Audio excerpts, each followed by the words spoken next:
Gates of Imagination presents Villette by Charlotte Brontë, read by Olivia Lane. Chapter 1. Bretton. My godmother lived in a handsome house in the clean and ancient town of Bretton.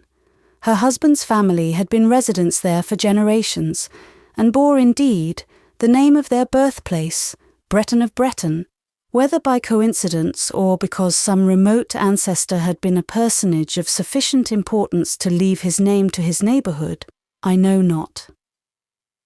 When I was a girl, I went to Bretton about twice a year, and well I liked the visit. The house and its inmates specially suited me. The large, peaceful rooms, the well-arranged furniture, the clear, wide windows, the balcony outside, looking down on a fine antique street, where Sundays and holidays seemed always to abide, so quiet was its atmosphere, so clean its pavement. These things pleased me well. One child in a household of grown people is usually made very much of, and in a quiet way, I was a good deal taken notice of by Mrs. Bretton, who had been left a widow with one son before I knew her. Her husband, a physician, having died, while she was yet a young and handsome woman.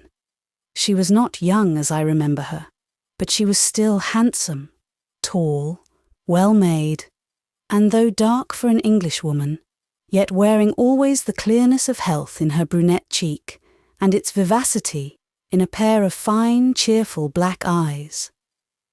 People esteemed it a grievous pity that she had not conferred her complexion on her son, whose eyes were blue, though even in boyhood very piercing, and the colour of his long hair such as friends did not venture to specify except as the sun shone on it, when they called it golden.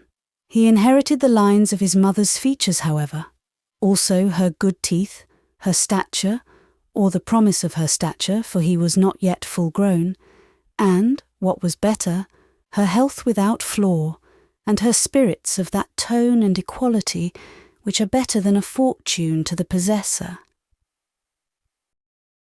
In the autumn, I was staying at Bretton, my godmother having come in person to claim me of the kinsfolk, with whom was at that time fixed my permanent residence. I believe she then plainly saw events coming, whose very shadow I scarce guessed, yet of which the faint suspicion sufficed to impart unsettled sadness, and made me glad to change scene and society. Time always flowed smoothly for me at my godmother's side, not with tumultuous swiftness but blandly, like the gliding of a full river through a plain. My visits to her resembled the sojourn of Christian and hopeful beside a certain pleasant stream, with green trees on each bank, and meadows beautified with lilies all the year round. The charm of variety there was not, nor the excitement of incident, but I liked peace so well, and sought stimulus so little, that when the latter came, I almost felt it a disturbance, and wished rather it had still held aloof. One day a letter was received, of which the contents evidently caused Mrs. Bretton surprise and some concern. I thought at first it was from home, and trembled, expecting I know not what disastrous communication.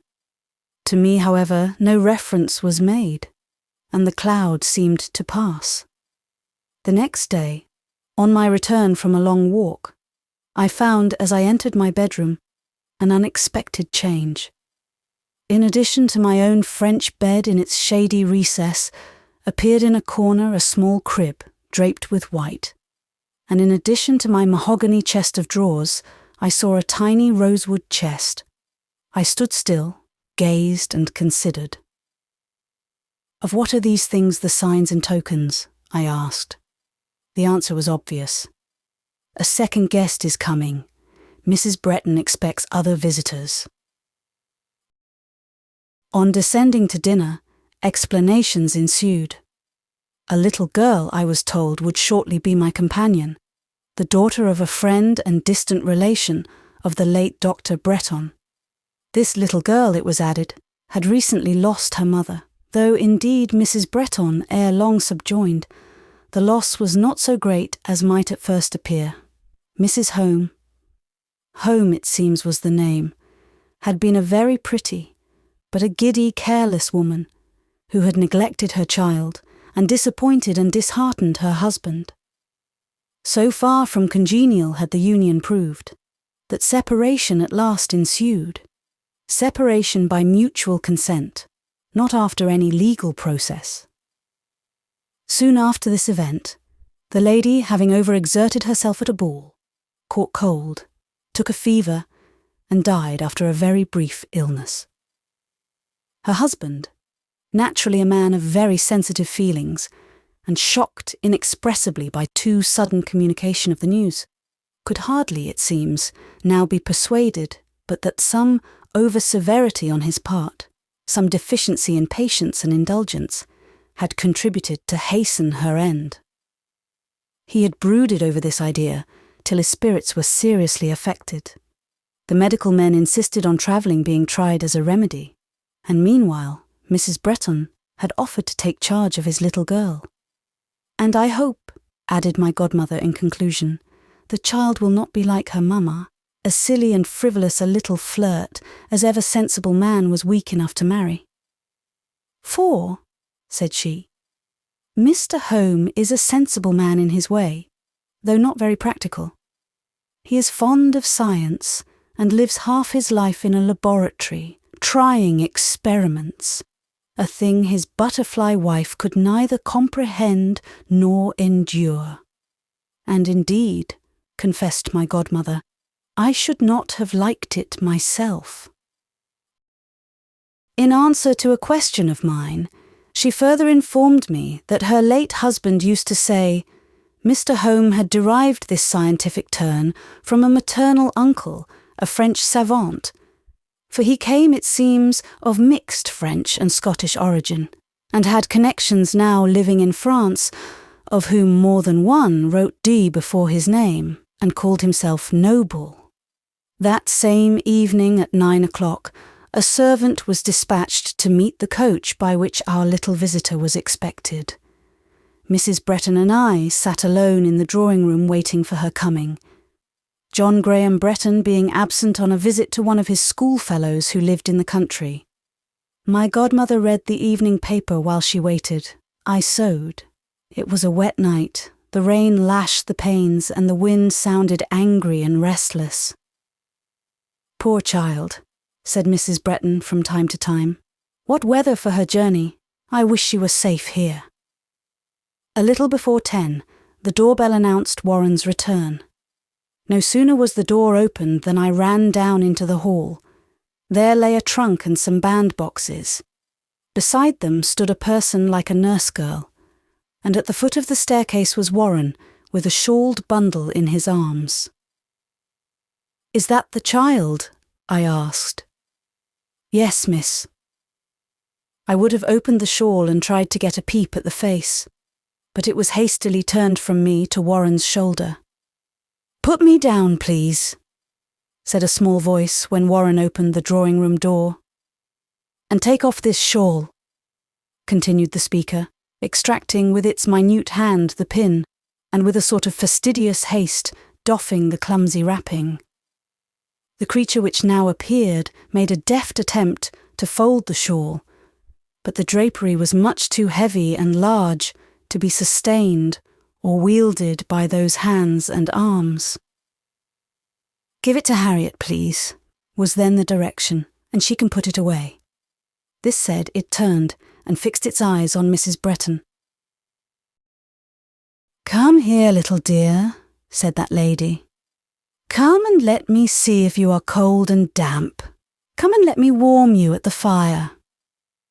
The child advanced promptly. Relieved of her wrapping, she appeared exceedingly tiny, but was a neat, completely fashioned little figure, light, slight, and straight. Seated on my godmother's ample lap, she looked a mere doll. Her neck, delicate as wax, her head of silky curls, increased, I thought, the resemblance. Mrs. Bretton talked in little fond phrases as she chafed the child's hands, arms and feet. First she was considered with a wistful gaze, but soon a smile answered her. Mrs. Bretton was not generally a caressing woman. Even with her deeply cherished son, her manner was rarely sentimental, often the reverse. But when the small stranger smiled at her, she kissed it, asking, "What is my little one's name?" "Missy."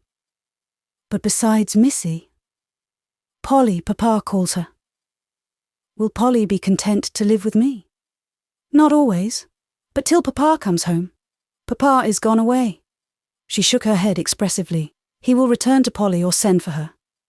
"Will he, ma'am? Do you know he will?" "I think so. But Harriet thinks not. At least not for a long while. He is ill." Her eyes filled.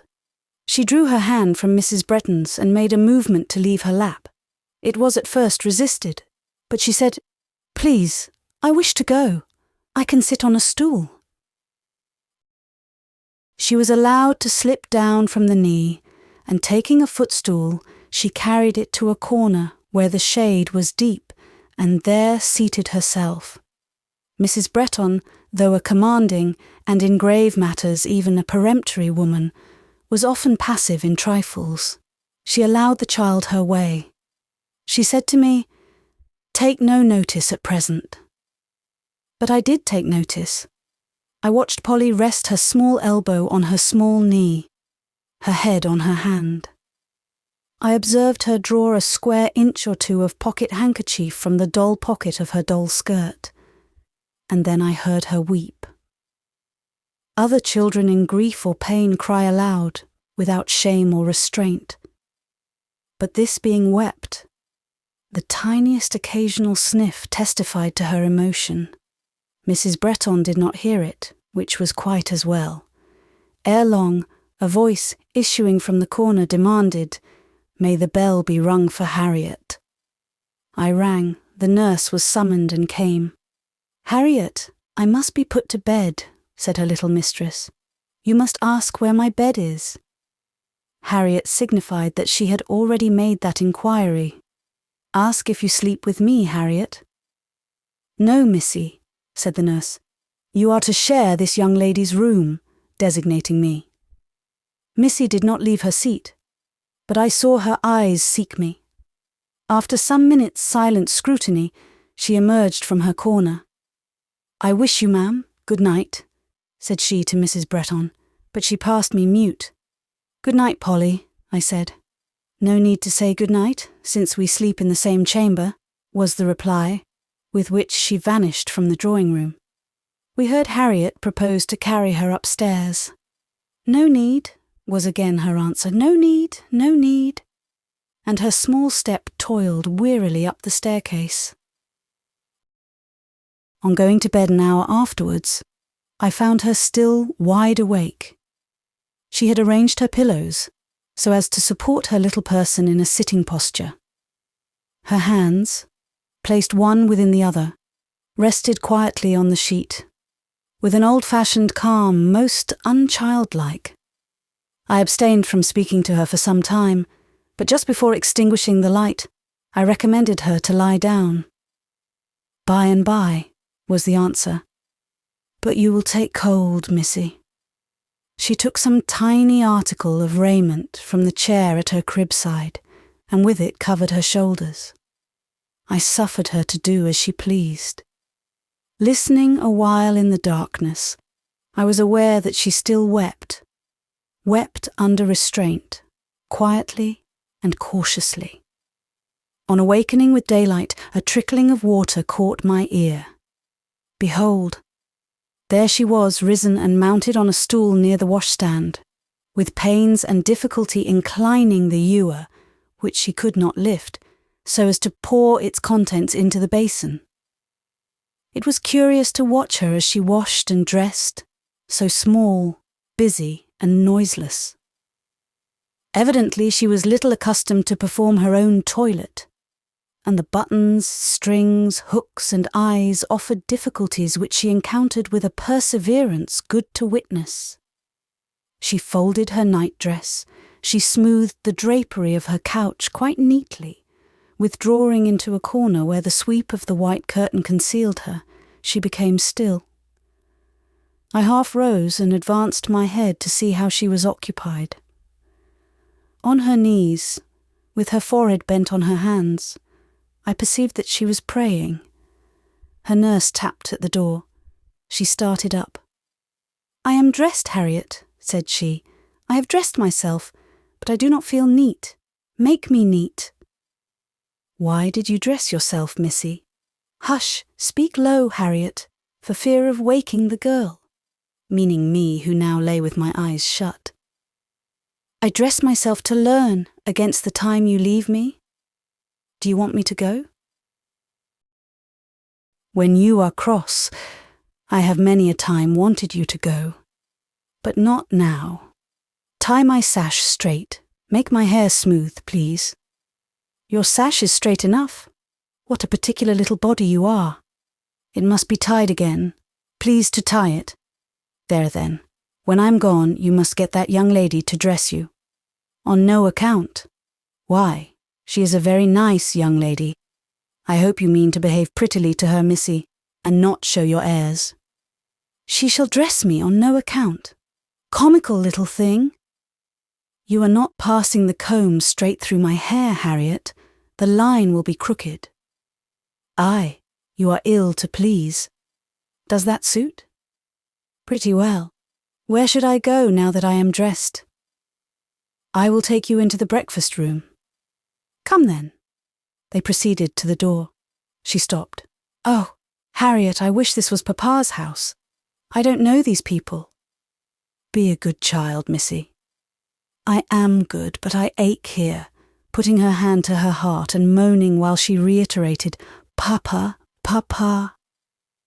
I roused myself and started up to check this scene while it was yet within bounds. "Say good morning to the young lady," dictated Harriet. She said, "Good morning," and then followed her nurse from the room. Harriet temporarily left that same day to go to her own friends, who lived in the neighbourhood.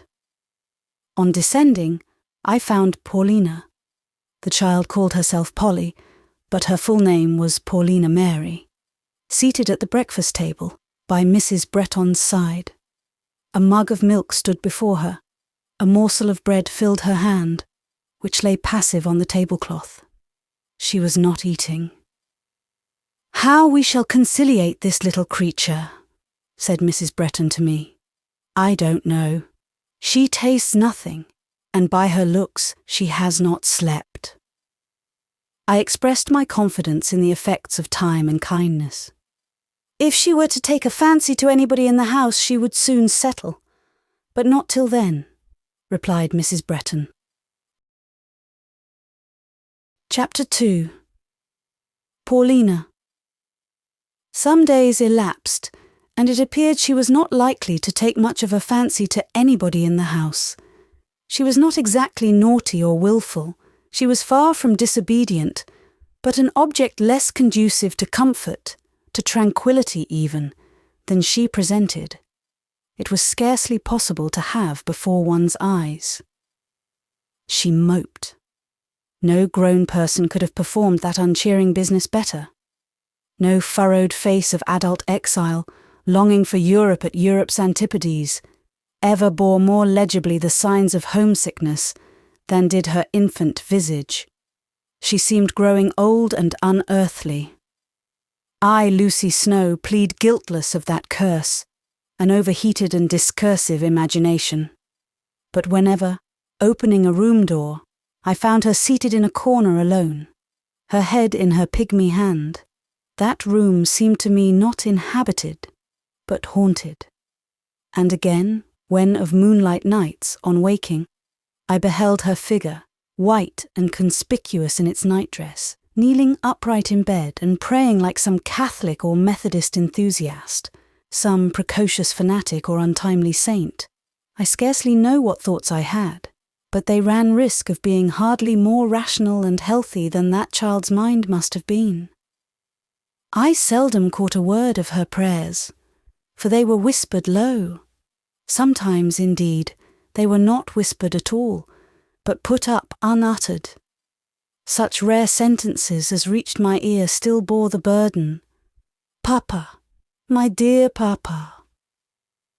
This, I perceived, was a one-idea'd nature, betraying that monomaniac tendency I have ever thought the most unfortunate with which man or woman can be cursed. What might have been the end of this fretting had it continued unchecked can only be conjectured. It received, however, a sudden turn. One afternoon, Mrs. Bretton, coaxing her from her usual station in a corner, had lifted her into the window seat, and by way of occupying her attention, told her to watch the passengers and count how many ladies should go down the street in a given time. She had sat listlessly, hardly looking, and not counting, when, my eye being fixed on hers, I witnessed in its iris and pupil a startling transfiguration. These sudden, dangerous natures, sensitive as they are called, offer many a curious spectacle to those whom a cooler temperament has secured from participation in their angular vagaries. The fixed and heavy gaze swam, trembled, then glittered in fire. The small overcast brow cleared. The trivial and dejected features lit up. The sad countenance vanished, and in its place appeared a sudden eagerness, an intense expectancy. "It is," were her words. Like a bird or a shaft or any other swift thing, she was gone from the room. How she got the house door open I cannot tell. Probably it might be ajar. Perhaps Warren was in the way and obeyed her behest, which would be impetuous enough. I, watching calmly from the window, saw her, in her black frock and tiny braided apron, to pinafores she had an antipathy, dart half the length of the street, and, as I was on the point of turning, and quietly announcing to Mrs. Bretton that the child had run out mad, and ought instantly to be pursued, I saw her caught up and rapt at once from my cool observation, and from the wondering stare of the passengers. A gentleman had done this good turn, and now, covering her with his cloak, advanced to restore her to the house whence he had seen her issue. I concluded he would leave her in a servant's charge and withdraw, but he entered.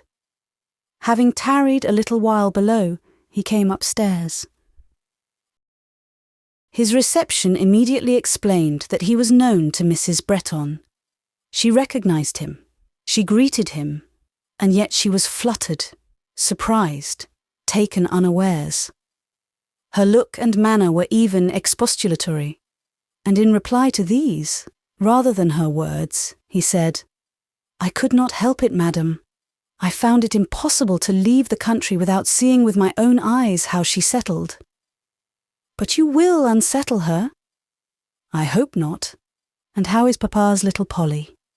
This question he addressed to Paulina, as he sat down and placed her gently on the ground before him. "How is Polly's papa?" was the reply, as she leaned on his knee and gazed up into his face. It was not a noisy, not a wordy scene, for that I was thankful, but it was a scene of feeling too brimful, and which, because the cup did not foam up high or furiously overflow, only oppressed one the more. On all occasions of vehement, unrestrained expansion, a sense of disdain or ridicule comes to the weary spectator's relief. Whereas I have ever felt most burdensome that sort of sensibility which bends of its own will, a giant slave under the sway of good sense. Mr. Home was a stern-featured, perhaps I should rather say, a hard-featured man. His forehead was knotty, and his cheekbones were marked and prominent. The character of his face was quite Scotch, but there was feeling in his eye, and emotion in his now agitated countenance. His northern accent in speaking harmonised with his physiognomy. He was at once proud-looking and homely-looking. He laid his hand on the child's uplifted head. She said, "Kiss Polly." He kissed her. I wished she would utter some hysterical cry, so that I might get relief and be at ease. She made wonderfully little noise. She seemed to have got what she wanted, all she wanted, and to be in a trance of content. Neither in mien nor in features was this creature like her sire. And yet she was of his strain. Her mind had been filled from his, as the cup from the flagon. Indisputably, Mr. Home owned manly self-control, however he might secretly feel on some matters. "Polly," he said, looking down on his little girl, "go into the hall. You will see Papa's great coat lying on a chair. Put your hand into the pockets. You will find a pocket handkerchief there. Bring it to me."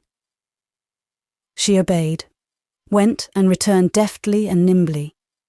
He was talking to Mrs. Bretton when she came back, and she waited with the handkerchief in her hand.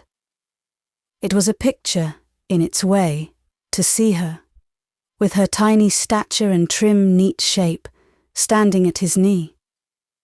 Seeing that he continued to talk, apparently unconscious of her return, she took his hand, opened the unresisting fingers, insinuated into them the handkerchief, and closed them upon it one by one. He still seemed not to see or to feel her. But by and by, he lifted her to his knee. She nestled against him, and though neither looked at nor spoke to the other for an hour following, I suppose both were satisfied. During tea, the minute thing's movements and behaviour gave, as usual, full occupation to the eye. First, she directed Warren as he placed the chairs. "Put Papa's chair here and mine near it, between Papa and Mrs. Bretton. I must hand his tea." She took her own seat and beckoned with her hand to her father. "Be near me, as if we were at home, Papa." And again, as she intercepted his cup in passing, and would stir the sugar, and put in the cream herself, "I always did it for you at home, Papa. Nobody could do it as well, not even your own self."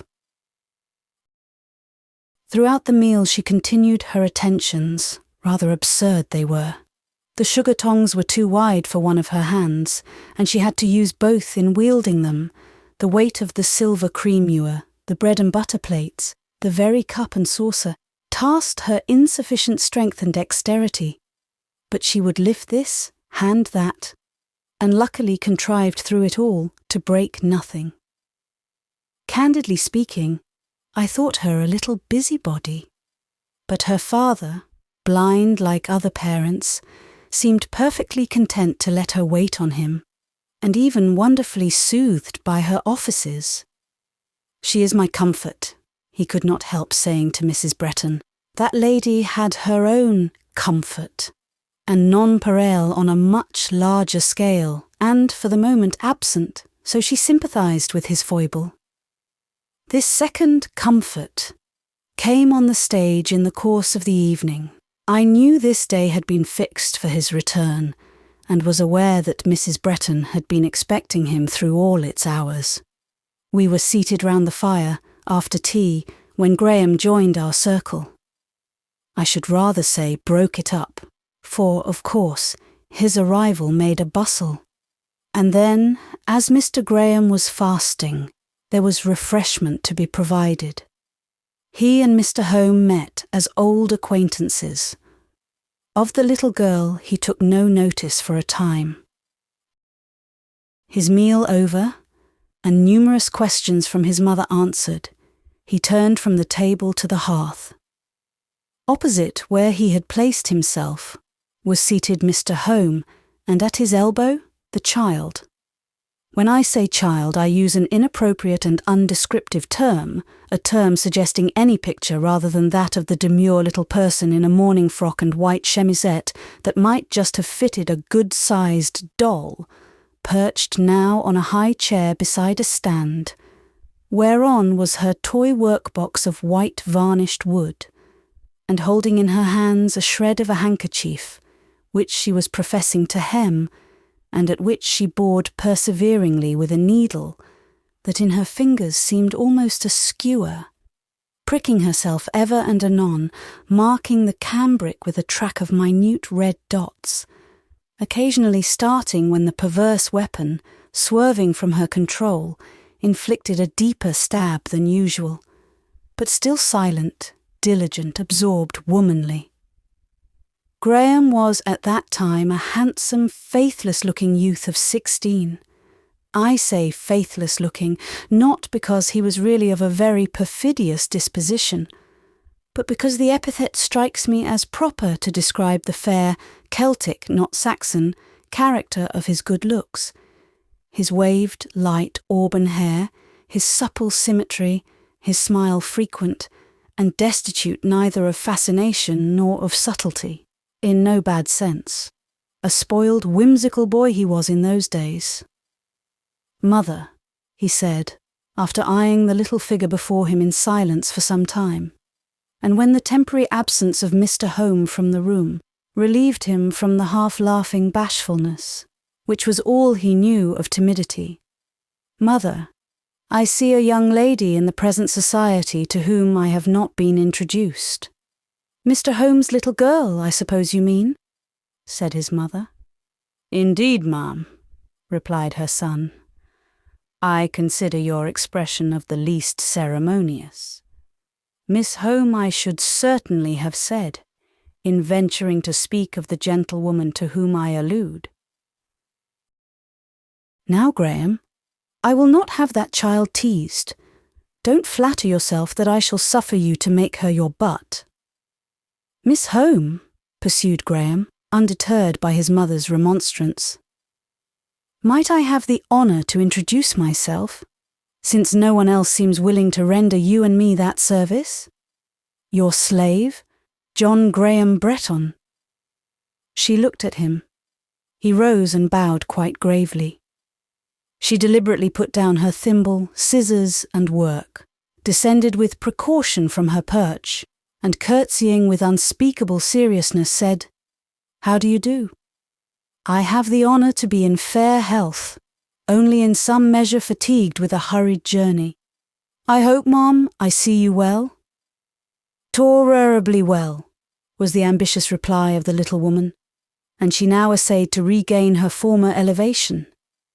But finding this could not be done without some climbing and straining, a sacrifice of decorum not to be thought of, and being utterly disdainful of aid in the presence of a strange young gentleman, she relinquished the high chair for a low stool.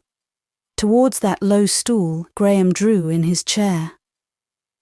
"I hope, ma'am, the present residence, my mother's house, appears to you a convenient place of abode?" "Not particularly. I want to go home." "A natural and laudable desire, ma'am, but one which, notwithstanding, I shall do my best to oppose. I reckon on being able to get out of you a little of that precious commodity called amusement, which Mamma and Mistress Snowe there fail to yield me. I shall have to go with Papa soon. I shall not stay long at your mother's." "Yes, yes, you will stay with me, I'm sure. I have a pony on which you shall ride, and no end of books with pictures to show you." "Are you going to live here now?" "I am. Does that please you? Do you like me?" "No? Why?" "I think you queer." "My face, ma'am?" "Your face and all about you. You have long red hair." "Auburn hair, if you please. Mamma calls it auburn, or golden, and so do all her friends. But even with my long red hair," and he waved his mane with a sort of triumph, tawny he himself well knew that it was, and he was proud of the leonine hue, "I cannot possibly be queerer than is your ladyship." "You call me queer?" "Certainly." After a pause, "I think I shall go to bed. A little thing like you ought to have been in bed many hours since. But you probably sat up in the expectation of seeing me." "No, indeed."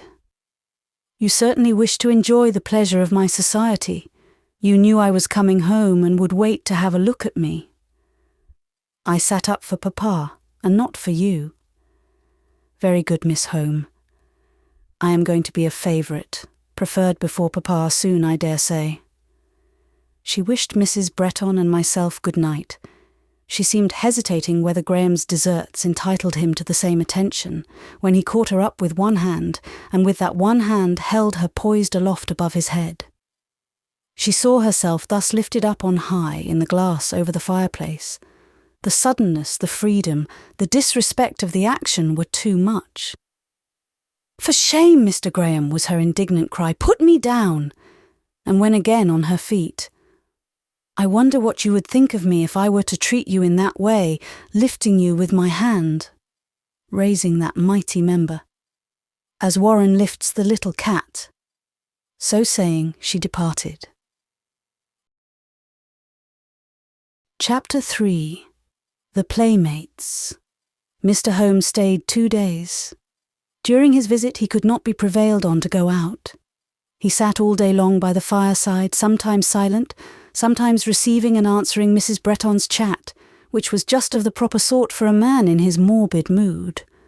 Not over-sympathetic, yet not too uncongenial, sensible, and even with a touch of the motherly. She was sufficiently his senior to be permitted this touch. As to Paulina, the child was at once happy and mute, busy and watchful. Her father frequently lifted her to his knee.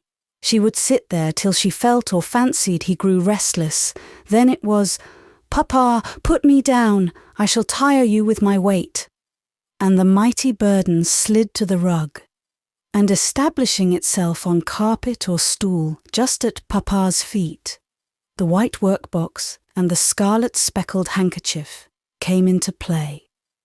This handkerchief, it seems, was intended as a keepsake for Papa, and must be finished before his departure. Consequently, the demand on the sempstress's industry, she accomplished about a score of stitches in half an hour, was stringent. The evening, by restoring Graham to the maternal roof, his days were passed at school, brought us an accession of animation, a quality not diminished by the nature of the scenes pretty sure to be enacted between him and Miss Paulina. A distant and haughty demeanour had been the result of the indignity put upon her the first evening of his arrival. Her usual answer, when he addressed her, was, "I can't attend to you. I have other things to think about." Being implored to state what things, business. Graham would endeavour to seduce her attention by opening his desk and displaying its multifarious contents. Seals, bright sticks of wax, pen-knives, with a miscellany of engravings, some of them gaily coloured, which he had amassed from time to time. Nor was this powerful temptation wholly unavailing. Her eyes, furtively raised from her work, cast many a peep towards the writing-table, rich in scattered pictures.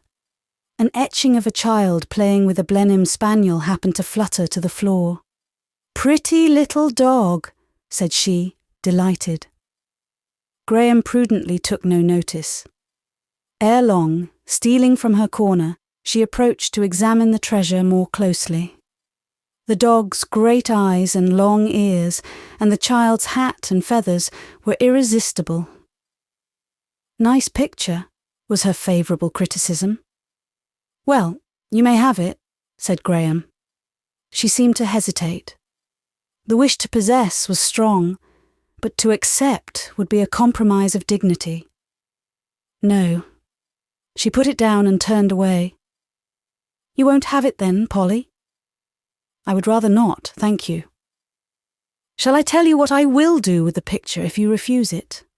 She half turned to listen. "Cut it into strips for lighting the taper." "No." "But I shall.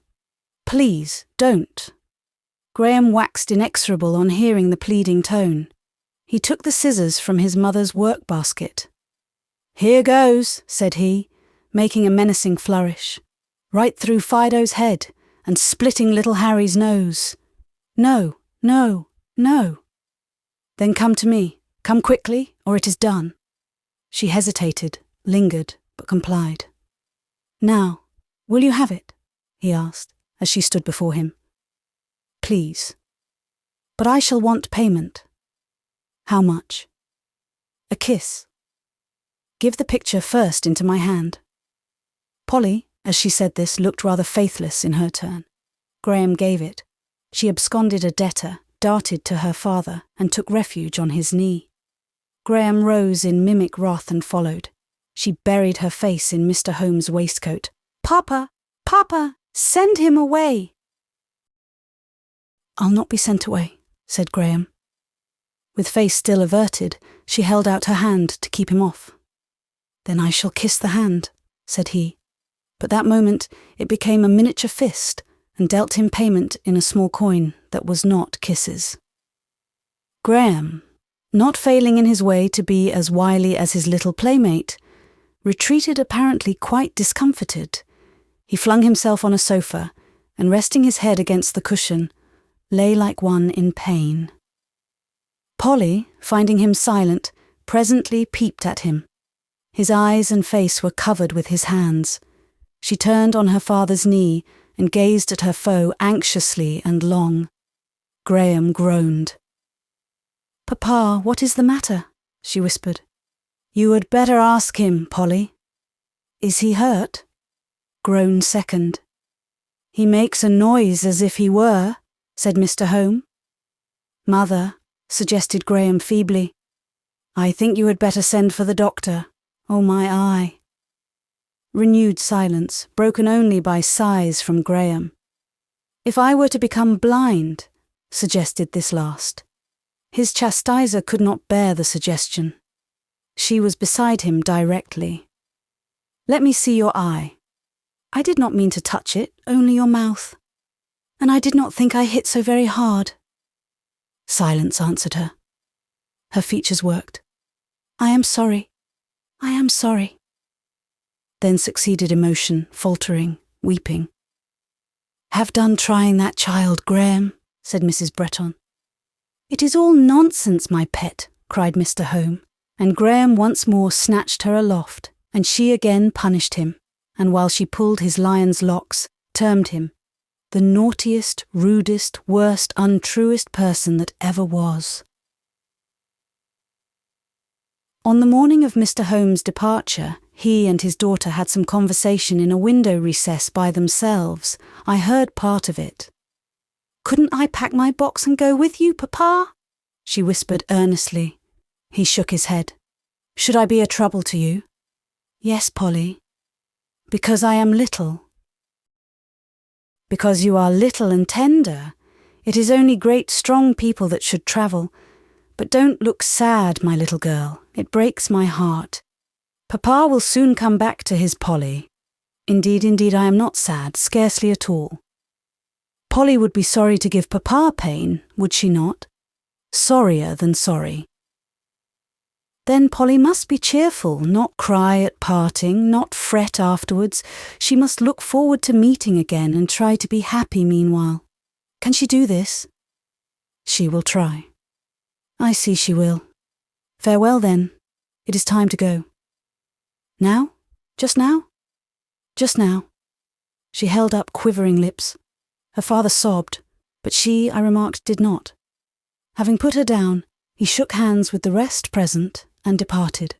When the street door closed, she dropped on her knees at a chair with a cry. "Papa!"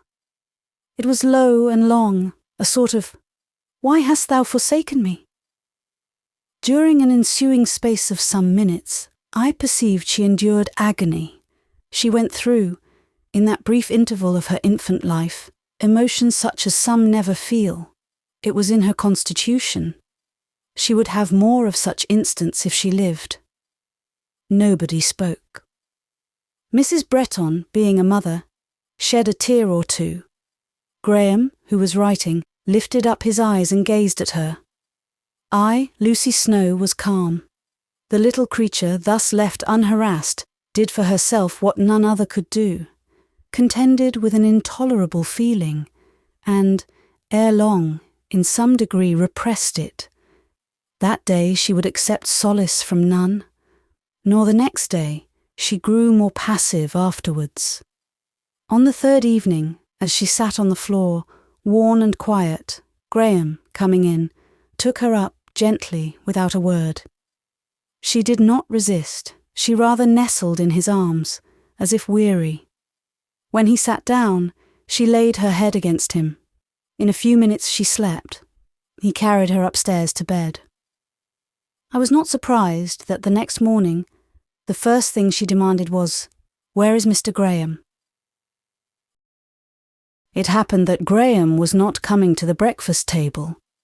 He had some exercises to write for that morning's class, and had requested his mother to send a cup of tea into the study.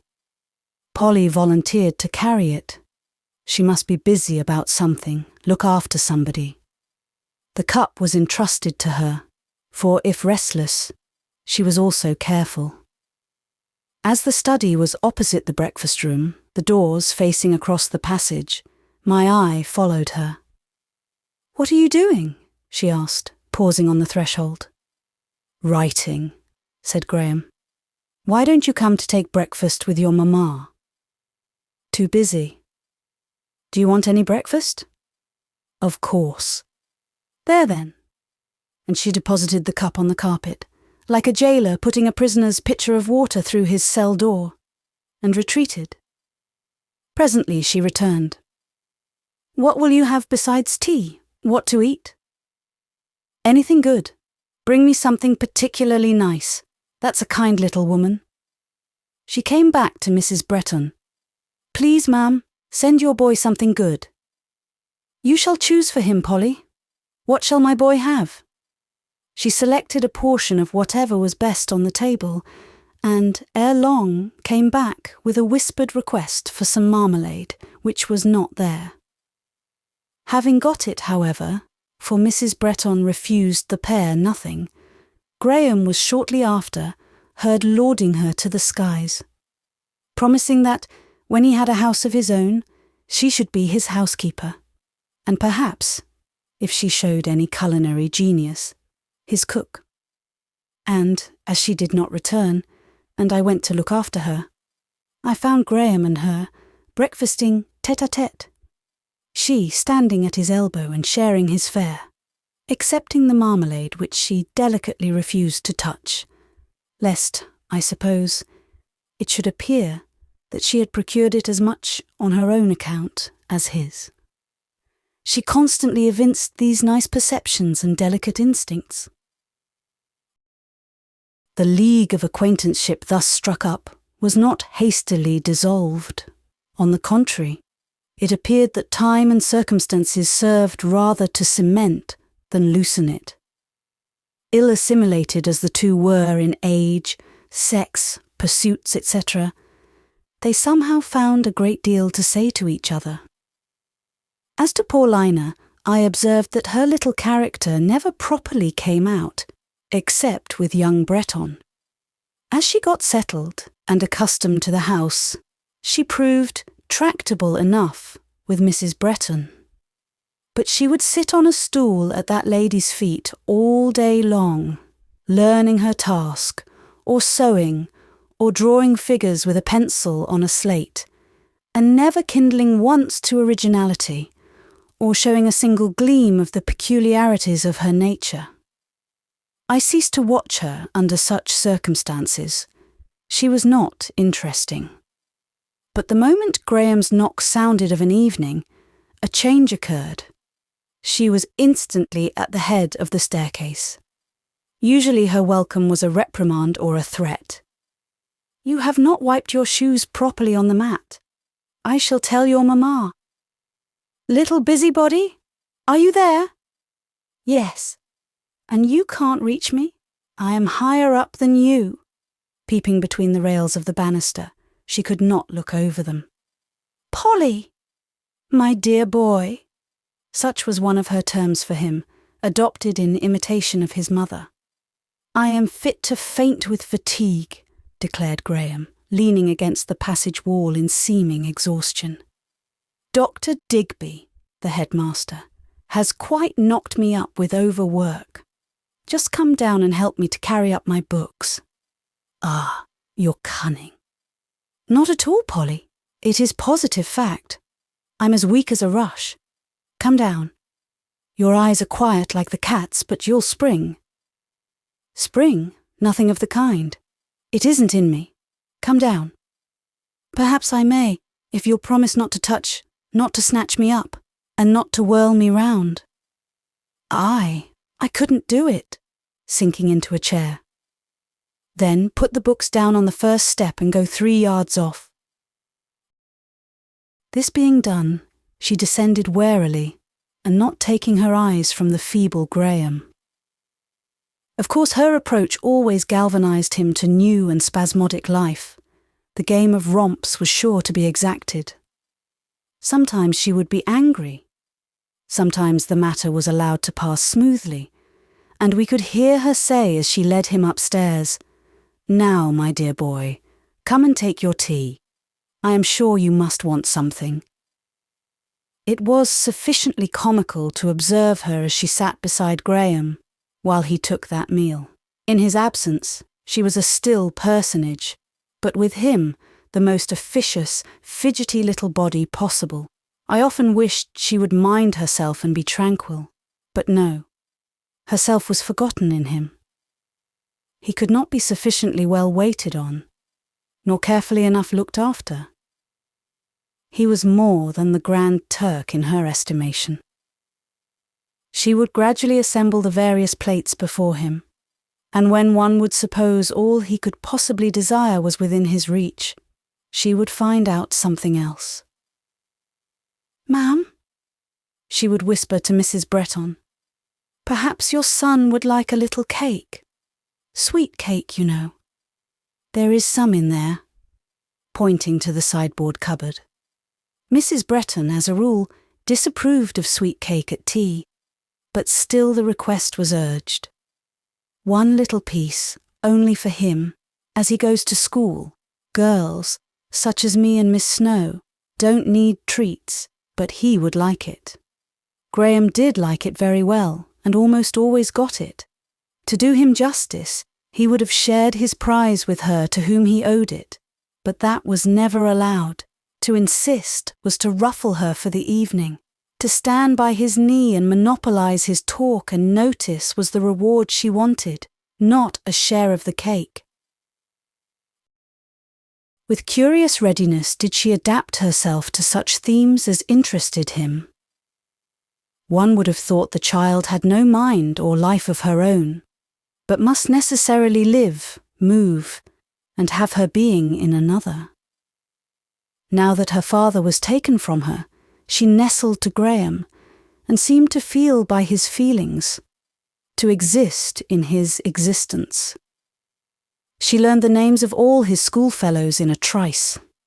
She got by heart their characters as given from his lips. A single description of an individual seemed to suffice. She never forgot or confused identities. She would talk with him the whole evening about people she had never seen, and appear completely to realize their aspect, manners, and dispositions. Some she learned to mimic. An undermaster, who was an aversion of young Brettons, had, it seems, some peculiarities, which she caught up in a moment from Graham's representation, and rehearsed for his amusement. This, however, Mrs. Bretton disapproved and forbade. The pair seldom quarrelled, yet once a rupture occurred, in which her feelings received a severe shock. One day, Graham, on the occasion of his birthday, had some friends, lads of his own age, to dine with him. Paulina took much interest in the coming of these friends. She had frequently heard of them.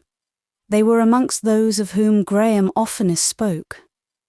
After dinner, the young gentlemen were left by themselves in the dining-room, where they soon became very merry and made a good deal of noise.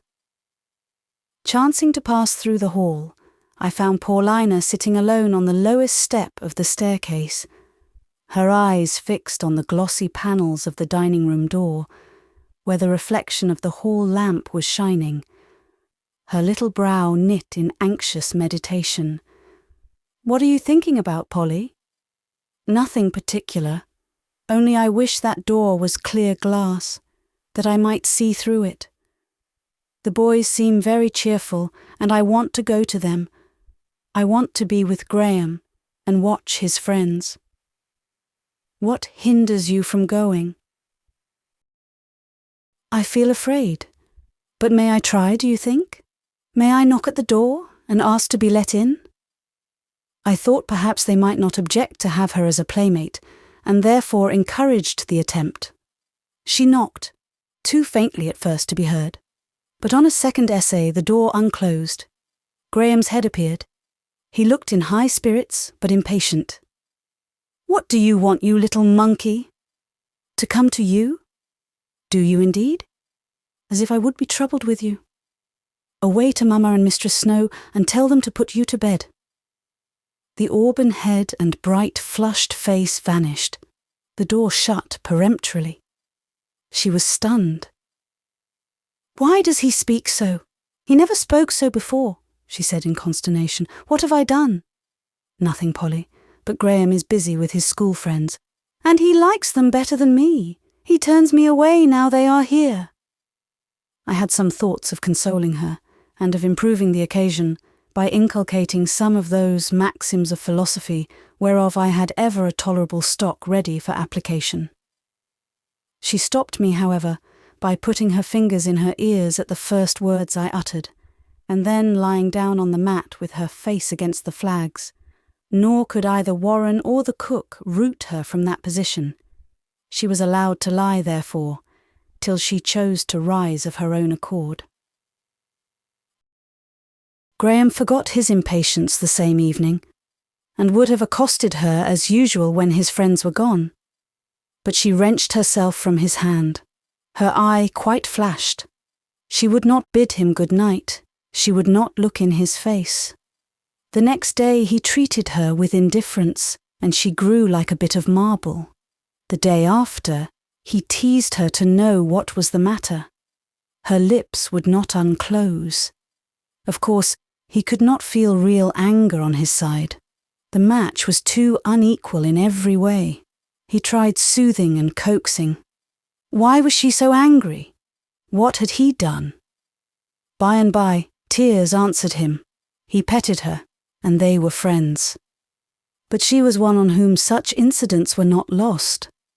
I remarked that never after this rebuff did she seek him, or follow him, or in any way solicit his notice. I told her once to carry a book or some other article to Graham when he was shut up in his study. "I shall wait till he comes out," said she, proudly. "I don't choose to give him the trouble of rising to open the door." Young Bretton had a favourite pony on which he often rode out. From the window, she always watched his departure and return. It was her ambition to be permitted to have a ride round the courtyard on this pony, but far be it from her to ask such a favour. One day, she descended to the yard to watch him dismount. As she leaned against the gate, the longing wish for the indulgence of a ride glittered in her eye. "Come, Polly, will you have a canter?" asked Graham, half carelessly. I suppose she thought he was too careless. "No, thank you," said she, turning away with the utmost coolness. "You'd better," pursued he. "You will like it, I am sure." "Don't think I should care a fig about it," was the response. "That is not true. You told Lucy Snowe you longed to have a ride." "Lucy Snowe is a tatterbox," I heard her say. Her imperfect articulation was the least precocious thing she had about her, and with this, she walked into the house. Graham, coming in soon after, observed to his mother, "Mamma, I believe that creature is a changeling. She is a perfect cabinet of oddities, but I should be dull without her. She amuses me a great deal more than you or Lucy Snowe." "Miss Snowe," said Paulina to me. She had now got into the habit of occasionally chatting with me when we were alone in our room at night. "Do you know on what day in the week I like Graham best?" "How can I possibly know anything so strange? Is there one day out of the 7 when he is otherwise than on the other 6? "To be sure, can't you see? Don't you know? I find him the most excellent on a Sunday. Then we have him the whole day, and he is quiet, and in the evening, so kind." This observation was not altogether groundless. Going to church and so forth kept Graham quiet on the Sunday, and the evening he generally dedicated to a serene, though rather indolent sort of enjoyment by the parlour fireside. He would take possession of the couch, and then he would call Polly. Graham was a boy not quite as other boys are. All his delight did not lie in action. He was capable of some intervals of contemplation. He could take a pleasure, too, in reading. Nor was his selection of books wholly indiscriminate. There were glimmerings of characteristic preference, and even of instinctive taste in the choice. He rarely, it is true, remarked on what he read, but I have seen him sit and think of it. Polly, being near him, kneeling on a little cushion or the carpet, a conversation would begin in murmurs, not inaudible, though subdued. I caught a snatch of their tenor now and then, and in truth, some influence better and finer than that of every day seemed to soothe Graham at such times into no ungentle mood. "Have you learned any hymns this week, Polly?" "I have learned a very pretty one, 4 verses long. Shall I say it?" "Speak nicely, then. Don't be in a hurry." The hymn being rehearsed, or rather half-chanted, in a little singing voice, Graham would take exceptions at the manner, and proceed to give a lesson in recitation. She was quick in learning, apt in imitating, and besides, her pleasure was to please Graham. She proved a ready scholar. To the hymn would succeed some reading, perhaps a chapter in the Bible. Correction was seldom required here, for the child could read any simple narrative chapter very well. And, when the subject was such as she could understand and take an interest in, her expression and emphasis were something remarkable. Joseph cast into the pit, the calling of Samuel, Daniel in the lion's den. These were favourite passages. Of the first especially, she seemed perfectly to feel the pathos. "Poor Jacob," she would sometimes say, with quivering lips. "How he loved his son Joseph. As much," she once added, "as much, Graham, as I love you. If you were to die." And she reopened the book, sought the verse, and read, "I should refuse to be comforted, and go down into the grave to you mourning." With these words, she gathered Graham in her little arms, drawing his long-tressed head towards her. The action, I remember, struck me as strangely rash, exciting the feeling one might experience on seeing an animal dangerous by nature, and but half-tamed by art, too heedlessly fondled. Not that I feared Graham would hurt, or very roughly check her, but I thought she ran the risk of incurring such a careless, impatient repulse, as would be worse almost to her than a blow. On the whole, however, these demonstrations were borne passively. Sometimes even a sort of complacent wonder at her earnest partiality would smile not unkindly in his eyes. Once he said, "You like me almost as well as if you were my little sister, Polly." "Oh, I do like you," said she. "I do like you very much." I was not long allowed the amusement of this study of character. She had scarcely been at Bretton 2 months, when a letter came from Mr. Home, signifying that he was now settled amongst his maternal kinsfolk on the continent. That, as England was become wholly distasteful to him, he had no thoughts of returning hither, perhaps for years, and that he wished his little girl to join him immediately. "I wonder how she will take this news," said Mrs. Bretton, when she had read the letter. I wondered too, and I took upon myself to communicate it. Repairing to the drawing-room, in which calm and decorated apartment she was fond of being alone, and where she could be implicitly trusted, for she fingered nothing, or rather soiled nothing she fingered, I found her seated, like a little odalisque, on a couch, half shaded by the drooping draperies of the window near. She seemed happy. All her appliances for occupation were about her: the whitewood workbox, a shred or two of muslin, an end or two of ribbon collected for conversion into doll millinery. The doll, duly night-capped and night-gowned, lay in its cradle. She was rocking it to sleep, with an air of the most perfect faith in its possession of sentient and somnolent faculties, her eyes, at the same time, being engaged with a picture book, which lay open on her lap. "Miss Snowe," said she in a whisper, "this is a wonderful book. Candace," the doll christened by Graham, for indeed its begrimed complexion gave it much of an Ethiopian aspect. "Candace is asleep now, and I may tell you about it. Only we must both speak low, lest she should waken. This book was given to me by Graham. It tells about distant countries, a long, long way from England, which no traveller can reach without sailing thousands of miles over the sea. Wild men live in these countries, Miss Snowe, who wear clothes different from ours. Indeed, some of them wear scarcely any clothes, for the sake of being cool, you know, for they have very hot weather.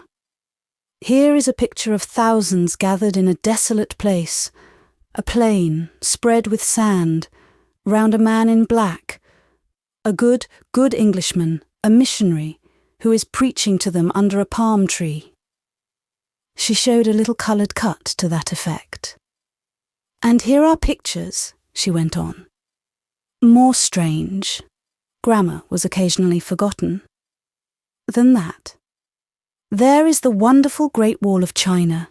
Here is a Chinese lady with a foot littler than mine.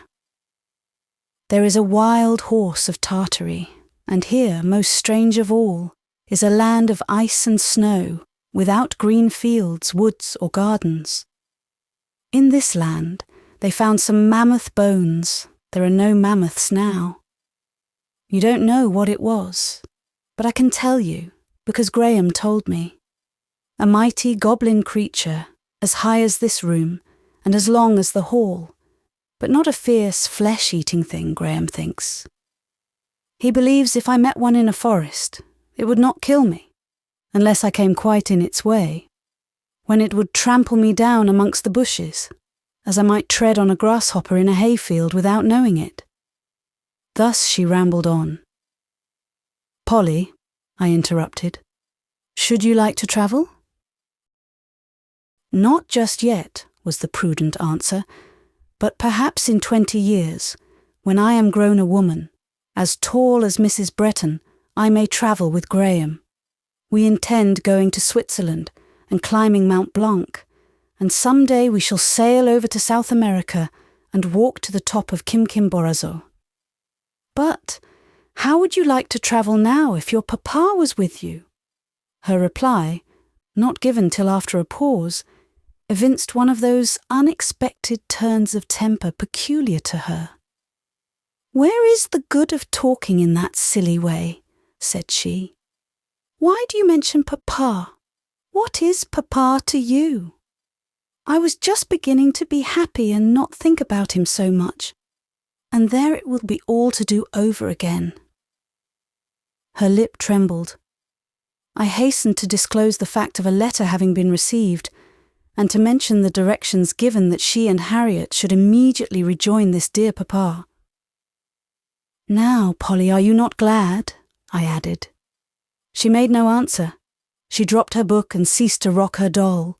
She gazed at me with gravity and earnestness. "Shall not you like to go to papa?"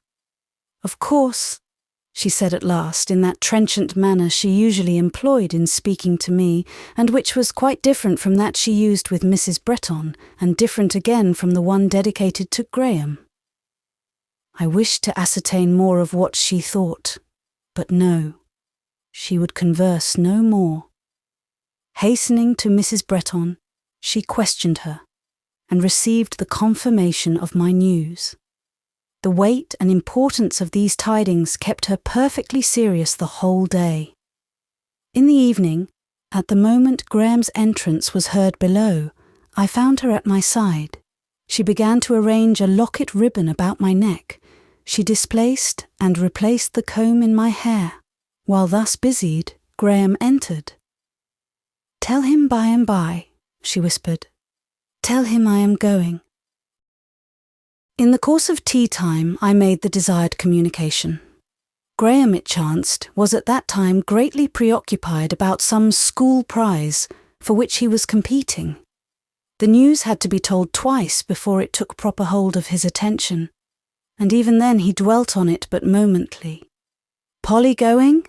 What a pity! Dear little mousie, I shall be sorry to lose her. She must come to us again, mamma." And hastily swallowing his tea, he took a candle and a small table to himself and his books, and was soon buried in study. Little Mousie crept to his side, and lay down on the carpet at his feet, her face to the floor. Mute and motionless, she kept that post and position till bedtime. Once I saw Graham, wholly unconscious of her proximity, push her with his restless foot. She receded an inch or two. A minute after, one little hand stole out from beneath her face, to which it had been pressed, and softly caressed the heedless foot. When summoned by her nurse, she rose and departed very obediently, having bid us all a subdued good night. I will not say that I dreaded going to bed an hour later, yet I certainly went with an unquiet anticipation that I should find that child in no peaceful sleep. The forewarning of my instinct was but fulfilled when I discovered her, all cold and vigilant, perched like a white bird on the outside of the bed. I scarcely knew how to accost her. She was not to be managed like another child. She, however, accosted me. As I closed the door and put the light on the dressing table, she turned to me with these words: "I cannot sleep, and in this way I cannot live." I asked what ailed her. "Dreadful misery," said she, with her piteous lisp. "Shall I call Mrs. Bretton?" "That is downright silly," was her impatient reply, and indeed, I well knew that if she had heard Mrs. Bretton's foot approach, she would have nestled quiet as a mouse under the bedclothes. Whilst lavishing her eccentricities regardlessly before me, for whom she professed scarcely the semblance of affection, she never showed my godmother one glimpse of her inner self. For her she was nothing but a docile, somewhat quaint little maiden. I examined her. Her cheek was crimson. Her dilated eye was both troubled and glowing, and painfully restless. In this state, it was obvious she must not be left till morning. I guessed how the case stood. "Would you like to bid Graham good night again?" I asked. "He has not gone to his room yet." She at once stretched out her little arms to be lifted. Folding a shawl round her, I carried her back to the drawing-room. Graham was just coming out. "She cannot sleep without seeing and speaking to you once more," I said. "She does not like the thought of leaving you." "I've spoiled her," said he, taking her from me with good humour, and kissing her little hot face and burning lips. "Polly, you care for me more than for Papa now." "I do care for you, but you care nothing for me," was her whisper. She was assured to the contrary, again kissed, restored to me, and I carried her away, but alas, not soothed. When I thought she could listen to me, I said, "Paulina, you should not grieve that Graham does not care for you so much as you care for him. It must be so." Her lifted and questioning eyes asked why. "Because he is a boy and you are a girl. He is 16 and you are only 6. His nature is strong and gay and yours is otherwise." "But I love him so much. He should love me a little." "He does. He is fond of you. You are his favourite." "Am I Graham's favourite?" Yes, more than any little child I know. The assurance soothed her. She smiled in her anguish. But, I continued, don't fret, and don't expect too much of him, or else he will feel you to be troublesome, and then it is all over. All over? She echoed softly. Then I'll be good. I'll try to be good, Lucy Snowe. I put her to bed. Will he forgive me this one time? She asked as I undressed myself. I assured her that he would, that as yet he was by no means alienated, that she had only to be careful for the future. There is no future, said she. I am going. Shall I ever, ever see him again after I leave England? I returned an encouraging response. The candle being extinguished, a still half-hour elapsed. I thought her asleep, when the little white shape once more lifted itself in the crib, and the small voice asked, "Do you like Graham, Miss Snowe?" Like him, yes, a little. Only a little? Do you like him as I do? I think not. No, not as you do. Do you like him much? I told you I liked him a little. Where is the use of caring for him so very much? He is full of faults. Is he? All boys are. More than girls? Very likely. Wise people say it is folly to think anybody perfect. And as to likes and dislikes, we should be friendly to all, and worship none. Are you a wise person? I mean to try to be so. Go to sleep. I cannot go to sleep. Have you no pain just here? Laying her elfish hand on her elfish breast. When you think you shall have to leave Graham, for your home is not here. Surely, Polly, said I, you should not feel so much pain, when you are very soon going to rejoin your father. Have you forgotten him? Do you no longer wish to be his little companion? Dead silence succeeded this question. Child, lie down and sleep, I urged. My bed is cold, said she. I can't warm it. I saw the little thing shiver. Come to me, I said, wishing, yet scarcely hoping that she would comply, for she was a most strange, capricious little creature, and especially whimsical with me. She came, however, instantly, like a small ghost gliding over the carpet. I took her in. She was chill. I warmed her in my arms. She trembled nervously. I soothed her. Thus tranquilized and cherished, she at last slumbered. A very unique child, thought I, as I viewed her sleeping countenance by the fitful moonlight, and cautiously and softly wiped her glittering eyelids and her wet cheeks with my handkerchief. How will she get through this world, or battle with this life? How will she bear the shocks and repulses, the humiliations and desolations, which books and my own reason tell me are prepared for all flesh? She departed the next day, trembling like a leaf when she took leave, but exercising self-command. Chapter 4. Miss Marchmont. On quitting Bretton, which I did a few weeks after Paulina's departure, little thinking then I was never again to visit it, never more to tread its calm old streets, I betook myself home, having been absent 6 months. It will be conjectured that I was, of course, glad to return to the bosom of my kindred. Well, the amiable conjecture does no harm, and may therefore be safely left uncontradicted. Far from saying nay, indeed, I will permit the reader to picture me, for the next 8 years, as a bark slumbering through halcyon weather in a harbour still as glass. The steersman stretched on the little deck, his face up to heaven, his eyes closed, buried, if you will, in a long prayer. A great many women and girls are supposed to pass their lives something in that fashion. Why not I with the rest? Picture me then idle, basking, plump and happy, stretched on a cushioned deck, warmed with constant sunshine, rocked by breezes indolently soft.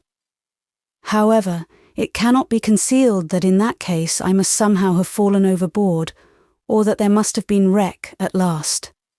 I too well remember a time, a long time, of cold, of danger, of contention. To this hour, when I have the nightmare, it repeats the rush and saltness of briny waves in my throat, and their icy pressure on my lungs. I even know there was a storm, and that not of 1 hour nor 1 day. For many days and nights neither sun nor stars appeared. We cast with our own hands the tackling out of the ship. A heavy tempest lay on us. All hope that we should be saved was taken away. In fine, the ship was lost. The crew perished. As far as I recollect, I complained to no one about these troubles. Indeed, to whom could I complain? Of Mrs. Bretton I had long lost sight. Impediments, raised by others, had, years ago, come in the way of our intercourse and cut it off. Besides, time had brought changes for her too. The handsome property of which she was left guardian for her son, and which had been chiefly invested in some joint stock undertaking, had melted, it was said, to a fraction of its original amount. Graham, I learned from incidental rumours, had adopted a profession. Both he and his mother were gone from Bretton, and were understood to be now in London. Thus, there remained no possibility of dependence on others. To myself alone could I look.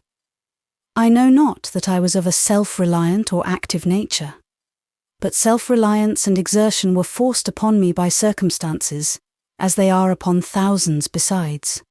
And when Miss Marchmont, a maiden lady of our neighbourhood, sent for me, I obeyed her behest in the hope that she might assign me some task I could undertake. Miss Marchmont was a woman of fortune and lived in a handsome residence, but she was a rheumatic cripple, impotent, foot and hand, and had been so for 20 years. She always sat upstairs. Her drawing-room adjoined her bedroom. I had often heard of Miss Marchmont and of her peculiarities. She had the character of being very eccentric, but till now had never seen her. I found her a furrowed, grey-haired woman, grave with solitude, stern with long affliction, irritable also, and perhaps exacting. It seemed that a maid, or rather companion, who had waited on her for some years, was about to be married, and she, hearing of my bereaved lot, had sent for me, with the idea that I might supply this person's place. She made the proposal to me after tea, as she and I sat alone by her fireside. "It will not be an easy life," said she candidly, "for I require a good deal of attention, and you will be much confined. Yet, perhaps contrasted with the existence you have lately led, it may appear tolerable." I reflected. Of course it ought to appear tolerable, I argued inwardly, but somehow by some strange fatality it would not. To live here, in this close room, the watcher of suffering, sometimes perhaps the butt of temper, through all that was to come of my youth, while all that was gone had passed, to say the least, not blissfully. My heart sank one moment, then it revived. For though I forced myself to realize evils, I think I was too prosaic to idealize, and consequently to exaggerate them.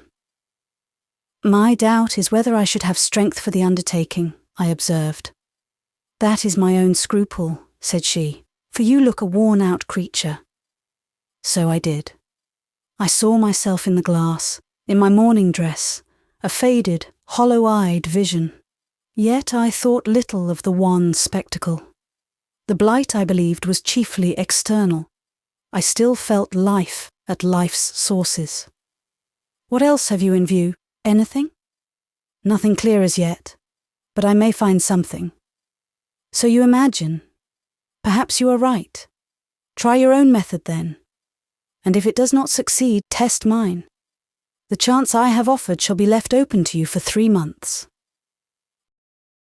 This was kind. I told her so and expressed my gratitude. While I was speaking, a paroxysm of pain came on.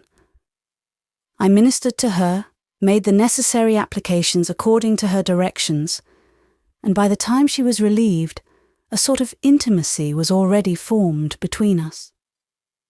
I, for my part, had learned from the manner in which she bore this attack that she was a firm, patient woman, patient under physical pain, though sometimes perhaps excitable under long mental canker.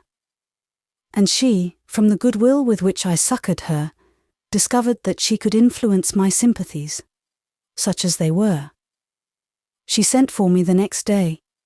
For 5 or 6 successive days she claimed my company. Closer acquaintance, while it developed both faults and eccentricities, opened, at the same time, a view of a character I could respect. Stern and even morose as she sometimes was, I could wait on her and sit beside her with that calm which always blesses us when we are sensible that our manners, presence, contact, please and soothe the persons we serve. Even when she scolded me, which she did now and then very tartly, it was in such a way as did not humiliate and left no sting. It was rather like an irascible mother rating her daughter than a harsh mistress lecturing a dependent. Lecture, indeed, she could not, though she could occasionally storm. Moreover, a vein of reason ever ran through her passion. She was logical, even when fierce. Ere long, a growing sense of attachment began to present the thought of staying with her as a companion in quite a new light. In another week, I had agreed to remain. 2 hot, close rooms thus became my world, and a crippled old woman, my mistress, my friend, my all. Her service was my duty, her pain, my suffering, her relief, my hope, her anger, my punishment, her regard, my reward. I forgot that there were fields, woods, rivers, seas, an ever-changing sky outside the steam-dimmed lattice of this sick chamber. I was almost content to forget it. All within me became narrowed to my lot. Tame and still by habit, disciplined by destiny, I demanded no walks in the fresh air. My appetite needed no more than the tiny messes served for the invalid. In addition, she gave me the originality of her character to study, the steadiness of her virtues, I will add, the power of her passions to admire, the truth of her feelings to trust. All these things she had, and for these things I clung to her. For these things I would have crawled on with her for 20 years, if for 20 years longer her life of endurance had been protracted. But another decree was written. It seemed I must be stimulated into action. I must be goaded, driven, stung, forced to energy. My little morsel of human affection, which I prized as if it were a solid pearl, must melt in my fingers and slip thence like a dissolving hailstone. My small adopted duty must be snatched from my easily contented conscience. I had wanted to compromise with fate, to escape occasional great agonies by submitting to a whole life of privation and small pains. Fate would not so be pacified, nor would Providence sanction this shrinking sloth and cowardly indolence. One February night, I remember it well, there came a voice near Miss Marchmont's house, heard by every inmate, but translated perhaps only by one. After a calm winter, storms were ushering in the spring. I had put Miss Marchmont to bed. I sat at the fireside sewing. The wind was wailing at the windows. It had wailed all day. But as night deepened, it took a new tone, an accent keen, piercing, almost articulate to the ear, a plaint, piteous and disconsolate to the nerves, trilled in every gust. "Oh, hush, hush," I said in my disturbed mind, dropping my work and making a vain effort to stop my ears against that subtle, searching cry. I had heard that very voice ere this, and compulsory observation had forced on me a theory as to what it boded. 3 times in the course of my life, events had taught me that these strange accents in the storm, this restless, hopeless cry, denote a coming state of the atmosphere unpropitious to life. Epidemic diseases, I believed, were often heralded by a gasping, sobbing, tormented, long lamenting east wind. Hence, I inferred, arose the legend of the banshee. I fancied, too, I had noticed, but was not philosopher enough to know whether there was any connection between the circumstances, that we often at the same time hear of disturbed volcanic action in distant parts of the world, of rivers suddenly rushing above their banks, and of strange high tides flowing furiously in on low sea coasts. Our globe, I had said to myself, seems at such periods torn and disordered.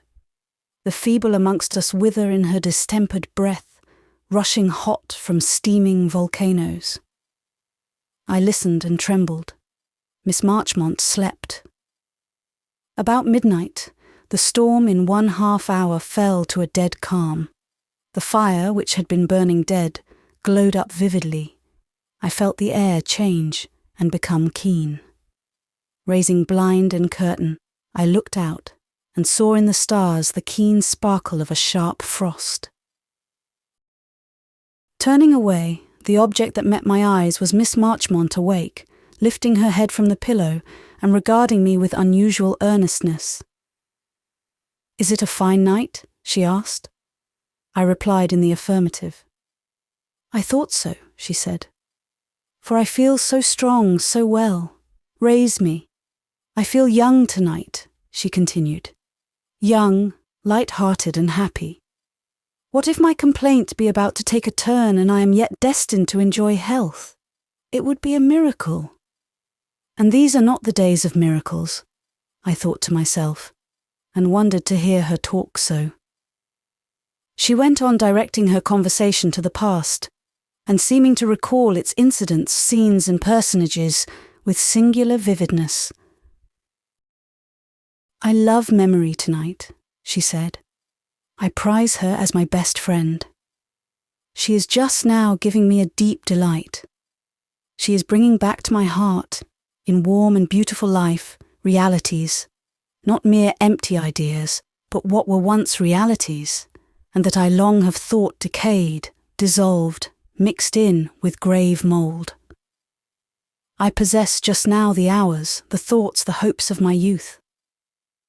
I renew the love of my life, its only love, almost its only affection, for I am not a particularly good woman, I am not amiable.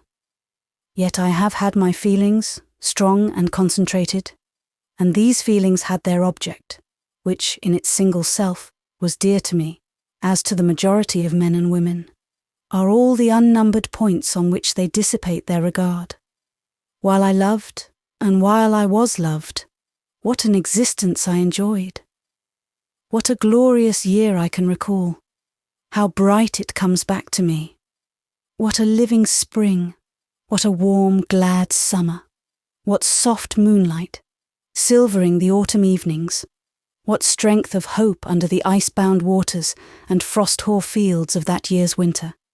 Through that year, my heart lived with Frank's heart. Oh, my noble Frank, my faithful Frank, my good Frank, so much better than myself, his standard in all things so much higher.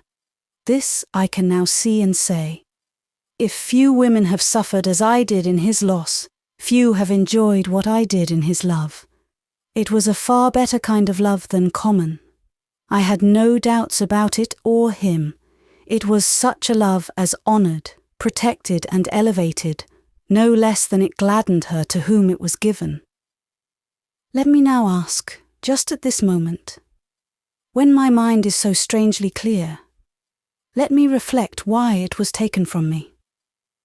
For what crime was I condemned after 12 months of bliss to undergo 30 years of sorrow? I do not know, she continued after a pause. I cannot see the reason. Yet at this hour I can say with sincerity what I never tried to say before. Inscrutable God, thy will be done. And at this moment I can believe that death will restore me to Frank. I never believed it till now. He is dead then? I inquired in a low voice. My dear girl, she said. One happy Christmas Eve I dressed and decorated myself, expecting my lover, very soon to be my husband, would come that night to visit me. I sat down to wait. Once more I see that moment. I see the snow twilight stealing through the window over which the curtain was not dropped, for I designed to watch him ride up the white walk. I see and feel the soft firelight warming me, playing on my silk dress, and fitfully showing me my own young figure in a glass. I see the moon of a calm winter night float full, clear and cold over the inky mass of shrubbery and the silvered turf of my grounds. I wait, with some impatience in my pulse, but no doubt in my breast. The flames had died in the fire, but it was a bright mass yet. The moon was mounting high, but she was still visible from the lattice. The clock neared 10. He rarely tarried later than this, but once or twice he had been delayed so long. Would he for once fail me? No, not even for once. And now he was coming, and coming fast, to atone for lost time. Frank, you furious rider, I said inwardly, listening gladly yet anxiously to his approaching gallop. You shall be rebuked for this. I will tell you it is my neck you are putting in peril, for whatever is yours is, in a dearer and tenderer sense, mine. There he was. I saw him, but I think tears were in my eyes, my sight was so confused. I saw the horse. I heard it stamp. I saw at least a mass. I heard a clamour. Was it a horse? Or what heavy, dragging thing was it, crossing, strangely dark, the lawn? How could I name that thing in the moonlight before me? Or how could I utter the feeling which rose in my soul? I could only run out. A great animal, truly Frank's black horse, stood trembling, panting, snorting before the door. A man held it, Frank, as I thought. What is the matter? I demanded. Thomas, my own servant, answered by saying sharply, Go into the house, madam. And then calling to another servant, who came hurrying from the kitchen, as if summoned by some instinct, Ruth, take mistress into the house directly. But I was kneeling down in the snow, beside something that lay there, something that I had seen dragged along the ground, something that sighed, that groaned on my breast as I lifted and drew it to me. He was not dead. He was not quite unconscious. I had him carried in. I refused to be ordered about and thrust from him. I was quite collected enough, not only to be my own mistress, but the mistress of others. They had begun by trying to treat me like a child, as they always do with people struck by God's hand. But I gave place to none except the surgeon, and when he had done what he could, I took my dying Frank to myself. He had strength to fold me in his arms. He had power to speak my name. He heard me as I prayed over him very softly. He felt me as I tenderly and fondly comforted him. Maria, he said, I am dying in paradise.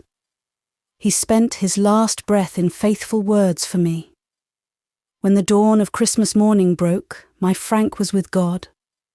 And that, she went on, happened 30 years ago. I have suffered since. I doubt if I have made the best use of all my calamities. Soft, amiable natures, they would have refined to saintliness. Of strong, evil spirits, they would have made demons.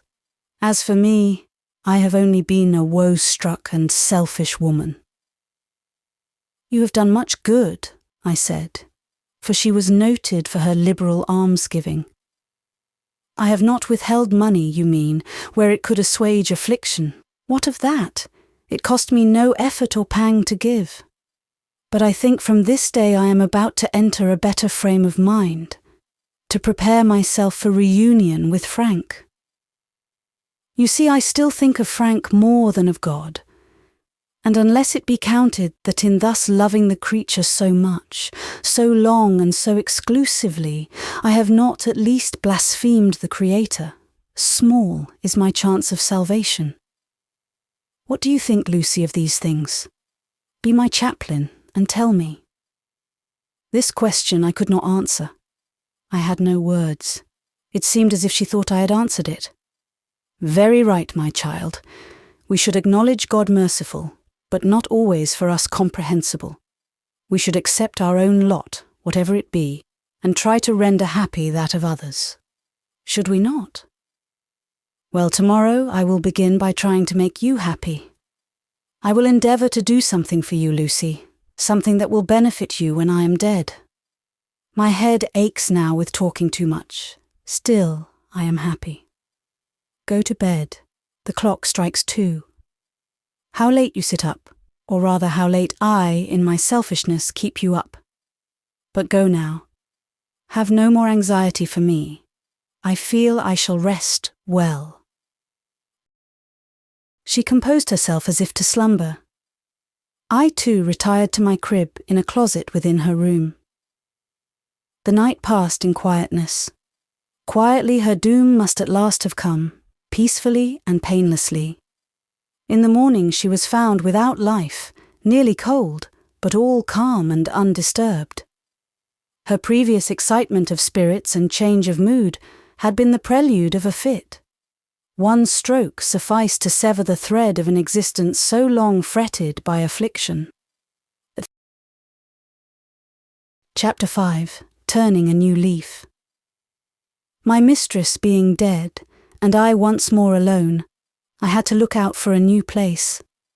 About this time I might be a very little, shaken in nerves. I grant I was not looking well, but on the contrary, thin, haggard and hollow-eyed, like a sitter-up at night, like an overwrought servant, or a placeless person in debt. In debt, however, I was not, nor quite poor, for though Miss Marchmont had not had time to benefit me, as on that last night she said she intended, yet after the funeral my wages were duly paid by her second cousin, the heir, an avaricious-looking man with pinched nose and narrow temples, who, indeed, I heard long afterwards, turned out a thorough miser, a direct contrast to his generous kinswoman and a foil to her memory, blessed to this day by the poor and needy. The possessor, then, of £15, of health, though worn, not broken, and of a spirit in similar condition. I might still, in comparison with many people, be regarded as occupying an enviable position. An embarrassing one it was, however, at the same time, as I felt with some acuteness on a certain day, of which the corresponding one in the next week was to see my departure from my present abode, while with another I was not provided. In this dilemma I went, as a last and sole resource, to see and consult an old servant of our family, once my nurse, now housekeeper, at a grand mansion not far from Miss Marchmont's. I spent some hours with her. She comforted, but knew not how to advise me.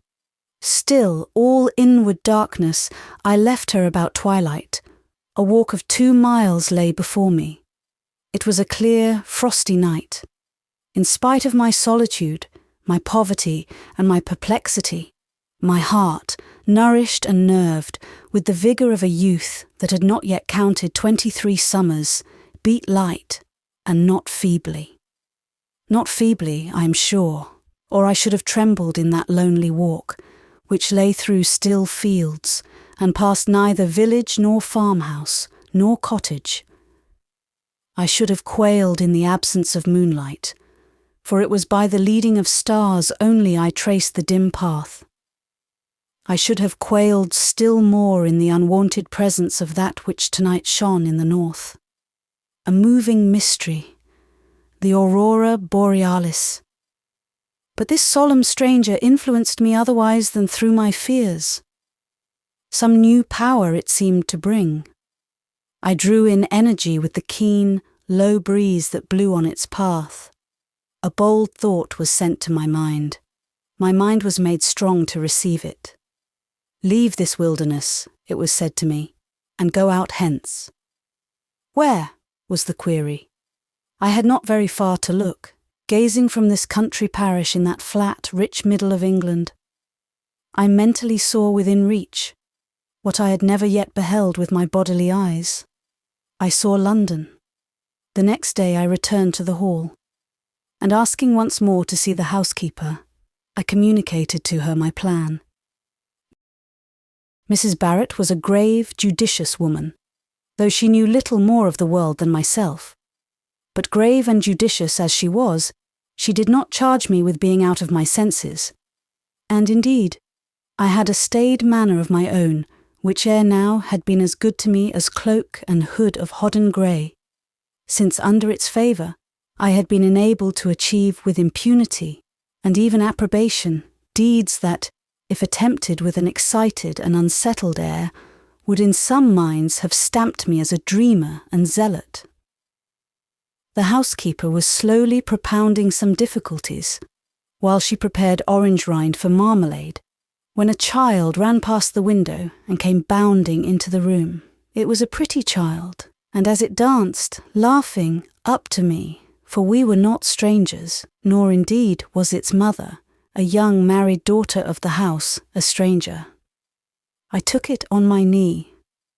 Different as were our social positions now, this child's mother and I had been schoolfellows, when I was a girl of 10, and she a young lady of 16. And I remembered her, good-looking, but dull, in a lower class than mine. I was admiring the boy's handsome dark eyes when the mother, young Mrs. Lee, entered.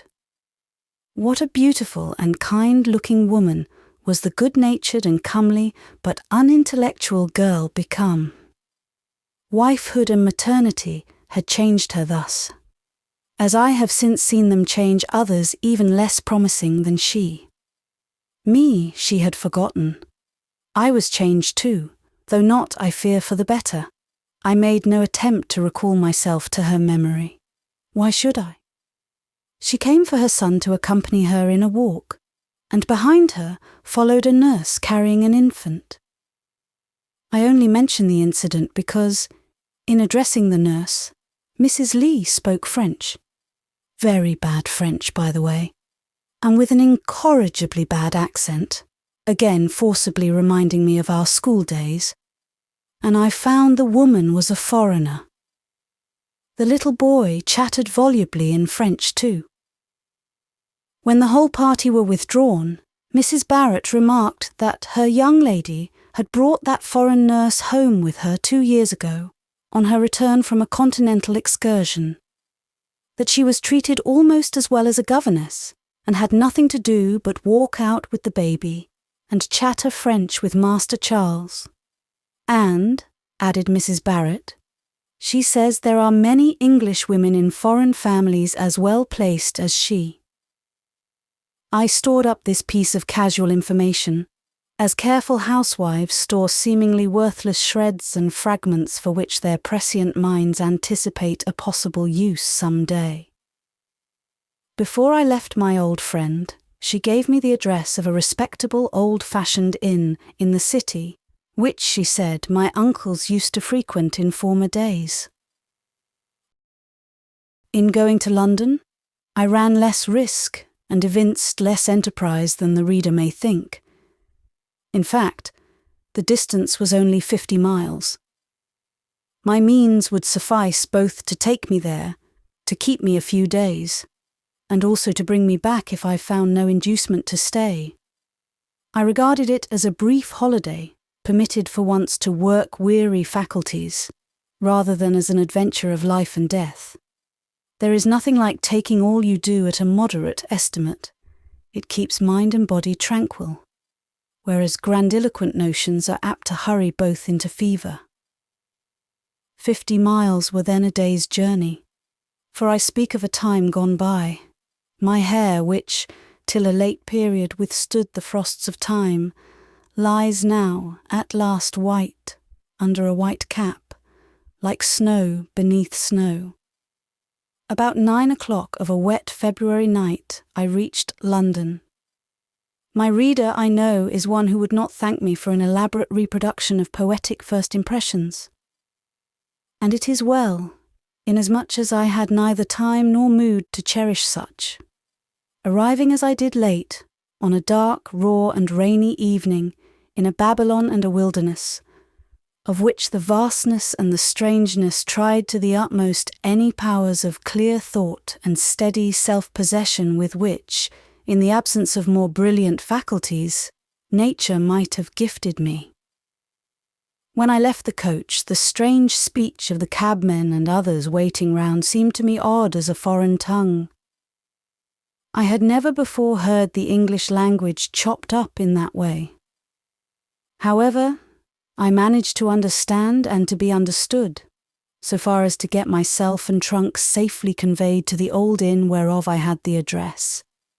How difficult, how oppressive, how puzzling seemed my flight, in London for the first time, at an inn for the first time, tired with travelling, confused with darkness, palsied with cold, unfurnished with either experience or advice to tell me how to act, and yet to act obliged. Into the hands of common sense I confided the matter. Common sense, however, was as chilled and bewildered as all my other faculties, and it was only under the spur of an inexorable necessity that she spasmodically executed her trust. Thus urged, she paid the porter. Considering the crisis, I did not blame her too much that she was hugely cheated. She asked the waiter for a room. She timorously called for the chambermaid. What is far more, she bore, without being wholly overcome, a highly supercilious style of demeanour from that young lady, when she appeared. I recollect this same chambermaid was a pattern of town prettiness and smartness. So trim her waist, her cap, her dress, I wondered how they had all been manufactured.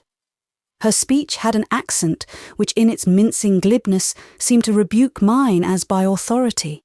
Her spruce attire flaunted an easy scorn to my plain country garb. Well, it can't be helped, I thought. And then the scene is new, and the circumstances, I shall gain good. Maintaining a very quiet manner towards this arrogant little maid, and subsequently observing the same towards the parsonic-looking, black-coated, white neck-clothed waiter, I got civility from them ere long. I believe at first they thought I was a servant, but in a little while they changed their minds, and hovered in a doubtful state between patronage and politeness. I kept up well till I had partaken of some refreshment, warmed myself by a fire, and was fairly shut into my own room. But, as I sat down by the bed and rested my head and arms on the pillow, a terrible oppression overcame me. All at once my position rose on me like a ghost. Anomalous, desolate, almost blank of hope it stood. What was I doing here alone in great London? What should I do on the morrow? What prospects had I in life? What friends had I on earth? Whence did I come? Whither should I go? What should I do? I wet the pillow, my arms and my hair with rushing tears. A dark interval of most bitter thought followed this burst, but I did not regret the step taken nor wish to retract it. A strong, vague persuasion that it was better to go forward than backward, and that I could go forward, that a way, however narrow and difficult, would in time open, predominated over other feelings. Its influence hushed them so far that at last I became sufficiently tranquil to be able to say my prayers and seek my couch. I had just extinguished my candle and lain down, when a deep, low, mighty tone swung through the night. At first I knew it not, but it was uttered 12 times, and at the 12th colossal hum and trembling knell I said, "I lie in the shadow of St. Paul's." Chapter 6. London. The next day was the 1st of March, and when I awoke, rose, and opened my curtain, I saw the risen sun struggling through fog. Above my head, above the housetops, co-elevate almost with the clouds, I saw a solemn, orbed mass, dark blue and dim, the dome. While I looked, my inner self moved. My spirit shook its always fettered wings half loose. I had a sudden feeling as if I, who never yet truly lived, were at last about to taste life. In that morning my soul grew as fast as Jonah's gourd.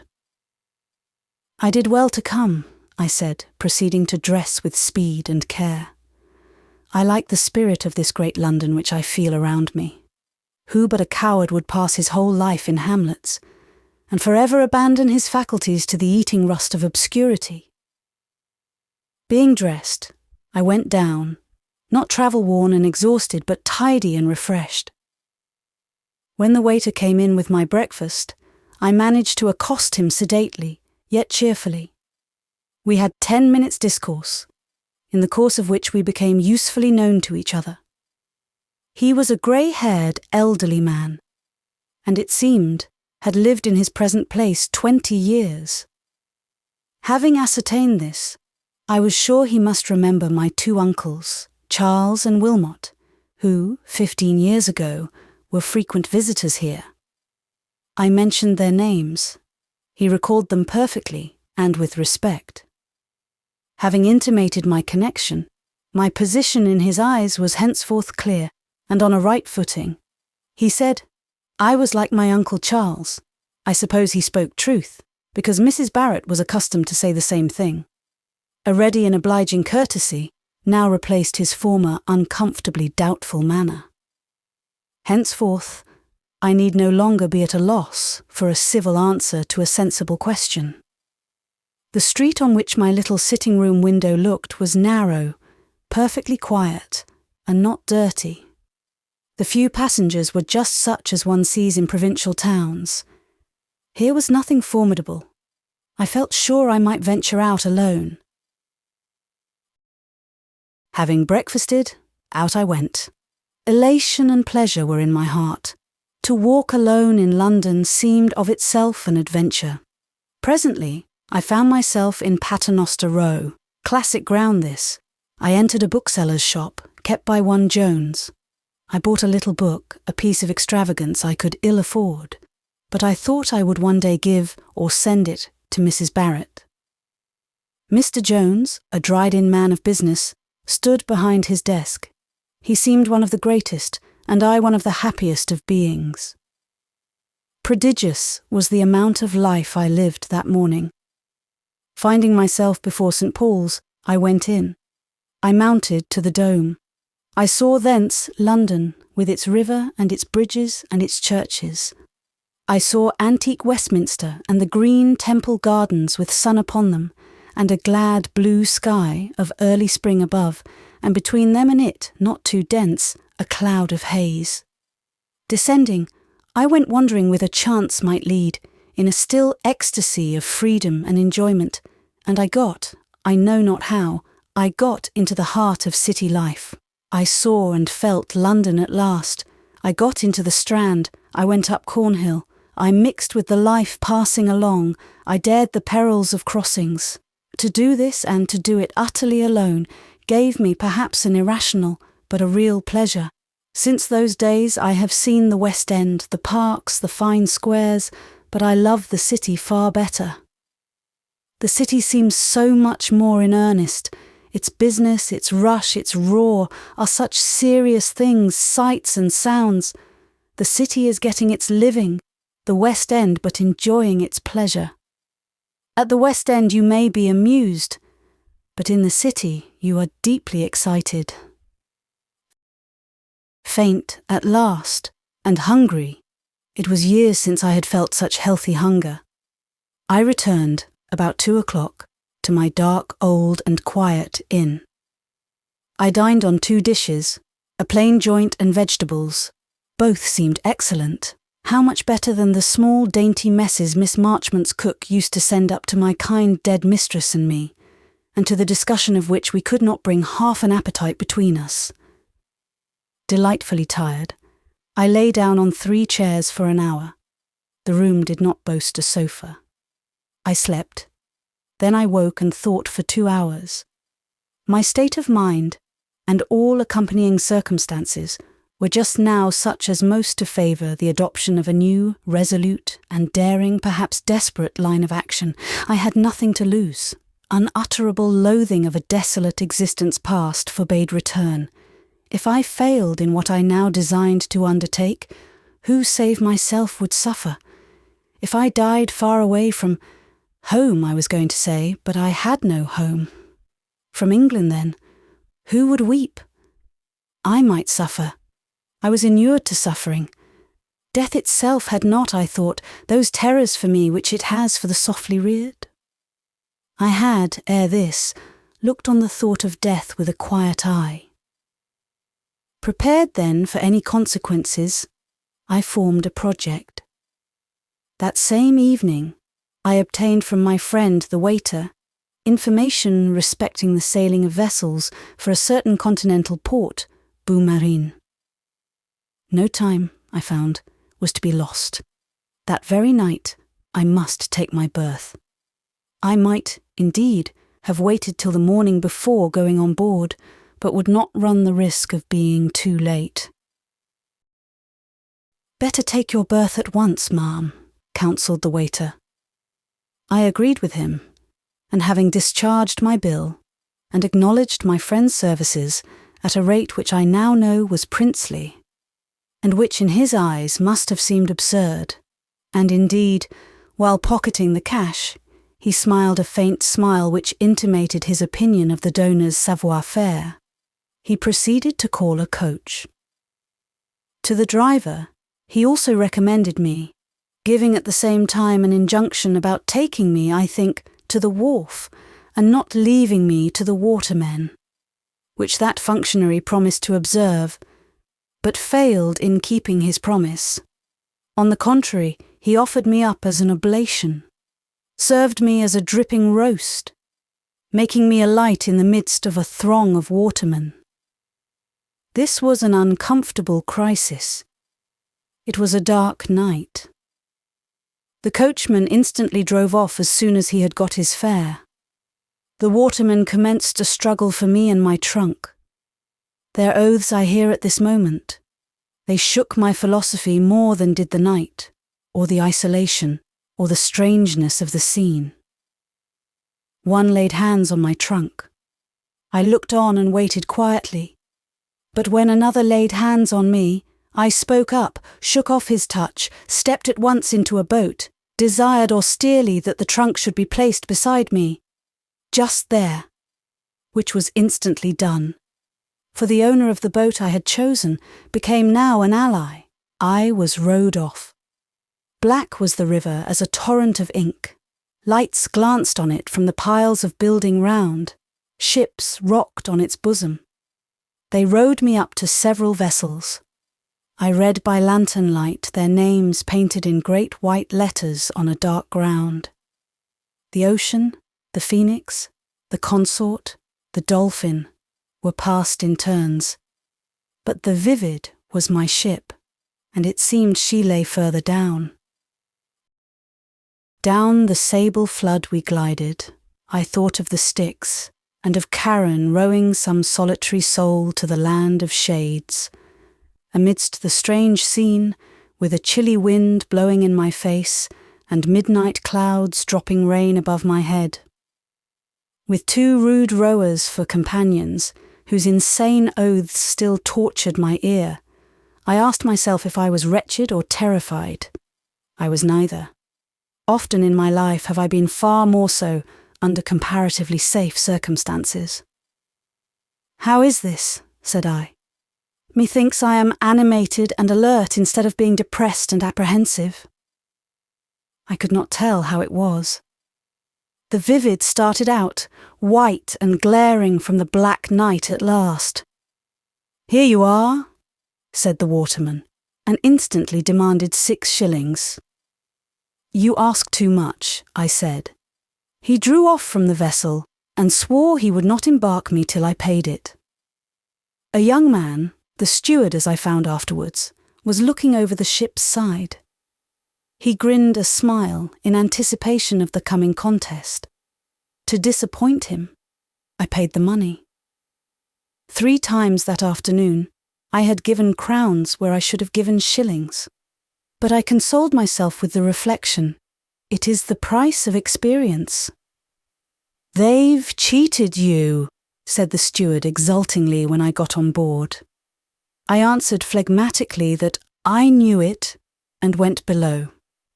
A stout, handsome and showy woman was in the ladies' cabin. I asked to be shown my berth. She looked hard at me, muttered something about its being unusual for passengers to come on board at that hour, and seemed disposed to be less than civil. What a face she had, so comely, so insolent, and so selfish. "Now that I am on board, I shall certainly stay here," was my answer. "I will trouble you to show me my berth." She complied, but sullenly. I took off my bonnet, arranged my things, and lay down. Some difficulties had been passed through. A sort of victory was won. My homeless, anchorless, unsupported mind had again leisure for a brief repose. Till the VIII arrived in harbour, no further action would be required of me. But then, I could not look forward. Harassed, exhausted, I lay in a half-trance. The stewardess talked all night, not to me but to the young steward, her son, and her very picture. He passed in and out of the cabin continually. They disputed, they quarrelled, they made it up again 20 times in the course of the night. She professed to be writing a letter home, she said to her father. She read passages of it aloud, heeding me no more than a stock. Perhaps she believed me asleep. Several of these passages appeared to comprise family secrets, and bore special reference to one Charlotte, a younger sister who, from the bearing of the epistle, seemed to be on the brink of perpetrating a romantic and imprudent match. Loud was the protest of this elder lady against the distasteful union. The dutiful son laughed his mother's correspondence to scorn. She defended it and raved at him. They were a strange pair. She might be 39 or 40 and was buxom and blooming as a girl of 20. Hard, loud, vain and vulgar, her mind and body alike seemed brazen and imperishable. I should think, from her childhood, she must have lived in public stations, and in her youth might very likely have been a barmaid. Towards morning, her discourse ran on a new theme. The Watsons, a certain expected family party of passengers, known to her, it appeared, and by her much esteemed on account of the handsome profit realised in their fees. She said, it was as good as a little fortune to her whenever this family crossed. At dawn, all were astir, and by sunrise the passengers came on board. Boisterous was the welcome given by the stewardess to the Watsons, and great was the bustle made in their honour. They were 4 in number, 2 males and 2 females. Besides them, there was but one other passenger, a young lady, whom a gentlemanly, though languid-looking man escorted. The 2 groups offered a marked contrast. The Watsons were doubtless rich people, for they had the confidence of conscious wealth in their bearing. The women, youthful both of them, and one perfectly handsome, as far as physical beauty went, were dressed richly, gaily, and absurdly out of character for the circumstances. Their bonnets with bright flowers, their velvet cloaks and silk dresses, seemed better suited for park or promenade than for a damp packet deck. The men were of low stature, plain, fat, and vulgar. The oldest, plainest, greasiest, broadest, I soon found was the husband, the bridegroom, I suppose, for she was very young, of the beautiful girl. Deep was my amazement at this discovery.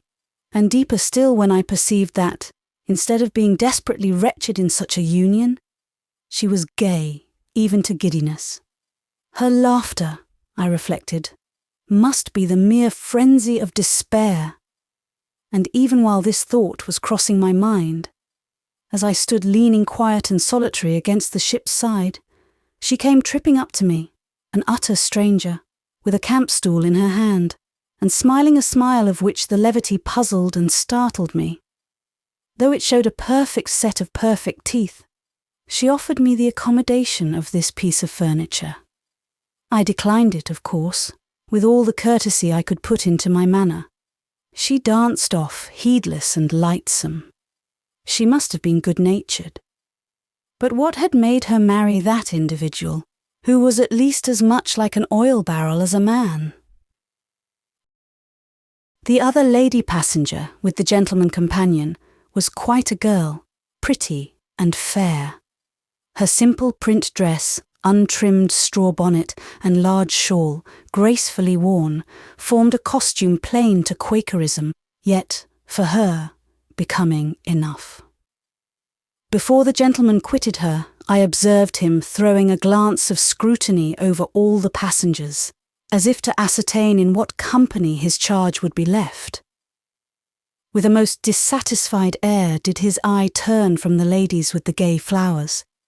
He looked at me, and then he spoke to his daughter, niece or whatever she was. She also glanced in my direction, and slightly curled her short, pretty lip. It might be myself, or it might be my homely morning habit, that elicited this mark of contempt. More likely, both. A bell rang. Her father, I afterwards knew that it was her father, kissed her and returned to land. The packet sailed. Foreigners say that it is only English girls who can thus be trusted to travel alone, and deep is their wonder at the daring confidence of English parents and guardians. As for the jeunes mesdames, by some, their intrepidity is pronounced masculine and inconvenant. Others regard them as the passive victims of an educational and theological system which wantonly dispenses with proper surveillance. Whether this particular young lady was of the sort that can the most safely be left unwatched, I do not know, or rather did not then know. But it soon appeared that the dignity of solitude was not to her taste. She paced the deck once or twice backwards and forwards. She looked with a little sour air of disdain at the flaunting silks and velvets, and the bears which thereon danced attendance, and eventually she approached me and spoke. "Are you fond of a sea voyage?" was her question. I explained that my fondness for a sea voyage had yet to undergo the test of experience. I had never made one. "Oh, how charming!" cried she. "I quite envy you the novelty. First impressions, you know, are so pleasant. Now I have made so many, I quite forget the first. I am quite blasé about the sea and all that." I could not help smiling. "Why do you laugh at me?" she inquired, with a frank testiness that pleased me better than her other talk. "Because you are so young to be blasé about anything. I am 17, a little piqued. You hardly look 16. Do you like travelling alone?" "Bah, I care nothing about it. I have crossed the Channel 10 times alone. But then, I take care never to be long alone. I always make friends." "You will scarcely make many friends this voyage, I think," glancing at the Watson group, who were now laughing and making a great deal of noise on deck.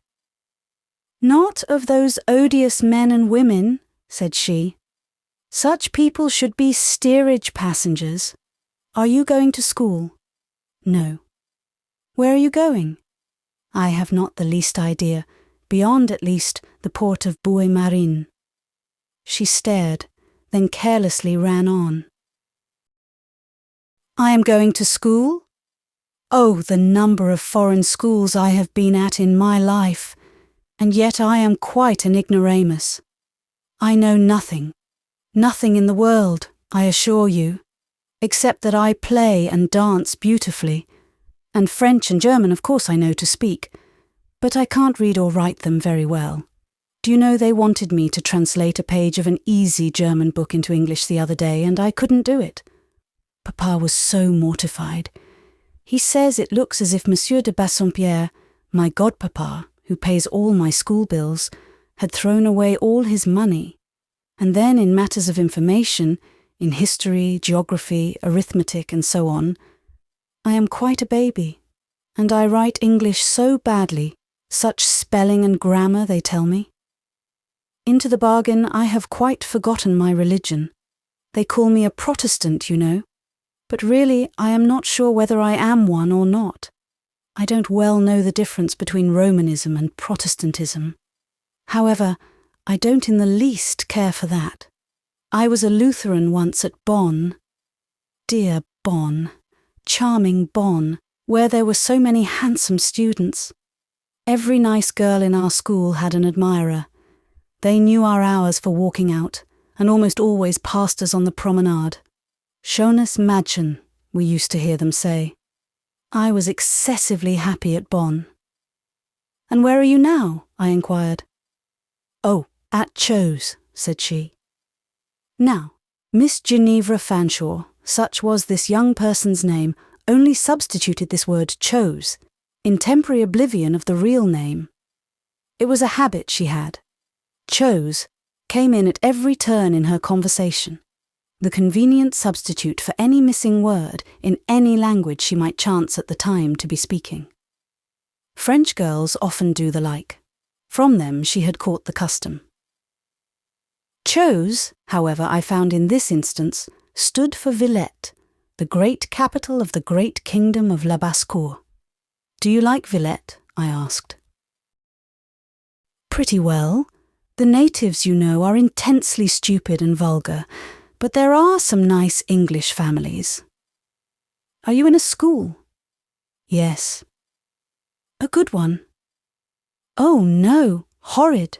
But I go out every Sunday and care nothing about the maîtresses or the professeurs or the élèves, and send lessons au diable. One daren't say that in English, you know, but it sounds quite right in French. And thus I get on charmingly. You are laughing at me again? No, I'm only smiling at my own thoughts. What are they? Without waiting for an answer, now do tell me where you are going. Where fate may lead me. My business is to earn a living where I can find it. To earn? In consternation. Are you poor then? As poor as Job. After a pause. Bah! How unpleasant. But I know what it is to be poor. They are poor enough at home, Papa and Mamma and all of them. Papa is called Captain Fanshawe. He is an officer on half pay, but well descended, and some of our connections are great enough. But my uncle and godpapa de Bassompierre, who lives in France, is the only one that helps us. He educates us girls. I have 5 sisters and 3 brothers. By and by we are to marry. Rather elderly gentlemen, I suppose, with cash. Papa and Mamma manage that. My sister Augusta is married now to a man much older looking than Papa. Augusta is very beautiful, not in my style, but dark. Her husband, Mr. Davies, had the yellow fever in India, and he is still the colour of a guinea. But then he is rich, and Augusta has her carriage and establishment, and we all think she has done perfectly well. Now, this is better than earning a living, as you say. By the way, are you clever? No, not at all. You can play, sing, speak 3 or 4 languages? By no means. Still, I think you are clever. A pause and a yawn. Shall you be seasick? Shall you? Oh, immensely. As soon as ever we get in sight of the sea, I begin, indeed, to feel it already. I shall go below, and won't I order about that fat, odious stewardess? Heureusement je sais faire aller mon monde. Down she went. It was not long before the other passengers followed her. Throughout the afternoon I remained on deck alone.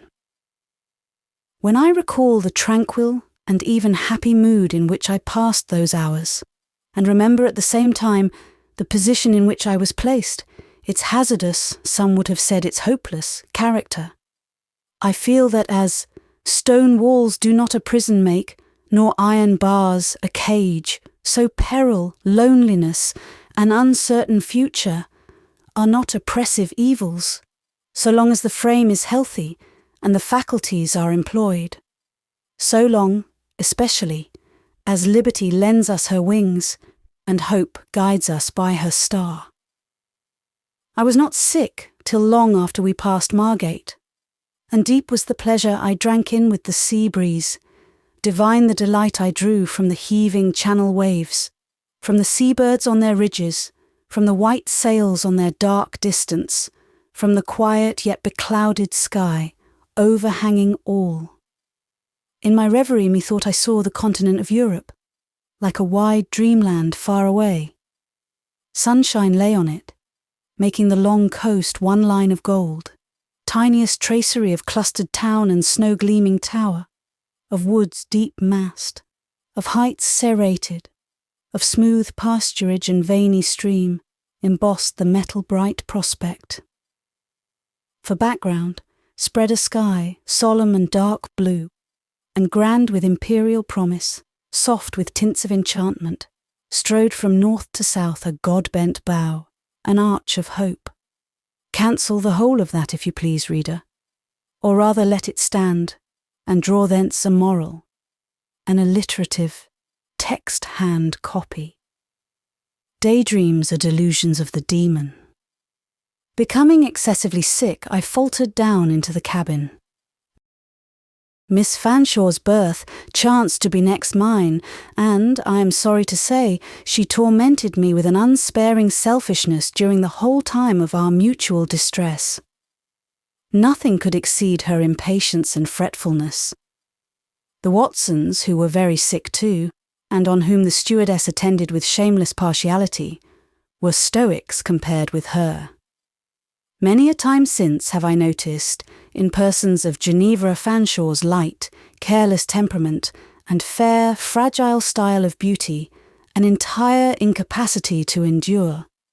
They seem to sour in adversity, like small beer in thunder. The man who takes such a woman for his wife ought to be prepared to guarantee her an existence all sunshine. Indignant at last with her teasing peevishness, I curtly requested her to hold her tongue. The rebuff did her good, and it was observable that she liked me no worse for it.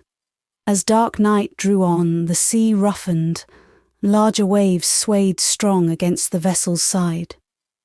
It was strange to reflect that blackness and water were round us, and to feel the ship ploughing straight on her pathless way, despite noise, billow, and rising gale. Articles of furniture began to fall about, and it became needful to lash them to their places. The passengers grew sicker than ever. Miss Fanshawe declared with groans that she must die. "Not just yet, honey," said the stewardess. "We're just in port." Accordingly, in another quarter of an hour, a calm fell upon us all, and about midnight the voyage ended. I was sorry, yes, I was sorry. My resting time was past. My difficulties, my stringent difficulties, recommenced. When I went on deck, the cold air and black scowl of the night seemed to rebuke me for my presumption in being where I was. The lights of the foreign seaport town, glimmering round the foreign harbour, met me like unnumbered threatening eyes. Friends came on board to welcome the Watsons. A whole family of friends surrounded and bore away Miss Fanshawe. But I dared not for one moment dwell on a comparison of positions. Yet where should I go? I must go somewhere. Necessity dare not be nice. As I gave the stewardess her fee, and she seemed surprised at receiving a coin of more value than, from such a quarter, her coarse calculations had probably reckoned on, I said, "Be kind enough to direct me to some quiet, respectable inn, where I can go for the night." She not only gave me the required direction, but called a commissionaire and bid him take charge of me, and not my trunk, for that was gone to the custom house. I followed this man along a rudely paved street, lit now by a fitful gleam of moonlight. He brought me to the inn. I offered him 6pence, which he refused to take. Supposing it not enough, I changed it for 1 shilling. But this also he declined, speaking rather sharply, in a language to me unknown. A waiter, coming forward into the lamp-lit inn passage, reminded me in broken English that my money was foreign money, not current here. I gave him a sovereign to change. This little matter settled, I asked for a bedroom. Supper I could not take. I was still seasick and unnerved, and trembling all over. How deeply glad I was when the door of a very small chamber at length closed on me and my exhaustion. Again I might rest, though the cloud of doubt would be as thick tomorrow as ever. The necessity for exertion more urgent, the peril of destitution nearer, the conflict for existence more severe. Chapter 7. Villette. I awoke next morning with courage revived and spirits refreshed. Physical debility no longer enervated my judgment. My mind felt prompt and clear. Just as I finished dressing, a tap came to the door. I said, "Come in," expecting the chambermaid, whereas a rough man walked in and said, "Give me your keys, miss." "Why?" I asked. "Give," said he impatiently, and as he half snatched them from my hand, he added, "All right. Have your trunk soon." Fortunately, it did turn out all right. He was from the custom house. Where to go to get some breakfast I could not tell. But I proceeded, not without hesitation, to descend. I now observed what I had not noticed in my extreme weariness last night, namely, that this inn was, in fact, a large hotel. And as I slowly descended the broad staircase, halting on each step, for I was in wonderfully little haste to get down, I gazed at the high ceiling above me, at the painted walls around, at the wide windows which filled the house with light, at the veined marble I trod, for the steps were all of marble, though uncarpeted and not very clean.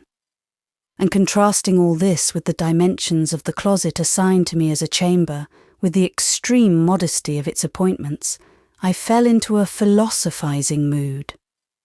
Much I marvelled at the sagacity evinced by waiters and chambermaids in proportioning the accommodation to the guest.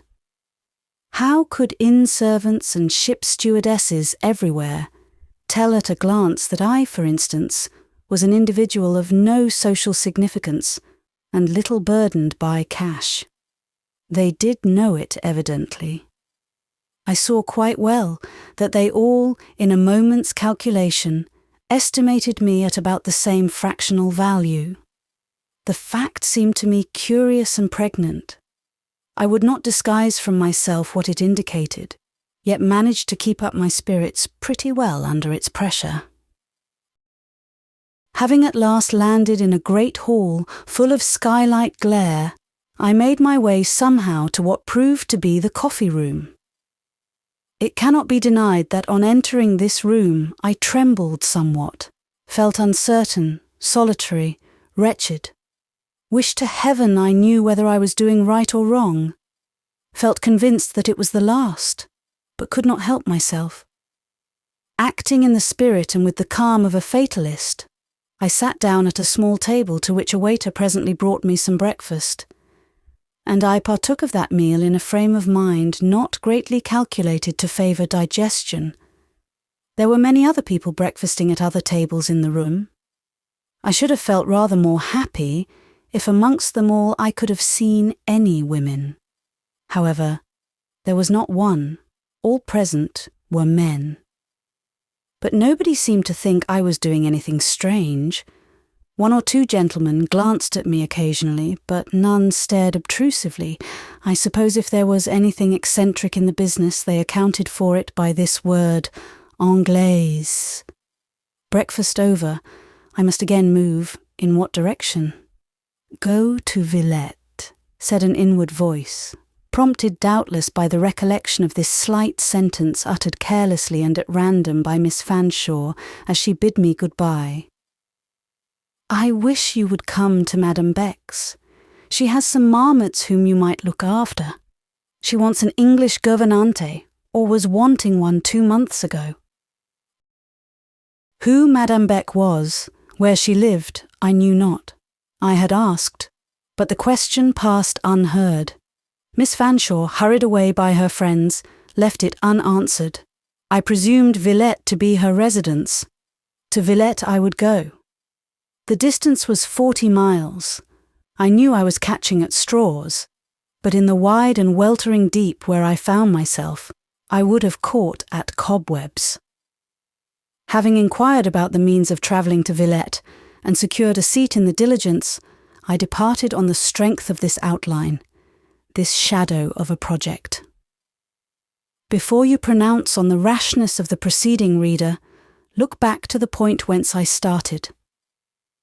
Consider the desert I had left.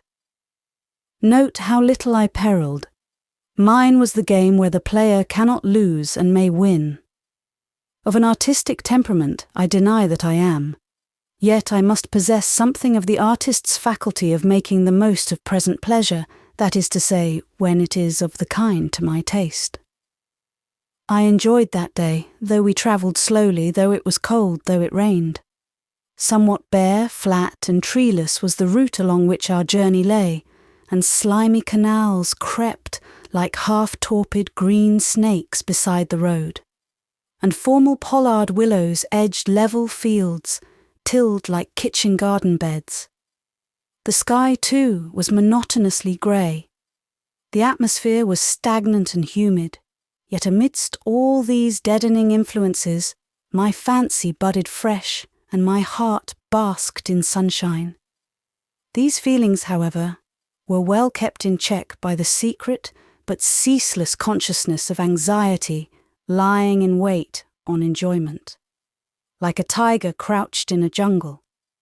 The breathing of that beast of prey was in my ear always. His fierce heart panted close against mine. He never stirred in his lair, but I felt him. I knew he waited only for sundown to bound ravenous from his ambush. I had hoped we might reach Villette ere night set in, and that thus I might escape the deeper embarrassment which obscurity seems to throw round a first arrival at an unknown bourne. But, what with our slow progress and long stoppages? What with a thick fog and small, dense rain? Darkness, that might almost be felt, had settled on the city by the time we gained its suburbs. I know we passed through a gate where soldiers were stationed. So much I could see by lamplight. Then, having left behind us the miry chaussée, we rattled over a pavement of strangely rough and flinty surface. At a bureau, the diligence stopped, and the passengers alighted. My first business was to get my trunk. A small matter enough, but important to me. Understanding that it was best not to be importunate or over-eager about luggage, but to wait and watch quietly the delivery of other boxes till I saw my own, and then promptly claim and secure it, I stood apart, my eye fixed on that part of the vehicle in which I had seen my little portmanteau safely stowed, and upon which piles of additional bags and boxes were now heaped. One by one I saw these removed, lowered, and seized on. I was sure mine ought to be by this time visible.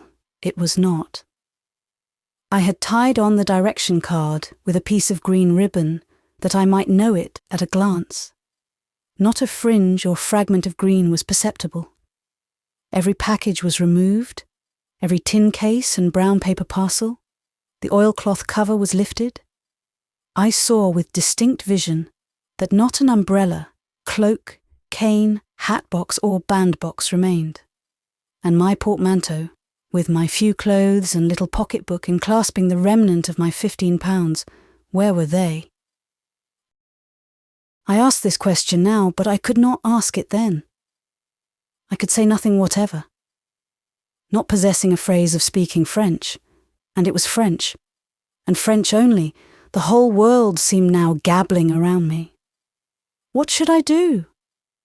Approaching the conductor, I just laid my hand on his arm, pointed to a trunk, thence to the diligence roof, and tried to express a question with my eyes. He misunderstood me, seized the trunk indicated, and was about to hoist it on the vehicle. "Let that alone, will you?" said a voice in good English. Then, in correction, "Qu'est-ce que vous faites donc? Cet mal est à moi." But I had heard the fatherland accents. They rejoiced my heart. I turned. "Sir," said I, appealing to the stranger, without, in my distress, noticing what he was like, "I cannot speak French. May I entreat you to ask this man what he has done with my trunk?"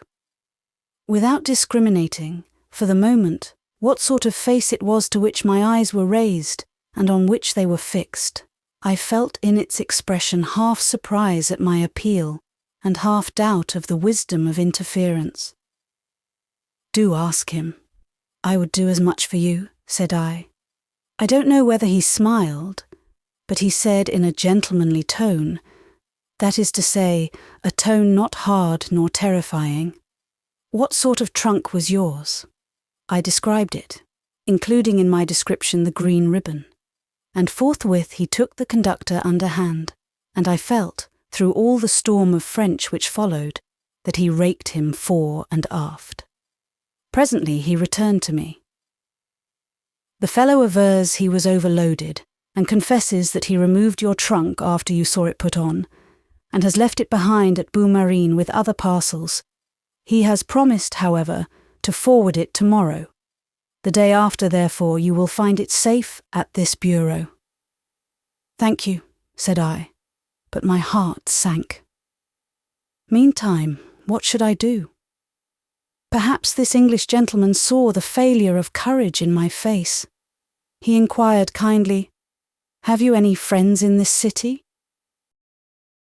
"No, and I don't know where to go." There was a little pause, in the course of which, as he turned more fully to the light of a lamp above him, I saw that he was a young, distinguished and handsome man. He might be a lord for anything I knew. Nature had made him good enough for a prince, I thought. His face was very pleasant. He looked high but not arrogant, manly but not overbearing.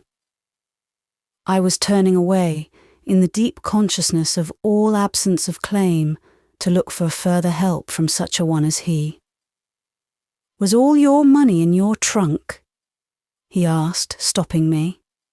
How thankful was I to be able to answer with truth, "No, I have enough in my purse," for I had nearly 20 francs, "to keep me at a quiet inn till the day after tomorrow.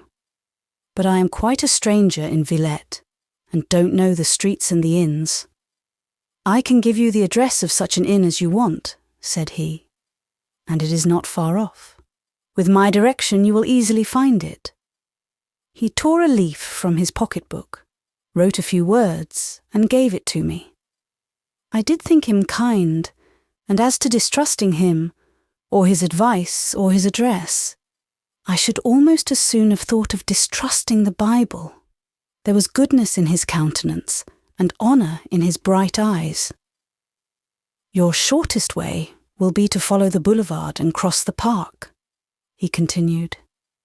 "But it is too late and too dark for a woman to go through the park alone. I will step with you thus far." He moved on, and I followed him through the darkness and the small soaking rain. The boulevard was all deserted, its path miry, the water dripping from its trees. The park was black as midnight. In the double gloom of trees and fog, I could not see my guide. I could only follow his tread. Not the least fear had I.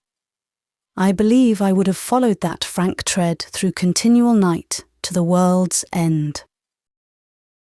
"Now," said he, when the park was traversed, "you will go along this broad street till you come to steps. 2 lamps will show you where they are. These steps you will descend. A narrower street lies below. Following that, at the bottom you will find your inn. They speak English there, so your difficulties are now pretty well over. Good night." "Good night, sir," said I. "Accept my sincerest thanks." And we parted. The remembrance of his countenance, which I am sure wore a light not unbenignant to the friendless, the sound in my ear of his voice, which spoke a nature chivalric to the needy and feeble, as well as the youthful and fair, were a sort of cordial to me long after. He was a true young English gentleman. On I went, hurrying fast through a magnificent street and square, with the grandest houses round, and amidst them the huge outline of more than one overbearing pile, which might be palace or church, I could not tell. Just as I passed a portico, 2 mustachioed men came suddenly from behind the pillars. They were smoking cigars.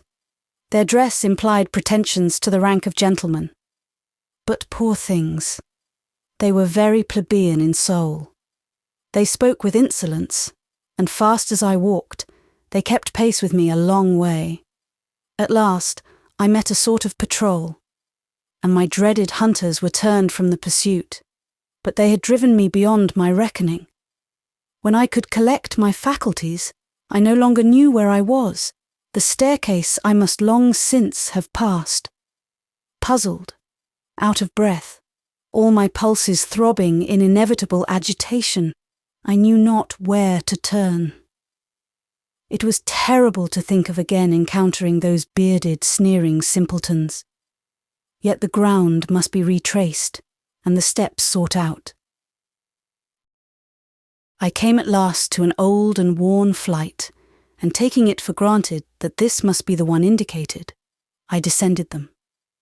The street into which they led was indeed narrow, but it contained no inn. On I wandered.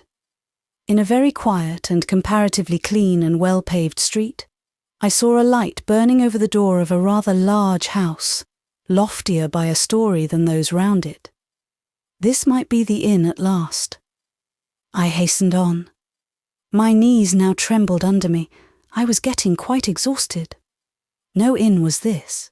A brass plate embellished the great porte-cochère. Pensionnat de Demoiselles was the inscription, and beneath a name, Madame Beck. I started. About 100 thoughts volleyed through my mind in a moment, yet I planned nothing and considered nothing. I had not time. Providence said, "Stop here, this is your inn." Fate took me in her strong hand, mastered my will, directed my actions. I rang the doorbell. While I waited, I would not reflect. I fixedly looked at the street stones where the door lamp shone, and counted them and noted their shapes and the glitter of wet on their angles. I rang again. They opened at last. A bonne in a smart cap stood before me. "May I see Madame Beck?" I inquired. I believe if I had spoken French, she would not have admitted me. But as I spoke English, she concluded I was a foreign teacher come on business connected with the pensionnat, and, even at that late hour, she let me in, without a word of reluctance or a moment of hesitation. The next moment, I sat in a cold, glittering salon with a porcelain stove, unlit, and gilded ornaments and polished floor. A pendule on the mantelpiece struck 9 o'clock. A quarter of an hour passed. How fast beat every pulse in my frame, how I turned cold and hot by turns. I sat with my eyes fixed on the door, a great white folding door with gilt mouldings. I watched to see a leaf move and open. All had been quiet, not a mouse had stirred. The white doors were closed and motionless. "You are English?" said a voice at my elbow. I almost bounded, so unexpected was the sound, so certain had I been of solitude. No ghost stood beside me, nor anything of spectral aspect. Merely a motherly, dumpy little woman, in a large shawl, a wrapping gown, and a clean, trim nightcap. I said I was English, and immediately, without further prelude, we fell to a most remarkable conversation. Madame Beck, for Madame Beck it was, she had entered by a little door behind me, and being shod with the shoes of silence, I had heard neither her entrance nor approach. Madame Beck had exhausted her command of insular speech when she said, "You air Inglis," and she now proceeded to work away volubly in her own tongue. I answered in mine.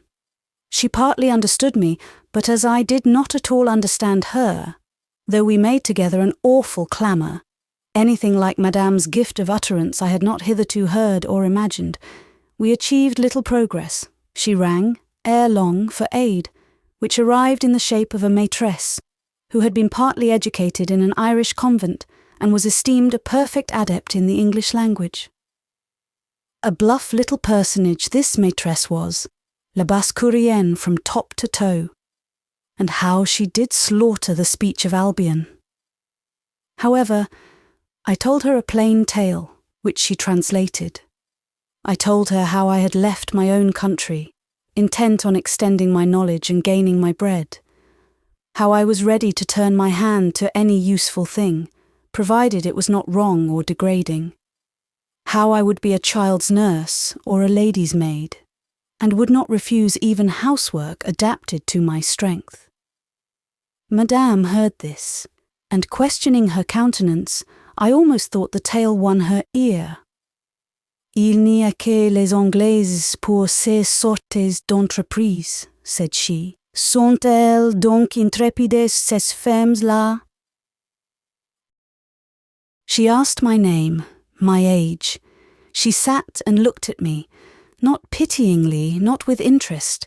Never a gleam of sympathy or a shade of compassion crossed her countenance during the interview. I felt she was not one to be led an inch by her feelings. Grave and considerate, she gazed, consulting her judgment and studying my narrative. A bell rang. Voilà pour la prière du soir, said she, and rose. Through her interpreter, she desired me to depart now and come back on the morrow, but this did not suit me. I could not bear to return to the perils of darkness and the street. With energy, yet with a collected and controlled manner, I said, addressing herself personally, and not the maîtresse, "Be assured, madame, that by instantly securing my services, your interests will be served, and not injured. You will find me one who will wish to give, in her labour, a full equivalent for her wages. And if you hire me, it will be better that I should stay here this night. Having no acquaintance in Villette, and not possessing the language of the country, how can I secure a lodging?" "It is true," said she, "but at least you can give a reference." "None." She inquired after my luggage. I told her when it would arrive. She mused. At that moment a man's step was heard in the vestibule, hastily proceeding to the outer door. I shall go on with this part of my tale, as if I had understood all that passed. For though it was then scarce intelligible to me, I heard it translated afterwards. "Who goes out now?" demanded Madame Beck, listening to the tread. "Monsieur Paul," replied the teacher. "He came this evening to give a reading to the first class." "The very man I should at this moment most wish to see. Call him." The teacher ran to the salon door. Monsieur Paul was summoned. He entered. A small, dark and spare man in spectacles. "Mon cousin," began Madame, "I want your opinion. We know your skill in physiognomy. Use it now. Read that countenance." The little man fixed on me his spectacles. A resolute compression of the lips and gathering of the brow seemed to say that he meant to see through me, and that a veil would be no veil for him. "I read it," he pronounced. "Et qu'en dites-vous?" "Mais bien des choses," was the oracular answer. "Bad or good?" Of each kind, without doubt, pursued the diviner. May one trust her word? Are you negotiating a matter of importance? She wishes me to engage her as bonne or gouvernante. Tells a tale full of integrity but gives no reference. She is a stranger, an Englishwoman, as one may see. She speaks French? Not a word. She understands it? No. One may then speak plainly, in her presence? Doubtless. He gazed steadily. Do you need her services? I could do with them. You know I am disgusted with Madame Syne. Still he scrutinized. The judgment, when it at last came, was as indefinite as what had gone before it. Engage her. If good predominates in that nature, the action will bring its own reward. If evil, well, my cousin, it will always be a good work. And with a bow and a bonsoir, this vague arbiter of my destiny vanished. And Madame did engage me that very night. By God's blessing I was spared the necessity of passing forth again into the lonesome, dreary, hostile street. Chapter 8. Madame Beck. Being delivered into the charge of the maîtresse, I was led through a long narrow passage into a foreign kitchen, very clean, but very strange. It seemed to contain no means of cooking, neither fireplace nor oven. I did not understand that the great black furnace, which filled one corner, was an efficient substitute for these. Surely pride was not already beginning its whispers in my heart. Yet I felt a sense of relief when, instead of being left in the kitchen, as I half anticipated, I was led forward to a small inner room termed a cabinet. A cook in a jacket, a short petticoat and sabots brought my supper.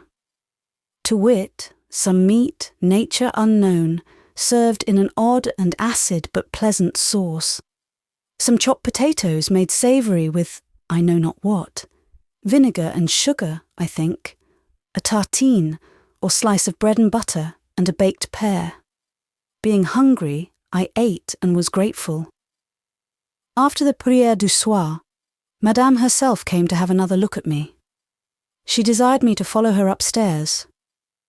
Through a series of the queerest little dormitories, which I heard afterwards had once been nuns' cells, for the premises were in part of ancient date, and through the oratory, a long, low, gloomy room, where a crucifix hung, pale, against the wall, and 2 tapers kept dim vigils, she conducted me to an apartment where 3 children were asleep in 3 tiny beds. A heated stove made the air of this room oppressive, and, to mend matters, it was scented with an odour rather strong than delicate. A perfume indeed, altogether surprising and unexpected under the circumstances, being like the combination of smoke with some spirituous essence, a smell, in short, of whiskey. Beside a table on which flared the remnant of a candle guttering to waste in the socket, a coarse woman, heterogeneously clad in a broad striped showy silk dress and a stuff apron, sat in a chair fast asleep. To complete the picture, and leave no doubt as to the state of matters, a bottle and an empty glass stood at the sleeping beauty's elbow. Madame contemplated this remarkable tableau with great calm. She neither smiled nor scowled. No impress of anger, disgust, or surprise ruffled the equality of her grave aspect. She did not even wake the woman. Serenely pointing to a 4th bed, she intimated that it was to be mine.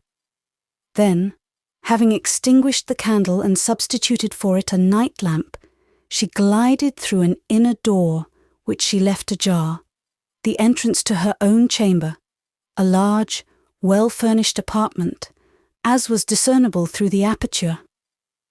My devotions that night were all thanksgiving. Strangely had I been led since morning, unexpectedly had I been provided for. Scarcely could I believe that not 48 hours had elapsed since I left London, under no other guardianship than that which protects the passenger bird, with no prospect, but the dubious cloud tracery of hope. I was a light sleeper. In the dead of night I suddenly awoke. All was hushed, but a white figure stood in the room, Madame in her nightdress. Moving without perceptible sound, she visited the 3 children in the 3 beds. She approached me. I feigned sleep, and she studied me long. A small pantomime ensued, curious enough. I dare say she sat a quarter of an hour on the edge of my bed, gazing at my face. She then drew nearer, bent close over me, slightly raised my cap, and turned back the border so as to expose my hair. She looked at my hand lying on the bedclothes. This done, she turned to the chair where my clothes lay. It was at the foot of the bed. Hearing her touch and lift them, I opened my eyes with precaution, for I own I felt curious to see how far her taste for research would lead her. It led her a good way. Every article did she inspect. I divined her motive for this proceeding, namely, the wish to form from the garments a judgment respecting the wearer, her station, means, neatness, and so on. The end was not bad, but the means were hardly fair or justifiable. In my dress was a pocket. She fairly turned it inside out. She counted the money in my purse. She opened a little memorandum book, coolly perused its contents, and took from between the leaves a small plaited lock of Miss Marchmont's grey hair. To a bunch of 3 keys, being those of my trunk, desk, and workbox, she accorded special attention. With these, indeed, she withdrew a moment to her own room. I softly rose in my bed and followed her with my eye. These keys, reader, were not brought back till they had left on the toilet of the adjoining room the impress of their wards in wax. All being thus done decently and in order, my property was returned to its place, my clothes were carefully refolded. Of what nature were the conclusions deduced from this scrutiny? Were they favourable or otherwise? Vain question. Madame's face of stone, for of stone in its present night aspect it looked. It had been human, and as I said before, motherly in the salon, betrayed no response. Her duty done, I felt that in her eyes this business was a duty. She rose, noiseless as a shadow. She moved towards her own chamber. At the door she turned, fixing her eye on the heroine of the bottle, who still slept and loudly snored. Mrs. Sweeney.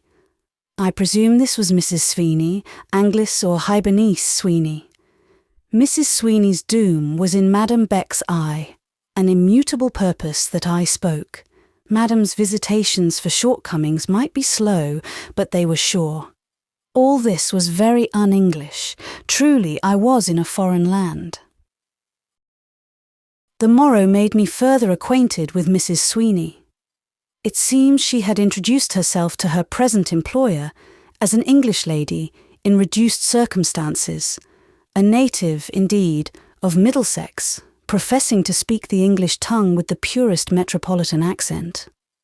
Madame, reliant on her own infallible expedients for finding out the truth in time, had a singular intrepidity in hiring service offhand, as indeed seemed abundantly proved in my own case. She received Mrs. Sweeney as nursery governess to her 3 children. I need hardly explain to the reader that this lady was, in effect, a native of Ireland. Her station I do not pretend to fix. She boldly declared that she had the bringing up of the son and daughter of a marquis. I think myself she might possibly have been a hanger-on, nurse, fosterer, or washerwoman in some Irish family. She spoke a smothered tongue, curiously overlaid with mincing Cockney inflections. By some means or other she had acquired, and now held in possession, a wardrobe of rather suspicious splendour. Gowns of stiff and costly silk, fitting her indifferently, and apparently made for other proportions than those they now adorned, caps with real lace borders, and, the chief item in the inventory, the spell by which she struck a certain awe through the household, quelling the otherwise scornfully disposed teachers and servants, and so long as her broad shoulders wore the folds of that majestic drapery, even influencing Madame herself, a real Indian shawl, un véritable cachemire, as Madame Beck said, with unmixed reverence and amaze. I feel quite sure that without this cachemire, she would not have kept her footing in the pensionnat for 2 days. By virtue of it, and it only, she maintained the same a month. But when Mrs. Sweeney knew that I had come to fill her shoes, then it was that she declared herself, then did she rise on Madame Beck in her full power, then came down on me with her concentrated weight. Madame bore this revelation and visitation so well, so stoically, that I for very shame could not support it otherwise than with composure. For one little moment Madame Beck absented herself from the room. 10 minutes after, an agent of the police stood in the midst of us. Mrs. Sweeney and her effects were removed. Madame's brow had not been ruffled during the scene. Her lips had not dropped one sharply accented word. This brisk little affair of the dismissal was all settled before breakfast. Order to march given, policeman called, mutineer expelled. Chambre d'enfant fumigated and cleansed, windows thrown open, and every trace of the accomplished Mrs. Sweeney, even to the fine essence and spiritual fragrance which gave token so subtle and so fatal of the head and front of her offending, was annihilated from the Rue Fossette. All this, I say, was done between the moment of Madame Beck's issuing like Aurora from her chamber, and that in which she coolly sat down to pour out her first cup of coffee. About noon I was summoned to dress Madame. It appeared my place was to be a hybrid between gouvernante and lady's maid. Till noon she haunted the house in her wrapping gown, shawl, and soundless slippers. How would the lady chief of an English school approve this custom? The dressing of her hair puzzled me. She had plenty of it. Auburn, unmixed with grey, though she was 40 years old. Seeing my embarrassment, she said, "You have not been a femme de chambre in your own country." And taking the brush from my hand, and setting me aside, not ungently or disrespectfully, she arranged it herself. In performing other offices of the toilet, she half directed, half aided me, without the least display of temper or impatience. Note, Ben, that was the first and last time I was required to dress her. Henceforth, on Rosine, the portress, devolved that duty. When attired, Madame Beck appeared a personage of a figure rather short and stout, yet still graceful in its own peculiar way, that is, with the grace resulting from proportion of parts. Her complexion was fresh and sanguine, not too rubicund. Her eye, blue and serene. Her dark silk dress fitted her as a French sempstress alone can make a dress fit. She looked well, though a little bourgeoise. As bourgeoise, indeed, she was. I know not what of harmony pervaded her whole person, and yet her face offered contrast too. Its features were by no means such as are usually seen in conjunction with a complexion of such blended freshness and repose. Their outline was stern. Her forehead was high but narrow. It expressed capacity and some benevolence, but no expanse. Nor did her peaceful yet watchful eye ever know the fire which is kindled in the heart or the softness which flows thence. Her mouth was hard, it could be a little grim. Her lips were thin.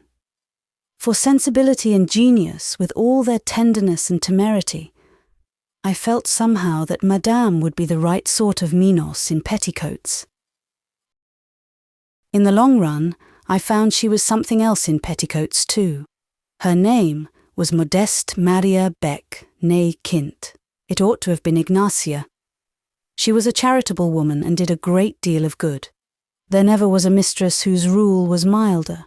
I was told that she never once remonstrated with the intolerable Mrs. Sweeney, despite her tipsiness, disorder, and general neglect. Yet Mrs. Sweeney had to go the moment her departure became convenient. I was told, too, that neither masters nor teachers were found fault with in that establishment. Yet both masters and teachers were often changed. They vanished and others filled their places. None could well explain how. The establishment was both a pensionnat and an externat. The externers or day pupils exceeded 100 in number. The boarders were about a score. Madame must have possessed high administrative powers. She ruled all these, together with 4 teachers, 8 masters, 6 servants, and 3 children, managing at the same time to perfection the pupils' parents and friends.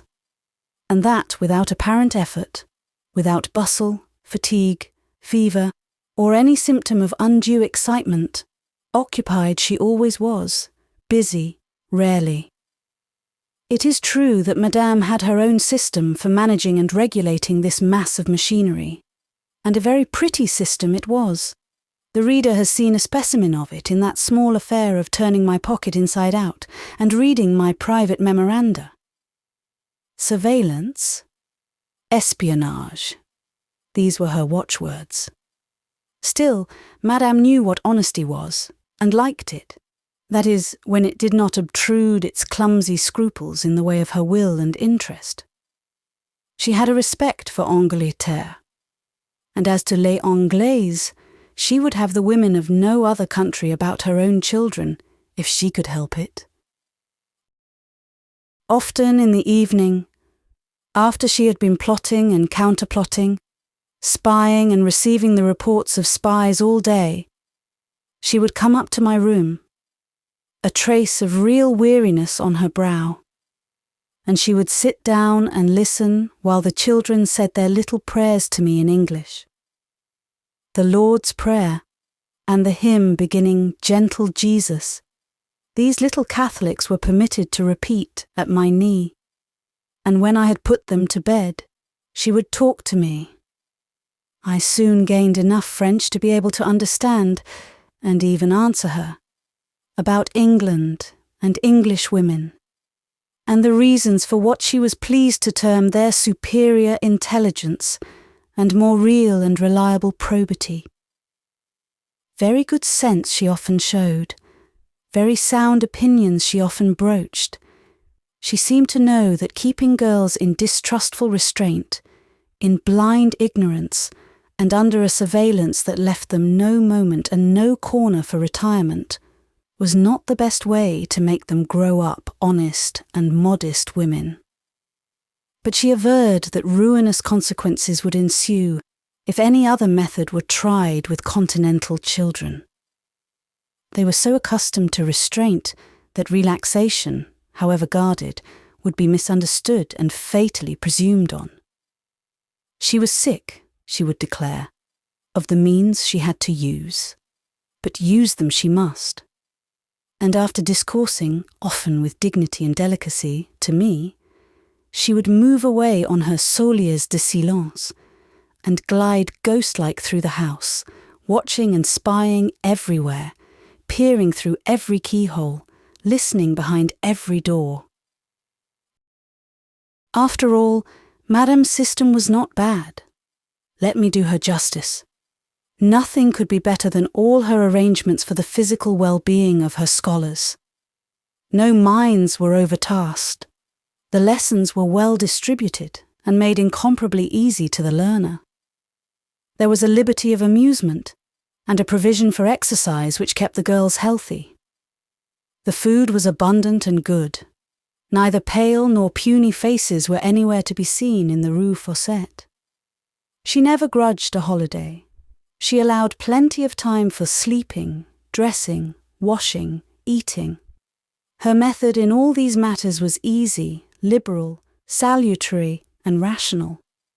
Many an austere English schoolmistress would do vastly well to imitate her, and I believe many would be glad to do so, if exacting English parents would let them.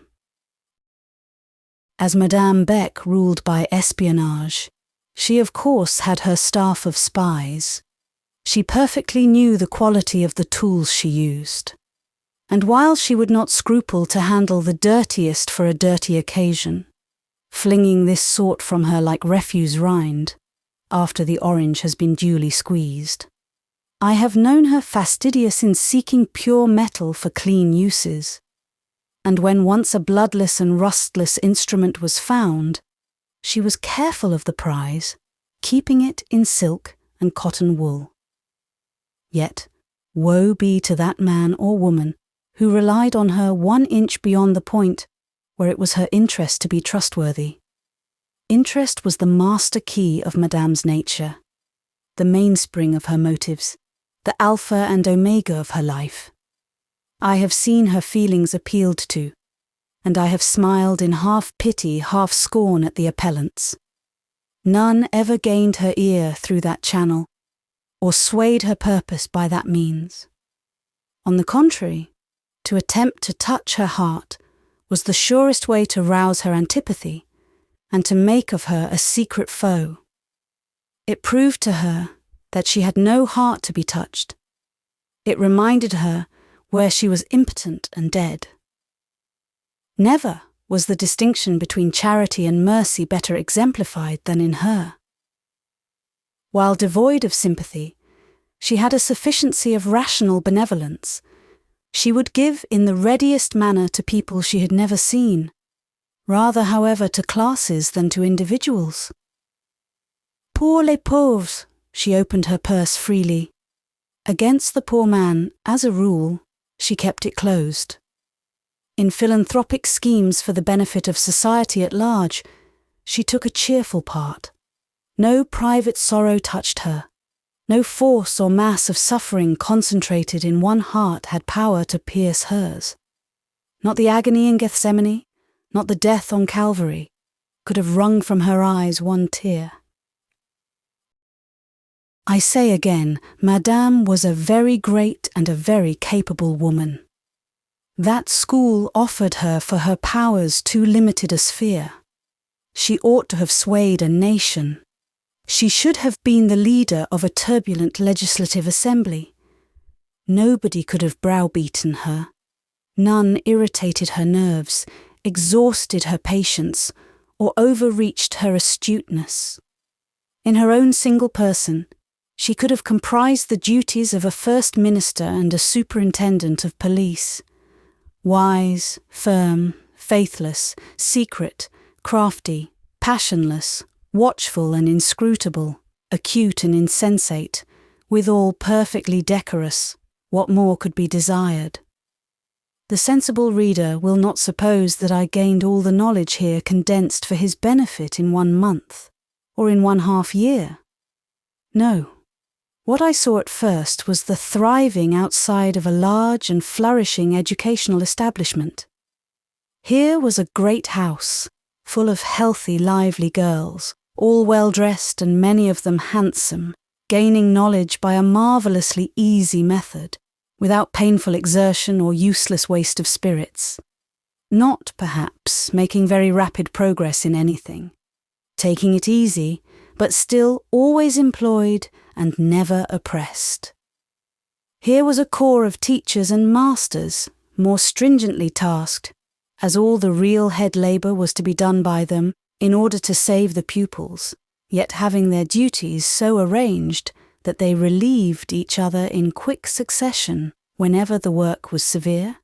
Here, in short, was a foreign school, of which the life, movement and variety made it a complete and most charming contrast to many English institutions of the same kind. Behind the house was a large garden, and in summer the pupils almost lived out of doors amongst the rose bushes and the fruit trees. Under the vast and vine-draped berceau, Madame would take her seat on summer afternoons, and send for the classes, in turns, to sit round her and sew and read. Meantime, masters came and went, delivering short and lively lectures rather than lessons, and the pupils made notes of their instructions, or did not make them, just as inclination prompted, secure that, in case of neglect, they could copy the notes of their companions. Besides the regular monthly jours de sortie, the Catholic fête days brought a succession of holidays all the year round, and sometimes on a bright summer morning or soft summer evening, the boarders were taken out for a long walk into the country, regaled with gaufres and vin blanc, or new milk and pain bis, or pistolets au beurre, rolls, and coffee. All this seemed very pleasant, and Madame appeared goodness itself, and the teachers not so bad, but they might be worse, and the pupils perhaps a little noisy and rough, but types of health and glee. Thus did the view appear, seen through the enchantment of distance. But there came a time when distance was to melt for me, when I was to be called down from my watchtower of the nursery, whence I had hitherto made my observations, and was to be compelled into closer intercourse with this little world of the Rue Fossette. I was one day sitting upstairs as usual, hearing the children their English lessons, and at the same time turning a silk dress for Madame, when she came sauntering into the room with that absorbed air and brow of hard thought she sometimes wore, and which made her look so little genial. Dropping into a seat opposite mine, she remained some minutes silent. Désirée, the eldest girl, was reading to me some little essay of Mrs. Barbauld's, and I was making her translate currently from English to French as she proceeded, by way of ascertaining that she comprehended what she read. Madame listened. Presently, without preface or prelude, she said, almost in the tone of one making an accusation, "Miss, in England you were a governess." "No, madame," said I, smiling, "you are mistaken." "Is this your first essay at teaching, this attempt with my children?" I assured her it was. Again she became silent, but looking up, as I took a pin from the cushion, I found myself an object of study. She held me under her eye. She seemed turning me round in her thoughts, measuring my fitness for a purpose, weighing my value in a plan. Madame had ere this scrutinized all I had, and I believe she esteemed herself cognizant of much that I was. But from that day, for the space of about a fortnight, she tried me by new tests. She listened at the nursery door when I was shut in with the children. She followed me at a cautious distance when I walked out with them, stealing within earshot whenever the trees of park or boulevard afforded a sufficient screen. A strict preliminary process having thus been observed, she made a move forward. One morning, coming on me abruptly and with the semblance of hurry, she said she found herself placed in a little dilemma. Mr. Wilson, the English master, had failed to come at his hour. She feared he was ill. The pupils were waiting in class. There was no one to give a lesson. Should I, for once, object to giving a short dictation exercise, just that the pupils might not have it to say they had missed their English lesson? "In class, madame?" I asked. "Yes, in class, in the second division." "Where there are 60 pupils," said I, for I knew the number, and with my usual base habit of cowardice, I shrank into my sloth like a snail into its shell, and alleged incapacity and impracticability as a pretext to escape action. If left to myself, I should infallibly have let this chance slip. Inadventurous, unstirred by impulses of practical ambition, I was capable of sitting 20 years teaching infants the hornbook, turning silk dresses and making children's frocks. Not that true contentment dignified this infatuated resignation. My work had neither charm for my taste nor hold on my interest, but it seemed to me a great thing to be without heavy anxiety and relieved from intimate trial. The negation of severe suffering was the nearest approach to happiness I expected to know. Besides, I seemed to hold two lives, the life of thought and that of reality. And provided the former was nourished with a sufficiency of the strange necromantic joys of fancy, the privileges of the latter might remain limited to daily bread, hourly work, and a roof of shelter. "Come," said Madame, as I stooped more busily than ever over the cutting out of a child's pinafore. "Leave that work." "But Fifine wants it, Madame." "Fifine must want it then, for I want you."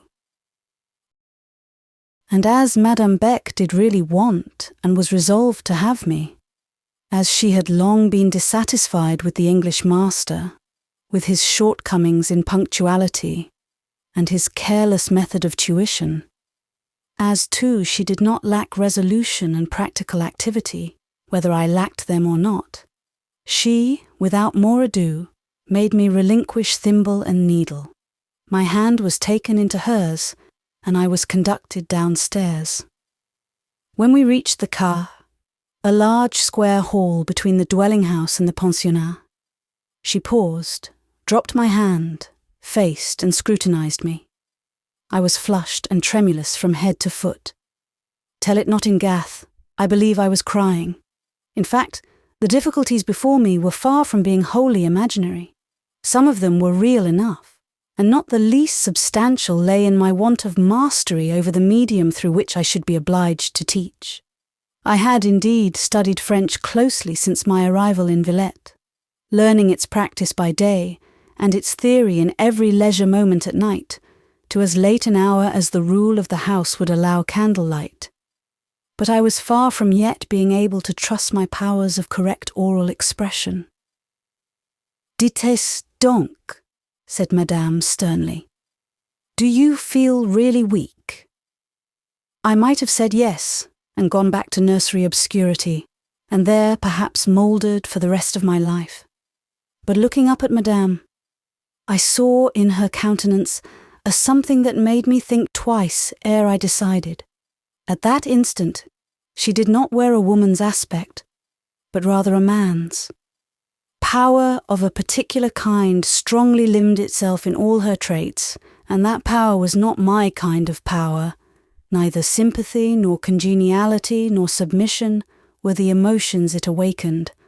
I stood, not soothed, nor won, nor overwhelmed.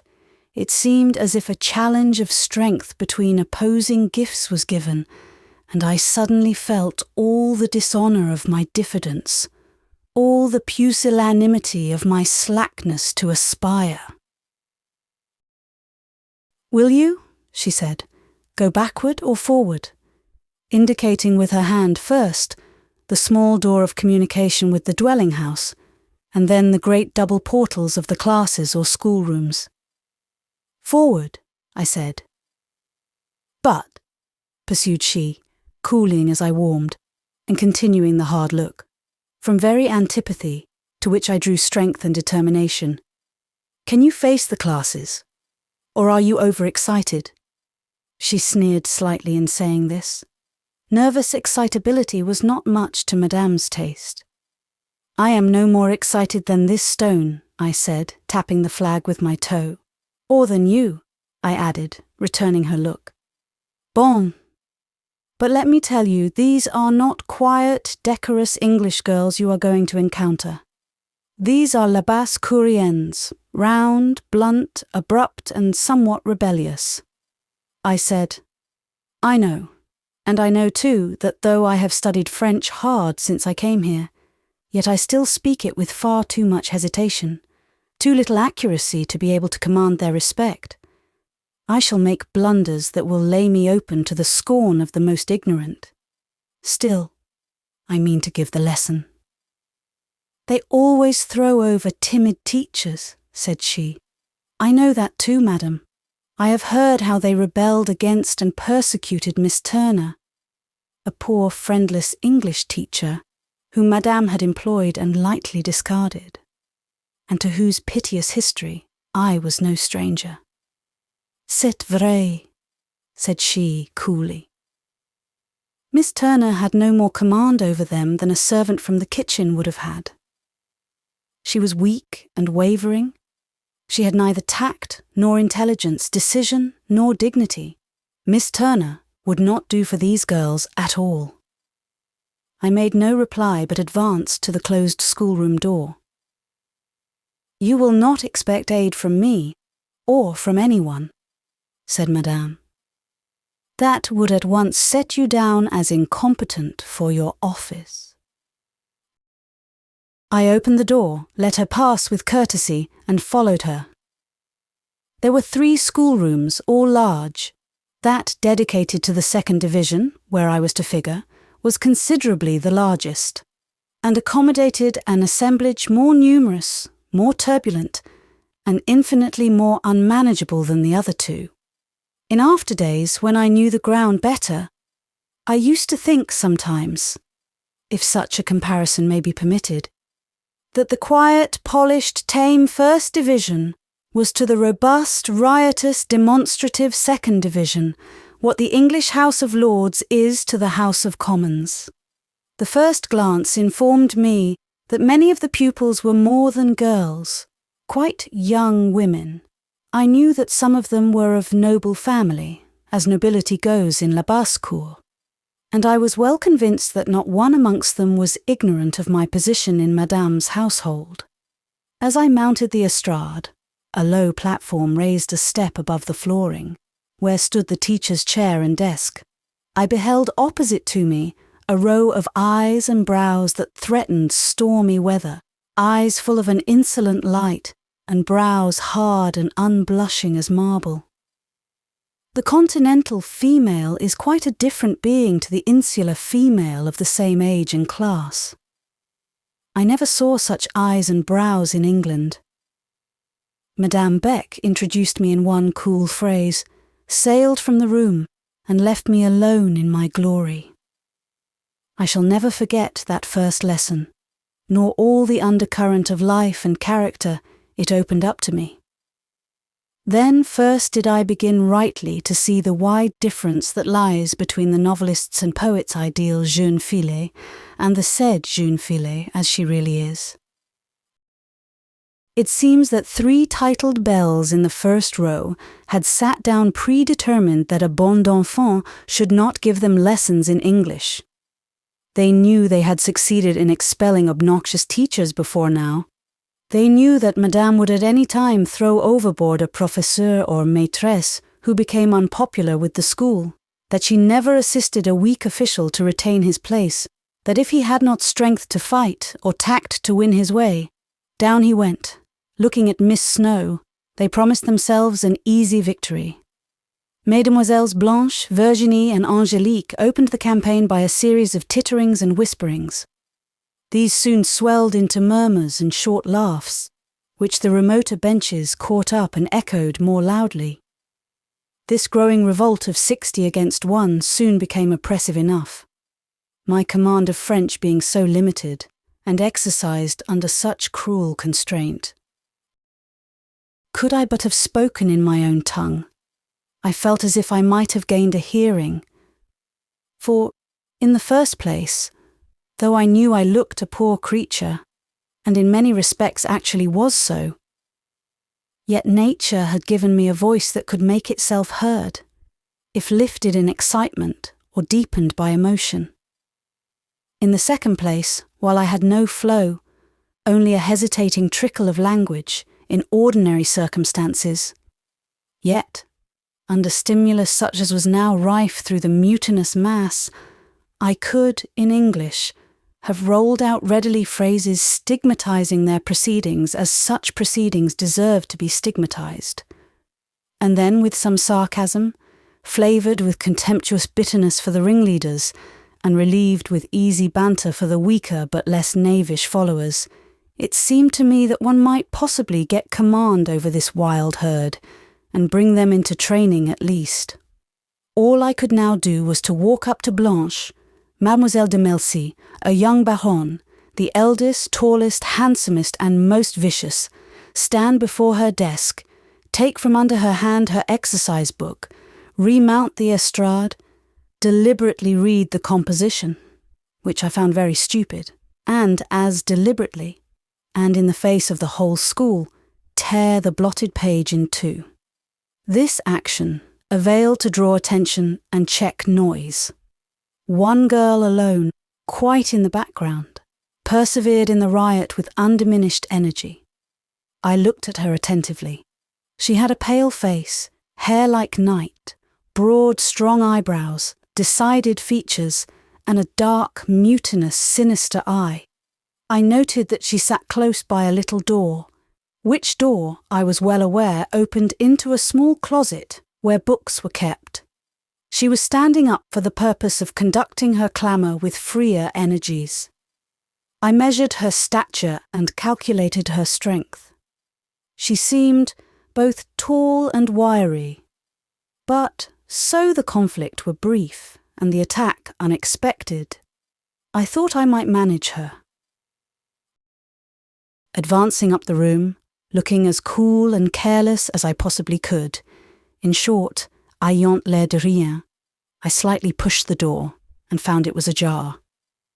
In an instant, and with sharpness, I had turned on her. In another instant, she occupied the closet, the door was shut, and the key in my pocket. It so happened that this girl, Dolores by name, and a Catalonian by race, was the sort of character at once dreaded and hated by all her associates. The act of summary justice above noted proved popular. There was not one present but, in her heart, liked to see it done. They were stilled for a moment. Then a smile, not a laugh, passed from desk to desk. Then, when I had gravely and tranquilly returned to the estrade, courteously requested silence, and commenced a dictation as if nothing at all had happened, the pens travelled peacefully over the pages, and the remainder of the lesson passed in order and industry. "C'est bien," said Madame Beck, when I came out of class, hot and a little exhausted. "Ca ira." She'd been listening and peeping through a spy-hole the whole time. From that day I ceased to be nursery governess and became English teacher. Madame raised my salary, but she got thrice the work out of me she had extracted from Mr. Wilson at half the expense. Chapter 9. Isidore. My time was now well and profitably filled up. What with teaching others and studying closely myself, I had hardly a spare moment. It was pleasant. I felt I was getting on, not lying the stagnant prey of mould and rust, but polishing my faculties and whetting them to a keen edge with constant use. Experience of a certain kind lay before me, on no narrow scale. Villette is a cosmopolitan city, and in this school were girls of almost every European nation, and likewise of very varied rank in life. Equality is much practised in la basse-cour, though not republican in form. It is nearly so in substance, and at the desks of Madame Beck's establishment, the young countess and the young bourgeoise sat side by side. Nor could you always by outward indications decide which was noble and which plebeian, except that indeed the latter had often franker and more courteous manners, while the former bore away the bell for a delicately balanced combination of insolence and deceit. In the former, there was often quick French blood mixed with the marsh phlegm. I regret to say that the effect of this vivacious fluid chiefly appeared in the oilier glibness with which flattery and fiction ran from the tongue, and in a manner lighter and livelier, but quite heartless and insincere. To do all parties justice, the honest aboriginal la basse-couriens had a hypocrisy of their own too. But it was of a coarse order, such as could deceive few.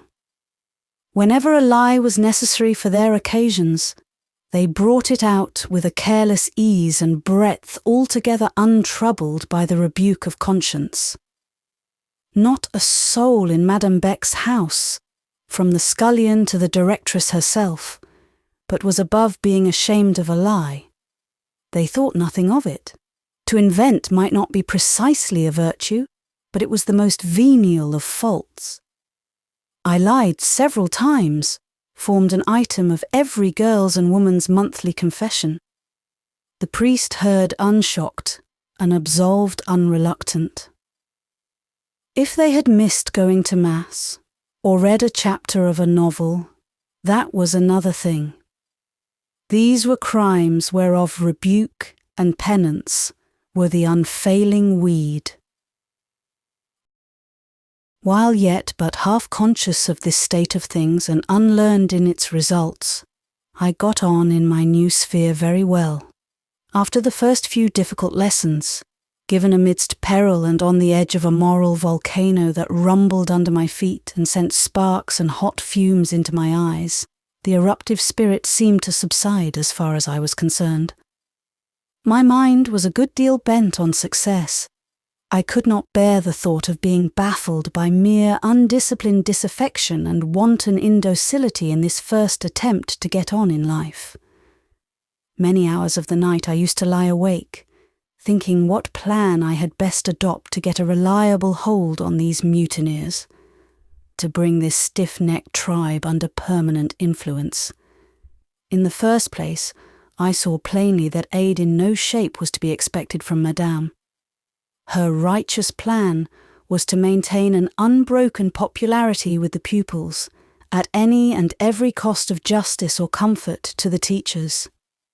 For a teacher to seek her alliance in any crisis of insubordination was equivalent to securing her own expulsion. In intercourse with her pupils, Madame only took to herself what was pleasant, amiable, and recommendatory.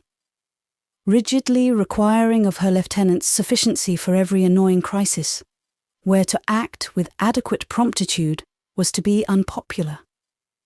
Thus, I must look only to myself. Imprimis, it was clear as the day that this swinish multitude were not to be driven by force. They were to be humoured, borne with very patiently. A courteous though sedate manner impressed them. A very rare flash of raillery did good. Severe or continuous mental application they could not or would not bear.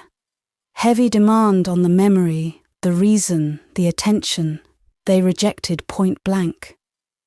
Where an English girl of not more than average capacity and docility would quietly take a theme and bind herself to the task of comprehension and mastery, a Labascurienne would laugh in your face and throw it back to you with the phrase, "God, it's hard. I do not want. It bothers me too." A teacher who understood her business would take it back at once without hesitation, contest or expostulation. Proceed with even exaggerated care to smooth every difficulty, to reduce it to the level of their understandings, return it to them thus modified, and lay on the lash of sarcasm with unsparing hand. They would feel the sting, perhaps wince a little under it, but they bore no malice against this sort of attack, provided the sneer was not sour but hearty, and that it held well up to them, in a clear, light, and bold type, so that she who ran might read their incapacity, ignorance, and sloth. They would riot for 3 additional lines to a lesson. But I never knew them rebel against a wound given to their self-respect. The little they had of that quality was trained to be crushed, and it rather liked the pressure of a firm heel than otherwise. By degrees, as I acquired fluency and freedom in their language, and could make such application of its more nervous idioms as suited their case, the elder and more intelligent girls began rather to like me in their way. I noticed that whenever a pupil had been roused to feel in her soul the stirring of worthy emulation, or the quickening of honest shame, from that date she was won. If I could but once make their usually large ears burn under their thick glossy hair, all was comparatively well.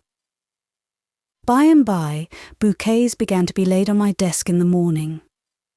By way of acknowledgement for this little foreign attention, I used sometimes to walk with a select few during recreation. In the course of conversation, it befell once or twice that I made an unpremeditated attempt to rectify some of their singularly distorted notions of principle. Especially I expressed my ideas of the evil and baseness of a lie. In an unguarded moment, I chanced to say that of the two errors, I considered falsehood worse than an occasional lapse in church attendance. The poor girls were tutored to report in Catholic ears whatever the Protestant teacher said. An edifying consequence ensued. Something, an unseen, an indefinite, a nameless, something stole between myself and these my best pupils. The bouquets continued to be offered, but conversation thenceforth became impracticable. As I paced the alleys or sat in the berceau, a girl never came to my right hand, but a teacher, as if by magic, appeared at my left. Also, wonderful to relate, Madame's shoes of silence brought her continually to my back, as quick, as noiseless and unexpected as some wandering zephyr. The opinion of my Catholic acquaintance concerning my spiritual prospects was somewhat naively expressed to me on one occasion. A pensionnaire, to whom I had rendered some little service, exclaimed one day as she sat beside me, "Mademoiselle, what a pity you are a Protestant." "Why, Isabel?" "Because when you are dead, you'll burn straight away in hell." "Do you believe that?" "Of course I do. Everyone knows it. And besides, the priest told me so." Isabel was an odd, blunt little creature. She added, sotto voce, "To ensure your salvation up there, we would do well to burn you alive in this world." I laughed as, indeed, it was impossible to do otherwise. Has the reader forgotten Miss Ginevra Fanshawe? If so, I must be allowed to reintroduce that young lady as a thriving pupil of Madame Beck's, for such she was. On her arrival in the Rue Fossette, 2 or 3 days after my sudden settlement there, she encountered me with very little surprise. She must have had good blood in her veins, for never was any duchess more perfectly, radically, unaffectedly nonchalant than she. A weak, transient amaze was all she knew of the sensation of wonder. Most of her other faculties seemed to be in the same flimsy condition.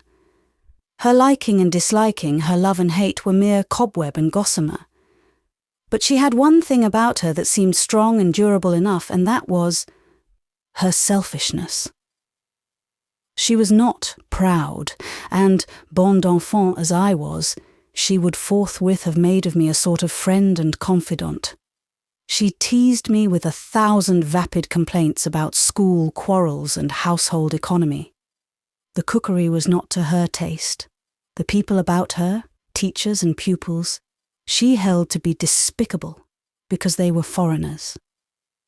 I bore with her abuse of the Friday's salt fish and hard eggs, with her invective against the soup, the bread, the coffee, with some patience for a time, but at last, wearied by iteration, I turned crusty and put her to rights, a thing I ought to have done in the very beginning, for a salutary setting down always agreed with her. Much longer had I to endure her demands on me in the way of work. Her wardrobe, so far as concerned articles of external wear, was well and elegantly supplied, but there were other habiliments not so carefully provided. What she had needed frequent repair. She hated needle drudgery herself, and she would bring her hose, and so on, to me in heaps to be mended. A compliance of some weeks, threatening to result in the establishment of an intolerable bore. I at last distinctly told her she must make up her mind to mend her own garments. She cried on receiving this information, and accused me of having ceased to be her friend, but I held by my decision, and let the hysterics pass as they could. Notwithstanding these foibles and various others needless to mention, but by no means of a refined or elevating character, how pretty she was! How charming she looked when she came down on a sunny Sunday morning, well-dressed and well-humoured, robed in pale lilac silk, and with her fair long curls reposing on her white shoulders. Sunday was a holiday which she always passed with friends resident in town, and amongst these friends she speedily gave me to understand was one who would fain become something more.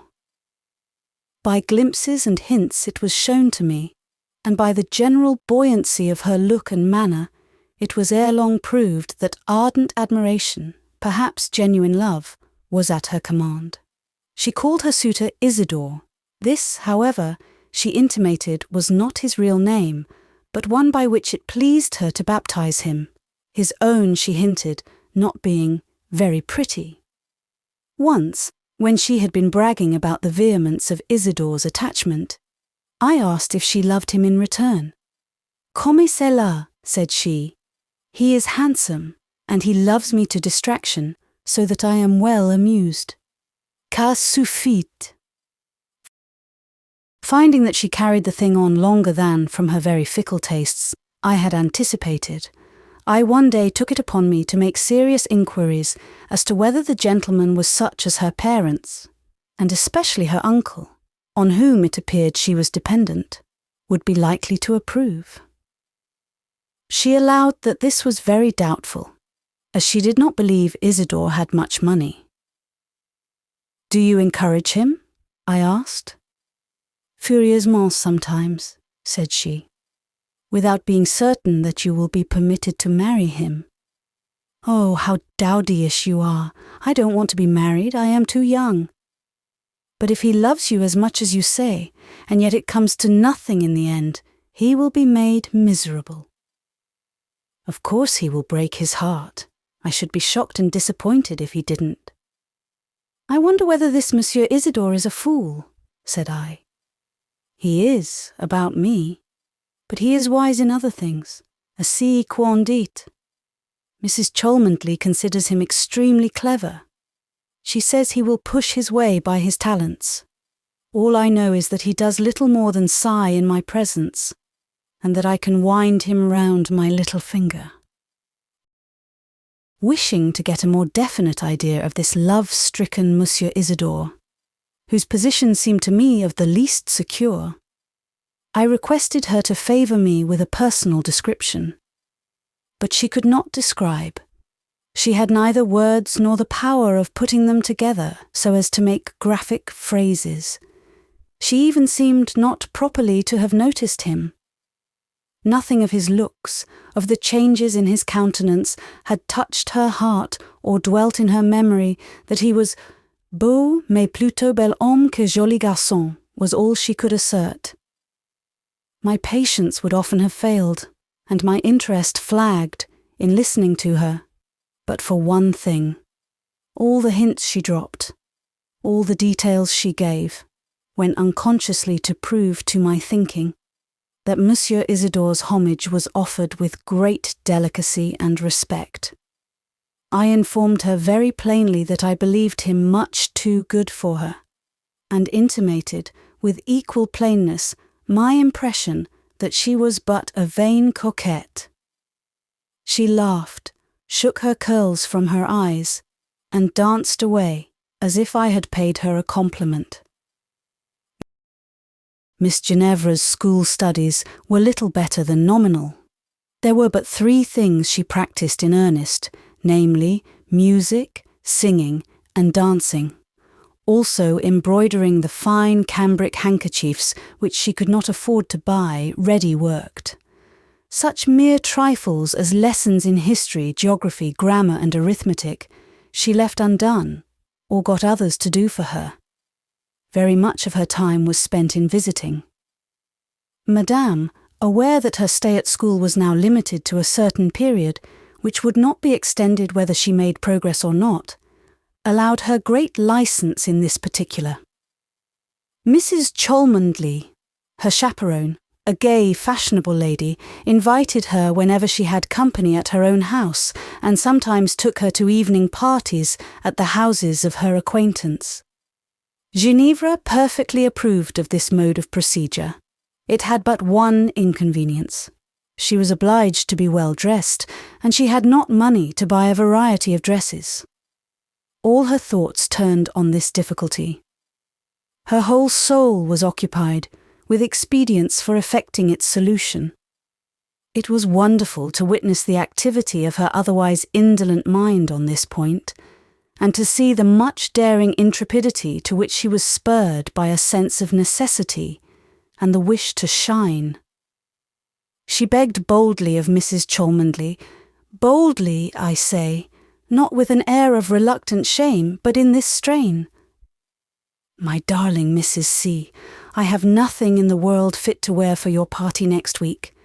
You must give me a book, muslin dress, and then a ceinture bleu celeste. Do, there's an angel, will you?" The darling Mrs. C. yielded at first, but finding that applications increased as they were complied with, she was soon obliged, like all Miss Fanshaw's friends, to oppose resistance to encroachment. After a while I heard no more of Mrs. Cholmondeley's presence, but still, visiting went on, and the absolutely necessary dresses continued to be supplied, also many little expensive, etc., gloves, bouquets, even trinkets. These things, contrary to her custom, and even nature, for she was not secretive, were most sedulously kept out of sight for a time. But one evening, when she was going to a large party for which particular care and elegance of costume were demanded, she could not resist coming to my chamber to show herself in all her splendour. Beautiful she looked, so young, so fresh, and with a delicacy of skin and flexibility of shape altogether English, and not found in the list of continental female charms. Her dress was new, costly, and perfect. I saw at a glance that it lacked none of those finishing details which cost so much, and give to the general effect such an air of tasteful completeness. I viewed her from top to toe. She turned airily round that I might survey her on all sides. Conscious of her charms, she was in her best humour. Her rather small blue eyes sparkled gleefully. She was going to bestow on me a kiss in her schoolgirl fashion of showing her delights, but I said, "Steady, let us be steady, and know what we are about, and find out the meaning of our magnificence," and so put her off at arm's length to undergo cooler inspection. "Shall I do?" was her question. "Do?" said I. "There are different ways of doing, and by my word I don't understand yours. But how do I look? You look well dressed." She thought the praise not warm enough, and proceeded to direct attention to the various decorative points of her attire. "Look at this parure," said she, "the brooch, the earrings, the bracelets. No one in the school has such a set, not Madame herself." "I see them all." Pause. "Did Monsieur de Bassompierre give you those jewels?" "My uncle knows nothing about them." "Were they presents from Mrs. Cholmondeley?" "Not they, indeed. Mrs. Cholmondeley is a mean, stingy creature. She never gives me anything now." I did not choose to ask any further questions, but turned abruptly away. "Now, old Crusty, old Diogenes," these were her familiar terms for me when we disagreed. "What is the matter now?" "Take yourself away. I have no pleasure in looking at you or your parure." For an instant, she seemed taken by surprise.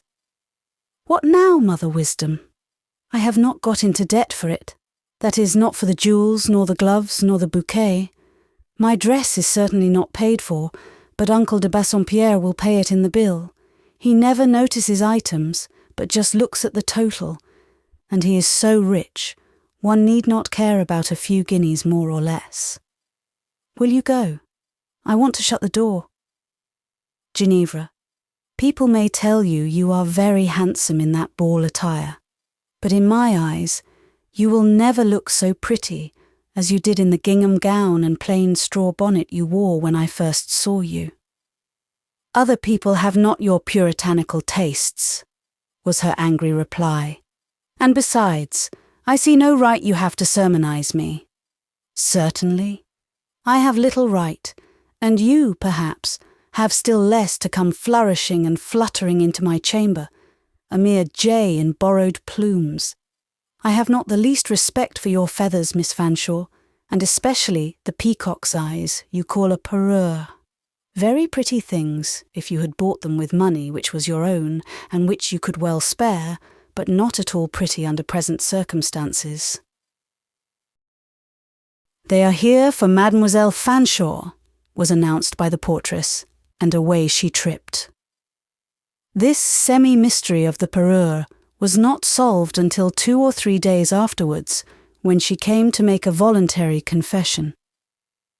"You need not be sulky with me," she began, "in the idea that I am running somebody, Papa or Monsieur de Bassompierre, deeply into debt. I assure you nothing remains unpaid for, but the few dresses I have lately had. All the rest is settled." There, I thought, lies the mystery. Considering that they were not given you by Mrs. Cholmondeley, and that your own means are limited to a few shillings, of which I know you to be excessively careful.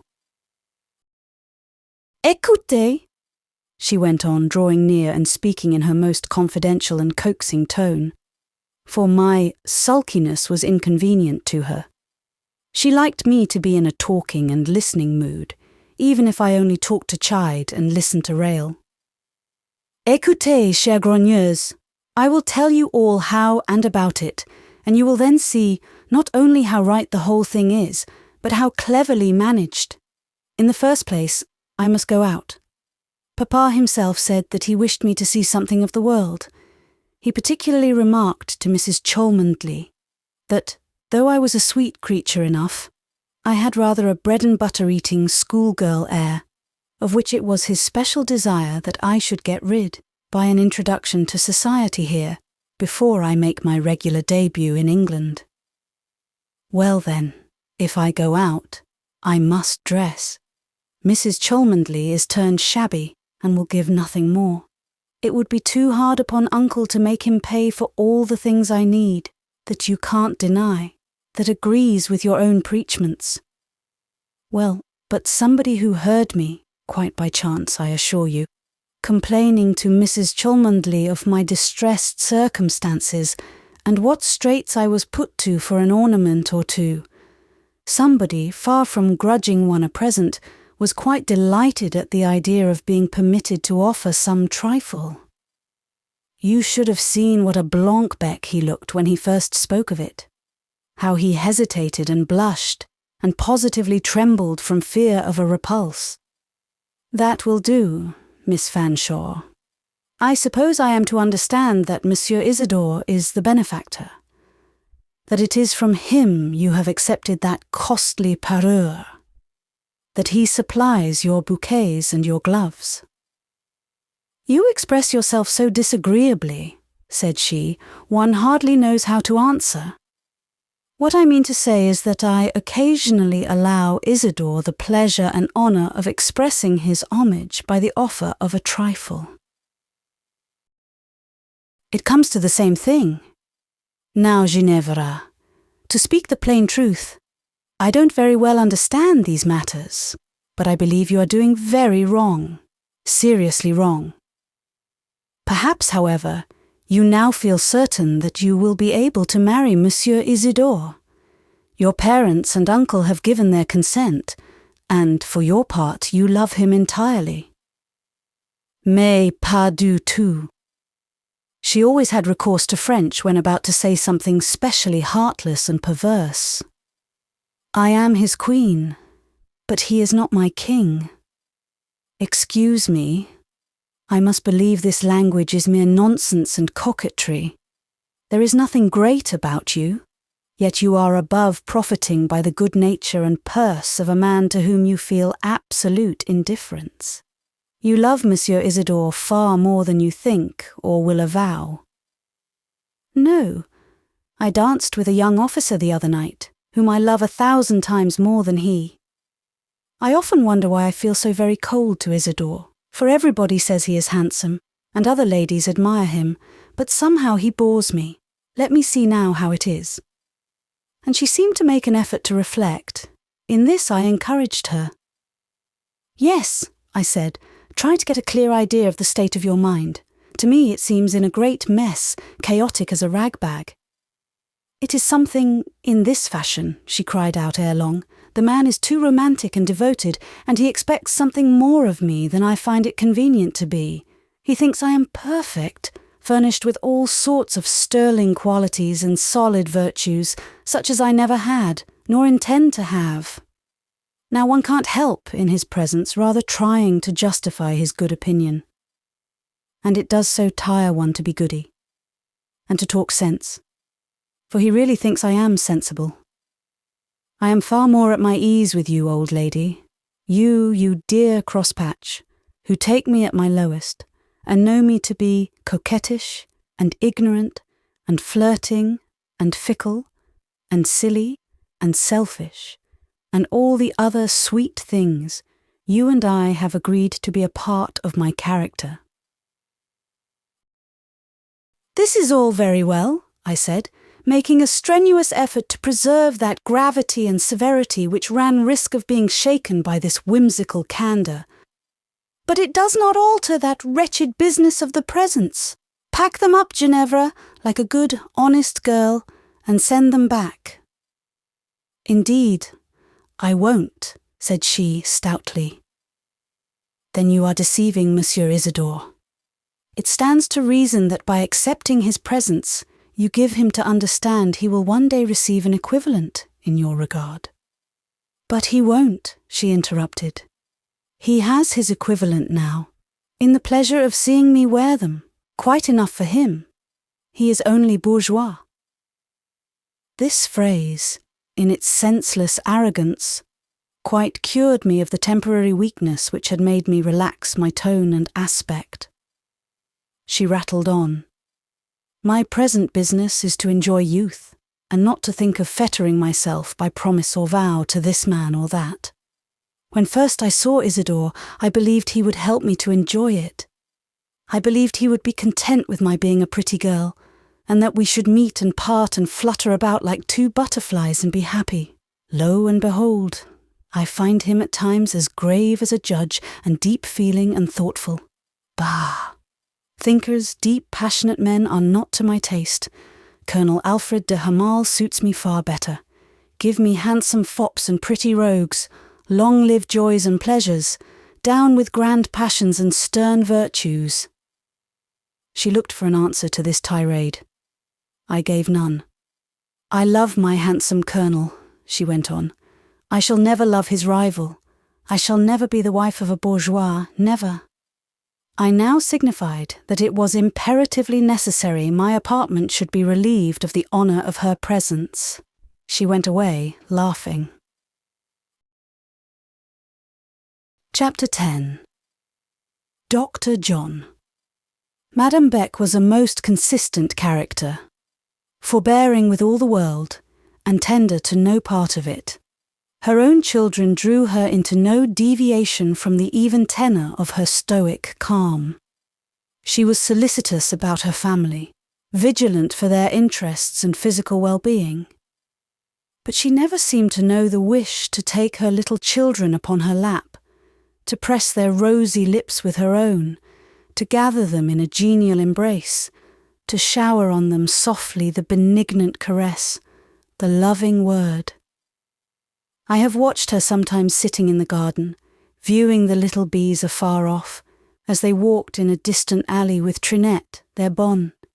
In her mien spoke care and prudence.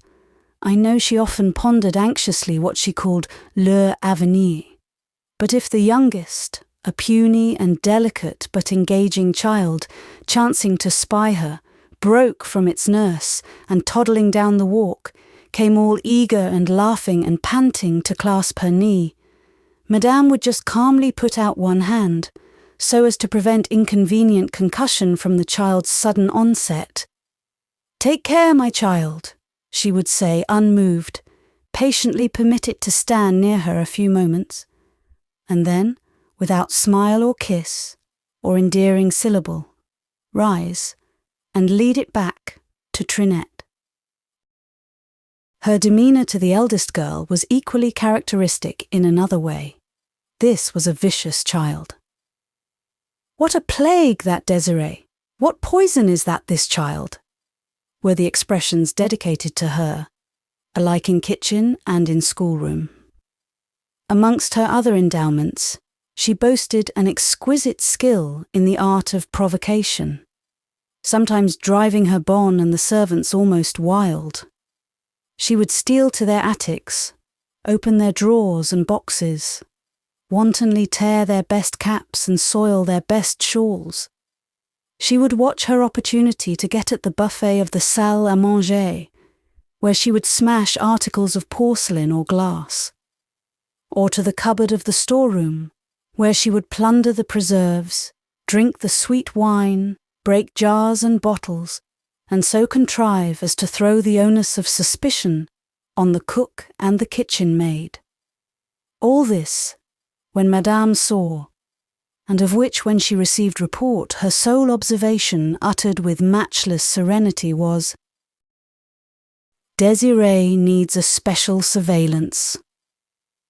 Accordingly, she kept this promising olive branch a good deal at her side. Never once, I believe, did she tell her faithfully of her faults, explain the evil of such habits, and show the results which must thence ensue. Surveillance must work the whole cure.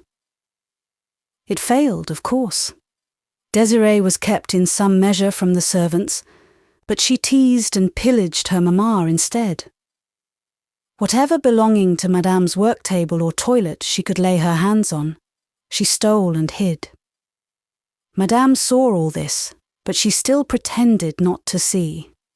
She had not the rectitude of soul to confront the child with her vices. When an article disappeared, whose value rendered restitution necessary, she would profess to think that Désirée had taken it away in play and beg her to restore it. Désirée was not to be so cheated. She had learned to bring falsehood to the aid of theft and would deny having touched the brooch, ring, or scissors. Carrying on the hollow system, the mother would calmly assume an air of belief, and afterwards ceaselessly watch and dog the child, till she tracked her to her hiding places, some hole in the garden wall, some chink or cranny in garret or outhouse. This done, Madame would send Désirée out for a walk with her bonne, and profit by her absence to rob the robber. Désirée proved herself the true daughter of her astute parent by never suffering either her countenance or manner to betray the least sign of mortification on discovering the loss. The second child, Fifine, was said to be like its dead father. Certainly, though the mother had given it her healthy frame, her blue eye and ruddy cheek, not from her, was derived its moral being. It was an honest, gleeful little soul, a passionate, warm-tempered, bustling creature it was too, and of the sort likely to blunder often into perils and difficulties. One day it bethought itself to fall from top to bottom of a steep flight of stone steps, and when Madame, hearing the noise, she always heard every noise, issued from the salle à manger and picked it up, she said quietly, "This child has a broken bone." At first we hoped this was not the case. It was, however, but too true. One little plump arm hung powerless. "Let Mademoiselle take her," said Madame, "and have someone go at once to fetch a cab." In a fiacre, she promptly, but with admirable coolness and self-possession, departed to fetch a surgeon. It appeared she did not find the family surgeon at home, but that mattered not. She sought until she laid her hand on a substitute to her mind, and brought him back with her. Meantime I had cut the child's sleeve from its arm, undressed, and put it to bed. We none of us, I suppose, By we, I mean the bonne, the cook, the portress, and myself, all of which personages were now gathered in the small and heated chamber, looked very scrutinizingly at the new doctor when he came into the room. I, at least, was taken up with endeavouring to soothe Fifine, whose cries, for she had good lungs, were appalling to hear. These cries redoubled in intensity as the stranger approached her bed, when he took her up. "Let alone," she cried passionately in her broken English, for she spoke English as did the other children. "I will not you, I will Dr. Pilule." "And Dr. Pilule is my very good friend," was the answer, in perfect English. "But he is busy at a place 3 leagues off, and I have come in his stead.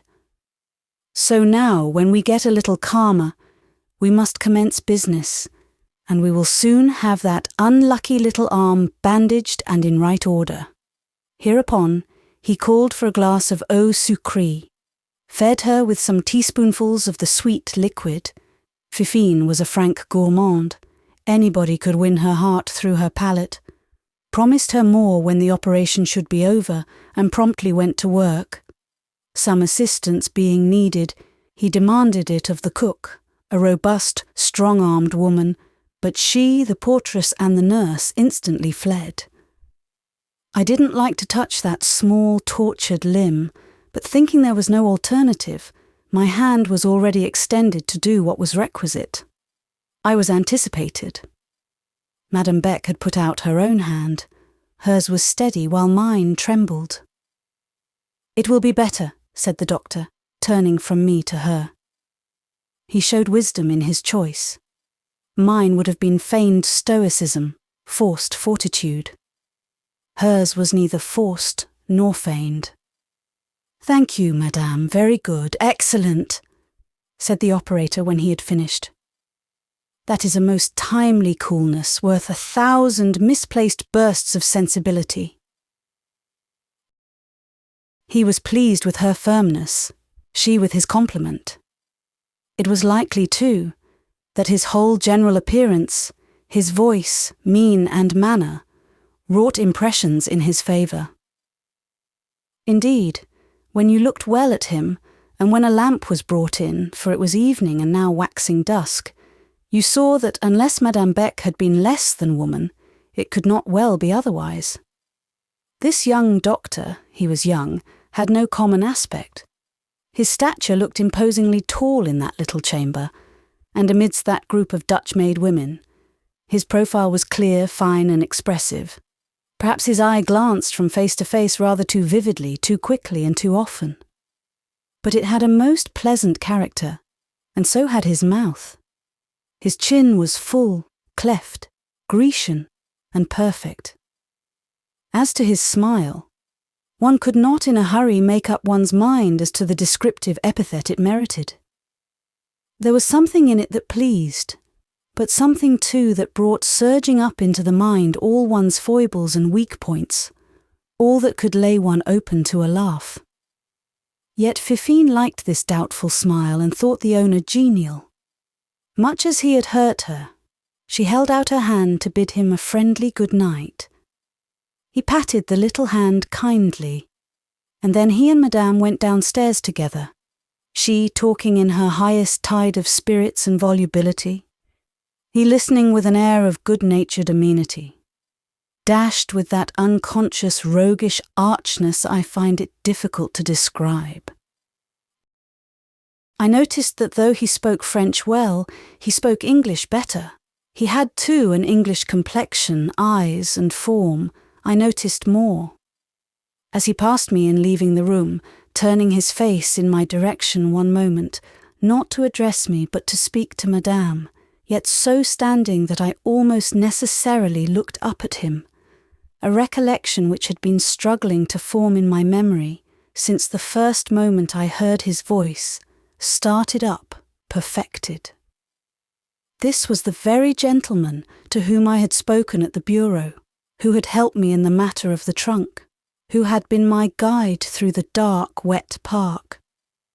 Listening, as he passed down the long vestibule out into the street, I recognized his very tread.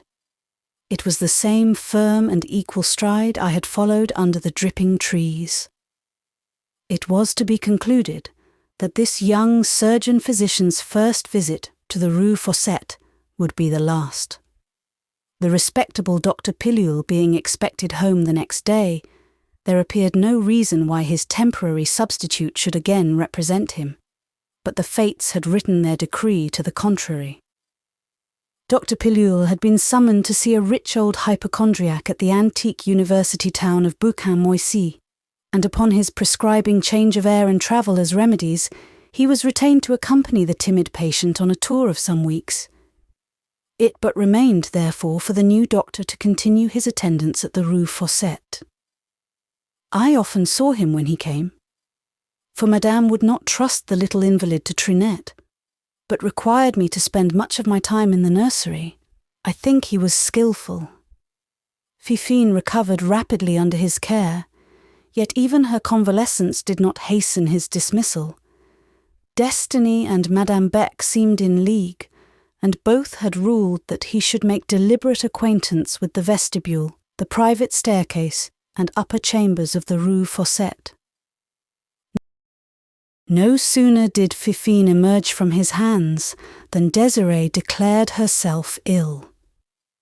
That possessed child had a genius for simulation, and captivated by the attentions and indulgences of a sick room, she came to the conclusion that an illness would perfectly accommodate her tastes, and took her bed accordingly. She acted well, and her mother still better. For while the whole case was transparent to Madame Beck as the day, she treated it with an astonishingly well-assured air of gravity and good faith.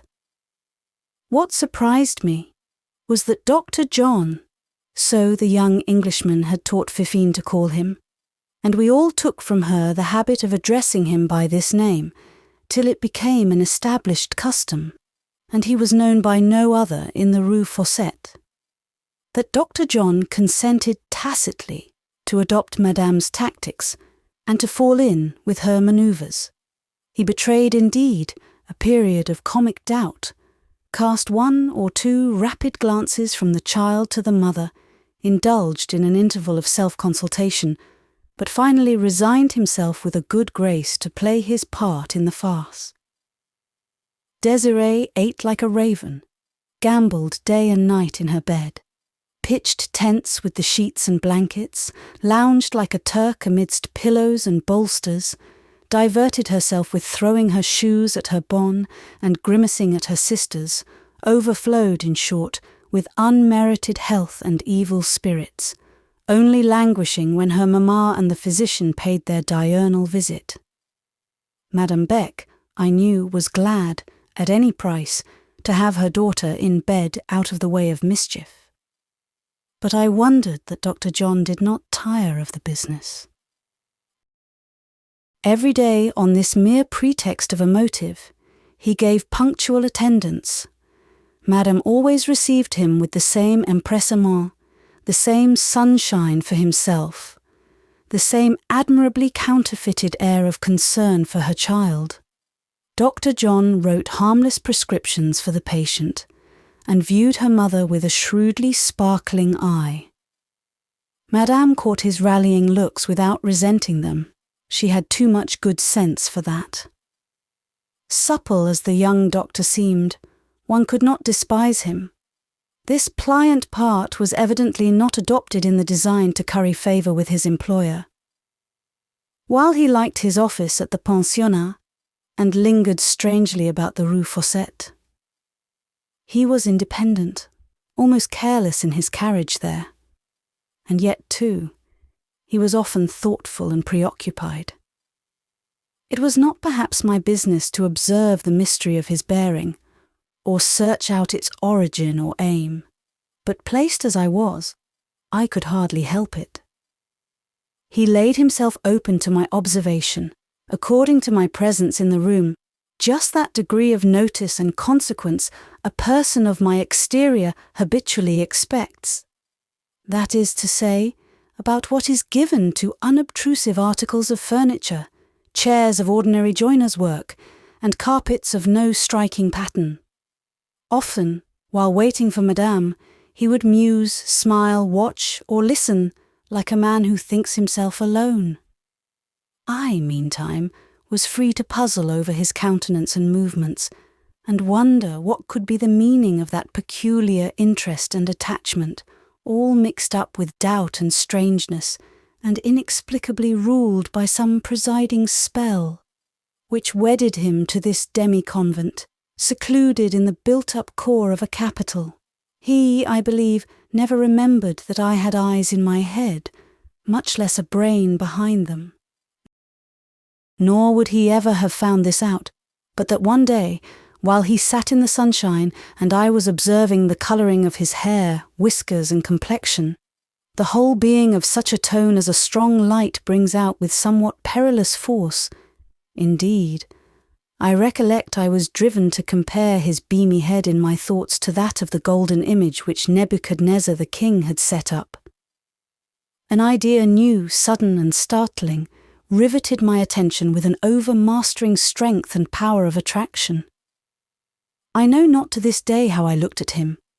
The force of surprise, and also of conviction, made me forget myself, and I only recovered wonted consciousness when I saw that his notice was arrested, and that it had caught my movement in a clear little oval mirror fixed in the side of the window recess, by the aid of which reflector Madame often secretly spied persons walking in the garden below. Though of so gay and sanguine a temperament, he was not without a certain nervous sensitiveness which made him ill at ease under a direct, inquiring gaze. On surprising me thus, he turned and said, in a tone which, though courteous, had just so much dryness in it as to mark a shade of annoyance, as well as to give to what was said the character of rebuke. Mademoiselle does not spare me. I am not vain enough to fancy that it is my merits which attract her attention. It must then be some defect. Dare I ask what? I was confounded, as the reader may suppose, yet not with an irrecoverable confusion, being conscious that it was from no emotion of incautious admiration, nor yet in a spirit of unjustifiable inquisitiveness, that I had incurred this reproof. I might have cleared myself on the spot, but would not. I did not speak. I was not in the habit of speaking to him. Suffering him then to think what he chose and accuse me of what he would, I resumed some work I had dropped, and kept my head bent over it during the remainder of his stay. There is a perverse mood of the mind which is rather soothed than irritated by misconstruction, and in quarters where we can never be rightly known, we take pleasure, I think, in being consummately ignored. What honest man, on being casually taken for a housebreaker, does not feel rather tickled than vexed at the mistake? Chapter 11. The Portress's Cabinet. It was summer and very hot. Georgette, the youngest of Madame Beck's children, took a fever. Désirée, suddenly cured of her ailments, was, together with Fifine, packed off to Bonne Maman in the country by way of precaution against infection. Medical aid was now really needed, and Madame, choosing to ignore the return of Dr. Pilulet, who had been at home a week, conjured his English rival to continue his visits. One or two of the pensionnaires complained of headache, and in other respects seemed slightly to participate in Georgette's ailment. Now, at last, I thought, Dr. Pilule must be recalled. The prudent directress will never venture to permit the attendance of so young a man on the pupils. The directress was very prudent, but she could also be intrepidly venturous. She actually introduced Dr. John to the school division of the premises, and established him in attendance on the proud and handsome Blanche de Melcy, and the vain, flirting Angelique, her friend. Dr. John, I thought, testified a certain gratification at this mark of confidence, and if discretion of bearing could have justified the step, it would by him have been amply justified. Here, however, in this land of convents and confessionals, such a presence as his was not to be suffered with impunity in a pensionnat de demoiselles. The school gossiped, the kitchen whispered, the town caught the rumour, parents wrote letters and paid visits of remonstrance. Madame, had she been weak, would now have been lost.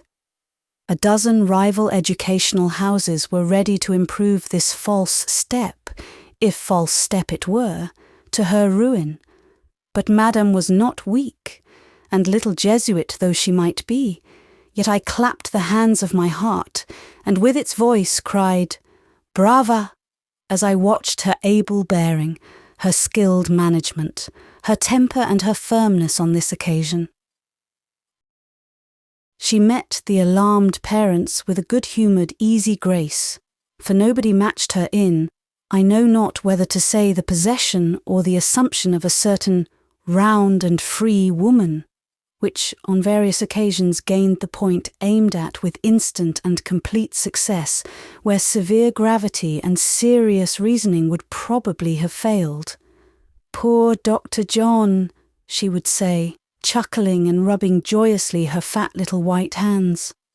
"That dear young man, the best creature in the world," and go on to explain how she happened to be employing him for her own children, who were so fond of him they would scream themselves into fits at the thought of another doctor. How, where she had confidence for her own, she thought it natural to repose trust for others, and au reste, it was only the most temporary expedient in the world. Blanche and Angelique had the migraine. Dr. John had written a prescription. Voilà tout. The parents' mouths were closed.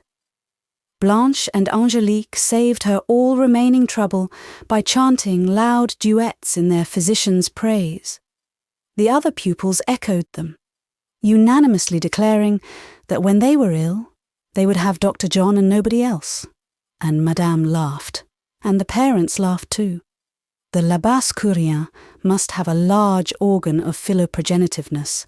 At least the indulgence of offspring is carried by them to excessive lengths, the law of most households being the children's will. Madame now got credit for having acted on this occasion in a spirit of motherly partiality. She came off with flying colours. People liked her as a directress better than ever. To this day, I never fully understood why she thus risked her interest for the sake of Dr. John. What people said, of course I know well.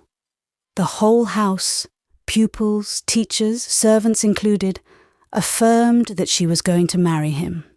So they had settled it. Difference of age seemed to make no obstacle in their eyes. It was to be so. It must be admitted that appearances did not wholly discountenance this idea. Madame seemed so bent on retaining his services, so oblivious of her former protégé, Pilule. She made, too, such a point of personally receiving his visits, and was so unfailingly cheerful, blithe, and benignant in her manner to him. Moreover, she paid, about this time, marked attention to dress. The morning dishabille, the nightcap and shawl were discarded. Dr. John's early visits always found her with auburn braids all nicely arranged, a silk dress trimly fitted on, neat-laced brodequins in lieu of slippers, in short, the whole toilette complete as a model and fresh as a flower. I scarcely think, however, that her intention in this went further than just to show a very handsome man that she was not quite a plain woman, and plain she was not. Without beauty of feature or elegance of form, she pleased. Without youth and its gay graces, she cheered. One never tired of seeing her. She was never monotonous or insipid, or colourless or flat. Her unfaded hair, her eye with its temperate blue light, her cheek with its wholesome fruit-like bloom, these things pleased in moderation, but with constancy. Had she indeed, floating visions of adopting Dr. John as a husband, taking him to her well-furnished home, endowing him with her savings, which were said to amount to a moderate competency, and making him comfortable for the rest of his life. Did Dr. John suspect her of such visions? I have met him coming out of her presence with a mischievous half-smile about his lips, and in his eyes a look as of masculine vanity elate and tickled. With all his good looks and good nature, he was not perfect. He must have been very imperfect if he roguishly encouraged aims he never intended to be successful. But did he not intend them to be successful? People said he had no money, that he was wholly dependent upon his profession. Madame, though perhaps some 14 years his senior, was yet the sort of woman never to grow old, never to wither, never to break down. They certainly were on good terms. He perhaps was not in love, but how many people ever do love, or at least marry for love in this world? We waited the end. For what he waited I do not know, nor for what he watched, but the peculiarity of his manner, his expectant, vigilant, absorbed, eager look, never wore off. It rather intensified. He had never been quite within the compass of my penetration, and I think he ranged farther and farther beyond it. One morning, little Georgette had been more feverish and consequently more peevish. She was crying and would not be pacified. I thought a particular draught ordered disagreed with her, and I doubted whether it ought to be continued. I waited impatiently for the doctor's coming in order to consult him. The doorbell rang. He was admitted. I felt sure of this, for I heard his voice addressing the portress.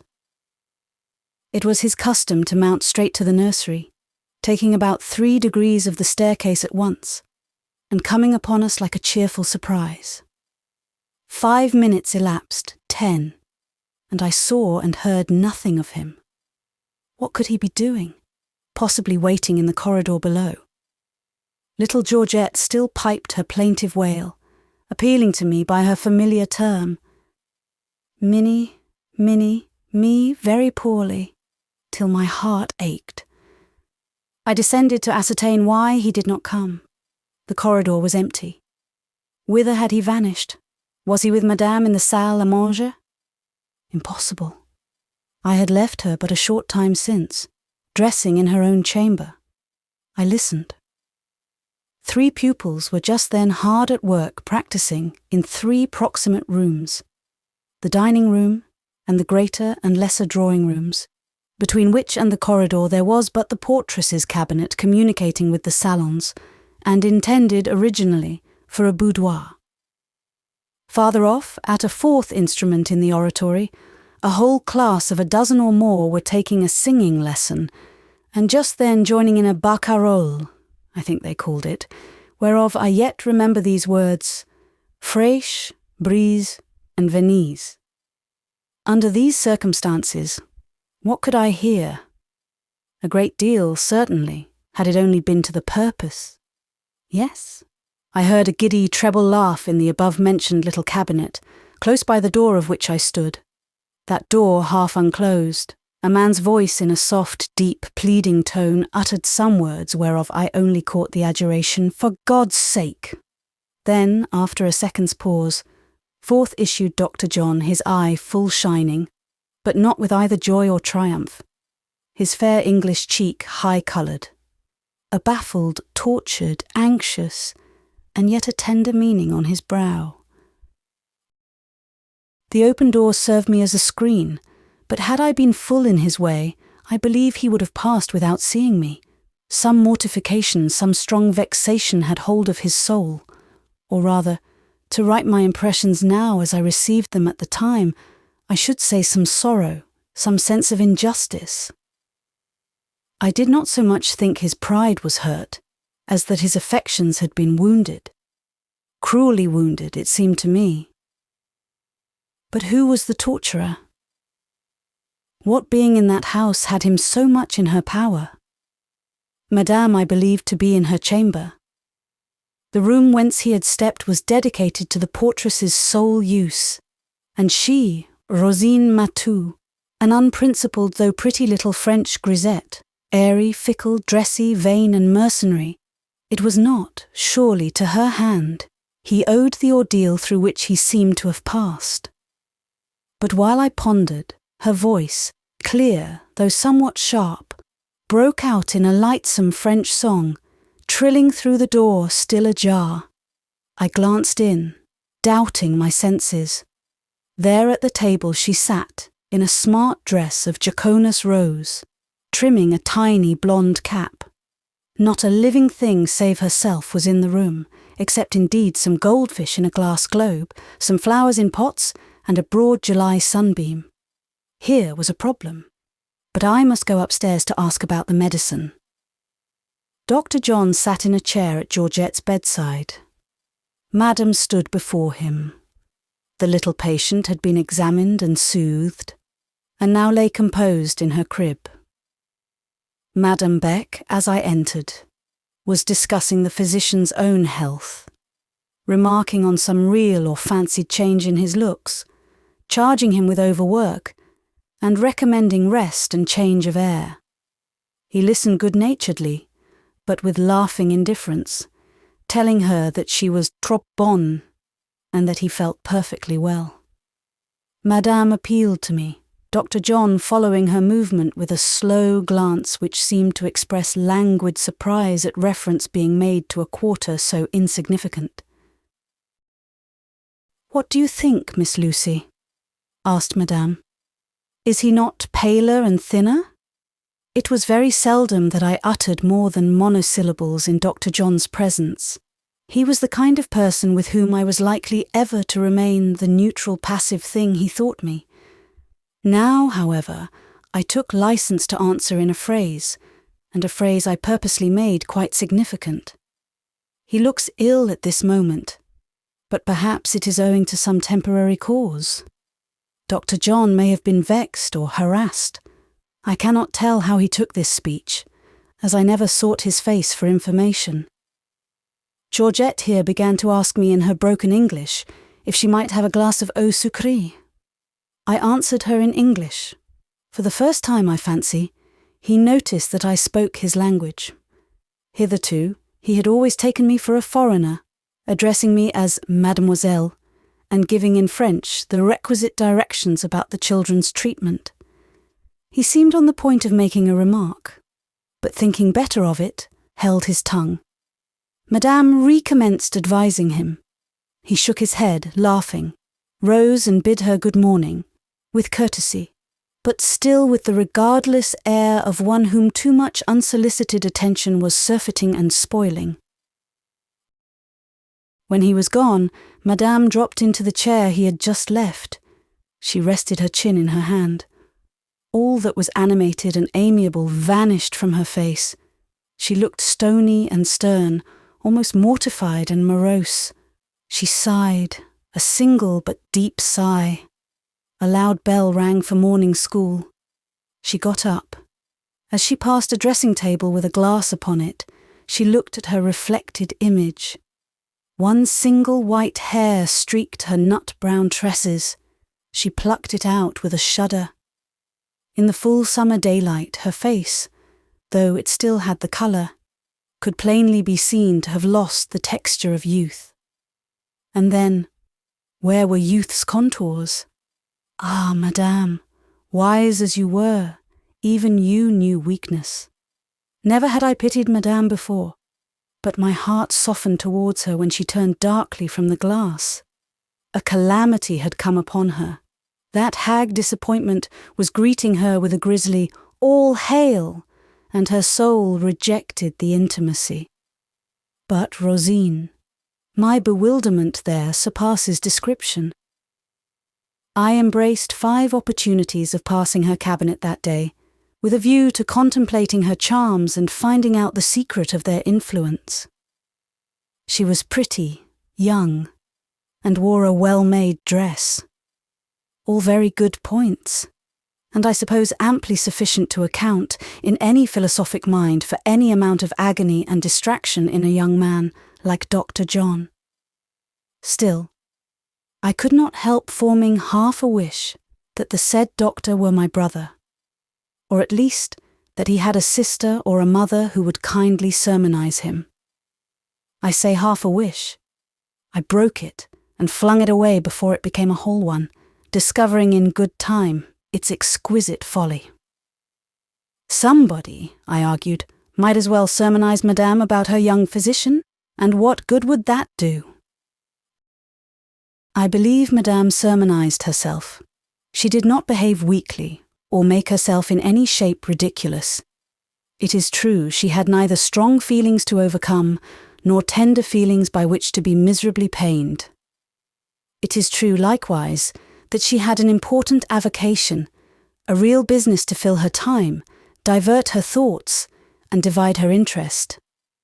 It is especially true that she possessed a genuine good sense which is not given to all women, nor to all men, and by dint of these combined advantages she behaved wisely, she behaved well.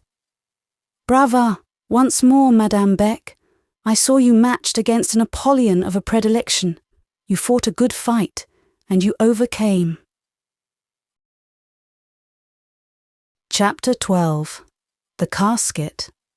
Behind the house at the Rue Fossette there was a garden, large, considering that it lay in the heart of a city, and to my recollection at this day it seems pleasant.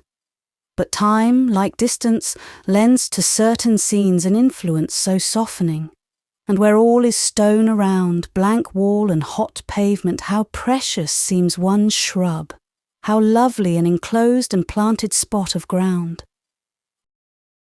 There went a tradition that Madame Beck's house had in old days been a convent. That in years gone by, how long gone by I cannot tell, but I think some centuries, before the city had overspread this quarter, and when it was tilled ground and avenue, and such deep and leafy seclusion as ought to embosom a religious house, that something had happened on this site which, rousing fear and inflicting horror, had left to the place the inheritance of a ghost story. A vague tale went of a black and white nun, sometimes, on some night or nights of the year, seen in some part of this vicinage. The ghost must have been built out some ages ago, for there were houses all around now, but certain convent relics, in the shape of old and huge fruit trees, yet consecrated the spot, and, at the foot of one, a Methuselah of a pear tree, dead, all but a few boughs which still faithfully renewed their perfumed snow in spring and their honey-sweet pendants in autumn. You saw, in scraping away the mossy earth between the half-bared roots, a glimpse of slab, smooth, hard, and black. The legend went, unconfirmed and unaccredited, but still propagated, that this was the portal of a vault, imprisoning deep beneath that ground, on whose surface grass grew and flowers bloomed, the bones of a girl whom a monkish conclave of the drear Middle Ages had here buried alive for some sin against her vow. Her shadow it was that tremblers had feared, through long generations after her poor frame was dust. Her black robe and white veil that, for timid eyes, moonlight and shade had mocked as they fluctuated in the night wind through the garden thicket.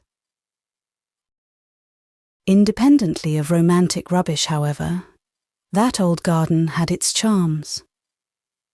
On summer mornings I used to rise early, to enjoy them alone. On summer evenings to linger solitary, to keep tryst with the rising moon, or taste one kiss of the evening breeze, or fancy rather than feel the freshness of dew descending. The turf was verdant, the gravelled walks were white. Sun-bright nasturtiums clustered beautifully about the roots of the doddered orchard giants. There was a large berceau, above which spread the shade of an acacia. There was a smaller, more sequestered bower, nestled in the vines, which ran all along a high and grey wall, and gathered their tendrils in a knot of beauty, and hung their clusters in loving profusion about the favoured spot where jasmine and ivy met and married them.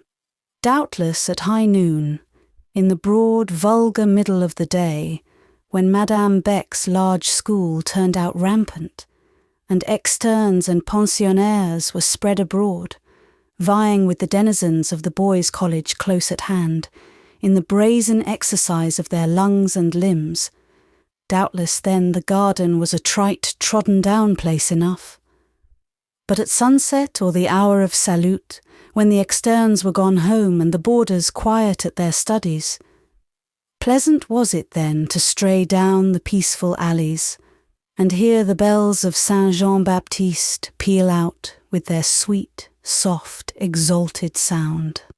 I was walking thus one evening, and had been detained farther within the verge of twilight than usual, by the still deepening calm, the mellow coolness, the fragrant breathing with which flowers no sunshine could win, now answered the persuasion of the dew. I saw by a light in the oratory window that the Catholic household were then gathered to evening prayer, a rite from attendance on which I now and then, as a Protestant, exempted myself.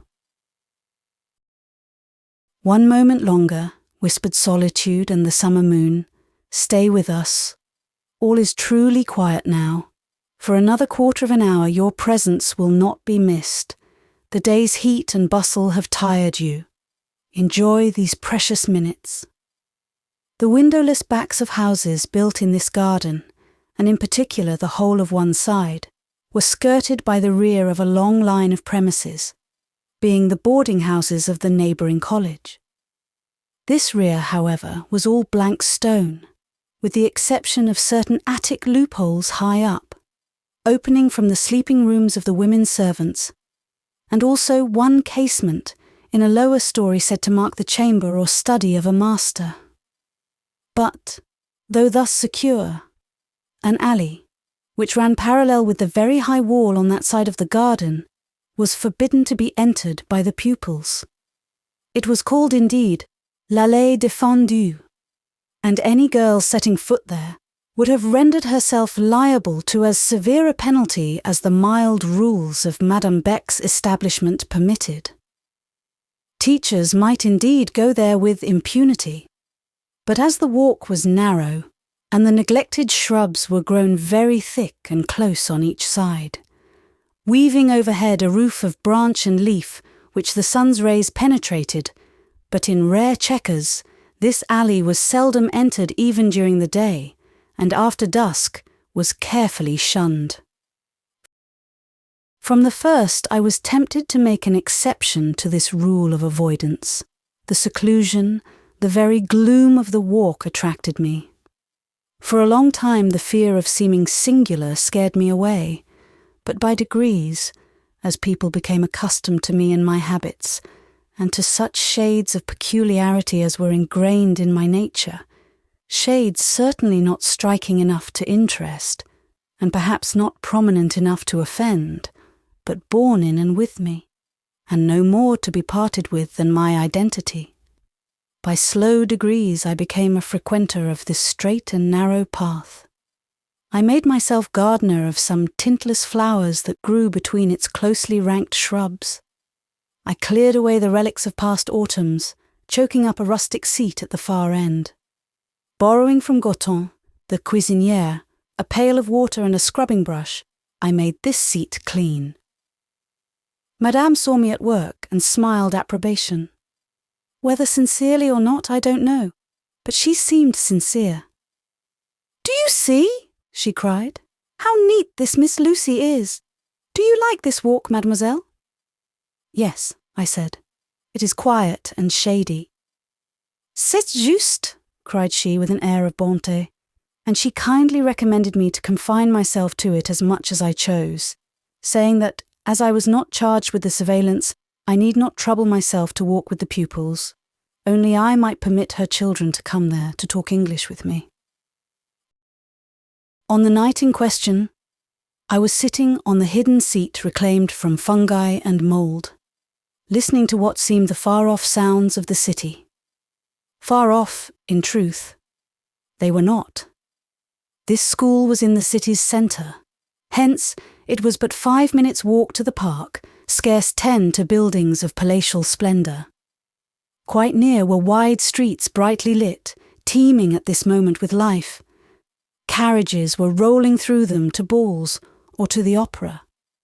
The same hour which tolled curfew for our convent, which extinguished each lamp and dropped the curtain round each couch, rang for the gay city about us the summons to festal enjoyment. Of this contrast I thought not, however. Gay instincts my nature had few. Ball or opera I had never seen, and though often I had heard them described and even wished to see them, it was not the wish of one who hopes to partake a pleasure if she could only reach it. Who feels fitted to shine in some bright distant sphere, could she but thither win her way? It was no yearning to attain, no hunger to taste, only the calm desire to look on a new thing. A moon was in the sky, not a full moon, but a young crescent. I saw her through a space in the boughs overhead. She and the stars, visible beside her, were no strangers where all else was strange. My childhood knew them. I had seen that golden sign with the dark globe in its curve, leaning back on azure, beside an old thorn at the top of an old field, in old England, in long past days, just as it now leaned back beside a stately spire in this continental capital. Oh, my childhood! I had feelings, passive as I lived, little as I spoke, cold as I looked. When I thought of past days, I could feel. About the present it was better to be stoical. About the future, such a future as mine, to be dead. And in catalepsy and a dead trance, I studiously held the quick of my nature. At that time I well remember whatever could excite. Certain accidents of the weather, for instance, were almost dreaded by me, because they woke the being I was always lulling and stirred up a craving cry I could not satisfy. One night a thunderstorm broke. A sort of hurricane shook us in our beds. The Catholics rose in panic and prayed to their saints. As for me, the tempest took hold of me with tyranny. I was roughly roused and obliged to live. I got up and dressed myself, and creeping outside the casement close by my bed, sat on its ledge with my feet on the roof of a lower adjoining building. It was wet, it was wild, it was pitch dark. Within the dormitory they gathered round the night lamp in consternation, praying loud. I could not go in. Too resistless was the delight of staying with the wild hour, black and full of thunder, pealing out such an ode as language never delivered to man.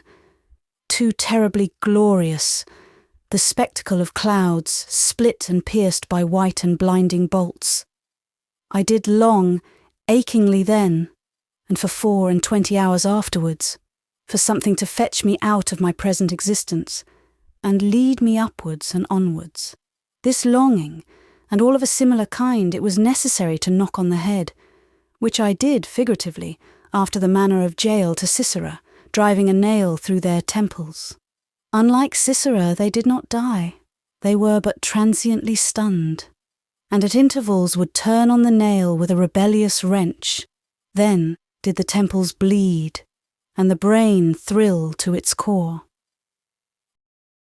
Tonight I was not so mutinous, nor so miserable. My Sisera lay quiet in the tent, slumbering.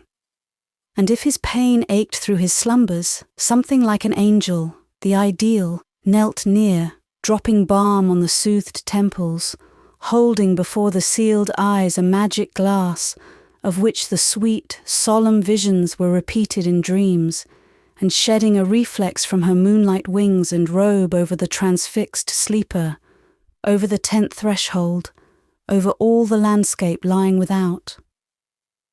Jael, the stern woman, sat apart, relenting somewhat over her captive, but more prone to dwell on the faithful expectation of Heber coming home, by which words I mean that the cool peace and dewy sweetness of the night filled me with a mood of hope, not hope on any definite point, but a general sense of encouragement and heart ease. Should not such a mood, so sweet, so tranquil, so unwanted, have been the harbinger of good? Alas, no good came of it. Presently the rude reel burst coarsely in, all evil, grovelling and repellent as she too often is. Amid the intense stillness of that pile of stone overlooking the walk, the trees, the high wall, I heard a sound. A casement, all the windows here are casements opening on hinges, creaked. Ere I had time to look up and mark where, in which story, or by whom unclosed, a tree overhead shook, as if struck by a missile. Some object dropped prone at my feet. 9 was striking by Saint Jean-Baptiste's clock. Day was fading, but it was not dark.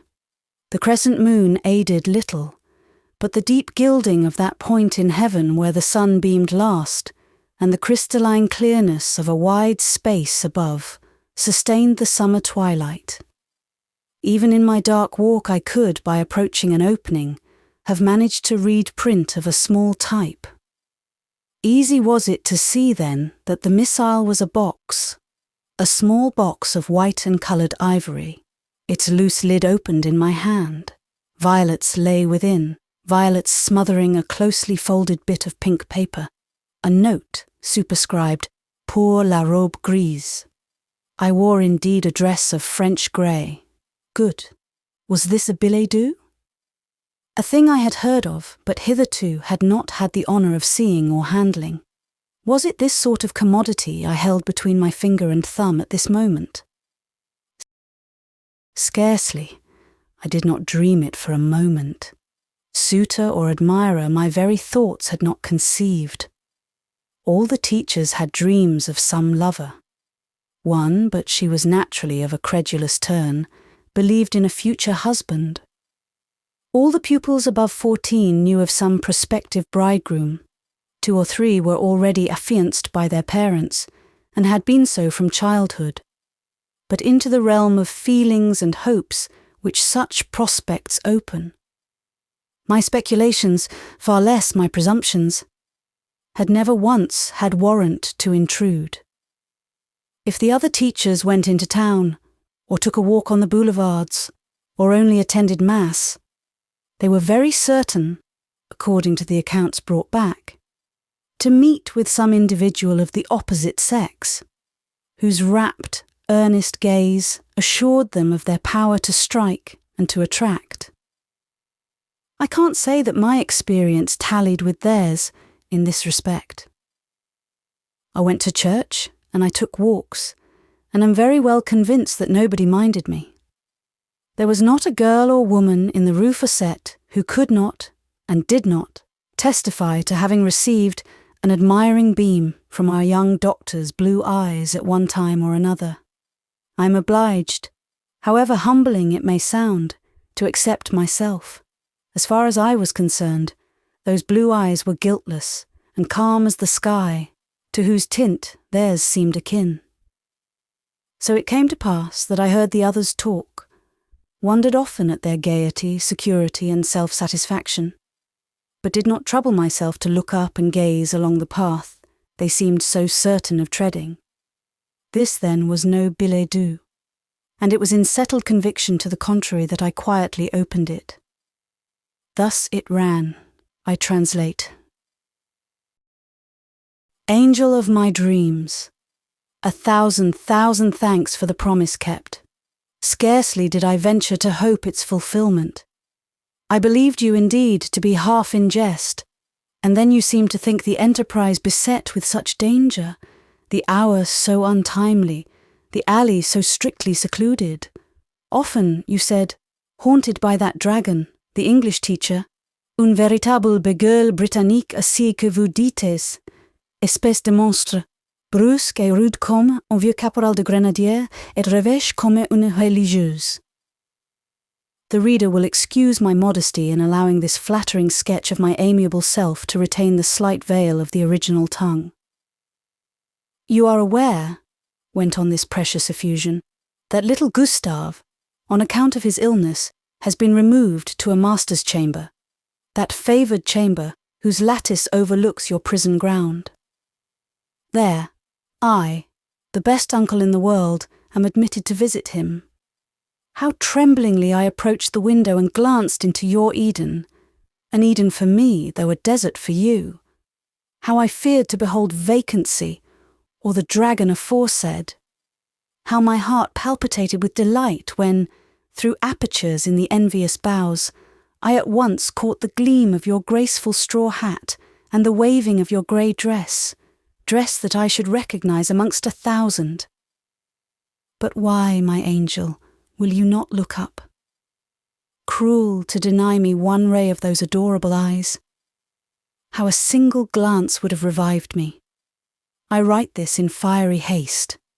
While the physician examines Gustave, I snatch an opportunity to enclose it in a small casket, together with a bouquet of flowers, the sweetest that blow, yet less sweet than thee, my Peri, my all-charming, ever thine, thou well knowest whom. I wish I did know whom, was my comment, and the wish bore even closer reference to the person addressed in this choice document than to the writer thereof. Perhaps it was from the fiancé of one of the engaged pupils, and in that case there was no great harm done or intended, only a small irregularity. Several of the girls, the majority indeed, had brothers or cousins at the neighbouring college. But la robe grise, le chapeau de paille? Here surely was a clue, a very confusing one. The straw hat was an ordinary garden headscreen, common to a score besides myself. The grey dress hardly gave more definite indication. Madame Beck herself ordinarily wore a grey dress just now. Another teacher and 3 of the pensionnaires had had grey dresses purchased of the same shade and fabric as mine. It was a sort of everyday wear which happened at that time to be in vogue. Meanwhile, as I pondered, I knew I must go in. Lights, moving in the dormitory, announced that prayers were over and the pupils going to bed. Another half hour and all doors would be locked, all lights extinguished. The front door yet stood open, to admit into the heated house the coolness of the summer night. From the portress's cabinet close by shone a lamp, showing the long vestibule with the 2-leaved drawing-room doors on one side, the great street door closing the vista. All at once, quick rang the bell, quick, but not loud, a cautious tinkle, a sort of warning metal whisper. Rosine darted from her cabinet and ran to open. The person she admitted stood with her 2 minutes in parley. There seemed a demur, a delay. Rosine came to the garden door, lamp in hand. She stood on the steps, lifting her lamp, looking round vaguely. "What a story!" she cried with a coquettish laugh. "No one went there." "Let me pass," pleaded a voice I knew. "I ask but 5 minutes," and a familiar shape, tall and grand, as we of the Rue Fossette all thought it, issued from the house and strode down amongst the beds and walks. It was sacrilege. The intrusion of a man into that spot at that hour. But he knew himself privileged, and perhaps he trusted to the friendly night. He wandered down the alleys, looking on this side and on that. He was lost in the shrubs, trampling flowers and breaking branches in his search. He penetrated at last the forbidden walk. There I met him, like some ghost, I suppose. "Dr. John, it is found." He did not ask by whom, for with his quick eye he perceived that I held it in my hand. "Do not betray her," he said, looking at me as if I were indeed a dragon.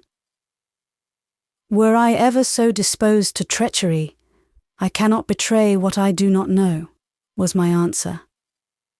"Read the note, and you will see how little it reveals." "Perhaps you have read it," I thought to myself, and yet I could not believe he wrote it. That could hardly be his style. Besides, I was fool enough to think there would be a degree of hardship in his calling me such names. His own look vindicated him. He grew hot and coloured as he read. "This is indeed too much. This is cruel. This is humiliating," were the words that fell from him. I thought it was cruel when I saw his countenance so moved. No matter whether he was to blame or not, somebody, it seemed to me, must be more to blame. "What shall you do about it?" he inquired of me. "Shall you tell Madame Beck what you have found and cause a stir? An esclandre?" I thought I ought to tell and said so, adding that I did not believe there would be either stir or esclandre. Madame was much too prudent to make a noise about an affair of that sort connected with her establishment. He stood looking down and meditating. He was both too proud and too honourable to entreat my secrecy on a point which duty evidently commanded me to communicate. I wished to do right, yet loathed to grieve or injure him. Just then, Rosine glanced out through the open door. She could not see us, though between the trees I could plainly see her. Her dress was grey, like mine.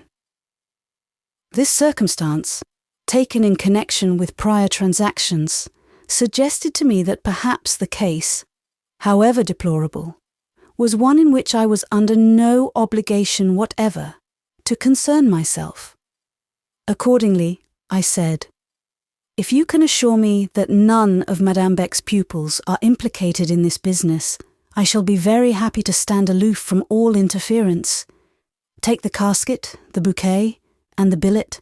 For my part, I gladly forget the whole affair." "Look there," he whispered suddenly, as his hand closed on what I offered, and at the same time he pointed through the boughs. I looked. Behold Madame, in shawl, wrapping gown and slippers, softly descending the steps and stealing like a cat round the garden. In 2 minutes she would have been upon Dr. John. If she were like a cat, however, he, quite as much, resembled a leopard. Nothing could be lighter than his tread when he chose. He watched, and as she turned a corner, he took the garden at 2 noiseless bounds. She reappeared, and he was gone. Rosine helped him, instantly interposing the door between him and his huntress. I too might have got away, but I preferred to meet Madame openly. Though it was my frequent and well-known custom to spend twilight in the garden, yet never till now had I remained so late. Full sure was I that Madame had missed, was come in search of me, and designed now to pounce on the defaulter unawares. I expected a reprimand. No, Madame was all goodness. She tendered not even a remonstrance. She testified no shade of surprise. With that consummate tact of hers, in which I believe she was never surpassed by living thing, she even professed merely to have issued forth to taste the evening breeze. "What a beautiful night!" cried she, looking up at the stars. The moon was now gone down behind the broad tower of Jean-Baptiste. "How pleasant it is! How fresh the air!" And instead of sending me in, she detained me to take a few turns with her down the principal alley. When at last we both re-entered, she leaned affably on my shoulder by way of support in mounting the front door steps. At parting, her cheek was presented to my lips, and "Good night, my dear friend. Sleep well," was her kindly adieu for the night. I caught myself smiling as I lay awake and thoughtful on my couch, smiling at Madame. The unction, the suavity of her behaviour offered, for one who knew her, a sure token that suspicion of some kind was busy in her brain. From some aperture or summit of observation, through parted bough or open window, she had doubtless caught a glimpse, remote or near, deceptive or instructive, of that night's transactions. Finely accomplished as she was in the art of surveillance, it was next to impossible that a casket could be thrown into her garden, or an interloper could cross her walks to seek it, without that she, in shaken branch passing shade, unwonted footfall, or stilly murmur. And though Dr. John had spoken very low in the few words he dropped me, yet the hum of his man's voice pervaded, I thought, the whole conventual ground. Without, I say, that she should have caught intimation of things extraordinary transpiring on her premises. What things she might by no means see, or at that time be able to discover. But a delicious little ravelled plot lay tempting her to disentanglement, and in the midst, folded round and round in cobwebs, had she not secured Miss Lucy, clumsily involved, like the foolish fly she was. Chapter 13. A sneeze out of season. I had occasion to smile, nay, to laugh at Madame again, within the space of 24 hours after the little scene treated of in the last chapter. Villette owns a climate as variable, though not so humid, as that of any English town. A night of high wind followed upon that soft sunset, and all the next day was one of dry storm, dark, beclouded, yet rainless. The streets were dim with sand and dust, whirled from the boulevards. I know not that even lovely weather would have tempted me to spend the evening time of study and recreation where I had spent it yesterday. My alley, and indeed all the walks and shrubs in the garden, had acquired a new, but not a pleasant, interest. Their seclusion was now become precarious, their calm insecure. That casement which rained billets had vulgarized the once dear nook it overlooked, and elsewhere the eyes of the flowers had gained vision, and the knots in the tree boles listened like secret ears. Some plants there were, indeed, trodden down by Dr. John in his search, and his hasty and heedless progress, which I wished to prop up, water, and revive. Some footmarks, too, he had left on the beds. But these, in spite of the strong wind, I found a moment's leisure to efface very early in the morning, ere common eyes had discovered them. With a pensive sort of content, I sat down to my desk and my German, while the pupils settled to their evening lessons, and the other teachers took up their needlework. The scene of the étude du soir was always the refectory, a much smaller apartment than any of the 3 classes or schoolrooms, for here none, save the boarders, were ever admitted, and these numbered only a score. 2 lamps hung from the ceiling over the 2 tables. These were lit at dusk, and their kindling was the signal for schoolbooks being set aside, a grave demeanour assumed, general silence enforced, and then commenced la lecture pieuse. This said lecture pieuse was, I soon found, mainly designed as a wholesome mortification of the intellect, a useful humiliation of the reason, and such a dose for common sense as she might digest at her leisure and thrive on as she best could. The book brought out, it was never changed, but when finished, recommenced, was a venerable volume, old as the hills, grey as the Hôtel de Ville. I would have given 2 francs for the chance of getting that book once into my hands, turning over the sacred yellow leaves, ascertaining the title, and perusing with my own eyes the enormous figments which, as an unworthy heretic, it was only permitted me to drink in with my bewildered ears. This book contained legends of the saints. Good God, I speak the words reverently, what legends they were! What gasconading rascals those saints must have been, if they first boasted these exploits or invented these miracles. These legends, however, were no more than monkish extravagances, over which one laughed inwardly. There were, besides, priestly matters, and the priestcraft of the book was far worse than its monkery. The ears burned on each side of my head as I listened perforce to tales of moral martyrdom inflicted by Rome. The dread boasts of confessors, who had wickedly abused their office, trampling to deep degradation high-born ladies, making of countesses and princesses the most tormented slaves under the sun. Stories like that of Conrad and Elizabeth of Hungary recurred again and again, with all its dreadful viciousness, sickening tyranny and black impiety, tales that were nightmares of oppression, privation, and agony.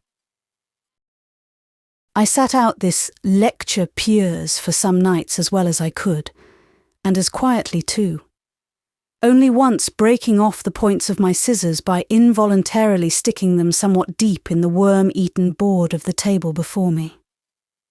But at last it made me so burning hot, and my temples and my heart and my wrist throbbed so fast, and my sleep afterwards was so broken with excitement, that I could sit no longer. Prudence recommended henceforward a swift clearance of my person from the place, the moment that guilty old book was brought out.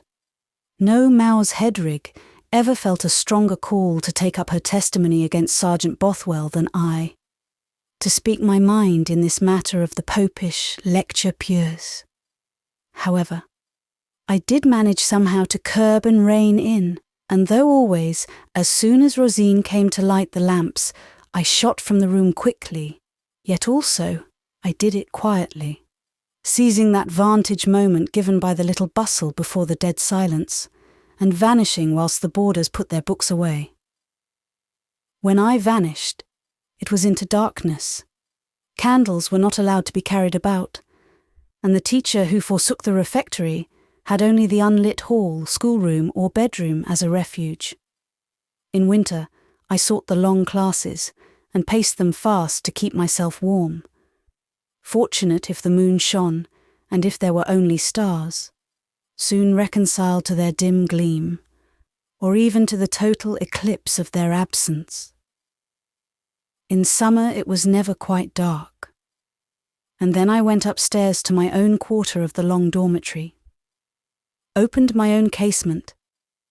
That chamber was lit by 5 casements large as great doors, and leaning out, looked forth upon the city beyond the garden, and listened to band music from the park or the palace square, thinking meantime my own thoughts, living my own life, in my own still, shadow world.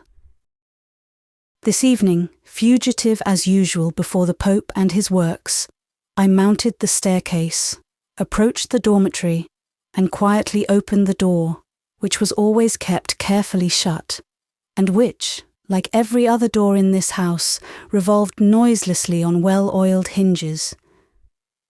Before I saw, I felt that life was in the great room, usually void, not that there was either stir or breath or rustle of sound, but vacuum lacked, solitude was not at home. All the white beds, the lits d'ange as they were poetically termed, lay visible at a glance. All were empty. No sleeper reposed therein. The sound of a drawer cautiously slid out struck my ear. Stepping a little to one side, my vision took a free range, unimpeded by falling curtains. I now commanded my own bed and my own toilet, with a locked workbox upon it, and locked drawers underneath. Very good. A dumpy, motherly little body in decent shawl and the cleanest of possible nightcaps stood before this toilet, hard at work, apparently doing me the kindness of tidying out the meuble. Open stood the lid of the workbox, open the top drawer. Duly and impartially was each succeeding drawer opened in turn. Not an article of their contents but was lifted and unfolded, not a paper but was glanced over, not a little box but was unlidded. And beautiful was the adroitness, exemplary the care with which the search was accomplished. Madame wrought at it like a true star, unhasting yet unresting. I will not deny that it was with a secret glee I watched her.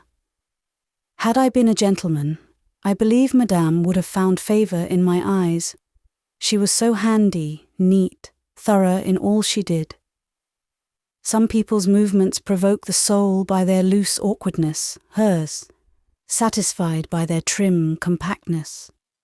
I stood, in short, fascinated, But it was necessary to make an effort to break this spell. A retreat must be beaten. The searcher might have turned and caught me. There would have been nothing for it then but a scene, and she and I would have had to come all at once, with a sudden clash, to a thorough knowledge of each other. Down would have gone conventionalities, away swept disguises, and I should have looked into her eyes, and she into mine. We should have known that we could work together no more, and parted in this life forever. Where was the use of tempting such a catastrophe? I was not angry, and had no wish in the world to leave her. I could hardly get another employer whose yoke would be so light and so easy of carriage. And truly I liked Madame for her capital sense, whatever I might think of her principles.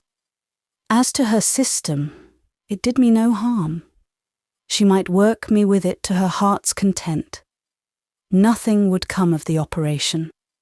Loverless and inexpectant of love, I was as safe from spies in my heart poverty as the beggar from thieves in his destitution of purse.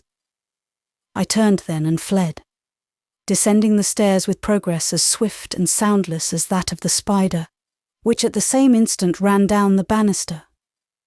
How I laughed when I reached the schoolroom. I knew now she had certainly seen Dr. John in the garden. I knew what her thoughts were. The spectacle of a suspicious nature so far misled by its own inventions tickled me much. Yet as the laugh died, a kind of wrath smote me, and then bitterness followed. It was the rock struck and Meribah's waters gushing out. I never had felt so strange and contradictory an inward tumult as I felt for an hour that evening. Soreness and laughter and fire and grief shared my heart between them.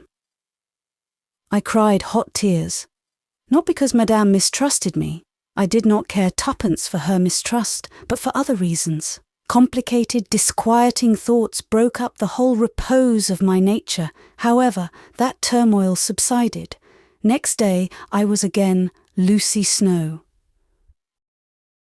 On revisiting my drawers, I found them all securely locked.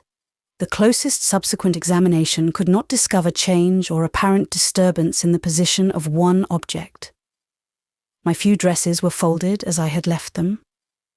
A certain little bunch of white violets that had once been silently presented to me by a stranger to me, for we had never exchanged words, and which I had dried and kept for its sweet perfume between the folds of my best dress, lay there unstirred. My black silk scarf, my lace chemisette and collars were unrumpled. Had she creased one solitary article, I own I should have felt much greater difficulty in forgiving her. But finding all straight and orderly, I said, "Let bygones be bygones. I am unharmed. Why should I bear malice?" A thing there was which puzzled me, and I sought in my brain a key to that riddle, almost as sedulously as Madame had sought a guide to useful knowledge in my toilet drawers.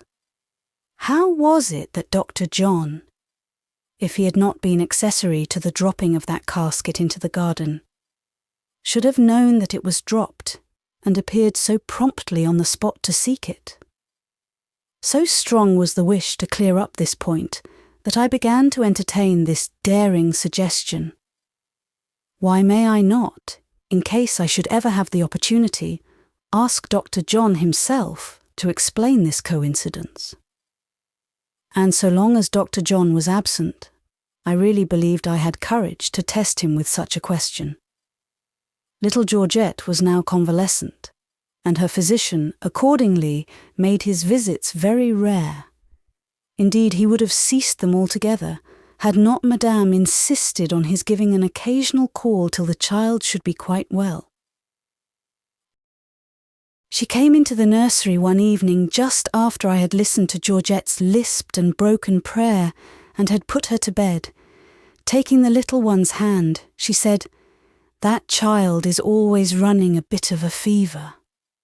and presently afterwards, looking at me with a quicker glance than was habitual to her quiet eye. "Has Dr. John seen her lately?" "No, has he?" Of course she knew this better than any other person in the house. "Well," she continued, "I'm going out to run a few errands by cab. I shall call on Dr. John and send him to the child. I will that he sees her this evening. Her cheeks are flushed, her pulse is quick. You will receive him. For my part, I shall be from home." Now the child was well enough, only warm with the warmth of July. It was scarcely less needful to send for a priest to administer extreme unction than for a doctor to prescribe a dose. Also, Madame rarely made courses, as she called them, in the evening. Moreover, this was the first time she had chosen to absent herself on the occasion of a visit from Dr. John. The whole arrangement indicated some plan. This I saw, but without the least anxiety. "Ha, ha, Madame," laughed Light-Heart the beggar, "your crafty wits are on the wrong tack." She departed, attired very smartly, in a shawl of price, and a certain chapeau vert tendre, hazardous as to its tint, for any complexion less fresh than her own, but, to her, not unbecoming. I wondered what she intended, whether she really would send Dr. John or not, or whether indeed he would come. He might be engaged. Madame had charged me not to let Georgette sleep till the doctor came. I had therefore sufficient occupation in telling her nursery tales and palavering the little language for her benefit. I affected Georgette. She was a sensitive and a loving child. To hold her in my lap or carry her in my arms was to me a treat. Tonight she would have me lay my head on the pillow of her crib. She even put her little arms round my neck. Her clasp and the nestling action with which she pressed her cheek to mine made me almost cry with a tender pain. Feeling of no kind abounded in that house. This pure little drop from a pure little source was too sweet. It penetrated deep and subdued the heart and sent a gush to the eyes. Half an hour or an hour passed. Georgette murmured in her soft lisp that she was growing sleepy. "And you shall sleep," thought I, "in spite of Mamma and the doctor, if they're not here within 10 minutes. Hark! There was the ring, and there the tread, astonishing the staircase, by the fleetness with which it left the steps behind.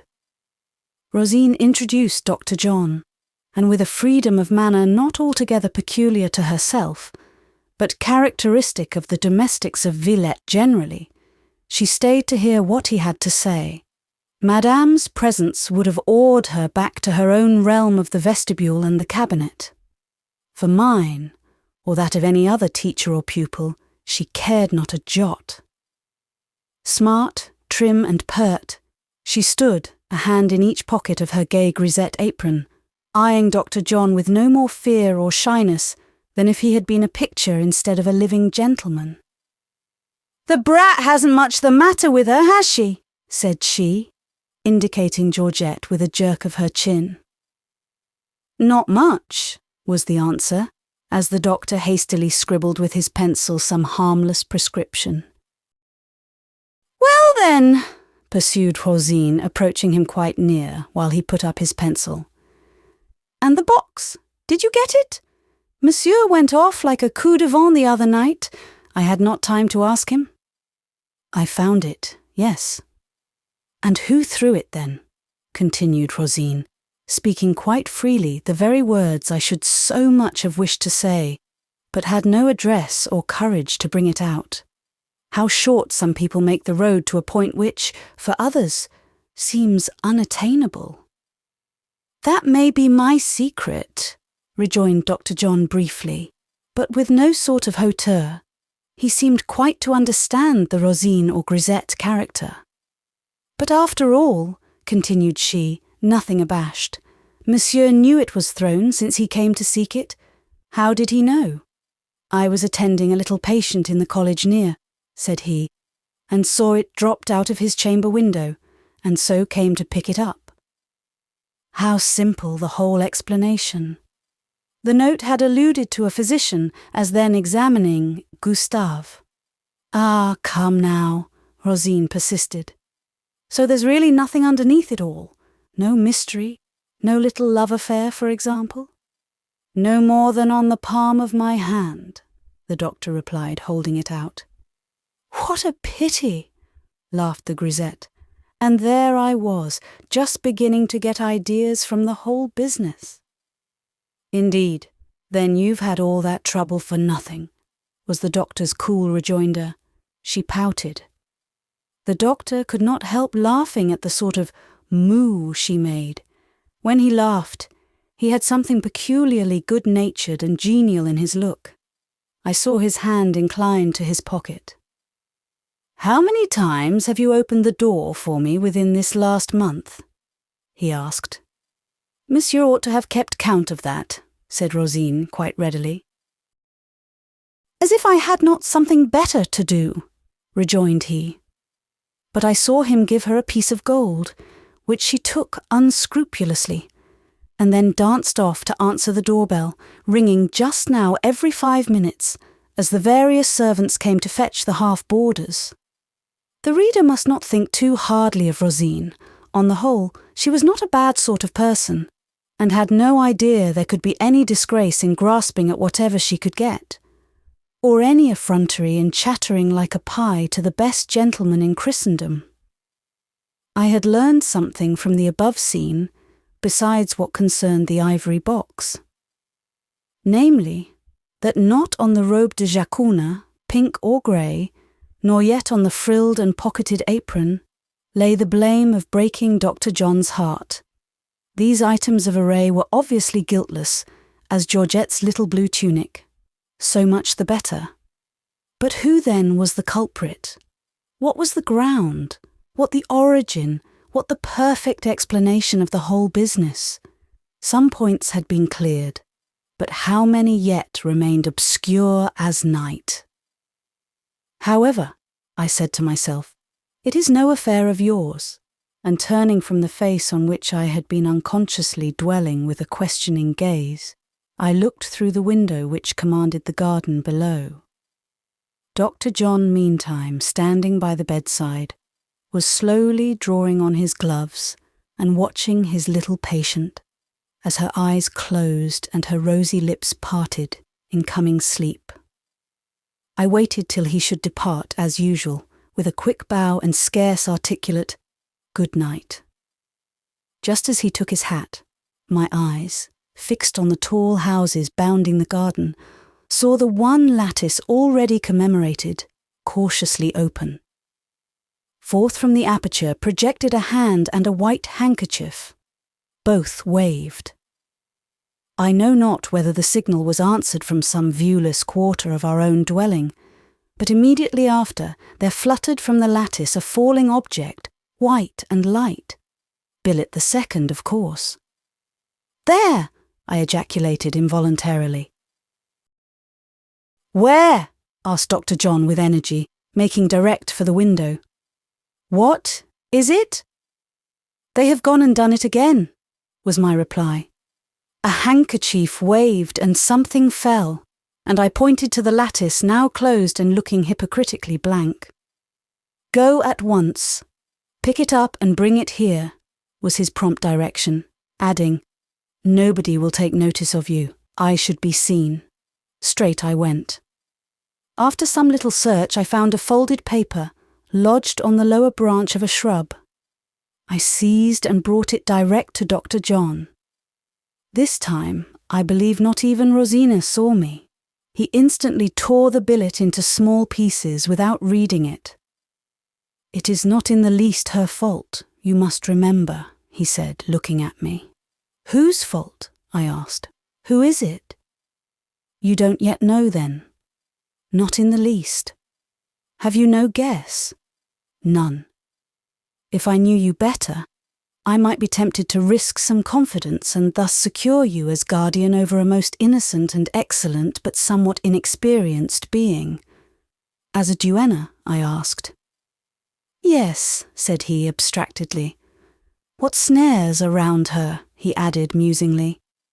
And now, certainly for the first time, he examined my face, anxious, doubtless, to see if any kindly expression there would warrant him in recommending to my care and indulgence some ethereal creature against whom powers of darkness were plotting.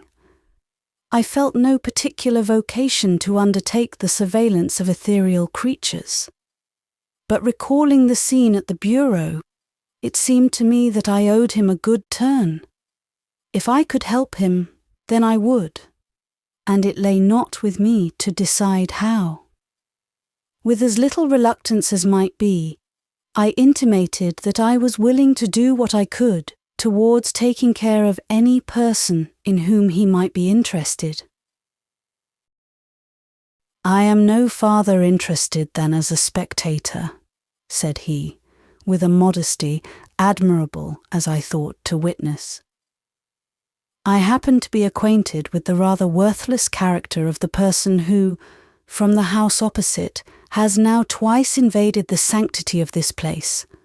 I have also met in society the object at whom these vulgar attempts are aimed. Her exquisite superiority and innate refinement ought, one would think, to scare impertinence from her very idea. It is not so, however, and innocent, unsuspicious as she is, I would guard her from evil if I could. In person, however, I can do nothing. I cannot come near her. He paused. "Well, I am willing to help you," said I. "Only tell me how." And busily in my own mind, I ran over the list of our inmates, seeking this paragon, this pearl of great price, this gem without flaw. "It must be Madame," I concluded. "She only, amongst us all, has the art even to seem superior. But as to being unsuspicious, inexperienced, etc., Dr. John need not distract himself about that. However, this is just his whim, and I will not contradict him. He shall be humoured, his angel shall be an angel. Just notify the quarter to which my care is to be directed," I continued gravely, chuckling, however, to myself, over the thought of being set to chaperone Madame Beck or any of her pupils. Now Dr. John had a fine set of nerves, and he at once felt by instinct what no more coarsely constituted mind would have detected, namely, that I was a little amused at him. The colour rose to his cheek. With half a smile he turned and took his hat. He was going. My heart smote me. I will help you," said I eagerly. "I will do what you wish. I will watch over your angel. I will take care of her. Only tell me who she is." "But you must know," said he then with earnestness, yet speaking very low. "So spotless, so good, so unspeakably beautiful. Impossible that one house should contain two like her. I allude, of course." Here the latch of Madame Beck's chamber door, opening into the nursery, gave a sudden click, as if the hand holding it had been slightly convulsed. There was the suppressed explosion of an irrepressible sneeze. These little accidents will happen to the best of us. Madame, excellent woman, was then on duty. She had come home quietly, stolen upstairs on tiptoe. She was in her chamber. If she had not sneezed, she would have heard all, and so should I. But that unlucky sternutation rooted Dr. John. While he stood aghast, she came forward alert, composed, in the best yet most tranquil spirits. No novice to her habits, but would have thought she had just come in, and scouted the idea of her ear having been glued to the keyhole for at least 10 minutes. She affected to sneeze again, declared she was down with a cold, and then proceeded volubly to recount her journey in the carriage. The prayer bell rang, and I left her with the doctor. Chapter 14. The Fête. As soon as Georgette was well, Madame sent her away into the country. I was sorry. I loved the child, and her loss made me poorer than before. But I must not complain. I lived in a house full of robust life. I might have had companions, and I chose solitude. Each of the teachers in turn made me overtures of special intimacy. I tried them all. One I found to be an honest woman, but a narrow thinker, a coarse feeler, and an egotist.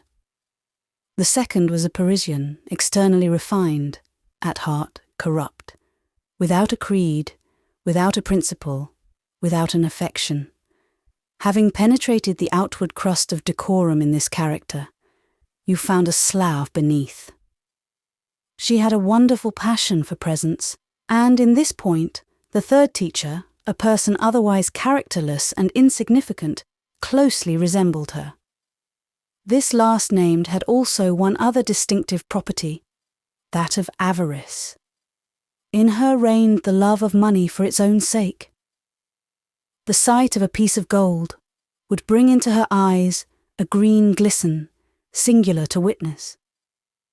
She once, as a mark of high favour, took me upstairs, and opening a secret door, showed me a hoard, a mass of coarse large coin, about 15 guineas, in 5-franc pieces. She loved this hoard as a bird loves its eggs. These were her savings.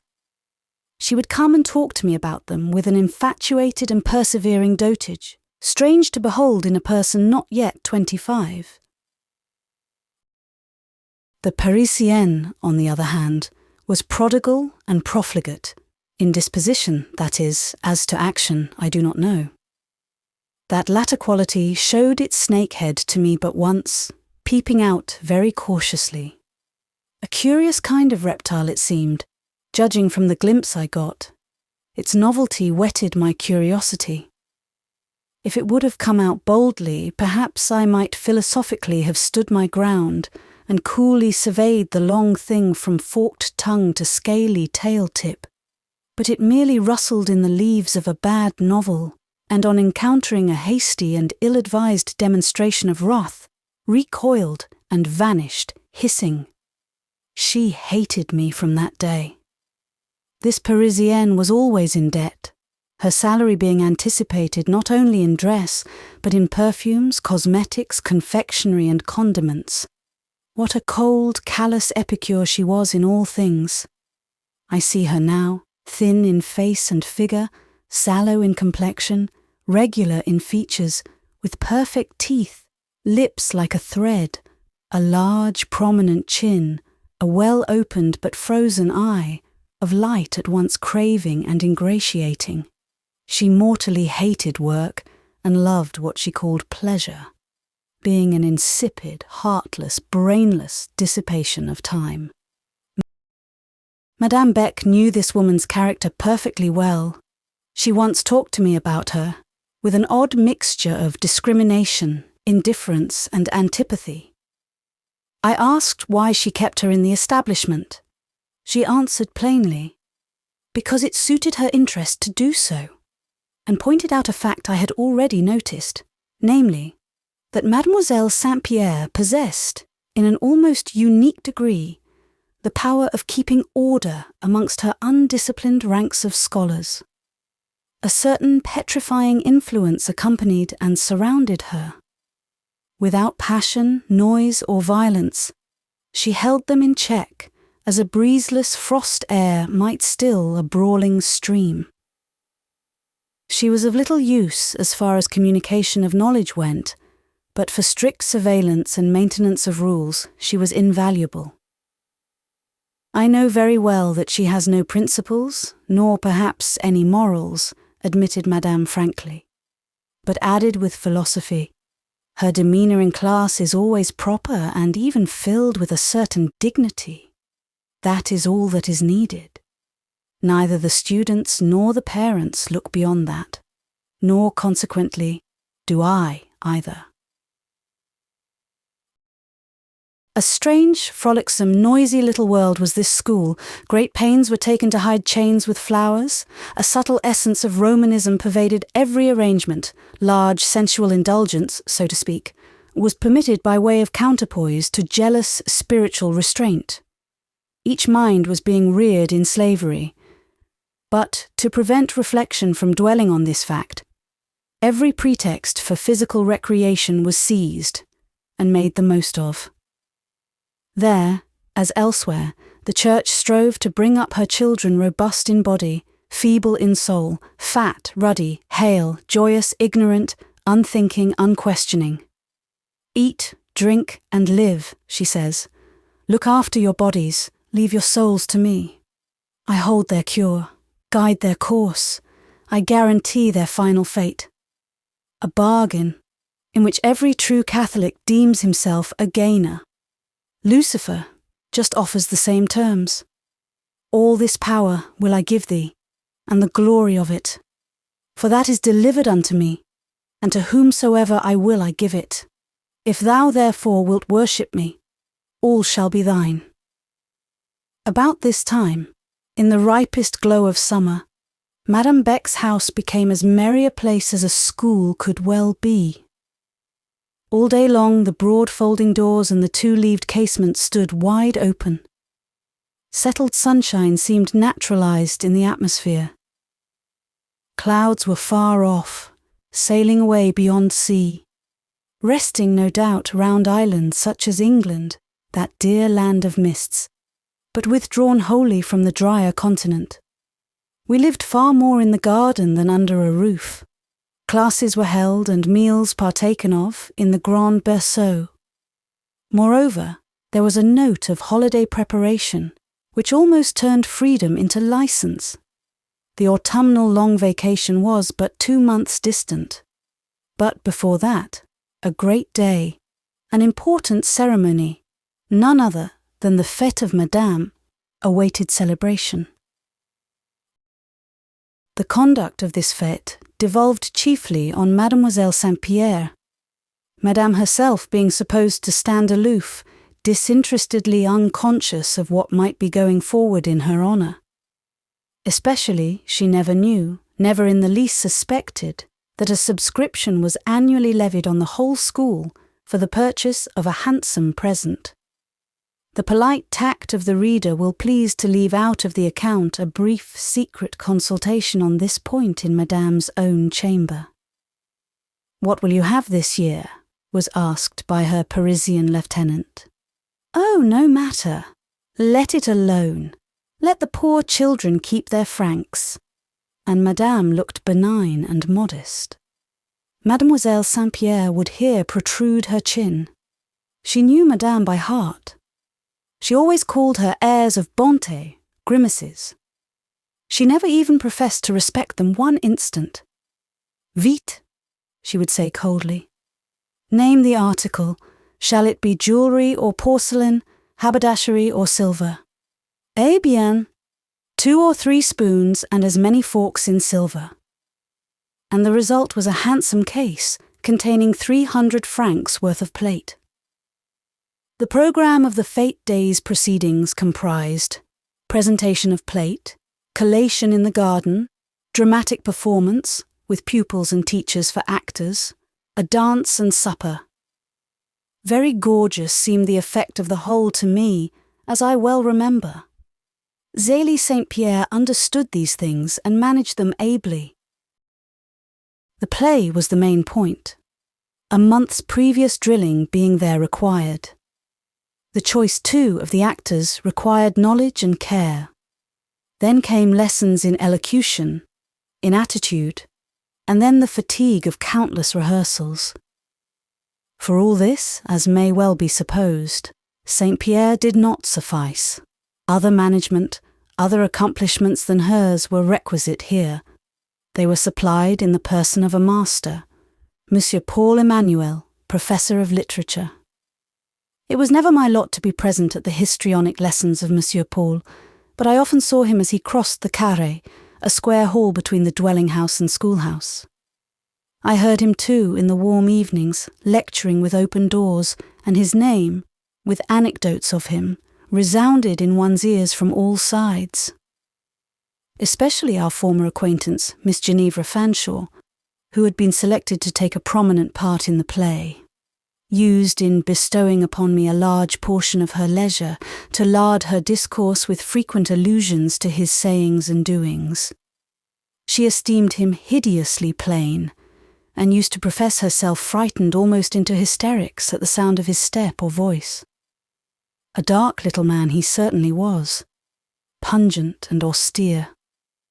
Even to me he seemed a harsh apparition, with his close-shorn black head, his broad sallow brow, his thin cheek, his wide and quivering nostril, his thorough glance, and hurried bearing. Irritable he was. One heard that, as he apostrophized with vehemence the awkward squad under his orders. Sometimes he would break out on these raw amateur actresses with a passion of impatience at their falseness of conception, their coldness of emotion, their feebleness of delivery. "Listen," he would cry, and then his voice rang through the premises like a trumpet, and when, mimicking it, came the small pipe of a Ginevra, a Matilda, or a Blanche, one understood why a hollow groan of scorn or a fierce hiss of rage rewarded the tame echo. "Vous n'êtes donc que des poupées," I heard him thunder. "You are nothing but dolls. You others? You have no passions? Do you not feel anything? Your flesh is of snow, your blood of ice. As for me, I want all this to ignite, to have a life, a soul." Vain resolve. And when he at last found it was vain, he suddenly broke the whole business down. Hitherto he had been teaching them a grand tragedy. He tore the tragedy into morsels, and came next day with a compact little comic trifle. To this they took more kindly. He presently knocked it all into their smooth, round heads. Mademoiselle Saint-Pierre always presided at Monsieur Emmanuel's lessons, and I was told that the polish of her manner, her seeming attention, her tact and grace impressed that gentleman very favourably. She had, indeed, the art of pleasing, for a given time, whom she would. But the feeling would not last. In an hour it was dried like dew, vanished like gossamer. The day preceding Madame's fête was as much a holiday as the fête itself. It was devoted to clearing out, cleaning, arranging and decorating the 3 schoolrooms. All indoors was the gayest bustle. Neither upstairs nor downstairs could a quiet, isolated person find rest for the sole of her foot. Accordingly, for my part, I took refuge in the garden. The whole day did I wander or sit there alone, finding warmth in the sun, shelter among the trees, and a sort of companionship in my own thoughts. I well remember that I exchanged but 2 sentences that day with any living being. Not that I felt solitary. I was glad to be quiet. For a looker-on, it sufficed to pass through the rooms once or twice, observe what changes were being wrought, how a green room and a dressing room were being contrived, a little stage with scenery erected, how Monsieur Paul Emmanuel, in conjunction with Mademoiselle Saint-Pierre, was directing all, and how an eager band of pupils, amongst them Ginevra Fanshawe, were working gaily under his control. The great day arrived. The sun rose hot and unclouded it burned on till evening. All the doors and all the windows were set open, which gave a pleasant sense of summer freedom, and freedom the most complete seemed indeed the order of the day. Teachers and pupils descended to breakfast in dressing gowns and curl papers, anticipating, with delight, the toilette of the evening. They seemed to take pleasure in indulging that forenoon in a luxury of slovenliness, like aldermen fasting in preparation for a feast. About 9 o'clock in the morning, an important functionary, the coiffeur, arrived. Sacrilegious to state, he fixed his headquarters in the oratory, and there, in presence of the holy water font, candle and crucifix, solemnized the mysteries of his art. Each girl was summoned in turn to pass through his hands, emerging from them with a head as smooth as a shell, intersected by faultless white lines and wreathed about with Grecian plaits that shone as if lacquered. I took my turn with the rest, and could hardly believe what the glass said when I applied to it for information afterwards. The lavished garlandry of woven brown hair amazed me. I feared it was not all my own, and it required several convincing pulls to give assurance to the contrary. I then acknowledged in the coiffeur a first-rate artist, one who certainly made the most of indifferent materials. The oratory closed. The dormitory became the scene of ablutions, arrayings, and bedizenings curiously elaborate. To me, it was, and ever must be, an enigma, how they contrived to spend so much time in doing so little. The operation seemed close, intricate, prolonged, the result simple. A clear white muslin dress, a blue sash, the Virgin's colours, a pair of white or straw-coloured kid gloves, such was the gala uniform, to the assumption thereof that houseful of teachers and pupils devoted 3 mortal hours. But though simple, it must be allowed the array was perfect in fashion, fit, and freshness, every head being also dressed with exquisite nicety and a certain compact taste, suiting the full, firm comeliness of la Basse-Courienne contours, though too stiff for any more flowing and flexible style of beauty. The general effect was, on the whole, commendable. In beholding this diaphanous and snowy mass, I well remember feeling myself to be a mere shadowy spot on a field of light. The courage was not in me to put on a transparent white dress. Something thin I must wear, the weather and rooms being too hot to give substantial fabrics sufferance. So I had sought through a dozen shops till I lit upon a crepe-like material of purple grey, the colour, in short, of dun mist, lying on a moor in bloom. My tailleuse had kindly made it as well as she could, because, as she judiciously observed, it was so sad, so little noticeable. Care in the fashion was the more imperative.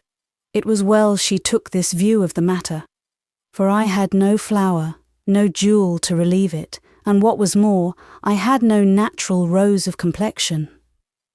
We become oblivious of these deficiencies in the uniform routine of daily drudgery, but they will force upon us their unwelcome blank on those bright occasions when beauty should shine.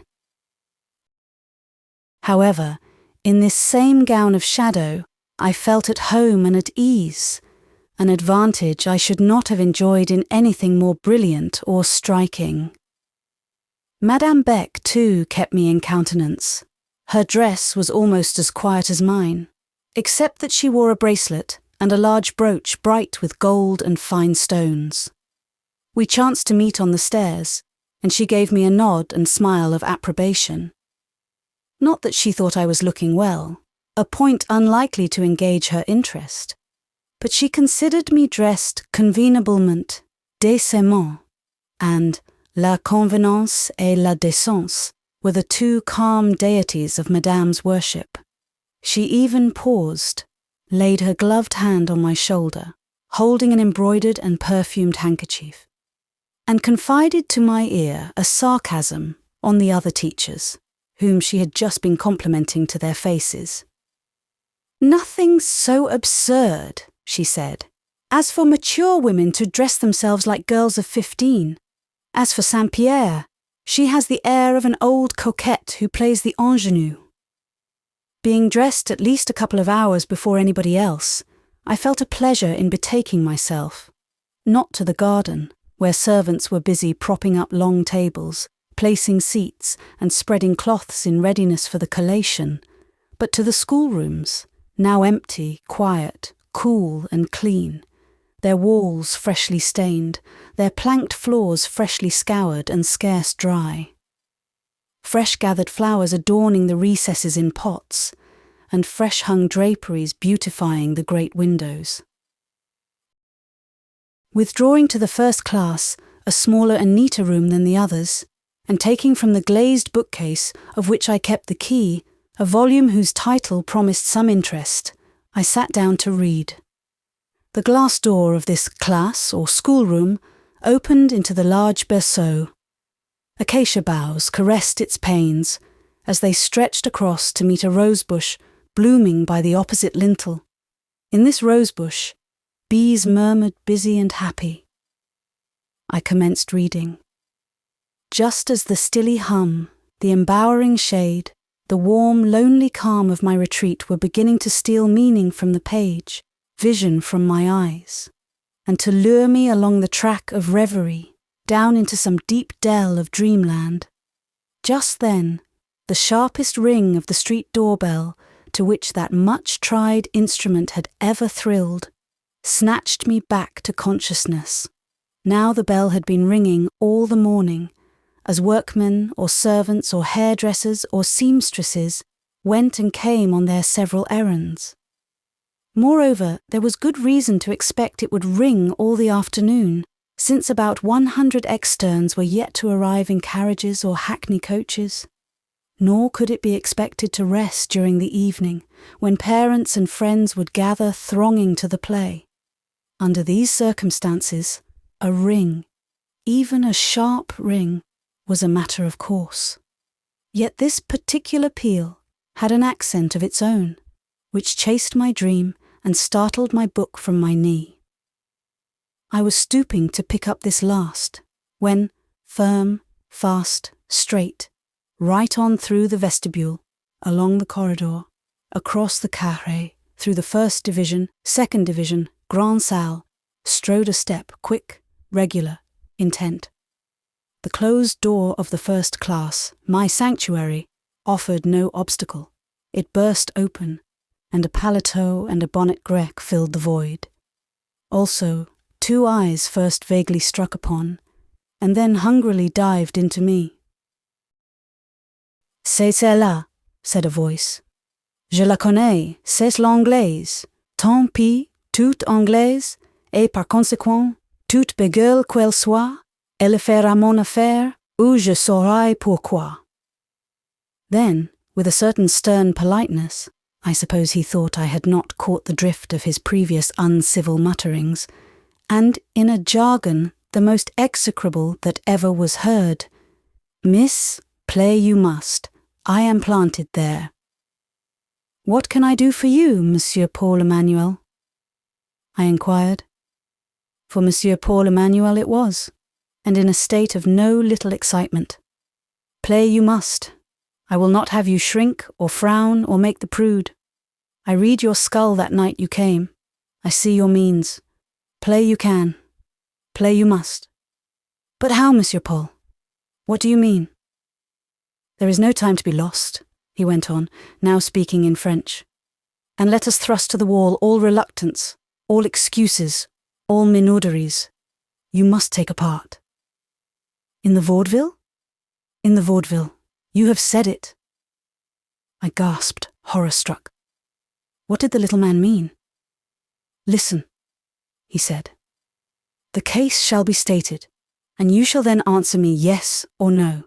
And according to your answer, shall I ever after estimate you?" The scarce suppressed impetus of a most irritable nature glowed in his cheek, fed with sharp shafts his glances, a nature the injudicious, the mawkish, the hesitating, the sullen, the affected, above all the unyielding, might quickly render violent and implacable.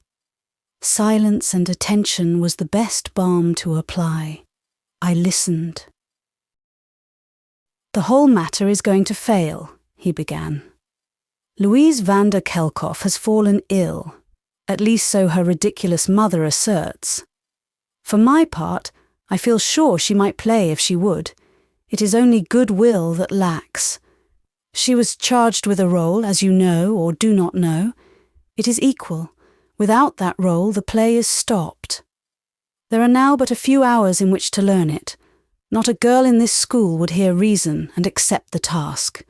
Forsooth, it is not an interesting, not an amiable part. Their vile amour-propre, that base quality of which women have so much, would revolt from it. English women are either the best or the worst of their sex. God knows I hate them like the plague ordinarily." This between his recreant teeth. "I apply to an English woman to rescue me. What is her answer? Yes or no? 1,000 objections rushed into my mind. The foreign language, the limited time, the public display. Inclination recoiled, ability faltered, self-respect, that vile quality, trembled. No, no, no, said all these. But looking up at Monsieur Paul and seeing in his vexed, fiery and searching eye a sort of appeal behind all its menace, my lips dropped the word yes.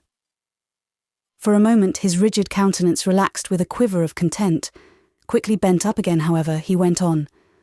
Quick to work. Here is the book. Here is your roll. Read. And I read. He did not commend. At some passages he scowled and stamped.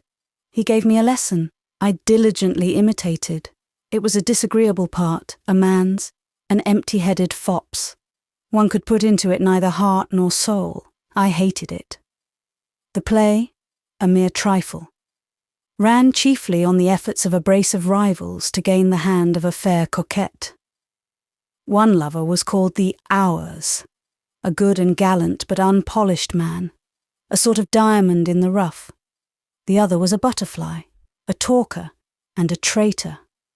And I was to be the butterfly, talker, and traitor. I did my best, which was bad, I know. It provoked Monsieur Paul. He fumed. Putting both hands to the work, I endeavoured to do better than my best. I presume he gave me credit for good intentions. He professed to be partially content. "Caira!" he cried, and as voices began sounding from the garden, and white dresses fluttering among the trees, he added, "You must withdraw. You must be alone to learn this. Come with me." Without being allowed time or power to deliberate, I found myself in the same breath convoyed along as in a species of whirlwind. Upstairs, up 2 flights of stairs, nay, actually up 3, for this fiery little man seemed as by instinct to know his way everywhere. To the solitary and lofty attic was I borne, put in and locked in, the key being in the door, and that key he took with him, and vanished. The attic was no pleasant place. I believe he did not know how unpleasant it was, or he never would have locked me in with so little ceremony. In this summer weather, it was hot as Africa. As in winter, it was always cold as Greenland. Boxes and lumber filled it. Old dresses draped its unstained wall, cobwebs its unswept ceiling. Well was it known to be tenanted by rats, by black beetles, and by cockroaches. Nay, rumour affirmed that the ghostly nun of the garden had once been seen here. A partial darkness obscured one end, across which, as for deeper mystery, an old russet curtain was drawn by way of screen to a sombre band of winter cloaks, pendant each from its pin, like a malefactor from his gibbet. From amongst these cloaks, and behind that curtain, the nun was said to issue. I did not believe this, nor was I troubled by apprehension thereof. But I saw a very dark and large rat, with a long tail, come gliding out from that squalid alcove. And moreover, my eye fell on many a black beetle dotting the floor. These objects discomposed me more perhaps than it would be wise to say, as also did the dust, lumber, and stifling heat of the place. The last inconvenience would soon have become intolerable, had I not found means to open and prop up the skylight, thus admitting some freshness. Underneath this aperture I pushed a large empty chest, and having mounted upon it a smaller box, and wiped from both the dust, I gathered my dress, my best, the reader must remember, and therefore a legitimate object of care, fastidiously around me, ascended this species of extempore throne, and being seated, commenced the acquisition of my task, while I learned, not forgetting to keep a sharp lookout on the black beetles and cockroaches, of which, more even I believe than of the rats, I sat in mortal dread. My impression at first was that I had undertaken what it really was impossible to perform, and I simply resolved to do my best and be resigned to fail. I soon found, however, that one part in so short a piece was not more than memory could master at a few hours' notice. I learned and learned on, first in a whisper and then aloud. Perfectly secure from human audience, I acted my part before the garret vermin, entering into its emptiness, frivolity and falsehood with a spirit inspired by scorn and impatience. I took my revenge on this fat by making him as fatuous as I possibly could. In this exercise, the afternoon passed. Day began to glide into evening, and I, who had eaten nothing since breakfast, grew excessively hungry. Now I thought of the collation, which doubtless they were just then devouring in the garden far below. I had seen in the vestibule a basketful of small pâtés à la crème, than which nothing in the whole range of cookery seemed to me better. A pâté or a square of cake, it seemed to me, would come very apropos. And as my relish for those dainties increased, it began to appear somewhat hard that I should pass my holiday fasting and in prison. Remote as was the attic from the street door and vestibule, yet the ever-tinkling bell was faintly audible here, and also the ceaseless roll of wheels on the tormented pavement. I knew that the house and garden were thronged, and that all was gay and glad below. Here it began to grow dusk. The beetles were fading from my sight. I trembled, lest they should steal on me a march, mount my throne unseen, and, unsuspected, invade my skirts.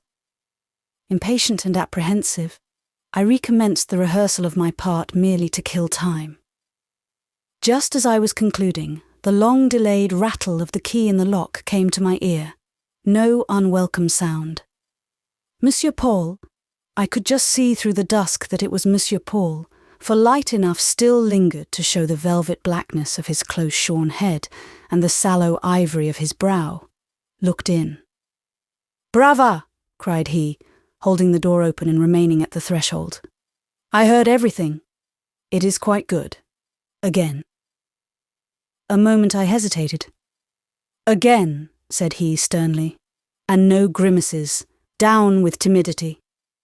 Again I went through the part, but not half so well as I had spoken it alone.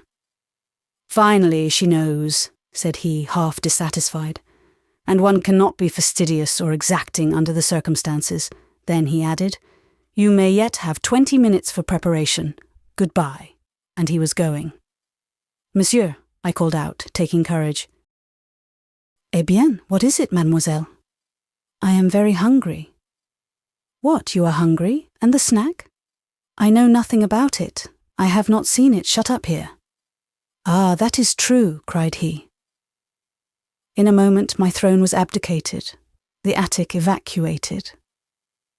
An inverse repetition of the impetus which had brought me up into the attic instantly took me down, down, down to the very kitchen.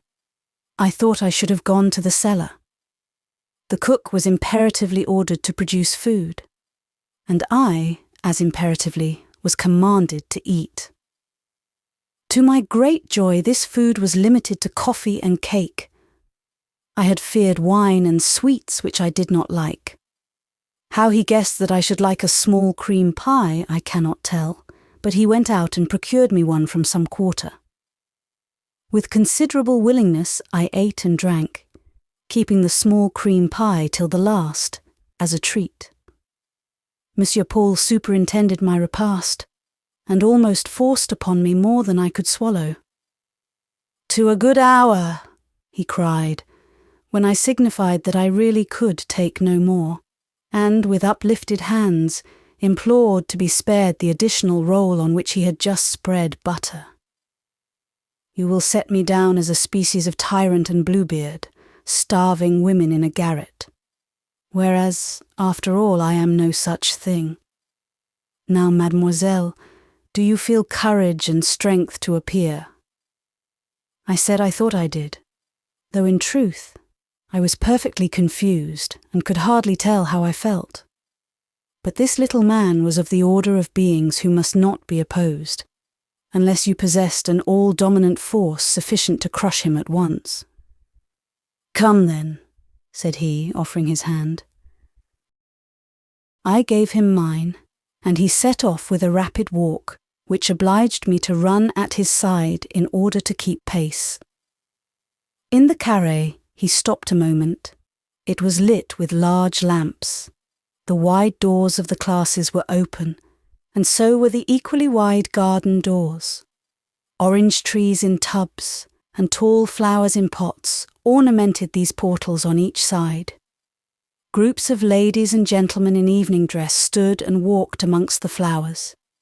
Within, the long vista of the schoolrooms presented a thronging, undulating, murmuring, waving, streaming multitude, all rose and blue and half-translucent white. There were lustres burning overhead. Far off there was a stage, a solemn green curtain, a row of footlights. "Is it not beautiful?" demanded my companion. I should have said it was, but my heart got up into my throat. Monsieur Paul discovered this and gave me a side scowl and a little shake for my pains. "I will do my best, but I wish it was over," said I. Then I asked, "Are we to walk through that crowd?" "By no means. I manage matters better. We pass through the garden, here." In an instant we were out of doors. The cool, calm night revived me somewhat. It was moonless, but the reflex from the many glowing windows lit the court brightly, and even the alleys dimly. Heaven was cloudless, and grand with the quiver of its living fires. How soft are the nights of the continent! How bland, balmy, safe! No sea fog, no chilling damp, mistless as noon and fresh as morning. Having crossed court and garden, we reached the glass door of the first class. It stood open like all other doors that night. We passed, and then I was ushered into a small cabinet dividing the first class from the grande salle. This cabinet dazzled me. It was so full of light. It deafened me. It was clamorous with voices. It stifled me. It was so hot, choking, thronged. "De l'ordre, du silence!" cried Monsieur Paul. "Is this chaos?" he demanded, and there was a hush. With a dozen words and as many gestures, he turned out half the persons present and obliged the remnant to fall into rank. Those left were all in costume. They were the performers, and this was the green room. Monsieur Paul introduced me. All stared, and some tittered. It was a surprise. They had not expected the Englishwoman would play in a vaudeville. Ginevra Fanshawe, beautifully dressed for her part and looking fascinatingly pretty, turned on me a pair of eyes as round as beads. In the highest spirit, unperturbed by fear or bashfulness, delighted indeed at the thought of shining off before hundreds. My entrance seemed to transfix her with amazement in the midst of her joy. She would have exclaimed, but Monsieur Paul held her and all the rest in check. Having surveyed and criticised the whole troupe, he turned to me. "You too must be dressed for your part." "Dressed? Dressed like a man," exclaimed Zélie St. Pierre, darting forwards, adding with officiousness, "I will dress her myself." To be dressed like a man did not please and would not suit me. I had consented to take a man's name and part. As to his dress, halte-là, no. I would keep my own dress, come what might. Monsieur Paul might storm, might rage. I would keep my own dress. I said so, with a voice as resolute in intent as it was low, and perhaps unsteady in utterance. He did not immediately storm or rage, as I fully thought he would. He stood silent. But Zélie again interposed. "She will make a capital petit maître. Here are the garments all complete. Somewhat too large, but I will arrange all that. Come, chère amie, belle Anglaise." And she sneered, for I was not beautiful. She seized my hand. She was drawing me away. Monsieur Paul stood impassible, neutral. You must not resist, pursued St. Pierre, for resist I did.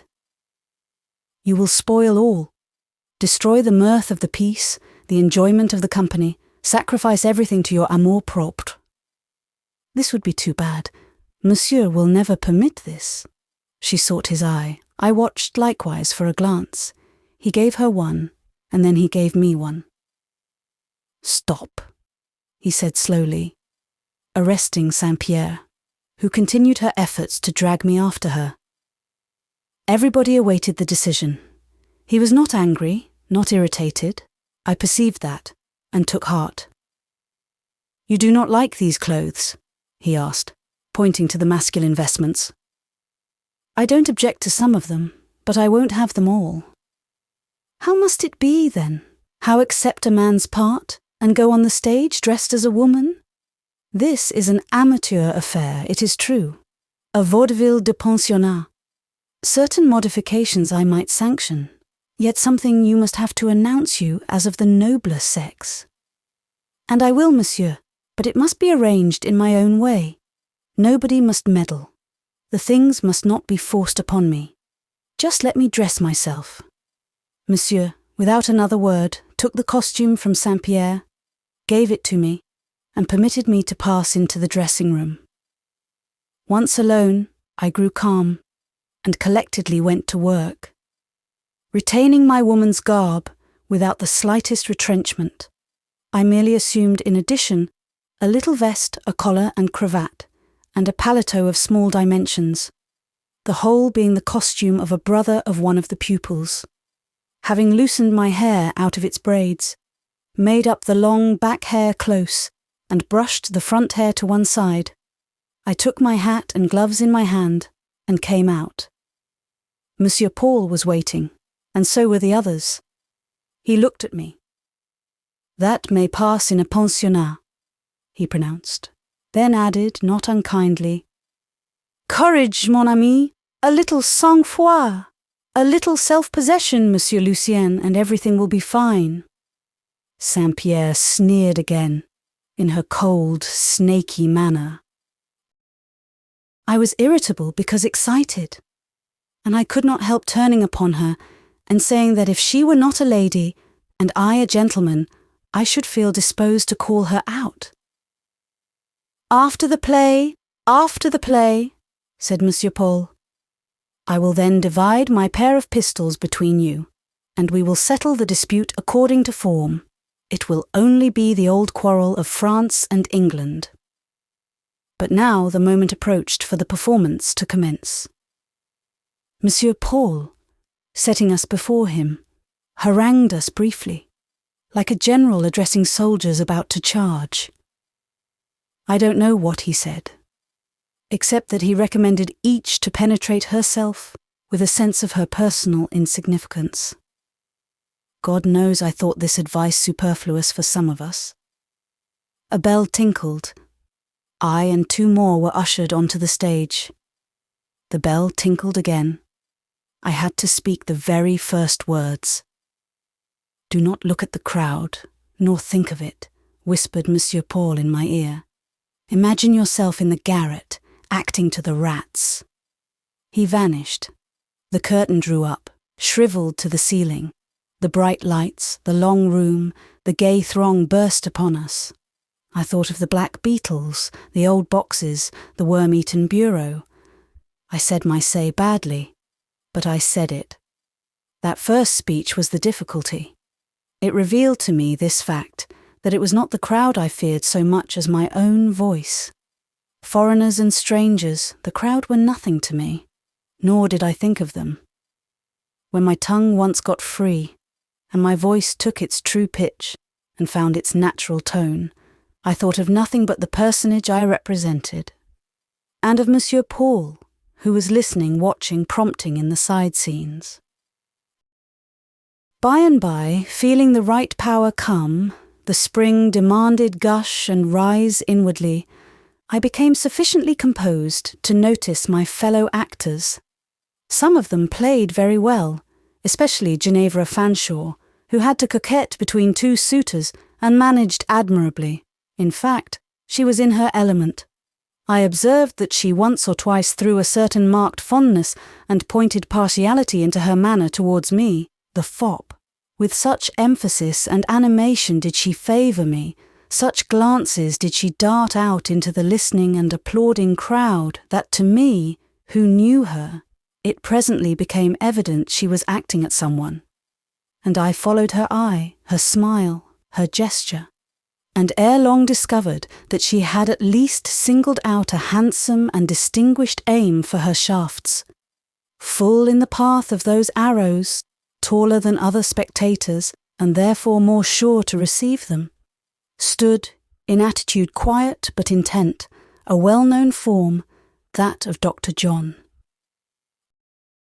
The spectacle seemed somehow suggestive. There was language in Dr. John's look, though I cannot tell what he said. It animated me. I drew out of it a history. I put my idea into the part I performed. I threw it into my wooing of Ginevra. In the hours or sincere lover, I saw Dr. John. Did I pity him as before? No. I hardened my heart, rivalled and outrivaled him. I knew myself but a fop, but where he was outcast I could please. Now I know I acted as if wishful and resolute to win and conquer. Ginevra seconded me. Between us we half changed the nature of the role, gilding it from top to toe. Between the acts, Monsieur Paul told us he knew not what possessed us, and half expostulated. "It may perhaps be more beautiful than your model," said he, "but it is not right. I know not what possessed me either, but somehow my longing was to eclipse the ours, that is, Dr. John. Ginevra was tender. How could I be otherwise than chivalric? Retaining the letter, I recklessly altered the spirit of the role. Without heart, without interest, I could not play it at all. It must be played, in went the yearned-for seasoning, thus favoured, I played it with relish. What I felt that night and what I did, I no more expected to feel and do than to be lifted in a trance to the seventh heaven. Cold, reluctant, apprehensive, I had accepted a part to please another. Ere long, warming, becoming interested, taking courage, I acted to please myself. Yet the next day, when I thought it over, I quite disapproved of these amateur performances, and though glad that I had obliged Monsieur Paul, and tried my own strength for once, I took a firm resolution never to be drawn into a similar affair.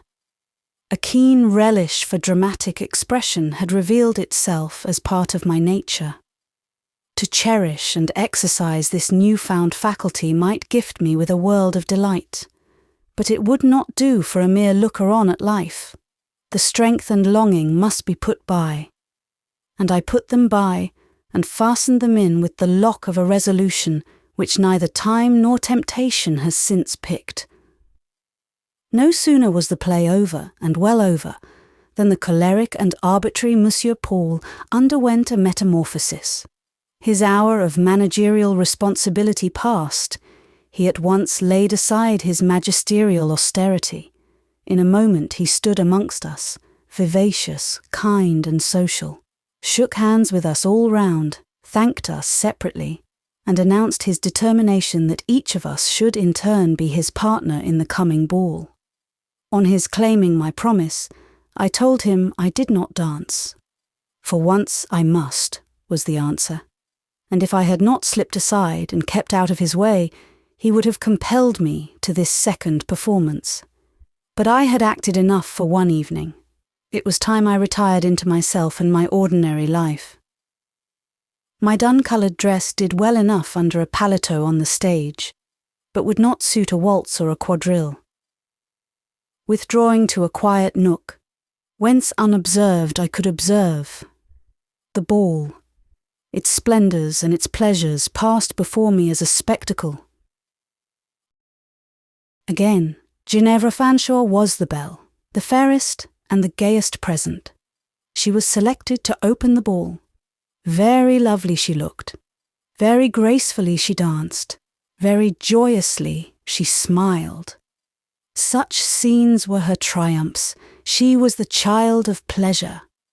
Work or suffering found her listless and dejected, powerless and repining, but gaiety expanded her butterfly's wings, lit up their gold dust and bright spots, made her flash like a gem and flush like a flower. At all ordinary diet and plain beverage she would pout, but she fed on creams and ices like a hummingbird on honey paste. Sweet wine was her element, and sweet cake her daily bread. Ginevra lived her full life in a ballroom. Elsewhere she drooped dispirited. Think not, reader, that she thus bloomed and sparkled for the mere sake of Monsieur Paul, her partner, or that she lavished her best graces that night for the edification of her companions only, or for that of the parents and grandparents who filled the carré and lined the ballroom. Under circumstances so insipid and limited, with motives so chilly and vapid, Ginevra would scarce have deigned to walk one quadrille, and weariness and fretfulness would have replaced animation and good humour, but she knew of a leaven in the otherwise heavy festal mass which lighted the whole. She tasted a condiment which gave it zest. She perceived reasons justifying the display of her choicest attractions. In the ballroom, indeed, not a single male spectator was to be seen who was not married, and a father, Monsieur Paul excepted.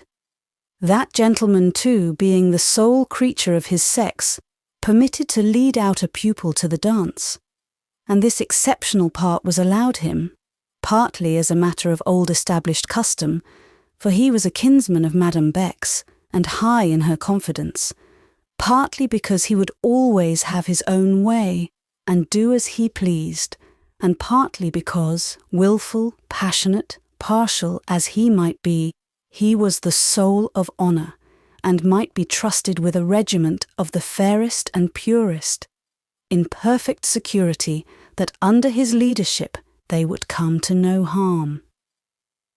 Many of the girls, it may be noted in parenthesis, were not pure-minded at all, very much otherwise, but they no more dared betray their natural coarseness in Monsieur Paul's presence than they dared tread purposely on his corns, laugh in his face during a stormy apostrophe, or speak above their breath while some crisis of irritability was covering his human visage with the mask of an intelligent tiger. Monsieur Paul, then, might dance with whom he would, and woe be to the interference which put him out of step. Others there were admitted as spectators, with seeming reluctance, through prayers, by influence, under restriction, by special and difficult exercise of Madame Beck's gracious good nature, and whom she all the evening, with her own personal surveillance, kept far aloof at the remotest, dreariest, coldest, darkest side of the car, a small, forlorn band of jeunes gens, these being all of the best families, grown-up sons of mothers present, and whose sisters were pupils in the school. That whole evening was Madame on duty beside these jeunes gens, attentive to them as a mother, but strict with them as a dragon. There was a sort of cordon stretched before them, which they wearied her with prayers to be permitted to pass, and just to revive themselves by one dance with that belle blonde, or that jolie brune, or cette jeune fille magnifique aux cheveux noirs comme le jet. Be quiet, Madame would reply, heroically and inexorably. You shall not pass unless it be over my dead body, and you shall dance only with the little nun from the garden, alluding to the legend. And she majestically walked to and fro along their disconsolate and impatient line, like a little Bonaparte in a mouse-coloured silk gown. Madame knew something of the world. Madame knew much of human nature. I don't think that another directress in Villette would have dared to admit a jeune homme within her walls, but Madame knew that by granting such admission, on an occasion like the present, a bold stroke might be struck, and a great point gained. In the first place, The parents were made accomplices to the deed, for it was only through their mediation that it was brought about. Secondly, the admission of these rattlesnakes, so fascinating and so dangerous, served to draw out Madame precisely in her strongest character, that of a first-rate surveillante. Thirdly, their presence furnished a most piquant ingredient to the entertainment. The pupils knew it and saw it, and the view of such golden apples shining afar off animated them with a spirit no other circumstance could have kindled. The children's pleasure spread to the parents. Life and mirth circulated quickly round the ballroom. The jeunes gens themselves, though restrained, were amused, for Madame never permitted them to feel dull. And thus Madame Beck's Fête annually ensured a success unknown to the Fête of any other directress in the land. I observed that Dr. John was at first permitted to walk at large through the classes. There was about him a manly, responsible look that redeemed his youth and half expiated his beauty. But as soon as the ball began, Madame ran up to him. "Come, Wolf, come," said she, laughing. "You wear sheep's clothing, but you must quit the fold notwithstanding. Come, I have a fine menagerie of 20 here in the carré. Let me place you amongst my collection. But first, suffer me to have one dance with one pupil of my choice. Have you the face to ask such a thing? It is madness, it is impiety. Sortez, sortez, au plus vite." She drove him before her, and soon had him enclosed within the cordon. Ginevra being, I suppose, tired with dancing, sought me out in my retreat. She threw herself on the bench beside me and, a demonstration I could very well have dispensed with, cast her arms round my neck. "Lucy Snowe! Lucy Snowe!" she cried in a somewhat sobbing voice, half hysterical. "What in the world is the matter?" I dryly said. "How do I look? How do I look tonight?" she demanded. "As usual," said I, "preposterously vain." Caustic creature, you never have a kind word for me. But in spite of you, and all other envious detractors, I know I am beautiful. I feel it, I see it.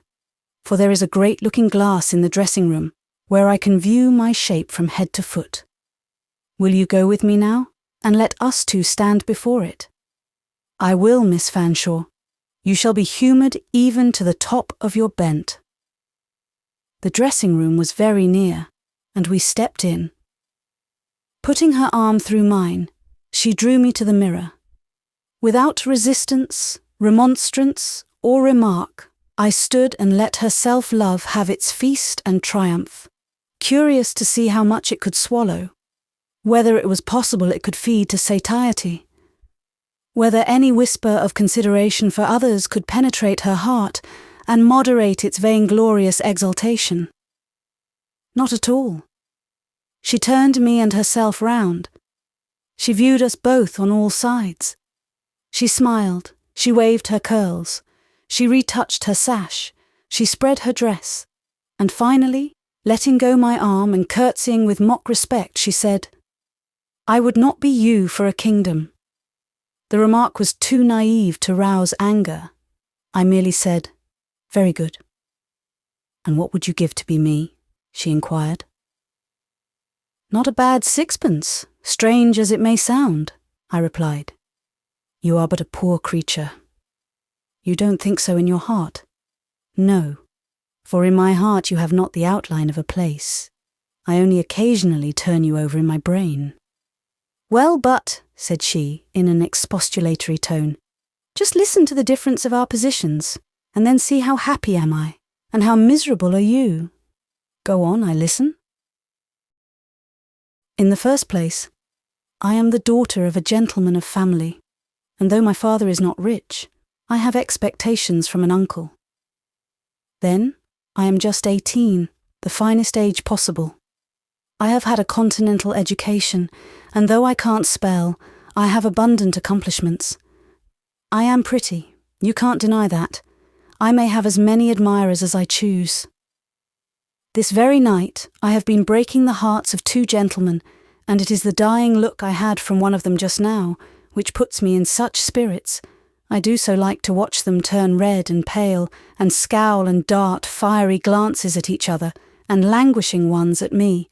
There is me, happy me, now for you, poor soul. I suppose you are nobody's daughter, since you took care of little children when you first came to Villette. You have no relations, you can't call yourself young at 23. You have no attractive accomplishments, no beauty. As to admirers, you hardly know what they are. You can't even talk on the subject. You sit dumb when the other teachers quote their conquests. I believe you never were in love, and never will be. You don't know the feeling, and so much the better. For though you might have your own heart broken, no living heart will you ever break. Isn't it all true? A good deal of it is true as gospel, and shrewd besides. There must be good in you, Ginevra, to speak so honestly. That snake, Zélie St. Pierre, could not utter what you have uttered. Still, Miss Fanshawe, hapless as I am, according to your showing, 6pence I would not give to purchase you, body and soul. Just because I am not clever, and that is all you think of. Nobody in the world but you cares for cleverness. On the contrary, I consider you are clever in your way, very smart indeed. But you were talking of breaking hearts, that edifying amusement into the merits of which I don't quite enter. Pray, on whom does your vanity lead you to think you have done execution tonight? She approached her lips to my ear. Isidore and Alfred de Hamal are both here, she whispered. Oh, they are? I should like to see them. There's a dear creature. Your curiosity is roused at last. Follow me, I will point them out. She proudly led the way. But you cannot see them well from the classes, said she, turning. Madame keeps them too far off. Let us cross the garden, enter by the corridor, and get close to them behind. We shall be scolded if we are seen, but never mind. For once, I did not mind. Through the garden we went, penetrated into the corridor by a quiet private entrance, and approaching the carré, yet keeping in the corridor shade, commanded a near view of the band of jeunes gens. I believe I could have picked out the conquering de Hamal even undirected. He was a straight-nosed, very correct-featured little dandy. I say little dandy, though he was not beneath the middle standard in stature.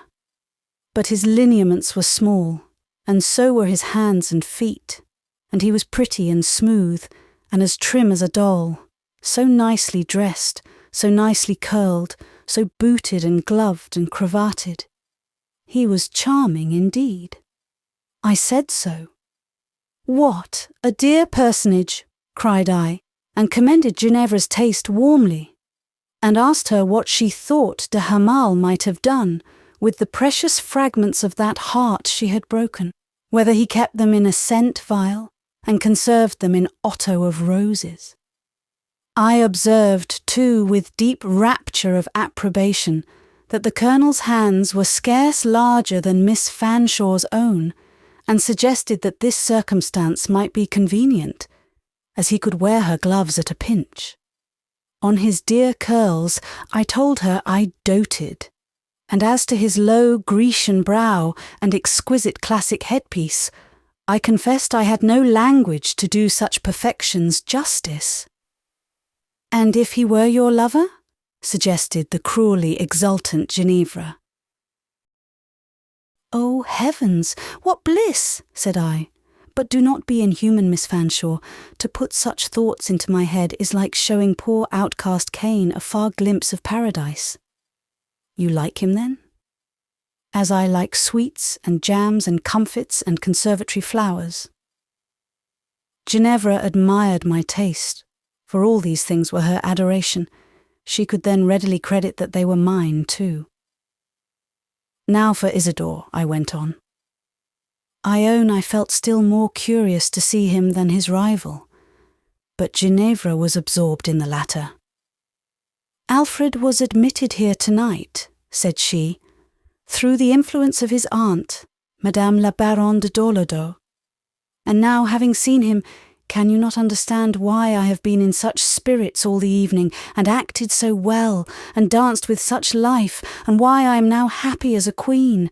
God, God, it was such good fun to glance first at him, and then at the other, and madden them both."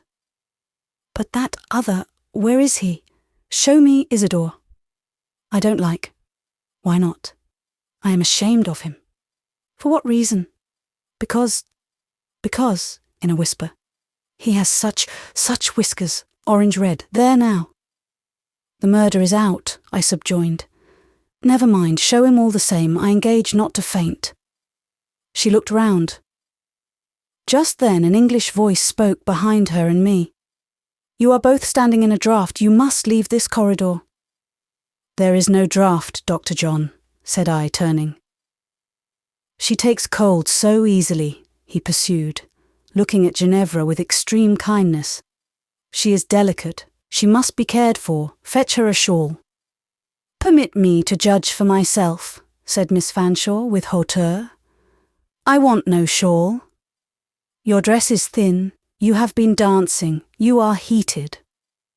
"Always preaching," retorted she, "always coddling and admonishing." The answer Dr. John would have given did not come. That his heart was hurt became evident in his eye. Darkened and saddened and pained, he turned a little aside, but was patient. I knew where there were plenty of shawls near at hand. I ran and fetched one. "She shall wear this, if I have strength to make her," said I, folding it well round her muslin dress, covering carefully her neck and her arms. "Is that Isidore?" I asked, in a somewhat fierce whisper. She pushed up her lip, smiled and nodded. "Is that Isidore?" I repeated, giving her a shake. I could have given her a dozen. "C'est lui-même," said she. "How coarse he is, compared with the Colonel Count. And then, oh ciel, the whiskers." Dr. John now passed on. "The Colonel Count," I echoed. "The doll, the puppet, the mannequin, the poor inferior creature. A mere lackey for Dr. John, his valet, his footboy. Is it possible that fine, generous gentleman, handsome as a vision, offers you his honourable hand and gallant heart, and promises to protect your flimsy person and feckless mind through the storms and struggles of life, and you hang back, you scorn, you sting, you torture him? Have you power to do this? Who gave you that power? Where is it? Does it lie all in your beauty, your pink and white complexion, and your yellow hair? Does this bind his soul at your feet, and bend his neck under your yoke? Does this purchase for you his affection, his tenderness, his thoughts, his hopes, his interest, his noble, cordial love, and will you not have it? Do you scorn it? You are only dissembling, you are not in earnest. You love him, you long for him, but you trifle with his heart to make him more surely yours. Bah! How you run on, I don't understand half you have said. I'd got her out into the garden ere this. I now set her down on a seat and told her she should not stir till she had avowed which she meant in the end to accept, the man or the monkey. "Him you call the man," said she, "is bourgeois, sandy-haired, and answers to the name of John. That is enough. I do not want him. Colonel de Hamal is a gentleman of excellent connections, perfect manners, sweet appearance, with a pale, interesting face, and hair and eyes like an Italian. Then, too, he is the most delightful company possible, a man quite in my way. Not sensible and serious like the other, but one with whom I can talk on equal terms, who does not plague and bore and harass me with depths and heights and passions and talents for which I have no taste. There now, don't hold me so fast." I slackened my grasp and she darted off. I did not care to pursue her. Somehow I could not avoid returning once more in the direction of the corridor to get another glimpse of Dr. John. But I met him on the garden steps, standing where the light from a window fell broad.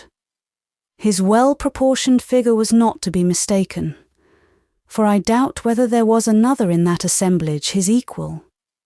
He carried his hat in his hand. His uncovered head, his face and fine brow were most handsome and manly. His features were not delicate, not slight like those of a woman, nor were they cold, frivolous and feeble. Though well cut, they were not so chiselled, so frittered away, as to lose in expression or significance what they gained in unmeaning symmetry. Much feeling spoke in them at times, and more sat silent in his eye. Such at least were my thoughts of him. To me he seemed all this. An inexpressible sense of wonder occupied me as I looked at this man, and reflected that he could not be slighted. It was not my intention to approach or address him in the garden, our terms of acquaintance not warranting such a step. I had only meant to view him in the crowd, myself unseen. Coming upon him thus alone, I withdrew. But he was looking out for me, or rather for her who had been with me. Therefore he descended the steps and followed me down the alley. "You know Miss Fanshawe? I have often wished to ask whether you knew her," said he. "Yes, I know her." "Intimately?" "Quite as intimately as I wish." "What have you done with her now?" "Am I her keeper?" I felt inclined to ask, but I simply answered, "I have shaken her well, and would have shaken her better, but she escaped out of my hands and ran away." "Would you favour me," he asked, "by watching over her this one evening, and observing that she does nothing imprudent, does not, for instance, run out into the night air immediately after dancing? I may perhaps look after her a little, since you wish it, but she likes her own way too well to submit readily to control." "She is so young, so thoroughly artless," said he. "To me she is an enigma," I responded. "Is she?" he asked, much interested. "How?" "It would be difficult to say how, difficult at least to tell you how." "And why me? I wonder she is not better pleased that you are so much her friend." "But she has not the slightest idea how much I am her friend. That is precisely the point I cannot teach her. May I inquire, did she ever speak of me to you?" "Under the name of Isidore, she has talked about you often. But I must add that it is only within the last 10 minutes I have discovered that you and Isidore are identical. It is only Dr. John. Within that brief space of time, I have learned that Ginevra Fanshawe is the person under this roof in whom you have long been interested. That she is the magnet which attracts you to the Rue Fossette. That for her sake you venture into this garden and seek out caskets dropped by rivals. You know all? I know so much. For more than a year I have been accustomed to meet her in society. Mrs. Cholmondeley, her friend, is an acquaintance of mine. Thus I see her every Sunday. But you observed that under the name of Isidore she often spoke of me. May I, without inviting you to a breach of confidence, inquire what was the tone, what the feeling of her remarks? I feel somewhat anxious to know, being a little tormented with uncertainty as to how I stand with her. Oh, she varies. She shifts and changes like the wind. Still, you can gather some general idea. I can, thought I, but it would not do to communicate that general idea to you. Besides, if I said she did not love you, I know you would not believe me. You are silent, he pursued. I suppose you have no good news to impart. No matter. If she feels for me positive coldness and aversion, it is a sign I do not deserve her. Do you doubt yourself? Do you consider yourself the inferior of Colonel de Hamal? I love Miss Fanshawe far more than de Hamal loves any human being, and would care for and guard her better than he.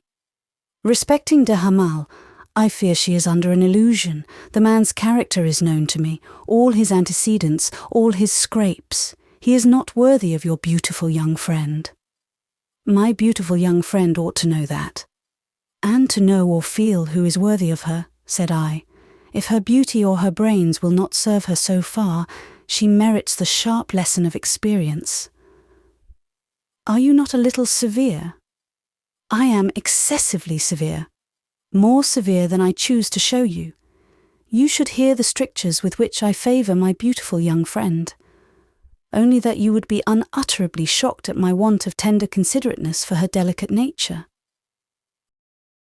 She is so lovely, one cannot but be loving towards her. You, every woman older than herself, must feel for such a simple, innocent, girlish fairy a sort of motherly or elder sisterly fondness. Graceful angel! Does not your heart yearn towards her when she pours into your ear her pure childlike confidences? How you are privileged! And he sighed. I cut short these confidences somewhat abruptly now and then, said I. But excuse me, Dr. John, may I change the theme for one instant? What a godlike person is that de Hamal! What a nose on his face! Perfect! Model one in putty or clay, you could not make a better or straighter or neater. And then, such classic lips and chin, and his bearing, sublime. De Hamal is an unutterable puppy besides being a very white-livered hero.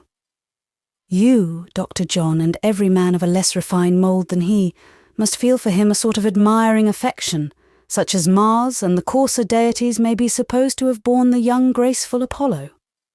An unprincipled, gambling little jackanapes, said Dr. John curtly, whom with one hand I could lift up by the waistband any day and lay low in the kennel if I liked. The sweet seraph, said I. What a cruel idea. Are you not a little severe, Dr. John? And now I paused. For the second time that night, I was going beyond myself, venturing out of what I looked on as my natural habits, speaking in an unpremeditated, impulsive strain, which startled me strangely when I halted to reflect.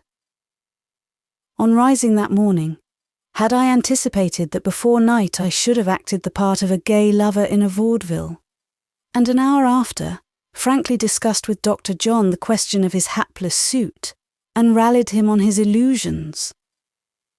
I had no more presaged such feats than I had looked forward to an ascent in a balloon, or a voyage to Cape Horn. The doctor and I, having paced down the walk, were now returning. The reflex from the window again lit his face. He smiled, but his eye was melancholy. How I wished that he could feel heart's ease. How I grieved that he brooded over pain, and pain from such a cause. He with his great advantages, he to love in vain. I did not then know that the pensiveness of reverse is the best phase for some minds, nor did I reflect that some herbs, though scentless when entire, yield fragrance when they're bruised. Do not be sorrowful, do not grieve, I broke out. If there is in Ginevra one spark of worthiness of your affection, she must feel devotion in return. Be cheerful, be hopeful, Dr. John. Who should hope, if not you? In return for this speech I got, what, it must be supposed, I deserved, a look of surprise. I thought also of some disapprobation. We parted, and I went into the house very chill. The clock struck and the bells tolled midnight. People were leaving fast, the fête was over, the lamps were fading. In another hour all the dwelling-house and all the pensionnat were dark and hushed. I too was in bed, but not asleep. To me, it was not easy to sleep after a day of such excitement. Chapter 15. The Long Vacation. Following Madame Beck's fête, with its 3 preceding weeks of relaxation, its brief 12 hours burst of hilarity and dissipation, and its one subsequent day of utter languor, came a period of reaction, 2 months of real application, of close, hard study. These 2 months, being the last of the school year, the année scolaire, were indeed the only genuine working months in the year.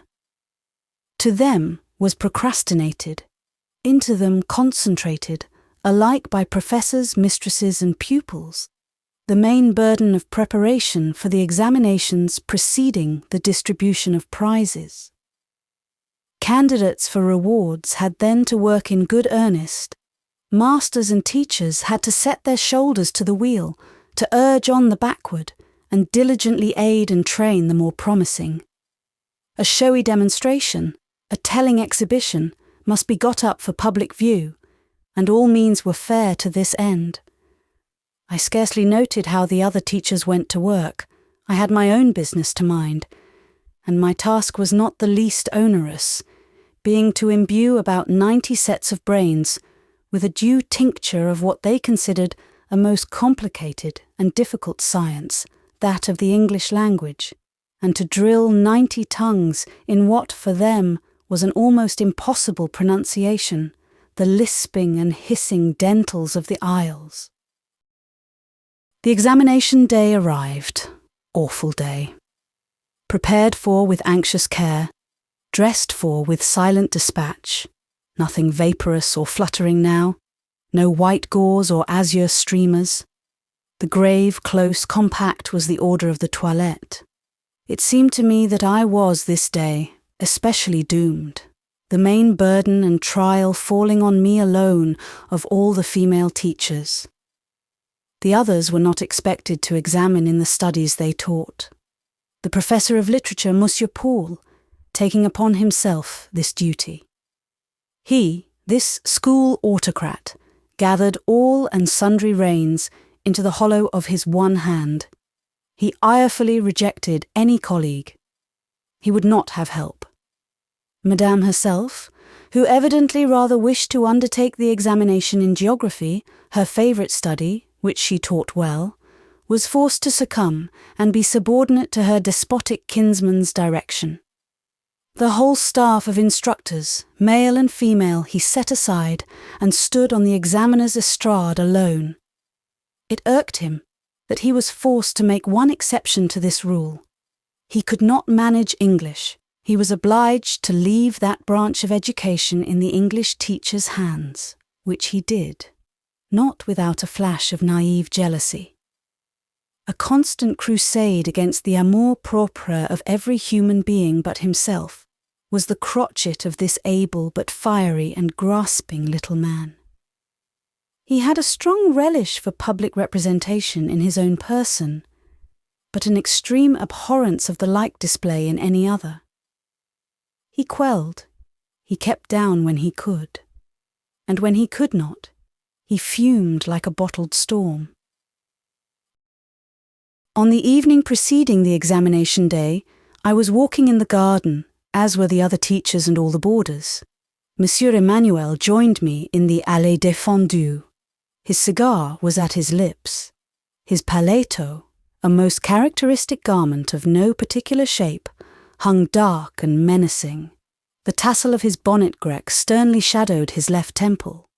His black whiskers curled like those of a wrathful cat. His blue eye had a cloud in its glitter. "Thus," he began, abruptly fronting and arresting me, "you are going to trôner like a queen. Tomorrow, trôner at my side.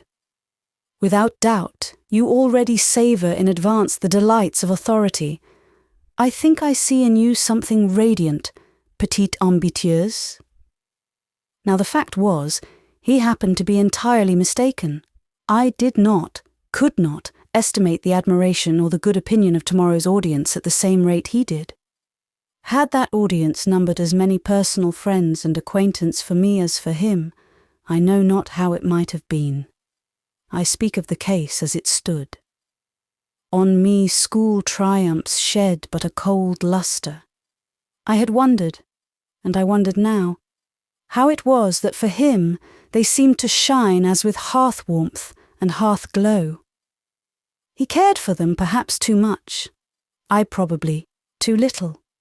However, I had my own fancies as well as he. I liked, for instance, to see Monsieur Emmanuel jealous. It lit up his nature and woke his spirit. It threw all sorts of queer lights and shadows over his dun face and into his violet azure eyes. He used to say that his black hair and blue eyes were one of his beautés. There was a relish in his anger. It was artless, earnest, quite unreasonable, but never hypocritical. I uttered no disclaimer then of the complacency he attributed to me. I merely asked where the English examination came in, whether at the commencement or close of the day. "I hesitate," said he, "whether at the very beginning, before many persons are come, and when your aspiring nature will not be gratified by a large audience, or quite at the close, when everybody is tired, and only a jaded and worn-out attention will be at your service." "How hard you are, monsieur," I said, affecting dejection. "One ought to be dur with you. You are one of those beings who must be kept down. I know you. I know you. Other people in this house see you pass and think that a colourless shadow has gone by. As for me, I scrutinised your face once, and it sufficed. You are satisfied that you understand me?" Without answering directly, he went on. "Were you not gratified when you succeeded in that vaudeville? I watched you and saw a passionate ardour for triumph in your physiognomy. What fire shot into the glance! Not mere light, but flame. I hold myself warned. What feeling I had on that occasion, monsieur, and pardon me if I say you immensely exaggerate both its quality and quantity, was quite abstract. I did not care for the vaudeville. I hated the part you assigned me. I had not the slightest sympathy with the audience below the stage. They are good people, doubtless. But do I know them? Are they anything to me? Can I care for being brought before their view again tomorrow? Will the examination be anything but a task to me, a task I wish well over? Shall I take it out of your hands? With all my heart, if you do not fear failure. But I should fail. I only know 3 phrases of English and a few words. Par exemple, the sun, the moon, the star. Have I said it correctly? My opinion is that it would be better to give up the thing altogether, to have no English examination, eh? If Madame consents, I consent. Heartily? Very heartily. He smoked his cigar in silence. He turned suddenly. "Give me your hand," said he, and the spite and jealousy melted out of his face, and a generous kindliness shone there instead. "Come, we will not be rivals, we will be friends," he pursued. "The examination shall take place, and I will choose a good moment, and instead of vexing and hindering, as I felt half inclined 10 minutes ago, for I have my malevolent moods, I always had from childhood, I will aid you sincerely. After all, you are solitary and a stranger, and have your way to make and your bread to earn. It may be well that you should become known. We will be friends, do you agree?" "Out of my heart, monsieur. I am glad of a friend. I like that better than a triumph." "Pauvrette, poor little one," said he, and turned away and left the alley. The examination passed over well. Monsieur Paul was as good as his word, and did his best to make my part easy. The next day came the distribution of prizes. That also passed. The school broke up. The pupils went home, and now began the long vacation. That vacation! Shall I ever forget it? I think not. Madame Beck went, the first day of the holidays, to join her children at the seaside. All the 3 teachers had parents or friends with whom they took refuge. Every professor quitted the city. Some went to Paris, some to Beaumarine. Monsieur Paul set forth on a pilgrimage to Rome. The house was left quite empty, but for me, a servant, and a poor deformed and imbecile pupil, a sort of cretin, whom her stepmother in a distant province would not allow to return home. My heart almost died within me. Miserable longings strained its chords. How long were the September days? How silent, how lifeless, how vast and void seemed the desolate premises. How gloomy the forsaken garden, grey now, with the dust of a town summer departed. Looking forward at the commencement of those 8 weeks, I hardly knew how I was to live to the end. My spirits had long been gradually sinking. Now that the prop of employment was withdrawn, they went down fast. Even to look forward was not to hope. The dumb future spoke no comfort, offered no promise, gave no inducement to bear present evil in reliance on future good. A sorrowful indifference to existence often pressed on me, a despairing resignation to reach betimes the end of all things earthly. Alas! When I had full leisure to look on life as life must be looked on by such as me, I found it but a hopeless desert. Tawny sands with no green fields, no palm tree, no well in view. The hopes which are dear to youth, which bear it up and lead it on, I knew not and dared not know. If they knocked at my heart sometimes, an inhospitable bar to admission must be inwardly drawn. When they turned away thus rejected, tears sad enough sometimes flowed, but it could not be helped. I dared not give such guests lodging. So mortally did I fear the sin and weakness of presumption. Religious reader, you will preach to me a long sermon about what I have just written, and so will you, moralist, and you, stern sage, you, stoic, will frown, you, cynic, sneer, you, epicure, laugh. Well, each and all take it your own way. I accept the sermon, frown, sneer and laugh. Perhaps you are all right, and perhaps, circumstanced like me, you would have been like me wrong. The first month was indeed a long, black, heavy month to me. The cretin did not seem unhappy. I did my best to feed her well and keep her warm, and she only asked food and sunshine or, when that lacked, fire. Her weak faculties approved of inertion. Her brain, her eyes, her ears, her heart slept content. They could not wake to work, so lethargy was their paradise. 3 weeks of that vacation were hot, fair, and dry, but the 4th and 5th were tempestuous and wet. I do not know why that change in the atmosphere made a cruel impression on me. Why the raging storm and beating rain crushed me with a deadlier paralysis than I had experienced while the air had remained serene. But so it was, and my nervous system could hardly support what it had for many days and nights to undergo in that huge empty house. How I used to pray to heaven for consolation and support. With what dread force the conviction would grasp me that fate was my permanent foe, never to be conciliated. I did not in my heart arraign the mercy or justice of God for this. I concluded it to be a part of his great plan that some must deeply suffer while they live, and I thrilled in the certainty that of this number, I was one. It was some relief when an aunt of the cretin, a kind old woman, came one day and took away my strange, deformed companion. The hapless creature had been at times a heavy charge. I could not take her out beyond the garden, and I could not leave her a minute alone, for her poor mind, like her body, was warped. Its propensity was to evil. A vague bent to mischief, an aimless malevolence, made constant vigilance indispensable. As she very rarely spoke, and would sit for hours together moping and mowing, and distorting her features with indescribable grimaces, it was more like being prisoned with some strange, tameless animal than associating with a human being. Then there were personal attentions to be rendered that required the nerve of a hospital nurse. My resolution was so tried, it sometimes fell dead sick. These duties should not have fallen on me.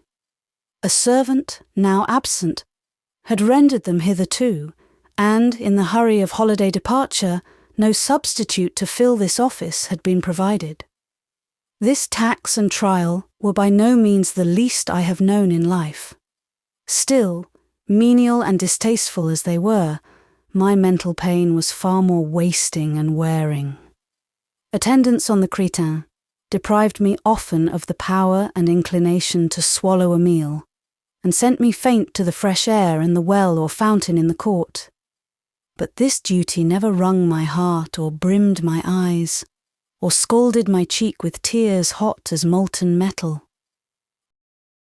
The crétin being gone, I was free to walk out.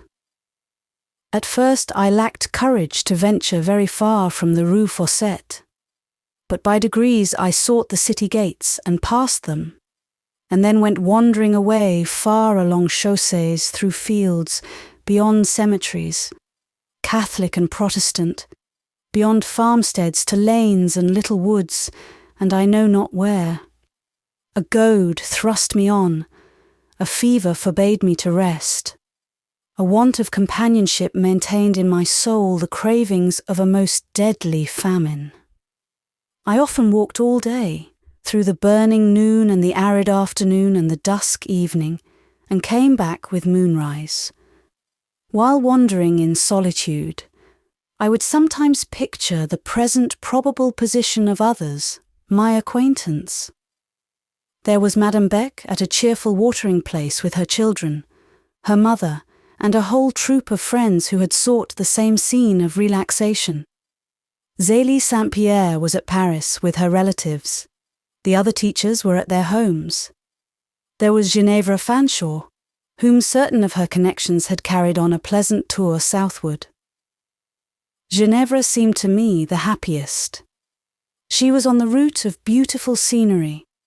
These September suns shone for her on fertile plains, where harvest and vintage matured under their mellow beam.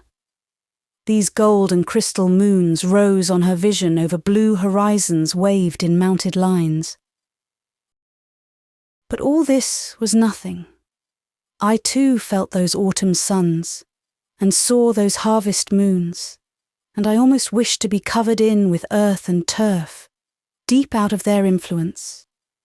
For I could not live in their light, nor make them comrades, nor yield them affection. But Ginevra had a kind of spirit with her, empowered to give constant strength and comfort, to gladden daylight and embalm darkness. The best of the good genii that guard humanity curtained her with his wings, and canopied her head with his bending form. By true love was Ginevra followed. Never could she be alone. Was she insensible to this presence? It seemed to me impossible. I could not realize such deadness. I imagined her grateful in secret, loving now with reserve, but purposing one day to show how much she loved. I pictured her faithful hero, half conscious of her coy fondness, and comforted by that consciousness. I conceived an electric cord of sympathy between them, a fine chain of mutual understanding, sustaining union through a separation of 100 leagues, carrying, across mound and hollow, communication by prayer and wish. Ginevra gradually became with me a sort of heroine. One day, perceiving this growing illusion, I said, "I really believe my nerves are getting overstretched. My mind has suffered somewhat too much. A malady is growing upon it. What shall I do? How shall I keep well?" Indeed, there was no way to keep well under the circumstances. At last, a day and night of peculiarly agonizing depression were succeeded by physical illness. I took perforce to my bed.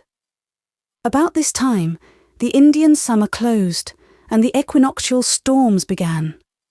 And for 9 dark and wet days, of which the hours rushed on all turbulent, deaf, dishevelled, bewildered with sounding hurricane, I lay in a strange fever of the nerves and blood. Sleep went quite away. I used to rise in the night, look round for her, beseech her earnestly to return. A rattle of the window, a cry of the blast only replied, sleep never came. I err. She came once, but in anger. Impatient of my importunity, she brought with her an avenging dream. By the clock of Saint Jean-Baptiste, that dream remained scarce 15 minutes, a brief space, but sufficing to wring my whole frame with unknown anguish, to confer a nameless experience that had the hue, the mien, the terror, the very tone of a visitation from eternity. Between 12 and 1 that night, a cup was forced to my lips, black, strong, strange, drawn from no well, but filled up seething from a bottomless and boundless sea.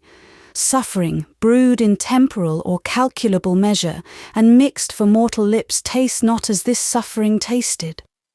Having drank and woke, I thought all was over, the end come and passed by. Trembling fearfully, as consciousness returned, ready to cry out on some fellow creature to help me, only that I knew no fellow creature was near enough to catch the wild summons. Goten in her far-distant attic could not hear. I rose on my knees in bed. Some fearful hours went over me. Indescribably was I torn, racked and oppressed in mind. Amidst the horrors of that dream, I think the worst lay here. Methought the well-loved dead, who had loved me well in life, met me elsewhere, alienated. Galled was my inmost spirit, with an unutterable sense of despair about the future. Motive there was none why I should try to recover or wish to live, and yet quite unendurable was the pitiless and haughty voice in which death challenged me to engage his unknown terrors. When I tried to pray, I could only utter these words. From my youth up, thy terrors have I suffered with a troubled mind. Most true was it. On bringing me my tea next morning, Goton urged me to call in a doctor. I would not. I thought no doctor could cure me. One evening, and I was not delirious, I was in my sane mind, I got up. I dressed myself, weak and shaking. The solitude and the stillness of the long dormitory could not be borne any longer.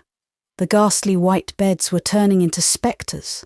The coronal of each became a death's head, huge and sun-bleached. Dead dreams of an elder world and mightier race lay frozen in their wide gaping eye-holes. That evening, more firmly than ever, fastened into my soul the conviction that fate was of stone and hope a false idol, blind, bloodless, and of granite core. I felt too that the trial God had appointed me was gaining its climax, and must now be turned by my own hands, hot, feeble, trembling as they were. It rained still and blew, but with more clemency, I thought, than it had poured and raged all day. Twilight was falling, and I deemed its influence pitiful. From the lattice, I saw coming night clouds trailing low like banners drooping.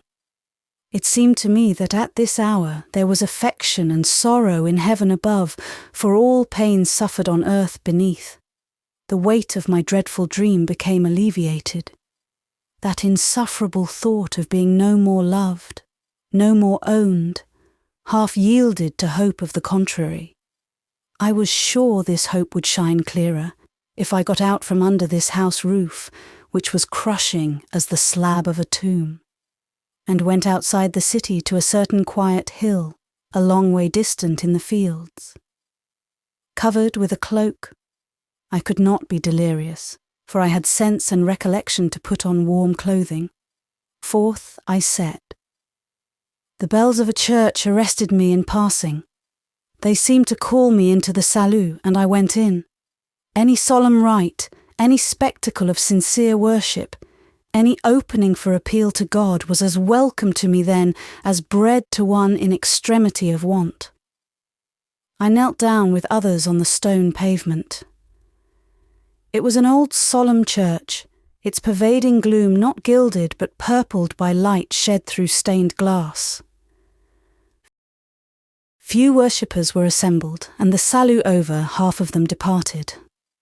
I discovered soon that those left remained to confess. I did not stir. Carefully every door of the church was shut. A holy quiet sank upon, and a solemn shade gathered about us. After a space, breathless and spent in prayer, a penitent approached the confessional. I watched.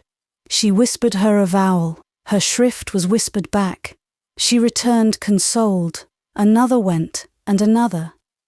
A pale lady, kneeling near me, said in a low, kind voice, "Go you now. I am not quite prepared." Mechanically obedient, I rose and went. I knew what I was about. My mind had run over the intent with lightning speed. To take this step could not make me more wretched than I was. It might soothe me. The priest within the confessional never turned his eyes to regard me. He only quietly inclined his ear to my lips. He might be a good man, but this duty had become to him a sort of form. He went through it with the phlegm of custom. I hesitated. Of the formula of confession I was ignorant. Instead of commencing then with the prelude usual, I said, "Mon père, I am a Protestant." He directly turned. He was not a native priest. Of that class, the cast of physiognomy is, almost invariably, grovelling. I saw by his profile and brow he was a Frenchman.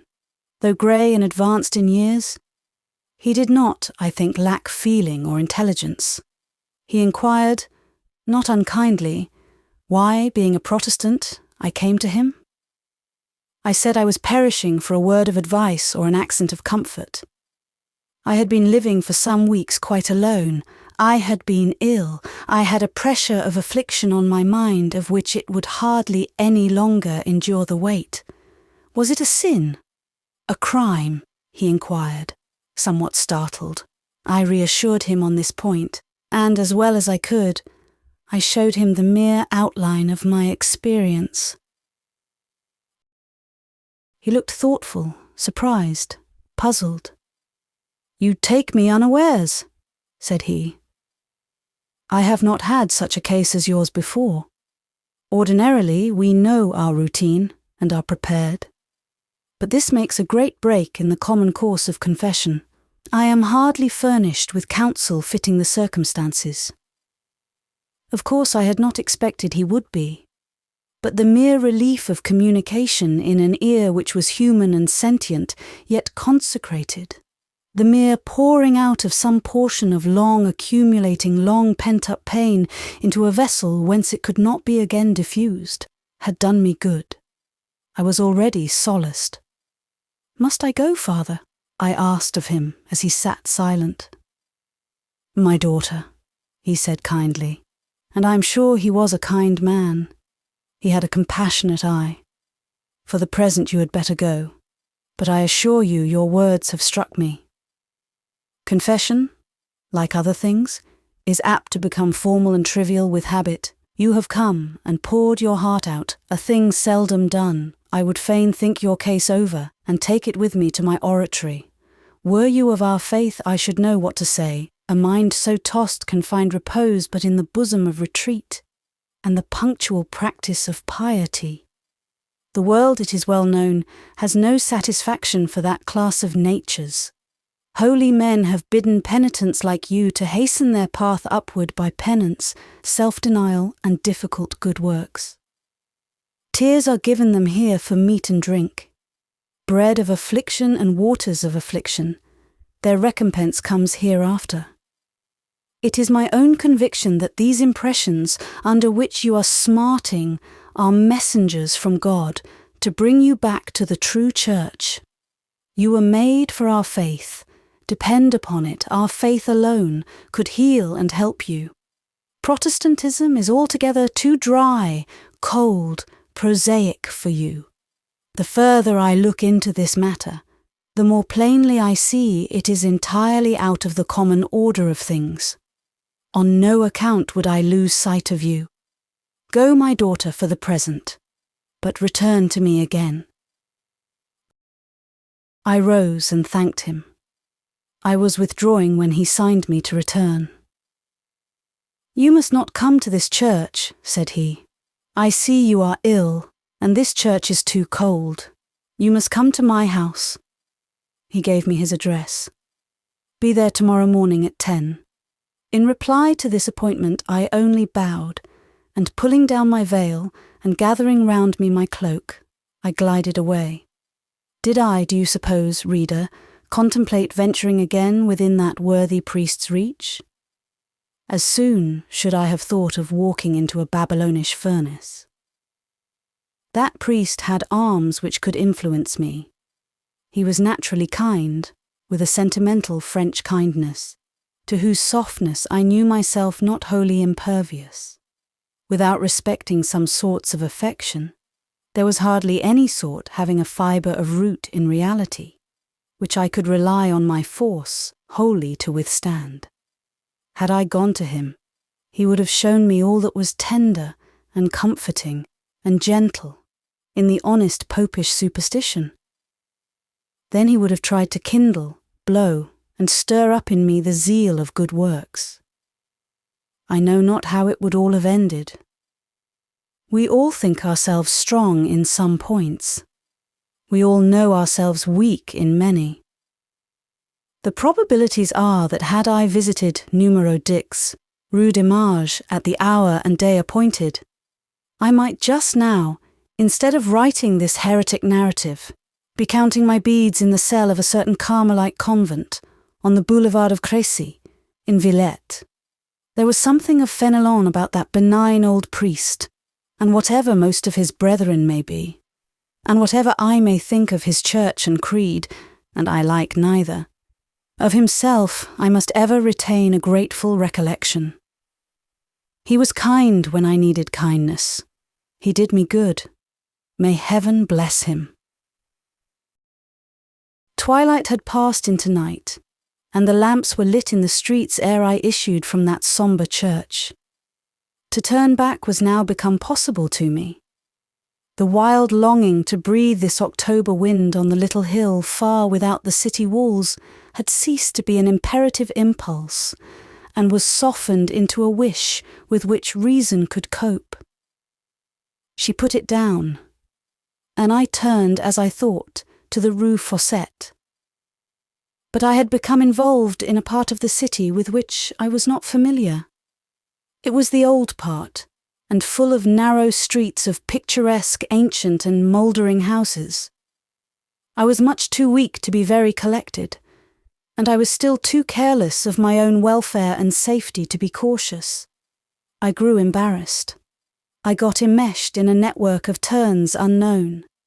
I was lost, and had no resolution to ask guidance of any passenger. If the storm had lulled a little at sunset, it made up now for lost time. Strong and horizontal thundered the current of the wind from northwest to southeast. It brought rain like spray, and sometimes a sharp hail like shot. It was cold and pierced me to the vitals. I bent my head to meet it, but it beat me back. My heart did not fail at all in this conflict. I only wished that I had wings and could ascend the gale, spread and repose my pinions on its strength, career in its course, sweep where it swept. While wishing this, I suddenly felt colder where before I was cold, and more powerless where before I was weak. I tried to reach the porch of a great building near, but the mass of frontage and the giant spire turned black and vanished from my eyes. Instead of sinking on the steps as I intended, I seemed to pitch headlong down an abyss. I remember no more. Chapter 16. Auld Lang Syne. Where my soul went during that swoon I cannot tell. Whatever she saw, or wherever she travelled in her trance on that strange night, she kept her own secret, never whispering a word to memory and baffling imagination by an indissoluble silence. She may have gone upward, and come in sight of her eternal home, hoping for leave to rest now, and deeming that her painful union with matter was at last dissolved. While she so deemed, an angel may have warned her away from heaven's threshold, and, guiding her weeping down, have bound her once more, all shuddering and unwilling, to that poor frame, cold and wasted, of whose companionship she was grown more than weary. I know she re-entered her prison with pain, with reluctance, with a moan and a long shiver. The divorced mates, spirit and substance, were hard to reunite. They greeted each other, not in an embrace, but a racking sort of struggle. The returning sense of sight came upon me, red as if it swam in blood. Suspended hearing rushed back loud like thunder. Consciousness revived in fear. I sat up appalled, wondering into what region, amongst what strange beings I was waking. At first I knew nothing I looked on. A wall was not a wall, a lamp not a lamp. I should have understood what we call a ghost as well as I did the commonest object, which is another way of intimating that all my eye rested on struck it as spectral. But the faculties soon settled each in his place. The life machine presently resumed its wonted and regular working. Still, I knew not where I was. Only in time I saw I had been removed from the spot where I fell. I lay on no portico step. Night and tempest were excluded by walls, windows and ceiling. Into some house I had been carried. But what house? I could only think of the pensionnat in the Rue Fossette. Still half dreaming, I tried hard to discover in what room they had put me. Whether the great dormitory or one of the little dormitories. I was puzzled, because I could not make the glimpses of furniture I saw accord with my knowledge of any of these apartments. The empty white beds were wanting, and the long line of large windows. Surely, thought I, it is not to Madame Beck's own chamber they have carried me. And here my eye fell on an easy chair covered with blue damask. Other seats, cushioned to match, dawned on me by degrees. And at last I took in the complete fact of a pleasant parlour, with a wood fire on a clear, shining hearth. A carpet where arabesques of bright blue relieved a ground of shaded fawn. Pale walls, over which a slight but endless garland of azure forget-me-nots ran mazed and bewildered amongst myriad gold leaves and tendrils. A gilded mirror filled up the space between two windows, curtained amply with blue damask. In this mirror I saw myself laid, not in bed, but on a sofa. I looked spectral, my eyes larger and more hollow, my hair darker than was natural, by contrast with my thin and ashen face. It was obvious, not only from the furniture, but from the position of windows, doors and fireplace, that this was an unknown room in an unknown house. Hardly less plain was it that my brain was not yet settled, for as I gazed at the blue armchair, it appeared to grow familiar. So did a certain scroll couch, and not less so the round centre table, with a blue covering, bordered with autumn-tinted foliage, and above all, two little footstools with worked covers, and a small ebony-framed chair, of which the seat and back were also worked, with groups of brilliant flowers on a dark ground. Struck with these things, I explored further. Strange to say, old acquaintances were all about me, and Auld Lang Syne smiled out of every nook. There were two oval miniatures over the mantelpiece, of which I knew by heart the pearls about the high and powdered heads, the velvets circling the white throats, the swell of the full muslin kerchiefs, the pattern of the lace sleeve ruffles. Upon the mantel-shelf there were two china vases, some relics of a diminutive tea service, as smooth as enamel and as thin as an eggshell, and a white centre ornament, a classic group in alabaster, preserved under glass. Of all these things I could have told the peculiarities, numbered the flaws or cracks like any clairvoyant. Above all, there was a pair of hand screens, with elaborate pencil drawings finished like line engravings. These, my very eyes ached at beholding again, recalling hours when they had followed, stroke by stroke and touch by touch, a tedious, feeble, finical schoolgirl pencil held in these fingers, now so skeleton-like. Where was I? Not only in what spot of the world, but in what year of our Lord? For all these objects were of past days and of a distant country. 10 years ago I bade them goodbye. Since my 14th year they and I had never met. I gasped audibly, "Where am I?" A shape hitherto unnoticed, stirred, rose, came forward.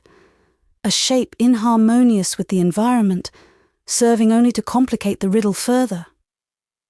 This was no more than a sort of native bonne, in a commonplace bonne's cap and print dress. She spoke neither French nor English, and I could get no intelligence from her, not understanding her phrases of dialect. But she bathed my temples and forehead with some cool and perfumed water, and then she heightened the cushion on which I reclined, made signs that I was not to speak, and resumed her post at the foot of the sofa. She was busy knitting. Her eyes thus drawn from me, I could gaze on her without interruption.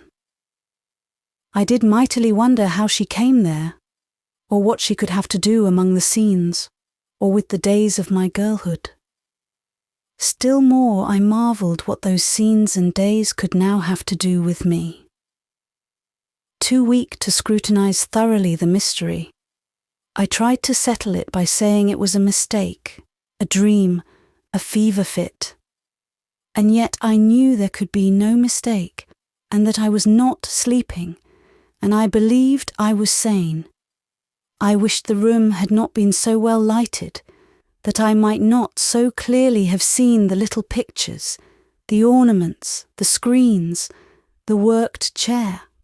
All these objects, as well as the blue damask furniture, were, in fact, precisely the same, in every minutest detail, with those I so well remembered and with which I had been so thoroughly intimate in the drawing-room of my godmother's house at Bretton. Methought the apartment only was changed, being of different proportions and dimensions. I thought of Bedreddin Hassan, transported in his sleep from Cairo to the gates of Damascus. Had a genius stooped his dark wing down the storm to whose stress I had succumbed, and gathering me from the church steps and rising high into the air, as the Eastern tale said, had he borne me over land and ocean and laid me quietly down beside a hearth of old England. But no, I knew the fire of that hearth burned before its lairs no more. It went out long ago, and the household gods had been carried elsewhere. The bonne turned again to survey me, and seeing my eyes wide open and, I suppose, deeming their expression perturbed and excited, she put down her knitting. I saw her busied for a moment at a little stand. She poured out water and measured drops from a phial. Glass in hand, she approached me. What dark-tinged draught might she now be offering? What genii elixir, or magi distillation? It was too late to inquire. I had swallowed it passively and at once. A tide of quiet thought now came gently caressing my brain. Softer and softer rose the flow, with tepid undulations smoother than balm. The pain of weakness left my limbs. My muscles slept. I lost power to move, but losing at the same time wish. It was no privation. That kind bonne placed a screen between me and the lamp. I saw her rise to do this, but do not remember seeing her resume her place. In the interval between the two acts, I fell on sleep. At waking low, all was again changed. The light of high day surrounded me. Not indeed a warm summer light, but the leaden gloom of raw and blustering autumn. I felt sure now that I was in the pensionnat, sure by the beating rain on the casement, sure by the wuther of wind amongst trees, denoting a garden outside, sure by the chill, the whiteness, the solitude, amidst which I lay. I say whiteness, for the dimity curtains, dropped before a French bed, bounded my view. I lifted them, I looked out.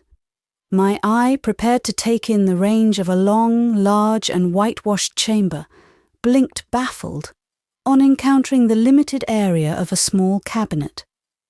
A cabinet with sea-green walls. Also, instead of 5 wide and naked windows, there was one high lattice, shaded with muslin festoons. Instead of 24 little stands of painted wood, each holding a basin and an ewer, there was a toilette table, dressed like a lady for a ball, in a white robe over a pink skirt. A polished and large glass crowned and a pretty pincushion frilled with lace adorned it. This toilette, together with a small, low green and white chintz armchair, a washstand topped with a marble slab, and supplied with utensils of pale green ware, sufficiently furnished the tiny chamber. Reader, I felt alarmed. Why, you will ask? What was there in this simple and somewhat pretty sleeping closet to startle the most timid? Merely this. These articles of furniture could not be real, solid armchairs, looking-glasses and washstands. They must be the ghosts of such articles. Or, if this were denied as too wild an hypothesis, and confounded as I was, I did deny it, there remained but to conclude that I had myself passed into an abnormal state of mind. In short, that I was very ill and delirious, and even then, mine was the strangest figment with which delirium had ever harassed a victim. I knew, I was obliged to know, the green chintz of that little chair, the little snug chair itself, the carved, shining black, foliated frame of that glass, the smooth, milky green of the china vessels on the stand, the very stand too, with its top of grey marble, splintered at one corner. All these I was compelled to recognise and to hail, as last night I had, perforce, recognised and hailed the rosewood, the drapery, the porcelain of the drawing-room.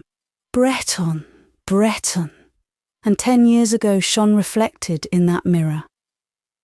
And why did Bretton and my 14th year haunt me thus?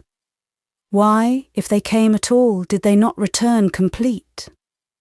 Why hovered before my distempered vision the mere furniture, while the rooms and the locality were gone? As to that pin-cushion made of crimson satin, ornamented with gold beads and frilled with thread lace, I had the same right to know it as to know the screens. I had made it myself. Rising with a start from the bed, I took the cushion in my hand and examined it. There was the cipher LLB formed in gold beads and surrounded with an oval wreath embroidered in white silk. These were the initials of my godmother's name, Louisa Lucy Bretton. Am I in England? Am I at Bretton? I muttered, and hastily pulling up the blind with which the lattice was shrouded, I looked out to try and discover where I was, half prepared to meet the calm, old, handsome buildings and clean grey pavement of St. Anne's Street, and to see at the end the towers of the Minster, or, if otherwise, fully expectant of a town view somewhere, a rue in Villette, if not a street in a pleasant and ancient English city. I looked, on the contrary, through a frame of leafage, clustering round the high lattice, and forth thence to a grassy mead-like level, a lawn terrace with trees rising from the lower ground beyond, high forest trees, such as I had not seen for many a day. They were now groaning under the gale of October, and between their trunks I traced the line of an avenue, where yellow leaves lay in heaps and drifts. or were whirled singly before the sweeping west wind. Whatever landscape might lie further must have been flat, and these tall beeches shut it out. The place seemed secluded, and was to me quite strange. I did not know it at all. Once more I lay down. My bed stood in a little alcove. On turning my face to the wall, the room with its bewildering accompaniments became excluded. Excluded? No. For as I arranged my position in this hope, behold, on the green space between the divided and looped-up curtains hung a broad, gilded picture frame enclosing a portrait. It was drawn, well drawn though but a sketch, in watercolours. A head, a boy's head, fresh, lifelike, speaking and animated. It seemed a youth of 16, fair-complexioned, with sanguine health in his cheek, hair long, not dark, and with a sunny sheen, penetrating eyes, an arch mouth, and a gay smile.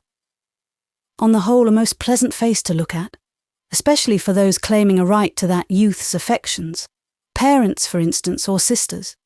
Any romantic little schoolgirl might almost have loved it in its frame. Those eyes looked as if, when somewhat older, they would flash a lightning response to love. I cannot tell whether they kept in store the steady, beaming shine of faith. For whatever sentiment met him in form too facile, his lips menaced beautifully but surely caprice and light esteem. Striving to take each new discovery as quietly as I could, I whispered to myself, "Ah, that portrait used to hang in the breakfast room, over the mantelpiece. Somewhat too high, as I thought. I well remember how I used to mount a music stool for the purpose of unhooking it, holding it in my hand, and searching into those bonny wells of eyes, whose glance under their hazel lashes seemed like a pencilled laugh. And well I liked to note the colouring of the cheek, and the expression of the mouth.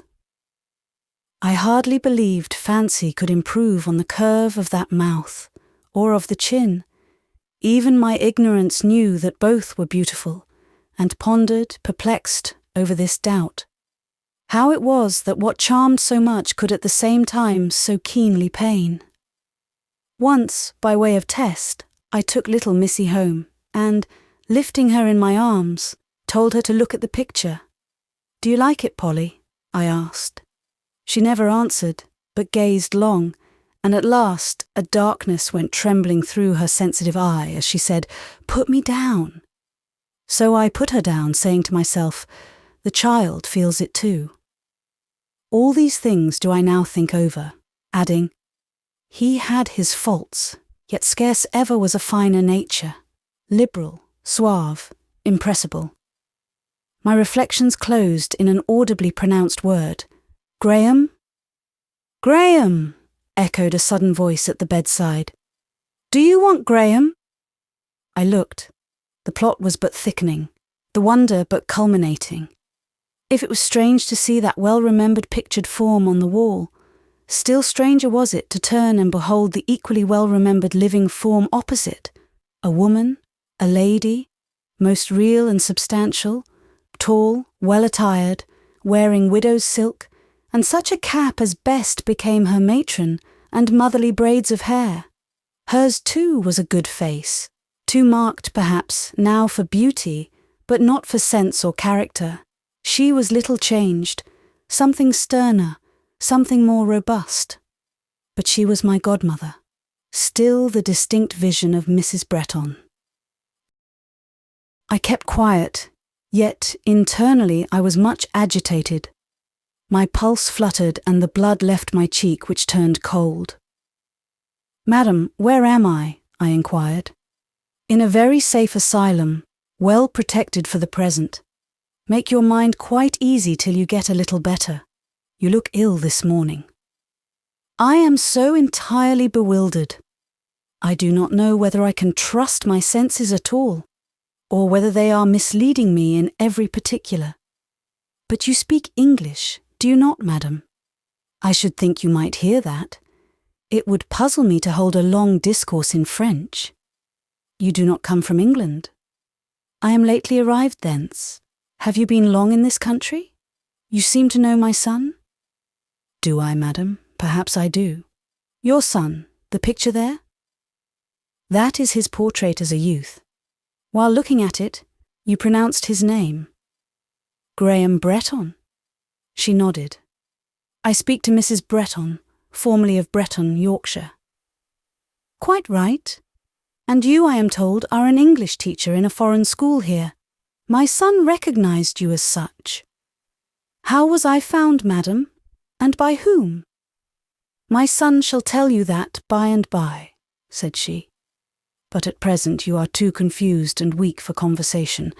Try to eat some breakfast and then sleep. Notwithstanding all I had undergone, the bodily fatigue, the perturbation of spirits, the exposure to weather, it seemed that I was better. The fever, the real malady which had oppressed my frame, was abating. For, whereas during the last 9 days I had taken no solid food, and suffered from continual thirst, this morning, on breakfast being offered, I experienced a craving for nourishment, an inward faintness which caused me eagerly to taste the tea this lady offered and to eat the morsel of dry toast she allowed in accompaniment. It was only a morsel, but it sufficed, keeping up my strength till some 2 or 3 hours afterward, when the bonne brought me a little cup of broth and a biscuit. As evening began to darken, and the ceaseless blast still blew wild and cold, and the rain streamed on, deluge-like, I grew weary, very weary of my bed. The room, though pretty, was small. I felt it confining. I longed for a change. The increasing chill and gathering gloom too depressed me. I wanted to see, to feel firelight. Besides, I kept thinking of the son of that tall matron. When should I see him? Certainly not till I left my room. At last the bonne came to make my bed for the night. She prepared to wrap me in a blanket and place me in the little chintz chair. But declining these attentions, I proceeded to dress myself. The business was just achieved, and I was sitting down to take breath, when Mrs. Bretton once more appeared. "Dressed?" she exclaimed, smiling with that smile I so well knew, a pleasant smile, though not soft. "You are quite better then? Quite strong, eh?" She spoke to me so much as of old she used to speak that I almost fancied she was beginning to know me. There was the same sort of patronage in her voice and manner that, as a girl, I had always experienced from her, a patronage I yielded to and even liked. It was not founded on conventional grounds of superior wealth or station. In the last particular there had never been any inequality. Her degree was mine. But on natural reasons of physical advantage. It was the shelter the tree gives the herb.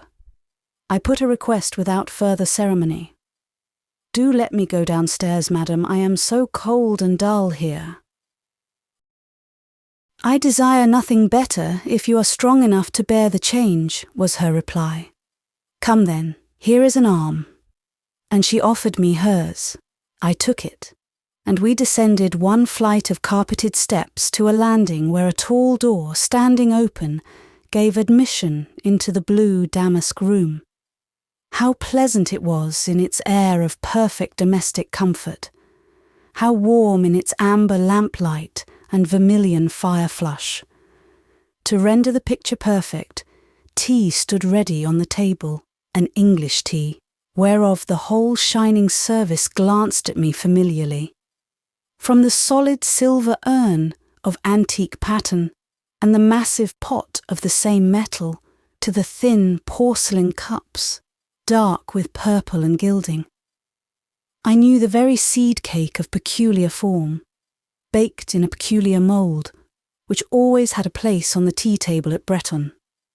Graham liked it, and there it was as of yore, set before Graham's plate with the silver knife and fork beside it. Graham was then expected to tea. Graham was now, perhaps, in the house. Before many minutes I might see him. "Sit down," "Sit down," said my conductress, as my step faltered a little in passing to the hearth. She seated me on the sofa, but I soon passed behind it, saying the fire was too hot. In its shade I found another seat which suited me better. Mistress Bretton was never wont to make a fuss about any person or anything. Without remonstrance, she suffered me to have my own way. She made the tea, and she took up the newspaper. I liked to watch every action of my godmother. All her movements were so young.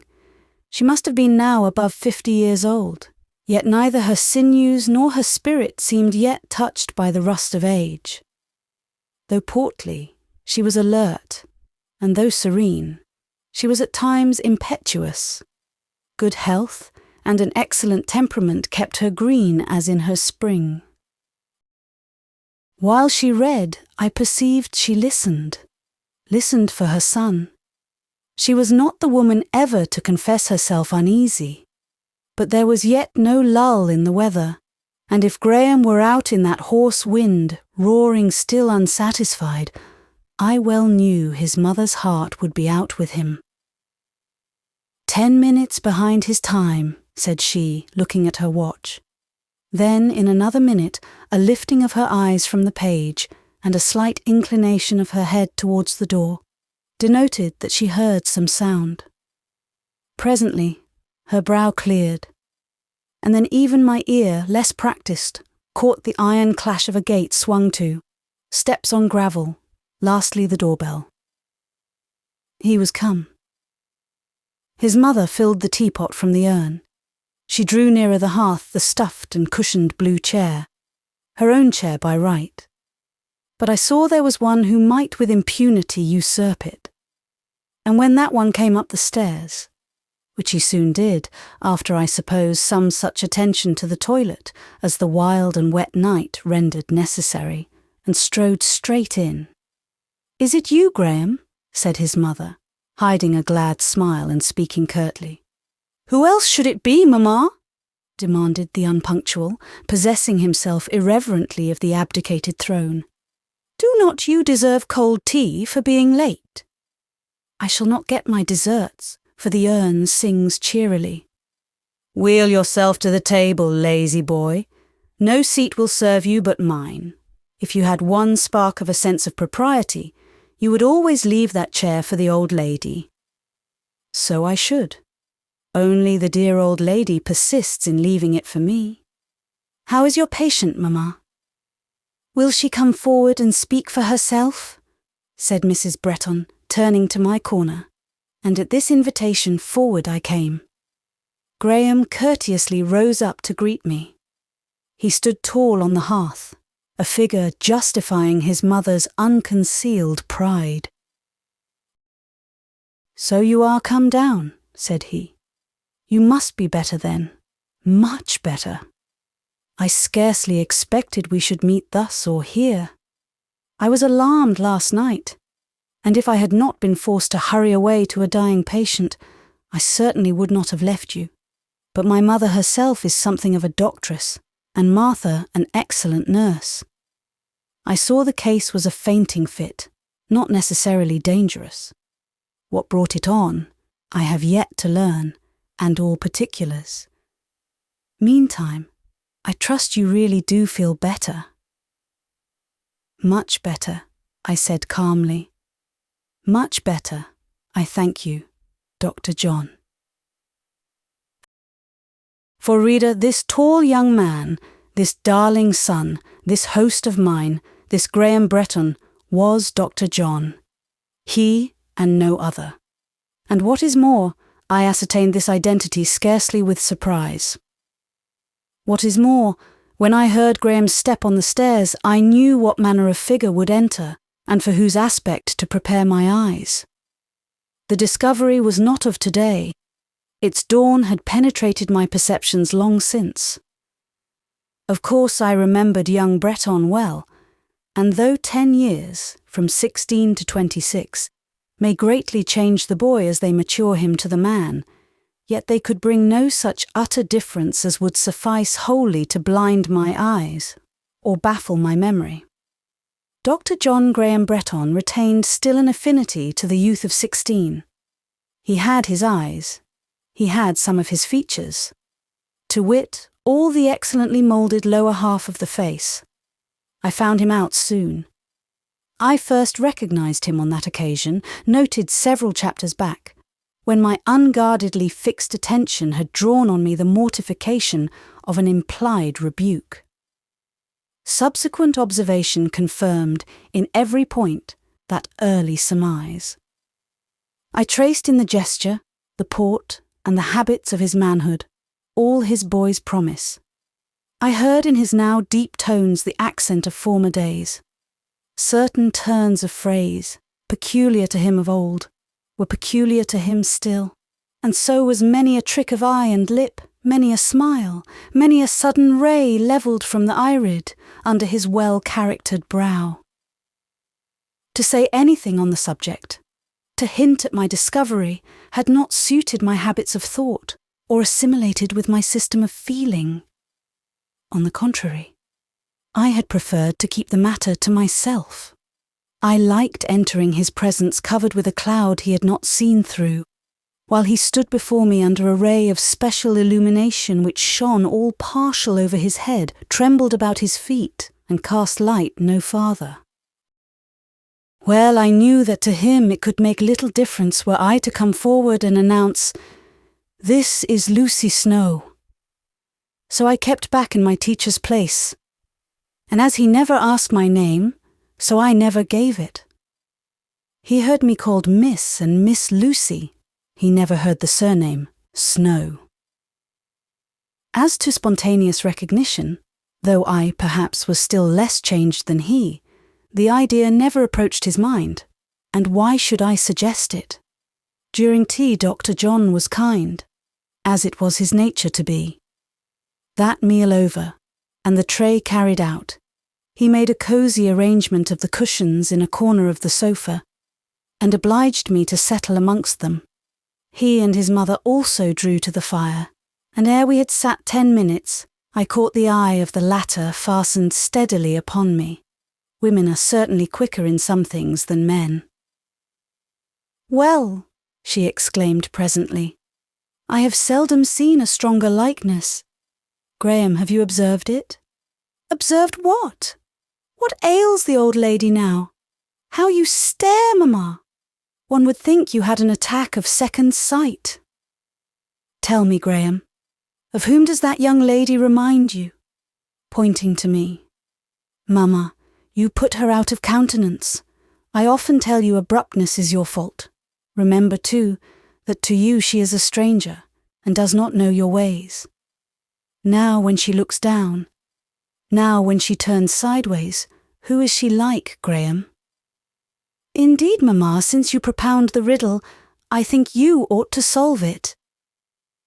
"And you have known her some time, you say, ever since you first began to attend the school in the Rue Fossette, yet you never mentioned to me that singular resemblance. I could not mention a thing of which I never thought, and which I do not now acknowledge. What can you mean?" "Stupid boy, look at her."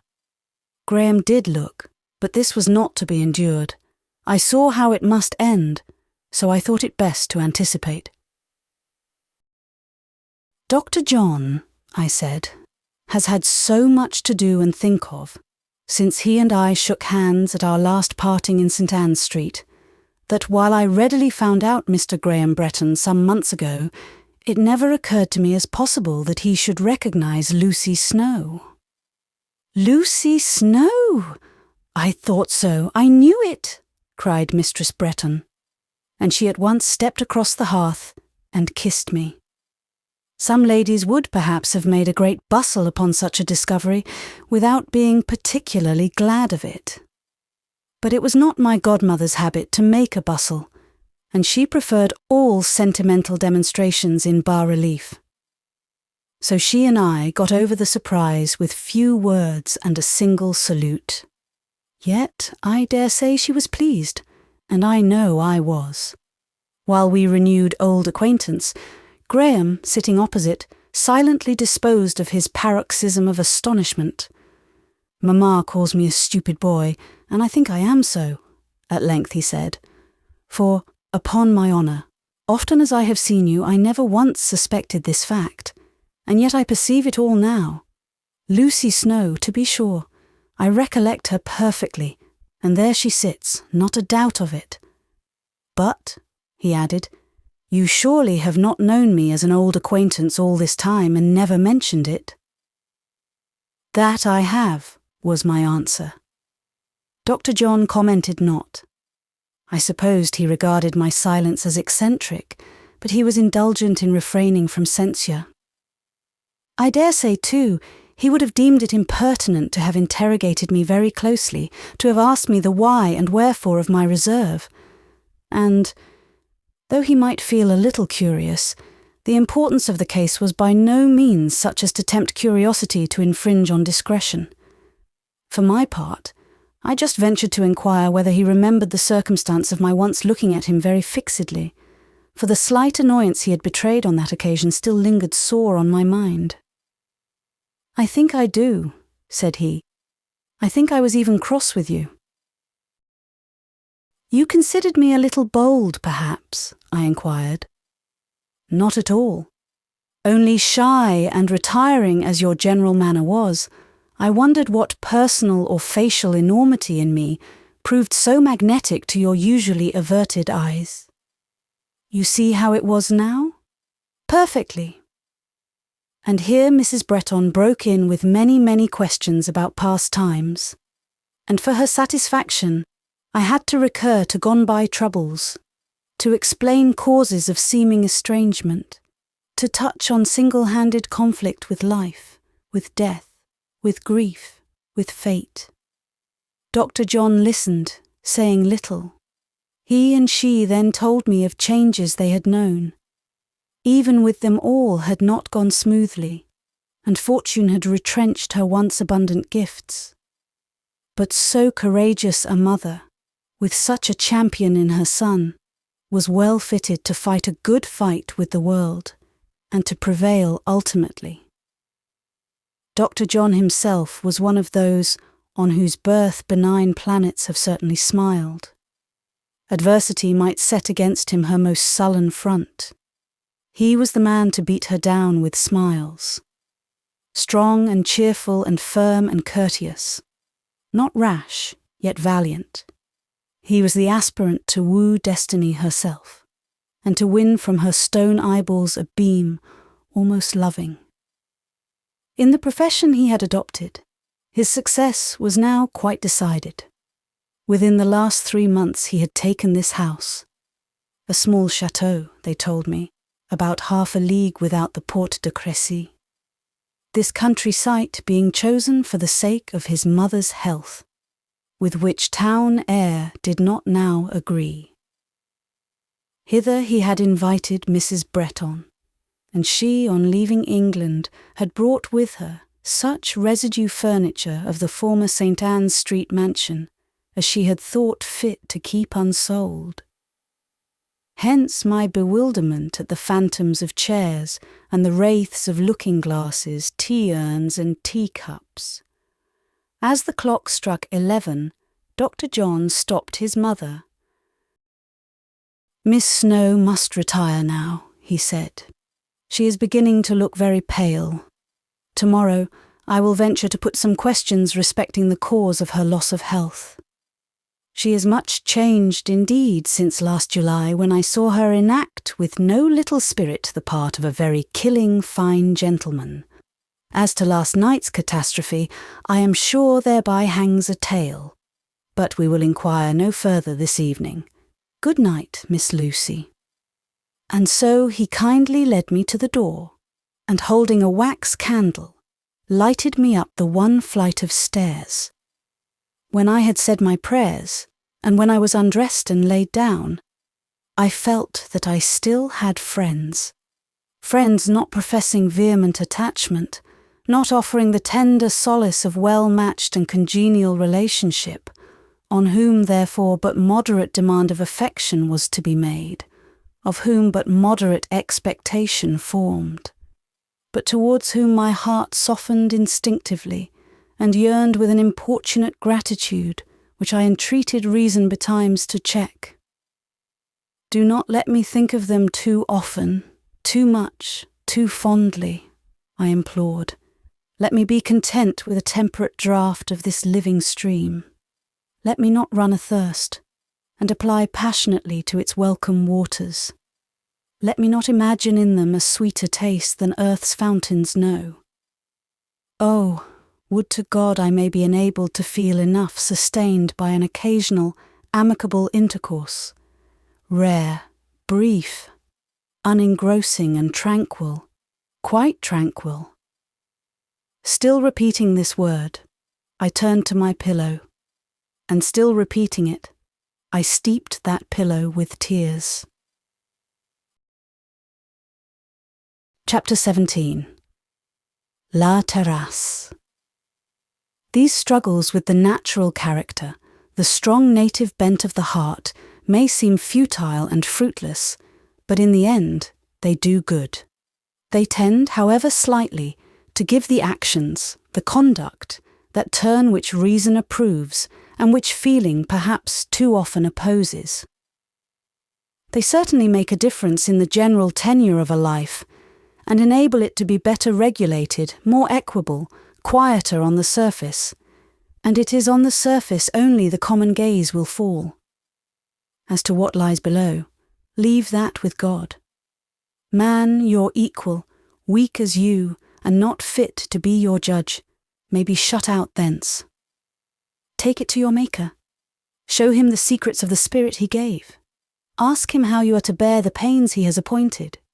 Kneel in his presence, and pray with faith for light in darkness, for strength in piteous weakness, for patience in extreme need.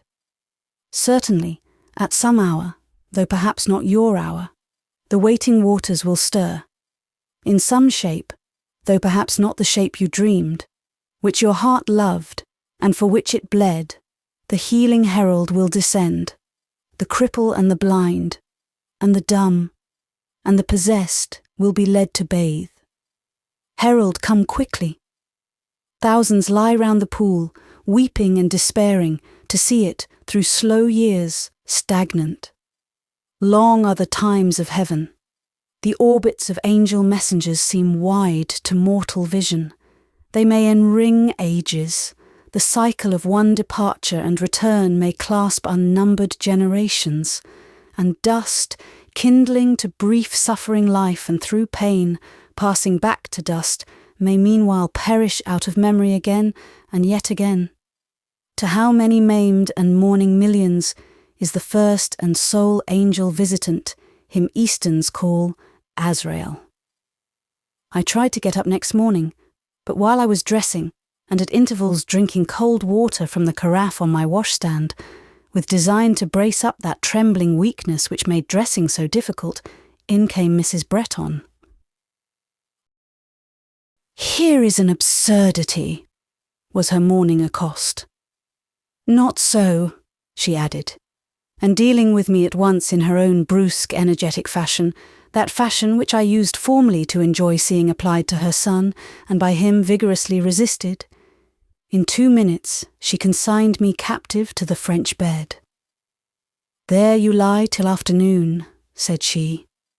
"My boy left orders before he went out that such should be the case, and I can assure you my son is master and must be obeyed. Presently you shall have breakfast." Presently she brought that meal, brought it with her own active hands, not leaving me to servants. She seated herself on the bed while I ate. Now it is not everybody, even amongst our respected friends and esteemed acquaintance, whom we like to have near us, whom we like to watch us, to wait on us, to approach us with the proximity of a nurse to a patient. It is not every friend whose eye is a light in a sick room, whose presence is there a solace. But all this was Mrs. Bretton to me. All this she had ever been. Food or drink never pleased me so well as when it came through her hands. I do not remember the occasion when her entrance into a room had not made that room cheerier. our nature's own predilections and antipathies alike strange. There are people from whom we secretly shrink, whom we would personally avoid, though reason confesses that they are good people. There are others with faults of temper, etc., evident enough, beside whom we live content, as if the air about them did us good. My godmother's lively black eye and clear brunette cheek, her warm, prompt hand, her self-reliant mood, her decided bearing, were all beneficial to me as the atmosphere of some salubrious climate. Her son used to call her the old lady. It filled me with pleasant wonder to note how the alacrity and power of 25 still breathed from her and around her. "I would bring my work here," she said, as she took from me the emptied teacup, "and sit with you the whole day, if that overbearing John Graham had not put his veto upon such a proceeding." "Now, mamma," he said when he went out, "take notice, you are not to knock up your goddaughter with gossip." And he particularly desired me to keep close to my own quarters, and spare you my fine company. "He says, Lucy, he thinks you have had a nervous fever, judging from your look. Is that so?" I replied that I did not quite know what my ailment had been, but that I had certainly suffered a good deal, especially in mind. Further, on this subject, I did not consider it advisable to dwell, for the details of what I had undergone belonged to a portion of my existence in which I never expected my godmother to take a share.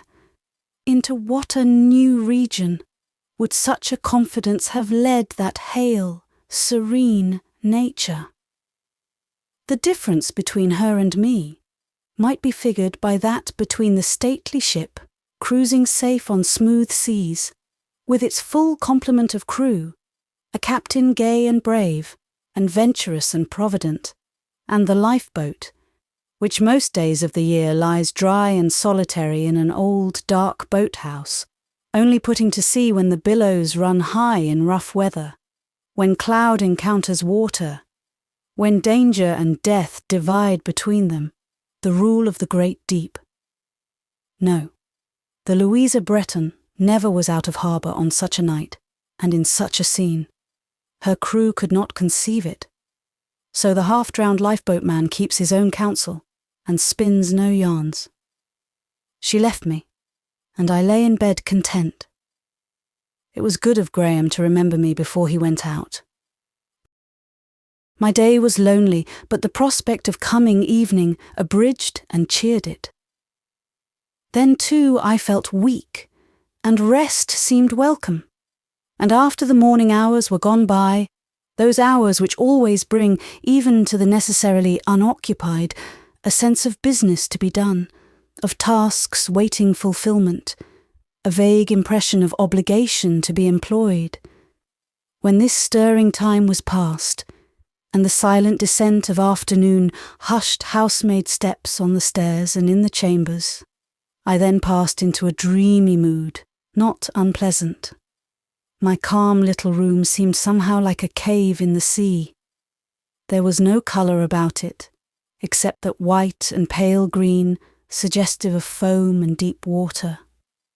The blanched cornice was adorned with shell-shaped ornaments, and there were white mouldings like dolphins in the ceiling angles.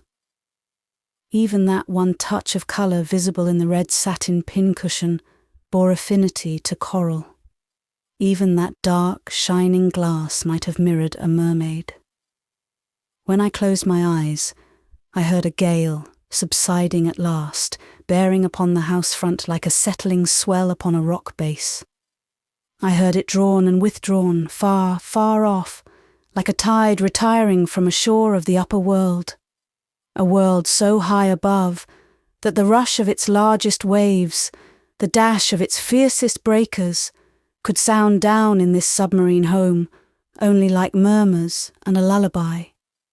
Amidst these dreams came evening, and then Martha brought a light. With her aid I was quickly dressed, and stronger now than in the morning, I made my way down to the Blue Saloon unassisted. Dr. John, it appears, had concluded his round of professional calls earlier than usual. His form was the first object that met my eyes as I entered the parlour. He stood in that window recess opposite the door, reading the close type of a newspaper by such dull light as closing day yet gave. The fire shone clear, but the lamp stood on the table unlit, and tea was not yet brought up. As to Mrs. Bretton, my active godmother, who I afterwards found had been out in the open air all day, lay half reclined in her deep cushioned chair, actually lost in a nap. Her son, seeing me, came forward. I noticed that he trod carefully so as not to wake the sleeper. He also spoke low. His mellow voice never had any sharpness in it. Modulated as at present, it was calculated rather to soothe than to startle slumber. "This is a quiet little chateau," he observed, after inviting me to sit near the casement. "I don't know whether you may have noticed it in your walks, though indeed, from the chaussée it is not visible.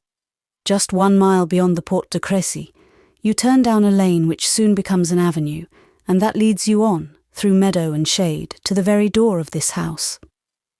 It is not a modern place, but built somewhat in the old style of the Basse Ville. It is rather a manoir than a chateau. They call it La Terrasse, because its front rises from a broad turfed walk, from which steps lead down a grassy slope to the avenue. See yonder, the moon rises.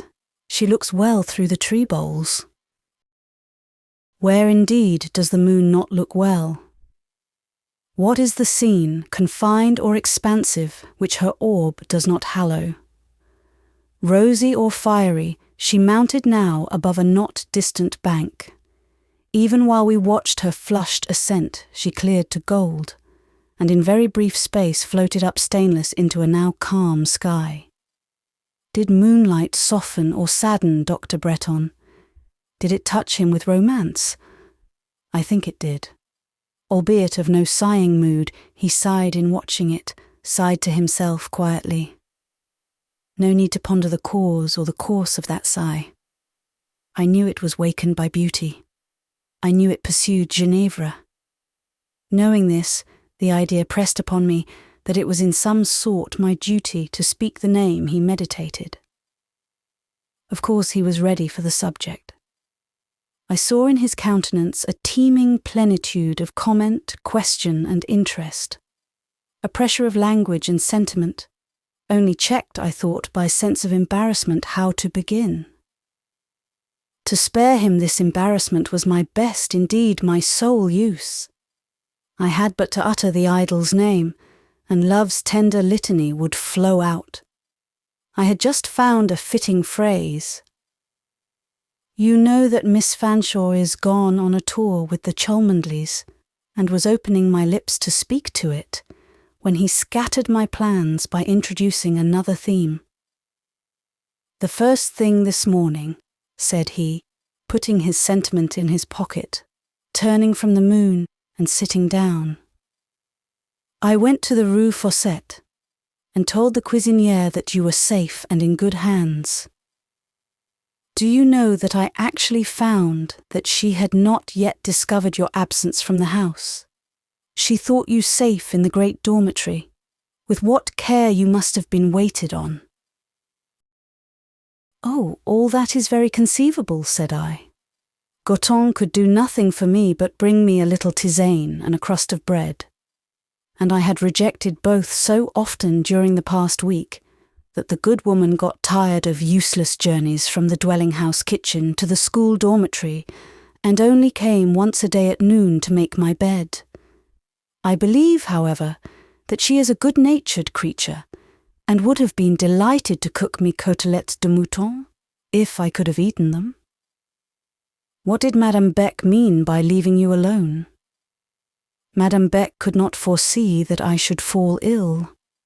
Your nervous system bore a good share of the suffering. I am not quite sure what my nervous system is, but I was dreadfully low-spirited, which disables me from helping you by pill or potion.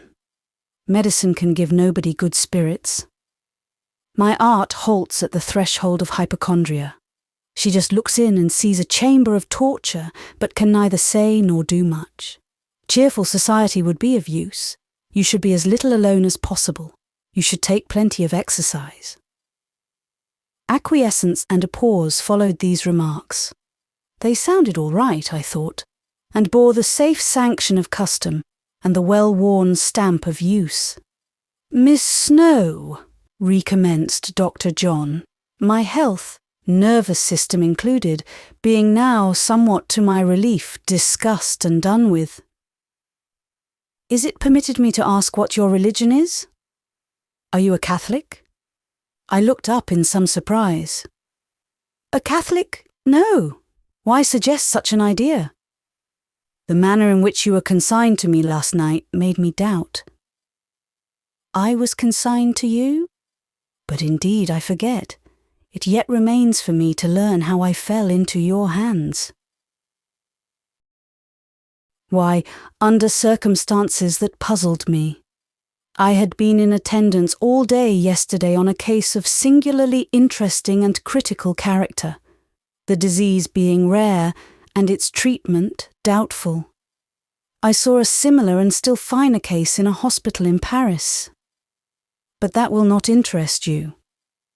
At last, a mitigation of the patient's most urgent symptoms, acute pain being one of its accompaniments, liberated me, and I set out homeward.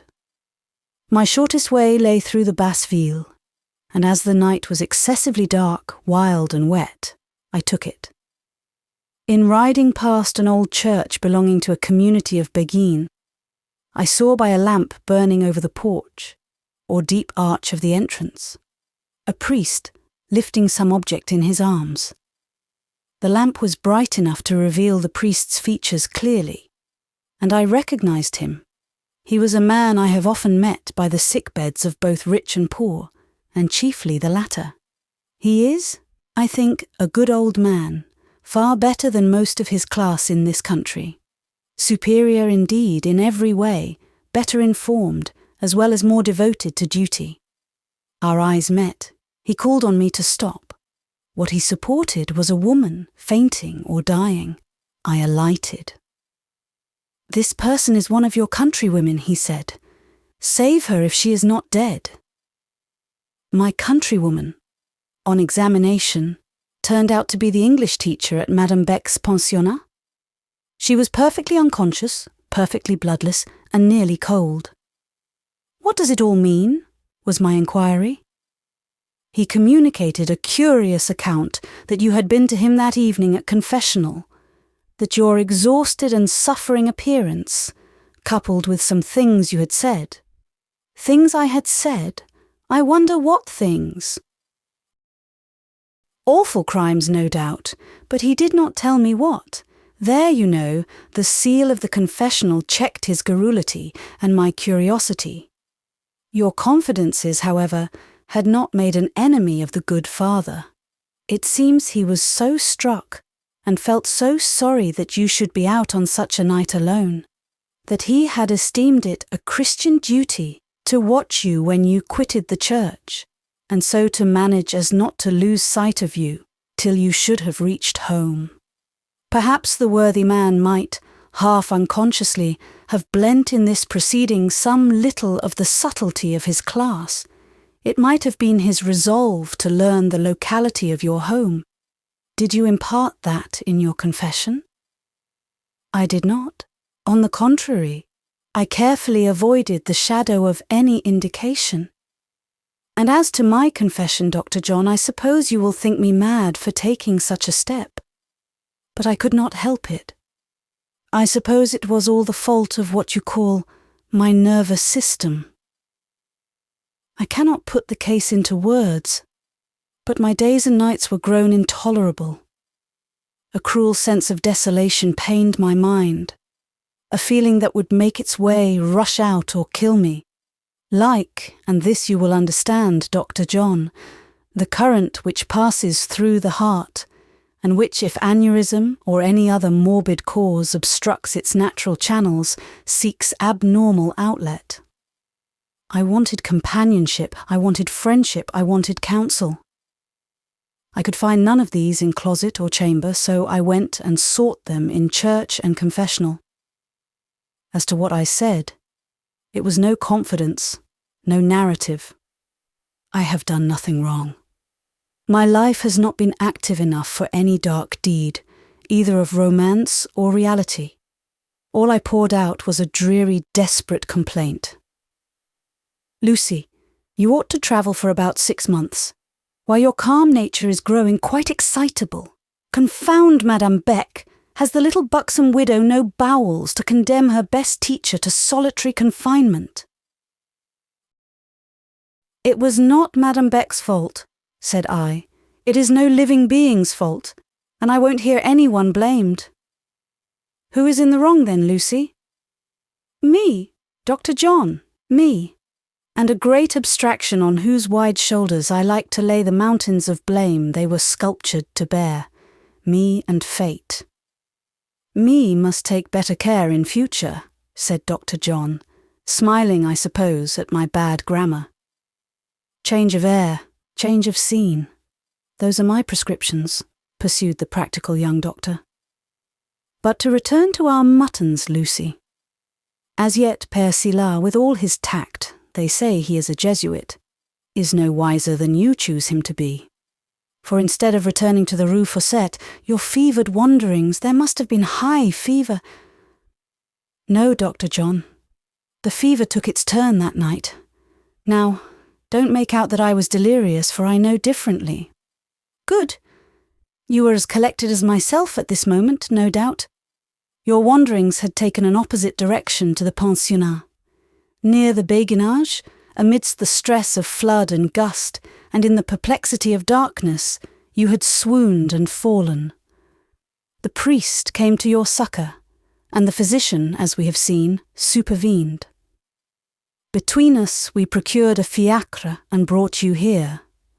Père Silas, old as he is, would carry you upstairs and lay you on that couch himself. He would certainly have remained with you till suspended animation had been restored, and so should I.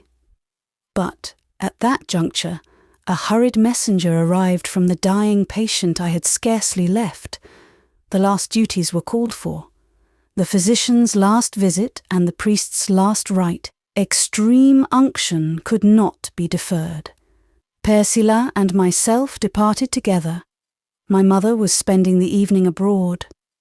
We gave you in charge to Martha, leaving directions which it seems she followed successfully. Now, are you a Catholic? Not yet, said I with a smile, and never let Père Silas know where I live, or he will try to convert me. But give him my best and truest thanks when you see him, and if ever I get rich, I will send him money for his charities. See, Dr. John, your mother wakes, you ought to ring for tea. Which he did, and as Mrs. Bretton sat up, astonished and indignant at herself for the indulgence to which she had succumbed, and fully prepared to deny that she had slept at all, her son came gaily to the attack. Hush-a-bye, mamma, sleep again. You look the picture of innocence in your slumbers. My slumbers, John Graham, what are you talking about? You know I never do sleep by day. It was the slightest doze possible. Exactly. A seraph's gentle lapse, a fairy's dream. Mamma, under such circumstances, you always remind me of Titania. That is because you, yourself, are so like Bottom. Miss Snowe, did you ever hear anything like Mamma's wit? She is a most sprightly woman of her size and age. Keep your compliments to yourself, sir, and do not neglect your own size, which seems to me a good deal on the increase. Lucy, has he not rather the air of an incipient John Bull? He used to be slender as an eel, and now I fancy in him a sort of heavy dragoon bent, a beef-eater tendency. Graham, take notice. If you grow fat, I disown you. As if you could not sooner disown your own personality. I'm indispensable to the old lady's happiness, Lucy. She would pine away in green and yellow melancholy, if she had not my 6 feet of iniquity to scold. It keeps her lively, it maintains the wholesome ferment of her spirits. The two were now standing opposite to each other, one on each side the fireplace. Their words were not very fond, but their mutual looks atoned for verbal deficiencies. At least, the best treasure of Mrs. Bretton's life was certainly casketed in her son's bosom. Her dearest pulse throbbed in his heart. As to him, of course another love shared his feelings with filial love, and no doubt, as the new passion was the latest born, so he assigned it, in his emotions, Benjamin's portion. Ginevra! Ginevra! Did Mrs. Bretton yet know at whose feet her own young idol had laid his homage? Would she approve that choice? I could not tell, but I could well guess that if she knew Miss Fanshaw's conduct towards Graham, her alternations between coldness and coaxing, and repulse and allurement, if she could at all suspect the pain with which she had tried him, if she could have seen, as I had seen, his fine spirits subdued and harassed, his inferior preferred before him, his subordinate made the instrument of his humiliation, then Mrs. Bretton would have pronounced Ginevra imbecile, or perverted, or both. Well, I thought so too. That second evening passed as sweetly as the first, more sweetly indeed. We enjoyed a smoother interchange of thought. Old troubles were not reverted to. Acquaintance was better cemented. I felt happier, easier, more at home. That night, instead of crying myself asleep, I went down to dreamland by a pathway bordered with pleasant thoughts. Chapter 18. We Quarrel. During the first days of my stay at the Terrasse, Graham never took a seat near me, or in his frequent pacing of the room approached the quarter where I sat, or looked preoccupied, or more grave than usual. But I thought of Miss Fanshawe and expected her name to leap from his lips. I kept my ear and mind in perpetual readiness for the tender theme. My patience was ordered to be permanently under arms, and my sympathy desired to keep its cornucopia replenished and ready for outpouring. At last, and after a little inward struggle, which I saw and respected, he one day launched into the topic. It was introduced delicately, anonymously, as it were. "Your friend is spending her vacation in travelling, I hear." Friend, forsooth, thought I to myself, but it would not do to contradict. He must have his own way. I must own the soft impeachment. Friend let it be. Still, by way of experiment, I could not help asking whom he meant. He had taken a seat at my work-table. He now laid hands on a reel of thread, which he proceeded recklessly to unwind. Ginevra, Miss Fanshawe, has accompanied the Cholmondeleys on a tour through the south of France. She has. Do you and she correspond? It will astonish you to hear that I never once thought of making application for that privilege. You have seen letters of her writing. Yes, several to her uncle.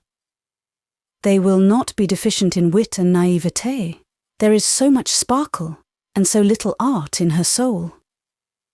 She writes comprehensively enough when she writes to Monsieur de Bassompierre. He who runs may read. In fact, Ginevra's epistles to her wealthy kinsman were commonly business documents, unequivocal applications for cash. And her handwriting? It must be pretty, light, ladylike, I should think. It was, and I said so. I verily believe that all she does is well done, said Dr. John, and as I seemed in no hurry to chime in with this remark, he added, "You, who know her, could you name a point in which she is deficient?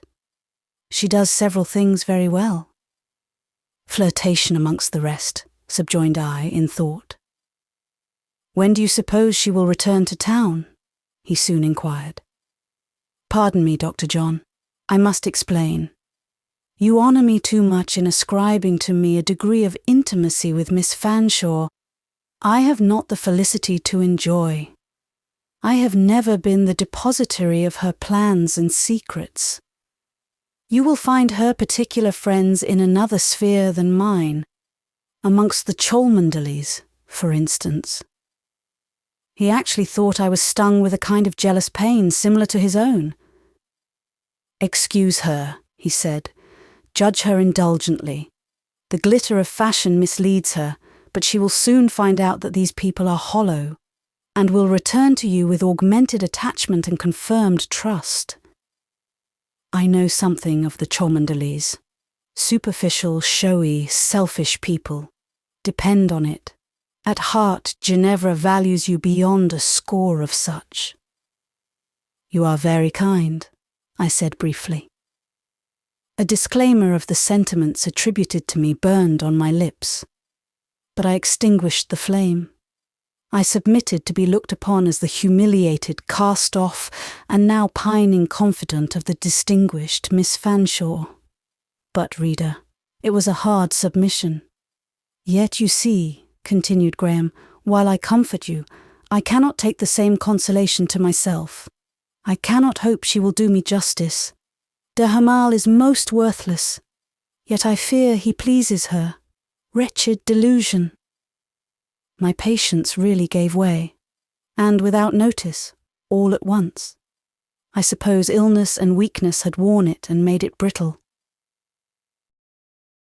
Dr. Bretton, I broke out, there is no delusion like your own. On all points but one you are a man, Frank, healthful, right-thinking, clear-sighted. On this exceptional point you are but a slave. I declare, where Miss Fanshawe is concerned, you merit no respect, nor have you mine. I got up and left the room very much excited. This little scene took place in the morning. I had to meet him again in the evening, and then I saw I had done mischief. He was not made of common clay, not put together out of vulgar materials. While the outlines of his nature had been shaped with breadth and vigour, the details embraced workmanship of almost feminine delicacy, finer, much finer, than you could be prepared to meet with, than you could believe inherent in him, even after years of acquaintance. Indeed, till some over-sharp contact with his nerves had betrayed by its effects their acute sensibility, this elaborate construction must be ignored. And the more especially because the sympathetic faculty was not prominent in him. To feel, and to seize quickly another's feelings, are separate properties. A few constructions possess both, some neither. Dr. John had the one in exquisite perfection, and because I have admitted that he was not endowed with the other in equal degree, the reader will considerately refrain from passing to an extreme, and pronouncing him unsympathizing, unfeeling. On the contrary, he was a kind, generous man. Make your need known, his hand was open. Put your grief into words, he turned no deaf ear. Expect refinements of perception, miracles of intuition, and realize disappointment. This night, when Dr. John entered the room and met the evening lamp, I saw well and at one glance his whole mechanism. To one who had named him slave, and, on any point, banned him from respect, he must now have peculiar feelings. That the epithet was well applied, and the ban just, might be. He put forth no denial that it was so. His mind even candidly revolved that unmanning possibility. He sought in this accusation the cause of that ill success which had got so galling a hold on his mental peace. Amid the worry of a self-condemnatory soliloquy, his demeanour seemed grave, perhaps cold, both to me and his mother. And yet there was no bad feeling, no malice, no rancour, no littleness in his countenance, beautiful with a man's best beauty, even in its depression. When I placed his chair at the table, which I hastened to do, anticipating the servant, and when I handed him his tea, which I did with trembling care, he said, "Thank you, Lucy," in as kindly a tone of his full pleasant voice as ever my ear welcomed. For my part, there was only one plan to be pursued.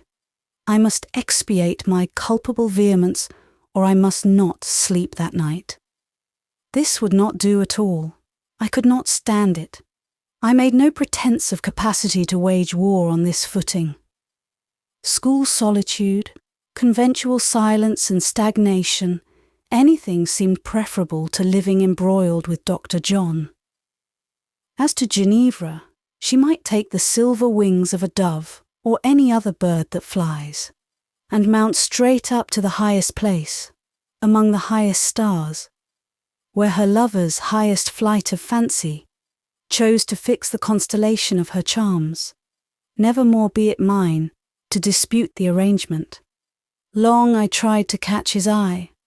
Again and again that eye just met mine, but having nothing to say, it withdrew, and I was baffled.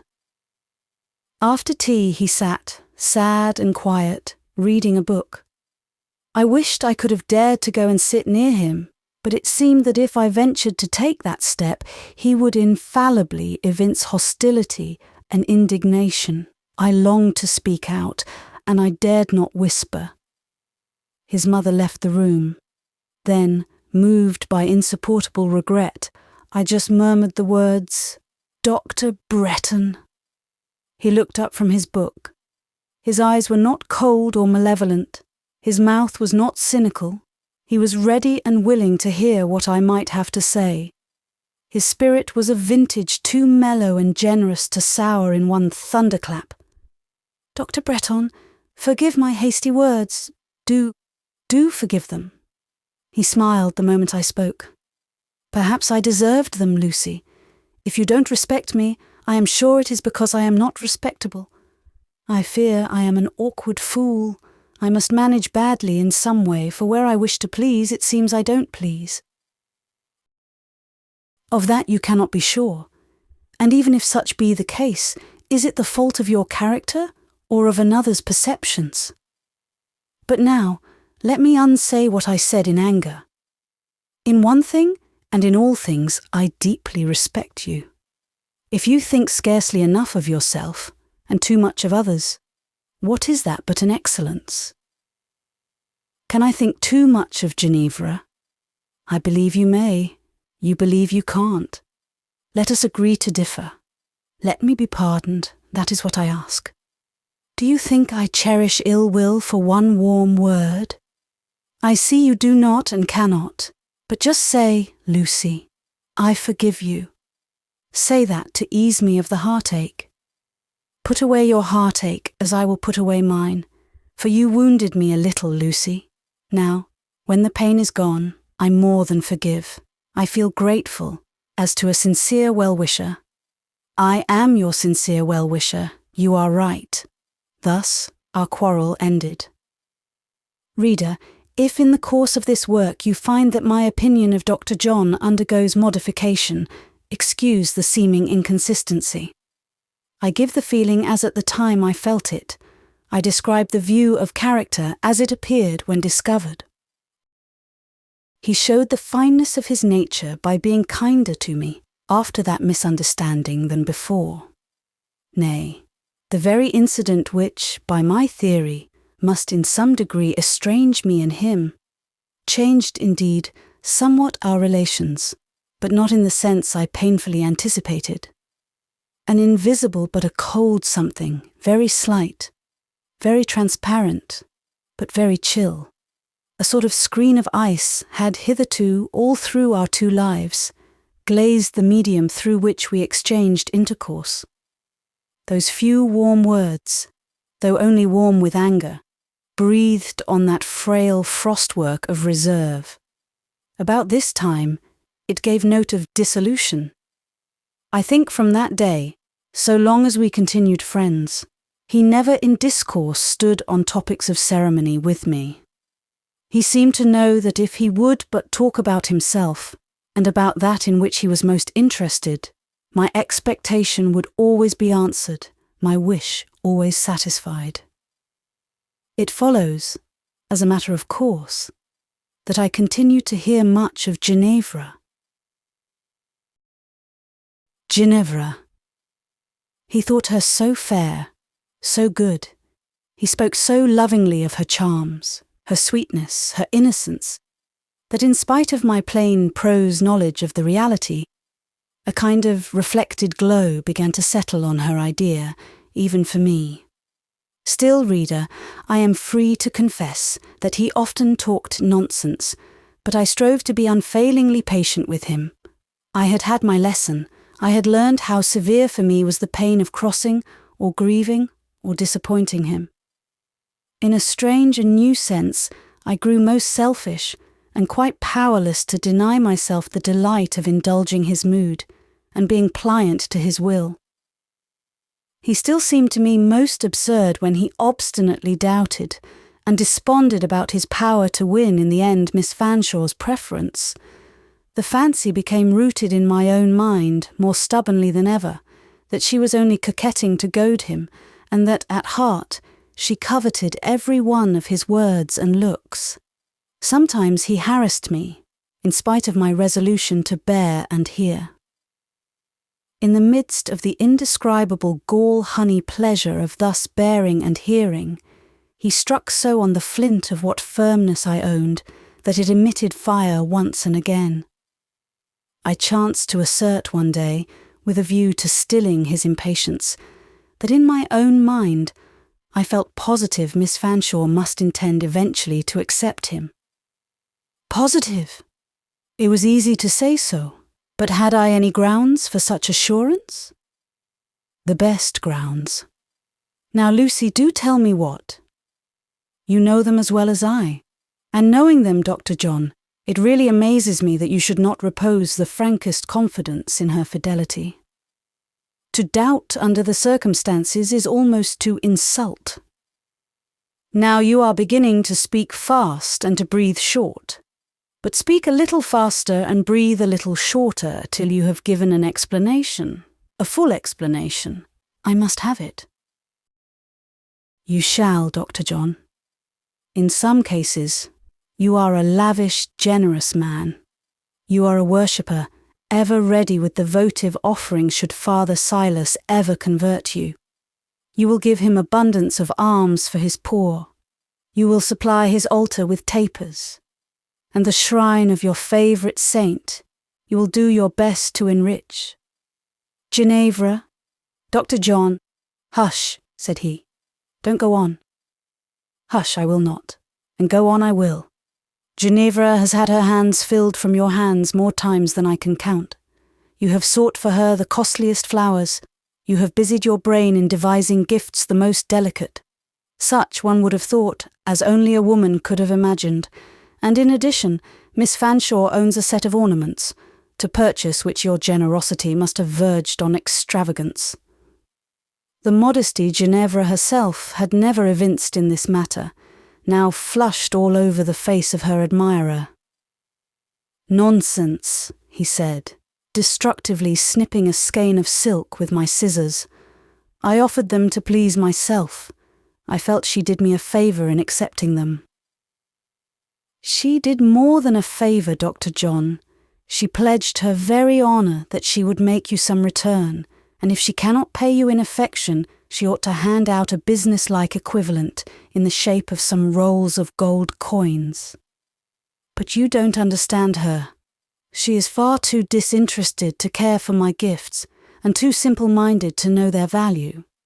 I laughed out.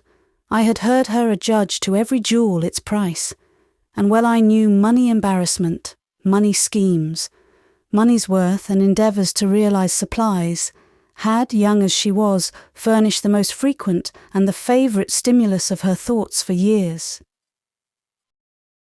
He pursued. You should have seen her whenever I have laid on her lap some trifle, so cool, so unmoved, no eagerness to take, not even pleasure in contemplating. Just from amiable reluctance to grieve me, she would permit the bouquet to lie beside her, and perhaps consent to bear it away. Or, if I achieved the fastening of a bracelet on her ivory arm, however pretty the trinket might be, and I always carefully chose what seemed to me pretty, and what of course was not valueless. The glitter never dazzled her bright eyes. She would hardly cast one look on my gift. Then, of course, not valuing it, she would unloose and return it to you? No, for such a repulse she was too good-natured. She would consent to seem to forget what I had done, and retain the offering with ladylike quiet and easy oblivion. Under such circumstances, how can a man build on acceptance of his presence as a favourable symptom? For my part, were I to offer her all I have, and she to take it, such is her incapacity to be swayed by sordid considerations, I should not venture to believe the transaction advanced me one step. "Dr. John," I began, "love is blind." But just then a blue, subtle ray sped sideways from Dr. John's eye. It reminded me of old days. It reminded me of his picture. It half led me to think that part, at least, of his professed persuasion of Miss Fanshaw's naivete was assumed. It led me dubiously to conjecture that perhaps, in spite of his passion for her beauty, his appreciation of her foibles might possibly be less mistaken, more clear-sighted, than from his general language was presumable. After all, it might be only a chance look, or at best, the token of a merely momentary impression. Chance, or intentional, real or imaginary, it closed the conversation. Chapter 19. The Cleopatra. My stay at La Terrasse was prolonged a fortnight beyond the close of the vacation. Mrs. Bretton's kind management procured me this respite. Her son having one day delivered the dictum that Lucy was not yet strong enough to go back to that den of a pensionnat, she at once drove over to the Rue Fossette, had an interview with the directress, and procured the indulgence on the plea of prolonged rest and change being necessary to perfect recovery. Hereupon, however, followed an attention I could very well have dispensed with, namely, a polite call from Madame Beck. That lady, one fine day, actually came out in a cab as far as the chateau. I suppose she had resolved within herself to see what manner of place Dr. John inhabited. Apparently, the pleasant sight and neat interior surpassed her expectations.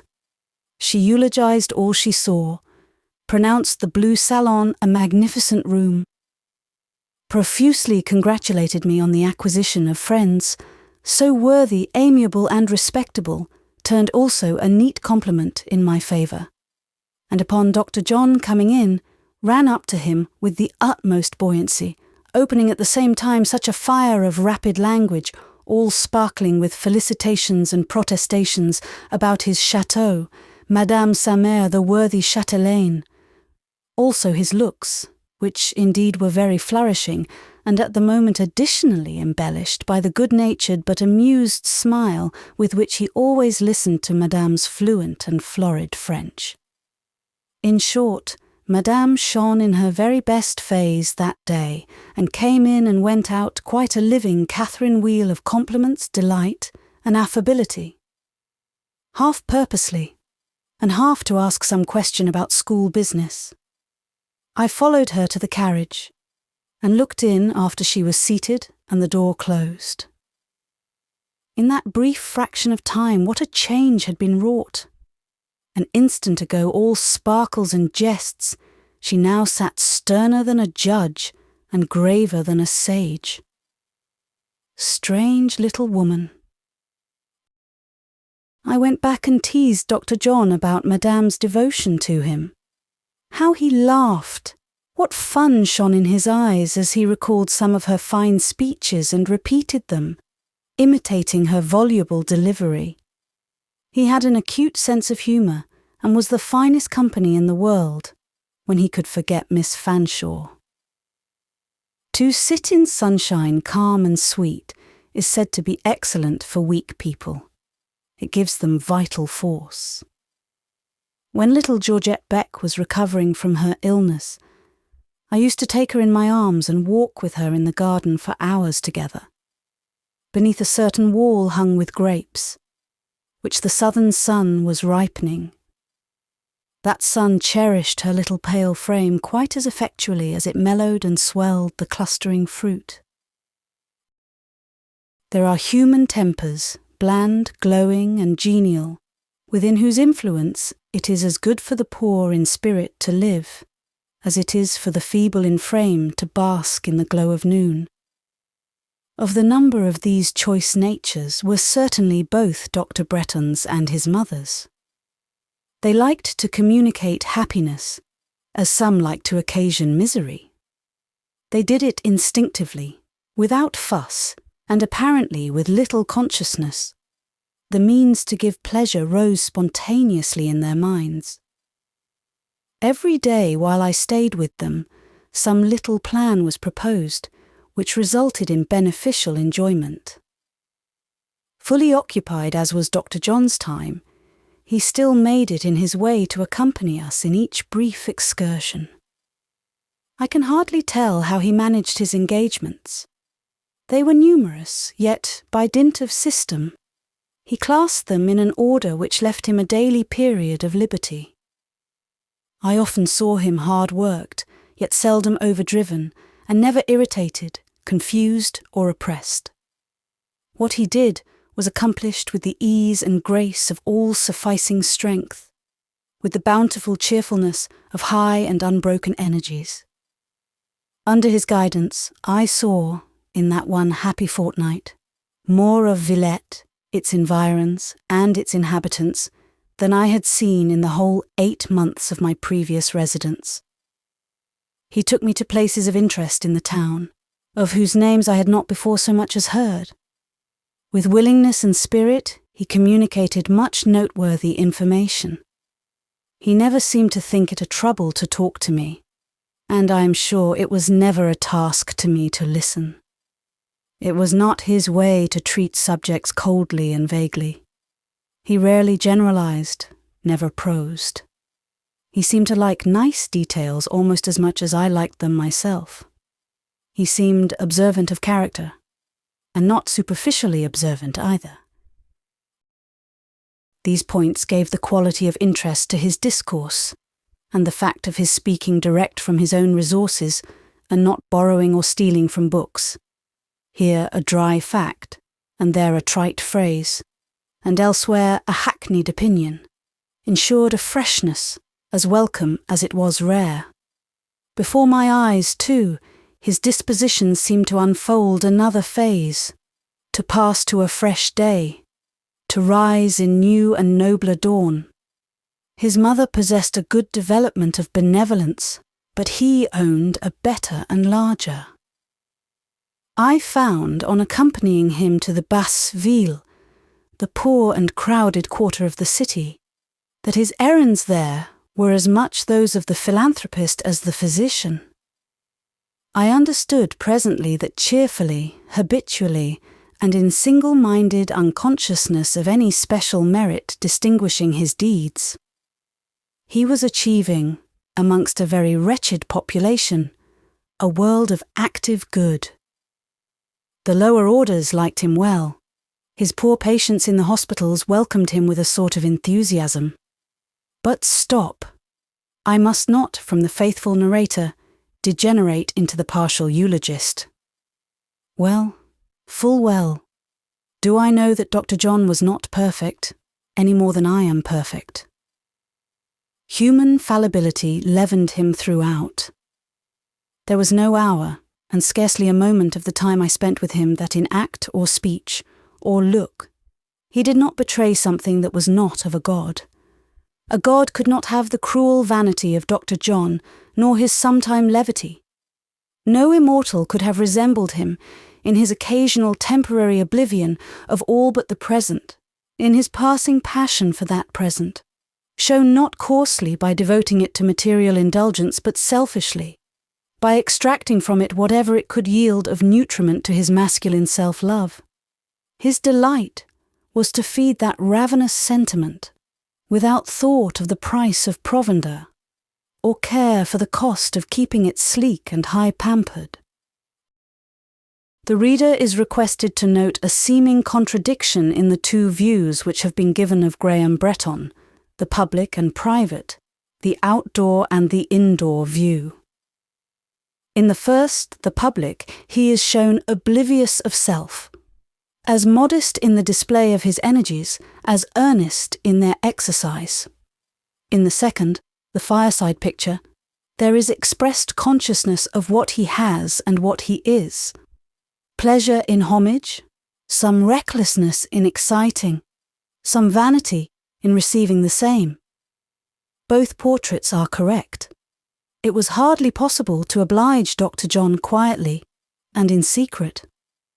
When you thought that the fabrication of some trifle dedicated to his use had been achieved unnoticed, and that, like other men, he would use it when placed ready for his use, and never ask whence it came, he amazed you by a smilingly uttered observation or two, proving that his eye had been on the work from commencement to close, that he had noted the design, traced its progress, and marked its completion.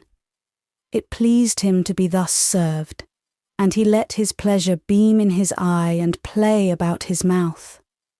This would have been all very well if he had not added to such kindly and unobtrusive evidence a certain wilfulness in discharging what he called debts. When his mother worked for him, he paid her by showering about her his bright animal spirits, with even more affluence than his gay, taunting, teasing, loving wont. If Lucy Snowe were discovered to have put her hand to such work, he planned, in recompense, some pleasant recreation. I often felt amazed at his perfect knowledge of Villette, a knowledge not merely confined to its open streets, but penetrating to all its galleries, salles, and cabinets, of every door which shut in an object worth seeing, of every museum, of every hall, sacred to art or science. He seemed to possess the open sesame. I never had a head for science, but an ignorant, blind, fond instinct inclined me to art. I liked to visit the picture galleries, and I dearly liked to be left there alone. In company, a wretched idiosyncrasy forbade me to see much or to feel anything. In unfamiliar company, where it was necessary to maintain a flow of talk on the subjects in presence, half an hour would knock me up, with a combined pressure of physical lassitude and entire mental incapacity. I never yet saw the well-reared child, much less the educated adult, who could not put me to shame, by the sustained intelligence of its demeanour under the ordeal of a conversable, sociable visitation of pictures, historical sites or buildings, or any lions of public interest. Dr. Bretton was a cicerone after my own heart. He would take me betimes, before the galleries were filled, leave me there for 2 or 3 hours, and call for me when his own engagements were discharged. Meantime, I was happy. Happy, not always in admiring, but in examining, questioning, and forming conclusions. In the commencement of these visits, there was some misunderstanding and consequent struggle between will and power. The former faculty exacted approbation of that which it was considered orthodox to admire. The latter groaned forth its utter inability to pay the tax. It was then self-sneered at, spurred up, goaded on to refine its taste and whet its zest. The more it was chidden, however, the more it wouldn't praise. Discovering gradually that a wonderful sense of fatigue resulted from these conscientious efforts, I began to reflect whether I might not dispense with that great labour, and concluded eventually that I might, and so sank supine into a luxury of calm before 99 out of 100 of the exhibited frames. It seemed to me that an original and good picture was just as scarce as an original and good book. Nor did I, in the end, tremble to say to myself, standing before certain masterpieces bearing great names, these are not a whit like nature. Nature's daylight never had that colour. Never was made so turbid, either by storm or cloud, as it is laid out there under a sky of indigo. And that indigo is not ether, and those dark weeds plastered upon it are not trees. Several very well executed and complacent-looking fat women struck me as by no means the goddesses they appeared to consider themselves. Many scores of marvellously finished little Flemish pictures, and also of sketches, excellent for fashion books displaying varied costumes in the handsomest materials, gave evidence of laudable industry whimsically applied. And yet there were fragments of truth here and there which satisfied the conscience, and gleams of light that cheered the vision. Nature's power here broke through in a mountain snowstorm, and there her glory in a sunny southern day. An expression in this portrait proved clear insight into character, a face in that historical painting, by its vivid filial likeness, startlingly reminded you that genius gave it birth. These exceptions I loved. They grew dear as friends. One day, at a quiet early hour, I found myself nearly alone in a certain gallery, wherein one particular picture of portentous size, set up in the best light, having a cordon of protection stretched before it, and a cushioned bench duly set in front for the accommodation of worshipping connoisseurs, who, having gazed themselves off their feet, might be fain to complete the business sitting. This picture, I say, seemed to consider itself the queen of the collection. It represented a woman, considerably larger, I thought, than the life. I calculated that this lady, put into a scale of magnitude, suitable for the reception of a commodity of bulk, would infallibly turn from 14 to 16 stone. She was indeed extremely well fed, very much butcher's meat, to say nothing of bread, vegetables and liquids, must she have consumed to attain that breadth and height, that wealth of muscle, that affluence of flesh. She lay half reclined on a couch. Why, it would be difficult to say. Broad daylight blazed round her. She appeared in hearty health, strong enough to do the work of 2 plain cooks. She could not plead a weak spine. She ought to have been standing, or at least sitting bolt upright. She had no business to lounge away the noon on a sofa. She ought likewise to have worn decent garments, a gown covering her properly, which was not the case. Out of abundance of material, 27 yards, I should say, of drapery, she managed to make inefficient raiment. Then, for the wretched untidiness surrounding her, there could be no excuse.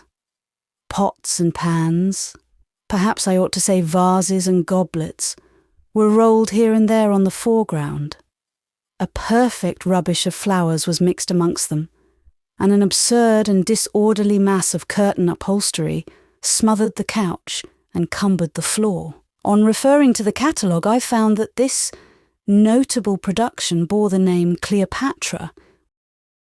Well, I was sitting wondering at it. As the bench was there, I thought I might as well take advantage of its accommodation.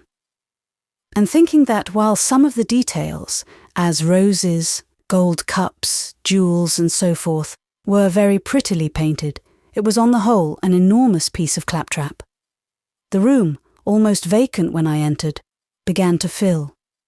Scarcely noticing this circumstance, as indeed it did not matter to me, I retained my seat, rather to rest myself than with a view to studying this huge, dark-complexioned gypsy queen, of whom indeed I soon tired, and betook myself for refreshment to the contemplation of some exquisite little pictures of still life, wild flowers, wild fruit, mossy wood nests, casketing eggs that looked like pearls seen through clear green sea water, all hung modestly beneath that coarse and preposterous canvas.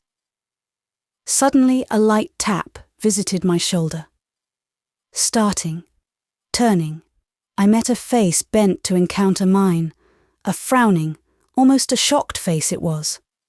"What are you doing here?" said a voice. "But, sir, I am having fun." "You are having fun. And at what, please? But first, do me the favour of getting up, take my arm, and let us go to the other side." I did precisely as I was bid. Monsieur Paul Emmanuel, it was he, returned from Rome, and now a travelled man, was not likely to be less tolerant of insubordination now than before this added distinction laurelled his temples. "Permit me to conduct you to your party," said he, as we crossed the room. "I have no party. You are not alone?" "Yes, sir." "Did you come here unaccompanied?" "No, sir. Dr. Bretton brought me here." "Dr. Bretton and Madame his mother, of course?" "No, only Dr. Bretton." "And he told you to look at that picture?" "By no means. I found it out for myself."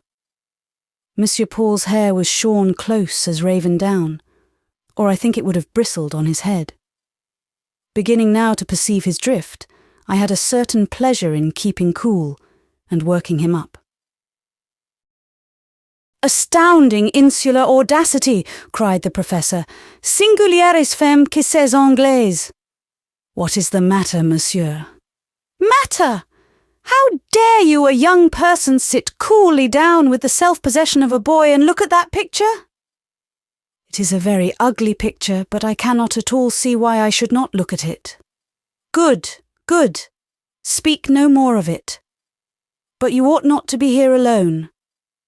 If, however, I have no society, no party, as you say, and then what does it signify whether I am alone or accompanied? Nobody meddles with me. Be silent and sit there, setting down a chair with emphasis in a particularly dull corner, before a series of most specially dreary frames. "But, monsieur, but, mademoiselle, sit down and do not move. Do you hear? Until someone comes to fetch you, or until I give you permission." "What a sad corner," cried I, "and what ugly paintings." And ugly indeed they were, being a set of 4, denominated in the catalogue "The Life of a Woman." They were painted rather in a remarkable style, flat, dead, pale, and formal. The first represented a young girl, coming out of a church door, a missal in her hand, her dress very prim, her eyes cast down, her mouth pursed up, the image of a most villainous little precocious she-hypocrite. The second, a bride, with a long white veil, kneeling at a prie-dieu in her chamber, holding her hands plastered together, finger to finger, and showing the whites of her eyes in a most exasperating manner. The third, a young mother, hanging disconsolate over a clayey and puffy baby, with a face like an unwholesome full moon. The fourth, a widow, being a black woman, holding by the hand a black little girl, and the two studiously surveying an elegant French monument, set up in a corner of some Père Lachaise. All these 4 angels were grim and grey as burglars, and cold and vapid as ghosts. What women to live with! Insincere, ill-humoured, bloodless, brainless nonentities.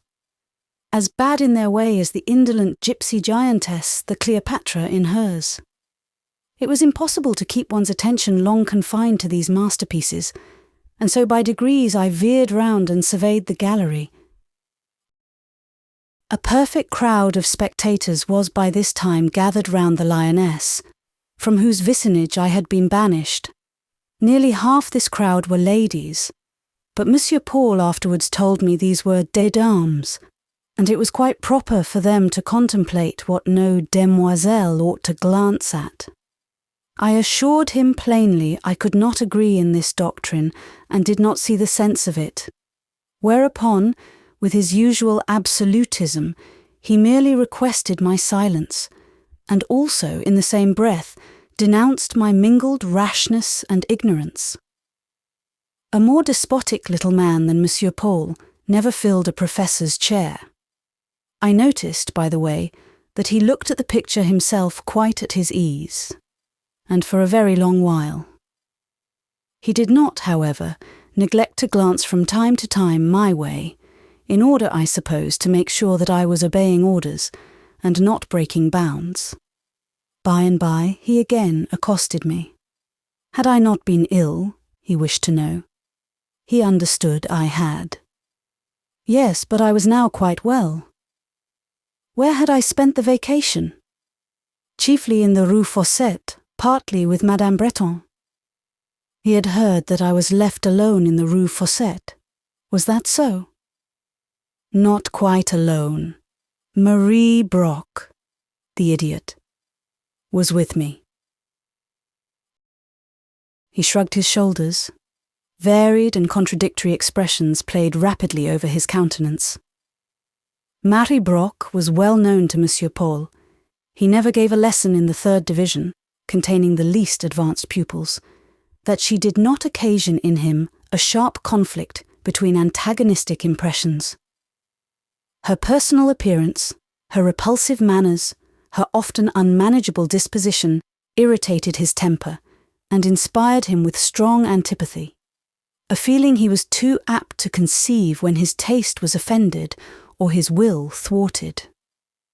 On the other hand, her misfortunes constituted a strong claim on his forbearance and compassion, such a claim as it was not in his nature to deny.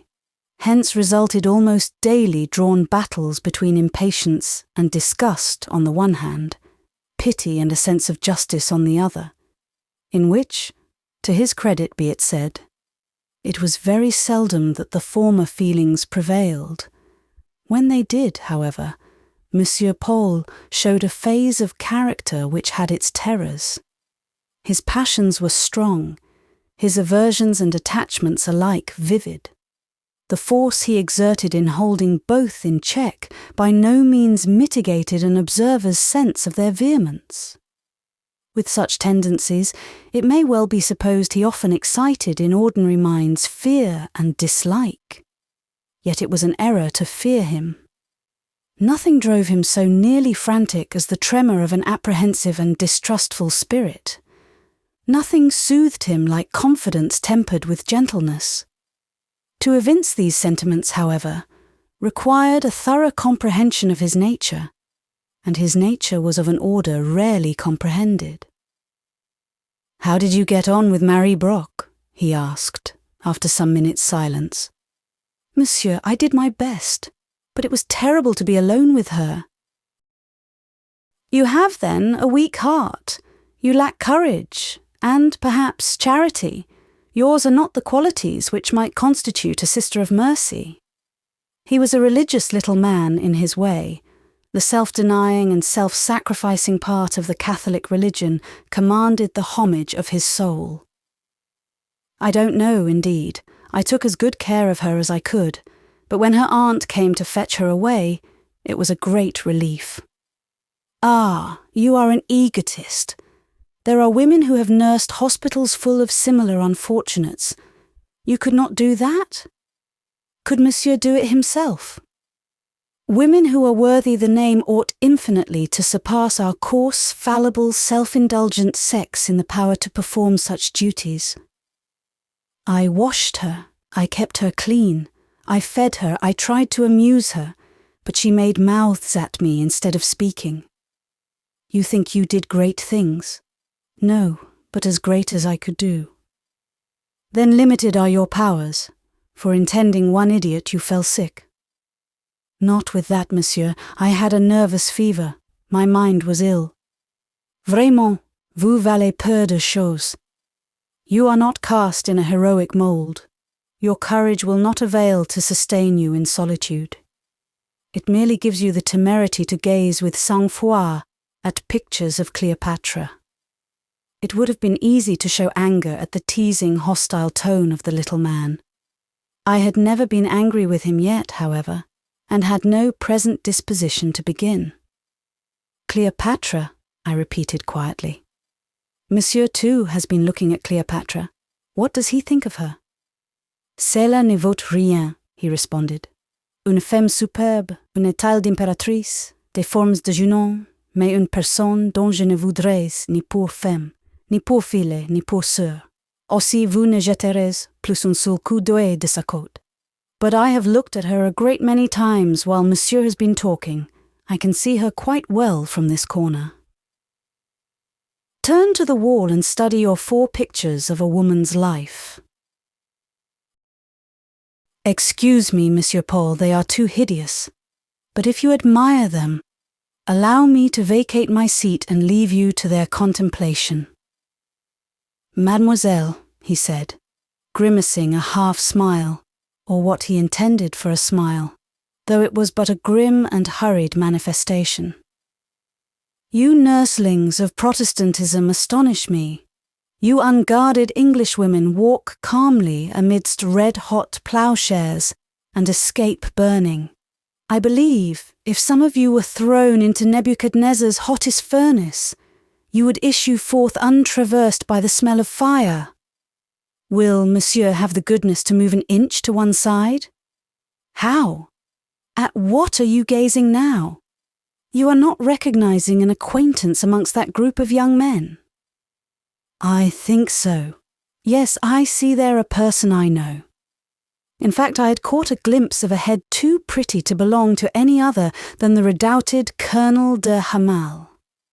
What a very finished, highly polished little head it was. What a figure, so trim and natty. What womanish feet and hands. How daintily he held a glass to one of his eyes. With what admiration he gazed upon the Cleopatra. And then, how engagingly he tittered and whispered to a friend at his elbow. Oh, the man of sense. Oh, the refined gentleman of superior taste and tact.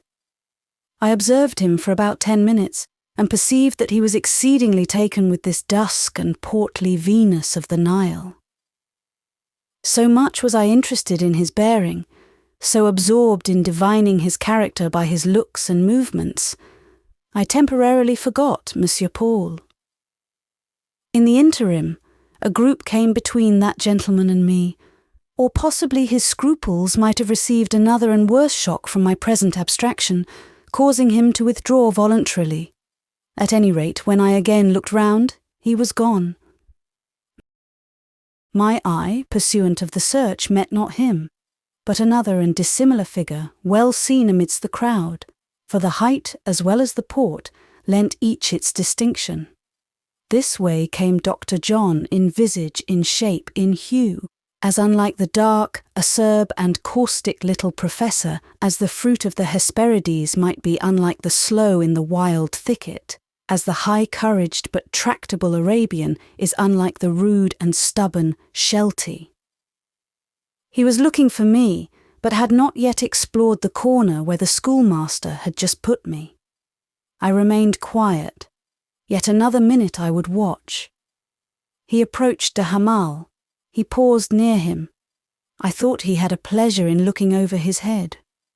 Dr. Bretton, too, gazed on the Cleopatra. I doubt if it were to his taste. He did not simper like the little Count. His mouth looked fastidious, his eye cool. Without demonstration he stepped aside, leaving room for others to approach. I saw now that he was waiting, and rising, I joined him. We took one turn round the gallery. With Graham it was very pleasant to take such a turn. I always liked dearly to hear what he had to say about either pictures or books. Because, without pretending to be a connoisseur, he always spoke his thought, and that was sure to be fresh. Very often, it was also just and pithy. It was pleasant also to tell him some things he did not know. He listened so kindly, so teachably, unformalized by scruples lest so to bend his bright, handsome head, to gather a woman's rather obscure and stammering explanation should imperil the dignity of his manhood.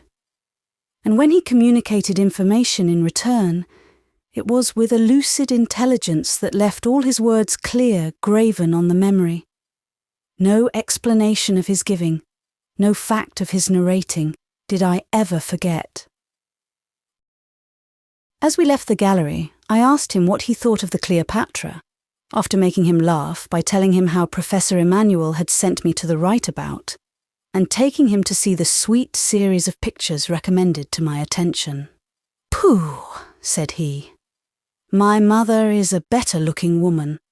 I heard some French fops yonder, designating her as the type of the voluptuous. If so, I can only say, the voluptuous is little to my liking. Compare that mulatto with Ginevra."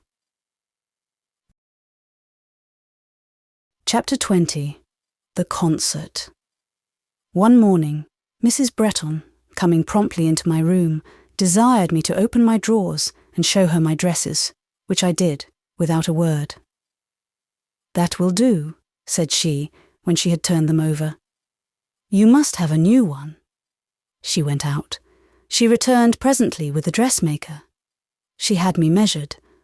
"I mean," said she, "to follow my own taste and to have my own way in this little matter." 2 days after came home a pink dress. "That is not for me," I said hurriedly, feeling that I would almost as soon clothe myself in the costume of a Chinese lady of rank. "We shall see whether it is for you or not," rejoined my godmother, adding with her resistless decision, "Mark my words, you will wear it this very evening." I thought I should not. I thought no human force should avail to put me into it. A pink dress, I knew it not. It knew not me. I had not proved it. My godmother went on to decree that I was to go with her and Graham to a concert that same night. Which concert, she explained, was a grand affair to be held in the large salle or hall of the principal musical society. The most advanced of the pupils of the conservatoire were to perform. It was to be followed by a lottery for the benefit of the poor, and to crown all, the King, Queen, and Prince of La Basse-Cour were to be present. Graham, in sending tickets, had enjoined attention to costume as a compliment due to royalty. He also recommended punctual readiness by 7 o'clock. About 6, I was ushered upstairs. Without any force at all, I found myself led and influenced by another's will, unconsulted, unpersuaded, quietly overruled. In short, the pink dress went on, softened by some drapery of black lace. I was pronounced to be in full dress and requested to look in the glass. I did so with some fear and trembling. With more fear and trembling, I turned away. 7 o'clock struck. Dr. Bretton had come. My godmother and I went down. She was clad in brown velvet. As I walked in her shadow, how I envied her those folds of grave, dark majesty. Graham stood in the drawing-room doorway. "I do hope he will not think I have been decking myself out to draw attention," was my uneasy aspiration. "Here, Lucy, are some flowers," said he, giving me a bouquet. He took no further notice of my dress than was conveyed in a kind smile and satisfied nod, which calmed at once my sense of shame and fear of ridicule. For the rest, the dress was made with extreme simplicity, guiltless of flounce or furbelow. It was but the light fabric and bright tint which scared me, and since Graham found in it nothing absurd, my own eye consented soon to become reconciled. I suppose people who go every night to places of public amusement can hardly enter into the fresh gala feeling with which an opera or a concert is enjoyed by those for whom it is a rarity. I am not sure that I expected great pleasure from the concert, having but a very vague notion of its nature, but I liked the drive there well. The snug comfort of the close carriage on a cold though fine night, the pleasure of setting out with companions so cheerful and friendly, the sight of the stars glinting fitfully through the trees as we rolled along the avenue. Then the freer burst of the night sky, when we issued forth to the open road, the passage through the city gates, the lights there burning, the guards there posted, the pretence of inspection to which we there submitted, and which amused us so much, all these small matters had for me in their novelty a peculiarly exhilarating charm. How much of it lay in the atmosphere of friendship diffused about me, I know not. Dr. John and his mother were both in their finest mood, contending animatedly with each other the whole way, and as frankly kind to me as if I had been of their kin. Our way lay through some of the best streets of Villette, streets brightly lit, and far more lively now than at high noon. How brilliant seemed the shops, how glad, gay and abundant flowed the tide of life along the broad pavement. While I looked, the thought of the Rue Fossette came across me, of the walled-in garden and schoolhouse, and of the dark, vast classes, where, as at this very hour, it was my wont to wander all solitary, gazing at the stars through the high, blindless windows, and listening to the distant voice of the reader in the refectory, monotonously exercised upon the lecture pieuse. Thus must I soon again listen and wander, and this shadow of the future stole with timely sobriety across the radiant present. By this time we had got into a current of carriages all tending in one direction, and soon the front of a great illuminated building blazed before us. Of what I should see within this building, I had, as before intimated, but an imperfect idea, for no place of public entertainment had it ever been my lot to enter yet. We alighted under a portico, where there was a great bustle and a great crowd, but I do not distinctly remember further details, until I found myself mounting a majestic staircase wide and easy of ascent, deeply and softly carpeted with crimson, leading up to great doors closed solemnly, and whose panels were also crimson-clothed. I hardly noticed by what magic these doors were made to roll back. Dr. John managed these points. Roll back they did, however, and within was disclosed a hall, grand, wide and high, whose sweeping circular walls and domed hollow ceiling seemed to me all dead gold. Thus with nice art was it stained, relieved by cornicing, fluting and garlandry, either bright, like gold burnished, or snow-white like alabaster, or white and gold mingled in wreaths of gilded leaves and spotless lilies. Wherever drapery hung, wherever carpets were spread or cushions placed, the sole colour employed was deep crimson. Pendant from the dome flamed a mass that dazzled me. A mass, I thought, of rock crystal, sparkling with facets, streaming with drops, ablaze with stars, and gorgeously tinged with dews of gems dissolved, or fragments of rainbows shivered. It was only the chandelier, reader, but for me it seemed the work of Eastern genii. I almost looked to see if a huge, dark, cloudy hand, that of the slave of the lamp, were not hovering in the lustrous and perfumed atmosphere of the cupola, guarding its wondrous treasure. We moved on. I was not at all conscious whither, but at some turn we suddenly encountered another party approaching from the opposite direction. I just now see that group, as it flashed, upon me for one moment. A handsome middle-aged lady in dark velvet, a gentleman who might be her son, the best face, the finest figure I thought I had ever seen, a third person, in a pink dress and black lace mantle. I noted them all, the third person as well as the other two, and for the fraction of a moment believed them all strangers, thus receiving an impartial impression of their appearance.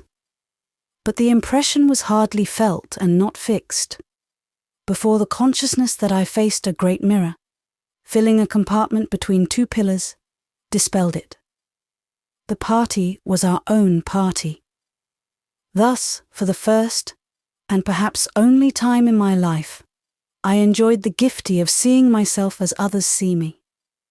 No need to dwell on the result. It brought a jar of discord, a pang of regret. It was not flattering, yet, after all, I ought to be thankful. It might have been worse. At last, we were seated in places commanding a good general view of that vast and dazzling but warm and cheerful hall. Already it was filled, and filled with a splendid assemblage. I do not know that the women were very beautiful, but their dresses were so perfect, and foreigners, even such as are ungraceful in domestic privacy, seem to possess the art of appearing graceful in public. However blunt and boisterous those everyday and home movements connected with peignoir and papillotes, there is a slide, a bend, a carriage of the head and arms, a mien of the mouth and eyes, kept nicely in reserve for gala use, always brought out with the grande toilette, and duly put on with the parure. Some fine forms there were here and there, models of a peculiar style of beauty, a style I think never seen in England, a solid, firm-set, sculptural style. These shapes have no angles. A caryatid in marble is almost as flexible. A Phidian goddess is not more perfect in a certain still and stately sort. They have such features as the Dutch painters give to their Madonnas. Low country classic features, regular but round, straight but stolid. And for their depth of expressionless calm, of passionless peace, a polar snowfield could alone offer a type. Women of this order need no ornament, and they seldom wear any. The smooth hair, closely braided, supplies a sufficient contrast to the smoother cheek and brow. The dress cannot be too simple. The rounded arm and perfect neck require neither bracelet nor chain. With one of these beauties, I once had the honour and rapture to be perfectly acquainted. The inert force of the deep-settled love she bore herself was wonderful. It could only be surpassed by her proud impotency to care for any other living thing. Of blood, her cool veins conducted no flow. Placid lymph filled and almost obstructed her arteries. Such a Juno as I have described sat full in our view, a sort of mark for all eyes and quite conscious that so she was, but proof to the magnetic influence of gaze or glance, cold, rounded, blonde, and beauteous as the white column, capitalled with gilding, which rose at her side. Observing that Dr. John's attention was much drawn towards her, I entreated him in a low voice, "For the love of heaven to shield well his heart. You need not fall in love with that lady," I said, "because I tell you beforehand you might die at her feet, and she would not love you again." "Very well," said he. "And how do you know that the spectacle of her grand insensibility might not with me be the strongest stimulus to homage? The sting of desperation is, I think, a wonderful irritant to my emotions, but," shrugging his shoulders, "you know nothing about these things. I'll address myself to my mother. Mamma, I'm in a dangerous way." "As if that interested me," said Mrs. Bretton. "Alas, the cruelty of my lot," responded her son. "Never man had a more unsentimental mother than mine. She never seems to think that such a calamity can befall her as a daughter-in-law. If I don't, it is not for want of having that same calamity held over my head. You have threatened me with it for the last 10 years. Mamma, I am going to be married soon, was the cry before you were well out of jackets. But mother, one of these days it will be realized. All of a sudden, when you think you are most secure, I shall go forth like Jacob or Esau or any other patriarch and take me a wife. Perhaps of these, which are of the daughters of the land. At your peril, John Graham, that is all. This mother of mine means me to be an old bachelor. What a jealous old lady it is. But now just look at that splendid creature in the pale blue satin dress and hair of paler brown, with reflect satins as those of her robe. Would you not feel proud, Mamma, if I were to bring that goddess home some day, and introduce her to you as Mrs. Bretton, Jr.? You will bring no goddess to La Terrasse. That little chateau will not contain 2 mistresses, especially if the second be of the height, bulk and circumference of that mighty doll in wood and wax, and kid and satin. Mamma, she would fill your blue chair so admirably. Fill my chair? I defy the foreign usurper. A rueful chair should it be for her. But hush, John Graham, hold your tongue and use your eyes. During the above skirmish, the hall, which I had thought seemed full at the entrance, continued to admit party after party, until the semicircle before the stage presented one dense mass of heads, sloping from floor to ceiling. The stage too, or rather the wide temporary platform, larger than any stage, deserted half an hour since, was now overflowing with life. Round two grand pianos, placed about the centre, a white flock of young girls, the pupils of the conservatoire, had noiselessly poured in. I had noticed their gathering while Graham and his mother were engaged in discussing the belle in blue satin, and had watched with interest the process of arraying and marshalling them.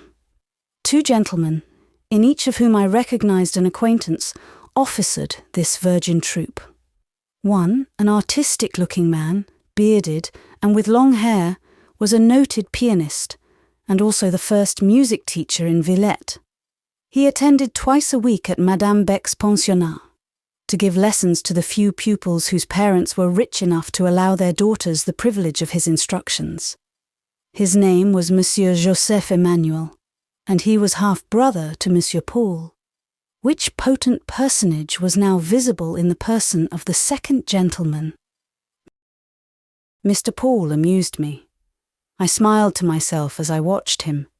He seemed so thoroughly in his element, standing conspicuous in presence of a wide and grand assemblage, arranging, restraining, overawing about 100 young ladies. He was, too, so perfectly in earnest, so energetic, so intent, and above all, so absolute. And yet what business had he there? What had he to do with music or the conservatoire, he who could hardly distinguish one note from another? I knew that it was his love of display and authority which had brought him there. A love not offensive, only because so naive. It presently became obvious that his brother Mr. Joseph was as much under his control as were the girls themselves. Never was such a little hawk of a man as that Mr. Paul. Ere long, some noted singers and musicians dawned upon the platform. As these stars rose, the comet-like professor set. Insufferable to him were all notorieties and celebrities. Where he could not outshine, he fled. And now all was prepared. But one compartment of the hall waited to be filled, a compartment covered with crimson, like the grand staircase and doors, furnished with stuffed and cushioned benches, ranged on each side of two regal chairs, placed solemnly under a canopy.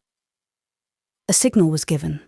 The doors rolled back, the assembly stood up, the orchestra burst out, and, to the welcome of a choral burst, enter the king, the queen, the court of La Basse-Cour. Till then, I had never set eyes on living king or queen. It may consequently be conjectured how I strained my powers of vision to take in these specimens of European royalty. By whomsoever majesty is beheld for the first time, there will always be experienced a vague surprise bordering on disappointment, that the same does not appear seated, permanently, on a throne, bonneted with a crown, and furnished, as to the hand, with a sceptre. Looking out for a king and queen, and seeing only a middle-aged soldier and a rather young lady, I felt half cheated, half pleased. Well do I recall that king, a man of 50, a little bowed, a little grey. There was no face in all that assembly which resembled his. I had never read, never been told anything of his nature or his habits. And at first, the strong hieroglyphics graven as with iron style on his brow, round his eyes, beside his mouth, puzzled and baffled instinct. Ere long, however, If I did not know, at least I felt the meaning of those characters written without hand. There sat a silent sufferer, a nervous, melancholy man.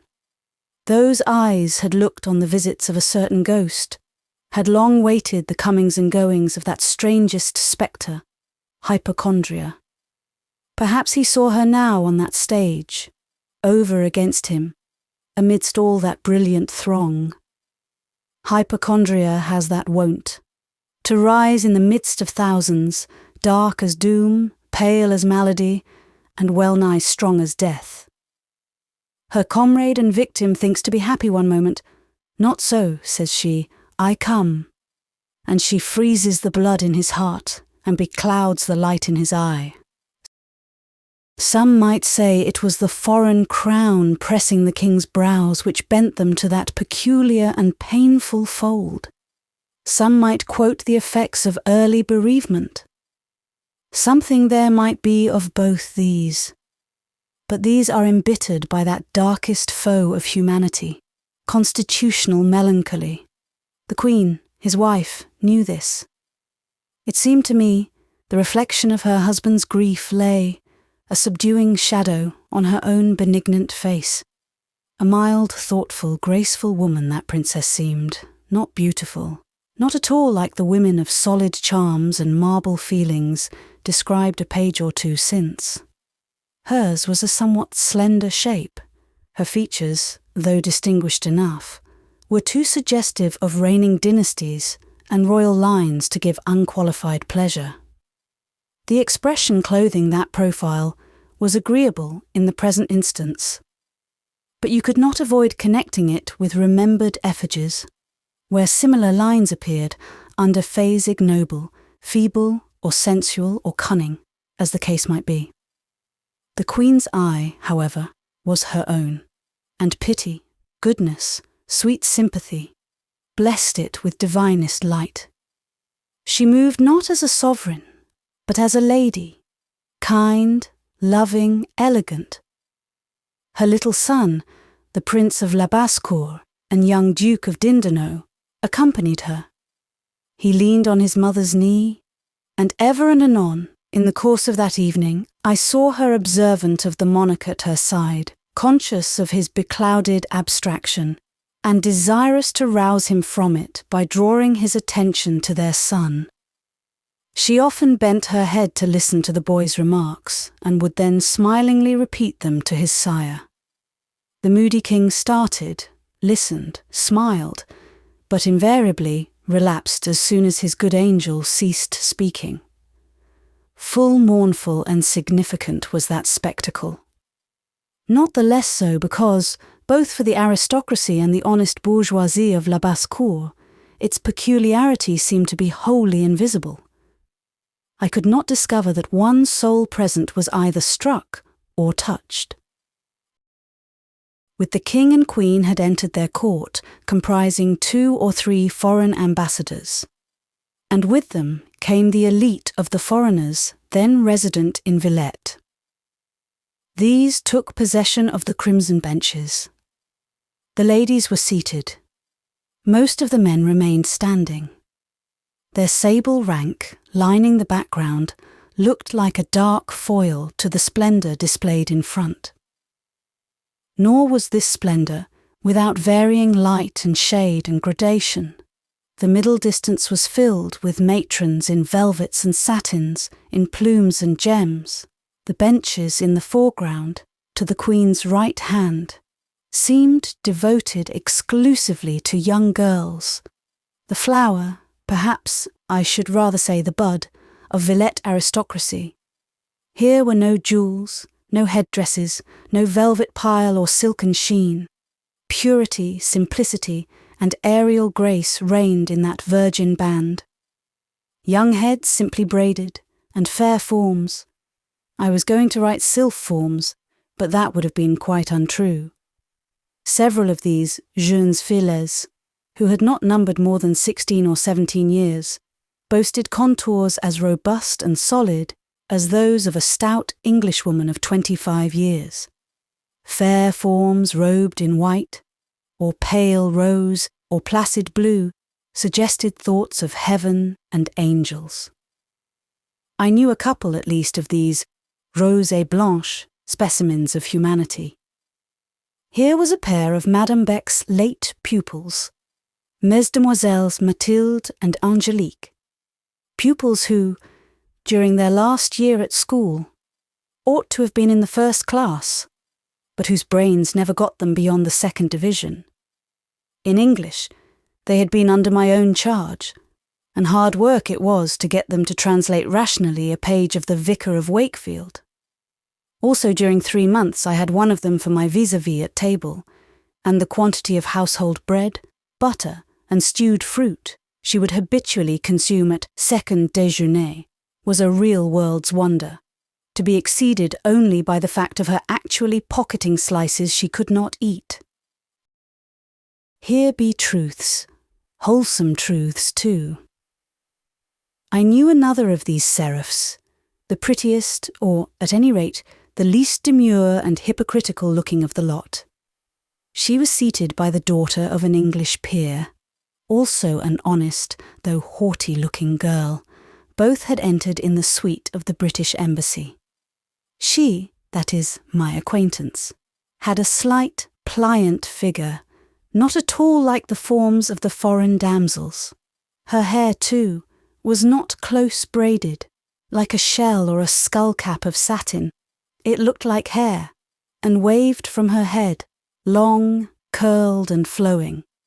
She chatted away volubly, and seemed full of a light-headed sort of satisfaction with herself and her position. I did not look at Dr. Bretton, but I knew that he too saw Ginevra Fanshawe.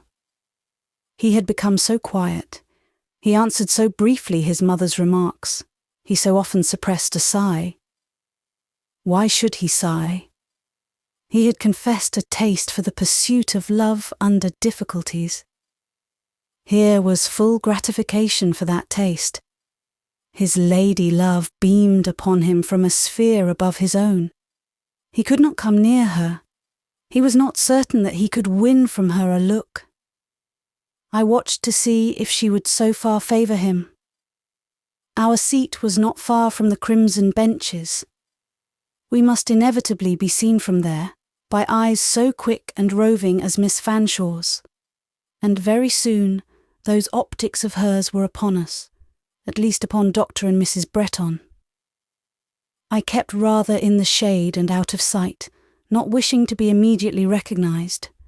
She looked quite steadily at Dr. John, and then she raised a glass to examine his mother. A minute or two afterwards she laughingly whispered her neighbour.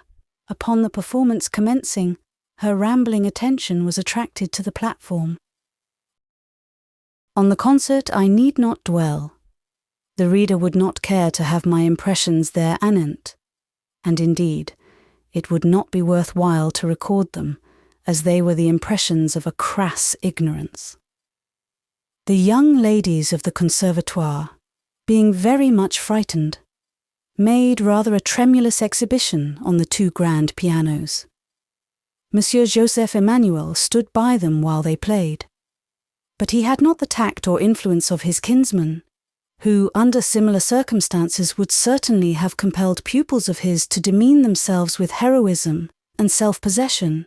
Monsieur Paul would have placed the hysteric debutantes between 2 fires, terror of the audience and terror of himself, and would have inspired them with the courage of desperation by making the latter terror incomparably the greater. Monsieur Joseph could not do this. Following the white muslin pianistes came a fine, full-grown, sulky lady in white satin. She sang. Her singing just affected me like the tricks of a conjurer. I wondered how she did it, how she made her voice run up and down and cut such marvellous capers. But a simple Scottish melody, played by a rude street minstrel, has often moved me more deeply.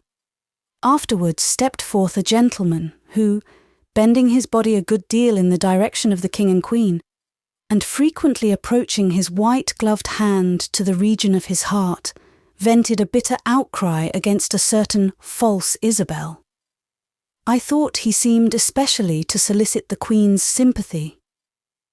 But, unless I am egregiously mistaken, Her Majesty lent her attention rather with the calm of courtesy than the earnestness of interest.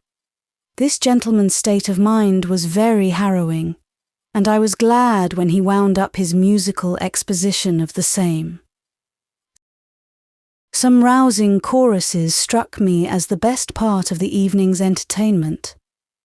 There were present deputies from all the best provincial choral societies, genuine, barrel-shaped, native la basse-courriens. These worthies gave voice without mincing the matter. Their hearty exertions had at least this good result. The ear drank thence a satisfying sense of power.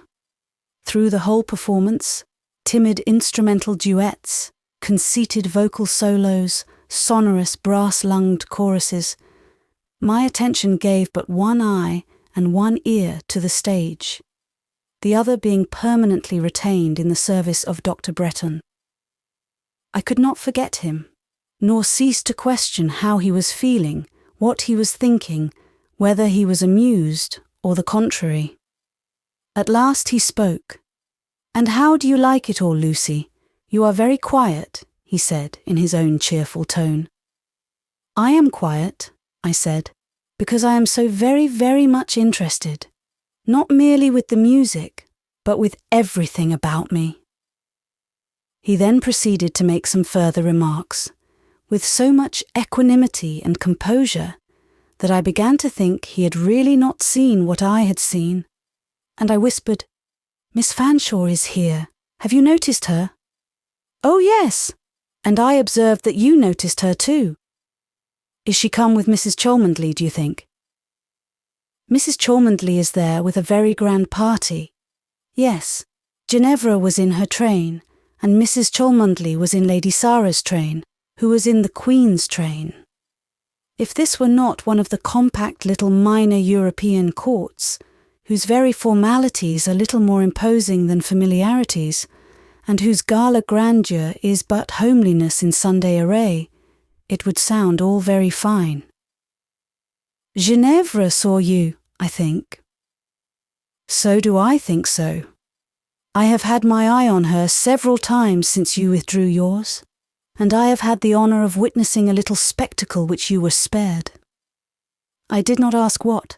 I waited for voluntary information which was presently given.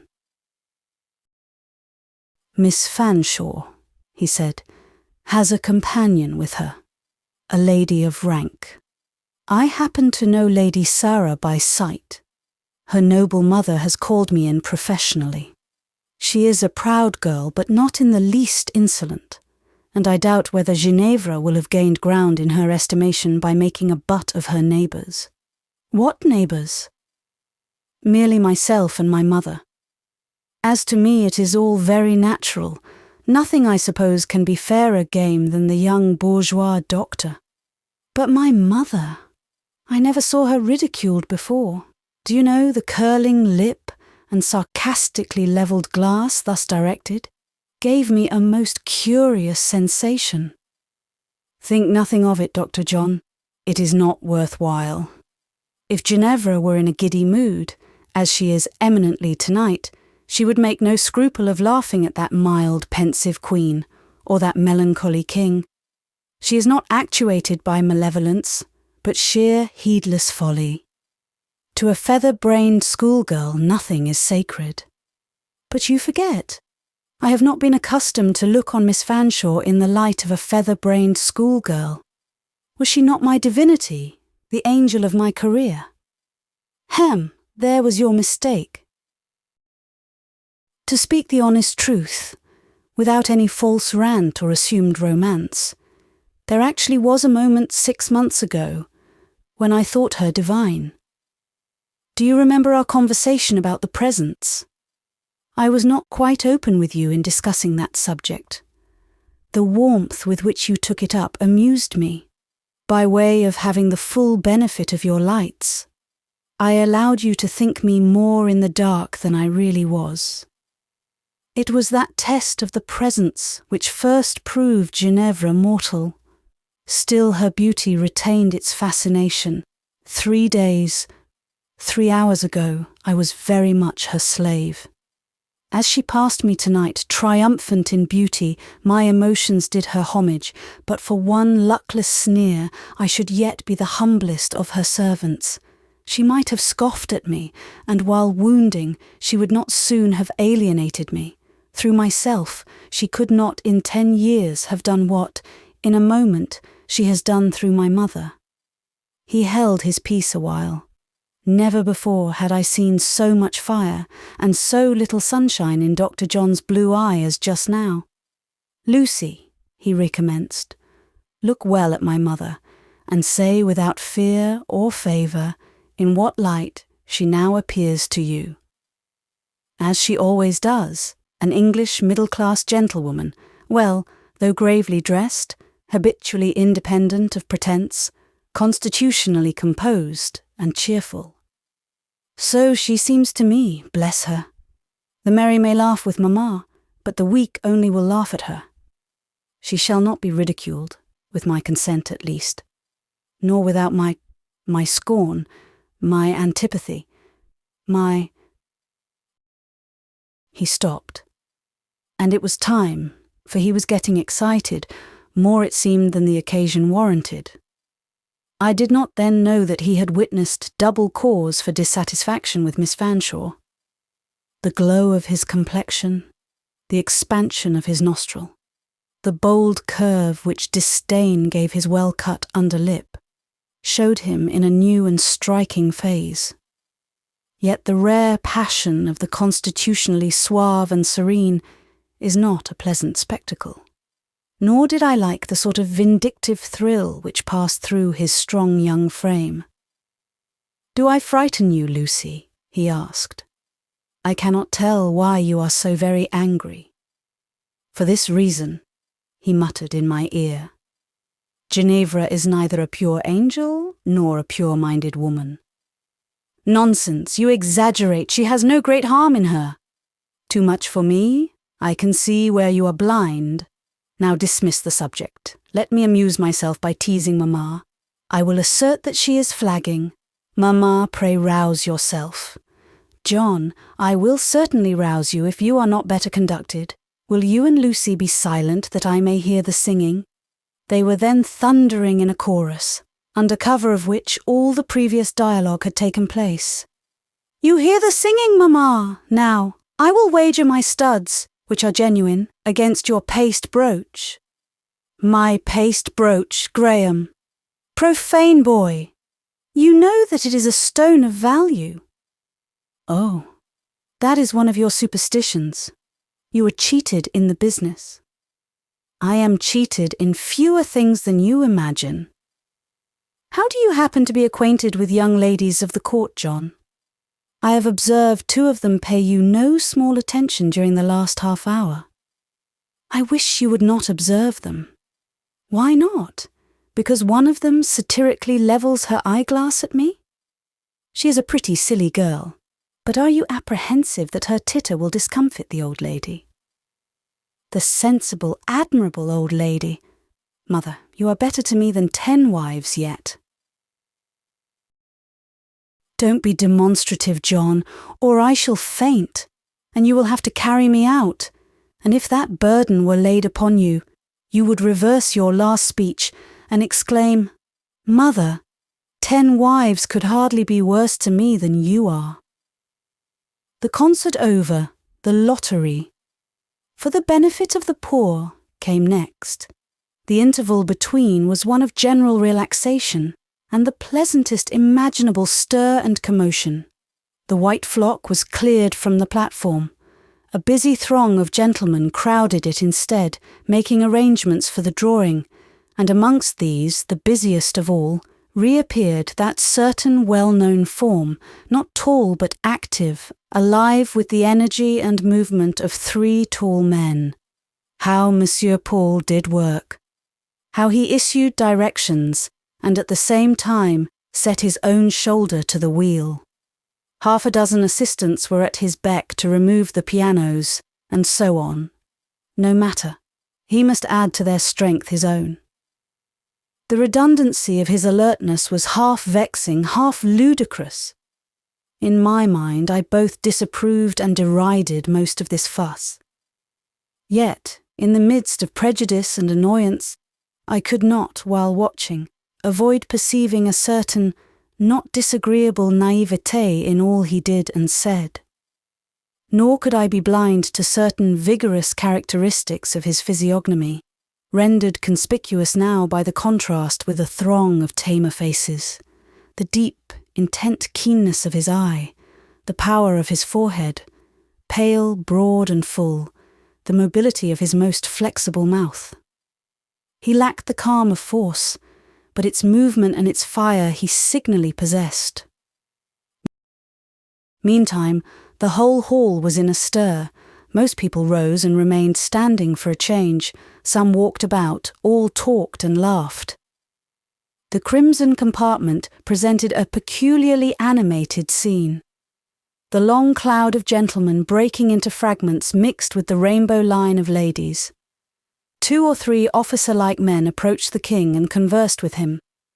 The queen, leaving her chair, glided along the rank of young ladies, who all stood up as she passed, and to each in turn I saw her vouchsafe some token of kindness, a gracious word, look, or smile. To the 2 pretty English girls, Lady Sarah and Ginevra Fanshawe, she addressed several sentences. As she left them, both, and especially the latter, seemed to glow all over with gratification. They were afterwards accosted by several ladies, and a little circle of gentlemen gathered round them. Amongst these, the nearest to Ginevra, stood the Count de Hamal. "This room is stiflingly hot," said Dr. Bretton, rising with sudden impatience. "Lucy, mother, will you come a moment to the fresh air?" "Go with him, Lucy," said Mrs. Bretton. "I would rather keep my seat."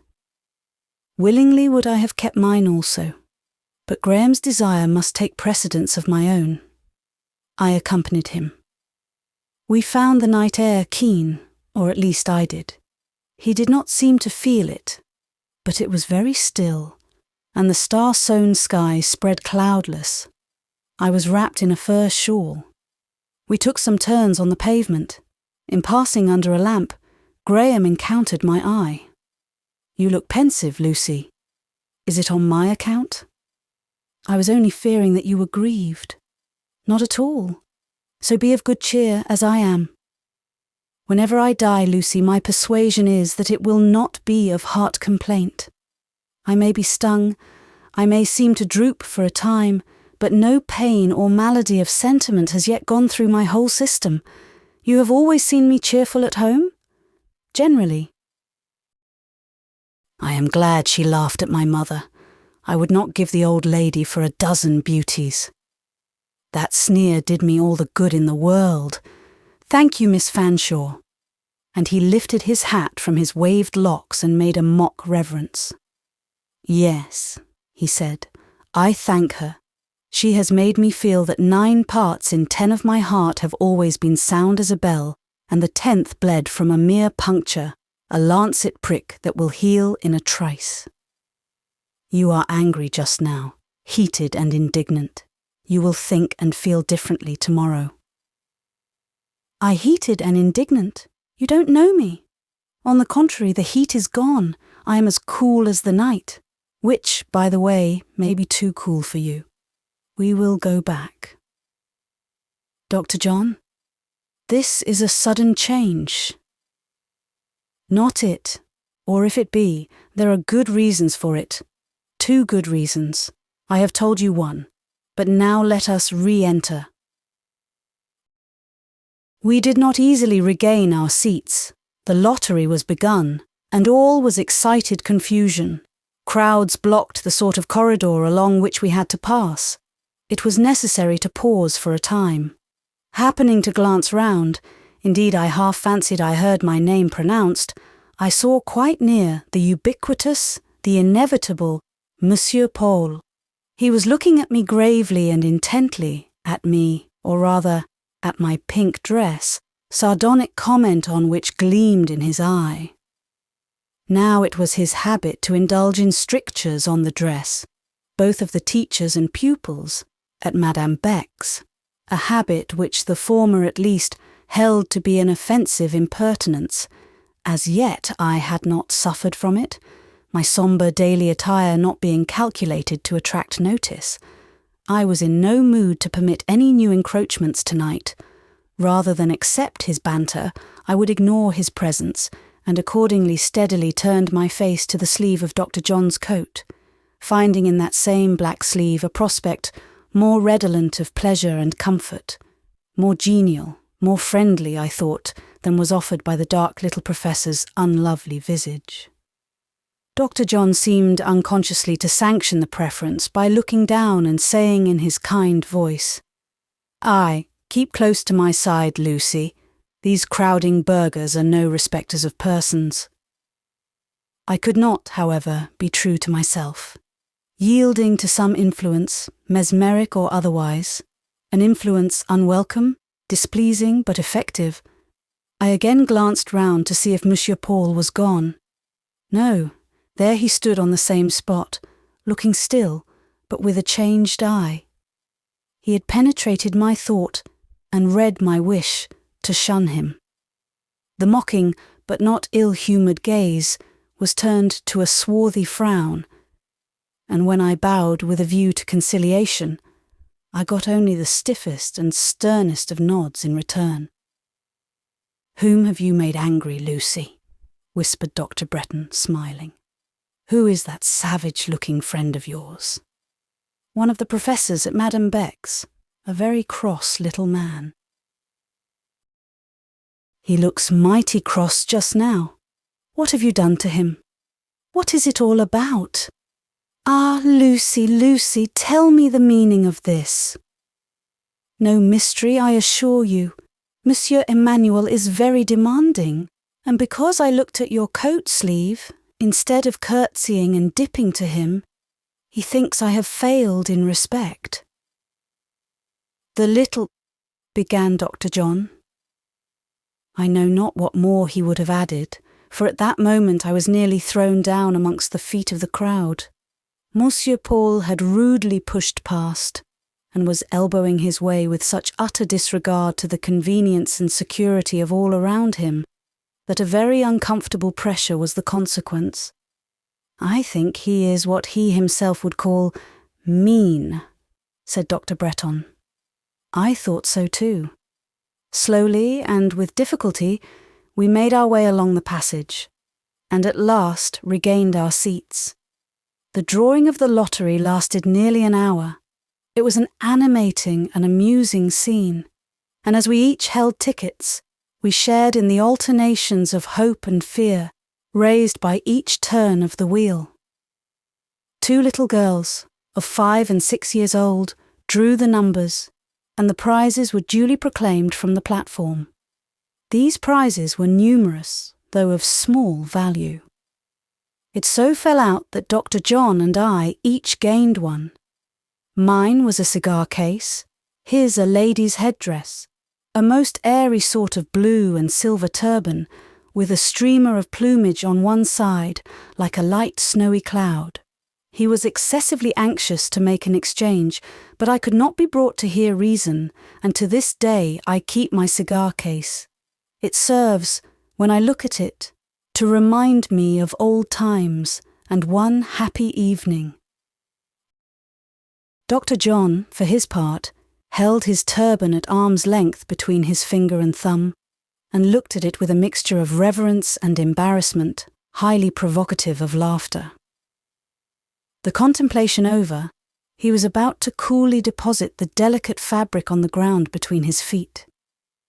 He seemed to have no shadow of an idea of the treatment or stowage it ought to receive. If his mother had not come to the rescue, I think he would finally have crushed it under his arm like an opera hat. She restored it to the bandbox, whence it had issued. Graham was quite cheerful all the evening, and his cheerfulness seemed natural and unforced. His demeanour, his look, is not easily described. There was something in it peculiar and in its way original. I read in it no common mastery of the passions, and a fund of deep and healthy strength which, without any exhausting effort, bore down disappointment and extracted her fang. His manner now reminded me of qualities I had noticed in him when professionally engaged amongst the poor, the guilty, and the suffering in the Basse-Ville. He looked at once determined, enduring, and sweet-tempered. Who could help liking him? He betrayed no weakness which harassed all your feelings with considerations as to how its faltering must be propped. From him broke no irritability which startled calm and quenched mirth. His lips let fall no caustic that burned to the bone. His eyes shot no morose shafts that went cold and rusty and venomed through your head. Beside him was rest and refuge, around him fostering sunshine. And yet he had neither forgiven nor forgotten Miss Fanshawe. Once angered, I doubt if Dr. Bretton were to be soon propitiated. Once alienated, whether he were ever to be reclaimed. He looked at her more than once, not stealthily or humbly, but with a movement of hardy, open observation. De Hamal was now a fixture beside her. Mrs. Cholmondeley sat near, and they and she were wholly absorbed in the discourse, mirth, and excitement with which the crimson seats were as much astir as any plebeian part of the hall. In the course of some apparently animated discussion, Ginevra once or twice lifted her hand and arm. A handsome bracelet gleamed upon the latter. I saw that its gleam flickered in Dr. John's eye, quickening therein a derisive, ireful sparkle. He laughed. "I think," he said, "I will lay my turban on my wonted altar of offerings. There, at any rate, it would be certain to find favour. No grisette has a more facile faculty of acceptance. Strange, for after all, I know she is a girl of family." "But you don't know her education, Dr. John," said I. "Tossed about all her life from one foreign school to another, she may justly proffer the plea of ignorance in extenuation of most of her faults. And then, from what she says, I believe her father and mother were brought up much as she has been brought up. I always understood she had no fortune, and once I had pleasure in the thought," said he. "She tells me," I answered, "that they are poor at home. She always speaks quite candidly on such points. You never find her lying as these foreigners will often lie. Her parents have a large family. They occupy such a station and possess such connections as, in their opinion, demand display. Stringent necessity of circumstances and inherent thoughtlessness of disposition combined have engendered reckless unscrupulousness as to how they obtain the means of sustaining a good appearance. This is the state of things, and the only state of things she has seen from childhood upwards. I believe it, and I thought to mould her to something better. But Lucy, to speak the plain truth, I have felt a new thing tonight in looking at her and de Hamal. I felt it before noticing the impertinence directed at my mother. I saw a look interchanged between them immediately after their entrance, which threw a most unwelcome light on my mind." "How do you mean? You have been long aware of the flirtation they keep up?" "Aye, flirtation. That might be an innocent girlish wile to lure on to true love, but what I refer to was not flirtation. It was a look marking mutual and secret understanding. It was neither girlish nor innocent. No woman, was she as beautiful as Aphrodite, who could give or receive such a glance, shall ever be sought in marriage by me. I would rather wed a peasant woman in a short petticoat and high cap, and be sure that she was honest." I could not help smiling. I felt sure he now exaggerated the case. Ginevra, I was certain, was honest enough, with all her giddiness. I told him so. He shook his head, and said he would not be the man to trust her with his honour. "The only thing," said I, "with which you may safely trust her. She would unscrupulously damage a husband's purse and property, recklessly try his patience and temper.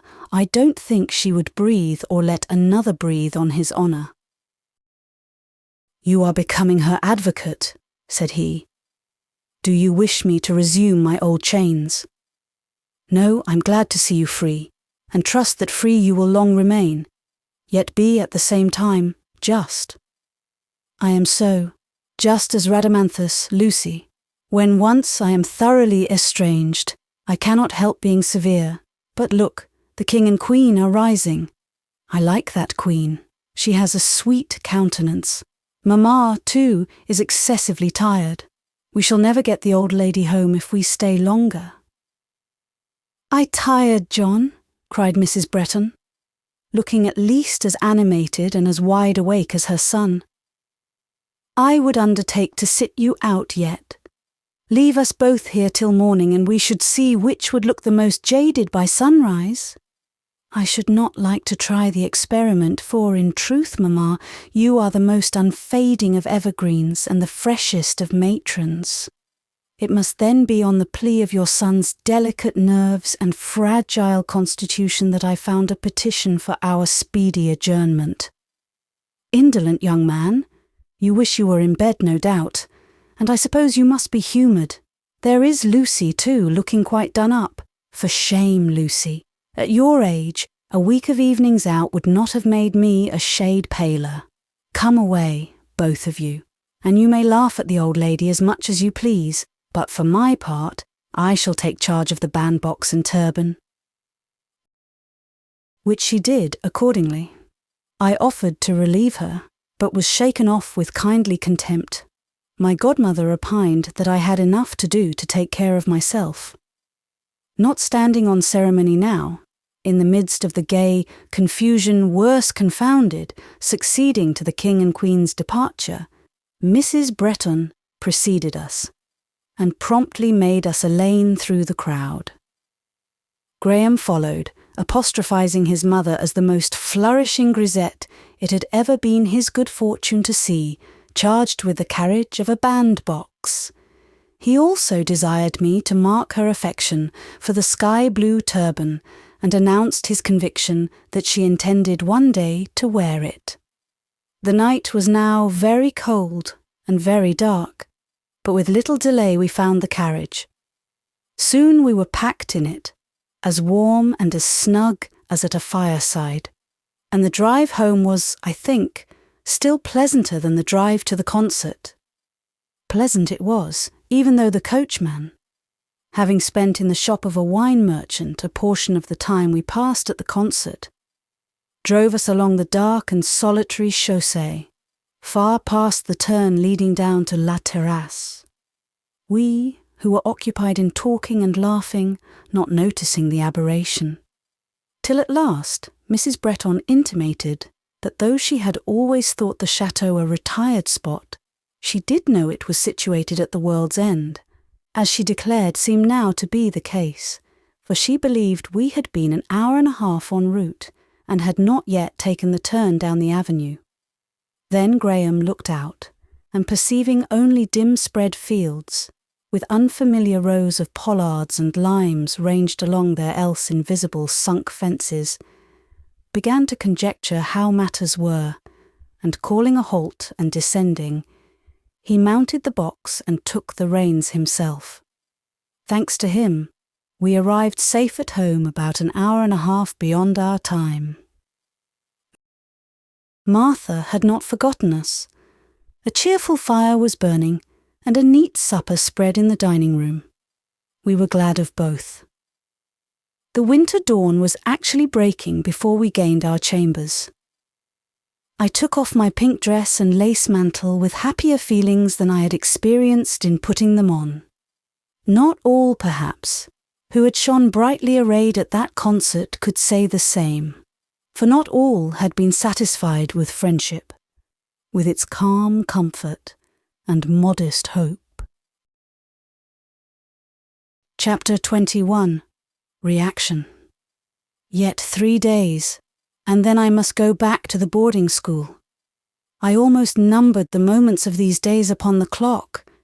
Fain would I have retarded their flight, but they glided by while I watched them.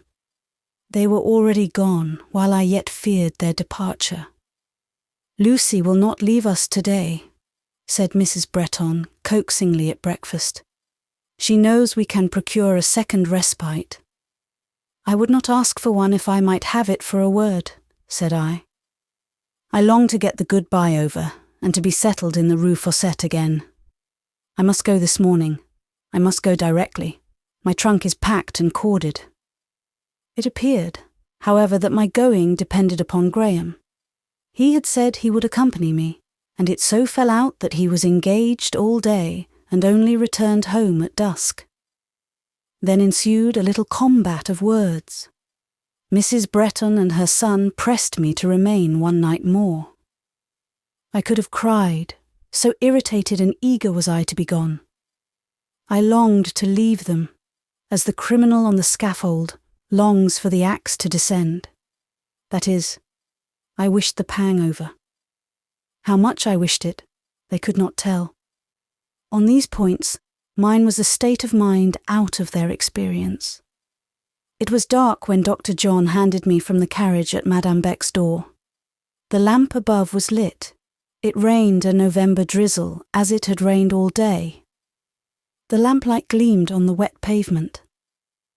Just such a night was it as that on which not a year ago I had first stopped at this very threshold. Just similar was the scene.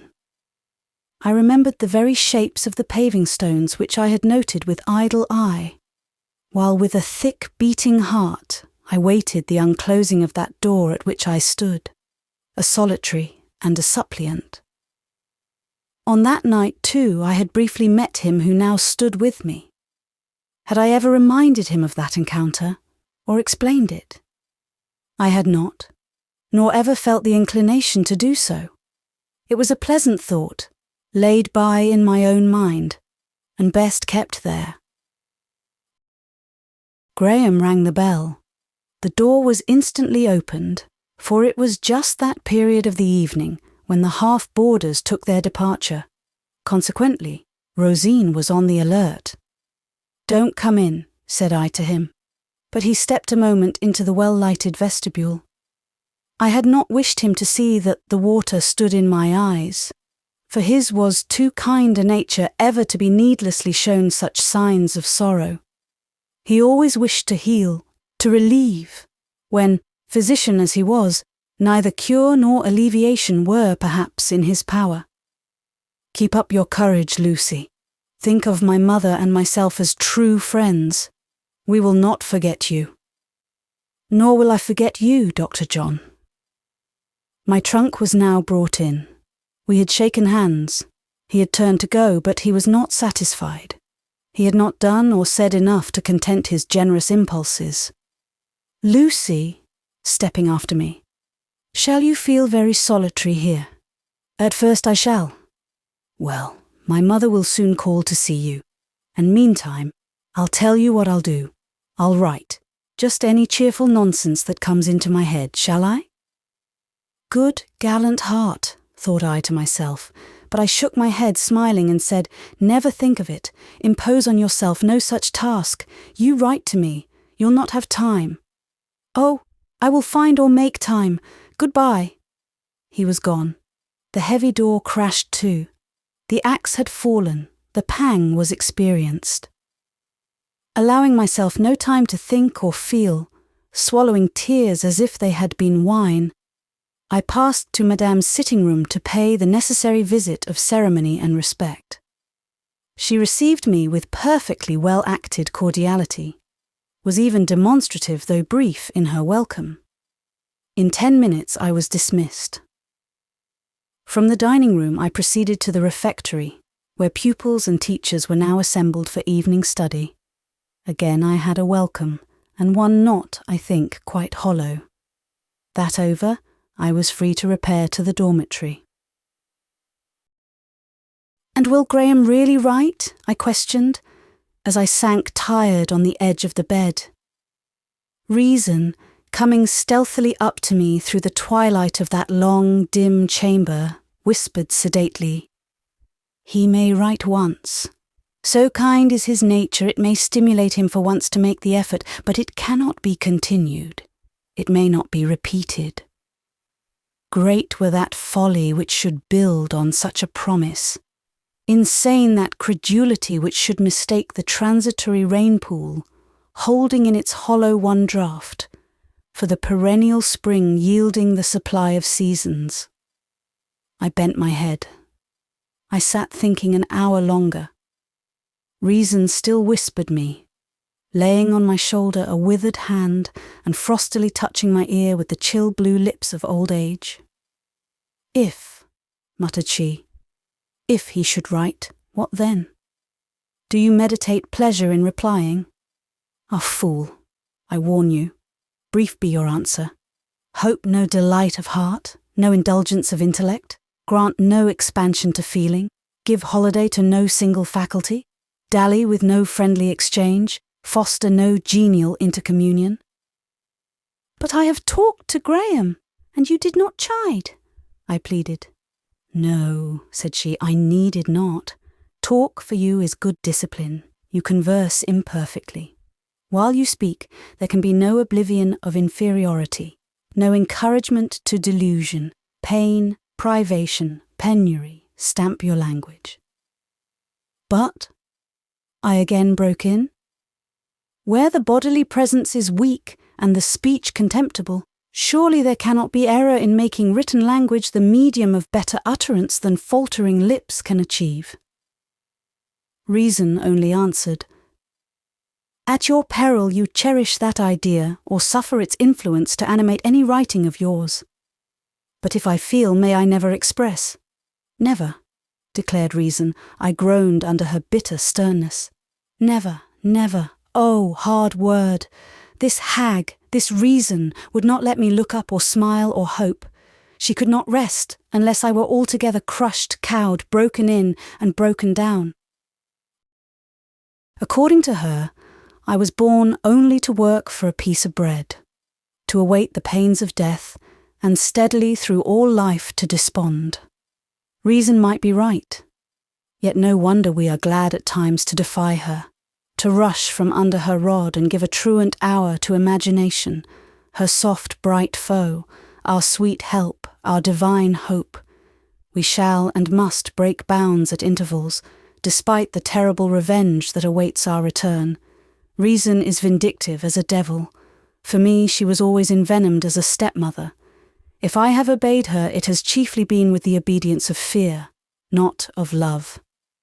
Long ago, I should have died of her ill usage, her stint, her chill, her barren board, her icy bed, her savage, ceaseless blows, but for that kinder power, who holds my secret and sworn allegiance. Often has Reason turned me out by night, in midwinter, on cold snow, flinging for sustenance the gnawed bone dogs had forsaken. Sternly has she vowed her stores held nothing more for me, harshly denied my right to ask better things.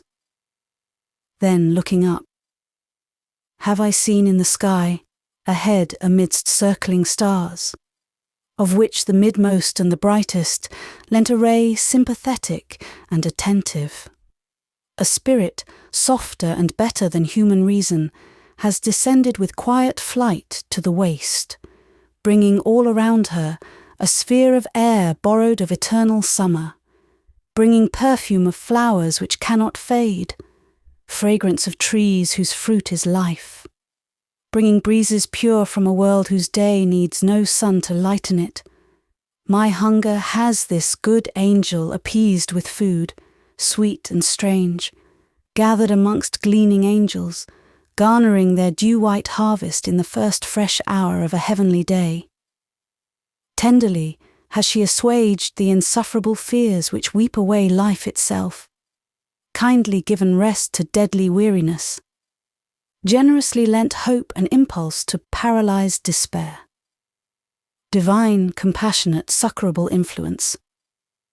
When I bend the knee to other than God, it shall be at thy white and winged feet, beautiful on mountain or on plain.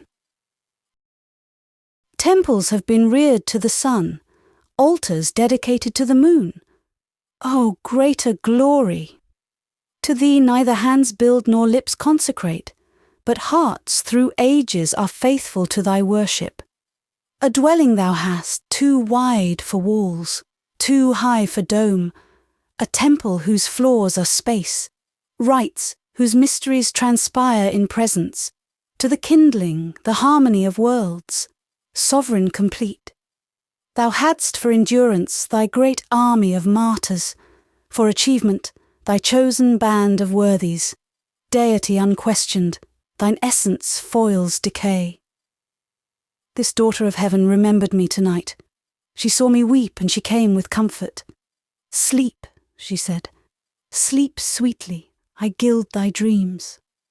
She kept her word and watched me through a night's rest. But at dawn reason relieved the guard. I awoke with a sort of start. The rain was dashing against the panes and the wind uttering a peevish cry at intervals. The night lamp was dying on the black circular stand in the middle of the dormitory. Day had already broken. How I pity those whom mental pain stuns instead of rousing. This morning the pang of waking snatched me out of bed like a hand with a giant's grip. How quickly I dressed in the cold of the raw dawn. How deeply I drank of the ice-cold water in my carafe. This was always my cordial, to which, like other dram drinkers, I had eager recourse when unsettled by chagrin. Ere long the bell rang its réveillé to the whole school. Being dressed, I descended alone to the refectory, where the stove was lit and the air was warm. Through the rest of the house it was cold, with the nipping severity of a continental winter. Though now but the beginning of November, a north wind had thus early brought a wintry blight over Europe. I remember the black stoves pleased me little when I first came, but now I began to associate with them a sense of comfort, and liked them, as in England we like a fireside.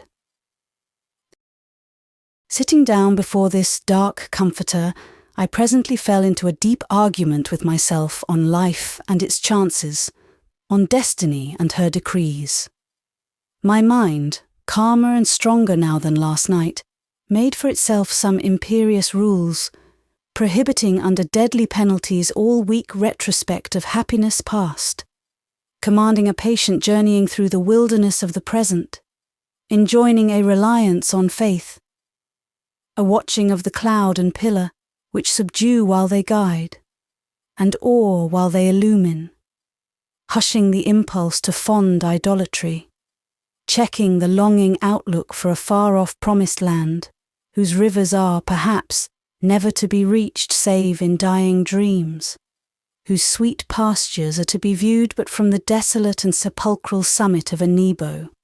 By degrees, a composite feeling of blended strength and pain wound itself wirily round my heart, sustained or at least restrained its throbbings, and made me fit for the day's work.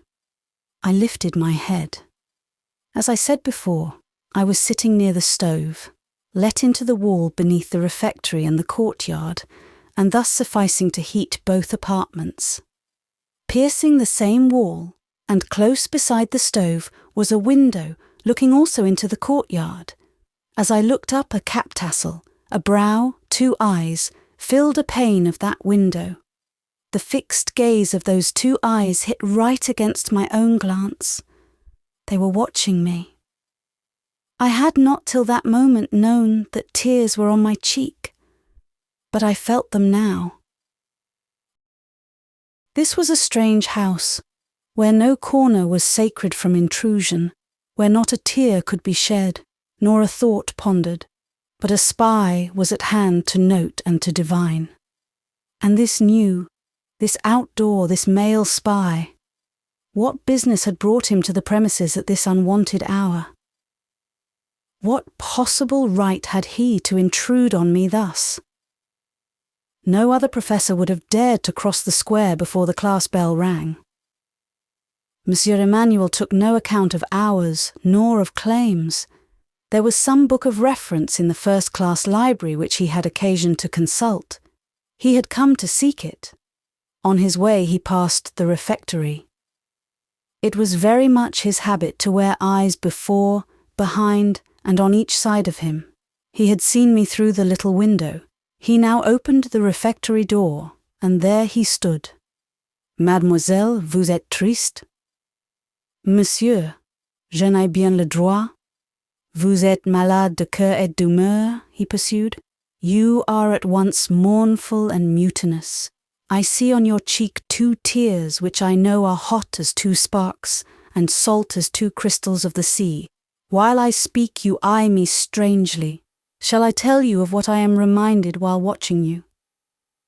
Monsieur, I shall be called away to prayers shortly.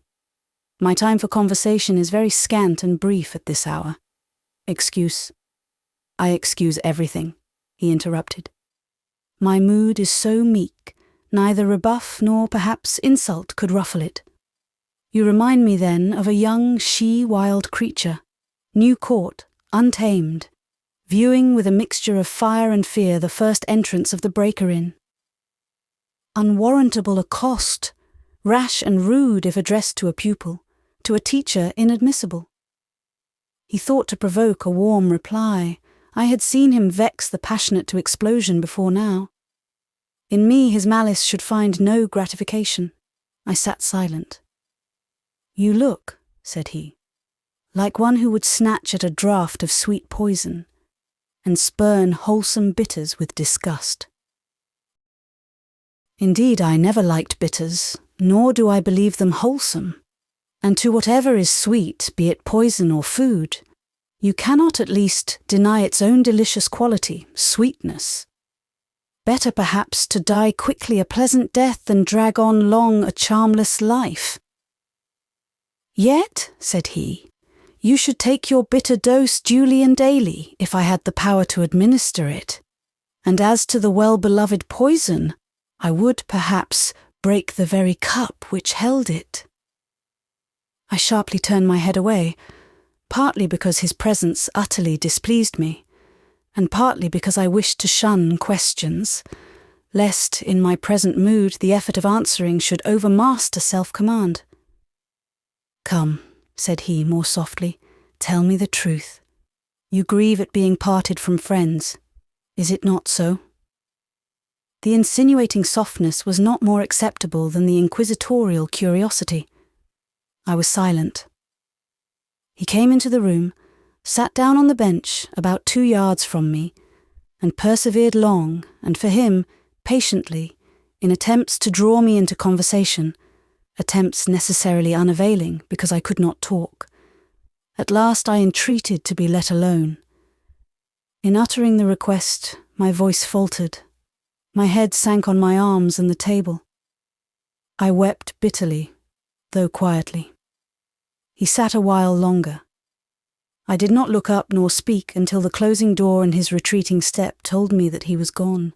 These tears proved a relief. I had time to bathe my eyes before breakfast, and I suppose I appeared at that meal as serene as any other person, not, however, quite as jocund-looking as the young lady who placed herself in the seat opposite mine, fixed on me a pair of somewhat small eyes, twinkling gleefully, and frankly stretched across the table a white hand to be shaken.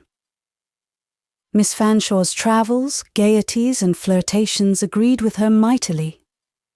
She had become quite plump. Her cheeks looked as round as apples. I had seen her last in elegant evening attire. I don't know that she looked less charming now in her school dress, a kind of careless peignoir of a dark blue material, dimly and dingily plaided with black. I even think this dusky wrapper gave her charms a triumph, enhancing by contrast the fairness of her skin, the freshness of her bloom, the golden beauty of her tresses. I am glad you have come back, Timon, said she. Timon was one of her dozen names for me. You don't know how often I have wanted you in this dismal hole. Oh, have you? Then, of course, if you wanted me, you have something for me to do. Stockings to mend, perhaps? I never gave Ginevra a minute's or a farthing's credit for disinterestedness. Crabbed and crusty as ever, said she. I expected as much. It would not be you if you did not snub one. But now come, grand-mère. I hope you like coffee as much and pistolets as little as ever. Are you disposed to barter? Take your own way? This way consisted in a habit she had of making me convenient. She did not like the morning cup of coffee, its school brewage not being strong or sweet enough to suit her palate.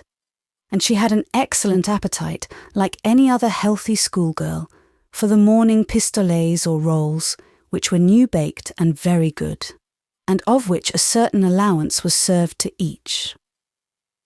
This allowance being more than I needed, I gave half to Ginevra, never varying in my preference, though many others used to covet the superfluity, and she in return would sometimes give me a portion of her coffee. This morning I was glad of the draught. Hunger I had none, and with thirst I was parched. I do not know why I chose to give my bread rather to Ginevra than to another, nor why, if two had to share the convenience of one drinking vessel, as sometimes happened. For instance, when we took a long walk into the country and halted for refreshment at a farm. I always contrived that she should be my convive, and rather liked to let her take the lion's share, whether of the white beer, the sweet wine, or the new milk. So it was, however, and she knew it. And therefore, while we wrangled daily, we were never alienated. After breakfast, my custom was to withdraw to the first class and sit and read, or think, oftenest the latter, there alone, till the 9 o'clock bell threw open all doors, admitted the gathered rush of externes and demi-pensionnaires, and gave the signal for entrance on that bustle and business to which, till 5 in the afternoon, there was no relax. I was just seated this morning when a tap came to the door. "Pardon, mademoiselle," said a pensionnaire, entering gently, and having taken from her desk some necessary book or paper, she withdrew on tiptoe, murmuring as she passed me, "How diligent mademoiselle is." Appliquée, indeed. The means of application were spread before me, but I was doing nothing, and had done nothing, and meant to do nothing. Thus does the world give us credit for merits we have not. Madame Beck herself deemed me a regular bluestocking, and often and solemnly used to warn me not to study too much, lest the blood should all go to my head. Indeed, everybody in the Rue Fossette held a superstition that Miss Lucy was learned, with the notable exception of Monsieur Emmanuel, who, by means peculiar to himself, and quite inscrutable to me, had obtained a not inaccurate inkling of my real qualifications, and used to take quiet opportunities of chuckling in my ear his malign glee over their scant measure. For my part, I never troubled myself about this penury. I dearly liked to think my own thoughts. I had great pleasure in reading a few books, but not many, preferring always those on whose style or sentiment the writer's individual nature was plainly stamped, flagging inevitably over characterless books, however clever and meritorious, perceiving well that, as far as my own mind was concerned, God had limited its powers and its action, thankful, I trust, for the gift bestowed, but unambitious of higher endowments, not restlessly eager after higher culture. The polite pupil was scarcely gone, when, unceremoniously without tap, in burst a second intruder. Had I been blind, I should have known who this was. A constitutional reserve of manner had by this time told with wholesome and, for me, commodious effect on the manners of my co-inmates. Rarely did I now suffer from rude or intrusive treatment. When I first came, it would happen once and again that a blunt German would clap me on the shoulder and ask me to run a race, or a riotous La Basse-Courienne would seize me by the arm and drag me towards the playground.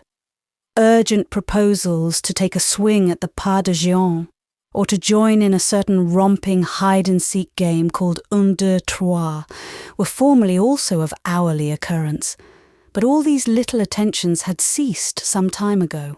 Ceased, too, without my finding it necessary to be at the trouble of point-blank cutting them short. I had now no familiar demonstration to dread or endure, save from one quarter, and as that was English, I could bear it. Ginevra Fanshawe made no scruple of, at times, catching me as I was crossing the courtyard, whirling me round in a compulsory waltz, and heartily enjoying the mental and physical discomfiture her proceeding induced. Ginevra Fanshawe it was, who now broke in upon my learned leisure. She carried a huge music book under her arm. "Go to your practising," said I to her at once. "Away with you to the little salon." "Not till I have had a talk with you, dear friend. I know where you have been spending your vacation, and how you have commenced sacrificing to the graces and enjoying life like any other beauty. I saw you at the concert the other night, dressed, actually, like anybody else. Who is your dressmaker?" Tittle-tattle, how prettily it begins. "My dressmaker! A fiddlestick! Come, sheer off, Ginevra. I really don't want your company." "But when I want yours so much, wild angel, what does a little reluctance on your part signify? Thank God, we know how to manoeuvre with our gifted compatriot, the learned British bear. And so, Orson, you know Isidore?" "I know John Bretton." "Oh, hush," putting her fingers in her ears. "You crack my eardrums with your rude Anglicisms. But how is our well-beloved John? Do tell me about him. The poor man must be in a sad way. What did he say to my behaviour the other night? Wasn't I cruel? Do you think I noticed you?" It was a delightful evening. Oh, that divine de Hamal. And then to watch the other sulking and dying in the distance, and the old lady, my future mother-in-law. But I am afraid I and Lady Sarah were a little rude in quizzing her. Lady Sarah never quizzed her at all. And for what you did, don't make yourself in the least uneasy. Mrs. Bretton will survive your sneer. She may. Old ladies are tough, but that poor son of hers. Do tell me what he said. I saw he was terribly cut up. He said you looked as if at heart you were already Madame de Hamal. Did he? She cried with delight. He noticed that? How charming! I thought he would be mad with jealousy. Ginevra, have you seriously done with Dr. Bretton? Do you want him to give you up? Oh, you know he can't do that. But wasn't he mad? Quite mad, I assented. As mad as a March hare. Well, and however did you get him home? However, indeed. Have you no pity on his poor mother and me? Fancy us holding him tight down in the carriage, and he raving between us, fit to drive everybody delirious. The very coachman went wrong somehow, and we lost our way. You don't say so? You are laughing at me. Now, Lucy Snowe, I assure you it is fact, and fact also, that Dr. Bretton would not stay in the carriage. He broke from us and would ride outside. And afterwards? Afterwards, when he did reach home, the scene transcends description. Oh, but describe it. You know it is such fun. Fun for you, Miss Fanshawe? But, with stern gravity, you know the proverb, what is sport to one may be death to another. Go on, there's a darling Timon.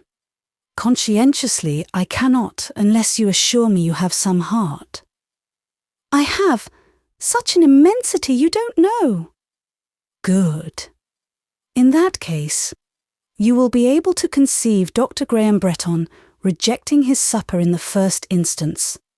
The chicken, the sweetbread prepared for his refreshment, left on the table untouched. Then, but it is of no use dwelling at length on the harrowing details. Suffice it to say that never, in the most stormy fits and moments of his infancy, had his mother such work to tuck the sheets about him as she had that night. He wouldn't lie still. He wouldn't lie still. There it was. The sheets might be tucked in, but the thing was to keep them tucked in. And what did he say? Say! Can't you imagine him demanding his divine Ginevra, anathematizing that demon de Hamal, raving about golden locks, blue eyes, white arms, glittering bracelets? No, did he? He saw the bracelet? Saw the bracelet? Yes, as plain as I saw it, and perhaps for the first time he saw also the brand mark with which its pressure has encircled your arm. Ginevra, rising and changing my tone. Come, we will have an end of this. Go away to your practicing. And I opened the door. But you have not told me all. You had better not wait until I do tell you all. Such extra communicativeness could give you no pleasure. March. Cross thing, said she. But she obeyed. And indeed, the first class was my territory, and she could not there legally resist a notice of quittance from me. Yet, to speak the truth, never had I been less dissatisfied with her than I was then. There was pleasure in thinking of the contrast between the reality and my description. To remember Dr. John enjoying the drive home, eating his supper with relish, and retiring to rest with Christian composure. It was only when I saw him really unhappy that I felt really vexed with the fair, frail cause of his suffering. A fortnight passed. I was getting once more inured to the harness of school, and lapsing from the passionate pain of change to the palsy of custom. One afternoon, in crossing the square on my way to the first class, where I was expected to assist at a lesson of style and literature, I saw, standing by one of the long and large windows, Rosine, the portress. Her attitude, as usual, was quite nonchalant. She always stood at ease. One of her hands rested in her apron pocket, the other at this moment held to her eyes a letter, of which Mademoiselle coolly perused the address and deliberately studied the seal. A letter. The shape of a letter similar to that had haunted my brain in its very core for 7 days past. I had dreamed of a letter last night. Strong magnetism drew me to that letter now. Yet whether I should have ventured to demand of Rosine so much as a glance at that white envelope, with the spot of red wax in the middle, I know not. No. I think I should have sneaked past in terror of a rebuff from disappointment. My heart throbbed now, as if I already heard the tramp of her approach. Nervous mistake. It was the rapid step of the professor of literature measuring the corridor. I fled before him. Could I but be seated quietly at my desk before his arrival, with the class under my orders all in disciplined readiness, he would perhaps exempt me from notice, but if caught lingering in the carré, I should be sure to come in for a special harangue. I had time to get seated, to enforce perfect silence, to take out my work, and to commence it amidst the profoundest and best-trained hush, ere Monsieur Emmanuel entered with his vehement burst of latch and panel, and his deep, redundant bow, prophetic of anger. As usual, he broke upon us like a clap of thunder, but instead of flashing lightning-wise from the door to the estrade, his career halted midway at my desk. Setting his face towards me in the window, his back to the pupils and the room, he gave me a look, such a look as might have licensed me to stand straight up and demand what he meant, a look of scowling distrust. "Voilà for you," said he, drawing his hand from his waistcoat and placing on my desk a letter, the very letter I had seen in Rosine's hand, the letter whose face of enamelled white and single cyclops eye of vermilion red had printed themselves so clear and perfect on the retina of an inward vision. I knew it. I felt it to be the letter of my hope, the fruition of my wish, the release from my doubt, the ransom from my terror. This letter, Mr. Paul, with his unwarrantably interfering habits, had taken from the portress and now delivered it himself. I might have been angry, but had not a second for the sensation. Yes, I held in my hand not a slight note, but an envelope, which must at least contain a sheet. It felt not flimsy, but firm, substantial, satisfying. And here was the direction: Miss Lucy Snowe, in a clean, clear, equal, decided hand, and here was the seal, round, full, deftly dropped by untremulous fingers, stamped with the well-cut impress of initials, J.G.B. I experienced a happy feeling, a glad emotion which went warm to my heart and ran lively through all my veins. For once a hope was realized. I held in my hand a morsel of real, solid joy. Not a dream, not an image of the brain, not one of those shadowy chances imagination pictures and on which humanity starves but cannot live. Not a mess of that manner I drearily eulogized a while ago, which indeed at first melts on the lips with an unspeakable and preternatural sweetness, but which, in the end, our souls full surely loathe, longing deliriously for natural and earth-grown food, wildly praying heaven's spirits to reclaim their own spirit due and essence, an aliment divine, but for mortals deadly. It was neither sweet hail nor small coriander seed, neither slight wafer nor luscious honey I had lighted on. It was the wild, savoury mess of the hunter, nourishing and salubrious meat, forest-fed or desert-reared, fresh, healthful and life-sustaining. It was what the old dying patriarch demanded of his son Esau, promising in requital the blessing of his last breath. It was a godsend, and I inwardly thanked the God who had vouchsafed it. Outwardly I only thanked man, crying, thank you, Mr." Mr. curled his lip, gave me a vicious glance of the eye, and strode to his estrade. Monsieur Paul was not at all a good little man, though he had good points. Did I read my letter there and then? Did I consume the venison at once and with haste, as if Esau's shaft flew every day? I knew better. The cover with its address, the seal with its 3 clear letters, was bounty and abundance for the present. I stole from the room.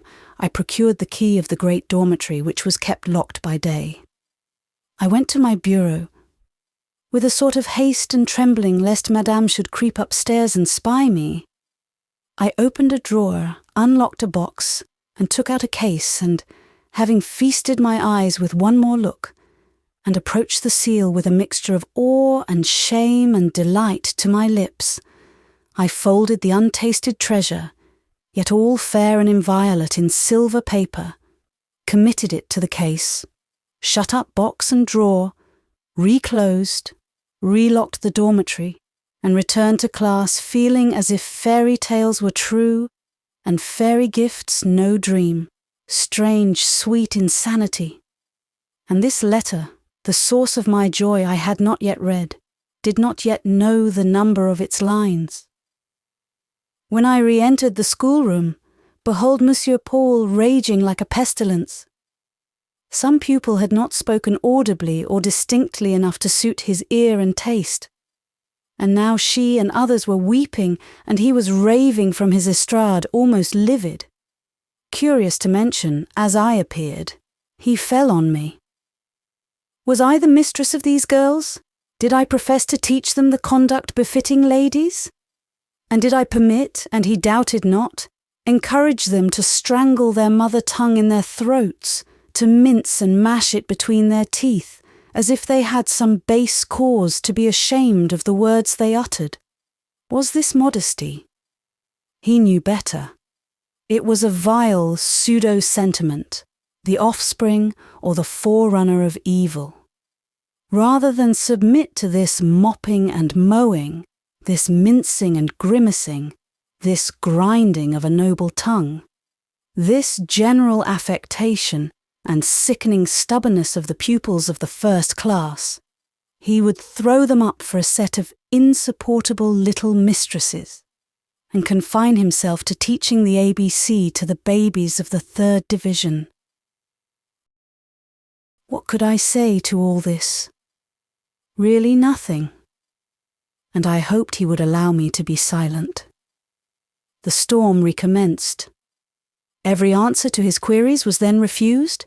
It seemed to be considered in that place, that conceited boudoir of a first class, with its pretentious bookcases, its green baized desks, its rubbish of flower stands, its trash of framed pictures and maps, and its foreign surveillant, forsooth. It seemed to be the fashion to think there that the professor of literature was not worthy of a reply. These were new ideas, imported, he did not doubt, straight from La Grande Bretagne. They savoured of island insolence and arrogance. Lull II, the girls, not one of whom was ever known to weep a tear for the rebukes of any other master, now all melting like snow statues before the intemperate heat of Monsieur Emmanuel. I not yet much shaken, sitting down and venturing to resume my work. Something, either in my continued silence or in the movement of my hand stitching, transported Monsieur Emmanuel beyond the last boundary of patience. He actually sprang from his platform. The stove stood near my desk. He attacked it. The little iron door was nearly dashed from its hinges. The fuel was made to fly. "Do you intend to insult me?" said he to me, in a low, furious voice, as he thus outraged, under pretence of arranging the fire. It was time to soothe him a little, if possible. "But, monsieur," said I would not insult you for the world. I remember too well that you once said we should be friends. I did not intend my voice to falter, but it did. More, I think, through the agitation of late delight than in any spasm of present fear. Still, there certainly was something in Monsieur Paul's anger, a kind of passion of emotion that specially tended to draw tears. I was not unhappy, nor much afraid, yet I wept. "Allons, allons," said he presently, looking round and seeing the deluge universal. "Decidedly I am a monster and a ruffian. I have only 1 pocket handkerchief," he added. "But if I had 20, I would offer you each one. Your teacher shall be your representative. Here, Miss Lucy." And he took forth and held out to me a clean silk handkerchief. Now a person who did not know Monsieur Paul, who was unused to him and his impulses, would naturally have bungled at this offer, declined accepting the same, etc. But I too plainly felt this would never do. The slightest hesitation would have been fatal to the incipient treaty of peace. I rose and met the handkerchief halfway, received it with decorum, wiped therewith my eyes, and resuming my seat, and retaining the flag of truce in my hand and on my lap, took especial care during the remainder of the lesson to touch neither needle nor thimble, scissors nor muslin. Many a jealous glance did Monsieur Paul cast at these implements. He hated them mortally, considering sewing a source of distraction from the attention due to himself. A very eloquent lesson he gave, and very kind and friendly was he to the close. Ere he had done, the clouds were dispersed and the sun shining out. Tears were exchanged for smiles. In quitting the room he paused once more at my desk. "And your letter?" said he, this time not quite fiercely. "I have not yet read it, monsieur." "Ah, it is too good to read at once. You save it as, when I was a boy, I used to save a peach whose bloom was very ripe." The guess came so near the truth, I could not prevent a suddenly rising warmth in my face from revealing as much. "You promise yourself a pleasant moment," said he, "in reading that letter. You will open it when alone, n'est-ce pas?" Ah, a smile answers. Well, well, one should not be too harsh. La jeunesse n'a qu'un temps. "Monsieur, monsieur," I cried, or rather whispered after him as he turned to go, "do not leave me under a mistake. This is merely a friend's letter. Without reading it, I can vouch for that. I understand. One knows what it is to have a friend. Hello, miss. But monsieur, here is your handkerchief. Keep it till the letter is read, then bring it to me. I shall read the contents in your eyes. When he was gone, the pupils having already poured out of the schoolroom into the arbour, and thence into the garden and courtyard to take their customary recreation before the 5 o'clock dinner, I stood a moment thinking, and absently twisting the handkerchief around my arm. For some reason, gladdened, I think, by a sudden return of the golden glimmer of childhood, roused by an unwonted renewal of its buoyancy, made merry by the liberty of the closing hour, and above all, solaced at heart by the joyous consciousness of that treasure in the case, box drawer upstairs, I fell to playing with the handkerchief as if it were a ball, casting it into the air and catching it as it fell. The game was stopped by another hand than mine, a hand emerging from a paletto sleeve and stretched over my shoulder. It caught the extemporized plaything and bore it away with these sullen words. I see well that you are mocking me and my belongings. Really, that little man was dreadful, a mere sprite of caprice and ubiquity. One never knew either his whim or his whereabouts. Chapter 22. The Letter. When all was still in the house, when dinner was over and the noisy recreation hour past, when darkness had set in and the quiet lamp of study was lit in the refectory, when the externes were gone home, the clashing door and clamorous bell hushed for the evening, when Madame was safely settled in the dining-room in company with her mother and some friends, I then glided to the kitchen, begged a candle for 1/2 hour for a particular occasion, found acceptance of my petition at the hands of my friend Goton, who answered, "But certainly, darling, you will have 2 if you want." And light in hand, I mounted noiselessly to the dormitory. Great was my chagrin to find in that apartment a pupil gone to bed indisposed, greater when I recognised amid the muslin nightcap borders the wrinkled figure of Mistress Ginevra Fanshawe. Supine at this moment, it is true, but certain to wake and overwhelm me with chatter when the interruption would be least acceptable. Indeed, as I watched her, a slight twinkling of the eyelids warned me that the present appearance of repose might be but a ruse, assumed to cover sly vigilance over Timon's movements. She was not to be trusted, and I had so wished to be alone, just to read my precious letter in peace. Well, I must go to the classes. Having sought and found my prize in its casket, I descended. Ill luck pursued me. The classes were undergoing sweeping and purification by candlelight, according to weekly custom. Benches were piled on desks. The air was dim with dust. Damp coffee grounds, used by Labascourian housemaids instead of tea leaves, darkened the floor. All was hopeless confusion. Baffled, but not beaten, I withdrew, bent as resolutely as ever on finding solitude somewhere. Taking a key whereof I knew the repository, I mounted 3 staircases in succession, reached a dark, narrow, silent landing, opened a worm-eaten door, and dived into the deep, black, cold garret. Here none would follow me, none interrupt, not Madame herself. I shut the garret door. I placed my light on a doddered and mouldy chest of drawers.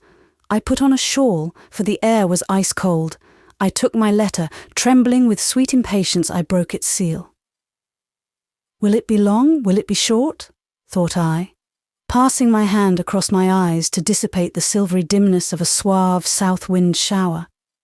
It was long. Will it be cool? Will it be kind? It was kind. To my checked, bridled, disciplined expectation, it seemed very kind. To my longing and famished thought it seemed perhaps kinder than it was. So little had I hoped, so much had I feared. There was a fullness of delight in this taste of fruition. Such, perhaps, as many a human being passes through life without ever knowing. The poor English teacher in the frosty garret, reading by a dim candle guttering in the wintry air, a letter simply good-natured, nothing more, though that good nature then seemed to me godlike, was happier than most queens in palaces.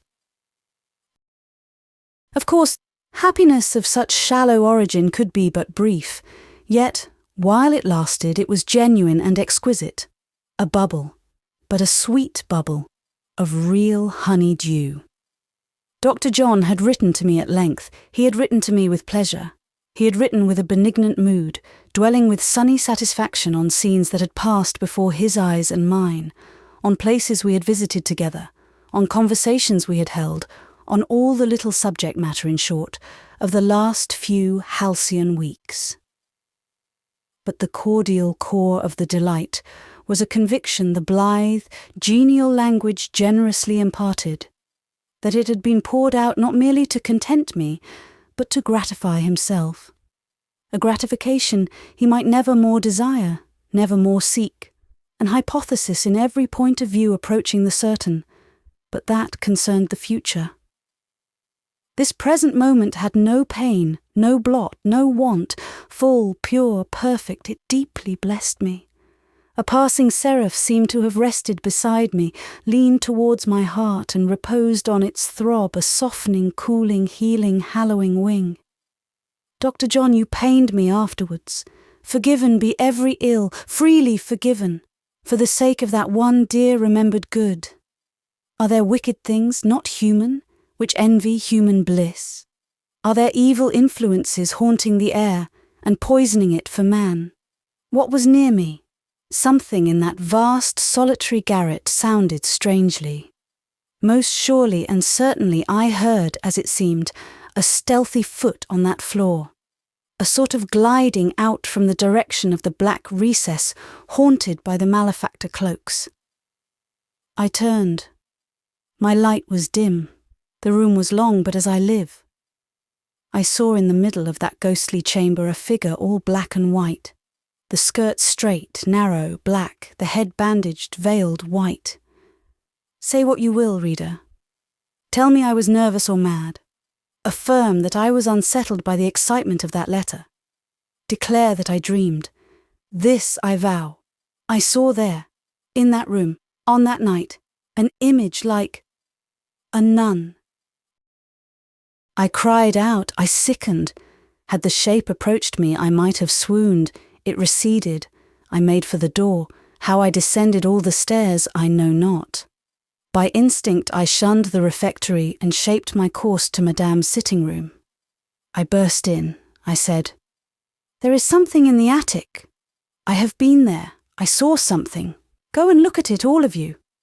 I said all of you, for the room seemed to me full of people, though in truth there were but 4 present.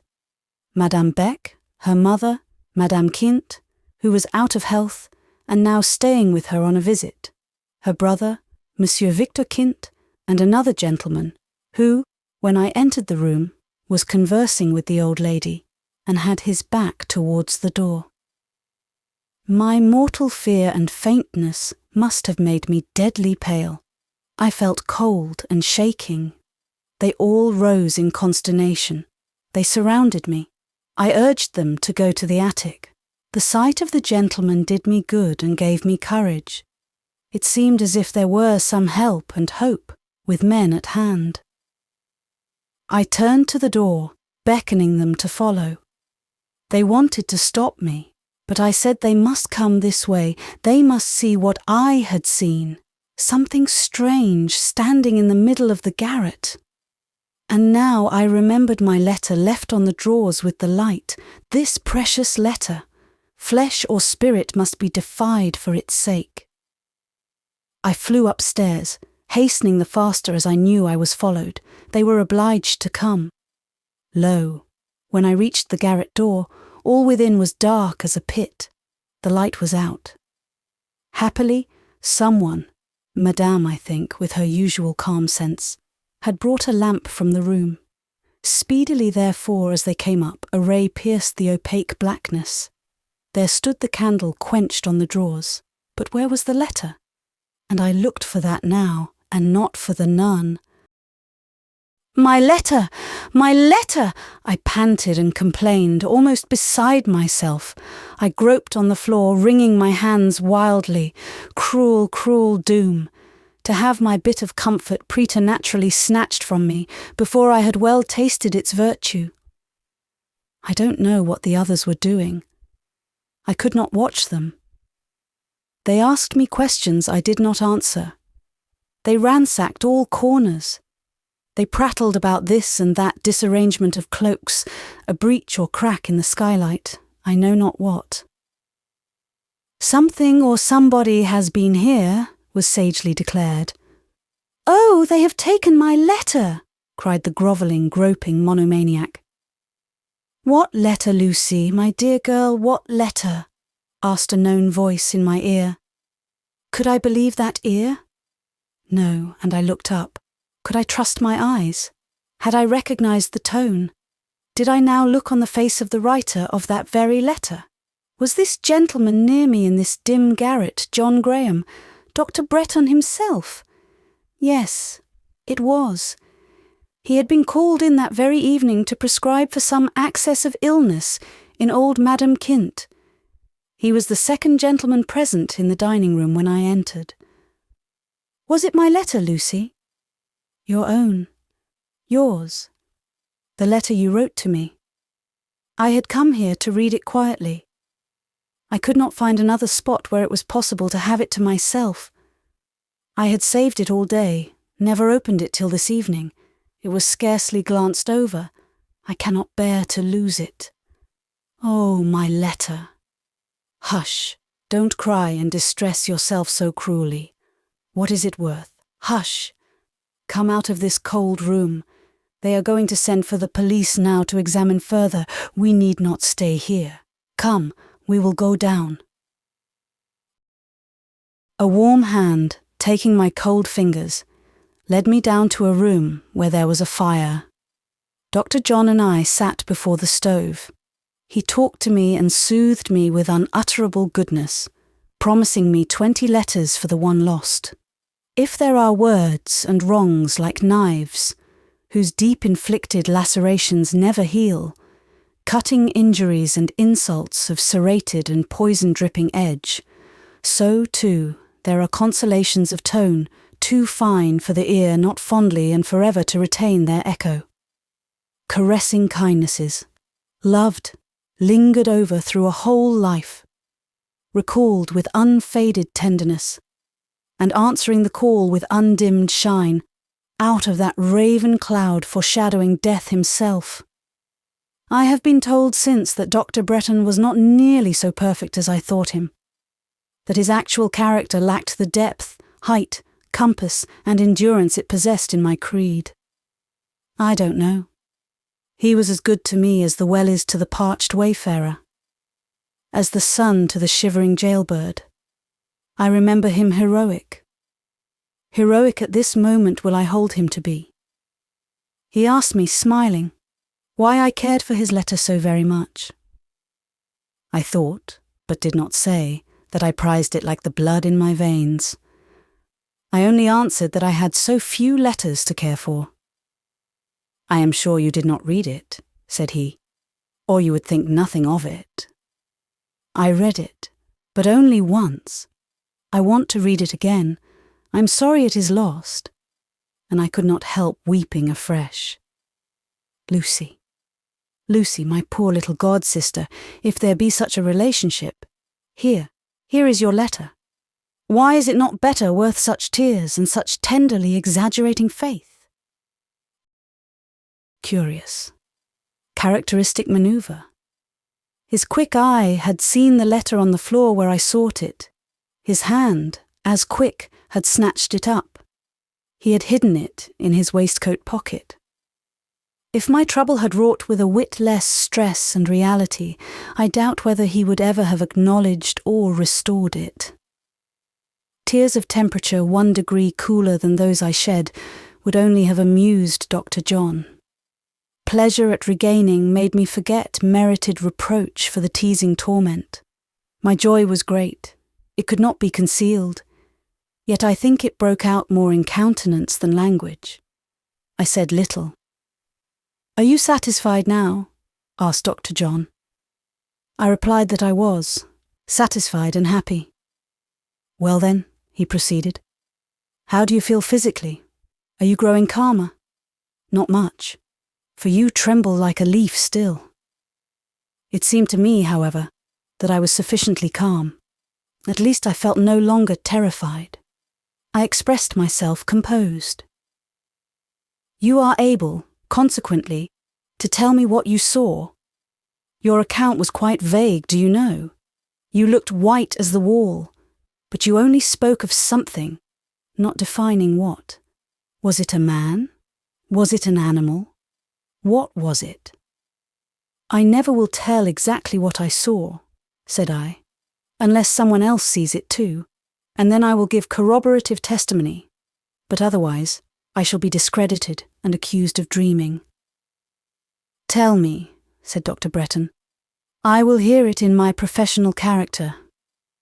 I look on you now from a professional point of view, and I read, perhaps, all you would conceal, in your eye, which is curiously vivid and restless, in your cheek, which the blood has forsaken, in your hand, which you cannot steady. Come, Lucy, speak and tell me." "You would laugh." "If you don't tell me, you shall have no more letters." "You are laughing now." "I will again take away that single epistle. Being mine, I think I have a right to reclaim it." I felt raillery in his words. It made me grave and quiet, but I folded up the letter and covered it from sight. "You may hide it, but I can possess it any moment I choose. You don't know my skill in sleight of hand. I might practice as a conjurer if I liked. Mamma says sometimes, too, that I have a harmonizing property of tongue and eye. But you never saw that in me, did you, Lucy?" "Indeed, indeed. When you were a mere boy, I used to see both, far more then than now.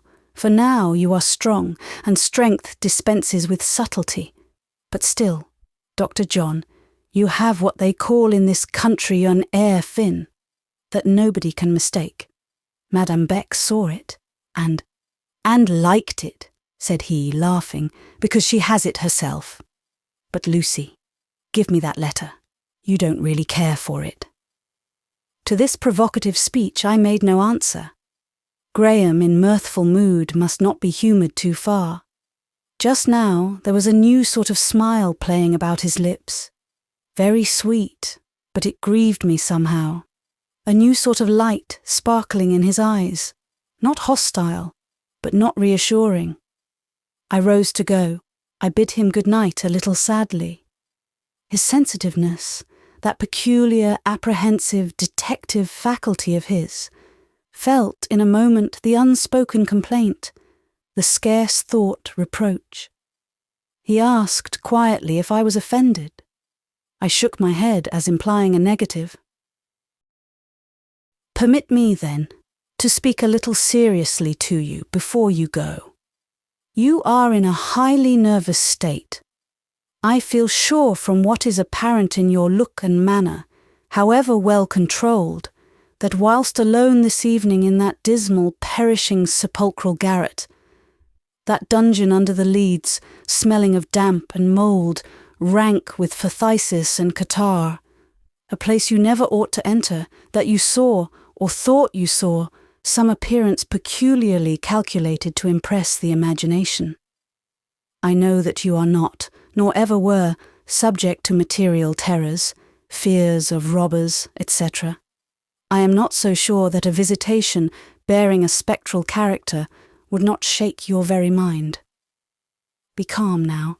This is all a matter of the nerves, I see, but just specify the vision. You will tell nobody? Nobody, most certainly. You may trust me as implicitly as you did Father Silas. Indeed, the doctor is perhaps the safer confessor of the two, though he has not grey hair. You will not laugh. Perhaps I may, to do you good, but not in scorn. Lucy, I feel as a friend towards you, though your timid nature is slow to trust. He now looked like a friend. That indescribable smile and sparkle were gone. Those formidable arched curves of lip, nostril, eyebrow were depressed. Repose marked his attitude. Attention sobered his aspect. Won to confidence, I told him exactly what I had seen. Ere now I had narrated to him the legend of the house, whiling away with that narrative an hour of a certain mild October afternoon, when he and I rode through Bois-l'Etang. He sat and thought, and while he thought, we heard them all coming downstairs. "Are they going to interrupt?" said he, glancing at the door with an annoyed expression. "They will not come here," I answered, for we were in the little salon where Madame never sat in the evening, and where it was by mere chance that heat was still lingering in the stove. They passed the door and went on to the dining room. "Now," he pursued, "they will talk about thieves, burglars, and so on. Let them do so. Mind you say nothing, and keep your resolution of describing your nun to nobody. She may appear to you again. Don't start." "You think then," I said with secret horror, "she came out of my brain, and is now gone in there, and may glide out again at an hour and a day when I look not for her. I think it a case of spectral illusion. I fear, following on and resulting from long-continued mental conflict. Oh, Dr. John, I shudder at the thought of being liable to such an illusion. It seemed so real. Is there no cure, no preventive? Happiness is the cure. A cheerful mind the preventive. Cultivate both." No mockery in this world ever sounds to me so hollow as that of being told to cultivate happiness. What does such advice mean? Happiness is not a potato to be planted in mould and tilled with manure. Happiness is a glory shining far down upon us out of heaven. She is a divine dew which the soul, on certain of its summer mornings, feels dropping upon it from the amaranth bloom and golden fruitage of paradise. "Cultivate happiness," I said briefly to the doctor. "Do you cultivate happiness? How do you manage?" "I am a cheerful fellow by nature, and then ill luck has never dogged me. Adversity gave me and my mother one passing scowl and brush, but we defied her, or rather laughed at her, and she went by. There is no cultivation in all this. I do not give way to melancholy. Yes, I have seen you subdued by that feeling. About Ginevra Fanshawe, eh? Did she not sometimes make you miserable? Pooh, stuff, nonsense. You see, I am better now. If a laughing eye with a lively light, and a face bright with beaming and healthy energy, could attest that he was better he certainly was. You do not look much amiss, or greatly out of condition, I allowed. And why, Lucy, can't you look and feel as I do, buoyant, courageous, and fit to defy all the nuns and flirts in Christendom? I would give gold on the spot just to see you snap your fingers. Try the manoeuvre. If I were to bring Miss Fanshawe into your presence just now, I vow, Lucy, she should not move me. Or she should move me but by one thing, true, yes, and passionate love. I would accord forgiveness at no less a price. Indeed, a smile of hers would have been a fortune to you a while since. Transformed, Lucy, transformed. Remember, you once called me a slave, but I am a free man now. He stood up. In the port of his head, the carriage of his figure, in his beaming eye and mien, there revealed itself a liberty which was more than ease, a mood which was disdain of his past bondage. Miss Fanshawe, he pursued, has led me through a phase of feeling which is over.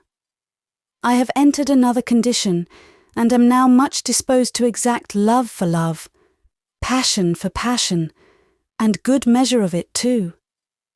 Ah, Doctor, you said it was your nature to pursue love under difficulties, to be charmed by a proud insensibility.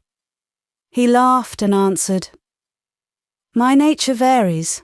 The mood of one hour is sometimes the mockery of the next. Well, Lucy, drawing on his gloves, will the nun come again tonight, think you? I don't think she will. Give her my compliments if she does, Dr. John's compliments, and entreat her to have the goodness to wait a visit from him. Lucy, was she a pretty nun? Had she a pretty face? You have not told me that yet, and that is the really important point. She had a white cloth over her face, said I, but her eyes glittered.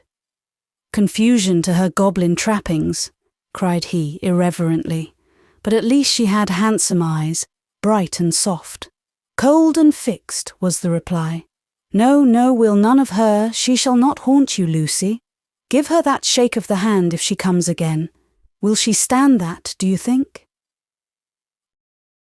I thought it too kind and cordial for a ghost to stand, and so was the smile which matched it, and accompanied his good night. And had there been anything in the garret? What did they discover? I believe on the closest examination, their discoveries amounted to very little. They talked at first of the cloaks being disturbed, but Madame Beck told me afterwards she thought they hung much as usual. And as for the broken pane in the skylight, she affirmed that aperture was rarely without one or more panes broken or cracked. And besides, a heavy hailstorm had fallen a few days ago. Madame questioned me very closely as to what I had seen, but I only described an obscure figure clothed in black. I took care not to breathe the word nun, certain that this word would at once suggest to her mind an idea of romance and unreality. She charged me to say nothing on the subject to any servant, pupil, or teacher, and highly commended my discretion in coming to her private dining room instead of carrying the tale of horror to the school refectory. Thus the subject dropped. I was left secretly and sadly to wonder in my own mind whether that strange thing was of this world or of a realm beyond the grave, or whether indeed it was only the child of malady, and I of that malady the prey. Chapter 23. Vashti. To wonder sadly, did I say? No, a new influence began to act upon my life, and sadness for a certain space was held at bay. Conceive a dell, deep hollowed in forest secrecy. It lies in dimness and mist. Its turf is dank, its herbage pale and humid. A storm or an axe makes a wide gap amongst the oak trees. The breeze sweeps in. The sun looks down. The sad, cold dell becomes a deep cup of lustre. High summer pours her blue glory and her golden light out of that beauteous sky, which till now the starved hollow never saw. A new creed became mine, a belief in happiness. It was 3 weeks since the adventure of the garret, and I possessed in that case box, drawer upstairs, casketed with that first letter, 4 companions like to it, traced by the same firm pen, sealed with the same clear seal, full of the same vital comfort. Vital comfort, it seemed to me then. I read them in after years. They were kind letters enough, pleasing letters, because composed by one well pleased. In the 2 last there were 3 or 4 closing lines, half gay, half tender, by feeling touched but not subdued. Time, dear reader, mellowed them to a beverage of this mild quality. But when I first tasted their elixir, fresh from the fount so honoured, it seemed juice of a divine vintage, a draught which Hebe might fill and the very gods approve. Does the reader, remembering what was said some pages back, care to ask how I answered these letters? whether under the dry, stinting check of reason, or according to the full liberal impulse of feeling. To speak truth, I compromised matters. I served two masters. I bowed down in the houses of Rimmon and lifted the heart at another shrine. I wrote to these letters two answers, one for my own relief, the other for Graham's perusal. To begin with, Feeling and I turned reason out of doors, drew against her bar and bolt. Then we sat down, spread our paper, dipped in the ink an eager pen, and, with deep enjoyment, poured out our sincere heart. When we had done, when two sheets were covered with the language of a strongly adherent affection, a rooted and active gratitude, once for all in this parenthesis, I disclaim, with the utmost scorn, every sneaking suspicion of what are called warmer feelings. Women do not entertain these warmer feelings, where, from the commencement, through the whole progress of an acquaintance, they have never once been cheated of the conviction that, to do so, would be to commit a mortal absurdity. Nobody ever launches into love unless he has seen or dreamed the rising of hope's star over love's troubled waters.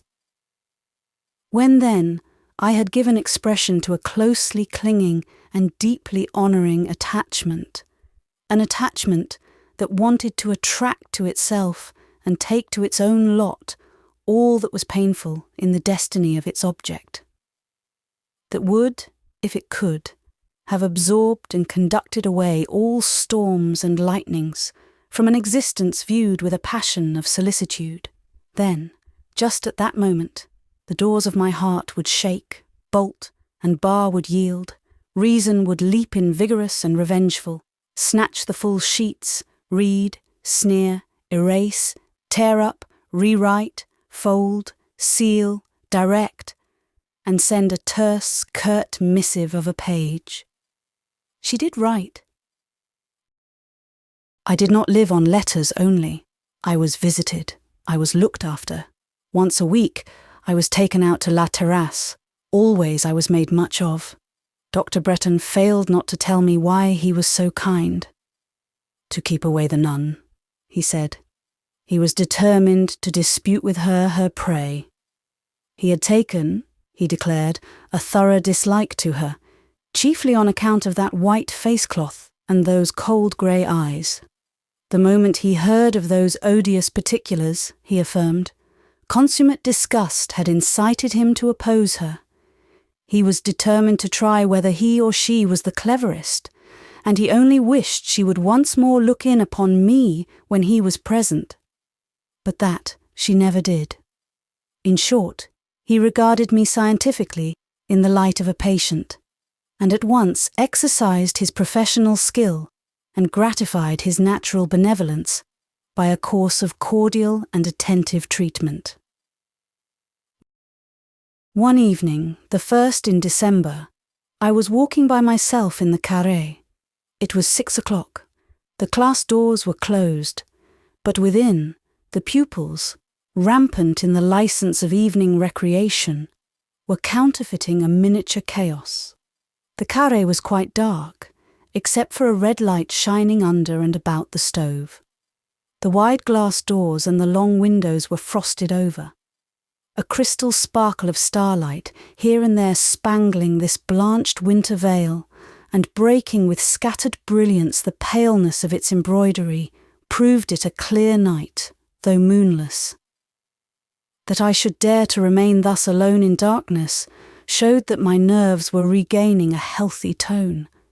I thought of the nun but hardly feared her, though the staircase was behind me, leading up through blind black night from landing to the haunted attic.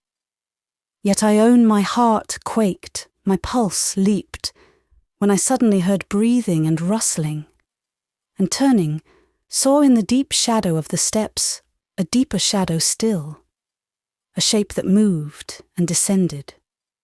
It paused a while at the classy door, and then it glided before me. Simultaneously came a clangour of the distant doorbell. Lifelike sounds bring lifelike feelings. This shape was too round and low for my gaunt nun. It was only Madame Beck on duty. "Mademoiselle Lucy," cried Rosine, bursting in, lamp in hand from the corridor. "We are here for you in the salon." Madame saw me. I saw Madame. Rosine saw us both. There was no mutual recognition. I made straight for the salon.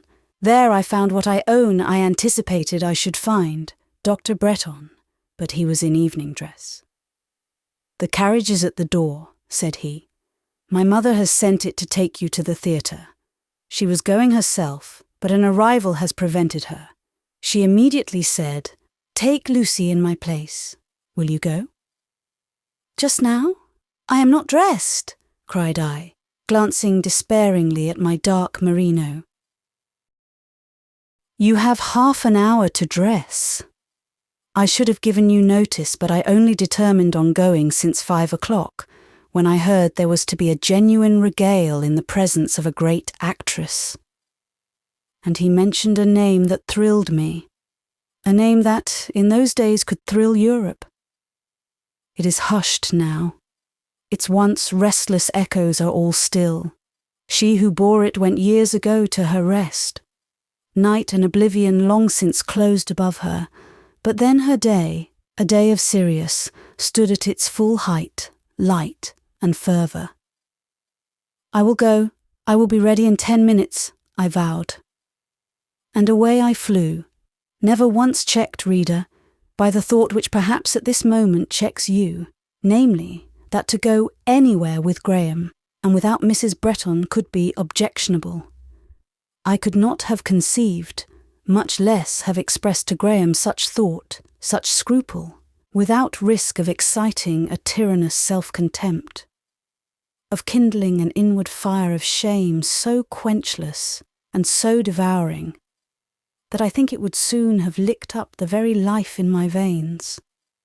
Besides, my godmother, knowing her son and knowing me, would as soon have thought of chaperoning a sister with a brother, as of keeping anxious guard over our incomings and outgoings. The present was no occasion for showy array.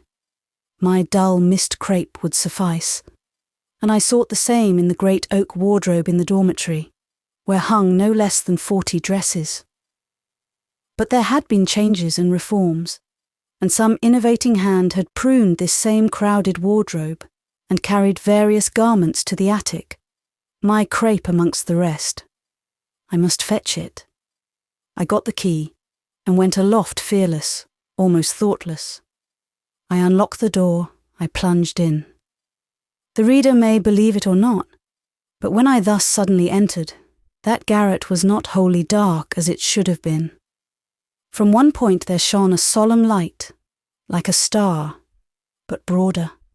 So plainly it shone, that it revealed the deep alcove with a portion of the tarnished scarlet curtain drawn over it. Instantly, silently, before my eyes, it vanished. So did the curtain and alcove. All that end of the garret became black as night. I ventured no research. I had not time nor will. Snatching my dress, which hung on the wall, happily near the door, I rushed out, relocked the door with convulsed haste, and darted downwards to the dormitory. But I trembled too much to dress myself. Impossible to arrange hair or fasten hooks and eyes with such fingers, so I called Rosine and bribed her to help me. Rosine liked a bribe, so she did her best, smoothed and plaited my hair as well as a hairdresser would have done, placed the lace collar mathematically straight, tied the neck ribbon accurately. In short, did her work like the neat-handed Phyllis she could be when she chose. Having given me my handkerchief and gloves, she took the candle and lighted me downstairs. After all, I had forgotten my shawl. She ran back to fetch it, and I stood with Dr. John in the vestibule, waiting. "What is this, Lucy?" said he, looking down at me narrowly. "Here is the old excitement. Ha! The nun again." But I utterly denied the charge. I was vexed to be suspected of a second illusion. He was sceptical. "She has been as sure as I live," said he. "Her figure crossing your eyes leaves on them a peculiar gleam and expression not to be mistaken." "She has not been," I persisted, for indeed I could deny her apparition with truth. "The old symptoms are there," he affirmed, "a particular pale, and what the Scotch call a raised look." He was so obstinate, I thought it better to tell him what I really had seen. Of course, with him it was held to be another effect of the same cause. It was all optical illusion, nervous malady, and so on. Not one bit did I believe him, but I dared not contradict. Doctors are so self-opinionated, so immovable in their dry materialist views. Rosine brought the shawl, and I was bundled into the carriage. The theatre was full, crammed to its roof. Royal and noble were there. Palace and hotel had emptied their inmates into those tiers so thronged and so hushed. Deeply did I feel myself privileged in having a place before that stage. I longed to see a being of whose powers I had heard reports, which made me conceive peculiar anticipations. I wondered if she would justify her renown. With strange curiosity, with feelings severe and austere, yet of riveted interest, I waited. She was a study of such nature as had not encountered my eyes yet. A great and new planet she was, but in what shape? I waited her rising. She rose at 9 that December night. Above the horizon I saw her come. She could shine yet with pale grandeur and steady might, but that star verged already on its judgment day. Seen near, it was a chaos, hollow, half consumed. An orb perished or perishing, half lava, half glow. I had heard this woman termed plain, and I expected bony harshness and grimness, something large, angular, sallow. What I saw was the shadow of a royal Vashti, a queen, fair as the day once, turned pale now like twilight, and wasted like wax in flame. For a while, a long while, I thought it was only a woman, though a unique woman who moved in might and grace before this multitude. By and by I recognized my mistake. Behold, I found upon her something neither of woman nor of man. In each of her eyes sat a devil. These evil forces bore her through the tragedy, kept up her feeble strength, for she was but a frail creature. And as the action rose and the stir deepened, how wildly they shook her with their passions of the pit. They wrote hell on her straight, haughty brow. They tuned her voice to the note of torment. They writhed her regal face to a demoniac mask. Hate and murder and madness incarnate she stood. It was a marvellous sight, a mighty revelation. It was a spectacle low, horrible, immoral. Swordsmen thrust through and dying in their blood on the arena sand. Bulls goring horses disemboweled made a meeker vision for the public, a milder condiment for a people's palate, than Vashti torn by 7 devils, devils which cried sore and rent the tenement they haunted, but still refused to be exorcised. Suffering had struck that stage empress, and she stood before her audience neither yielding to, nor enduring, nor, in finite measure, resenting it. She stood locked in struggle, rigid in resistance. She stood, not dressed, but draped in pale antique folds, long and regular like sculpture. A background and entourage and flooring of deepest crimson threw her out, white like alabaster, like silver. Rather, be it said, like death. Where was the artist of the Cleopatra? Let him come and sit down and study this different vision. Let him seek here the mighty brawn, the muscle, the abounding blood, the full-fed flesh he worshipped. Let all materialists draw nigh and look on. I have said that she does not resent her grief. No, the weakness of that word would make it a lie. To her, what hurts becomes immediately embodied. She looks on it as a thing that can be attacked, worried down, torn in shreds. Scarcely a substance herself, she grapples to conflict with abstractions. Before calamity she is a tigress. She rends her woes, shivers them in convulsed abhorrence. Pain for her has no result in good. Tears water no harvest of wisdom. On sickness, on death itself, she looks with the eye of a rebel. Wicked perhaps she is, but also she is strong. And her strength has conquered beauty, has overcome grace, and bound both at her side captives peerlessly fair and docile as fair. Even in the uttermost frenzy of energy is each minered movement royally, imperially, incessantly upborne. Her hair, flying loose in revel or war, is still an angel's hair, and glorious under a halo. Fallen, insurgent, banished, she remembers the heaven where she rebelled. Heaven's light, following her exile, pierces its confines, and discloses their forlorn remoteness. Place now Cleopatra or any other slug before her as an obstacle, and see her cut through the pulpy mass as the scimitar of Saladin clove the down cushion. Let Paul Peter Rubens wake from the dead. Let him rise out of his cerements, and bring into this presence all the army of his fat women. The Magian power or prophet virtue gifting that slight rod of Moses could, at one waft, release and re-mingle a sea spell parted, whelming the heavy host with the downrush of overthrown sea ramparts. Vashti was not good, I was told, and I have said she did not look good. Though a spirit, she was a spirit out of Tophet.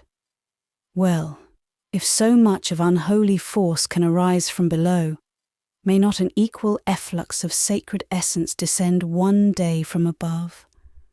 What thought Dr. Graham of this being? For long intervals I forgot to look how he demeaned himself, or to question what he thought. The strong magnetism of genius drew my heart out of its wonted orbit. The sunflower turned from the south to a fierce light, not solar, a rushing red cometary light, hot on vision and to sensation. I had seen acting before, but never anything like this. Never anything which astonished hope and hushed desire, which outstripped impulse and paled conception, which, instead of merely irritating imagination with the thought of what might be done, at the same time fevering the nerves because it was not done, disclosed power like a deep swollen winter river, thundering in cataract, and bearing the soul, like a leaf, on the steep and steely sweep of its descent. Miss Fanshawe, with her usual ripeness of judgment, pronounced Dr. Bretton a serious, impassioned man, too grave and too impressible. Not in such light did I ever see him. No such faults could I lay to his charge. His natural attitude was not the meditative, nor his natural mood the sentimental. Impressionable he was as dimpling water, but, almost as water, unimpressible. The breeze, the sun moved him. Metal could not grave, nor fire brand. Dr. John could think and think well, but he was rather a man of action than of thought. He could feel, and feel vividly in his way, but his heart had no chord for enthusiasm. To bright, soft, sweet influences, his eyes and lips gave bright, soft, sweet welcome, beautiful to see as dyes of rose and silver, pearl and purple, imbuing summer clouds. For what belonged to storm, what was wild and intense, dangerous, sudden and flaming, he had no sympathy, and held with it no communion. When I took time and regained inclination to glance at him, it amused and enlightened me to discover that he was watching that sinister and sovereign Vashti, not with wonder, nor worship, nor yet dismay, but simply with intense curiosity. Her agony did not pain him, her wild moan, worse than a shriek, did not much move him.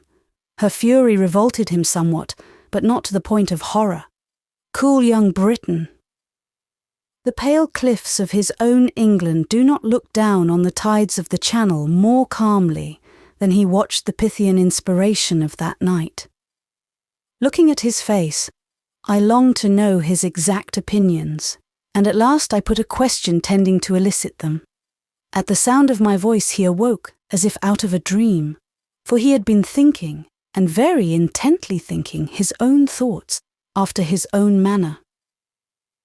How did he like Vashti, I wished to know. Was the first scarce articulate but expressive answer, and then such a strange smile went wandering round his lips, a smile so critical, so almost callous. I suppose that for natures of that order his sympathies were callous.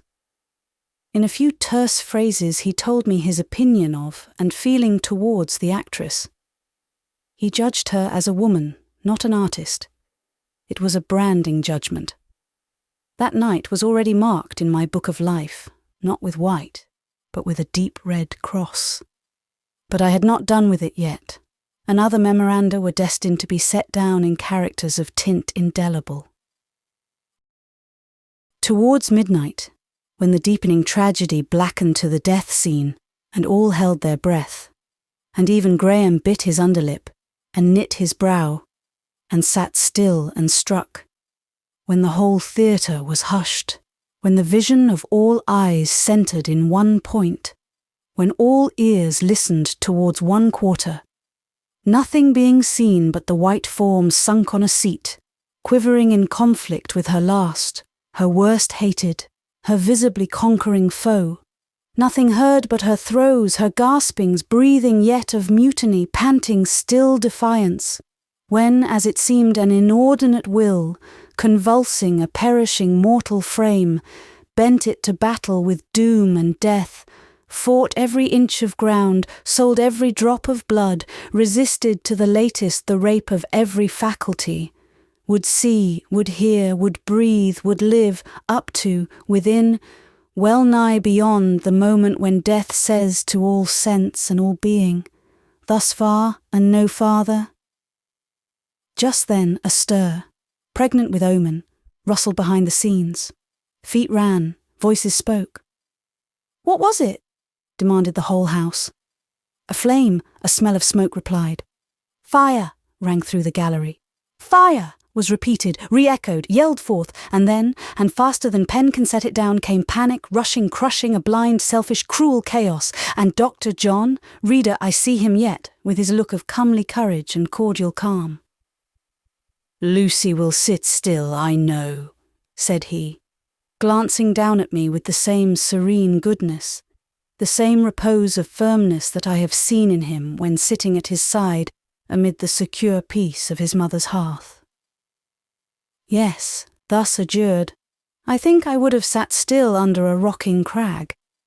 But, indeed, to sit still in actual circumstances was my instinct, and at the price of my very life, I would not have moved to give him trouble, thwart his will, or make demands on his attention.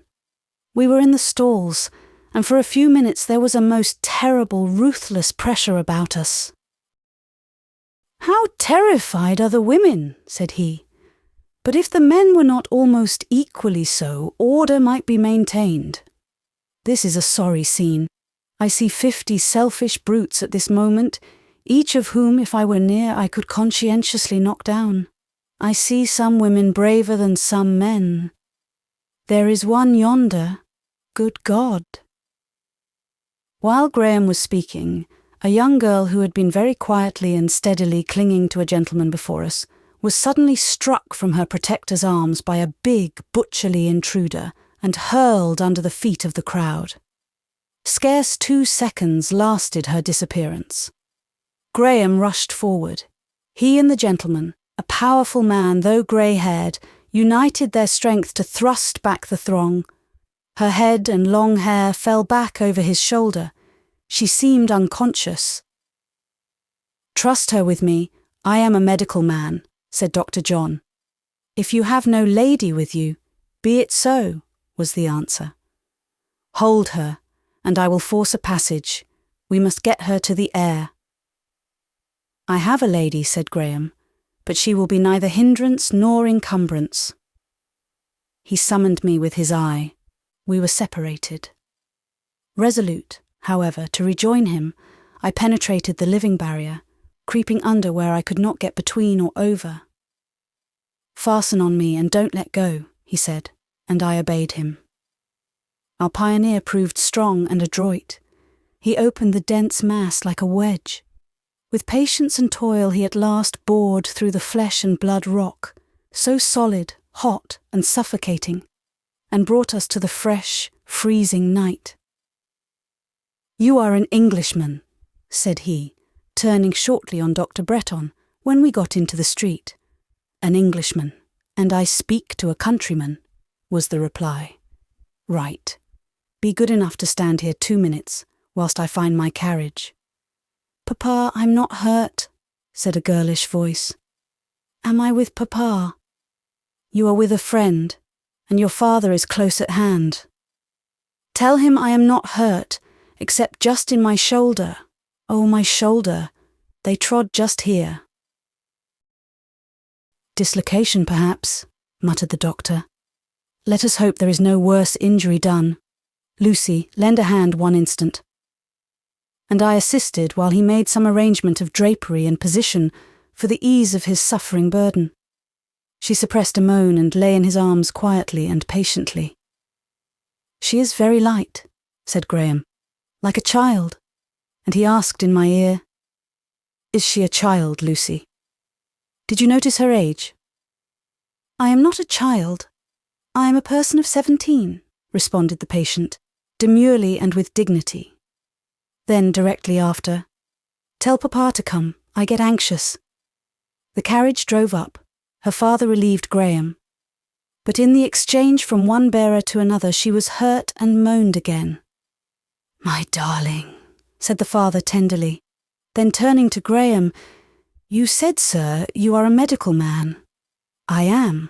Dr. Bretton of La Terrasse." "Good. Will you step into my carriage?" "My own carriage is here. I will seek it and accompany you." "Be pleased, then, to follow us." And he named his address. The Hotel Crécy, in the Rue Crécy. We followed. The carriage drove fast. Graham and I were silent. This seemed like an adventure. Some little time being lost in seeking our own equipage, we reached the hotel perhaps about 10 minutes after these strangers. It was an hotel in the foreign sense, a collection of dwelling houses, not an inn, a vast, lofty pile, with a huge arch to its street door, leading through a vaulted covered way into a square all built round. We alighted, passed up a wide, handsome public staircase, and stopped at number 2 on the second landing. The first floor comprising the abode of I know not what, Prince Roos, as Graham informed me. On ringing the bell at a second great door, we were admitted to a suite of very handsome apartments. Announced by a servant in livery, we entered a drawing-room, whose hearth glowed with an English fire, and whose walls gleamed with foreign mirrors. Near the hearth appeared a little group, a slight form sunk in a deep armchair, 1 or 2 women busy about it, the iron-grey gentleman anxiously looking on. "Where is Harriet? I wish Harriet would come to me," said the girlish voice faintly. "Where is Mrs. Hurst?"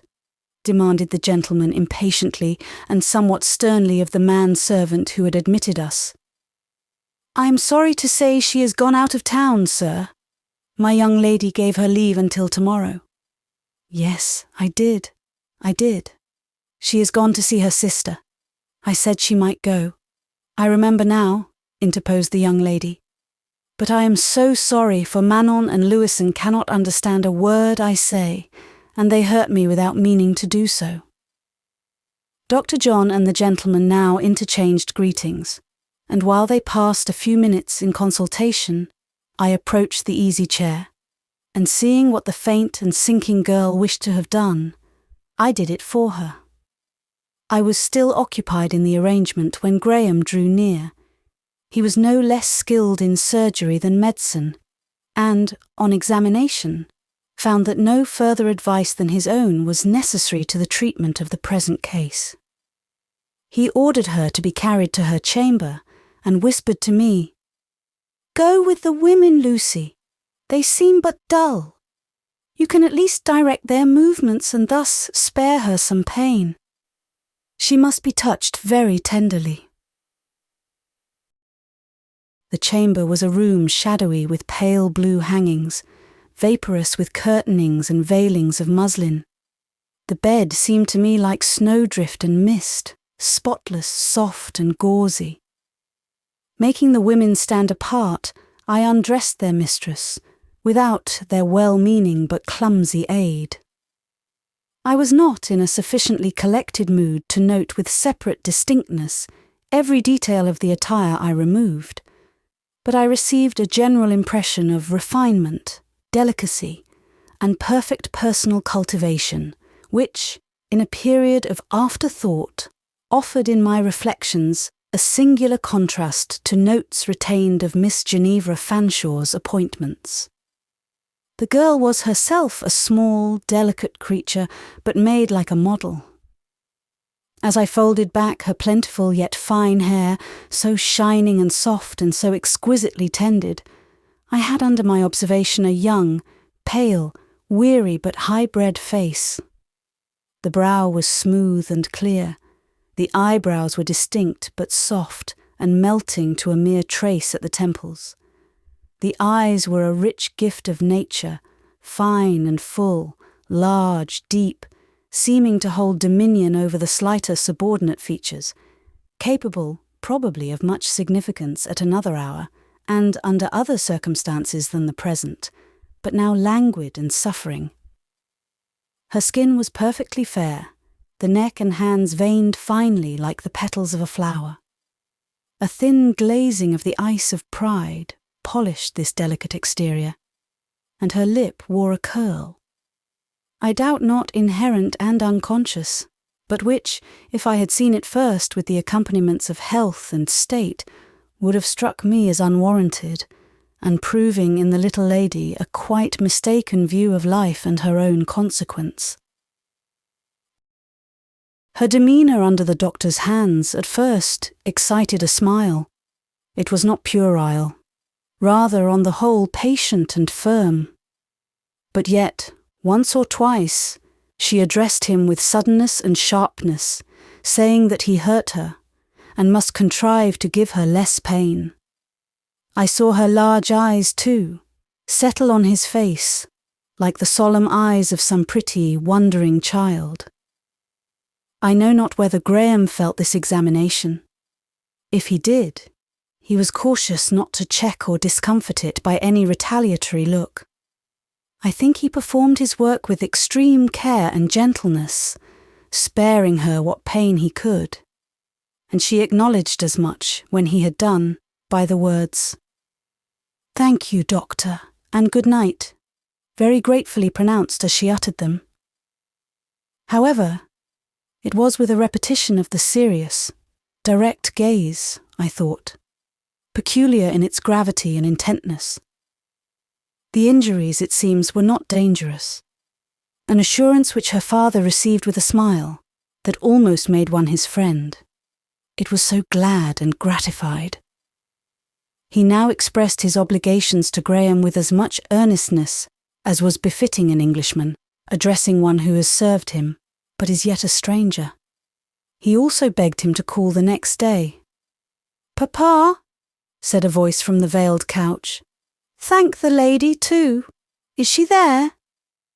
I opened the curtain with a smile and looked in at her. She lay now at comparative ease. She looked pretty, though pale. Her face was delicately designed, and if at first sight it appeared proud, I believe custom might prove it to be soft. "I thank the lady very sincerely," said her father. "I fancy she has been very good to my child. I think we scarcely dare tell Mrs. Hurst who has been her substitute and done her work. She will feel at once ashamed and jealous." And thus, in the most friendly spirit, parting greetings were interchanged, and refreshment having been hospitably offered, but by us, as it was late, refused, we withdrew from the Hotel Crécy. On our way back, we repassed the theatre.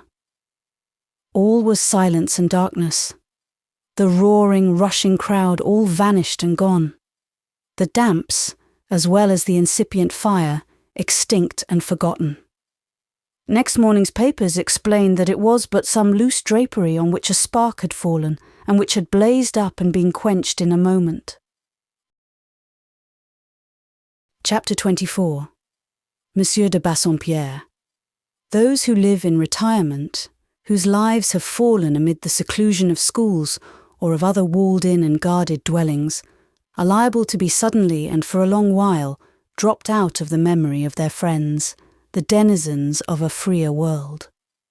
Unaccountably, perhaps, and close upon some space of unusually frequent intercourse, some congeries of rather exciting little circumstances, whose natural sequel would rather seem to be the quickening than the suspension of communication, there falls a stilly pause, a wordless silence, a long blank of oblivion. Unbroken always is this blank, alike entire and unexplained. The letter, the message once frequent, are cut off. The visit, formerly periodical, ceases to occur. The book, paper, or other token that indicated remembrance comes no more. Always there are excellent reasons for these lapses, if the hermit but knew them. Though he is stagnant in his cell, his connections without are whirling in the very vortex of life. That void interval which passes for him so slowly that the very clocks seem at a stand, and the wingless hours plod by in the likeness of tired tramps prone to rest at milestones. That same interval perhaps teems with events, and pants with hurry for his friends. The hermit, if he be a sensible hermit, will swallow his own thoughts and lock up his own emotions during these weeks of inward winter. He will know that destiny designed him to imitate, on occasion, the dormouse, and he will be conformable, make a tidy ball of himself, creep into a hole of life's wall, and submit decently to the drift which blows in and soon blocks him up, preserving him in ice for the season. Let him say, "It is quite right, it ought to be so, since so it is," and perhaps one day his snow sepulchre will open, spring's softness will return, the sun and south wind will reach him, the budding of hedges and carolling of birds and singing of liberated streams will call him to kindly resurrection. Perhaps this may be the case, perhaps not. The frost may get into his heart and never thaw more.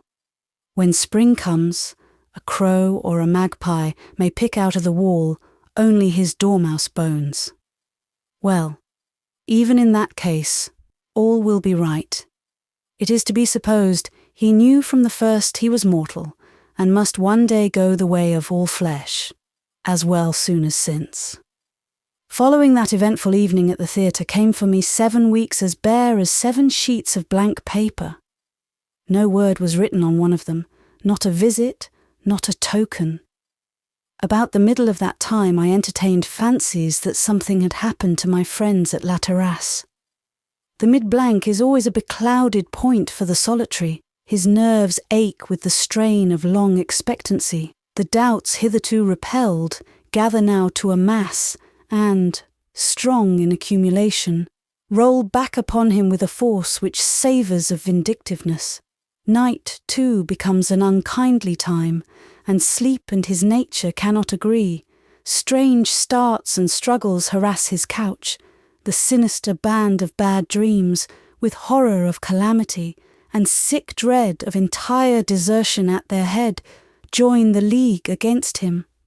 Poor wretch, he does his best to bear up, but he is a poor, pallid, wasting wretch, despite that best. Towards the last of these long 7 weeks I admitted, what through the other 6 I had jealously excluded, the conviction that these blanks were inevitable. the result of circumstances, the fiat of fate, a part of my life's lot, and above all, a matter about whose origin no question must ever be asked, for whose painful sequence no murmur ever uttered. Of course I did not blame myself for suffering. I thank God I had a truer sense of justice than to fall into any imbecile extravagance of self-accusation. And as to blaming others for silence, in my reason I well knew them blameless, and in my heart acknowledged them so. But it was a rough and heavy road to travel, and I longed for better days. I tried different expedients to sustain and fill existence. I commenced an elaborate piece of lacework. I studied German pretty hard. I undertook a course of regular reading of the driest and thickest books in the library. In all my efforts, I was as orthodox as I knew how to be. Was there error somewhere? Very likely. I only know the result was as if I had gnawed a file to satisfy hunger, or drank brine to quench thirst. My hour of torment was the post-hour. Unfortunately, I knew it too well, and tried as vainly as assiduously to cheat myself of that knowledge, dreading the rack of expectation, and the sick collapse of disappointment which daily preceded and followed upon that well-recognized ring. I suppose animals kept in cages, and so scantily fed as to be always upon the verge of famine, await their food as I awaited a letter. Oh, to speak truth, and drop that tone of a false calm which long to sustain outwears nature's endurance. I underwent in those 7 weeks bitter fears and pains, strange inward trials, miserable defections of hope, intolerable encroachments of despair. This last came so near me sometimes that her breath went right through me. I used to feel it like a baleful air or sigh, penetrate deep and make motion pause at my heart, or proceed only under unspeakable oppression. The letter, the well-beloved letter, would not come, and it was all of sweetness in life I had to look for. In the very extremity of want, I had recourse again, and yet again, to the little packet in the case, the 5 letters. How splendid that month seemed, whose skies had beheld the rising of these 5 stars. It was always at night I visited them, and not daring to ask every evening for a candle in the kitchen, I bought a wax taper and matches to light it, and at the study hour stole up to the dormitory and feasted on my crust from the Barmecide's loaf. It did not nourish me. I pined on it and got as thin as a shadow. Otherwise, I was not ill. Reading there somewhat late one evening, and feeling that the power to read was leaving me. For the letters from incessant perusal were losing all sap and significance. My gold was withering to leaves before my eyes, and I was sorrowing over the disillusion. Suddenly a quick tripping foot ran up the stairs. I knew Ginevra Fanshaw's step. She had dined in town that afternoon. She was now returned, and would come here to replace her shawl, etc., in the wardrobe. Yes, in she came, dressed in bright silk, with her shawl falling from her shoulders, and her curls, half uncurled in the damp of night, drooping careless and heavy upon her neck. I had hardly time to recasket my treasures and lock them up when she was at my side. Her humour seemed none of the best. "It has been a stupid evening. They are stupid people," she began. "Who? Mrs. Cholmondeley? I thought you always found her house charming." "I have not been to Mrs. Cholmondeley's." "Indeed? Have you made new acquaintance?" "My uncle de Bassompierre has come." "Your uncle de Bassompierre? Are you not glad? I thought he was a favourite." "You thought wrong. The man is odious. I hate him." "Because he is a foreigner? Or for what other reason of equal weight?" "He is not a foreigner. The man is English enough, goodness knows, and had an English name till 3 or 4 years ago. But his mother was a foreigner, a de Bassompierre, and some of her family are dead. and have left him estates, a title, and this name. He is quite a great man now. Do you hate him for that reason? Don't I know what Mamma says about him? He is not my own uncle, but married Mamma's sister. Mamma detests him. She says he killed Aunt Ginevra with unkindness. He looks like a bear. Such a dismal evening, she went on. I'll go no more to his big hotel. Fancy me walking into a room alone, and a great man 50 years old coming forward, and after a few minutes' conversation actually turning his back upon me, and then abruptly going out of the room. Such odd ways.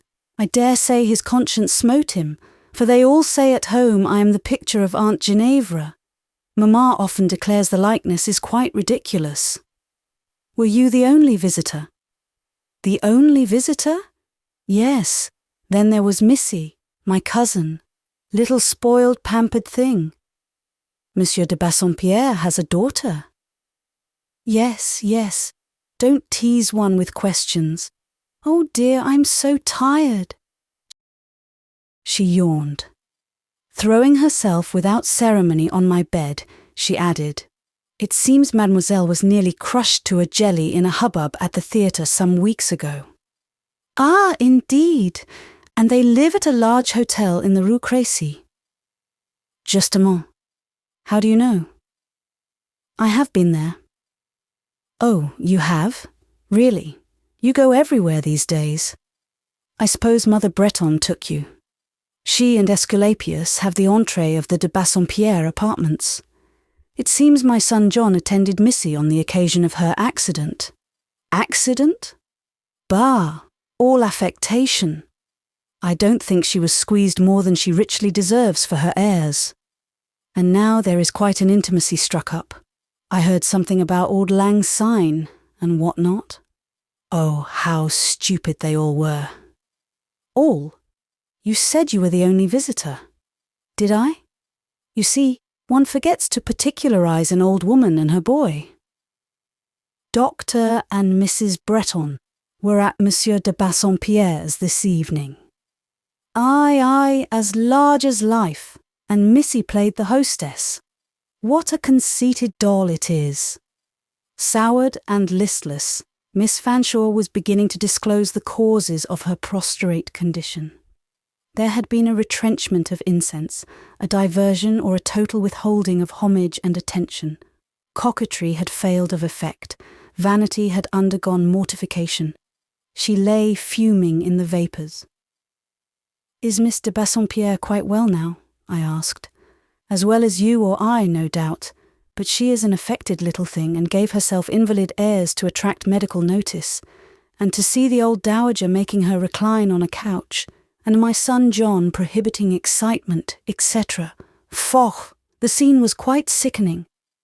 It would not have been so if the object of attention had been changed, if you had taken Miss de Bassompierre's place. Indeed, I hate my son John. My son John? Whom do you indicate by that name? Dr. Bretton's mother never calls him so. Then she ought. A clownish, bearish John he is. You violate the truth in saying so. And as the whole of my patience is now spun off the distaff, I peremptorily desire you to rise from that bed and vacate this room. Passionate thing! Your face is the colour of a poppy. I wonder what always makes you so mighty testy against Big John. John Anderson, my Joe, John. Oh, the distinguished name. Thrilling with exasperation, to which it would have been sheer folly to have given vent, for there was no contending with that unsubstantial feather, that mealy-winged moth. I extinguished my taper, locked my bureau, and left her, since she would not leave me. Small beer as she was, she had turned insufferably acid. The morrow was Thursday, and a half-holiday. Breakfast was over. I had withdrawn to the first class. The dreaded hour, the post-hour, was nearing, and I sat waiting it, much as a ghost-seer might wait his spectre. Less than ever was a letter probable. Still, strive as I would, I could not forget that it was possible. As the moments lessened, A restlessness and fear almost beyond the average assailed me.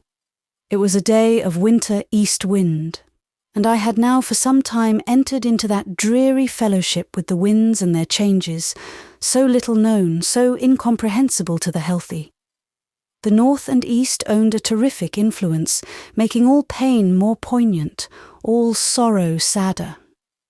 The south could calm, the west sometimes cheer, unless, indeed, they brought on their wings the burden of thunderclouds, under the weight and warmth of which all energy died. Bitter and dark as was this January day, I remember leaving the class and running down without a bonnet to the bottom of the long garden, and then lingering amongst the stripped shrubs, in the forlorn hope that the postman's ring might occur while I was out of hearing, and I might thus be spared the thrill which some particular nerve, or nerves, almost gnawed through with the unremitting tooth of a fixed idea, were becoming wholly unfit to support. I lingered as long as I dared without fear of attracting attention by my absence.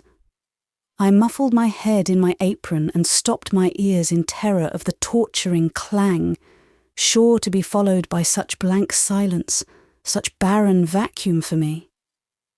At last I ventured to re-enter the first class where, as it was not yet 9 o'clock, no pupils had been admitted. The first thing seen was a white object on my black desk, a white, flat object. The post had indeed arrived, by me unheard. Rosine had visited my cell and, like some angel, had left behind her a bright token of her presence. That shining thing on the desk was indeed a letter, a real letter. I saw so much at the distance of 3 yards, and as I had but one correspondent on earth, from that one it must come. He remembered me yet. How deep a pulse of gratitude sent new life through my heart.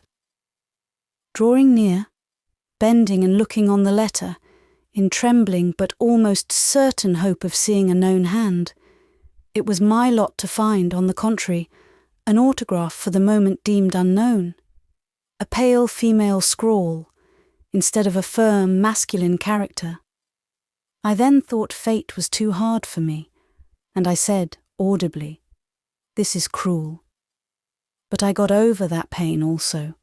Life is still life, whatever its pangs. Our eyes and ears and their use remain with us, though the prospect of what pleases be wholly withdrawn, and the sound of what consoles be quite silenced.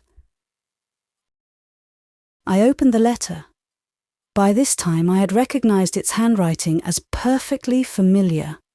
It was dated La Terrasse, and it ran thus: Dear Lucy, it occurs to me to inquire what you have been doing with yourself for the last month or two. Not that I suspect you would have the least difficulty in giving an account of your proceedings.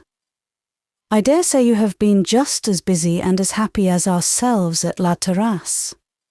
As to Graham, his professional connection extends daily. He is so much sought after, so much engaged, that I tell him he will grow quite conceited. Like a right good mother, as I am, I do my best to keep him down. No flattery does he get from me, as you know. And yet, Lucy, he is a fine fellow. His mother's heart dances at the sight of him. After being hurried here and there the whole day, and passing the ordeal of 50 sorts of tempers, and combating 100 caprices, and sometimes witnessing cruel sufferings, perhaps occasionally, as I tell him, inflicting them, at night he still comes home to me in such kindly pleasant mood that really I seem to live in a sort of moral antipodes, and on these January evenings my day rises when other people's night sets in.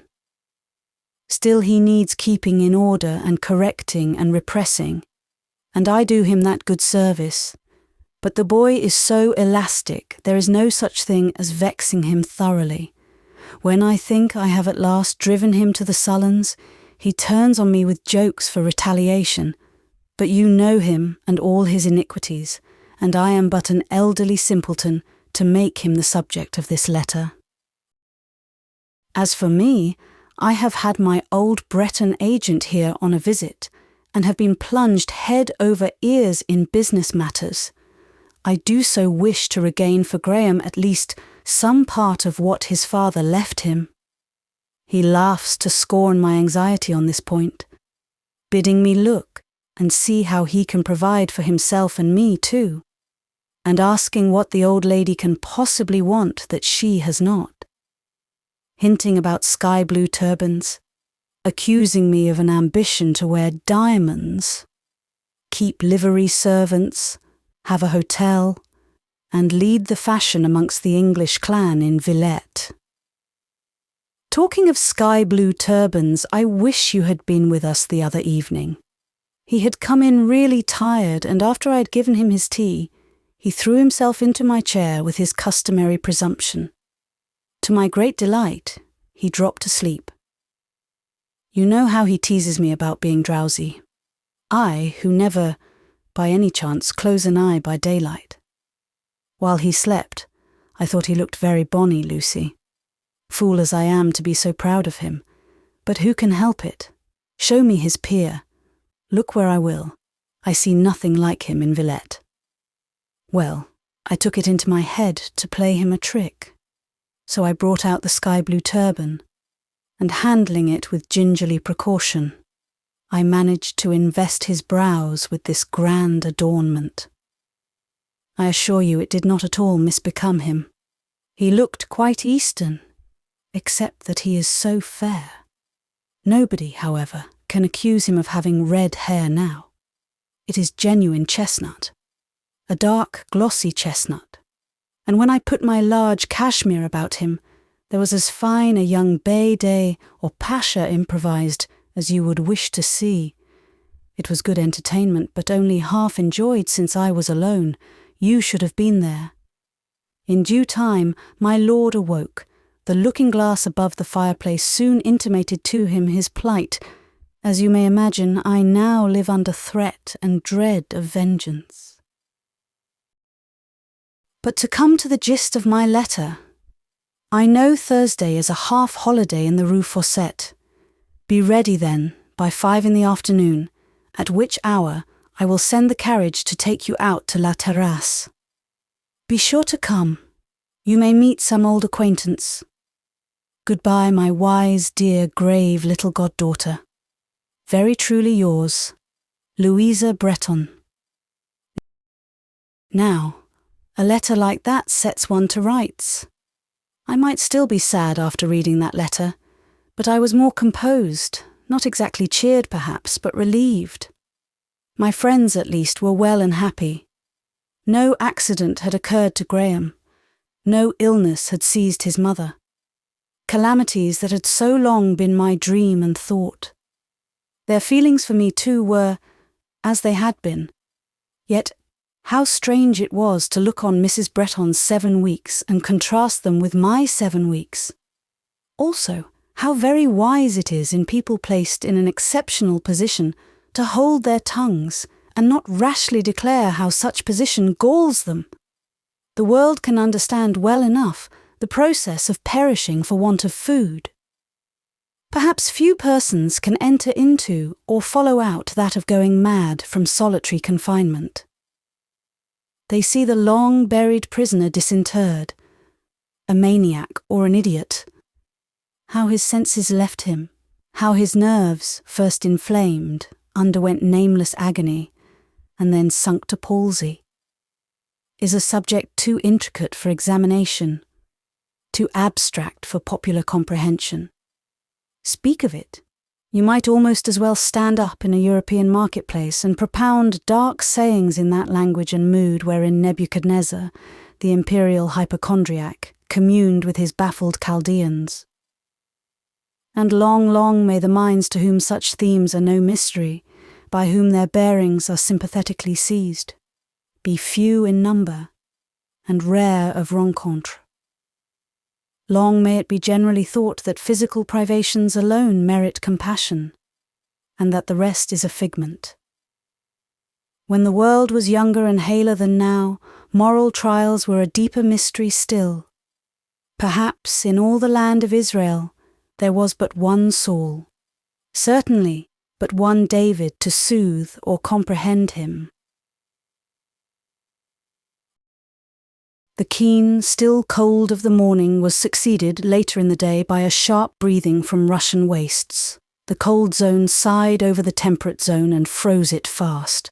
A heavy firmament, dull and thick with snow, sailed up from the north and settled over expectant Europe. Towards afternoon began the descent. I feared no carriage would come. The white tempest raged so dense and wild. But trust my godmother. Once having asked, she would have her guessed. About 6 o'clock, I was lifted from the carriage over the already blocked-up front steps of the chateau and put in at the door of La Terrasse. Running through the vestibule and upstairs to the drawing-room, there I found Mrs. Bretton, a summer day in her own person. Had I been twice as cold as I was, her kind kiss and cordial clasp would have warmed me. Inured now for so long a time to rooms with bare boards, black benches, desks and stoves, the blue saloon seemed to me gorgeous. In its Christmas-like fire alone, there was a clear and crimson splendour which quite dazzled me. When my godmother had held my hand for a little while and chatted with me, and scolded me for having become thinner than when she last saw me, she professed to discover that the snow wind had disordered my hair and sent me upstairs to make it neat and remove my shawl. Repairing to my own little sea-green room, there also I found a bright fire, and candles too were lit. A tall wax light stood on each side of the great-looking glass. But between the candles and before the glass appeared something dressing itself, an airy, fairy thing, small, slight, white, a winter spirit. I declare for one moment I thought of Graham and his spectral illusions. With distrustful eye I noted the details of this new vision. It wore white, sprinkled slightly with drops of scarlet. Its girdle was red. It had something in its hair leafy yet shining, a little wreath with an evergreen gloss. Spectral or not, here truly was nothing frightful, and I advanced. Turning quick upon me, a large eye, under long lashes, flashed over me, the intruder. The lashes were as dark as long, and they softened with their penciling the orb they guarded. "Ah, you have come," she breathed out in a soft, quiet voice, and she smiled slowly and gazed intently. I knew her now. Having only once seen that sort of face, with that cast of fine and delicate featuring, I could not but know her. "Miss de Bassompierre," I pronounced. "No," was the reply, "not Miss de Bassompierre for you." I did not inquire who then she might be, but waited for voluntary information. "You are changed, but still you are yourself," she said, approaching nearer. "I remember you well, your countenance, the colour of your hair, the outline of your face." I had moved to the fire, and she stood opposite and gazed into me. And as she gazed, her face became gradually more and more expressive of thought and feeling, till at last a dimness quenched her clear vision. "It makes me almost cry to look so far back," said she. "But as to being sorry or sentimental, don't think it. On the contrary, I am quite pleased and glad." Interested, yet altogether at fault, I knew not what to say. At last I stammered, "I think I never met you till that night, some weeks ago, when you were hurt." She smiled. "You have forgotten, then, that I have sat on your knee, been lifted in your arms, even shared your pillow. You no longer remember the night when I came crying, like a naughty little child as I was, to your bedside and you took me in. You have no memory for the comfort and protection by which you soothed an acute distress. Go back to Bretton. Remember Mr. Home. At last I saw it all. And you are little Polly. I am Paulina Mary Home de Bassompierre. How time can change! Little Polly wore in her pale, small features, her fairy symmetry, her varying expression, a certain promise of interest and grace. But Paulina Mary had become beautiful, not with the beauty that strikes the eye like a rose, orb-shaped, ruddy and replete, not with the plump and pink and flaxen attributes of her blonde cousin Ginevra, but her 17 years had brought her a refined and tender charm which did not lie in complexion, though hers was fair and clear, nor in outline, though her features were sweet, and her limbs perfectly turned, but, I think, rather in a subdued glow from the soul outward. This was not an opaque vase of material however costly, but a lamp chastely lucent, guarding from extinction yet not hiding from worship, a flame vital and vestal. In speaking of her attractions, I would not exaggerate language, but indeed, they seemed to me very real and engaging. What though all was on a small scale? It was the perfume which gave this white-violet distinction, and made it superior to the broadest camellia, the fullest dahlia that ever bloomed. "Ah! And you remember the old time at Bretton?" "Better," said she, "better perhaps than you. I remember it with minute distinctness, not only the time, but the days of the time and the hours of the days." "You must have forgotten some things?" "Very little, I imagine." "You were then a little creature of quick feelings. You must, long before this, have outgrown the impressions with which joy and grief, affection and bereavement stamped your mind 10 years ago." "You think I have forgotten whom I liked, and in what degree I liked them when a child?" "The sharpness must be gone, the point, the poignancy, the deep imprint must be softened away and effaced." "I have a good memory for those days." She looked as if she had.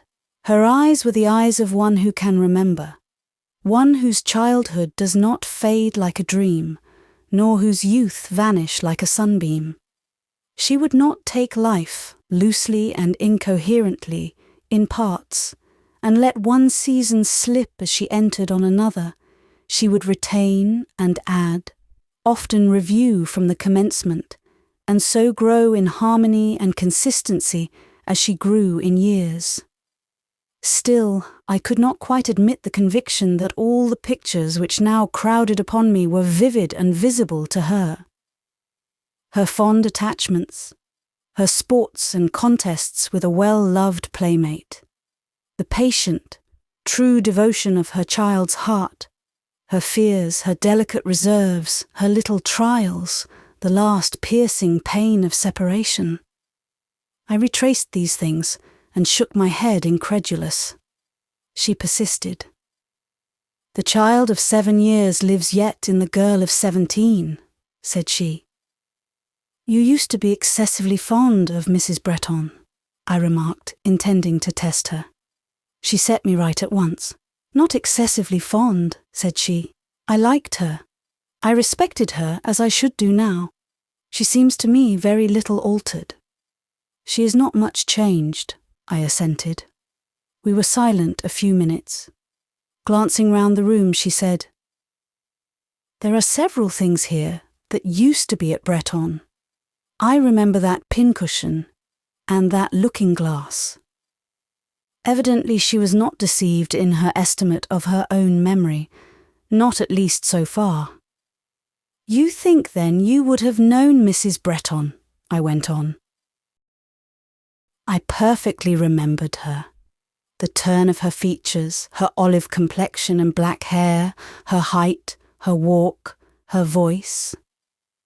"Dr. Bretton, of course," I pursued, "would be out of the question, and, indeed, as I saw your first interview with him, I am aware that he appeared to you as a stranger. That first night I was puzzled," she answered.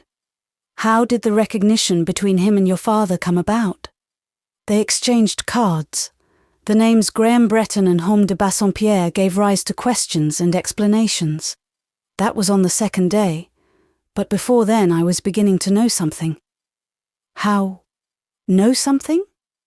Why, she said, how strange it is that most people seem so slow to feel the truth, not to see, but feel. When Dr. Bretton had visited me a few times and sat near and talked to me, when I had observed the look in his eyes, the expression about his mouth, the form of his chin, the carriage of his head, and all that we do observe in persons who approach us. How could I avoid being led by association to think of Graham Bretton? Graham was slighter than he, and not grown so tall, and had a smoother face, and longer and lighter hair, and spoke, not so deeply, more like a girl. But yet he is Graham, just as I am little Polly, or you are Lucy Snowe. I thought the same, but I wondered to find my thoughts hers. There are certain things in which we so rarely meet with our double that it seems a miracle when that chance befalls. You and Graham were once playmates.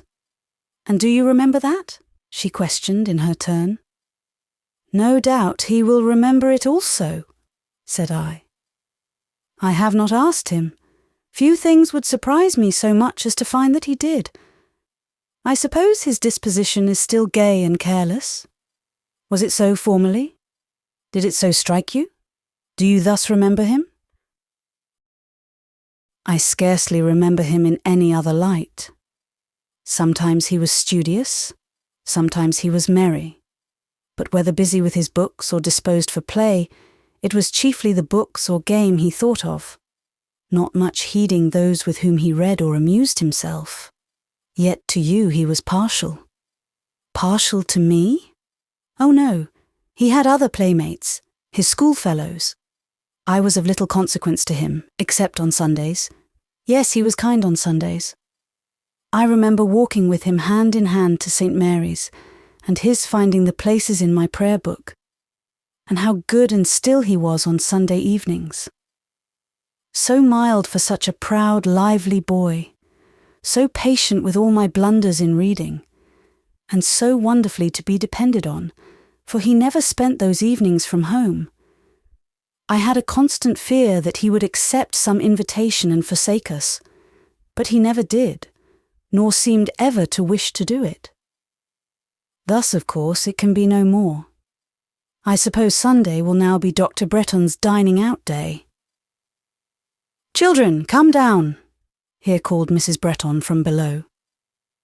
Paulina would still have lingered, but I inclined to descend. We went down. Chapter 25. The Little Countess. Cheerful as my godmother naturally was, and entertaining as for our sakes she made a point of being, there was no true enjoyment that evening at La Terrasse, till, through the wild howl of the winter night, were heard the signal sounds of arrival. How often, while women and girls sit warm at snug firesides, their hearts and imaginations are doomed to divorce from the comfort surrounding their persons, forced out by night to wander through dark ways, to dare stress of weather, to contend with the snow blast, to wait at lonely gates and stiles in wildest storms, watching and listening to see and hear the father, the son, the husband coming home.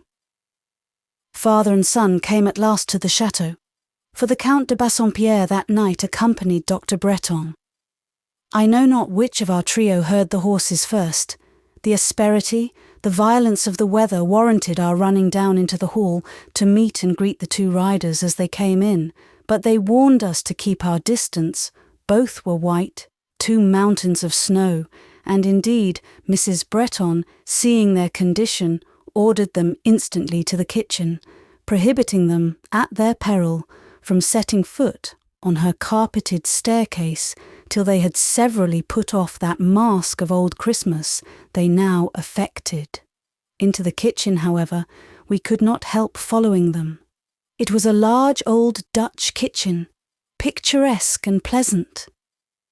The little white countess danced in a circle about her equally white sire, clapping her hands and crying, "Papa, Papa, you look like an enormous polar bear." The bear shook himself, and the little sprite fled far from the frozen shower. Back she came, however, laughing and eager to aid in removing the Arctic disguise. The Count, at last issuing from his dreadnought, threatened to overwhelm her with it as with an avalanche. "Come then," said she, bending to invite the fall, and when it was playfully advanced above her head, bounding out of reach like some little chamois. Her movements had the supple softness, the velvet grace of a kitten. Her laugh was clearer than the ring of silver and crystal, as she took her sire's cold hands and rubbed them, and stood on tiptoe to reach his lips for a kiss. There seemed to shine round her a halo of loving delight. The grave and reverend seigneur looked down on her, as men do look on what is the apple of their eye.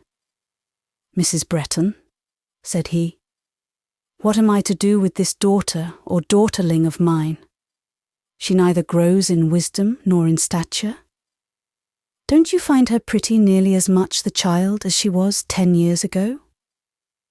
She cannot be more the child than this great boy of mine," said Mrs. Bretton, who was in conflict with her son about some change of dress she deemed advisable, and which he resisted. He stood leaning against the Dutch dresser, laughing and keeping her at arm's length. "Come, mamma," said he. "By way of compromise, and to secure for us inward as well as outward warmth, let us have a Christmas wassail cup, and toast Old England here on the hearth." So, while the Count stood by the fire, and Paulina Mary still danced to and fro, happy in the liberty of the wide hall-like kitchen, Mrs. Bretton herself instructed Martha to spice and heat the wassail bowl, and pouring the draught into a Bretton flagon, it was served round reaming hot by means of a small silver vessel, which I recognised as Graham's christening cup. "Here's to Auld Lang Syne," said the Count, holding the glancing cup on high. Then, looking at Mrs. Bretton, "We twa ha' paidlet i' the burn fra morning sun till dine, but sees between us braid ha' roared sin Auld Lang Syne. And surely ye'll be your pint stoop, and surely I'll be mine, and we'll taste a cup o' kindness yet for Auld Lang Syne." "Scotch! Scotch!" cried Paulina. "Papa is talking Scotch, and Scotch he is, partly. We are home and de Bassompierre, Caledonian and Gallic." "And is that a Scotch reel you are dancing, you Highland fairy?" asked her father. "Mrs. Bretton, there will be a green ring growing up in the middle of your kitchen shortly. I would not answer for her being quite canny. She is a strange little mortal." "Tell Lucy to dance with me, Papa. There is Lucy Snowe." Mr. Home, there was still quite as much about him of plain Mr. Home as of proud Count de Bassompierre, held his hand out to me, saying kindly, "He remembered me well, and even had his own memory been less trustworthy, my name was so often on his daughter's lips, and he had listened to so many long tales about me I should seem like an old acquaintance." Everyone now had tasted the wassail cup, except Paulina, whose fairy dance, or dance of fancy, nobody thought of interrupting to offer so profanatory a draught, but she was not to be overlooked, nor balked of her mortal privileges. "Let me taste," said she to Graham, as he was putting the cup on the shelf of the dresser out of her reach. Mrs. Bretton and Mr. Home were now engaged in conversation. Dr. John had not been unobservant of the fairies' dance. He had watched it, and he had liked it. To say nothing of the softness and beauty of the movements, eminently grateful to his grace-loving eye, that ease in his mother's house charmed him, for it set him at ease. Again she seemed a child for him, again almost his playmate. I wondered how he would speak to her. I had not yet seen him address her. His first words proved that the old days of little Polly had been recalled to his mind by this evening's childlike light-heartedness. "Your ladyship wishes for the tankard?" "I think I said so. I think I intimated as much." "Couldn't consent to a step of the kind on any account." "Sorry for it, but couldn't do it." "Why? I'm quite well now. It can't break my collarbone again, or dislocate my shoulder. Is it wine?" "No, nor dew. I don't want dew, I don't like dew, but what is it?" "Ale, strong ale, old October, brewed perhaps when I was born." "It must be curious. Is it good?" "Excessively good." And he took it down, administered to himself a second dose of this mighty elixir, expressed in his mischievous eyes extreme contentment with the same, and solemnly replaced the cup on the shelf. "I should like a little," said Paulina, looking up. "I never had any old October. Is it sweet?" "Perilously sweet," said Graham. She continued to look up exactly with the countenance of a child that longs for some prohibited dainty. At last the doctor relented, took it down, and indulged himself in the gratification of letting her taste from his hand. His eyes, always expressive in the revelation of pleasurable feelings, luminously and smilingly avowed that it was a gratification. And he prolonged it by so regulating the position of the cup that only a drop at a time could reach the rosy, sipping lips by which its brim was courted. "A little more, said she, petulantly touching his hand with the forefinger to make him incline the cup more generously and yieldingly. "It smells of spice and sugar, but I can't taste it. Your wrist is so stiff, and you are so stingy." He indulged her, whispering, however, with gravity, "Don't tell my mother or Lucy. They wouldn't approve." "Nor do I," said she, passing into another tone and manner as soon as she had fairly essayed the beverage, just as if it had acted upon her like some disenchanting draught, undoing the work of a wizard. "I find it anything but sweet. It is bitter and hot and takes away my breath. Your old October was only desirable while forbidden, thank you, no more." And with a slight bend, careless, but as graceful as her dance, she glided from him and rejoined her father. I think she had spoken truth. The child of 7 was in the girl of 17. Graham looked after her a little baffled, a little puzzled. His eye was on her a good deal during the rest of the evening, but she did not seem to notice him. As we ascended to the drawing-room for tea, she took her father's arm. Her natural place seemed to be at his side. Her eyes and her ears were dedicated to him. He and Mrs. Bretton were the chief talkers of our little party, and Paulina was their best listener, attending closely to all that was said, prompting the repetition of this or that trait or adventure. "And where were you at such a time, Papa? And what did you say then? And tell Mrs. Bretton what happened on that occasion." Thus she drew him out. She did not again yield to any effervescence of glee. The infantine sparkle was exhaled for the night. She was soft, thoughtful, and docile. It was pretty to see her bid good night. Her manner to Graham was touched with dignity. In her very slight smile and quiet bow spoke the Countess, and Graham could not but look grave and bend responsive. I saw he hardly knew how to blend together in his ideas the dancing fairy and delicate dame. Next day, when we were all assembled round the breakfast table, shivering and fresh from the morning's chill ablutions, Mrs. Bretton pronounced a decree that nobody who was not forced by dire necessity should quit her house that day. Indeed, egress seemed next to impossible. The drift darkened the lower panes of the casement, and, on looking out, one saw the sky and air vexed and dim, the wind and snow in angry conflict. There was no fall now, but what had already descended was torn up from the earth, whirled round by brief shrieking gusts, and cast into 100 fantastic forms. The Countess seconded Mrs. Bretton. "Papa shall not go out," said she, placing a seat for herself beside her father's armchair.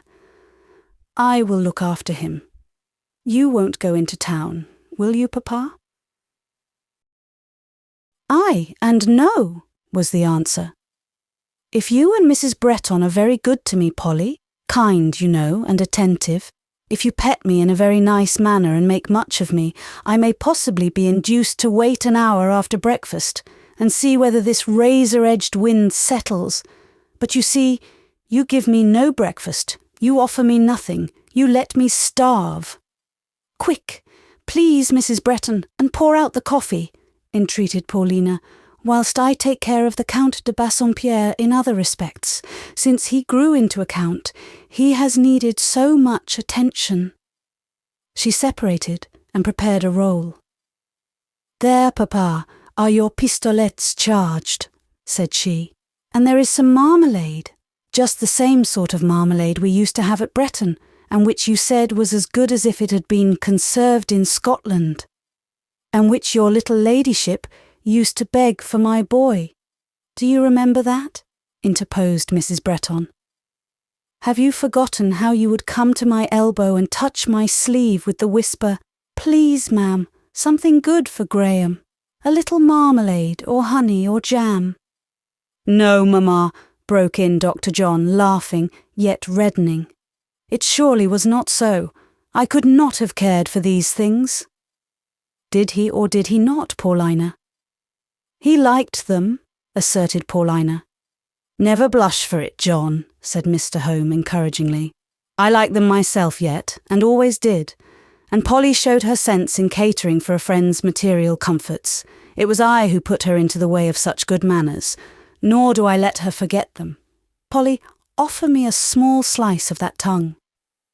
"There, Papa, but remember you are only waited upon with this assiduity on condition of being persuadable and reconciling yourself to La Terrasse for the day." "Mrs. Bretton," said the Count, "I want to get rid of my daughter, to send her to school. Do you know of any good school? There is Lucy's place, Madame Beck's.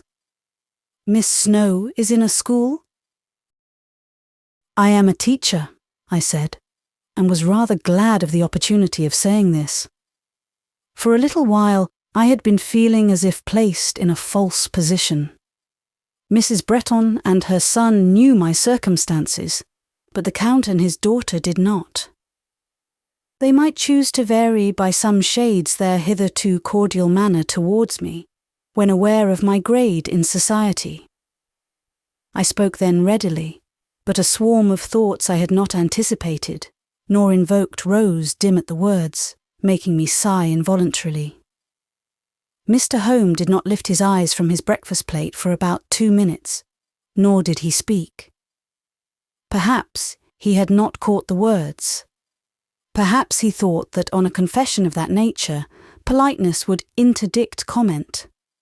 The Scottish are proverbially proud, and homely as was Mr. Home in look, simple in habits and tastes, I have all along intimated that he was not without his share of the national quality. Was his a pseudo-pride? Was it real dignity? I leave the question undecided in its wide sense. Where it concerned me individually, I can only answer. Then, and always, he showed himself a true-hearted gentleman. By nature, he was a feeler and a thinker. Over his emotions and his reflections spread a mellowing of melancholy. More than a mellowing. In trouble and bereavement, it became a cloud. He did not know much about Lucy Snowe. What he knew, he did not very accurately comprehend. Indeed, his misconceptions of my character often made me smile. But he saw my walk in life lay rather on the shady side of the hill. He gave me credit for doing my endeavour to keep the course honestly straight. He would have helped me if he could. Having no opportunity of helping, he still wished me well. When he did look at me, his eye was kind. When he did speak, his voice was benevolent. "Yours," said he, "is an arduous calling. I wish you health and strength to win in it, success." His fair little daughter did not take the information quite so composedly. She fixed on me a pair of eyes wide with wonder, almost with dismay. "Are you a teacher?" cried she. Then, having paused on the unpalatable idea, "Well, I never knew what you were, nor ever thought of asking. For me, you were always Lucy Snowe." "And what am I now?" I could not forbear inquiring. "Yourself, of course. But do you really teach here, in Villette?" "I really do." "And do you like it?" "Not always." "And why do you go on with it?" Her father looked at her and, I feared, was going to check her. But he only said, "Proceed, Polly, proceed with that catechism. Prove yourself the little wiseacre you are. If Miss Snowe were to blush and look confused, I should have to bid you hold your tongue, and you and I would sit out the present meal in some disgrace. But she only smiles, so push her hard, multiply the cross questions." "Well, Miss Snowe, why do you go on with it?" "Chiefly, I fear, for the sake of the money I get." "Not then from motives of pure philanthropy?" Polly and I were clinging to that hypothesis as the most lenient way of accounting for your eccentricity.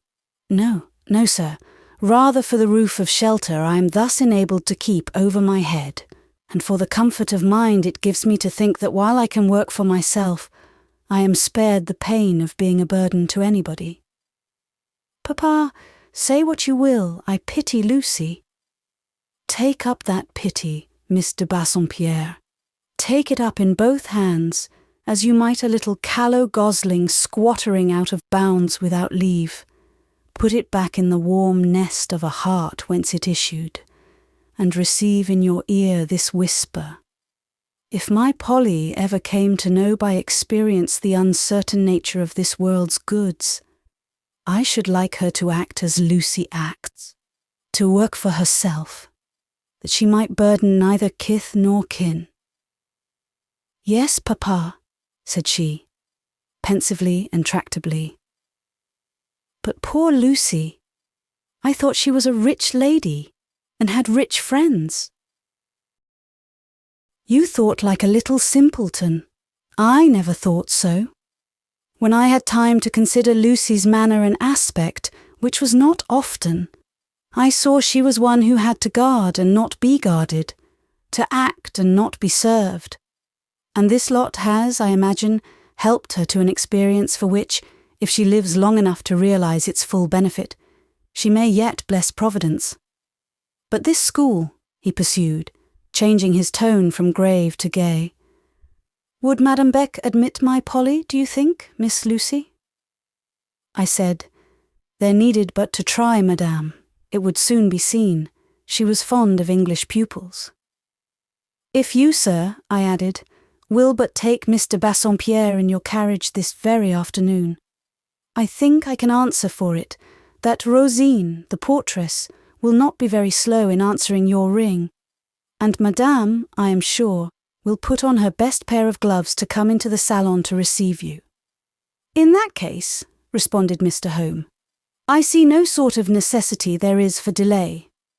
Mrs. Hurst can send what she calls her young ladies' things after her. Polly can settle down to her horn-book before night. And you, Miss Lucy, I trust, will not disdain to cast an occasional eye upon her, and let me know from time to time how she gets on.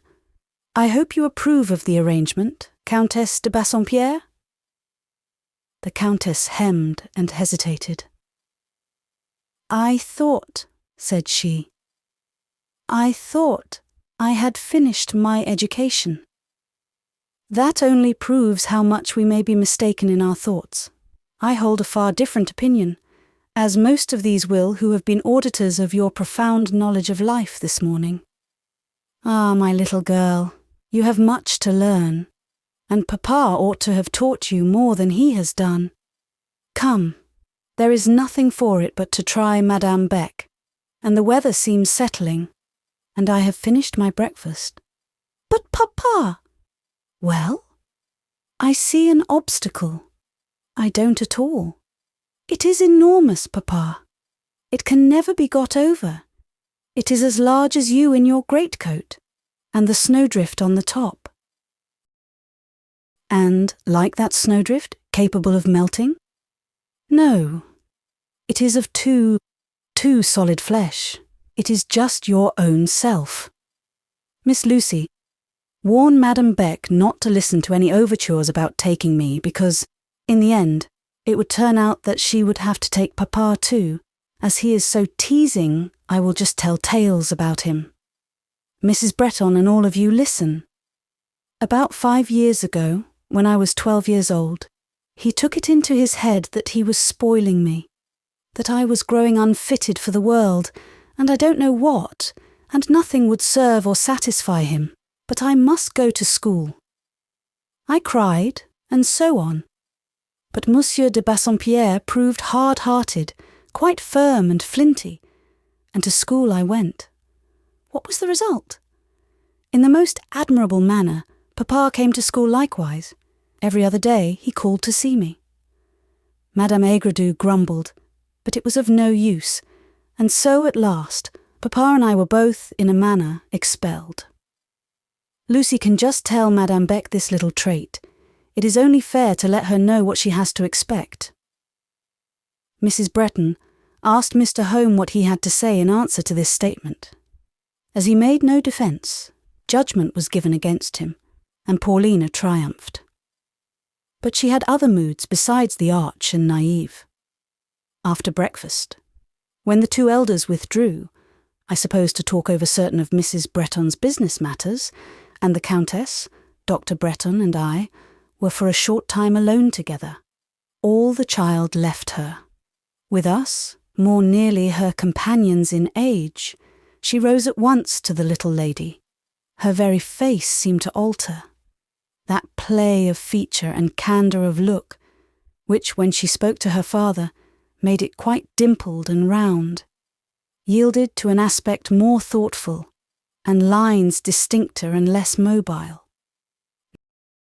No doubt Graham noted the change as well as I.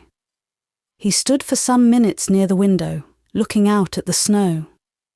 Presently he approached the hearth and entered into conversation, but not quite with his usual ease. Fit topics did not seem to rise to his lips. He chose them fastidiously, hesitatingly, and consequently infelicitously. He spoke vaguely of Villette, its inhabitants, its notable sights and buildings. He was answered by Mr. Bassompierre in quite a womanly way, with intelligence, with a manner not indeed wholly disindividualized. A tone, a glance, a gesture here and there, rather animated and quick than measured and stately, still recalled little Polly. But yet there was so fine and even a polish, so calm and courteous a grace, gilding and sustaining these peculiarities, that a less sensitive man than Graham would not have ventured to seize upon them as vantage points, leading to franker intimacy. Yet while Dr. Bretton continued subdued, and for him sedate, he was still observant. Not one of those petty impulses and natural breaks escaped him. He did not miss one characteristic movement, one hesitation in language, or one lisp in utterance. At times, in speaking fast, she still lisped, but coloured whenever such lapse occurred, and in a painstaking, conscientious manner, quite as amusing as the slight error, repeated the word more distinctly. Whenever she did this, Dr. Bretton smiled. Gradually, as they conversed, the restraint on each side slackened. Might the conference have but been prolonged, I believe it would soon have become genial. Already, to Paulina's lip and cheek returned the wreathing, dimpling smile. She lisped once and forgot to correct herself. And Dr. John, I know not how he changed, but change he did. He did not grow gayer. No raillery, no levity sparkled across his aspect. But his position seemed to become one of more pleasure to himself, and he spoke his augmented comfort in readier language, in tones more suave. 10 years ago, this pair had always found abundance to say to each other. The intervening decade had not narrowed the experience or impoverished the intelligence of either. Besides, there are certain natures of which the mutual influence is such that the more they say, the more they have to say. For these, out of association grows adhesion, and out of adhesion, amalgamation. Graham, however, must go. His was a profession whose claims are neither to be ignored nor deferred. He left the room, but before he could leave the house there was a return. I'm sure he came back, not for the paper or card in his desk, which formed his ostensible errand, but to assure himself, by one more glance, that Paulina's aspect was really such as memory was bearing away, that he had not been viewing her somehow by a partial, artificial light and making a fond mistake. No, he found the impression true, rather indeed he gained than lost by this return. He took away with him a parting look, shy, but very soft, as beautiful, as innocent, as any little fawn could lift out of its cover of fern, or any lamb from its meadow bed. Being left alone, Paulina and I kept silence for some time. We both took out some work, and plied a mute and diligent task. The white wood workbox of old days was now replaced by one inlaid with precious mosaic and furnished with implements of gold. The tiny and trembling fingers that could scarce guide the needle, though tiny still, were now swift and skilful. But there was the same busy knitting of the brow, the same little dainty mannerisms, the same quick turns and movements, now to replace a stray tress, and anon to shake from the silken skirt some imaginary atom of dust, some clinging fibre of thread. That morning I was disposed for silence. The austere fury of the winter day had on me an awing, hushing influence. That passion of January, so white and so bloodless, was not yet spent. The storm had raved itself hoarse, but seemed no nearer exhaustion. Had Ginevra Fanshawe been my companion in that drawing-room, she would not have suffered me to muse and listen undisturbed. The presence just gone from us would have been her theme. And how she would have rung the changes on one topic! How she would have pursued and pestered me with questions and surmises, worried and oppressed me with comments and confidences I did not want and longed to avoid. Paulina Mary cast once or twice towards me a quiet but penetrating glance of her dark, full eye, her lips half opened, as if to the impulse of coming utterance, but she saw and delicately respected my inclination for silence. This will not hold long, I thought to myself, for I was not accustomed to find in women or girls any power of self-control or strength of self-denial. As far as I knew them, the chance of a gossip about their usually trivial secrets, their often very washy and paltry feelings, was a treat not to be readily foregone. The little Countess promised an exception. She sewed till she was tired of sewing, and then she took a book. As chance would have it, she had sought it in Dr. Bretton's own compartment of the bookcase, and it proved to be an old Bretton book, some illustrated work of natural history. Often had I seen her standing at Graham's side, resting that volume on his knee and reading to his tuition, and, when the lesson was over, begging, as a treat, that he would tell her all about the pictures. I watched her keenly. Here was a true test of that memory she had boasted. Would her recollections now be faithful? Faithful, It could not be doubted. As she turned the leaves, over her face passed gleam after gleam of expression, the least intelligent of which was a full greeting to the past. And then she turned to the title page and looked at the name written in the schoolboy hand. She looked at it long, nor was she satisfied with merely looking. She gently passed over the characters the tips of her fingers, accompanying the action with an unconscious but tender smile, which converted the touch into a caress. Paulina loved the past, but the peculiarity of this little scene was that she said nothing. She could feel without pouring out her feelings in a flux of words. She now occupied herself at the bookcase for nearly an hour, taking down volume after volume and renewing her acquaintance with each. This done, she seated herself on a low stool, rested her cheek on her hand, and thought, and still was mute. The sound of the front door opening below, a rush of cold wind, and her father's voice speaking to Mrs. Bretton in the hall startled her at last. She sprang up. She was downstairs in 1 second. "Papa! Papa! You are not going out?" "My pet, I must go into town. But it is too cold, Papa."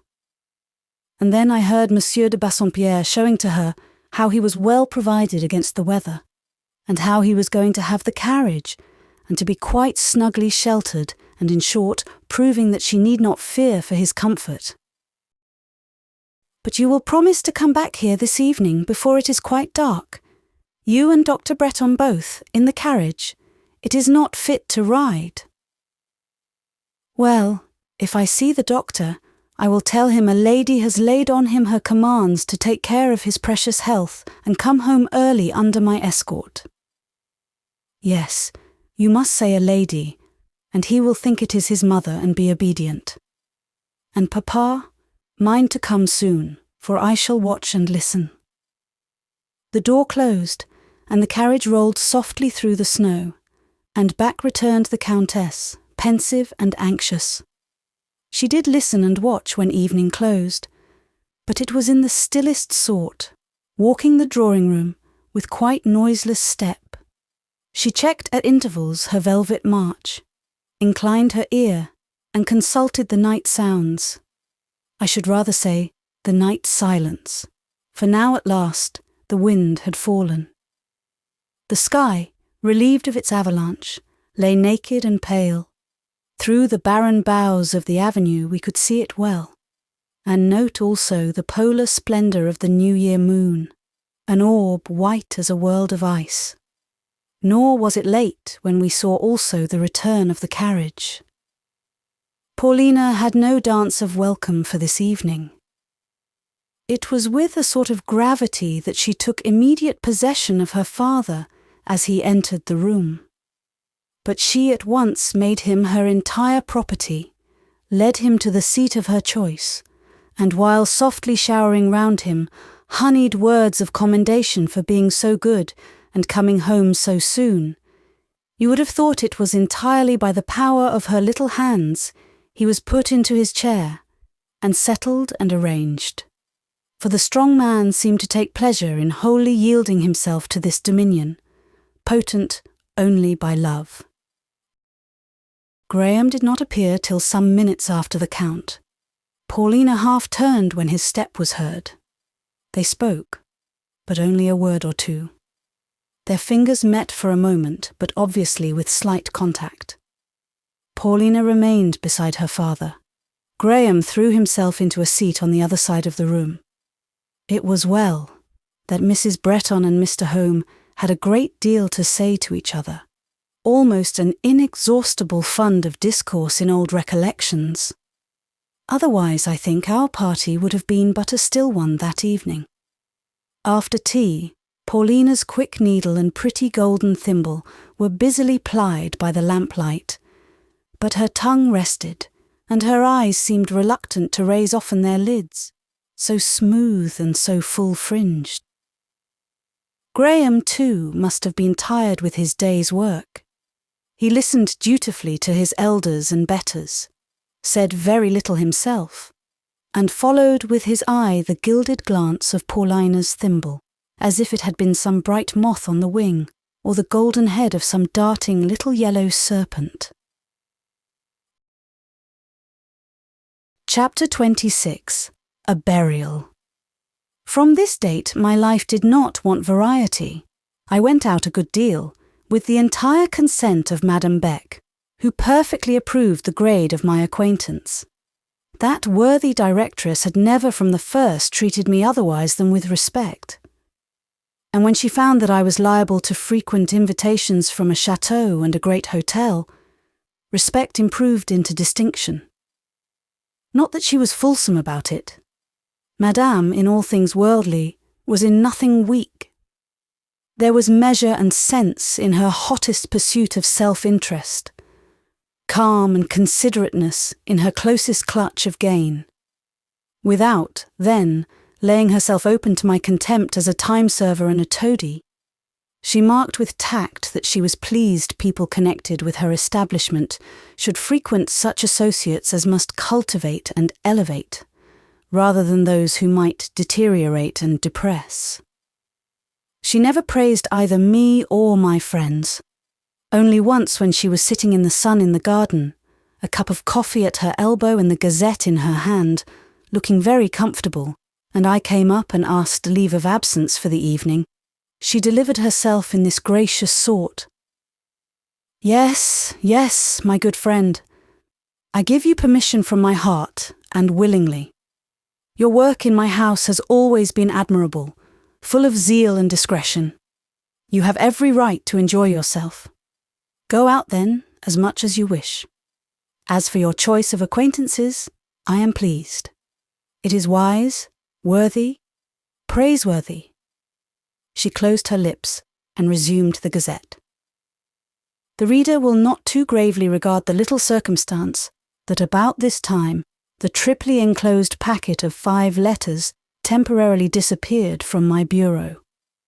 Blank dismay was naturally my first sensation on making the discovery, but in a moment I took heart of grace. Patience, whispered I to myself. Let me say nothing, but wait peaceably. They will come back again.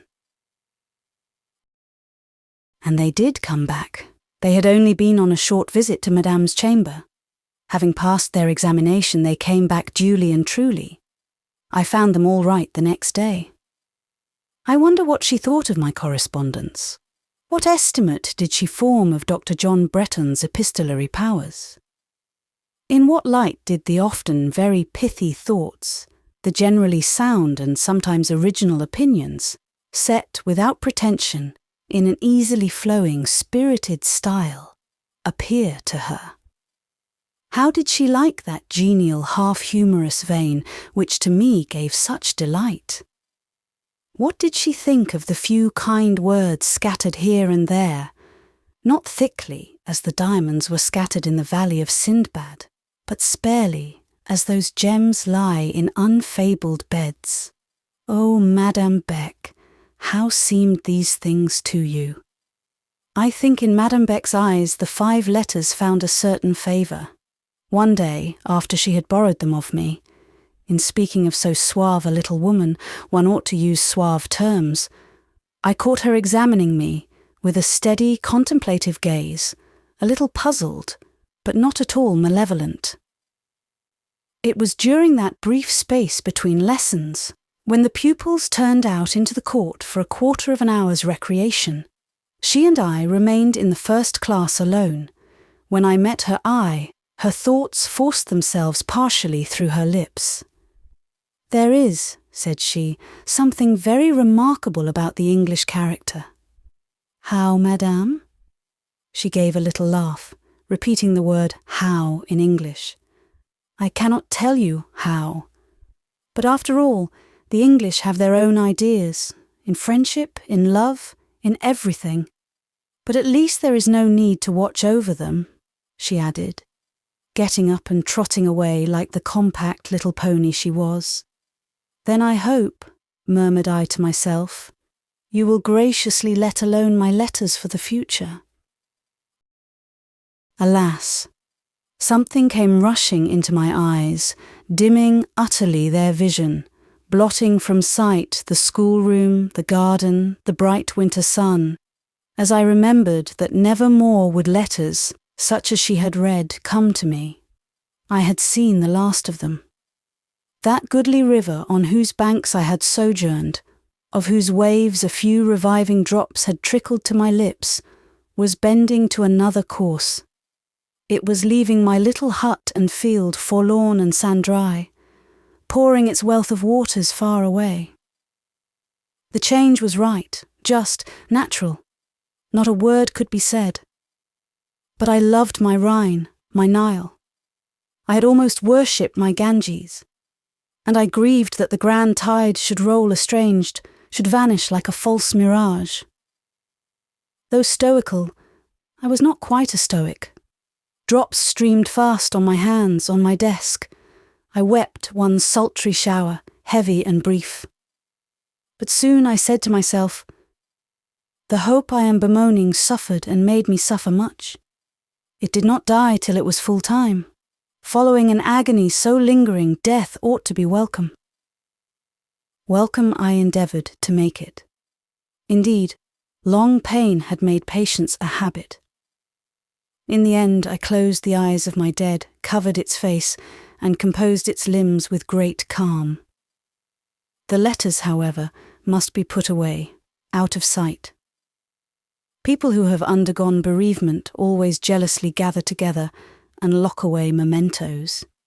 It is not supportable to be stabbed to the heart each moment by sharp revival of regret. One vacant holiday afternoon on Thursday, going to my treasure, with intent to consider its final disposal, I perceived, and this time with a strong impulse of displeasure, that it had been again tampered with. The packet was there indeed, but the ribbon which secured it had been untied and retied, and by other symptoms I knew that my drawer had been visited. This was a little too much. Madame Beck herself was the soul of discretion, besides having as strong a brain and sound a judgment as ever furnished a human head. That she should know the contents of my casket was not pleasant, but might be borne. Little Jesuit inquisitress as she was, she could see things in a true light, and understand them in an unperverted sense. But the idea that she had ventured to communicate information thus gained to others, that she had perhaps amused herself with a companion over documents, in my eyes most sacred, shocked me cruelly. Yet, that such was the case, I now saw reason to fear. I even guessed her confidant. Her kinsman, Monsieur Paul Emmanuel, had spent yesterday evening with her.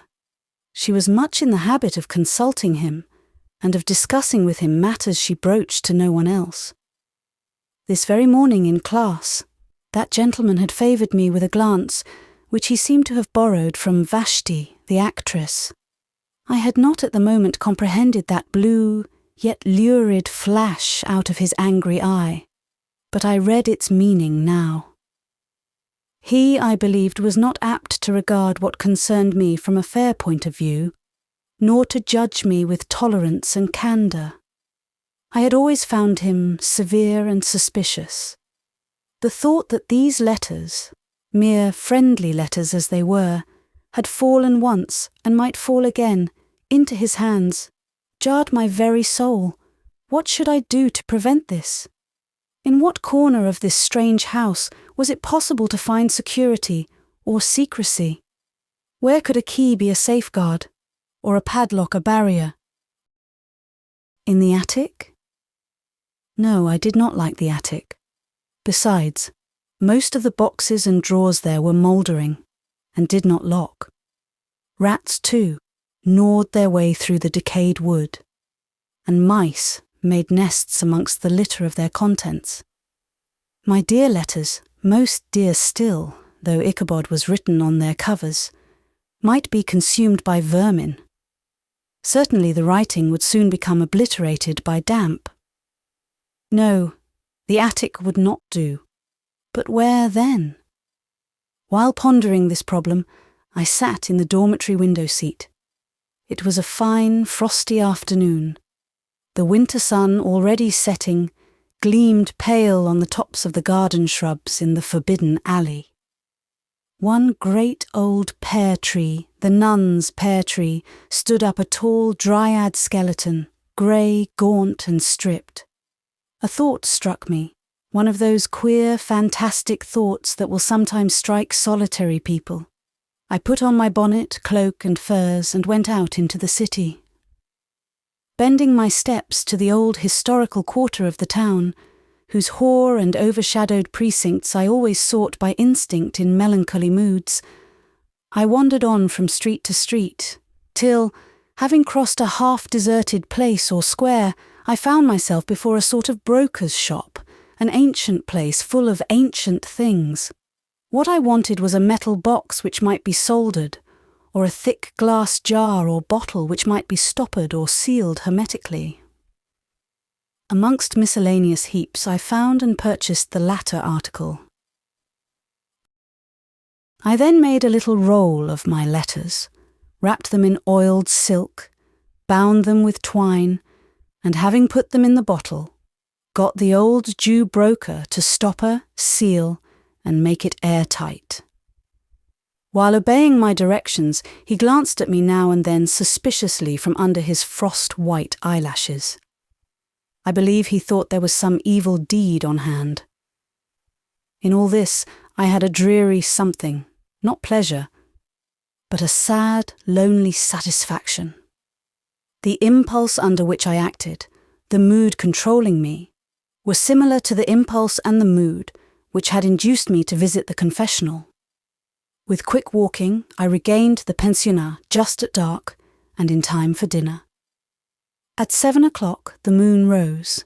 At 7:30, when the pupils and teachers were at study, and Madame Beck was with her mother and children in the dining room, when the half-boarders were all gone home, and Rosine had left the vestibule, and all was still, I shawled myself, and taking the sealed jar, stole out through the first-class door, into the arbour, and thence into the forbidden alley. Methuselah, the pear tree, stood at the further end of this walk, near my seat. He rose up, dim and grey, above the lower shrubs round him. Now Methuselah, though so very old, was of sound timber still. Only there was a hole, or rather a deep hollow near his root. I knew there was such a hollow, hidden partly by ivy and creepers growing thick round, and there I meditated hiding my treasure. But I was not only going to hide a treasure, I meant also to bury a grief. That grief over which I had lately been weeping as I wrapped it in its winding sheet must be interred. Well, I cleared away the ivy and found the hole. It was large enough to receive the jar, and I thrust it deep in. In a tool shed at the bottom of the garden lay the relics of building materials, left by masons lately employed to repair a part of the premises.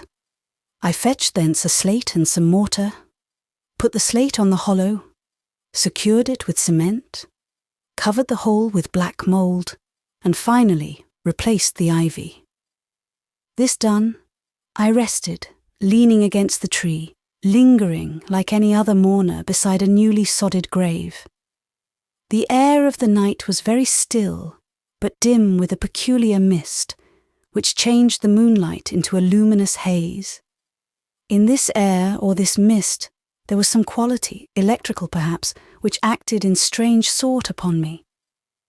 I felt then as I had felt a year ago in England, on a night when the aurora borealis was streaming and sweeping round heaven, when, belated in lonely fields, I had paused to watch that mustering of an army with banners, that quivering of serried lances, that swift ascent of messengers from below the North Star to the dark, high keystone of heaven's arch. I felt, not happy, far otherwise, but strong with reinforced strength. If life be a war, it seemed my destiny to conduct it single-handed.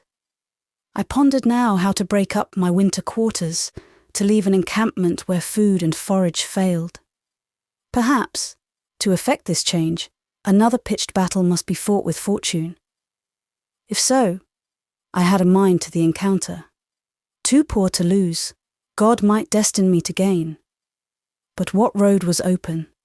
What plan available? On this question, I was still pausing when the moon, so dim hitherto, seemed to shine out somewhat brighter. A ray gleamed even white before me, and a shadow became distinct and marked. I looked more narrowly to make out the cause of this well-defined contrast, appearing a little suddenly in the obscure alley. Whiter and blacker it grew on my eye. It took shape with instantaneous transformation. I stood about 3 yards from a tall, sable-robed, snowy-veiled woman. 5 minutes passed. I neither fled nor shrieked. She was there still. I spoke. "Who are you, and why do you come to me?" She stood mute. She had no face, no features. All below her brow was masked with a white cloth. But she had eyes, and they viewed me. I felt, if not brave, yet a little desperate, and desperation will often suffice to fill the post and do the work of courage. I advanced 1 step. I stretched out my hand, for I meant to touch her. She seemed to recede. I drew nearer. Her recession, still silent, became swift. A mass of shrubs, full-leaved evergreens, laurel and dense yew, intervened between me and what I followed. Having passed that obstacle, I looked and saw nothing. I waited. I said, "If you have any errand to men, come back and deliver it." Nothing spoke or reappeared. This time there was no Dr. John to whom to have recourse. There was no one to whom I dared whisper the words, "I have again seen the nun." Paulina Mary sought my frequent presence in the Rue Crécy. In the old Bretton days, though she had never professed herself fond of me, my society had soon become to her a sort of unconscious necessary.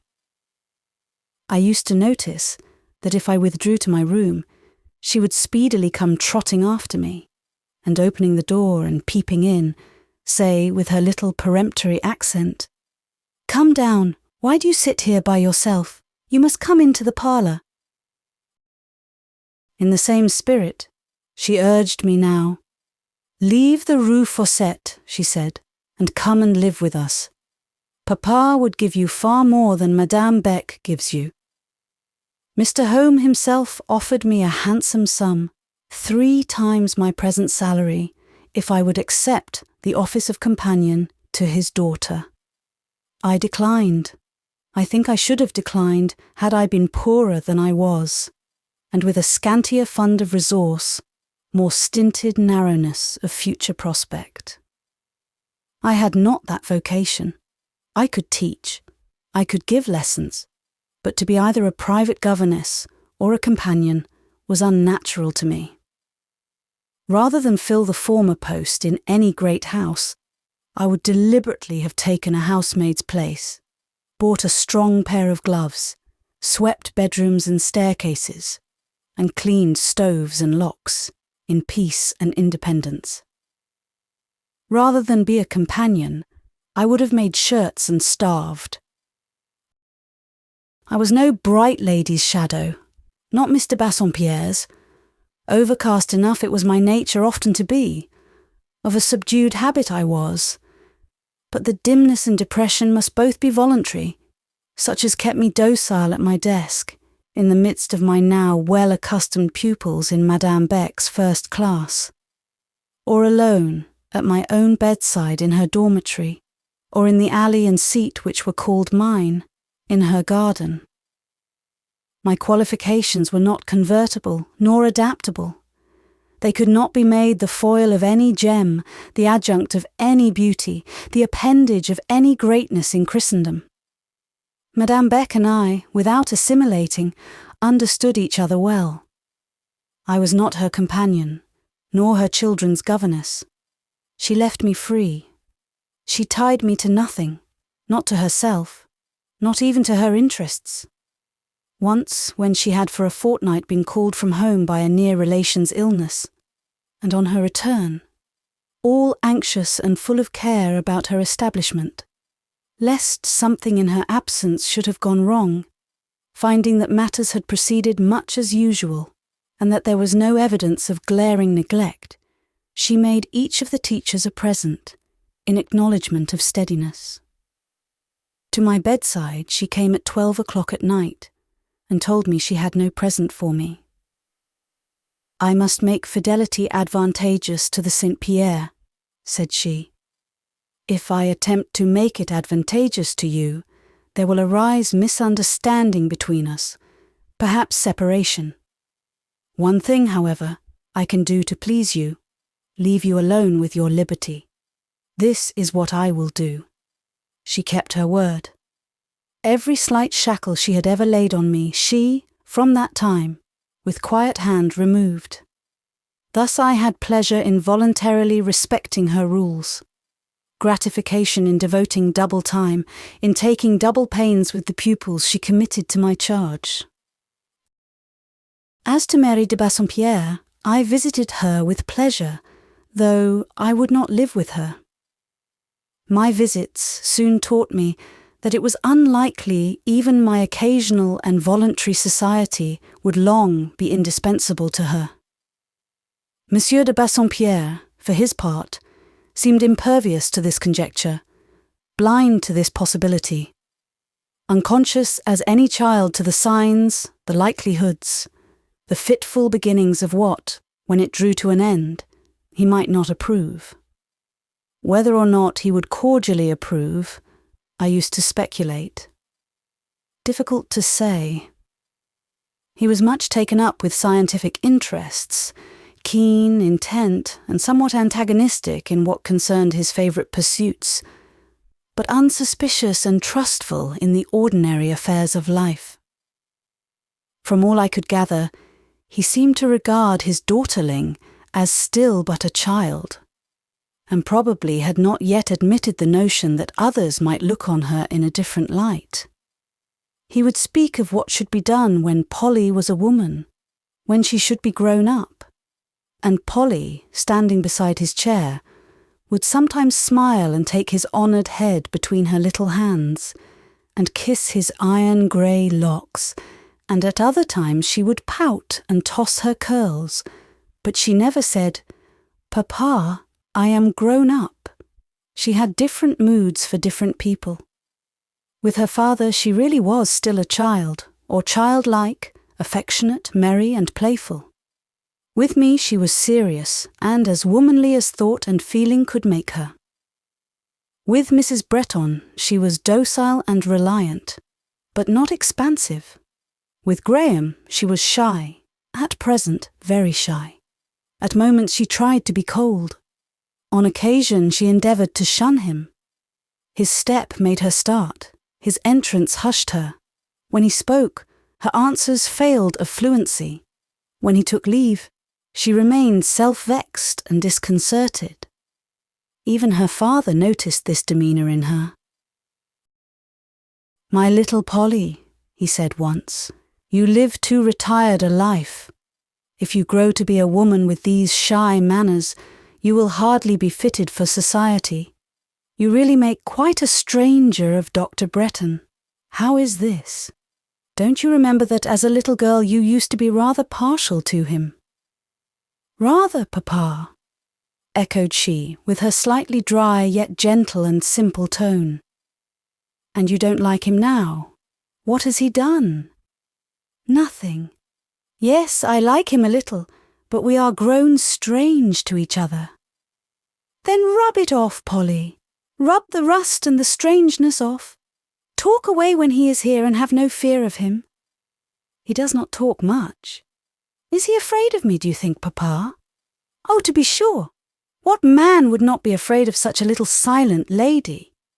Then tell him some day not to mind my being silent.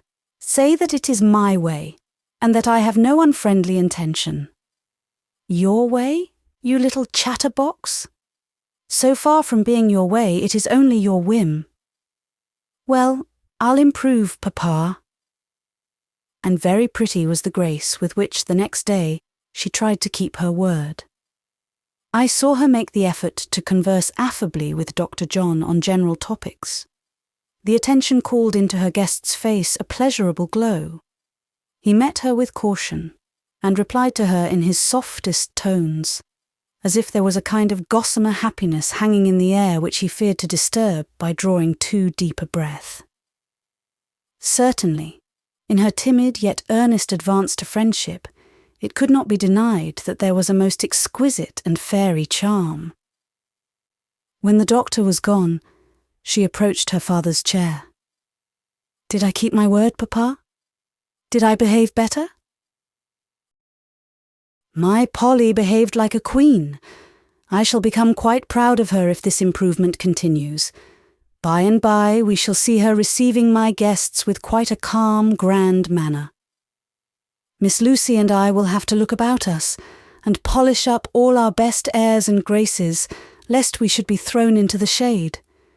Still, Polly, there is a little flutter, a little tendency to stammer now and then, and even to lisp, as you lisped when you were 6 years old." "No, Papa," interrupted she indignantly. "That cannot be true." I appeal to Miss Lucy. Did she not, in answering Dr. Bretton's question as to whether she had ever seen the palace of the Prince of Bois-l'Étang, say, "Yes"? She had been there several times. "Papa, you are satirical. You are wicked. I can pronounce all the letters of the alphabet as clearly as you can, but tell me this. You are very particular in making me be civil to Dr. Bretton. Do you like him yourself?" "To be sure. For old acquaintance' sake I like him." "Then he is a very good son to his mother. Besides being a kind-hearted fellow and clever in his profession, yes, the lad is well enough." "Lad? Ah, Scotchman. Papa, is it the Edinburgh or the Aberdeen accent you have?" "Both, my pet, both, and doubtless the Glaswegian into the bargain. It is that which enables me to speak French so well. A good Scots tongue always succeeds well at the French." "The French? Scotch again. Incorrigible Papa. You too need schooling. Well, Polly, you must persuade Miss Snowe to undertake both you and me, to make you steady and womanly, and me refined and classical." The light in which Monsieur de Bassompierre evidently regarded Miss Snowe used to occasion me much inward edification. What contradictory attributes of character we sometimes find ascribed to us, according to the eye with which we are viewed. Madame Beck esteemed me learned and blue, Miss Fanshawe caustic, ironic and cynical, Mr. Home, a model teacher, the essence of the sedate and discreet, somewhat conventional perhaps, too strict, limited and scrupulous, but still the pink and pattern of governess correctness, whilst another person, Professor Paul Emmanuel, to wit, never lost an opportunity of intimating his opinion that mine was rather a fiery and rash nature, adventurous, indocile and audacious. I smiled at them all. If anyone knew me, it was little Paulina Mary. As I would not be Paulina's nominal and paid companion, genial and harmonious as I began to find her intercourse, she persuaded me to join her in some study, as a regular and settled means of sustaining communication. She proposed the German language, which, like myself, she found difficult of mastery. We agreed to take our lessons in the Rue Crécy of the same mistress. This arrangement threw us together for some hours of every week. Monsieur de Bassompierre seemed quite pleased. It perfectly met his approbation that Madame Minerva Gravity should associate a portion of her leisure with that of his fair and dear child. That other self-elected judge of mine, the professor in the Rue Fossette, discovering by some surreptitious spying means that I was no longer so stationary as hitherto, but went out regularly at certain hours of certain days. Took it upon himself to place me under surveillance. People said Monsieur Emmanuel had been brought up amongst Jesuits. I should more readily have accredited this report had his manoeuvres been better masked. As it was, I doubted it. Never was a more undisguised schemer, a franker, looser intriguer. He would analyse his own machinations, elaborately contrive plots, and forthwith indulge in explanatory boasts of their skill. I know not whether I was more amused or provoked by his stepping up to me one morning and whispering solemnly that he had his eye on me. He at least would discharge the duty of a friend and not leave me entirely to my own devices. My proceedings seemed at present very unsettled. He did not know what to make of them. He thought his cousin Beck very much to blame in suffering this sort of fluttering inconsistency in a teacher attached to her house. What had a person devoted to a serious calling, that of education, to do with counts and countesses, hotels and chateaux? To him, I seemed altogether in lair. On his faith he believed I went out 6 days in the 7. I said, Monsieur exaggerated. I certainly had enjoyed the advantage of a little change lately, but not before it had become necessary, and the privilege was by no means exercised in excess. Necessary? How was it necessary? I was well enough, he supposed. Change necessary? He would recommend me to look at the Catholic religieuses and study their lives. They asked no change. I am no judge of what expression crossed my face when he thus spoke, but it was one which provoked him. He accused me of being reckless, worldly and epicurean, ambitious of greatness, and feverishly athirst for the pomps and vanities of life. It seems I had no dévouement, no recueillement in my character, no spirit of grace, faith, sacrifice or self-abasement. Feeling the inutility of answering these charges, I mutely continued the correction of a pile of English exercises. He could see in me nothing Christian. Like many other Protestants, I revelled in the pride and self-will of paganism. I slightly turned from him, nestling still closer under the wing of silence. A vague sound grumbled between his teeth. It could not surely be a juron. He was too religious for that, but I am certain I heard the word sacred. Grievous to relate, the same word was repeated, with the unequivocal addition of 1,000 something, when I passed him about 2 hours afterwards in the corridor, prepared to go and take my German lesson in the Rue Crécy. Never was a better little man, in some points, than Monsieur Paul. Never, in others, a more waspish little despot. Our German mistress, Fräulein Anna Braun, was a worthy, hearty woman of about 45. She ought, perhaps, to have lived in the days of Queen Elizabeth, as she habitually consumed, for her first and second breakfasts, beer and beef. Also, her direct and downright Deutsch nature seemed to suffer a sensation of cruel restraint from what she called our English reserve, though we thought we were very cordial with her. But we did not slap her on the shoulder, and if we consented to kiss her cheek, it was done quietly and without any explosive smack. These omissions oppressed and depressed her considerably. Still, on the whole, we got on very well. Accustomed to instruct foreign girls, who hardly ever will think and study for themselves, who have no idea of grappling with a difficulty and overcoming it by dint of reflection or application, our progress, which in truth was very leisurely, seemed to astound her. In her eyes we were a pair of glacial prodigies, cold, proud and preternatural. The young countess was a little proud, a little fastidious, and perhaps with her native delicacy and beauty, she had a right to these feelings. But I think it was a total mistake to ascribe them to me. I never evaded the morning salute, which Paulina would slip when she could. nor was a certain little manner of still disdain a weapon known in my armoury of defence. Whereas Paulina always kept it clear, fine, and bright, and any rough German sally called forth at once its steely glisten. Honest Anna Brown in some measure felt this difference, and while she half feared, half worshipped Paulina as a sort of dainty nymph, an Undine, she took refuge with me as a being all mortal and of easier mood. A book we liked well to read and translate was Schiller's Ballads. Paulina soon learned to read them beautifully. The Fraulein would listen to her with a broad smile of pleasure and say her voice sounded like music. She translated them, too, with a facile flow of language, and in a strain of kindred and poetic fervour. Her cheek would flush, her lips tremblingly smile, her beauteous eyes kindle or melt as she went on. She learnt the best by heart, and would often recite them when we were alone together. One she liked well was Des Madschens Klaag. That is, she liked well to repeat the words.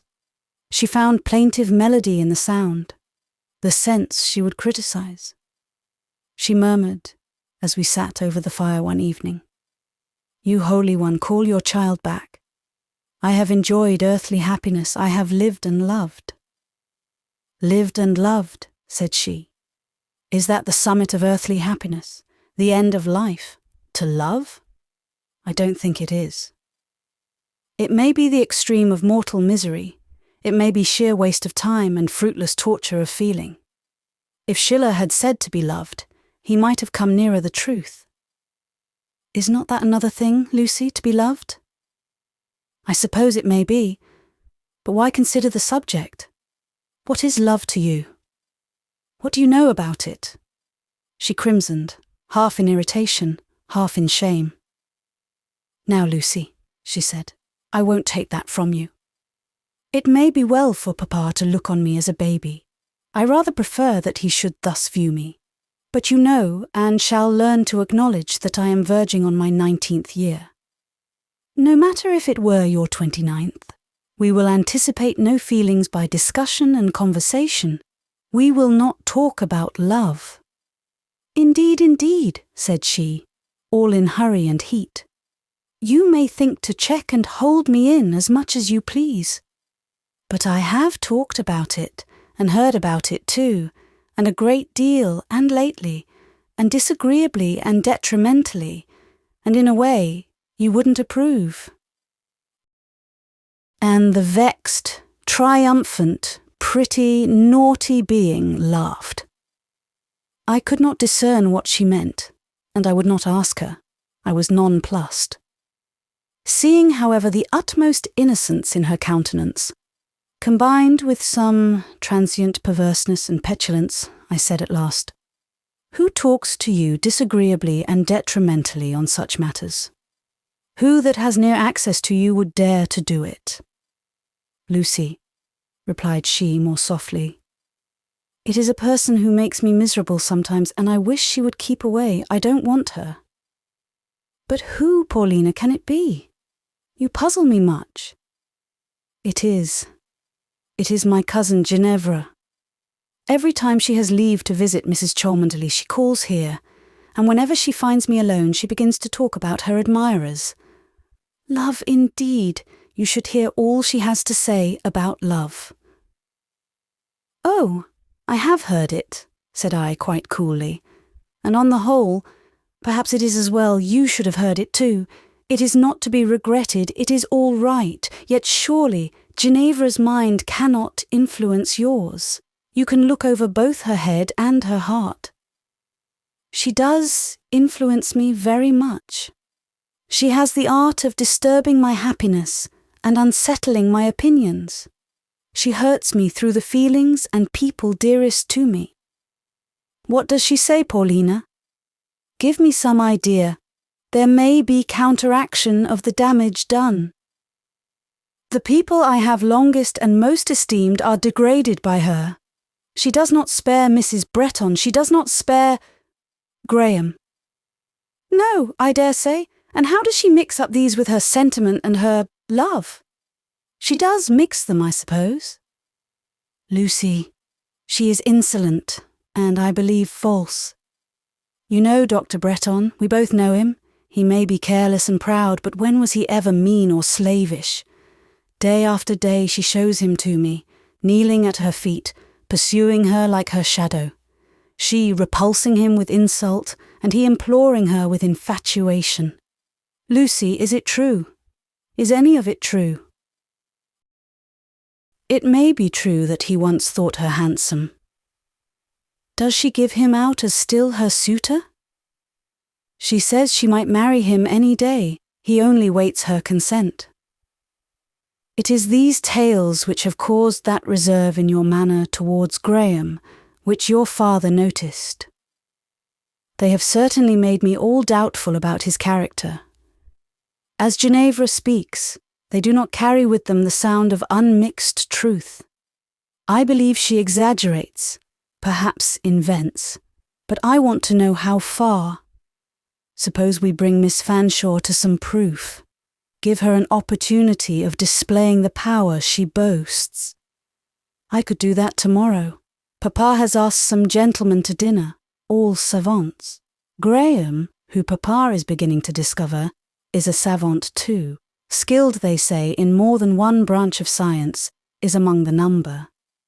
Now I should be miserable to sit at table unsupported amidst such a party. I could not talk to Messieurs A and Z, the Parisian academicians. All my new credit for manner would be put in peril. You and Mrs. Bretton must come for my sake. Ginevra, at a word, will join you. Yes, then I will carry a message of invitation, and she shall have the chance of justifying her character for veracity. Chapter 27. The Hotel Crécy. The morrow turned out a more lively and busy day than we, or than I at least, had anticipated. It seems it was the birthday of one of the young princes of La Basse-Cour, the eldest, I think, the Duc de Dindonneau, and a general holiday was given in his honour at the schools, and especially at the principal Athénée, or college. The youth of that institution had also concocted, and were to present a loyal address, for which purpose they were to be assembled in the public building where the yearly examinations were conducted and the prizes distributed. After the ceremony of presentation, an oration, or discourse, was to follow from one of the professors. Several of M. de Bassompierre's friends, the savants, being more or less connected with the Athénée, they were expected to attend on this occasion. Together with the worshipful municipality of Villette, Monsieur le Chevalier Stars, the burgomaster, and the parents and kinsfolk of the Athenians in general, Monsieur de Bassompierre was engaged by his friends to accompany them. His fair daughter would, of course, be of the party, and she wrote a little note to Ginevra and myself, bidding us come early that we might join her. As Miss Fanshawe and I were dressing in the dormitory of the Rue Fossette, she, Miss Fanshawe, suddenly burst into a laugh. "What now?" I asked, for she had suspended the operation of arranging her attire and was gazing at me. "It seems so odd," she replied, with her usual half-honest, half-insolent unreserve, "that you and I should now be so much on a level, visiting in the same sphere, having the same connections." "Why, yes," said I. "I had not much respect for the connections you chiefly frequented a while ago. Mrs. Cholmondeley and company would never have suited me at all." "Who are you, Miss Snowe?" she inquired, in a tone of such undisguised and unsophisticated curiosity as made me laugh in my turn. "You used to call yourself a nursery governess. When you first came here you really had the care of the children in this house. I have seen you carry little Georgette in your arms, like a bonne. Few governesses would have condescended so far, and now Madame Beck treats you with more courtesy than she treats the Parisian Saint Pierre. and that proud chit my cousin makes you her bosom friend." "Wonderful," I agreed, much amused at her mystification. "Who am I indeed? Perhaps a personage in disguise. Pity I don't look the character." "I wonder you are not more flattered by all this," she went on. "You take it with strange composure. If you really are the nobody I once thought you, you must be a cool hand." "The nobody you once thought me?" I repeated, and my face grew a little hot, but I would not be angry. Of what importance was a schoolgirl's crude use of the terms nobody and somebody? I confined myself, therefore, to the remark that I had merely met with civility, and asked what she saw in civility to throw the recipient into a fever of confusion. "One can't help wondering at some things," she persisted. "Wondering at marvels of your own manufacture. Are you ready at last?" "Yes. Let me take your arm." "I would rather not. We will walk side by side." When she took my arm, she always leaned upon me her whole weight, and as I was not a gentleman, or her lover, I did not like it. "There again," she cried. "I thought, by offering to take your arm, to intimate approbation of your dress and general appearance, I meant it as a compliment." "You did?" "You meant, in short, to express that you are not ashamed to be seen in the street with me. That if Mrs. Cholmondeley should be fondling her lapdog at some window, or Colonel de Hamal picking his teeth in a balcony, and should catch a glimpse of us, you would not quite blush for your companion." "Yes," said she, with that directness which was her best point, which gave an honest plainness to her very fibs when she told them, which was, in short, the salt, the sole preservative ingredient of a character otherwise not formed to keep. I delegated the trouble of commenting on this yes to my countenance, or rather, my underlip voluntarily anticipated my tongue. Of course, reverence and solemnity were not the feelings expressed in the look I gave her. "Scornful, sneering creature," she went on, as we crossed a great square and entered the quiet, pleasant park, our nearest way to the Rue Crécy. "Nobody in this world was ever such a Turk to me as you are. You bring it on yourself. Let me alone. Have the sense to be quiet. I will let you alone." As if one could let you alone when you are so peculiar and so mysterious. The mystery and peculiarity being entirely the conception of your own brain, maggots, neither more nor less, be so good as to keep them out of my sight. "But are you anybody?" persevered she, pushing her hand in spite of me under my arm, and that arm pressed itself with inhospitable closeness against my side, by way of keeping out the intruder. "Yes," I said, "I am a rising character. Once an old lady's companion, then a nursery governess, now a school teacher." Do tell me who you are. I'll not repeat it," she urged, adhering with ludicrous tenacity to the wise notion of an incognito she had got hold of. And she squeezed the arm of which she had now obtained full possession, and coaxed and conjured, till I was obliged to pause in the park to laugh. Throughout our walk she rang the most fanciful changes on this theme, proving, by her obstinate credulity or incredulity, her incapacity to conceive how any person not bolstered up by birth or wealth, not supported by some consciousness of name or connection, could maintain an attitude of reasonable integrity. As for me, it quite sufficed to my mental tranquillity that I was known where it imported that known I should be. The rest sat on me easily. Pedigree, social position, and recondite intellectual acquisition occupied about the same space and place in my interests and thoughts. They were my third-class lodgers, to whom could be assigned only the small sitting-room and the little back bedroom. Even if the dining and drawing-room stood empty, I never confessed it to them, as thinking minor accommodations better suited to their circumstances. The world, I soon learned, held a different estimate, and I make no doubt the world is very right in its view, yet believe also that I am not quite wrong in mine.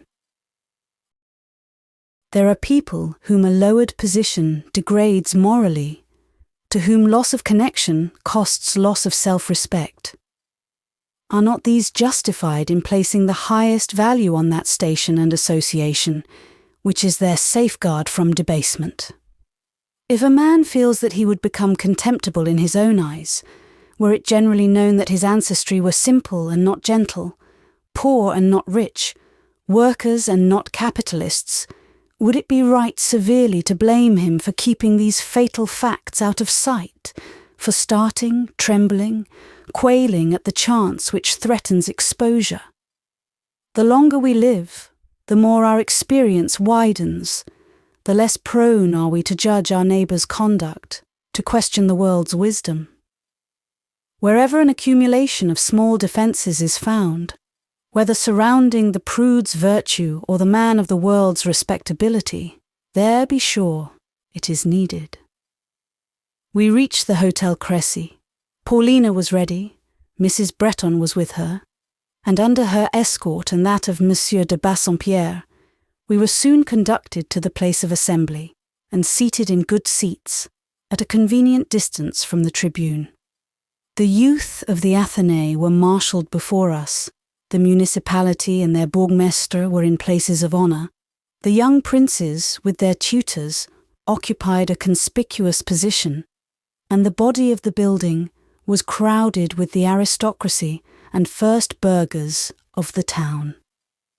Concerning the identity of the professor by whom the discourse was to be delivered, I had as yet entertained neither care nor question. Some vague expectation I had that a savant would stand up and deliver a formal speech, half dogmatism to the Athenians, half flattery to the princes. The tribune was yet empty when we entered, but in 10 minutes after it was filled, suddenly, in a second of time, a head, chest and arms grew above the crimson desk. This head I knew, its colour, shape, port, expression, were familiar both to me and Miss Fanshawe.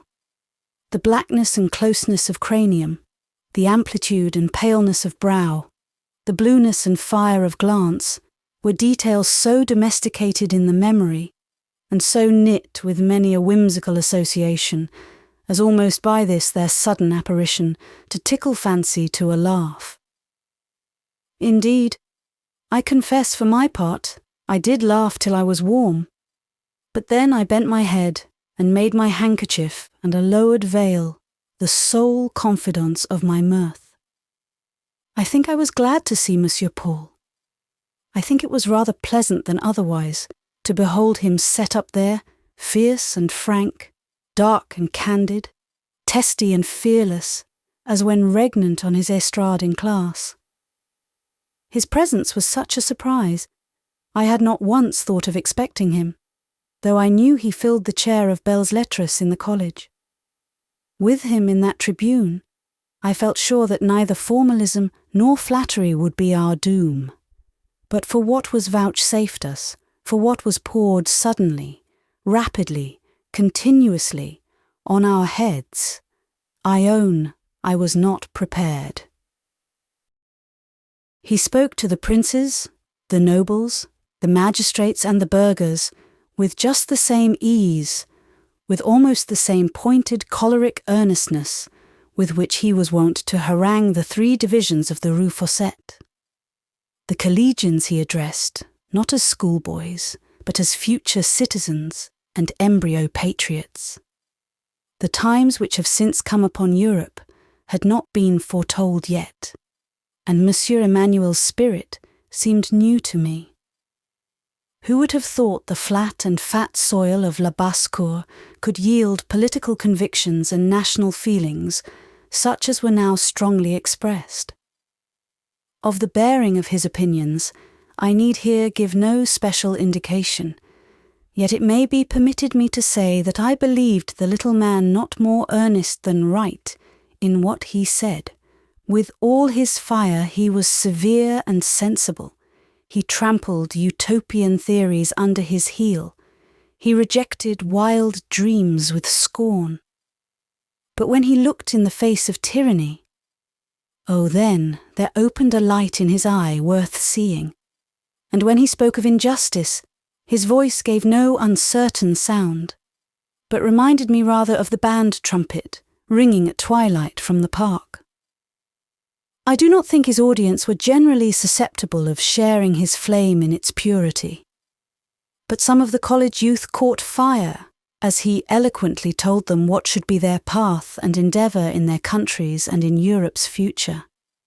They gave him a long, loud, ringing cheer as he concluded, with all his fierceness, he was their favourite professor. As our party left the hall, he stood at the entrance. He saw and knew me, and lifted his hat. He offered his hand in passing, and uttered the words, "Qu'en dites-vous?" question eminently characteristic, and reminding me, even in this his moment of triumph, of that inquisitive restlessness, that absence of what I considered desirable self-control, which were amongst his faults. He should not have cared just then to ask what I thought, or what anybody thought. But he did care, and he was too natural to conceal, too impulsive to repress his wish. Well, if I blamed his over-eagerness, I liked his naivete. I would have praised him. I had plenty of praise in my heart, but alas, no words on my lips. Who has words at the right moment? I stammered some lame expressions, but was truly glad when other people, coming up with profuse congratulations, covered my deficiency by their redundancy. A gentleman introduced him to Monsieur de Bassompierre, and the Count, who had likewise been highly gratified, asked him to join his friends, for the most part Monsieur Emmanuel's likewise, and to dine with them at the Hôtel Crécy. He declined dinner, for he was a man always somewhat shy at meeting the advances of the wealthy. There was a strength of sturdy independence in the stringing of his sinews, not obtrusive, but pleasant enough to discover as one advanced in knowledge of his character. He promised, however, to step in with his friend Monsieur A, a French academician, in the course of the evening. At dinner that day, Ginevra and Paulina each looked in her own way very beautiful. The former, perhaps, boasted the advantage in material charms, but the latter shone preeminent for attractions more subtle and spiritual, for light and eloquence of eye, for grace of mien, for winning variety of expression. Ginevra's dress of deep crimson relieved well her light curls and harmonized with her rose-like bloom. Paulina's attire, in fashion close, though faultlessly neat, but in texture clear and white, made the eye grateful for the delicate life of her complexion, for the soft animation of her countenance, for the tender depth of her eyes, for the brown shadow and bounteous flow of her hair, darker than that of her Saxon cousin, as were also her eyebrows, her eyelashes, her full irids and large mobile pupils. Nature having traced all these details slightly and with a careless hand, in Miss Fanshawe's case, and in Miss de Bassompierre's, wrought them to a high and delicate finish. Paulina was awed by the savants, but not quite to mutism. She conversed modestly, diffidently, not without effort, but with so true a sweetness, so fine and penetrating a sense, that her father more than once suspended his own discourse to listen, and fixed on her an eye of proud delight. It was a polite Frenchman, Monsieur Z, a very learned but quite a courtly man, who had drawn her into discourse. I was charmed with her French. It was faultless, the structure correct, the idioms true, the accent pure. Ginevra, who had lived half her life on the continent, could do nothing like it. Not that words ever failed Miss Fanshawe, but real accuracy and purity she neither possessed nor in any number of years would acquire. Here, too, Monsieur de Bassompierre was gratified, for, on the point of language, he was critical. Another listener and observer there was, one who, detained by some exigency of his profession, had come in late to dinner. Both ladies were quietly scanned by Dr. Bretton at the moment of taking his seat at the table, and that guarded survey was more than once renewed. His arrival roused Miss Fanshawe, who had hitherto appeared listless. She now became smiling and complacent, talked, though what she said was rarely to the purpose, or rather was of a purpose somewhat mortifyingly below the standard of the occasion. Her light, disconnected prattle might have gratified Graham once.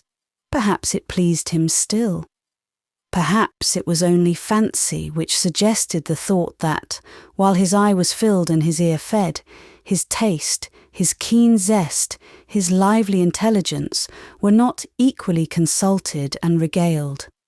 It is certain that, restless and exacting as seemed the demand on his attention, he yielded courteously all that was required. His manner showed neither pique nor coolness. Ginevra was his neighbour, and to her, during dinner, he almost exclusively confined his notice. She appeared satisfied, and passed to the drawing-room in very good spirits. Yet, no sooner had we reached that place of refuge than she again became flat and listless.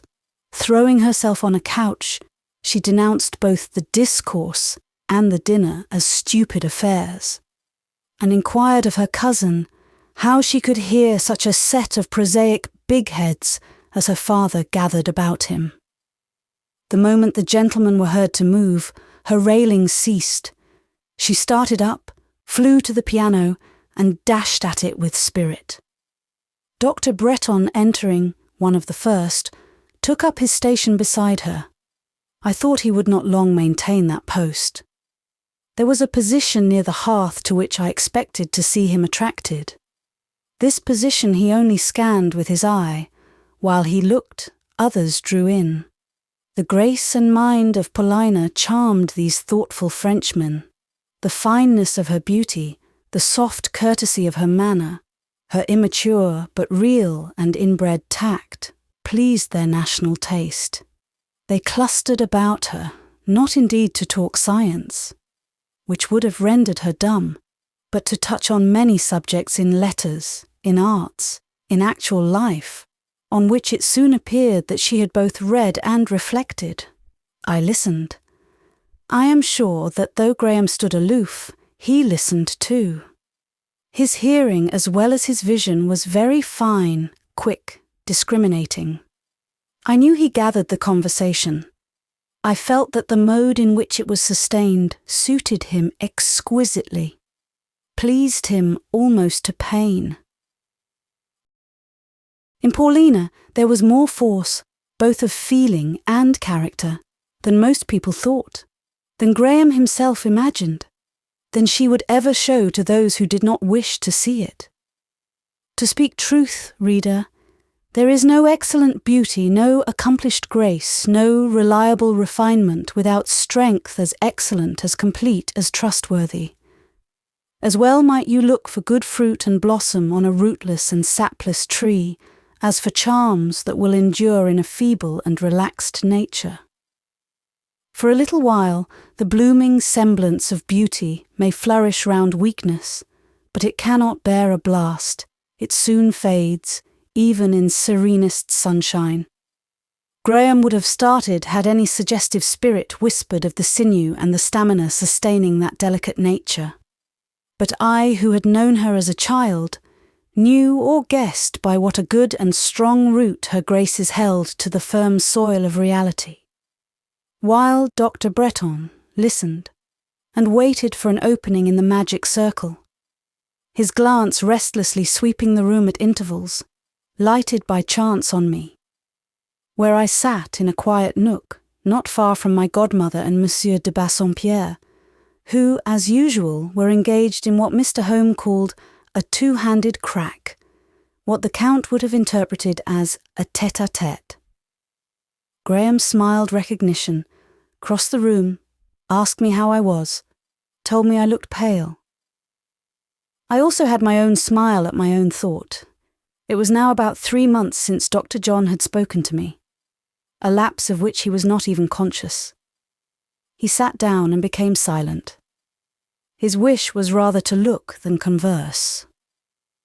Ginevra and Paulina were now opposite to him. He could gaze his fill. He surveyed both forms, studied both faces.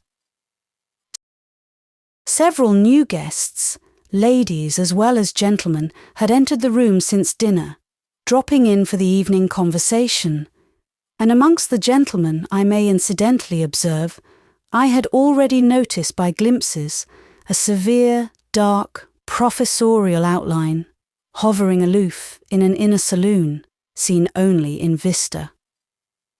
Monsieur Emmanuel knew many of the gentlemen present, but I think was a stranger to most of the ladies, excepting myself.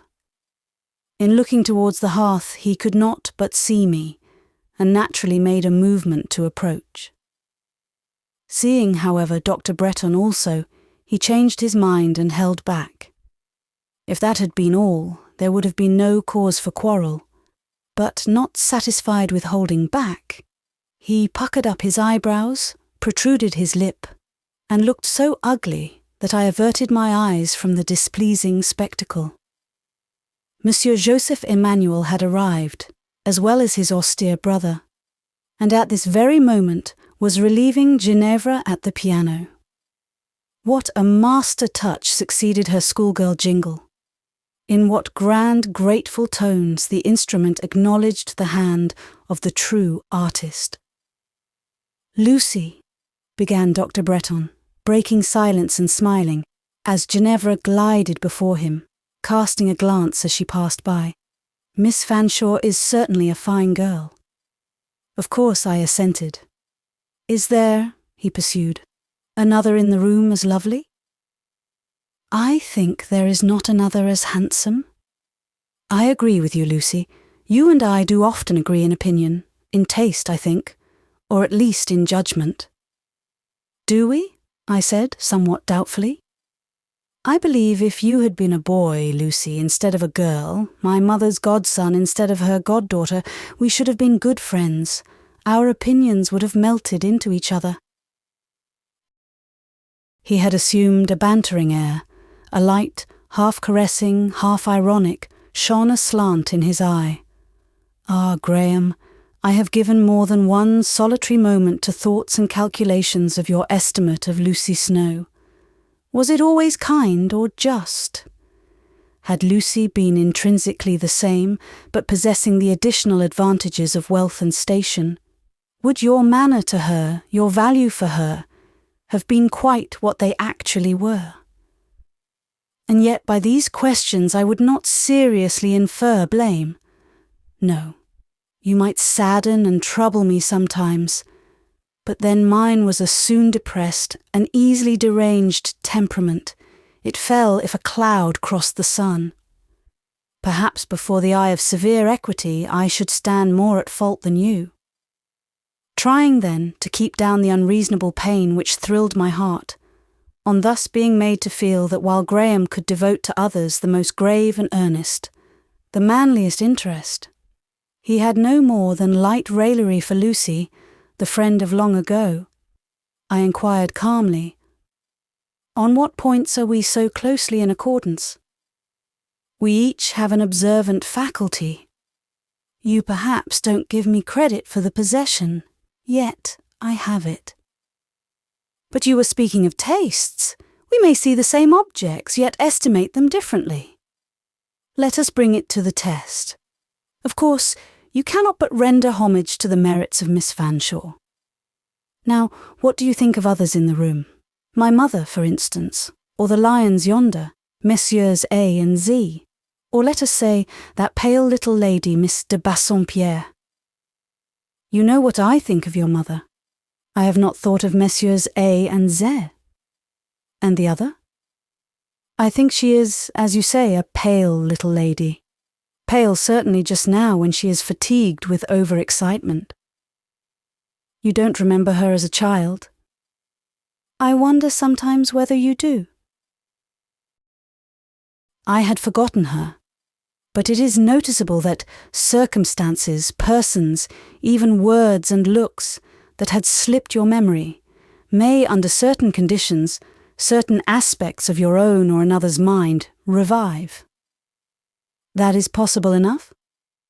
Yet, he continued, the revival is imperfect, needs confirmation, partakes so much of the dim character of a dream or of the airy one of a fancy, that the testimony of a witness becomes necessary for corroboration. Were you not a guest at Bretton 10 years ago, when Mr. Home brought his little girl, whom we then called Little Polly, to stay with Mamma? I was there the night she came, and also the morning she went away. Rather a peculiar child, was she not? I wonder how I treated her. Was I fond of children in those days? Was there anything gracious or kindly about me, great reckless schoolboy as I was? But you don't recollect me, of course. You have seen your own picture at La Terrasse. It is like you personally. In manner you were almost the same yesterday as today. But Lucy, how is that? Such an oracle really whets my curiosity. What am I today?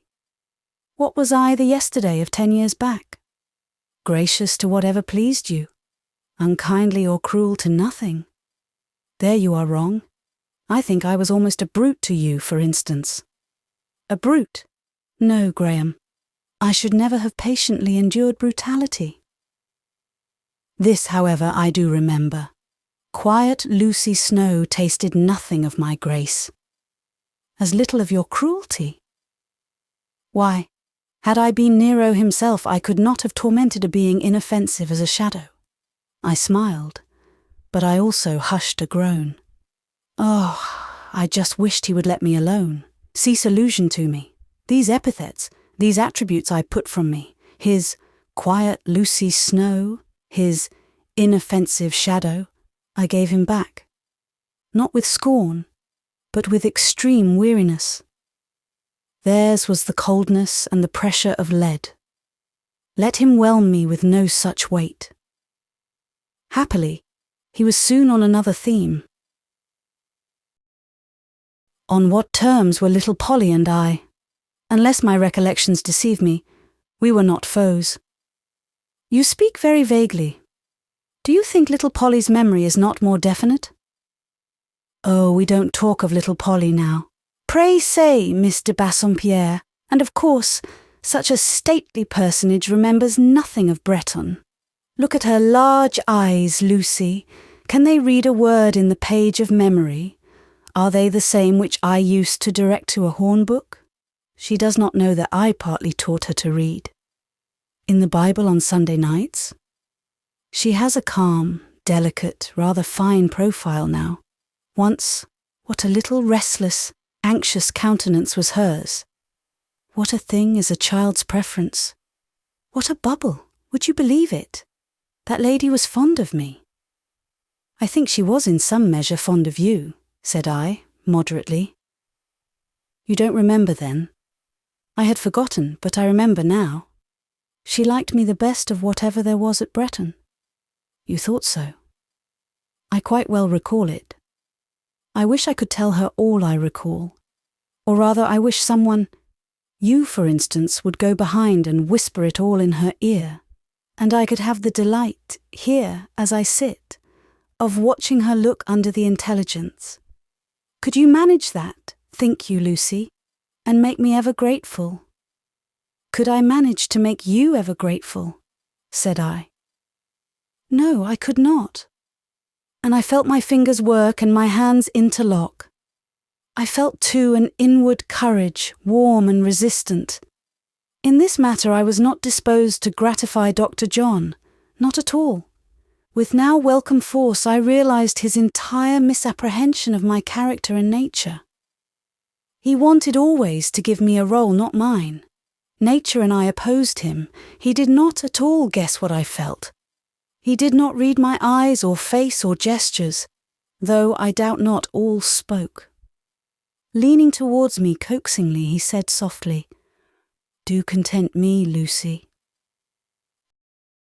And I would have contented, or at least I would clearly have enlightened him and taught him well never again to expect of me the part of officious soubrette in a love drama, when, following his soft, eager murmur, meeting almost his pleading, mellow, "Do content me, Lucy," a sharp hiss pierced my ear on the other side. "Petite chatte doucerette coquette," sibilated the sudden boa constrictor. "You look very sad, submissive, dreamy, but you are not. It is I who tell you, savage, the flame in the soul, the lightning in the eyes." "Yes, I have the flame in the soul, and I must have it," retorted I, turning in just wrath, but Professor Emmanuel had hissed his insult and was gone. The worst of the matter was that Dr. Bretton, whose ears, as I have said, were quick and fine, caught every word of this apostrophe. He put his handkerchief to his face and laughed till he shook. "Well done, Lucy," cried he. "Capital, petite chatte, petite coquette. Oh, I must tell my mother. Is it true, Lucy, or half true? I believe it is. You redden to the colour of Miss Fanshaw's gown. And really, by my word, now I examine him, that is the same little man who was so savage with you at the concert, the very same, and in his soul he is frantic at this moment because he sees me laughing. Oh, I must tease him." And Graham, yielding to his bent for mischief, laughed, jested, and whispered on till I could bear no more, and my eyes filled. Suddenly he was sobered. A vacant space appeared near Miss de Bassompierre. The circle surrounding her seemed about to dissolve. This movement was instantly caught by Graham's eye. Ever vigilant, even while laughing, he rose, took his courage in both hands, crossed the room, and made the advantage his own. Dr. John, throughout his whole life, was a man of luck, a man of success. And why? Because he had the eye to see his opportunity, the heart to prompt to well-timed action, the nerve to consummate a perfect work. And no tyrant passion dragged him back, no enthusiasms, no foibles encumbered his way. How well he looked at this very moment. When Paulina looked up as he reached her side, her glance mingled at once with an encountering glance, animated yet modest. His colour, as he spoke to her, became half a blush, half a glow. He stood in her presence brave and bashful, subdued and unobtrusive, yet decided in his purpose and devoted in his ardour. I gathered all this by one view. I did not prolong my observation. Time failed me. Had inclination served. The night wore late. Ginevra and I ought already to have been in the Rue Fossette. I rose and bade good night to my godmother and Monsieur de Bassompierre. I know not whether Professor Emmanuel had noticed my reluctant acceptance of Dr. Bretton's badinage, or whether he perceived that I was pained, and that, on the whole, the evening had not been one flow of exultant enjoyment for the volatile, pleasure-loving Mademoiselle Lucy. But as I was leaving the room, he stepped up and inquired whether I had anyone to attend me to the Rue Fossette. The professor now spoke politely and even deferentially, and he looked apologetic and repentant. But I could not recognize his civility at a word, nor meet his contrition with crude, premature oblivion. Never hitherto had I felt seriously disposed to resent his brusqueries, or freeze before his fierceness. What he had said tonight, however, I considered unwarranted. My extreme disapprobation of the proceeding must be marked, however slightly. I merely said, "I am provided with attendance," which was true, as Ginevra and I were to be sent home in the carriage. and I passed him with the sliding obeisance with which he was wont to be saluted in class by pupils crossing his estrade. Having sought my shawl, I returned to the vestibule. Monsieur Emmanuel stood there as if waiting. He observed that the night was fine. "Is it?" I said, with a tone and manner whose consummate chariness and frostiness I could not but applaud. It was so seldom I could properly act out my own resolution to be reserved and cool where I had been grieved or hurt, that I felt almost proud of this one successful effort. That "is it" sounded just like the manner of other people. I had heard hundreds of such little minced, docked, dry phrases from the pursed-up coral lips of a score of self-possessed, self-sufficing misses and mesdemoiselles. That Monsieur Paul would not stand any prolonged experience of this sort of dialogue I knew, but he certainly merited a sample of the curt and arid. I believe he thought so himself, for he took the dose quietly. He looked at my shawl and objected to its lightness. I decidedly told him it was as heavy as I wished. Receding aloof and standing apart, I leaned on the banister of the stairs, folded my shawl about me, and fixed my eyes on a dreary religious painting darkening the wall. Ginevra was long in coming. Tedious seemed her loitering. Monsieur Paul was still there. My ear expected from his lips an angry tone. He came nearer. Now for another hiss, thought I. Had not the action been too uncivil, I could have stopped my ears with my fingers in terror of the thrill. Nothing happens as we expect. Listen for a coo or a murmur. It is then you will hear a cry of prey or pain. Await a piercing shriek, an angry threat, and welcome an amicable greeting, a low, kind whisper. Monsieur Paul spoke gently. "Friends," said he, "do not quarrel for a word.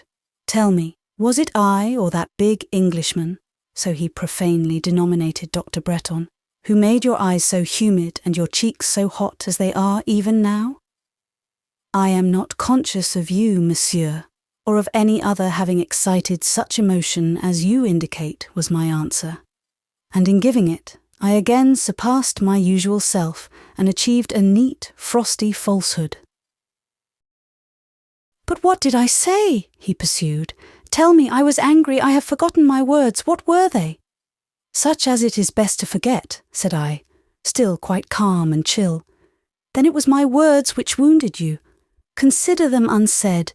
Permit my retractation, accord my pardon." "I am not angry, monsieur." "Then you are worse than angry, grieved. Forgive me, Miss Lucy."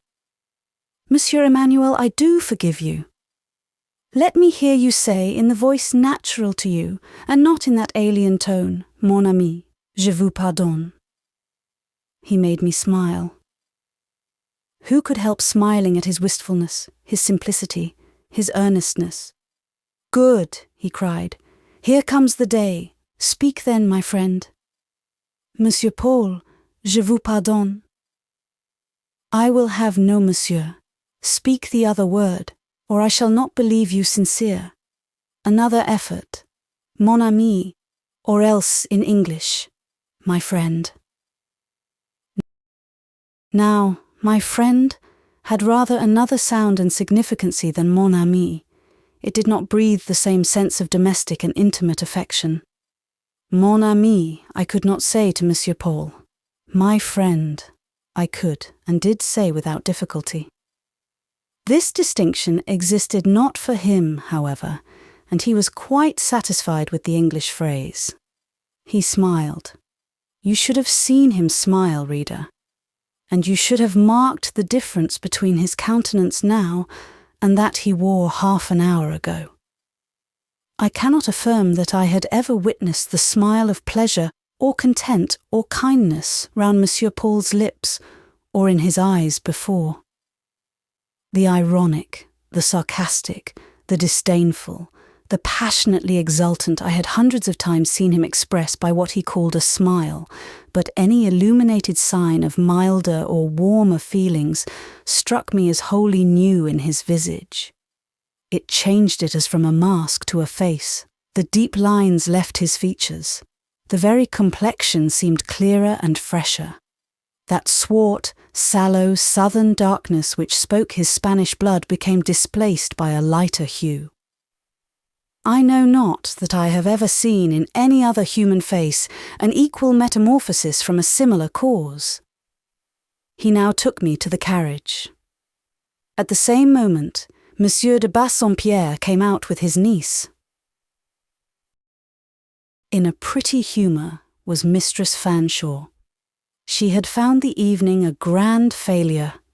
Completely upset as to temper, she gave way to the most uncontrolled moroseness as soon as we were seated and the carriage door closed.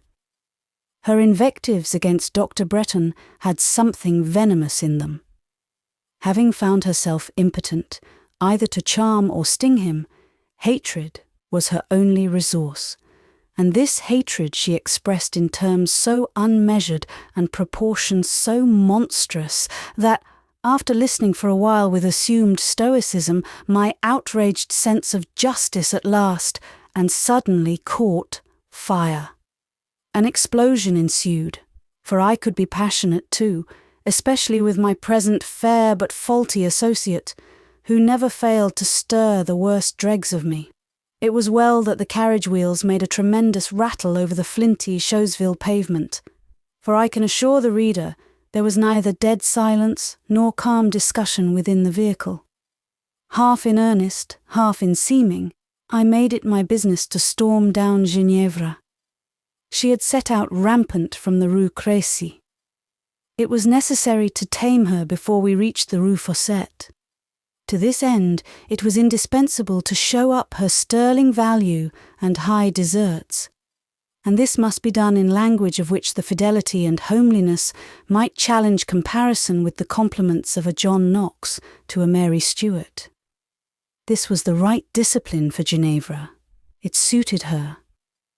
I am quite sure she went to bed that night all the better, and more settled in mind and mood, and slept all the more sweetly for having undergone a sound moral drubbing. Chapter 28. The Watchguard. Monsieur Paul Emmanuel owned an acute sensitiveness to the annoyance of interruption, from whatsoever cause occurring during his lessons. To pass through the classe under such circumstances was considered by the teachers and pupils of the school, individually and collectively, to be as much as a woman's or girl's life was worth. Madame Beck herself, if forced to the enterprise, would scurry through, retrenching her skirts, and carefully coasting the formidable estrade like a ship dreading breakers.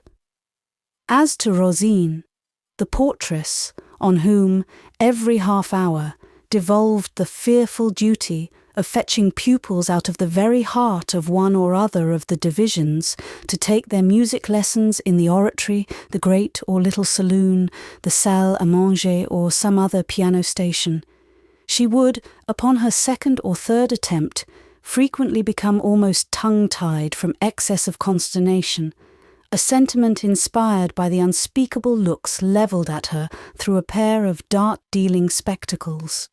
One morning I was sitting in the carré, at work upon a piece of embroidery which one of the pupils had commenced but delayed to finish, and while my fingers wrought at the frame, my ears regaled themselves with listening to the crescendos and cadences of a voice haranguing in the neighbouring classe, in tones that waxed momentarily more unquiet, more ominously varied.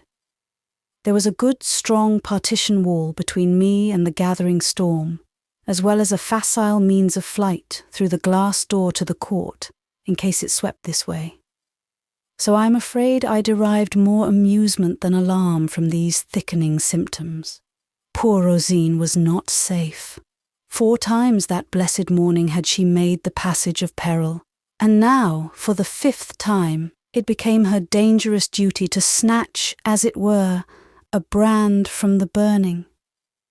A pupil from under Monsieur Paul's nose.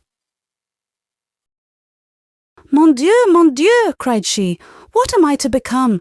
Monsieur will kill me, I am sure, for he is in a rage.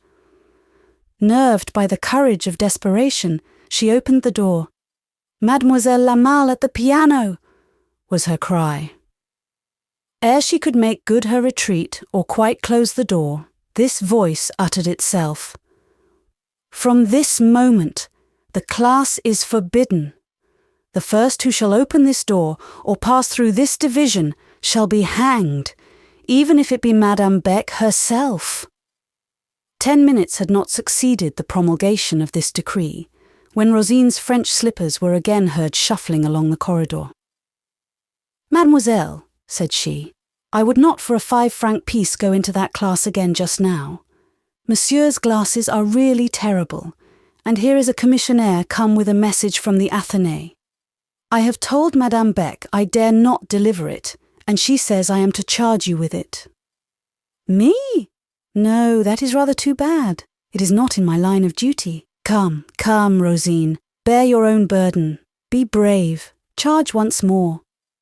I, mademoiselle, impossible. 5 times I have crossed him this day. Madame must really hire a gendarme for this service. Oof, I can do no more. Bah, you are only a coward. What is the message? Precisely of the kind with which Monsieur least likes to be pestered. An urgent summons to go directly to the Athénée, as there is an official visitor, inspector I know not what, arrived, and Monsieur must meet him. You know how he hates a must. Yes, I knew well enough. The restive little man detested spur or curb. Against whatever was urgent or obligatory, he was sure to revolt. However, I accepted the responsibility. Not certainly without fear, but fear blent with other sentiments, curiosity amongst them. I opened the door, I entered. I closed it behind me as quickly and quietly as a rather unsteady hand would permit. For to be slow or bustling, to rattle a latch, or leave a door gaping wide, were aggravations of crime often more disastrous in result than the main crime itself. There I stood then, and there he sat. His humour was visibly bad, almost at its worst. He had been giving a lesson in arithmetic, for he gave lessons on any and every subject that struck his fancy, and arithmetic being a dry subject, invariably disagreed with him. Not a pupil, but trembled when he spoke of figures. He sat, bent above his desk. To look up at the sound of an entrance, at the occurrence of a direct breach of his will and law, was an effort he could not for the moment bring himself to make. It was quite as well. I thus gained time to walk up the long classroom, and it suited my idiosyncrasy far better to encounter the near burst of anger like his than to bear its menace at a distance. At his podium, I paused, just in front. Of course I was not worthy of immediate attention. He proceeded with his lesson. Disdain would not do. He must hear, and he must answer my message. Not being quite tall enough to lift my head over his desk, elevated upon the estrade, and thus suffering eclipse in my present position, I ventured to peep round, with the design at first of merely getting a better view of his face, which had struck me when I entered as bearing a close and picturesque resemblance to that of a black and sallow tiger. Twice did I enjoy this side view with impunity, advancing and receding unseen. The third time my eye had scarce dawned beyond the obscuration of the desk, when it was caught and transfixed through its very pupil, transfixed by the lunettes. Rosine was right. These utensils had in them a blank and immutable terror, beyond the mobile wrath of the wearer's own unglazed eyes. I now found the advantage of proximity. These short-sighted lunettes were useless for the inspection of a criminal under Monsieur's nose. Accordingly, He doffed them, and he and I stood on more equal terms. I am glad I was not really much afraid of him. That, indeed, close in his presence, I felt no terror at all. For upon his demanding cord and gibbet to execute the sentence recently pronounced, I was able to furnish him with a needleful of embroidering thread with such accommodating civility as could not but allay some portion at least of his surplus irritation. Of course I did not parade this courtesy before public view. I merely handed the thread around the angle of the desk and attached it, ready noosed, to the barred back of the professor's chair. "What do you want from me?" said he, in a growl of which the music was wholly confined to his chest and throat, for he kept his teeth clenched, and seemed registering to himself an inward vow that nothing earthly should wring from him a smile. My answer commenced uncompromisingly. "Monsieur," I said, "I want the impossible, unbelievable things." And thinking it best not to mince matters, but to administer the douche with decision, in a low but quick voice, I delivered the Athenian message, floridly exaggerating its urgency. Of course, he would not hear a word of it. He would not go. He would not leave his present class, let all the officials of Villette send for him. He would not put himself an inch out of his way at the bidding of king, cabinet and chambers together. I knew, however, that he must go, that, talk as he would, both his duty and interest commanded an immediate and literal compliance with the summons. I stood, therefore, waiting in silence, as if he had not yet spoken. He asked what more I wanted. Only Monsieur's answer to deliver to the commissionaire. He waved an impatient negative. I ventured to stretch my hand to the bonnet grec, which lay in grim repose on the window-sill. He followed this daring movement with his eye, no doubt in mixed pity and amazement at its presumption. "Ah," he muttered, "if it came to that, if Miss Lucy meddled with his bonnet grec, she might just put it on herself, turn garçon for the occasion, and benevolently go to the Athénée in his stead." With great respect, I laid the bonnet on the desk, where its tassel seemed to give me an awful nod. "I will write a note of apology. That will do," said he, still bent on evasion. Knowing well it would not do, I gently pushed the bonnet towards his hand. Thus impelled, it slid down the polished slope of the varnished and unbazed desk, carried before it the light steel-framed lunettes, and, fearful to relate, they fell to the estrade. A score of times ere now had I seen them fall and receive no damage. This time, as Lucy Snowe's hapless luck would have it, they so fell that each clear pebble became a shivered and shapeless star. Now, indeed, dismay seized me, dismay and regret. I knew the value of these lunettes. Monsieur Paul's sight was peculiar, not easily fitted, and these glasses suited him. I had heard him call them his treasures. As I picked them up, cracked and worthless, my hand trembled. Frightened through all my nerves, I was to see the mischief I had done, but I think I was even more sorry than afraid. For some seconds I dared not look the bereaved professor in the face. He was the first to speak. "Là," said he, "me voilà veuve de mes lunettes. I think Mademoiselle Lucy will now confess that the cord and gallows are amply earned. She trembles in anticipation of her doom. Ah, traitress, traitress! You are resolved to have me quite blind and helpless in your hands." I lifted my eyes. His face, instead of being irate, lowering and furrowed, was overflowing with the smile, coloured with the bloom I had seen brightening it that evening at the Hotel Crécy. He was not angry, not even grieved. For the real injury he showed himself full of clemency, under the real provocation, patient as a saint. This event, which seemed so untoward, which I thought had ruined at once my chance of successful persuasion, proved my best help. Difficult of management so long as I had done him no harm, he became graciously pliant as soon as I stood in his presence a conscious and contrite offender. Still gently railing at me as une forte femme, une Anglaise terrible, une petite casse-tout, he declared that he dared not but obey one who had given such an instance of her dangerous prowess. It was absolutely like the grand empereur smashing the vase to inspire dismay. So, at last, crowning himself with his bonnet grec, and taking his ruined lunettes from my hand with a clasp of kind pardon and encouragement, he made his bow, and went off to the Athénée in first-rate humour and spirits. After all this amiability, the reader will be sorry for my sake to hear that I was quarrelling with Monsieur Paul again before night. Yet so it was, and I could not help it.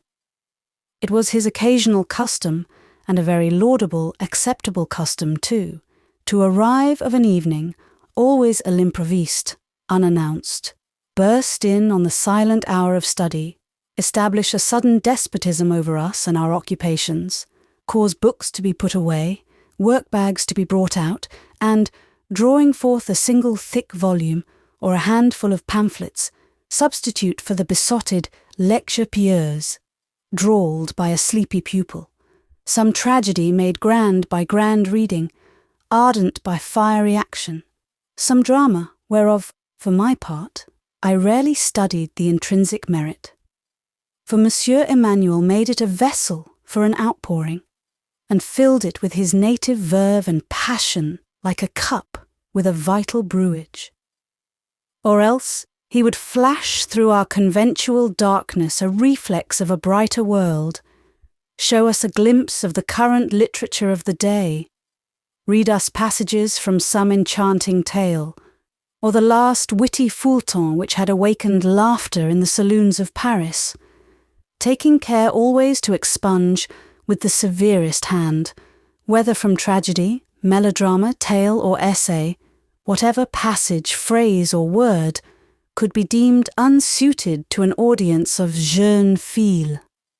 I noticed more than once that where retrenchment without substitute would have left unmeaning vacancy or introduced weakness, he could, and did, improvise whole paragraphs no less vigorous than irreproachable.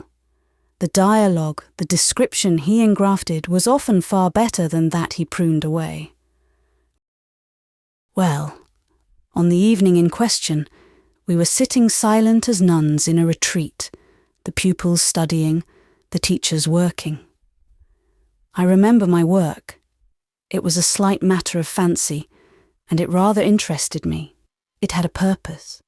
I was not doing it merely to kill time. I meant it when finished as a gift, and the occasion of presentation being near, haste was requisite, and my fingers were busy.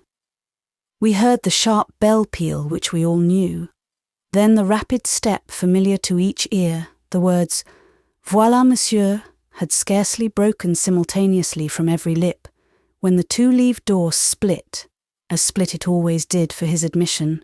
Such a slow word as open is inefficient to describe his movements, and he stood in the midst of us. There were 2 study tables, both long and flanked with benches. Over the centre of each hung a lamp. Beneath this lamp, on either side the table, sat a teacher. The girls were arranged to the right hand and the left. The eldest and most studious nearest the lamps or tropics, the idlers and little ones towards the north and south poles.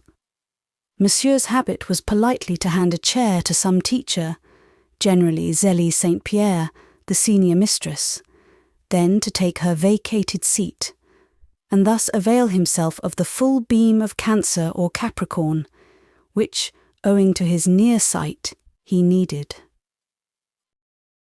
As usual, Zélie rose with alacrity, smiling to the whole extent of her mouth, and the full display of her upper and under rows of teeth, that strange smile which passes from ear to ear, and is marked only by a sharp, thin curve, which fails to spread over the countenance, and neither dimples the cheek nor lights the eye.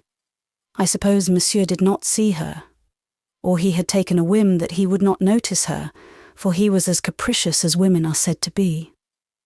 Then his lunettes, he had got another pair, served him as an excuse for all sorts of little oversights and shortcomings.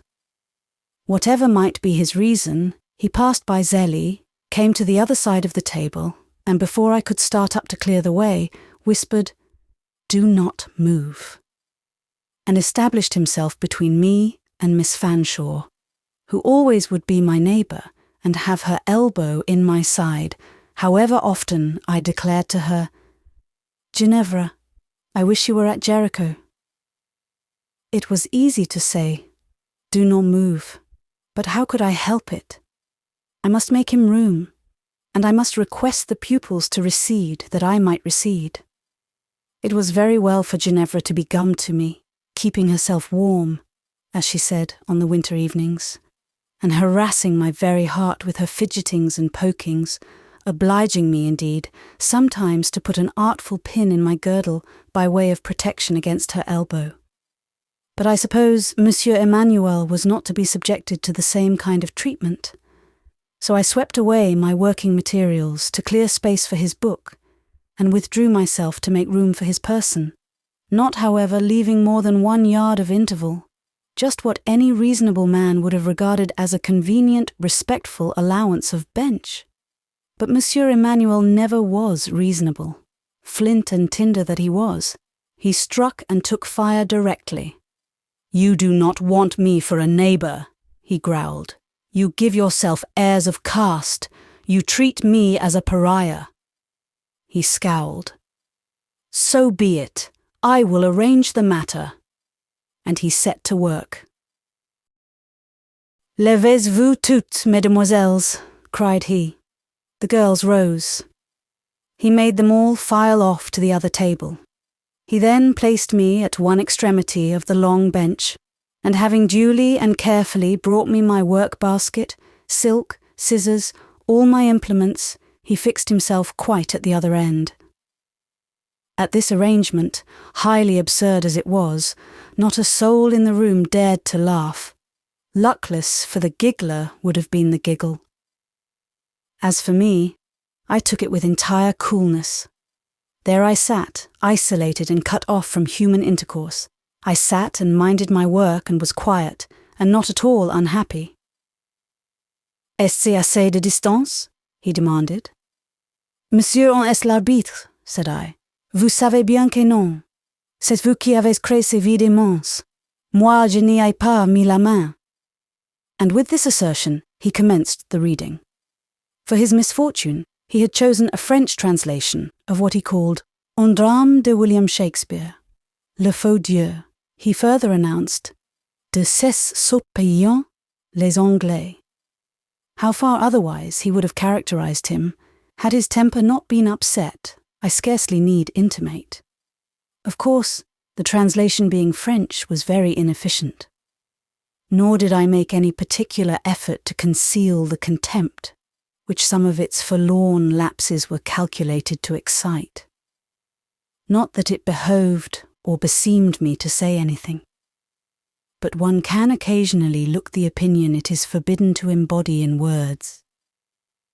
Monsieur's lunettes being on the alert, he gleaned up every stray look.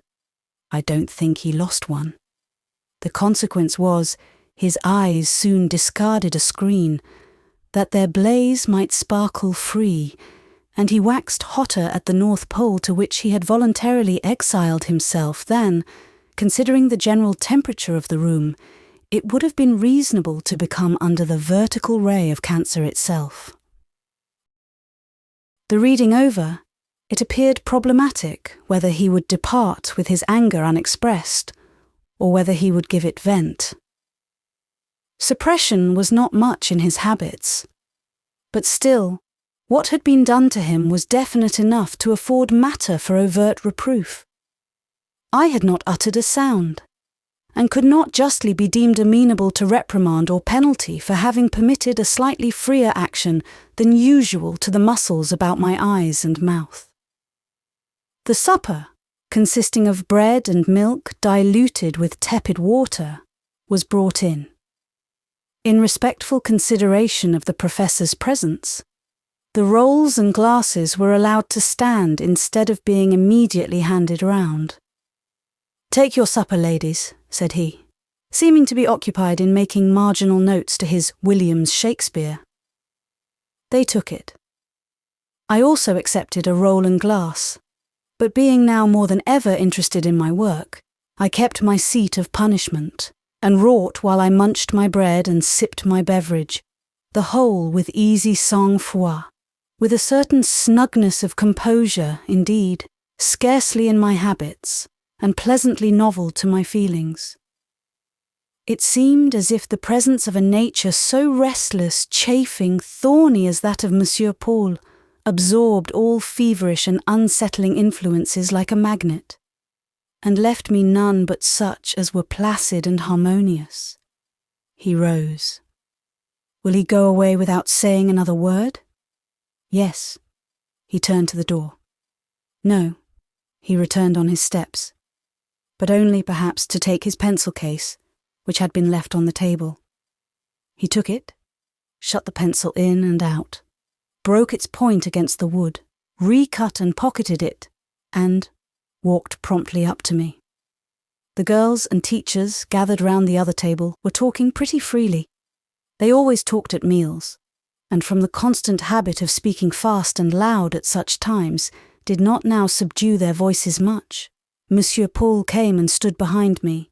He asked at what I was working, and I said I was making a watchguard. He asked, "For whom?" and I answered, "For a gentleman, one of my friends." Monsieur Paul stooped down and proceeded, as novel writers say, and, as was literally true in his case, to hiss into my ear some poignant words. He said that, of all the women he knew, I was the one who could make herself the most consummately unpleasant. I was she with whom it was least possible to live on friendly terms. I had a caractère intraitable, and perverse to a miracle. How I managed it, or what possessed me, he for his part did not know, but with whatever pacific and amicable intentions a person accosted me, crack. I turned concord to discord, goodwill to enmity. He was sure Monsieur Paul, wished me well enough. He had never done me any harm that he knew of. He might at least, he supposed, claim a right to be regarded as a neutral acquaintance, guiltless of hostile sentiments. Yet how I behaved to him! With what pungent vivacities, what an impetus of mutiny, what a fougue of injustice! Here I could not avoid opening my eyes somewhat wide, and even slipping in a slight interjectional observation. Vivacities, impetus, fougue, I didn't know. Shut, à l'instant, there I went, vive comme la poudre. He was sorry, he was very sorry. For my sake he grieved over the hapless peculiarity. This emportement, this chaleur, generous perhaps, but excessive, would yet, he feared, do me a mischief. It was a pity. I was not, he believed in his soul, wholly without good qualities. And would I but hear reason, and be more sedate, more sober, less en l'air, less coquette, less taken by show, less prone to set an undue value on outside excellence, to make much of the attentions of people remarkable chiefly for so many feet of stature, des couleurs de poupée, on n'est plus ou moins bien fait, and an enormous amount of fatuity, I might yet prove a useful, perhaps an exemplary character. But, as it was, and here the little man's voice was for a minute choked. I would have looked up at him, or held out my hand, or said a soothing word. But I was afraid if I stirred, I should either laugh or cry. So odd in all this was the mixture of the touching and the absurd.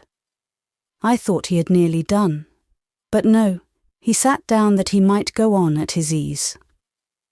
While he, Monsieur Paul, was on these painful topics, he would dare my anger for the sake of my good, and would venture to refer to a change he had noticed in my dress. He was free to confess that when he first knew me, or rather was in the habit of catching a passing glimpse of me from time to time, I satisfied him on this point. The gravity, the austere simplicity, obvious in this particular, were such as to inspire the highest hopes for my best interests. What fatal influence had impelled me lately to introduce flowers under the brim of my bonnet, to wear embroidered collars, and even to appear on one occasion in a scarlet gown, he might indeed conjecture, but for the present would not openly declare. Again I interrupted, and this time not without an accent at once indignant and horror-struck. Scarlet, Monsieur Paul? It was not scarlet. It was pink, and pale pink too, and further subdued by black lace. Pink or scarlet, yellow or crimson, pea green or sky blue, it was all one.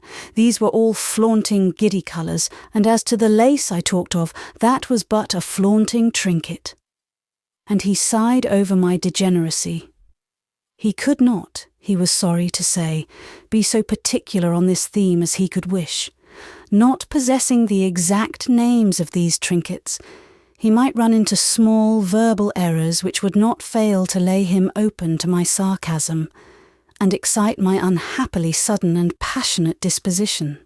He would merely say in general terms, and in these general terms he knew he was correct, that my costume had of late assumed worldly styles, which it wounded him to see. What façons mondaines he discovered in my present winter merino and plain white collar.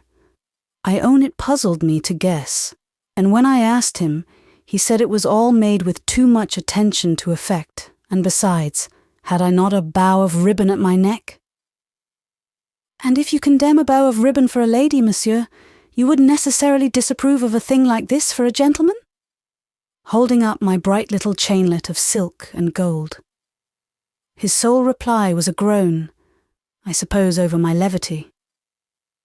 After sitting some minutes in silence and watching the progress of the chain, at which I now wrought more assiduously than ever, he inquired whether what he had just said would have the effect of making me entirely detest him.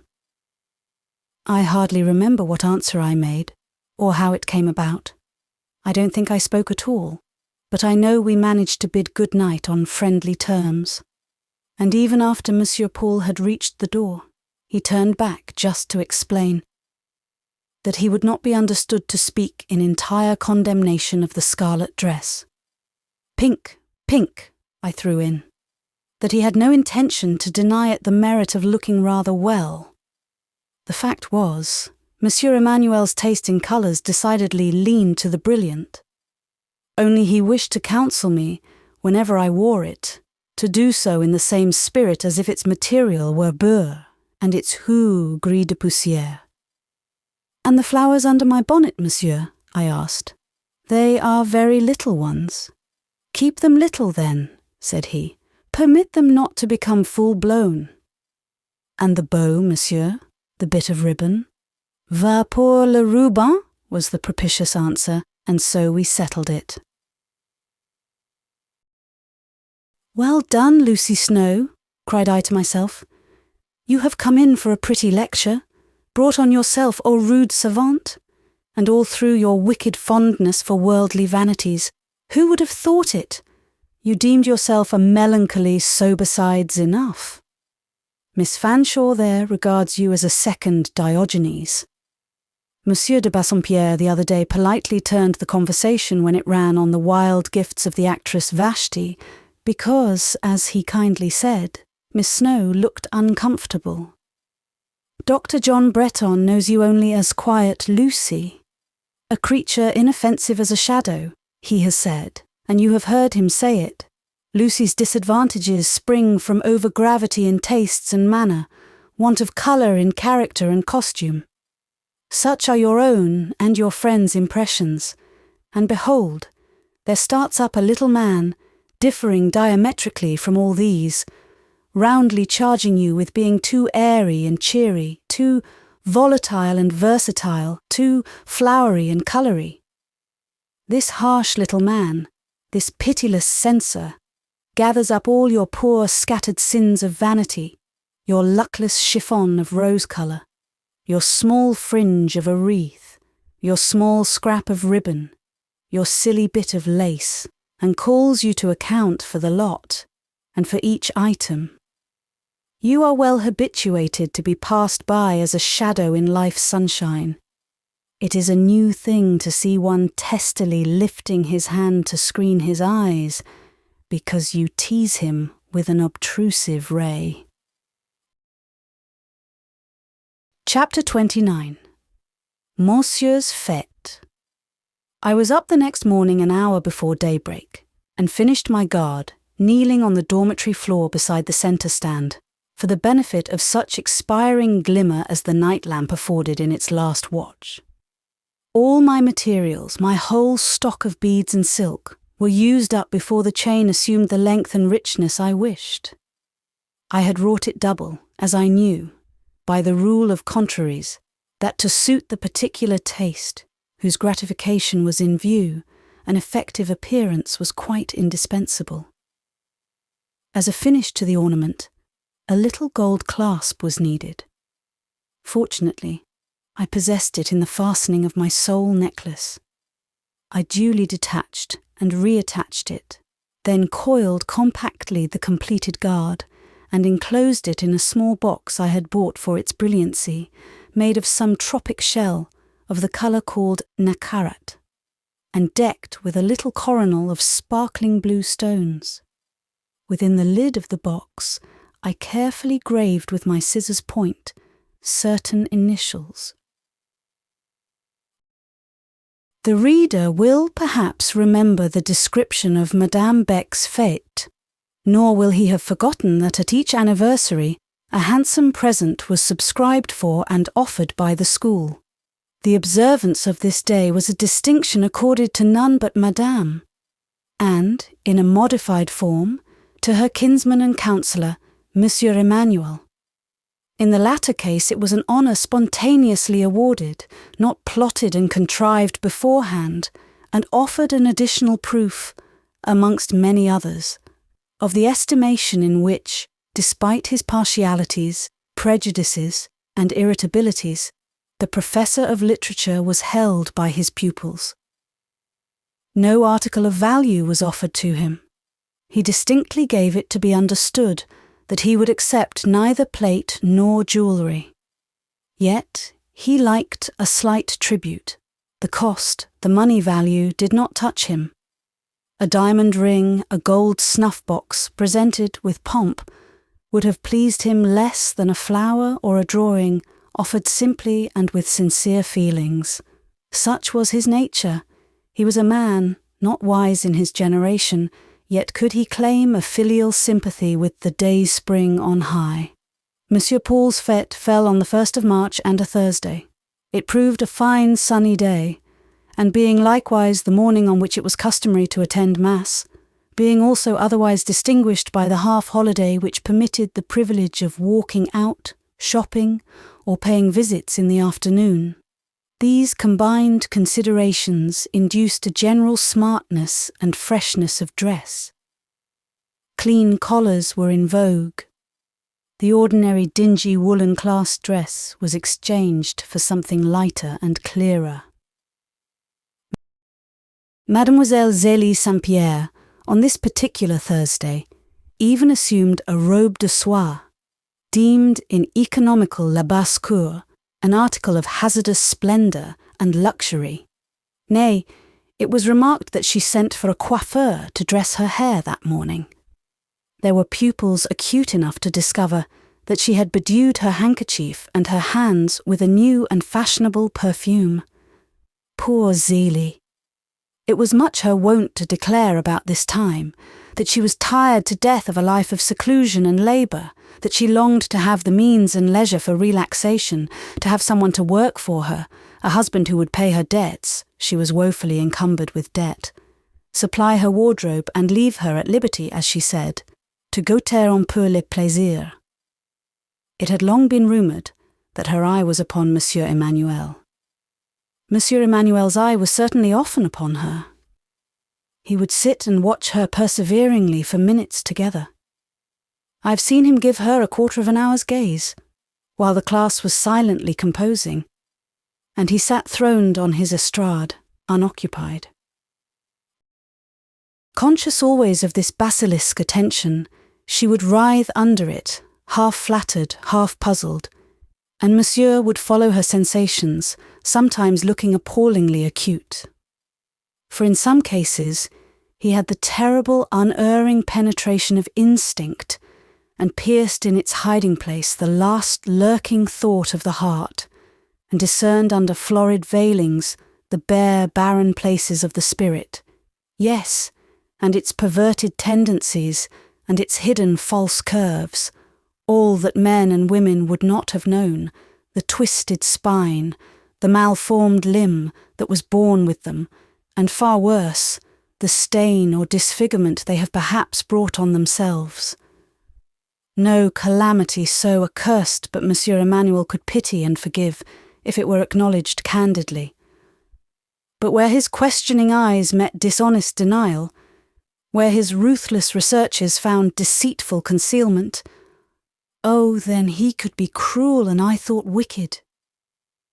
He would exultantly snatch the screen from poor shrinking wretches, passionately hurry them to the summit of the mount of exposure, and there show them all naked, all false, poor living lies, the spawn of that horrid truth which cannot be looked on unveiled. He thought he did justice. For my part, I doubt whether man has a right to do such justice on man. More than once in these his visitations, I have felt compelled to give tears to his victims, and not spared ire and keen reproach to himself. He deserved it, but it was difficult to shake him in his firm conviction that the work was righteous and needed. Breakfast being over and mass attended, the school bell rang and the rooms filled. A very pretty spectacle was presented in class. Pupils and teachers sat neatly arrayed, orderly and expectant, each bearing in her hand the bouquet of felicitation, the prettiest spring flowers all fresh, and filling the air with their fragrance. I only had no bouquet. I like to see flowers growing, but when they are gathered, they cease to please. I look on them as things rootless and perishable. Their likeness to life makes me sad. I never offer flowers to those I love. I never wish to receive them from hands dear to me. Mademoiselle Saint-Pierre marked my empty hands. She could not believe I had been so remiss.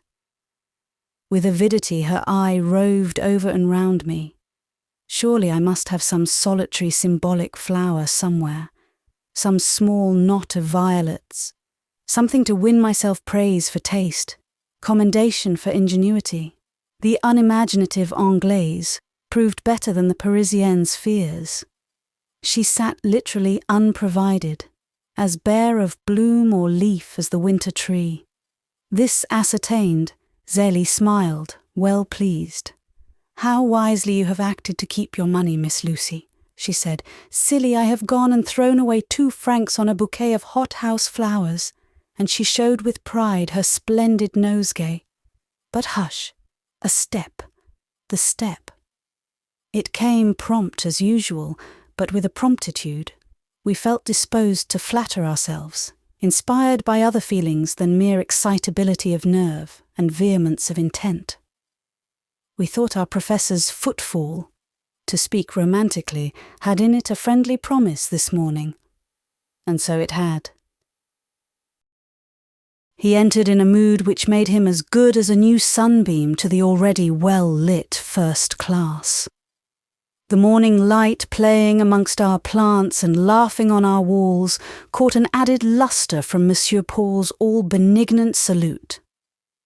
Like a true Frenchman, though I don't know why I should say so, for he was of strain neither French nor Labascourien, he had dressed for the situation and the occasion.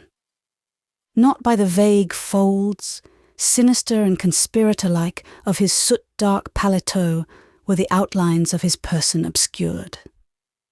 On the contrary, his figure, such as it was, I don't boast of it, was well set off by a civilized coat and a silken vest quite pretty to behold.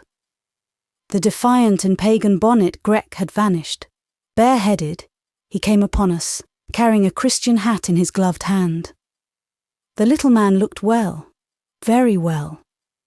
There was a clearness of amity in his blue eye, and a glow of good feeling on his dark complexion, which passed perfectly in the place of beauty. One really did not care to observe that his nose, though far from small, was of no particular shape, his cheek thin, his brow marked and square, his mouth no rosebud. One accepted him as he was, and felt his presence the reverse of damping or insignificant. He passed to his desk. He placed on the same his hat and gloves. "Bonjour, mes amis," said he, in a tone that somehow made amends to some amongst us for many a sharp snap and savage snarl. Not a jocund, good-fellow tone, still less an unctuous priestly accent, but a voice he had belonging to himself, a voice used when his heart passed the words to his lips. That same heart did speak sometimes. Though irritable, it was not an ossified organ. In its core was a place, tender beyond a man's tenderness, a place that humbled him to little children, that bound him to girls and women to whom, rebel as he would, he could not disown his affinity, nor quite deny that, on the whole, he was better with them than with his own sex. "We all wish Monsieur a good day, and present to him our congratulations on the anniversary of his fête," said Mademoiselle Zélie, constituting herself spokeswoman of the assembly, and advancing with no more twists of affectation than were with her indispensable to the achievement of motion. She laid her costly bouquet before him. He bowed over it. The long train of offerings followed, all the pupils, sweeping past with the gliding step foreigners practice, left their tributes as they went by. Each girl so dexterously adjusted her separate gift that when the last bouquet was laid on the desk, it formed the apex to a blooming pyramid, a pyramid blooming, spreading and towering with such exuberance as, in the end, to eclipse the hero behind it. This ceremony over, seats were resumed, and we sat in dead silence, expectant of a speech. I suppose 5 minutes might have elapsed, and the hush remained unbroken. 10, and there was no sound. Many present began, doubtless, to wonder for what Monsieur waited, as well they might. Voiceless and viewless, stirless and wordless, he kept his station behind the pile of flowers. At last, there issued forth a voice, rather deep, as if it spoke out of a hollow. "Is that all?" Mademoiselle Zélie looked round. "You have all presented your bouquets?" inquired she of the pupils. Yes, they had all given their nosegays, from the eldest to the youngest, from the tallest to the most diminutive. The senior mistress signified as much. "Is that all?" was reiterated in an intonation which, deep before, had now descended some notes lower. "Monsieur," said Mademoiselle Saint-Pierre, rising, and this time speaking with her own sweet smile, "I have the honour to tell you that, with a single exception, every person in class has offered her bouquet. For Mademoiselle Lucy, Monsieur will kindly make allowance. As a foreigner, she probably did not know our customs, or did not appreciate their significance. Mademoiselle Lucy has regarded this ceremony as too frivolous to be honoured by her observance. Famous, I muttered between my teeth. "You are no bad speaker, Zélie, when you begin." The answer vouchsafed to Mademoiselle Saint-Pierre from the estrade was given in the gesticulation of a hand from behind the pyramid. This manual action seemed to deprecate words, to enjoin silence. A form ere long followed the hand. Monsieur emerged from his eclipse, and producing himself on the front of his estrade, and gazing straight and fixedly before him at a vast world map covering the wall opposite, he demanded a third time, and now in really tragic tones, "Is that all?" I might yet have made all right by stepping forwards and slipping into his hand the ruddy little shell-box I at that moment held tight in my own. It was what I had fully purposed to do. But first, the comic side of Monsieur's behaviour had tempted me to delay, and now Mademoiselle Saint-Pierre's affected interference provoked contumacity. The reader, not having hitherto had any cause to ascribe to Miss Snowe's character the most distant pretensions to perfection, will be scarcely surprised to learn that she felt too perverse to defend herself from any imputation the Parisienne might choose to insinuate. And besides, Monsieur Paul was so tragic, and took my defection so seriously, he deserved to be vexed. I kept then both my box and my countenance, and sat insensate as any stone. "It is well," dropped at length from the lips of Monsieur Paul, and having uttered this phrase, the shadow of some great paroxysm, the swell of wrath, scorn, resolve, passed over his brow, rippled his lips, and lined his cheeks. Gulping down all further comment, he launched into his customary discourse. I can't at all remember what this discourse was. I did not listen to it. The gulping down process, the abrupt dismissal of his mortification or vexation, had given me a sensation which half counteracted the ludicrous effect of the reiterated "Est-ce là tout?" Towards the close of the speech there came a pleasing diversion. My attention was again amusingly arrested, owing to some little accidental movement. I think I dropped my thimble on the floor, and in stooping to regain it, hit the crown of my head against the sharp corner of my desk, which casualties, exasperating to me by rights if to anybody, naturally made a slight bustle. Monsieur Paul became irritated, and dismissing his forced equanimity, and casting to the winds that dignity and self-control with which he never cared long to encumber himself, he broke forth into the strain best calculated to give him ease.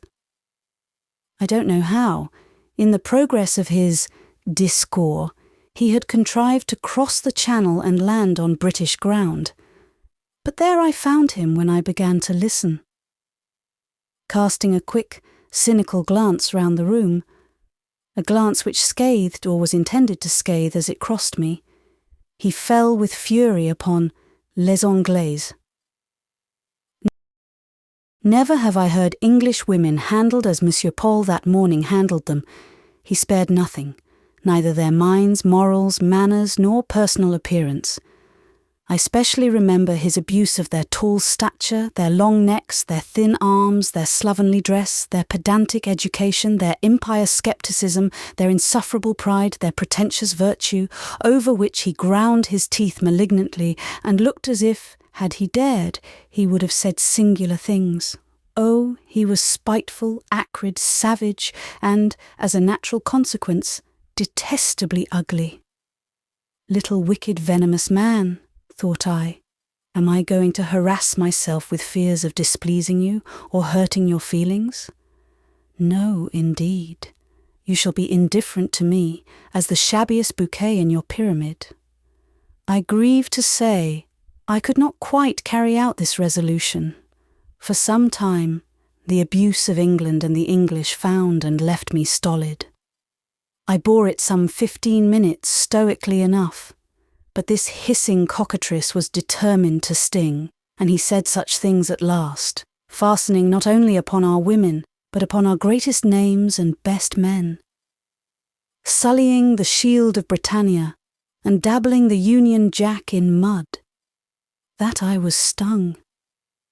With vicious relish he brought up the most spicy current continental historical falsehoods, than which nothing can be conceived more offensive.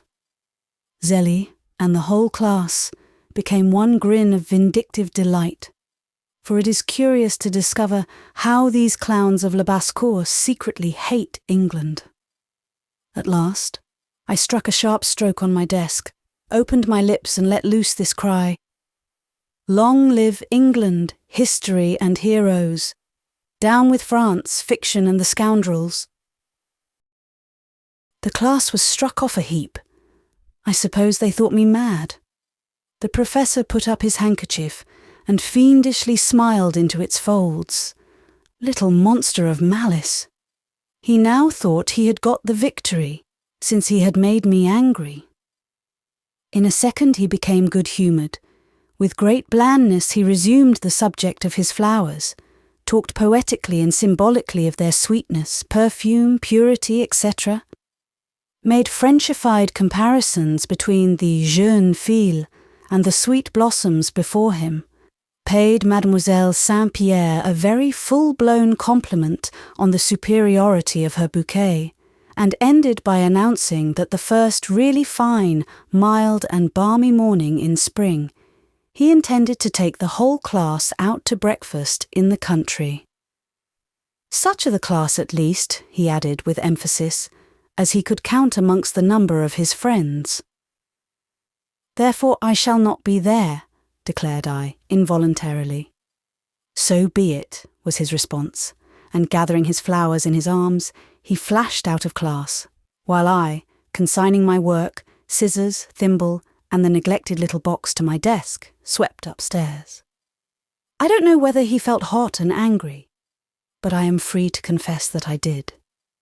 Yet, with a strange, evanescent anger, I had not sat an hour on the edge of my bed, picturing and repicturing his look, manner, words ere I smiled at the whole scene. A little pang of regret I underwent that the box had not been offered. I had meant to gratify him. Fate would not have it so. In the course of the afternoon, remembering that desks in class were by no means inviolate repositories, and thinking that it was as well to secure the box on account of the initials in the lid, PCDE, for Paul Carl, or Carlos, David Emmanuel, such was his full name, these foreigners must always have a string of baptismals, I descended to the schoolroom. It slept in holiday repose. The day pupils were all gone home, the boarders were out walking, the teachers, except the surveillante of the week, were in town, visiting or shopping. The suite of divisions was vacant. So was the grande salle, with its huge solemn globe hanging in the midst, its pair of many-branched chandeliers, and its horizontal grand piano closed, silent, enjoying its midweek Sabbath. I rather wondered to find the first-class door ajar, this room being usually locked when empty, and being then inaccessible to any save Madame Beck and myself, who possessed a duplicate key. I wondered still more on approaching, to hear a vague movement as of life. A step, a chair stirred, a sound like the opening of a desk. It is only Madame Beck doing inspection duty, was the conclusion following a moment's reflection. The partially opened door gave opportunity for assurance on this point. I looked. Behold, not the inspecting garb of Madame Beck, the shawl and the clean cap, but the coat and the close-shorn dark head of a man. This person occupied my chair. His olive hand held my desk open. His nose was lost to view amongst my papers. His back was towards me, but there could not be a moment's question about identity. Already was the attire of ceremony discarded. The cherished and ink-stained paletot was resumed. The perverse bonnet grec lay on the floor, as if just dropped from the hand, culpably busy. Now I knew, and I had long known, that that hand of Monsieur Emmanuel's was on the most intimate terms with my desk. that it raised and lowered the lid, ransacked and arranged the contents, almost as familiarly as my own. The fact was not dubious, nor did he wish it to be so. He left signs of each visit palpable and unmistakable. Hitherto, however, I had never caught him in the act. Watch as I would, I could not detect the hours and moments of his coming. I saw the brownie's work in exercises left overnight full of faults, and found next morning carefully corrected. I profited by his capricious goodwill in loans full welcome and refreshing. Between a sallow dictionary and worn-out grammar would magically grow a fresh, interesting new work, or a classic, mellow and sweet in its ripe age. Out of my work-basket would laughingly peep a romance. Under it would lurk the pamphlet, the magazine, whence last evening's reading had been extracted. Impossible to doubt the source whence these treasures flowed. Had there been no other indication, one condemning and traitor peculiarity, common to them all, settled the question. They smelt of cigars. This was very shocking, of course. I thought so at first, and used to open the window with some bustle, to air my desk, and with fastidious finger and thumb, to hold the peccant brochures forth to the purifying breeze. I was cured of that formality suddenly. Monsieur caught me at it one day, understood the inference, instantly relieved my hand of its burden, and, in another moment, would have thrust the same into the glowing stove. It chanced to be a book on the perusal of which I was bent, so for once I proved as decided and quicker than himself, recaptured the spoil, and having saved this volume, never hazarded a second. With all this, I had never yet been able to arrest in his visits the freakish, friendly, cigar-loving phantom. But now at last I had him.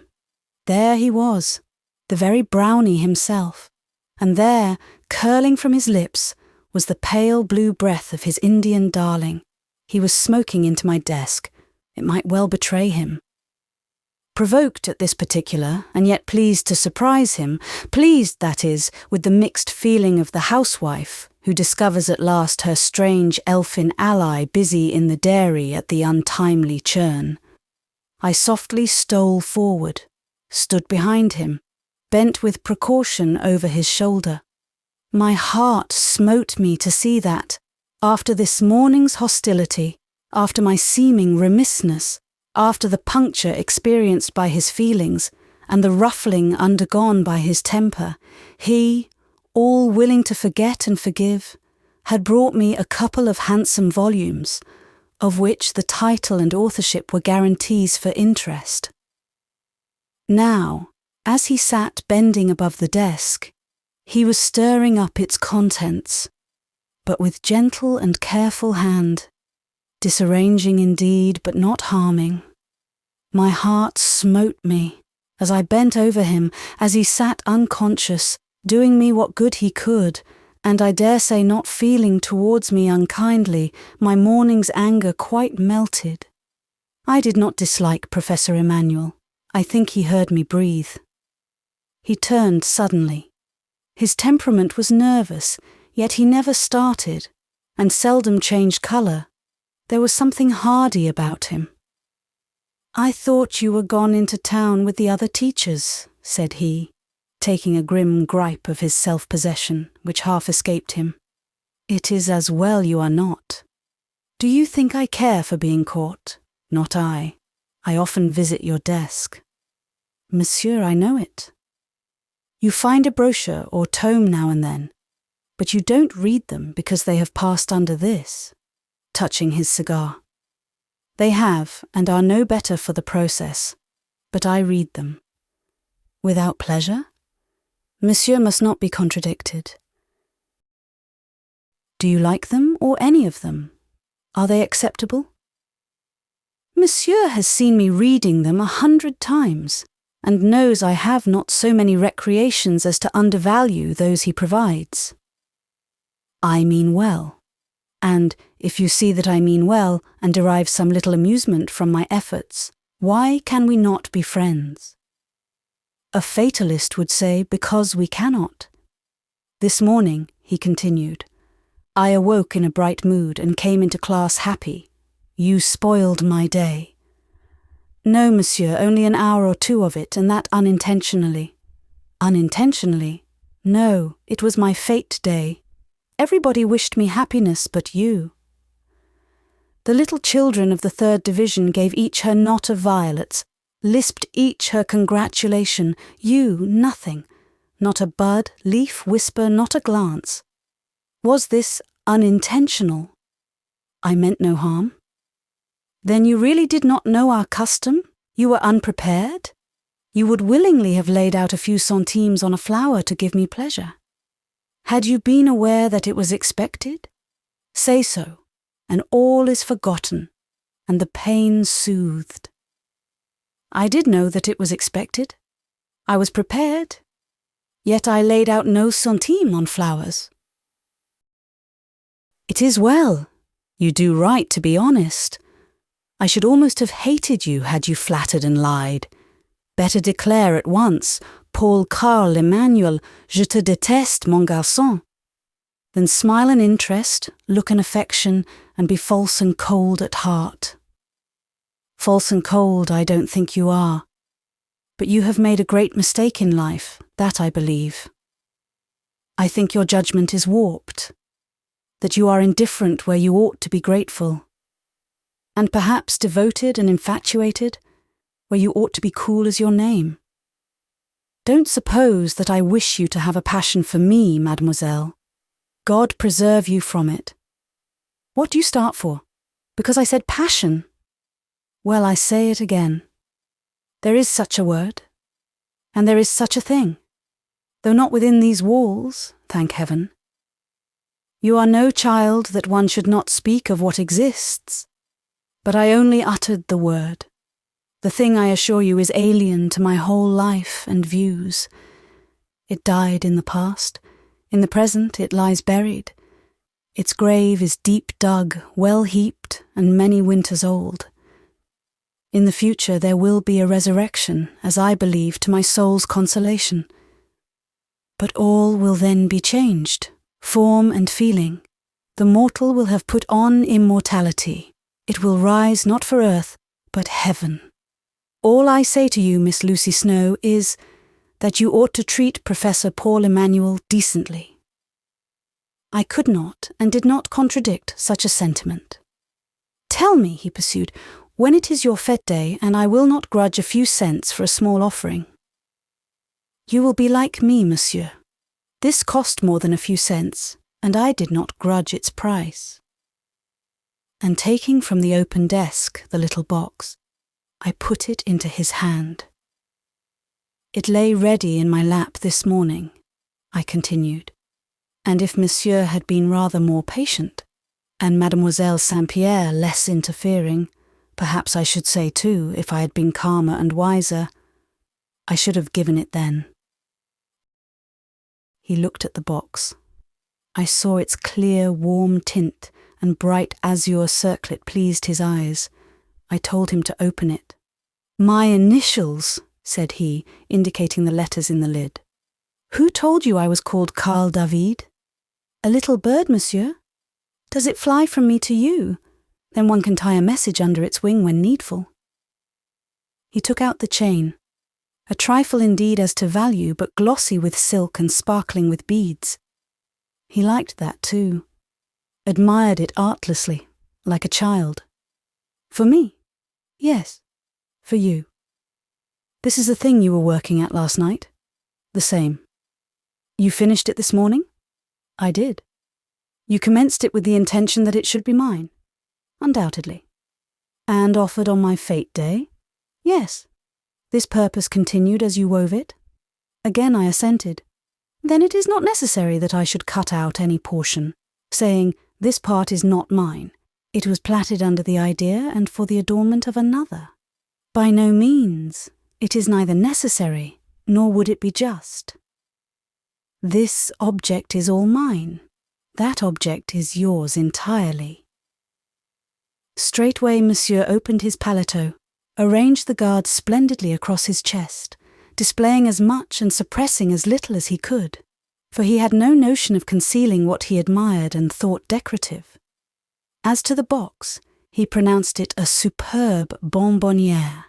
He was fond of bonbons, by the way, and as he always liked to share with others what pleased himself, he would give his draghies as freely as he lent his books. Amongst the kind brownies gifts left in my desk, I forgot to enumerate many a paper of chocolate comfits. His tastes in these matters were southern, and what we think infantine. His simple lunch consisted frequently of a brioche, which, as often as not, he shared with some child of the 3rd Division. "À présent c'est un fait accompli," said he, readjusting his paletot, and we had no more words on the subject. After looking over the 2 volumes he had brought, and cutting away some pages with his penknife — he generally pruned before lending his books, especially if they were novels, and sometimes I was a little provoked at the severity of his censorship, the retrenchments interrupting the narrative — he rose, politely touched his bonnet grec, and bade me a civil good day. "We are friends now," thought I, "till the next time we quarrel." We might have quarrelled again that very same evening, but, wonderful to relate, failed for once to make the most of our opportunity.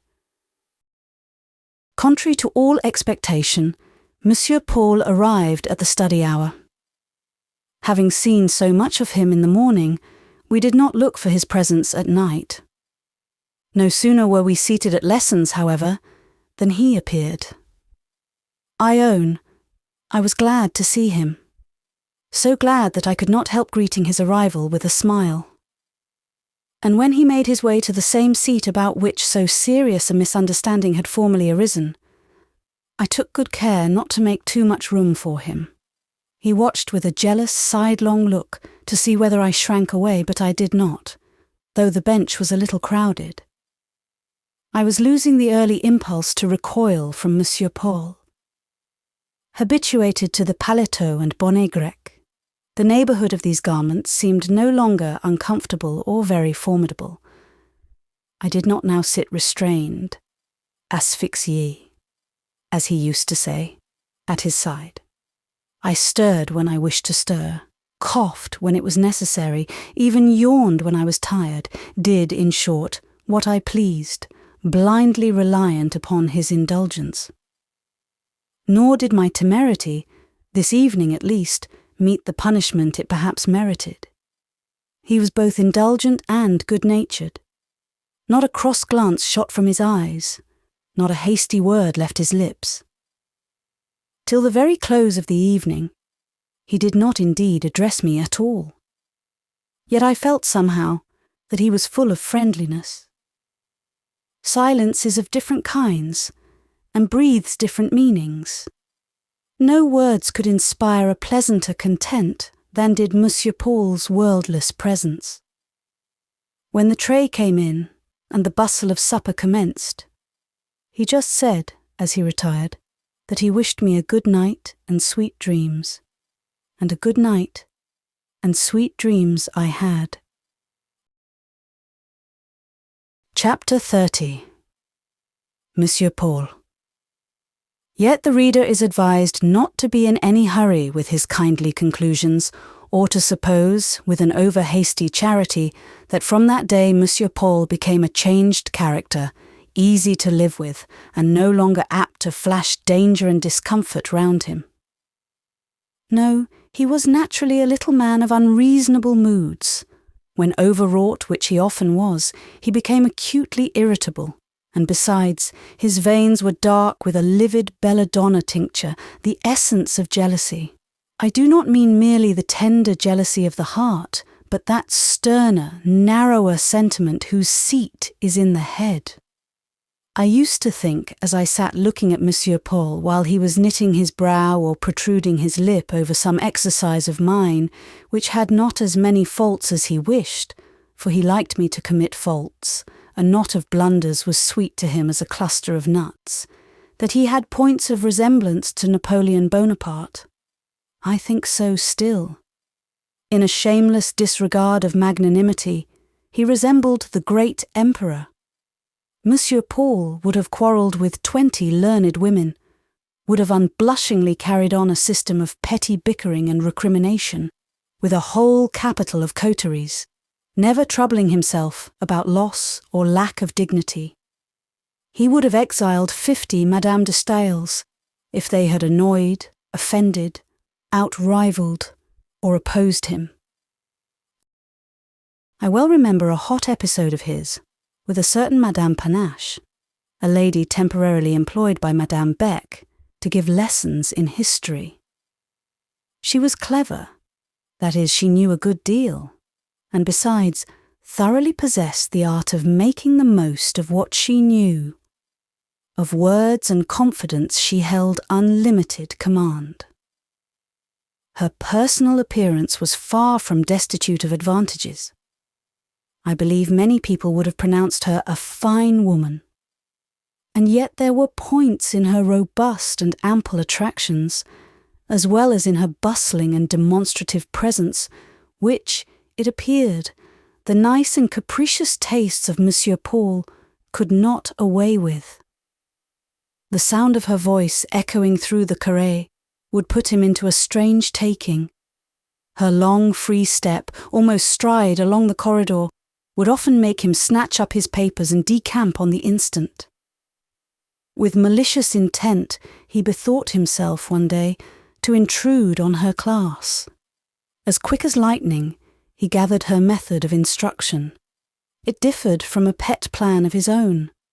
With little ceremony and less courtesy, he pointed out what he termed her errors. Whether he expected submission and attention, I know not. He met an acrid opposition, accompanied by a round reprimand for his certainly unjustifiable interference. Instead of withdrawing with dignity, as he might still have done, he threw down the gauntlet of defiance. Madame Panache, bellicose as a Penthesilea, picked it up in a minute. She snapped her fingers in the intermeddler's face. She rushed upon him with a storm of words. Monsieur Emmanuel was eloquent, but Madame Panache was voluble. A system of fierce antagonism ensued. Instead of laughing in his sleeve at his fair foe, with all her sore self-esteem and loud self-assertion, Monsieur Paul detested her with intense seriousness. He honoured her with his earnest fury. He pursued her vindictively and implacably, refusing to rest peaceably in his bed, to derive due benefit from his meals, or even serenely to relish his cigar, till she was fairly rooted out of the establishment. The professor conquered, but I cannot say that the laurels of this victory shadowed gracefully his temples. Once I ventured to hint as much. To my great surprise, he allowed that I might be right, but averred that when brought into contact with either men or women of the coarse, self-complacent quality, whereof Madame Panache was a specimen, he had no control over his own passions. An unspeakable and active aversion impelled him to a war of extermination.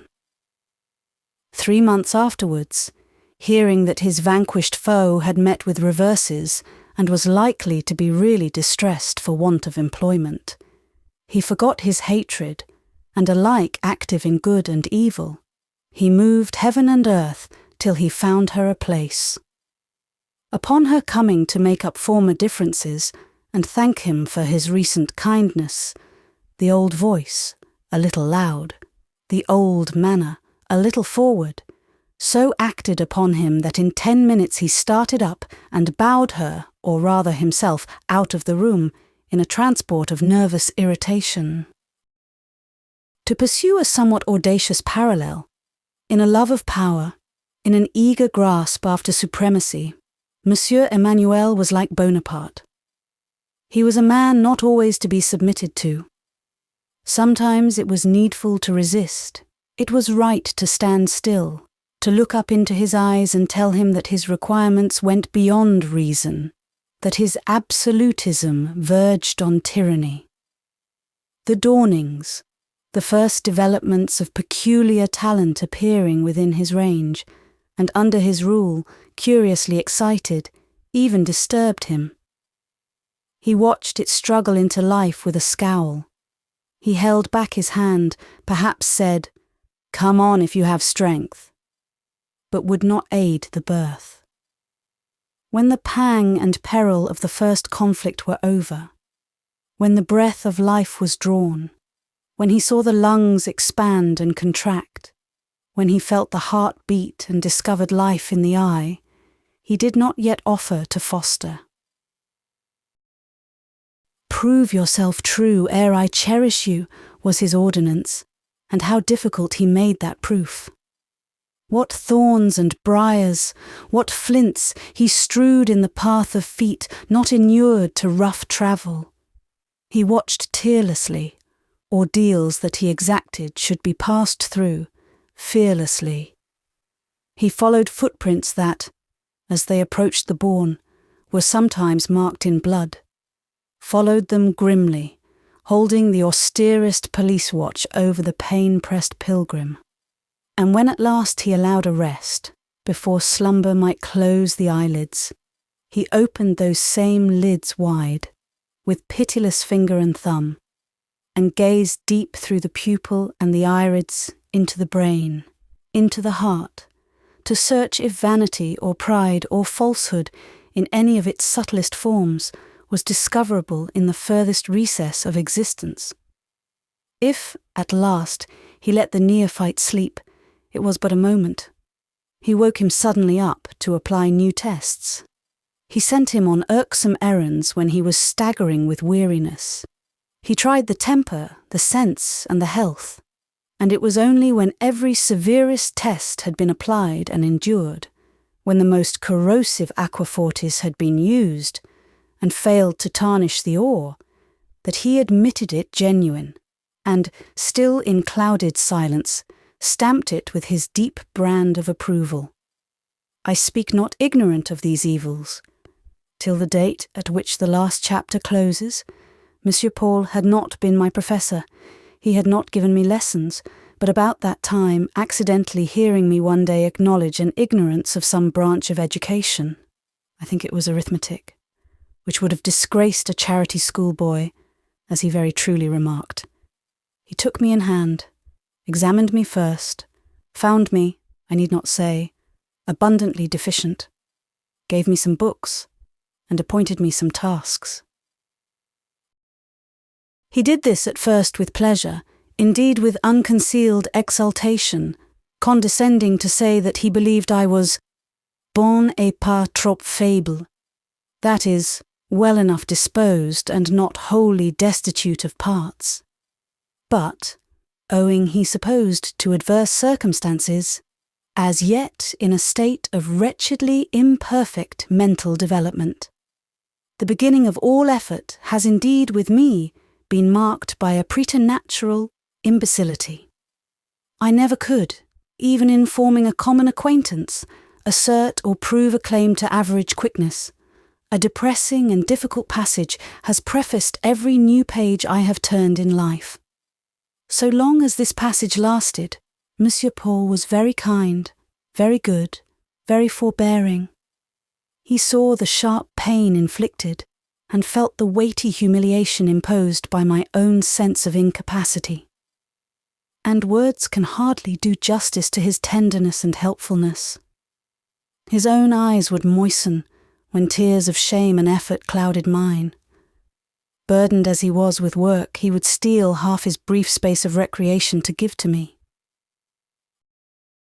But strange grief! When that heavy and overcast dawn began at last to yield to day, when my faculties began to struggle themselves free, and my time of energy and fulfilment came, when I voluntarily doubled, trebled, quadrupled the tasks he set, to please him as I thought, his kindness became sternness.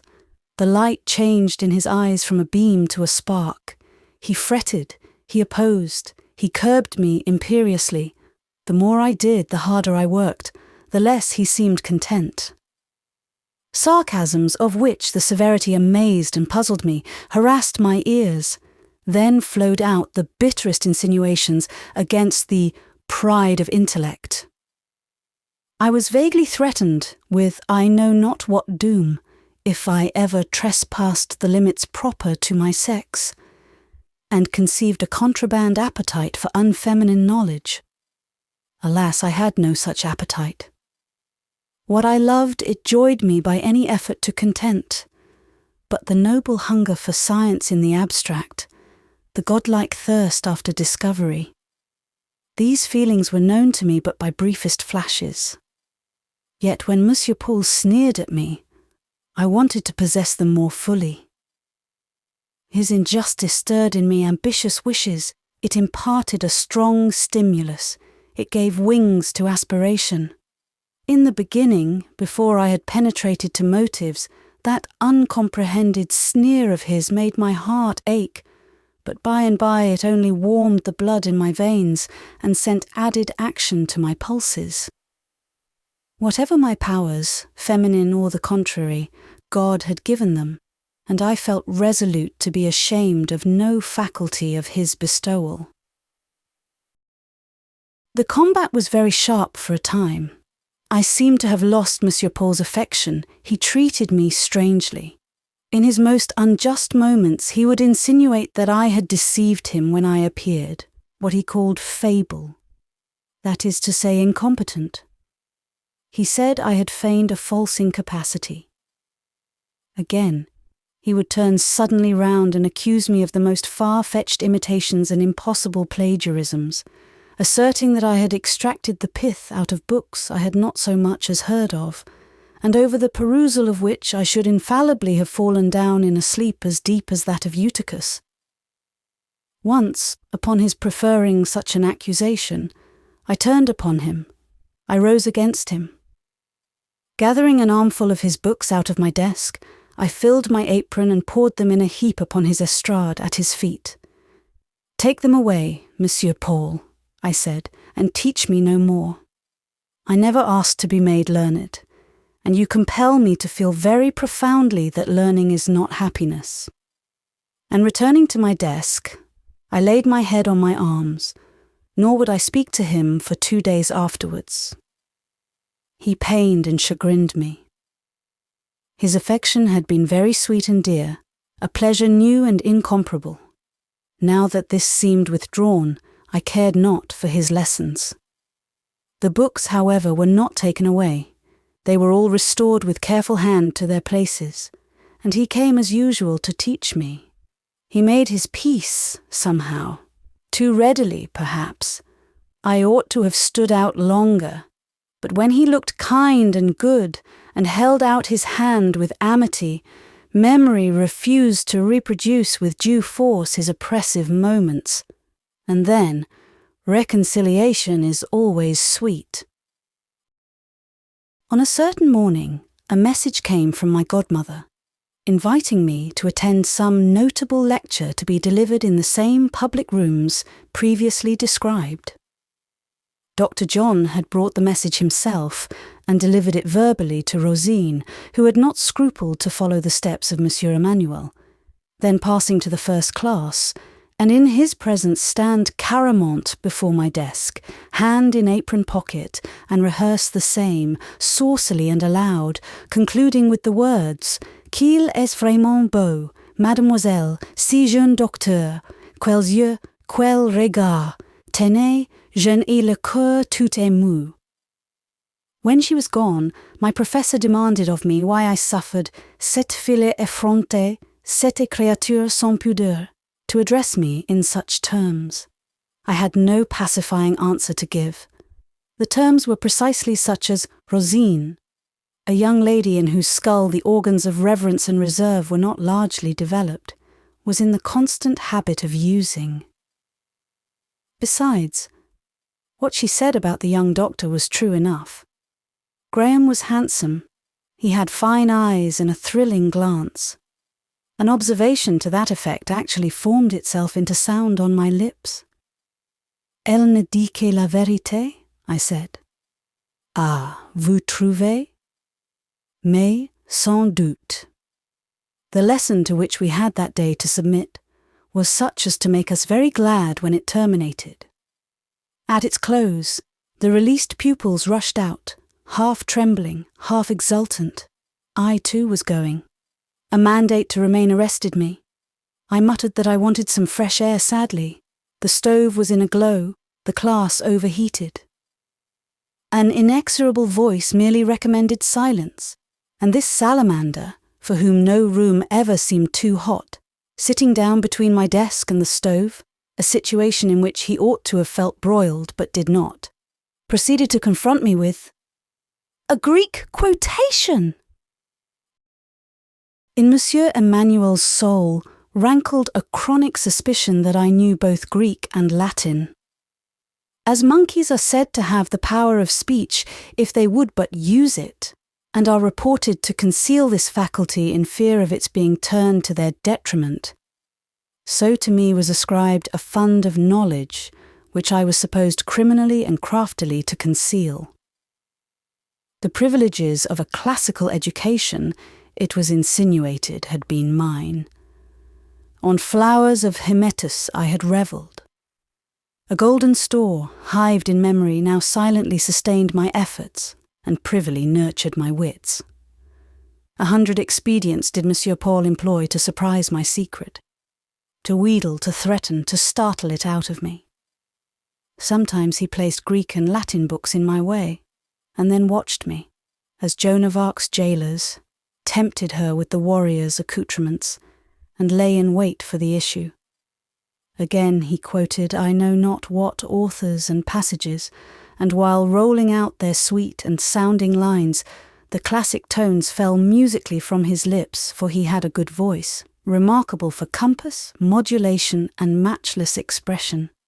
He would fix on me a vigilant, piercing, and often malicious eye.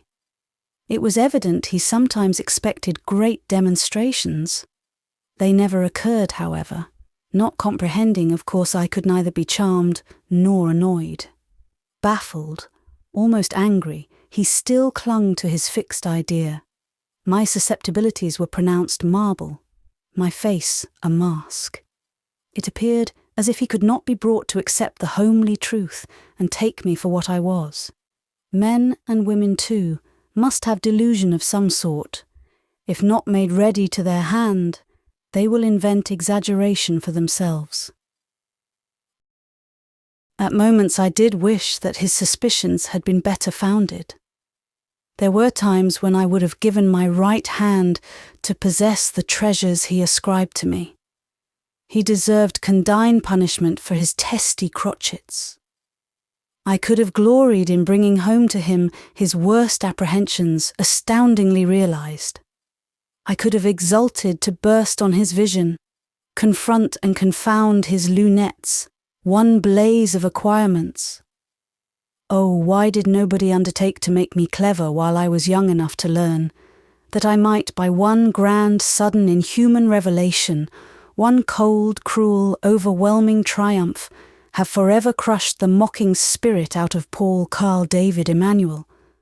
Alas, no such feat was in my power. Today, as usual, his quotations fell ineffectual. He soon shifted his ground. Women of intellect was his next theme. Here he was at home. A woman of intellect, it appeared, was a sort of lusus naturae, a luckless accident, a thing for which there was neither place nor use in creation, wanted neither as wife nor worker. Beauty anticipated her in the first office. He believed in his soul that lovely, placid and passive feminine mediocrity was the only pillow on which manly thought and sense could find rest for its aching temples. And as to work, male mind alone could work to any good practical result, hein? This hein was a note of interrogation intended to draw from me contradiction or objection. However, I only said, "That does not concern me. I do not care about it," and presently added, "May I go, monsieur? They have rung the bell for the second déjeuner, that is to say luncheon." "What of that? You are not hungry?" Indeed I was. I said. I had had nothing since breakfast, at 7 o'clock, and should have nothing till dinner, at 5 o'clock, if I missed this bell. Well, he was in the same plight, but I might share with him. And he broke in two the brioche intended for his own refreshment, and gave me half. Truly his bark was worse than his bite, but the really formidable attack was yet to come. While eating his cake, I could not forbear expressing my secret wish that I really knew all of which he accused me. Did I sincerely feel myself to be an ignoramus? He asked in a softened tone. If I had replied meekly by an unqualified affirmative, I believe he would have stretched out his hand, and we should have been friends on the spot. But I answered, "Not exactly. I am ignorant, monsieur, in the knowledge you ascribe to me, but I sometimes, not always, feel a knowledge of my own." "What did I mean?" he inquired, sharply. Unable to answer this question in a breath, I evaded it by change of subject. He had now finished his half of the brioche, feeling sure that on so trifling a fragment he could not have satisfied his appetite, as indeed I had not appeased mine, and, inhaling the fragrance of baked apples afar from the refectory, I ventured to inquire whether he did not also perceive that agreeable odour. He confessed that he did. I said if he would let me out by the garden door and permit me just to run across the court, I would fetch him a plateful, and added that I believed they were excellent, as Bretton had a very good method of baking, or rather stewing fruit, putting in a little spice, sugar, and a glass or two of white wine. Might I go? "Petite gourmande," said he, smiling. "I have not forgotten how pleased you were with the pâté à la crème I once gave you, and you know very well, at this moment, that to fetch the apples for me will be the same as getting them for yourself. Go then, but come back quickly." And at last he liberated me on parole. My own plan was to go and return with speed and good faith, to put the plate in at the door, and then to vanish incontinent, leaving all consequences for future settlement. That intolerably keen instinct of his seemed to have anticipated my scheme. He met me at the threshold, hurried me into the room, and fixed me in a minute in my former seat. Taking the plate of fruit from my hand, he divided the portion intended only for himself, and ordered me to eat my share. I complied with no good grace, and vexed, I suppose, by my reluctance, he opened a masked and dangerous battery. All he had yet said I could count as mere sound and fury, signifying nothing, not so of the present attack. It consisted in an unreasonable proposition with which he had before afflicted me, namely, that on the next public examination day I should engage, foreigner as I was, to take my place on the first form of first-class pupils, and with them improvise a composition in French on any subject any spectator might dictate, without benefit of grammar or lexicon. I knew what the result of such an experiment would be. I, to whom nature had denied the impromptu faculty, who in public was by nature a cipher, whose time of mental activity, even when alone, was not under the meridian sun, who needed the fresh silence of morning or the recluse peace of evening to win from the creative impulse one evidence of his presence, one proof of his force.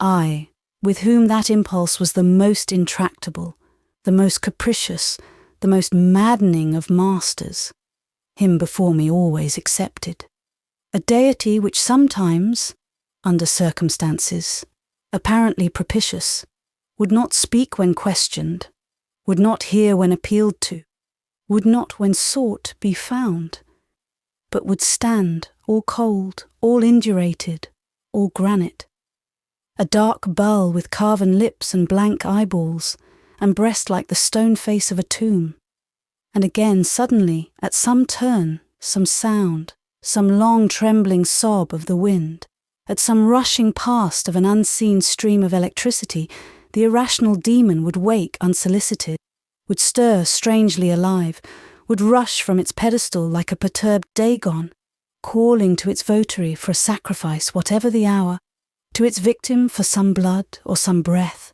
whatever the circumstance or scene, rousing its priest, treacherously promising vaticination, perhaps filling its temple with a strange hum of oracles, but sure to give half the significance to fateful winds, and grudging to the desperate listener even a miserable remnant, yielding it sordidly, as though each word had been a drop of the deathless ichor of its own dark veins. And this tyrant I was to compel into bondage and make it improvise a theme on a school estrade between a Mathilde and a Coralie under the eye of a Madame Beck for the pleasure and to the inspiration of a bourgeois of la basse-cour. Upon this argument, Monsieur Paul and I did battle more than once. Strong battle, with confused noise of demand and rejection, exaction and repulse. On this particular day, I was soundly rated. The obstinacy of my whole sex, it seems, was concentrated in me. I had an orgueil de diable. I feared to fail, forsooth. What did it matter whether I failed or not? Who was I that I should not fail like my betters? It would do me good to fail. He wanted to see me worsted. I knew he did. And one minute he paused to take breath. Would I speak now and be tractable? Never would I be tractable in this matter. Law itself should not compel me. I would pay a fine, or undergo an imprisonment, rather than write for a show and to order, perched up on a platform. Could softer motives influence me? Would I yield for friendship's sake? Not a whit, not a hairbreadth. No form of friendship under the sun had a right to exact such a concession. No true friendship would harass me thus. He supposed then, with a sneer, Monsieur Paul could sneer supremely, curling his lip, opening his nostrils, contracting his eyelids. He supposed there was but one form of appeal to which I would listen, and of that form it was not for him to make use. Under certain persuasions, from certain quarters, I see you from here, said he, eagerly subscribing to the sacrifice, passionately arming for the effort, making a simpleton, a warning, and an example of myself before 150 of the papas and mammas of Villette. And here, losing patience, I broke out afresh with a cry that I wanted to be liberated, to get out into the air. I was almost in a fever. Chut, said the inexorable. This was a mere pretext to run away. He was not hot, with the stove close at his back. How could I suffer, thoroughly screened by his person? I did not understand his constitution.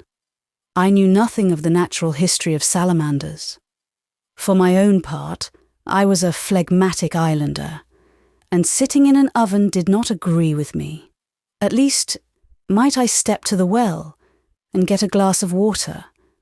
The sweet apples had made me thirsty. If that was all, he would do my errand. He went to fetch the water. Of course, with a door only on the latch behind me, I lost not my opportunity. Before his return, his half-worried prey had escaped. Chapter 31. The Dryad. The spring was advancing, and the weather had turned suddenly warm. This change of temperature brought with it, for me, as probably for many others, a temporary decrease of strength. Slight exertion at this time left me overcome with fatigue. Sleepless nights entailed languid days.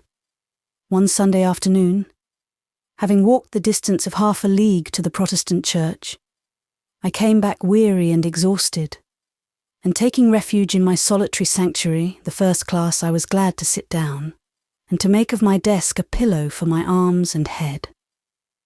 A while I listened to the lullaby of bees humming in the cradle, and watched, through the glass door in the tender, lightly strewn spring foliage, Madame Beck and a gay party of friends, whom she had entertained that day at dinner after morning mass, walking in the central alley under orchard boughs, dressed at this season in blossom, and wearing a colouring as pure and warm as mountain snow at sunrise. My principal attraction towards this group of guests lay, I remember, in one figure, that of a handsome young girl, whom I had seen before as a visitor at Madame Beck's, and of whom I had been vaguely told that she was a filleule, or goddaughter, of Monsieur Emmanuel's, and that between her mother, or aunt, or some other female relation of hers, and the professor, had existed of old a special friendship. Monsieur Paul was not of the holiday band today, but I had seen this young girl with him before now, and as far as distant observation could enable me to judge, she seemed to enjoy him with the frank ease of a ward with an indulgent guardian. I had seen her run up to him, put her arm through his, and hang upon him. Once, when she did so, a curious sensation had struck through me, a disagreeable anticipatory sensation, one of the family of presentiments, I suppose, but I refused to analyse or dwell upon it. While watching this girl, Mademoiselle Sauveur by name, and following the gleam of her bright silk robe, she was always richly dressed, for she was said to be wealthy, through the flowers and the glancing leaves of tender emerald, my eyes became dazzled. They closed. My lassitude, the warmth of the day, the hum of bees and birds, all lulled me, and at last I slept. 2 hours stole over me. Before I woke, the sun had declined out of sight behind the towering houses, the garden and the room were grey, bees had gone homeward, and the flowers were closing, the party of guests, too, had vanished. Each alley was void. On waking, I felt much at ease, not chill, as I ought to have been after sitting so still for at least 2 hours. My cheek and arms were not benumbed by pressure against the hard desk. No wonder. Instead of the bare wood on which I had laid them, I found a thick shawl, carefully folded, substituted for support, and another shawl, both taken from the corridor where such things hung, wrapped warmly round me. Who had done this? Who was my friend? Which of the teachers? Which of the pupils? None, except St. Pierre, was inimical to me, but which of them had the art, the thought, the habit of benefiting thus tenderly? Which of them had a step so quiet, a hand so gentle, but I should have heard or felt her if she had approached or touched me in a day sleep? As to Ginevra Fanshawe, that bright young creature was not gentle at all, and would certainly have pulled me out of my chair if she had meddled in the matter. I said at last, "It is Madame Beck's doing. She has come in, seen me asleep, and thought I might take cold. She considers me a useful machine, answering well the purpose for which it was hired. So would not have me needlessly injured. And now, methought, I'll take a walk. The evening is fresh and not very chill." So I opened the glass door and stepped into the arbour. I went to my own alley. Had it been dark, or even dusk, I should have hardly ventured there, for I had not yet forgotten the curious illusion of vision, if illusion it were, experienced in that place some months ago. But a ray of the setting sun burnished still the grey crown of Jean-Baptiste, nor had all the birds of the garden yet vanished into their nests amongst the tufted shrubs and thick wall ivy. I paced up and down, thinking almost the same thoughts I had pondered that night when I buried my glass jar, how I should make some advance in life, take another step towards an independent position. For this train of reflection, though not lately pursued, had never by me been wholly abandoned, and whenever a certain eye was averted from me, and a certain countenance grew dark with unkindness and injustice, into that track of speculation did I at once strike, so that little by little I had laid half a plan.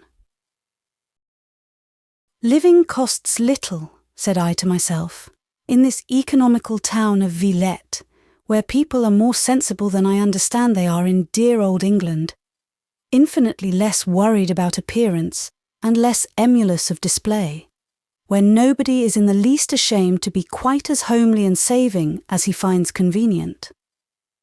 House rent, in a prudently chosen situation, need not be high. When I shall have saved 1,000 francs, I will take a tenement with one large room and 2 or 3 smaller ones, furnish the first with a few benches and desks, a black tableau, an estrade for myself. Upon it a chair and table, with a sponge and some white chalks.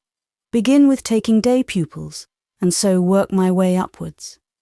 Madame Beck's commencement was, as I have often heard her say, from no higher starting point, and where is she now? All these premises and this garden are hers, bought with her money. She has a competency already secured for old age, and a flourishing establishment under her direction, which will furnish a career for her children. Courage, Lucy Snowe. With self-denial and economy now, and steady exertion by and by, an object in life need not fail you. Venture not to complain that such an object is too selfish, too limited, and lacks interest. Be content to labour for independence until you have proved, by winning that prize, your right to look higher. But afterwards, is there nothing more for me in life?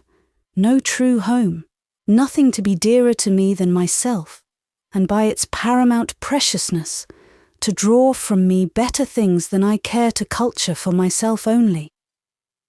Nothing at whose feet I can willingly lay down the whole burden of human egotism and gloriously take up the nobler charge of labouring and living for others.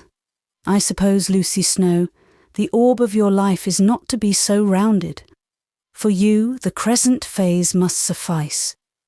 Very good. I see a huge mass of my fellow creatures in no better circumstances.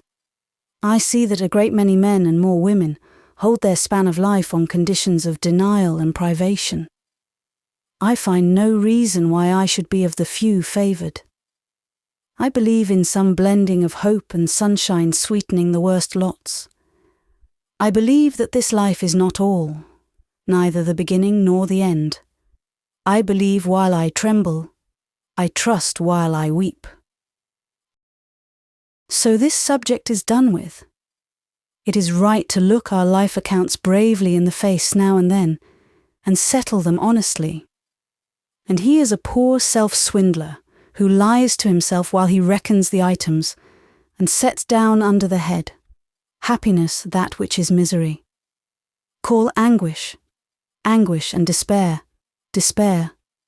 Write both down in strong characters with a resolute pen.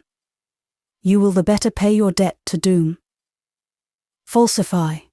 Insert privilege where you should have written pain, and see if your mighty creditor will allow the fraud to pass, or accept the coin with which you would cheat him. Offer to the strongest, if the darkest angel of God's host, water, when he has asked blood, will he take it? Not a whole pale sea for one red drop. I settled another account.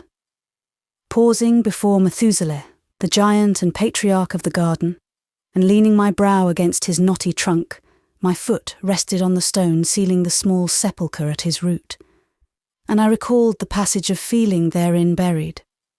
I recalled Dr. John, my warm affection for him, my faith in his excellence, my delight in his grace. What was become of that curious one-sided friendship which was half marble and half life? Only on one hand truth, and on the other perhaps a jest. Was this feeling dead? I do not know, but it was buried. Sometimes I thought the tomb unquiet, and dreamed strangely of disturbed earth, and of hair still golden and living, obtruded through coffin chinks. Had I been too hasty? I used to ask myself, and this question would occur with a cruel sharpness after some brief chance interview with Dr. John.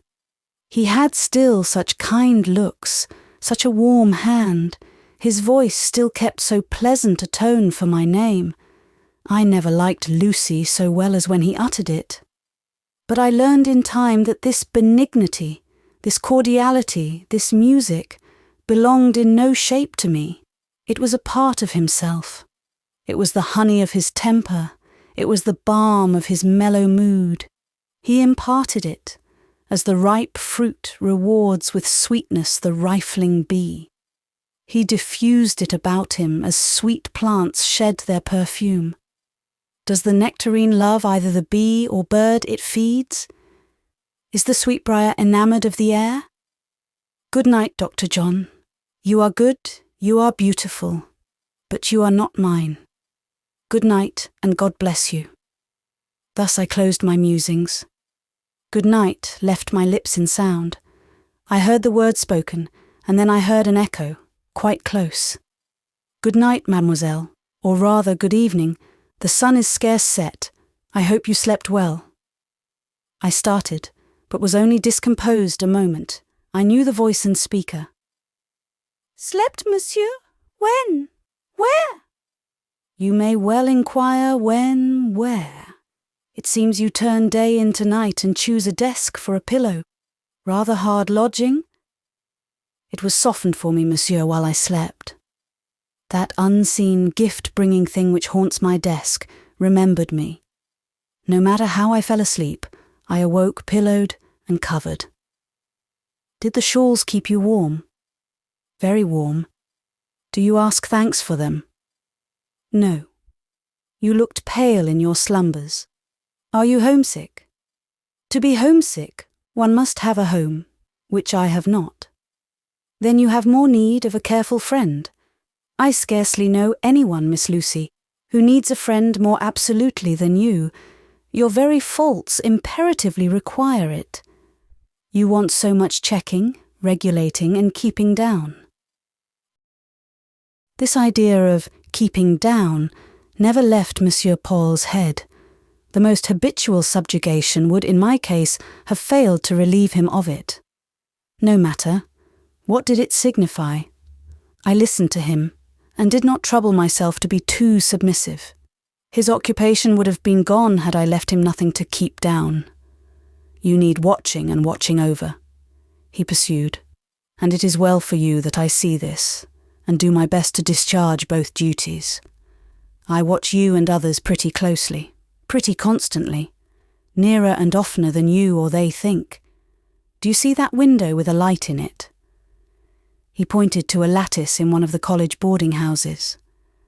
That, said he, is a room I have hired, nominally for a study, virtually for a post of observation. There I sit and read for hours together. It is my way, my taste. My book is this garden. Its contents are human nature, female human nature. I know you all by heart. Ah, I know you well. Saint Pierre, the Parisian, this mistress woman, my cousin Beck herself. It is not right, monsieur. Comment, it is not right? By whose creed? Does some dogma of Calvin or Luther condemn it? What is that to me? I am no Protestant. My rich father, for though I have known poverty and once starved for a year in a garret in Rome, starved wretchedly, often on a meal a day, and sometimes not that, yet I was born to wealth. My rich father was a good Catholic, and he gave me a priest and a Jesuit for a tutor. I retain his lessons, and to what discoveries, grand Dieu, have they not aided me?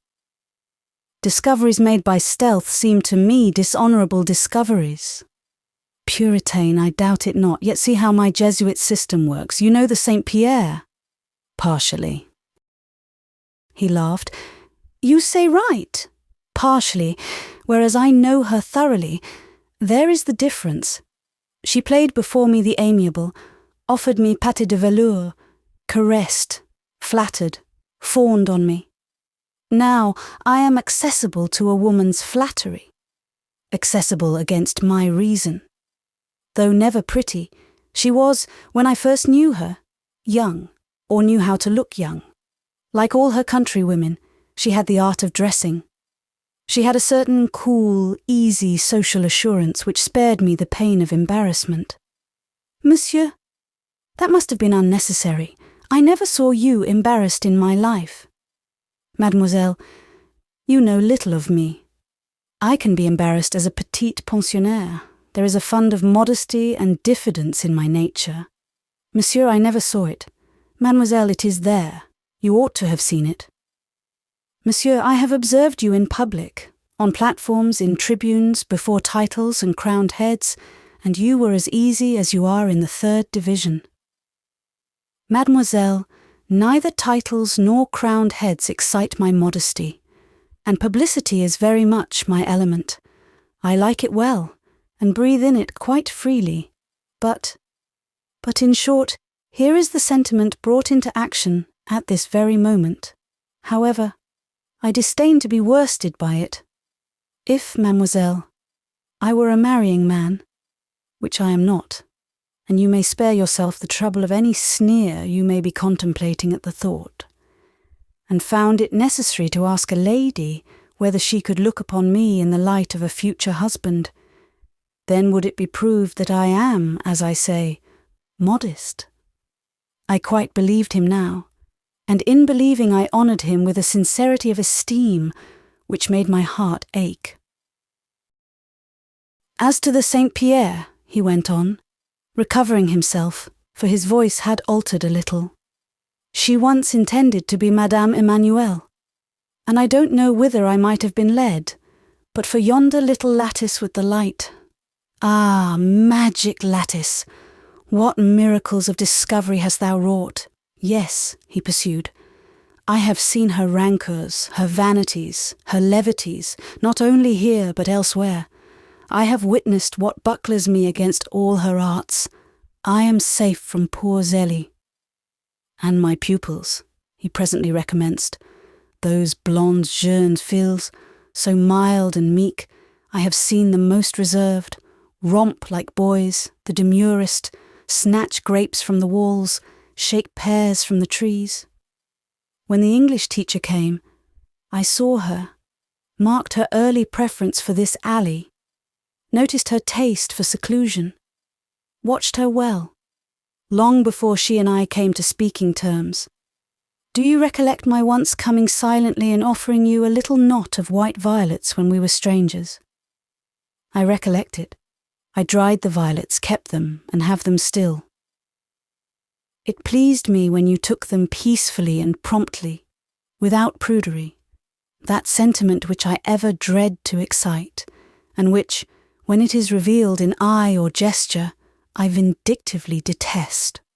To return, not only did I watch you, but often, especially at eventide, another guardian angel was noiselessly hovering near.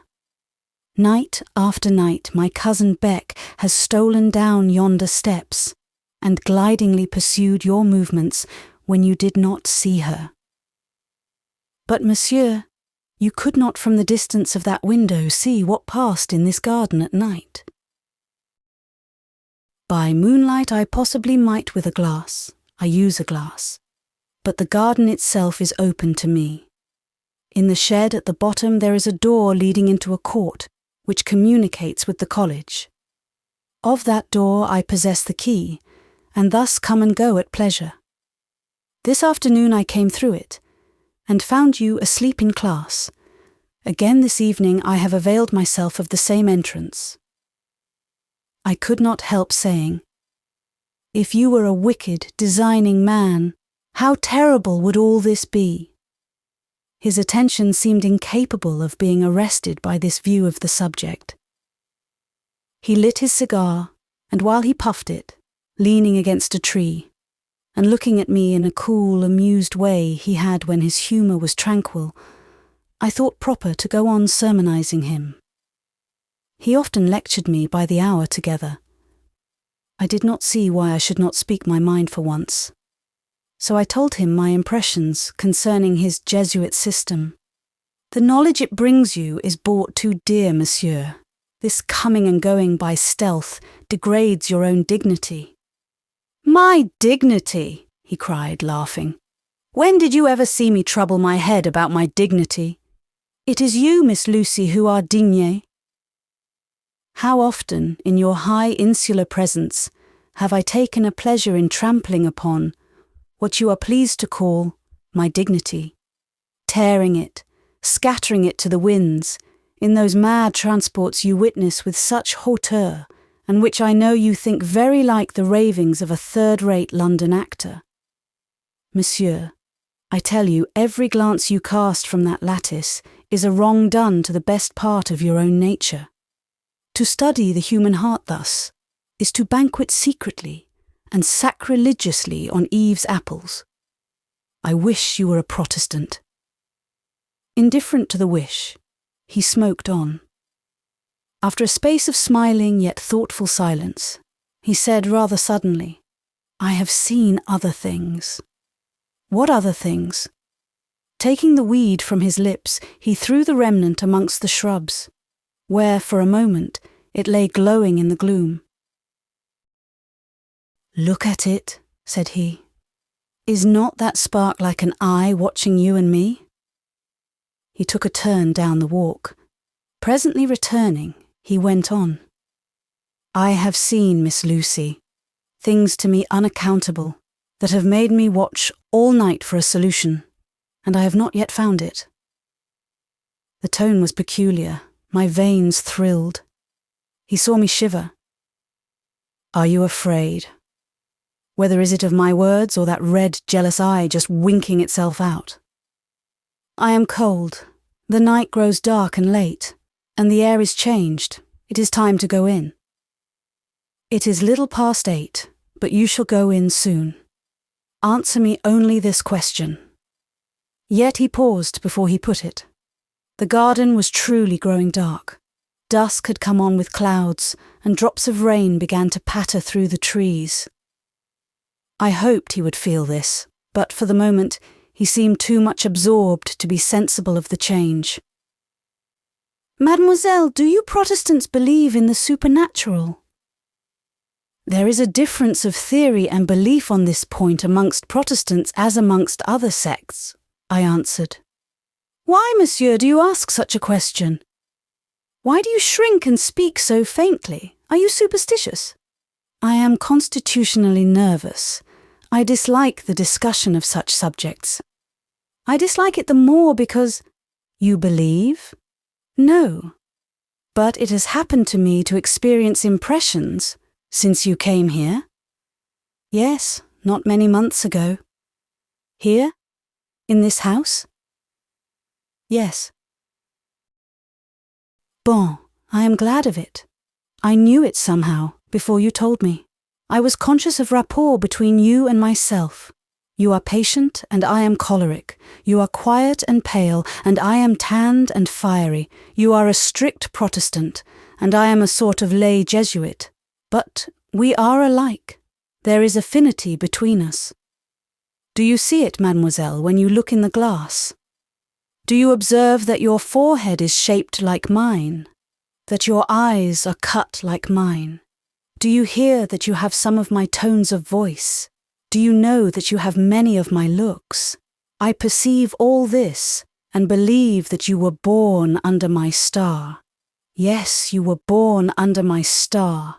Tremble, for where that is the case with mortals, the threads of their destinies are difficult to disentangle. Knottings and catchings occur. Sudden breaks leave damage in the web. But these impressions, as you say, with English caution, I too have had my impressions. Monsieur, tell me them. I desire no better and intend no less. You know the legend of this house and garden? I know it. Yes. They say that hundreds of years ago a nun was buried here alive at the foot of this very tree beneath the ground which now bears us. And that in former days a nun's ghost used to come and go here. Monsieur, what if it comes and goes here still? Something comes and goes here. There is a shape frequenting this house by night, different from any forms that show themselves by day. I have indisputably seen a something more than once, and to me its conventual weeds were a strange sight, saying more than they can do to any other living being. A nun. Monsieur, I too have seen it. I anticipated that. Whether this nun be flesh and blood or something that remains when blood is dried and flesh is wasted, her business is as much with you as with me, probably. Well, I mean, to make it out. It has baffled me so far. But I mean to follow up the mystery. I mean... Instead of telling what he meant, he raised his head suddenly. I made the same movement in the same instant. We both looked to one point, the high tree shadowing the great arbour and resting some of its boughs on the roof of the first class. There had been a strange and inexplicable sound from that quarter, as if the arms of that tree had swayed of their own motion, and its weight of foliage had rushed and crushed against the massive trunk. Yes, there scarce stirred a breeze, and that heavy tree was convulsed, whilst the feathery shrubs stood still. For some minutes, amongst the wood and leafage, a rending and heaving went on. Dark as it was, it seemed to me that something more solid than either night shadow or branch shadow blackened out of the boles. At last the struggle ceased. What birth succeeded this travail? What dryad was born of these throes? We watched fixedly. A sudden bell rang in the house, the prayer bell. Instantly into our alley there came, out of the arbour, an apparition, all black and white, with a sort of angry rush, close past our faces, swept swiftly the very nun herself. Never had I seen her so clearly. She looked tall of stature and fierce of gesture. As she went, the wind rose sobbing, the rain poured wild and cold. The whole night seemed to feel her. Chapter 32. The First Letter. Where, it becomes time to inquire, was Paulina Mary? How fared my intercourse with the sumptuous Hôtel Crécy? That intercourse had, for an interval, been suspended by absence. Monsieur and Miss de Bassompierre had been travelling, dividing some weeks between the provinces and capital of France. Chance apprised me of their return very shortly after it took place. I was walking one mild afternoon on a quiet boulevard, wandering slowly on, enjoying the benign April sun and some thoughts not unpleasing, when I saw before me a group of riders, stopping as if they had just encountered, and exchanging greetings in the midst of the broad, smooth, linden-bordered path. On one side a middle-aged gentleman and young lady, on the other a young and handsome man. Very graceful was the lady's mien, choice her appointments, delicate and stately her whole aspect.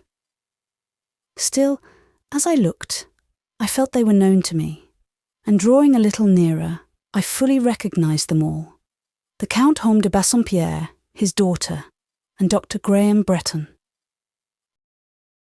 How animated was Graham's face, how true, how warm, yet how retiring the joy it expressed.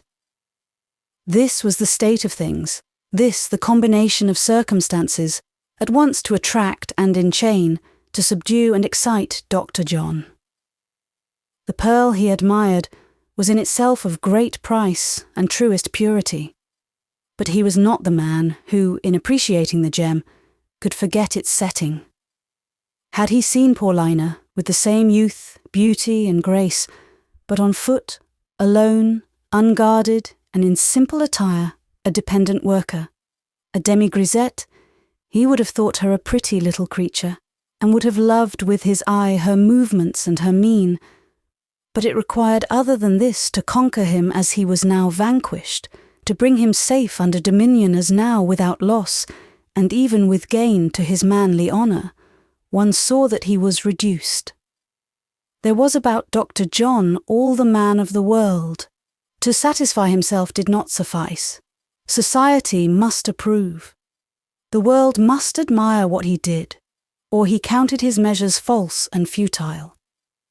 In his victorious lady he required all that was here visible, the imprint of high cultivation, the consecration of a careful and authoritative protection, the adjuncts that fashion decrees, wealth purchases and taste adjusts. For these conditions his spirit stipulated ere it surrendered. They were here to the utmost fulfilled. And now, proud, impassioned, yet fearing, he did homage to Paulina as his sovereign. As for her, the smile of feeling, rather than of conscious power, slept soft in her eyes. They parted. He passed me at speed, hardly feeling the earth he skimmed, and seeing nothing on either hand. He looked very handsome, mettle and purpose were roused in him fully. "Papa, there is Lucy!" cried a musical, friendly voice. "Lucy, dear Lucy, do come here!" I hastened to her. She threw back her veil and stooped from her saddle to kiss me. "I was coming to see you tomorrow," said she, "but now tomorrow you will come and see me." She named the hour, and I promised compliance.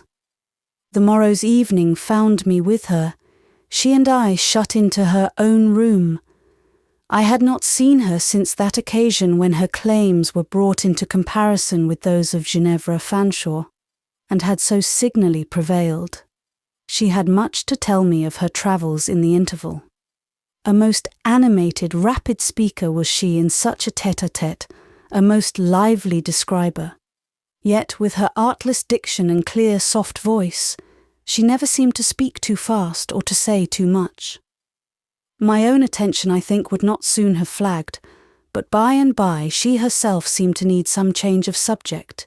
She hastened to wind up her narrative briefly.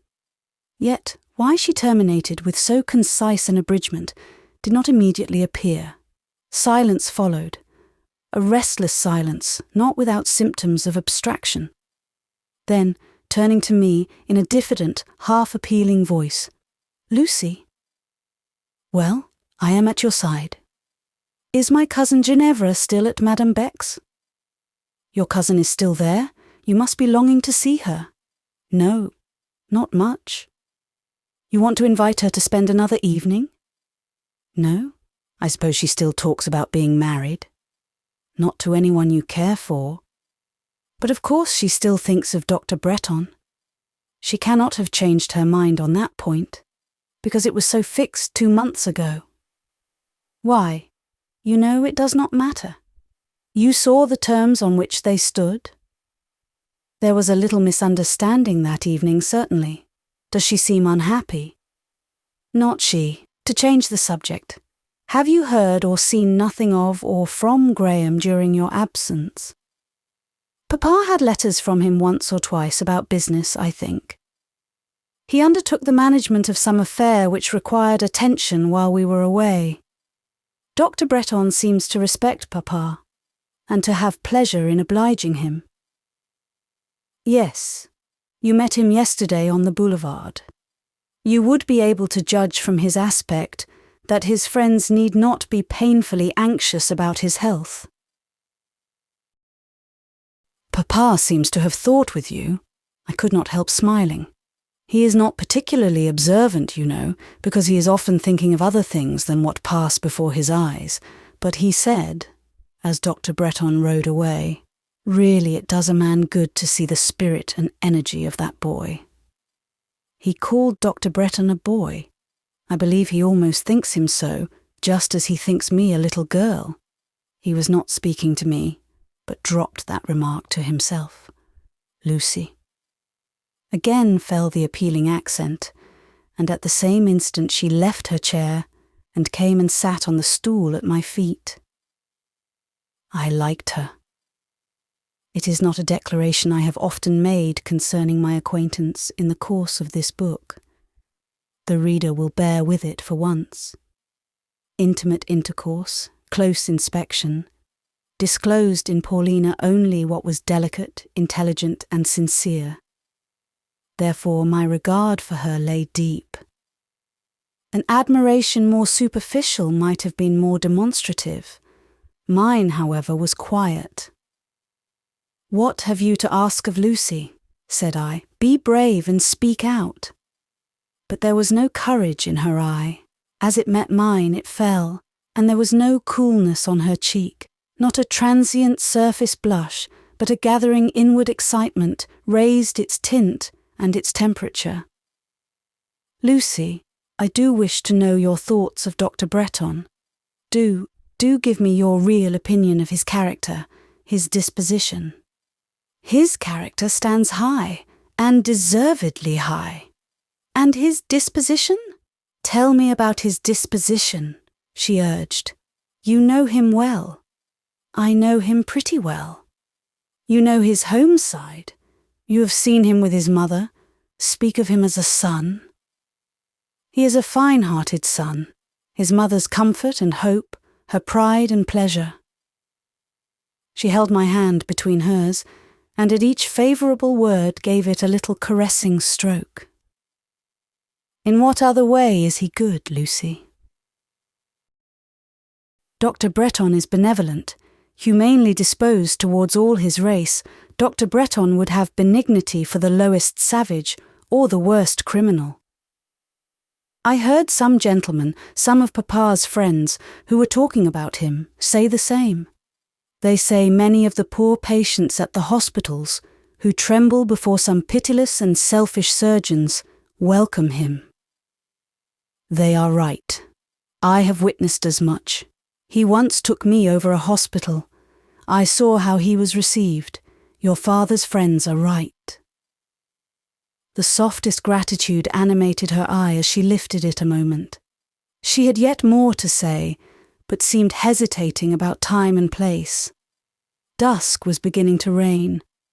Her parlour fire already glowed with twilight ruddiness, but I thought she wished the room dimmer, the hour later. "How quiet and secluded we feel here," I remarked, to reassure her. "Do we? Yes, it is a still evening, and I shall not be called down to tea. Papa is dining out." Still holding my hand, she played with the fingers unconsciously, dressed them, now in her own rings, and now circled them with a twine of her beautiful hair.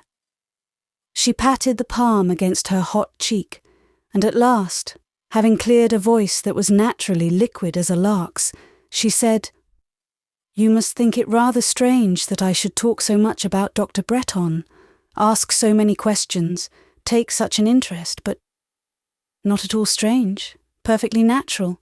You like him." "And if I did," said she, with slight quickness, "is that a reason why I should talk? I suppose you think me weak, like my cousin Ginevra? If I thought you one whit like Madame Ginevra, I would not sit here waiting for your communications. I would get up, walk at my ease about the room, and anticipate all you had to say by a round lecture. Go on." "I mean to go on," retorted she. "What else do you suppose I mean to do?" And she looked and spoke, the little Polly of Bretton, petulant, sensitive. "If," said she emphatically, "if I liked Dr. John till I was fit to die for liking him, that alone could not license me to be otherwise than dumb as the grave, dumb as you, Lucy Snowe. You know it, and you know you would despise me if I failed in self-control and whined about some rickety liking that was all on my side.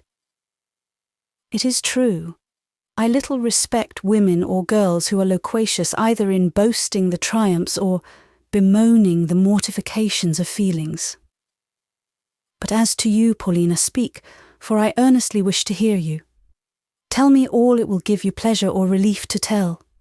I ask no more. Do you care for me, Lucy?" "Yes, I do, Paulina. And I love you. I had an odd content in being with you, even when I was a little troublesome, disobedient girl. It was charming to me then to lavish on you my naughtiness and whims. Now you are acceptable to me, and I like to talk with and trust you. So listen, Lucy." And she settled herself, resting against my arm, resting gently, not with honest Mistress Fanshaw's fatiguing and selfish weight. "A few minutes since you asked whether we had not heard from Graham during our absence, and I said there were 2 letters for Papa on business. This was true, but I did not tell you all. You evaded." I shuffled and equivocated, you know. However, I am going to speak the truth now. It is getting darker. One can talk at one's ease. Papa often lets me open the letter bag and give him out the contents. One morning, about 3 weeks ago, you don't know how surprised I was to find, amongst a dozen letters for Monsieur de Bassompierre, a note addressed to Miss de Bassompierre. I spied it at once, amidst all the rest. The handwriting was not strange. It attracted me directly.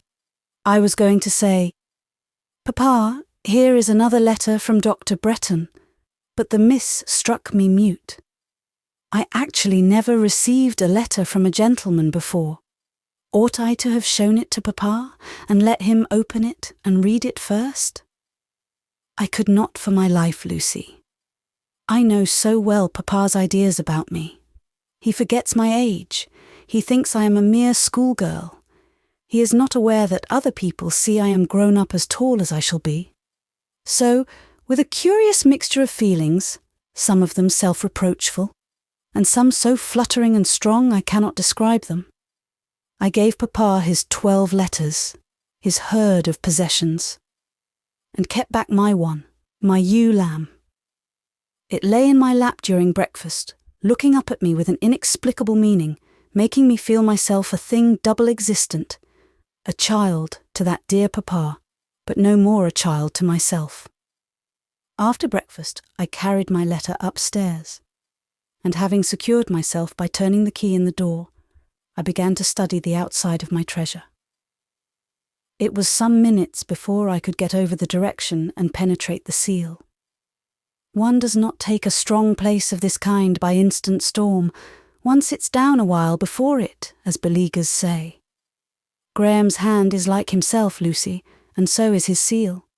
All clear, firm and rounded, no slovenly splash of wax. A full, solid, steady drop, a distinct impress, no pointed turns harshly pricking the optic nerve, but a clean, mellow, pleasant manuscript that soothes you as you read. It is like his face, just like the chiselling of his features. Do you know his autograph? I have seen it. Go on. The seal was too beautiful to be broken, so I cut it round with my scissors. On the point of reading the letter at last, I once more drew back voluntarily. It was too soon yet to drink that draught. The sparkle in the cup was so beautiful, I would watch it yet a minute. Then I remembered all at once that I had not said my prayers that morning.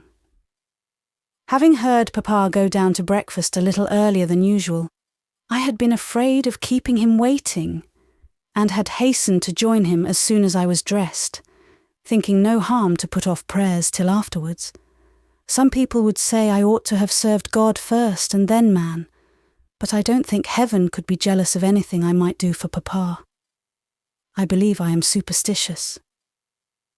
A voice seemed now to say that another feeling than filial affection was in question, to urge me to pray before I dared to read what I so longed to read, to deny myself yet a moment, and remember first a great duty. I have had these impulses ever since I can remember. I put the letter down and said my prayers, adding at the end a strong entreaty that whatever happened, I might not be tempted or led to cause Papa any sorrow, and might never, in caring for others, neglect him. The very thought of such a possibility so pierced my heart that it made me cry. But still, Lucy, I felt that in time Papa would have to be taught the truth, managed and induced to hear reason. I read the letter. Lucy, life is said to be all disappointment. I was not disappointed. Before I read, and while I read, my heart did more than throb. It trembled fast. Every quiver seemed like the pant of an animal athirst, laid down at a well and drinking. And the well proved quite full, gloriously clear. It rose up munificently of its own impulse. I saw the sun through its gush. And not a mote, Lucy, no moss, no insect, no atom in the thrice-refined golden gurgle. Life, she went on, is said to be full of pain to some. I have read biographies where the wayfarer seemed to journey on from suffering to suffering, where hope flew before him fast, never alighting so near, or lingering so long as to give his hand a chance of one realizing grasp. I have read of those who sowed in tears, and whose harvest, so far from being reaped in joy, perished by untimely blight, or was borne off by sudden whirlwind. And alas, some of these met the winter with empty garners, and died of utter want in the darkest and coldest of the year. Was it their fault, Paulina, that they of whom you speak thus died? Not always their fault. Some of them were good endeavouring people. I am not endeavouring, nor actively good, yet God has caused me to grow in sun, due moisture and safe protection, sheltered, fostered, taught by my dear father. And now, another comes. Graham loves me. For some minutes we both paused on this climax. Does your father know? I inquired in a low voice. Graham spoke with deep respect of Papa, but implied that he dared not approach that quarter as yet. He must first prove his worth. He added that he must have some light respecting myself and my own feelings, ere he ventured to risk a step in the matter elsewhere. How did you reply? I replied briefly, but I did not repulse him. Yet I almost trembled for fear of making the answer too cordial. Graham's tastes are so fastidious. I wrote it 3 times, chastening and subduing the phrases at every rescript. At last, having confected it till it seemed to me to resemble a morsel of ice flavoured with ever so slight a zest of fruit or sugar, I ventured to seal and dispatch it. Excellent, Paulina. Your instinct is fine. You understand, Dr. Bretton. But how must I manage about Papa? There I am still in pain. Do not manage at all. Wait now. Only maintain no further correspondence till your father knows all and gives his sanction. Will he ever give it? Time will show. Wait. Dr. Bretton wrote one other letter, deeply grateful for my calm, brief note. But I anticipated your advice by saying that while my sentiments continued the same, I could not, without my father's knowledge, write again. You acted as you ought to have done, so Dr. Bretton will feel. It will increase his pride in you, his love for you, if either be capable of increase. Paulina, that gentle hoar frost of yours, surrounding so much pure, fine flame, is a priceless privilege of nature. You see, I feel Graham's disposition, said she. I feel that no delicacy can be too exquisite for his treatment. It is perfectly proved that you comprehend him, and then, whatever Dr. Bretton's disposition, were he one who expected to be more nearly met, you would still act truthfully, openly, tenderly with your father. Lucy, I trust I shall thus act always. Oh, it will be pain to wake Papa from his dream and tell him I am no more a little girl. Be in no hurry to do so, Paulina. Leave the revelation to time and your kind fate. I also have noticed the gentleness of her cares for you. Doubt not she will benignantly order the circumstances and fitly appoint the hour. Yes, I have thought over your life, just as you have yourself thought it over. I have made comparisons like those to which you adverted. We know not the future, but the past has been propitious. As a child, I feared for you. Nothing that has life was ever more susceptible than your nature in infancy. Under harshness or neglect, neither your outward nor your inward self would have ripened to what they now are. Much pain, much fear, much struggle would have troubled the very lines of your features, broken their regularity, would have harassed your nerves into the fever of habitual irritation. You would have lost in health and cheerfulness, in grace and sweetness. Providence has protected and cultured you, not only for your own sake, but I believe for Graham's. His star, too, was fortunate.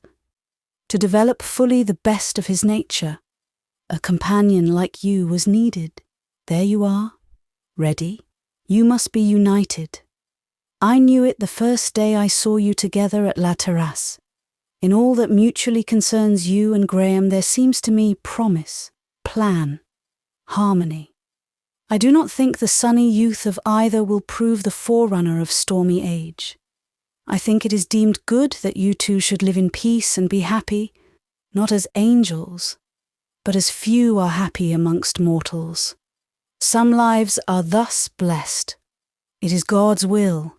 It is the attesting trace and lingering evidence of Eden. Other lives run from the first another course. Other travellers encounter weather fitful and gusty, wild and variable, breast adverse winds, are belated and overtaken by the early closing winter night. Neither can this happen without the sanction of God, and I know that amidst his boundless works is somewhere stored the secret of this last fate's justice. I know that his treasures contain the proof as the promise of its mercy. Chapter 33. Monsieur Paul keeps his promise.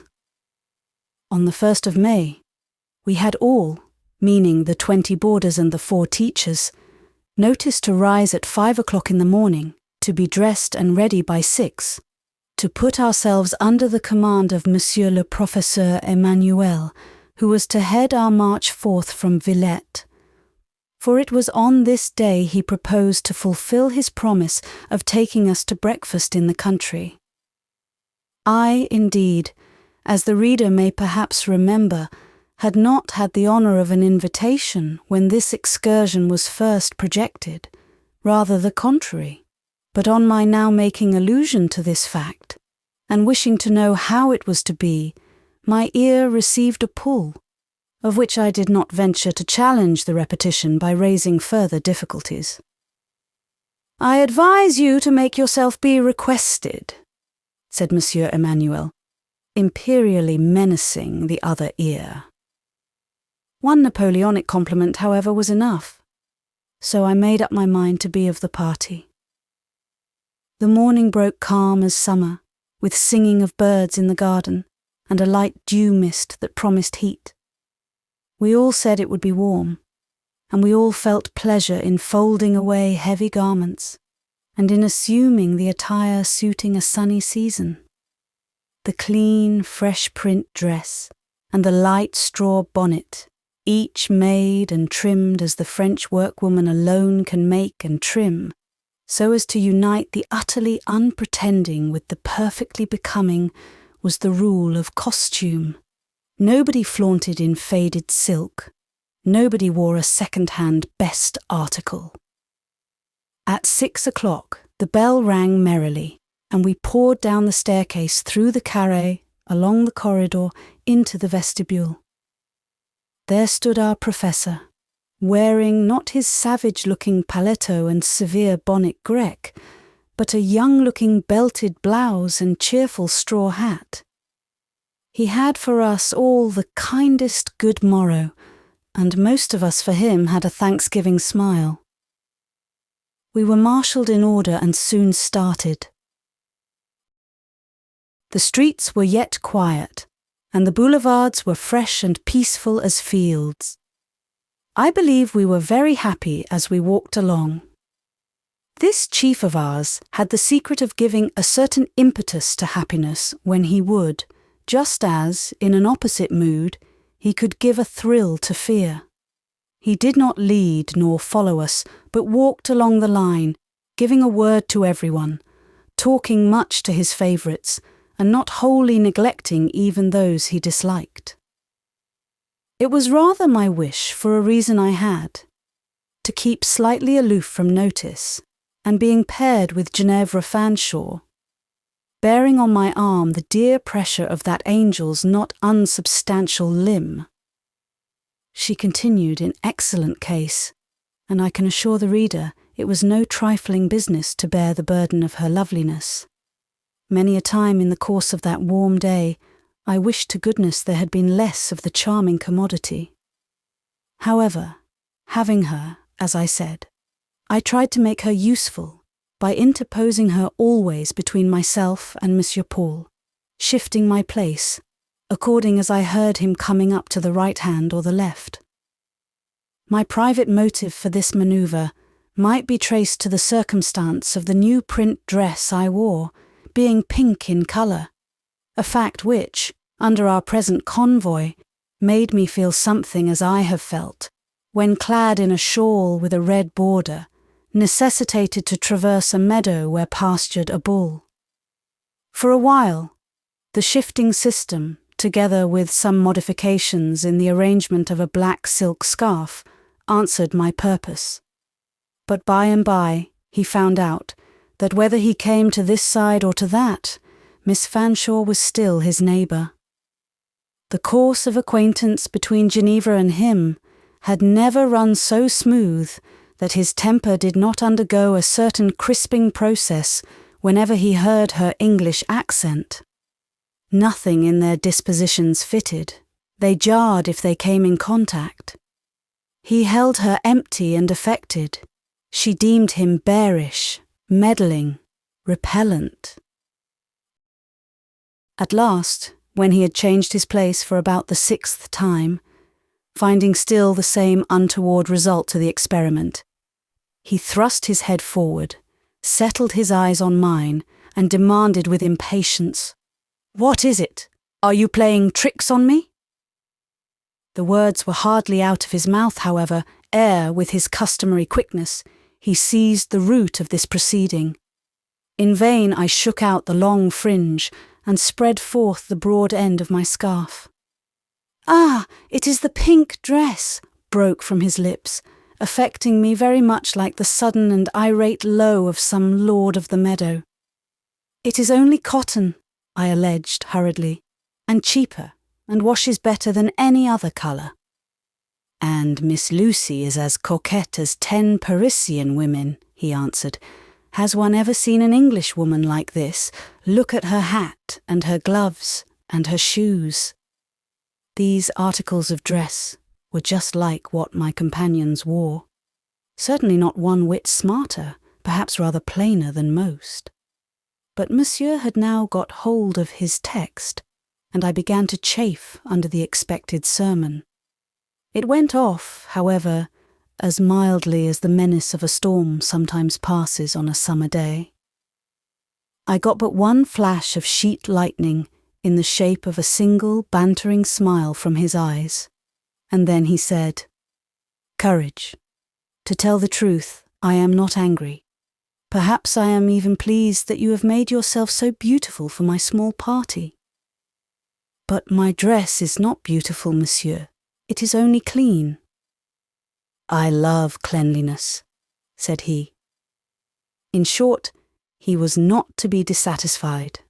The sun of good humour was to triumph on this auspicious morning. It consumed scudding clouds ere they sullied its disk. And now we were in the country, amongst what they called the woods and the little paths. These woods and lanes a month later would offer but a dusty and doubtful seclusion. Now, however, in their May greenness and morning repose, they looked very pleasant. We reached a certain well, planted round, in the taste of Labasco, with an orderly circle of lime trees. Here a halt was called. On the green swell of ground surrounding this well, we were ordered to be seated, Monsieur taking his place in our midst, and suffering us to gather in a knot round him. Those who liked him more than they feared came close, and these were chiefly little ones. Those who feared more than they liked kept somewhat aloof. Those in whom much affection had given, even to what remained of fear, a pleasurable zest, observed the greatest distance. He began to tell us a story. Well could he narrate, in such a diction as children love and learned men emulate. A diction simple in its strength and strong in its simplicity. There were beautiful touches in that little tale. Sweet glimpses of feeling and hues of description that, while I listened, sunk into my mind and since have never faded. He tinted a twilight scene. I hold it in memory still. Such a picture I have never looked on from artist's pencil. I have said that, for myself, I had no impromptu faculty, and perhaps that very deficiency made me marvel the more at one who possessed it in perfection. Monsieur Emmanuel was not a man to write books, but I have heard him lavish, with careless, unconscious prodigality, such mental wealth as books seldom boast. His mind was indeed my library, and whenever it was open to me, I entered bliss. Intellectually imperfect as I was, I could read little. There were few bound and printed volumes that did not weary me, whose perusal did not fag and blind, but his tomes of thought were collyrium to the spirit's eyes. Over their contents, inward sight grew clear and strong. I used to think what a delight it would be for one who loved him better than he loved himself, to gather and store up those handfuls of gold dust, so recklessly flung to heaven's reckless winds. His story done, he approached the little knoll where I and Ginevra sat apart. In his usual mode of demanding an opinion, he had not the reticence to wait till it was voluntarily offered. He asked, "Were you interested?" According to my wonted undemonstrative fashion, I simply answered, "Yes." "Was it good?" "Very good." "Yet I could not write that down," said he. "Why not, monsieur?" "I hate the mechanical labour. I hate to stoop and sit still. I could dictate it, though, with pleasure, to an amanuensis who suited me. Would Mademoiselle Lucy write for me if I asked her? Monsieur would be too quick. He would urge me, and be angry if my pen did not keep pace with his lips. Try some day. Let us see the monster I can make of myself under the circumstances. But just now, there is no question of dictation. I mean to make you useful in another office. Do you see yonder farmhouse? Surrounded with trees? Yes. There we are to breakfast. And while the good fermier makes the café au lait in a cauldron, you and 5 others, whom I shall select, will spread with butter 100 rolls. Having formed his troop into line once more, he marched us straight on the farm, which, on seeing our force, surrendered without capitulation. Clean knives and plates, and fresh butter being provided, 6 of us, chosen by our professor, set to work under his directions to prepare for breakfast a huge basket of rolls, with which the baker had been ordered to provision the farm in anticipation of our coming. Coffee and chocolate were already made hot.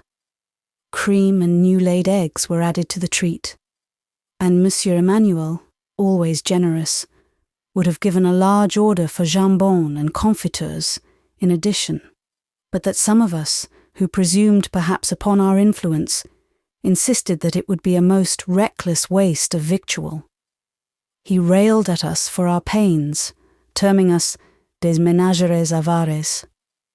But we let him talk, and managed the economy of the repast our own way. With what a pleasant countenance he stood on the farm kitchen hearth looking on. He was a man whom it made happy to see others happy. He liked to have movement, animation, abundance, and enjoyment round him. We asked where he would sit. He told us we knew well he was our slave and we his tyrants, and that he dared not so much as choose a chair without our leave. So we set him the farmer's great chair at the head of the long table and put him into it. Well might we like him, with all his passions and hurricanes, when he could be so benignant and docile at times as he was just now. Indeed, at the worst, it was only his nerves that were irritable, not his temper that was radically bad. Soothe, comprehend, comfort him, and he was a lamb. He would not harm a fly. Only to the very stupid, perverse, or unsympathizing was he in the slightest degree dangerous. Mindful always of his religion, he made the youngest of the party say a little prayer before we began breakfast, crossing himself as devotedly as a woman. I had never seen him pray before, or make that pious sign. He did it so simply, with such childlike faith, I could not help smiling pleasurably as I watched. His eyes met my smile. He just stretched out his kind hand, saying, "Give me your hand. I see we worship the same God, in the same spirit, though by different rites." Most of Monsieur Emmanuel's brother professors were emancipated free-thinkers, infidels, atheists, and many of them men whose lives would not bear scrutiny. He was more like a knight of old, religious in his way, and of spotless fame. Innocent childhood, beautiful youth were safe at his side. He had vivid passions, keen feelings, but his pure honour and his artless piety were the strong charm that kept the lions couchant. That breakfast was a merry meal, and the merriment was not mere vacant clatter. Monsieur Paul originated, led, controlled, and heightened it. His social, lively temper played unfettered and unclouded. Surrounded only by women and children, there was nothing to cross and thwart him. He had his own way, and a pleasant way it was. The meal over, the party were free to run and play in the meadows. A few stayed to help the farmer's wife to put away her earthenware. Monsieur Paul called me from among these to come out and sit near him under a tree, whence he could view the troop gambolling over a wide pasture, and read to him whilst he took his cigar. He sat on a rustic bench, and I at the tree root. While I read, a pocket classic, a Corneille. I did not like it, but he did, finding therein beauties I never could be brought to perceive. He listened with a sweetness of calm the more impressive from the impetuosity of his general nature. The deepest happiness filled his blue eye and smoothed his broad forehead. I too was happy, happy with the bright day, happier with his presence, happiest with his kindness. He asked by and by if I would not rather run to my companions than sit there. I said no, I felt content to be where he was.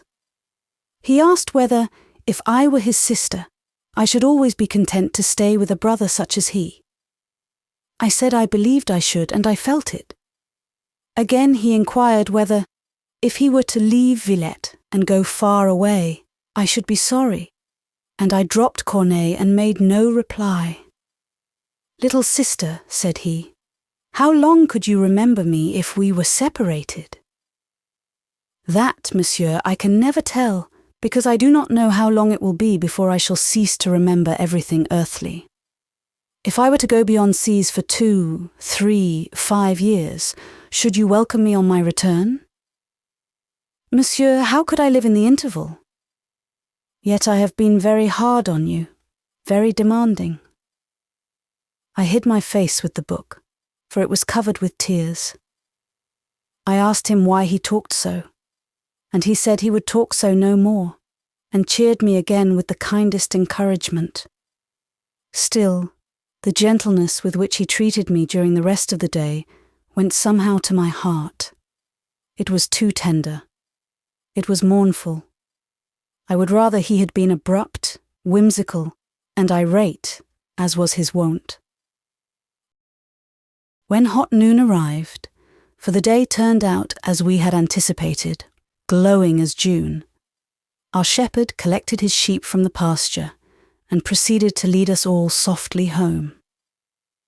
But we had a whole league to walk. Thus far from Villette was the farm where he had breakfasted. The children, especially, were tired with their play. The spirits of most flagged at the prospect of this midday walk over chaussées, flinty, glaring, and dusty. This state of things had been foreseen and provided for.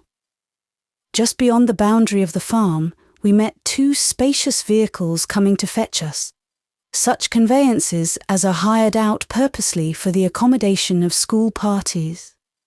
Here, with good management, room was found for all, and in another hour Monsieur Paul made safe consignment of his charge at the Rue Fossette.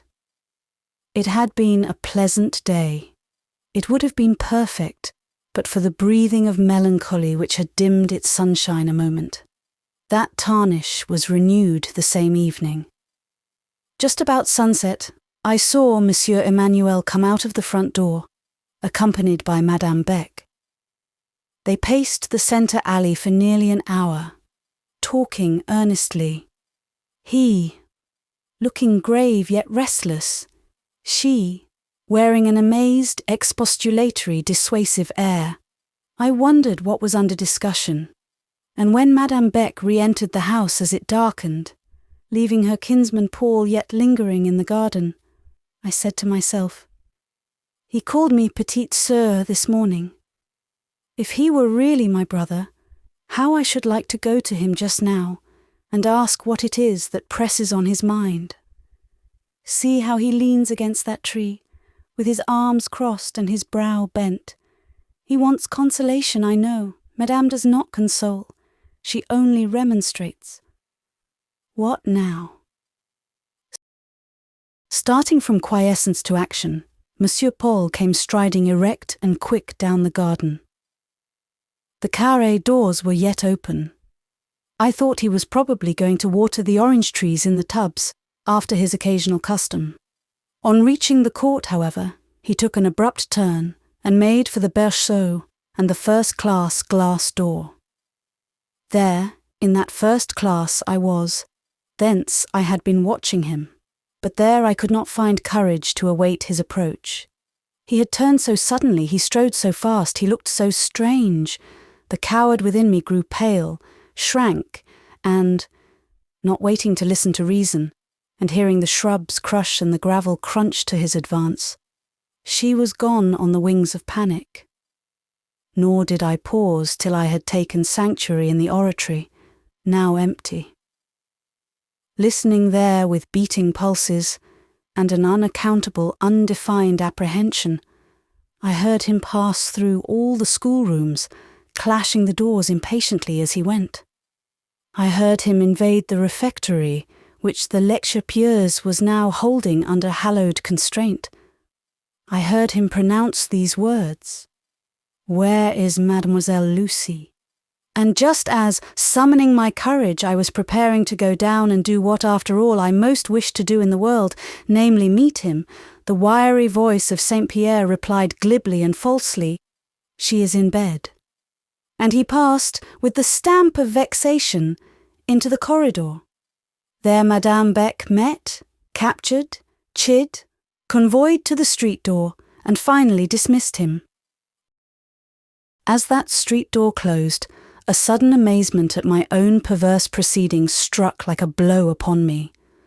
I felt from the first it was me he wanted, me he was seeking, and had not I wanted him too? What then had carried me away? What had wrapped me beyond his reach? He had something to tell. He was going to tell me that something. My ear strained its nerve to hear it, and I had made the confidence impossible. Yearning to listen and console, while I thought audience and solace beyond hope's reach, no sooner did opportunity suddenly and fully arrive, than I evaded it, as I would have evaded the levelled shaft of mortality. Well, my insane inconsistency had its reward. Instead of the comfort, the certain satisfaction I might have won, could I but have put choking panic down and stood firm 2 minutes, here was dead, blank, dark doubt and drear suspense. I took my wages to my pillow and passed the night counting them. Chapter 34. Malevola. Madame Beck called me on Thursday afternoon and asked whether I had any occupation to hinder me from going into town and executing some little commissions for her at the shops. Being disengaged, and placing myself at her service, I was presently furnished with a list of the wools, silks, embroidering thread and so forth, wanted in the pupil's work, and having equipped myself in a manner suiting the threatening aspect of a cloudy and sultry day, I was just drawing the spring bolt of the street door, in act to issue forth, when Madame's voice again summoned me to the dining-room. "Pardon, Miss Lucy," cried she, in the seeming haste of an impromptu thought. "I have just recollected one more errand for you, if your good nature will not deem itself overburdened." Of course I confounded myself in asseverations to the contrary, and Madame, running into the little salon, brought thence a pretty basket, filled with fine hothouse fruit, rosy, perfect, and tempting, reposing amongst the dark green wax-like leaves and pale yellow stars of, I know not what, exotic plant. "There," she said, "it is not heavy, and will not shame your neat toilette, as if it were a household servant-like detail. Do me the favour to leave this little basket at the house of Madame Walraven's, with my felicitations on her fête. She lives down in the old town, No. 3, Rue des Mages. I fear you will find the walk rather long, but you have the whole afternoon before you, and do not hurry. If you are not back in time for dinner, I will order a portion to be saved, or Goton, with whom you are a favourite, will have pleasure in tossing up some trifle for your especial benefit. You shall not be forgotten, my good miss. And oh, please," calling me back once more, "be sure to insist on seeing Madame Walravens herself, and giving the basket into her own hands, in order that there may be no mistake, for she is rather a punctilious personage. Adieu, until we meet again." And at last I got away. The shop commissions took some time to execute, that choosing and matching of silks and wools being always a tedious business. But at last I got through my list. The patterns for the slippers, the bell ropes, the cabas were selected, the slides and tassels for the purses chosen, the whole tripotage, in short, was off my mind. Nothing but the fruit and the felicitations remained to be attended to. I rather liked the prospect of a long walk, deep into the old and grim Basseville. And I liked it no worse because the evening sky, over the city, was settling into a mass of black-blue metal, heated at the rim, and inflaming slowly to a heavy red. I fear a high wind, because storm demands that exertion of strength and use of action I always yield with pain. But the sullen downfall, the thick snow descent or dark rush of rain ask only resignation, the quiet abandonment of garments and person to be drenched. In return, it sweeps a great capital clean before you. It makes you a quiet path through broad grand streets. It petrifies a living city as if by Eastern enchantment. It transforms a Villette into a Tadmor. Let, then, the rains fall and the floods descend. Only I must first get rid of this basket of fruit.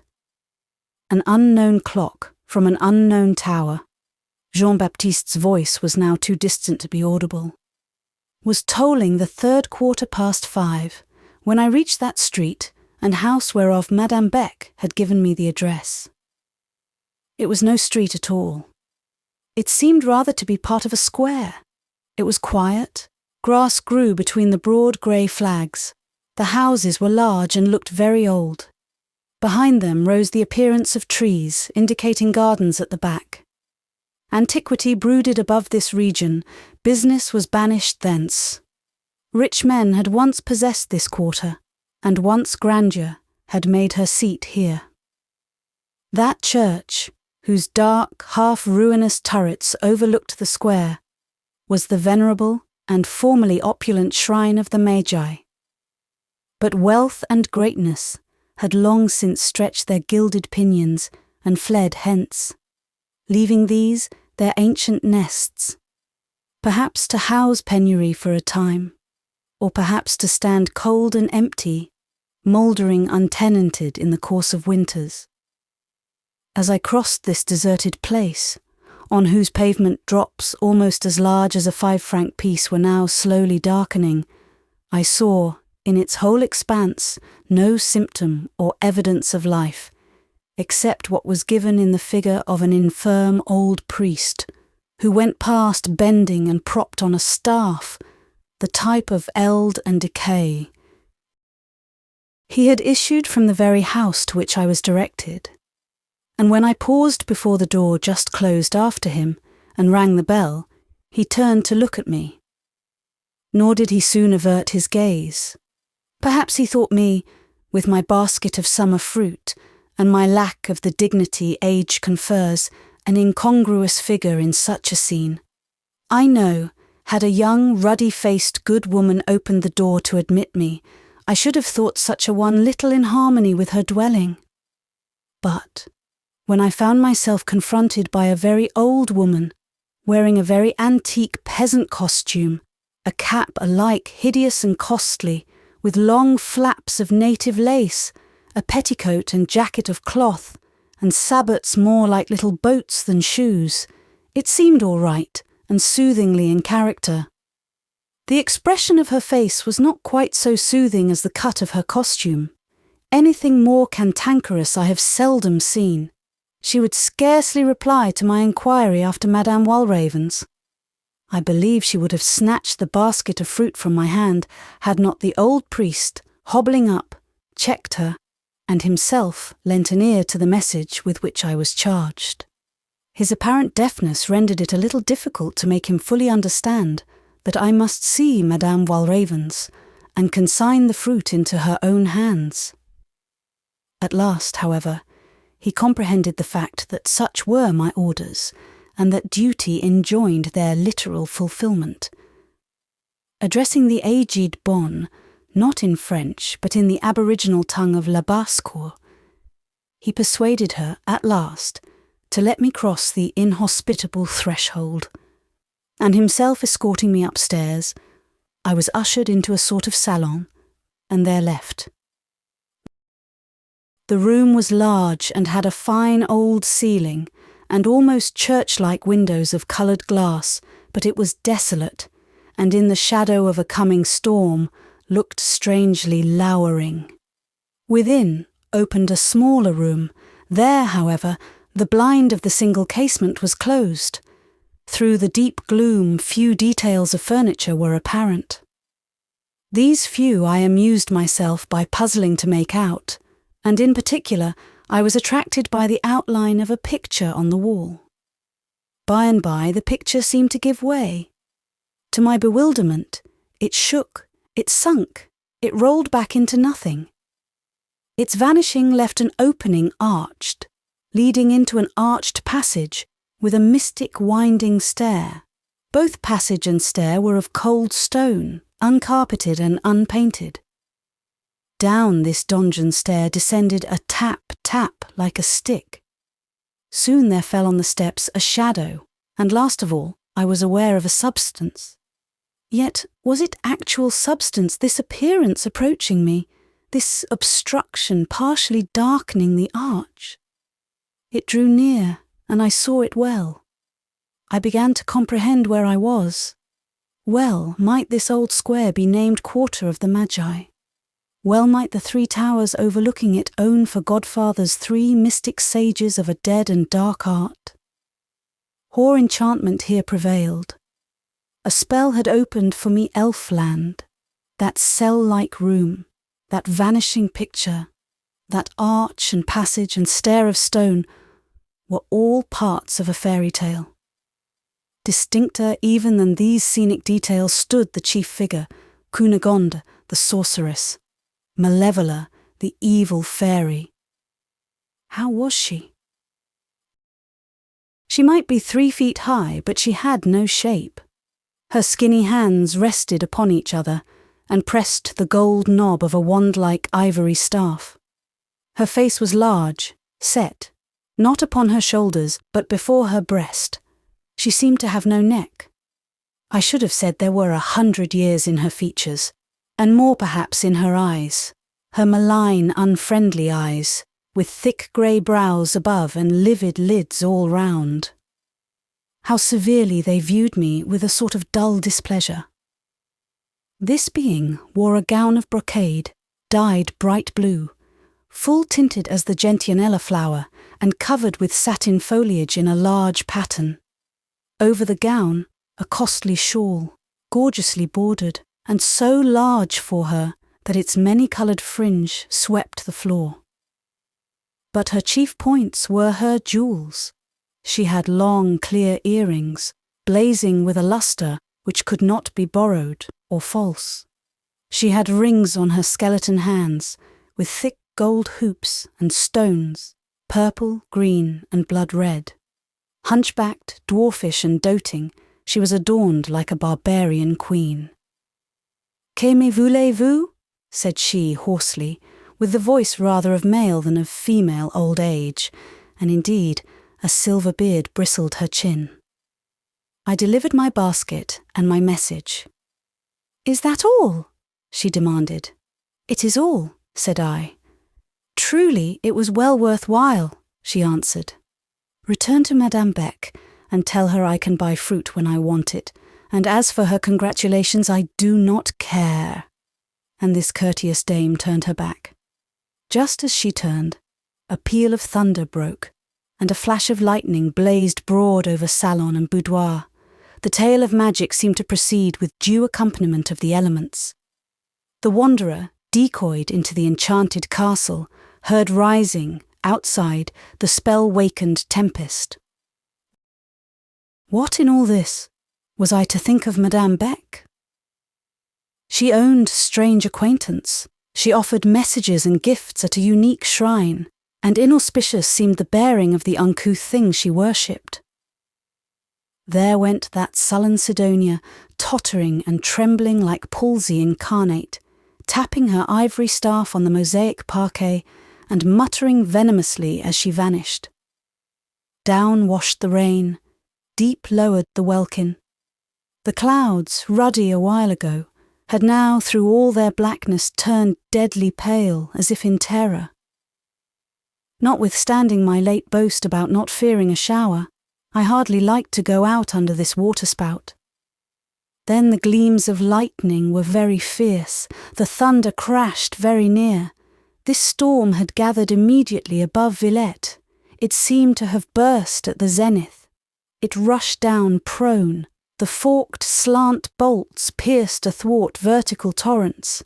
Red zigzags interlaced a descent blanched as white metal, and all broke from a sky heavily black in its swollen abundance.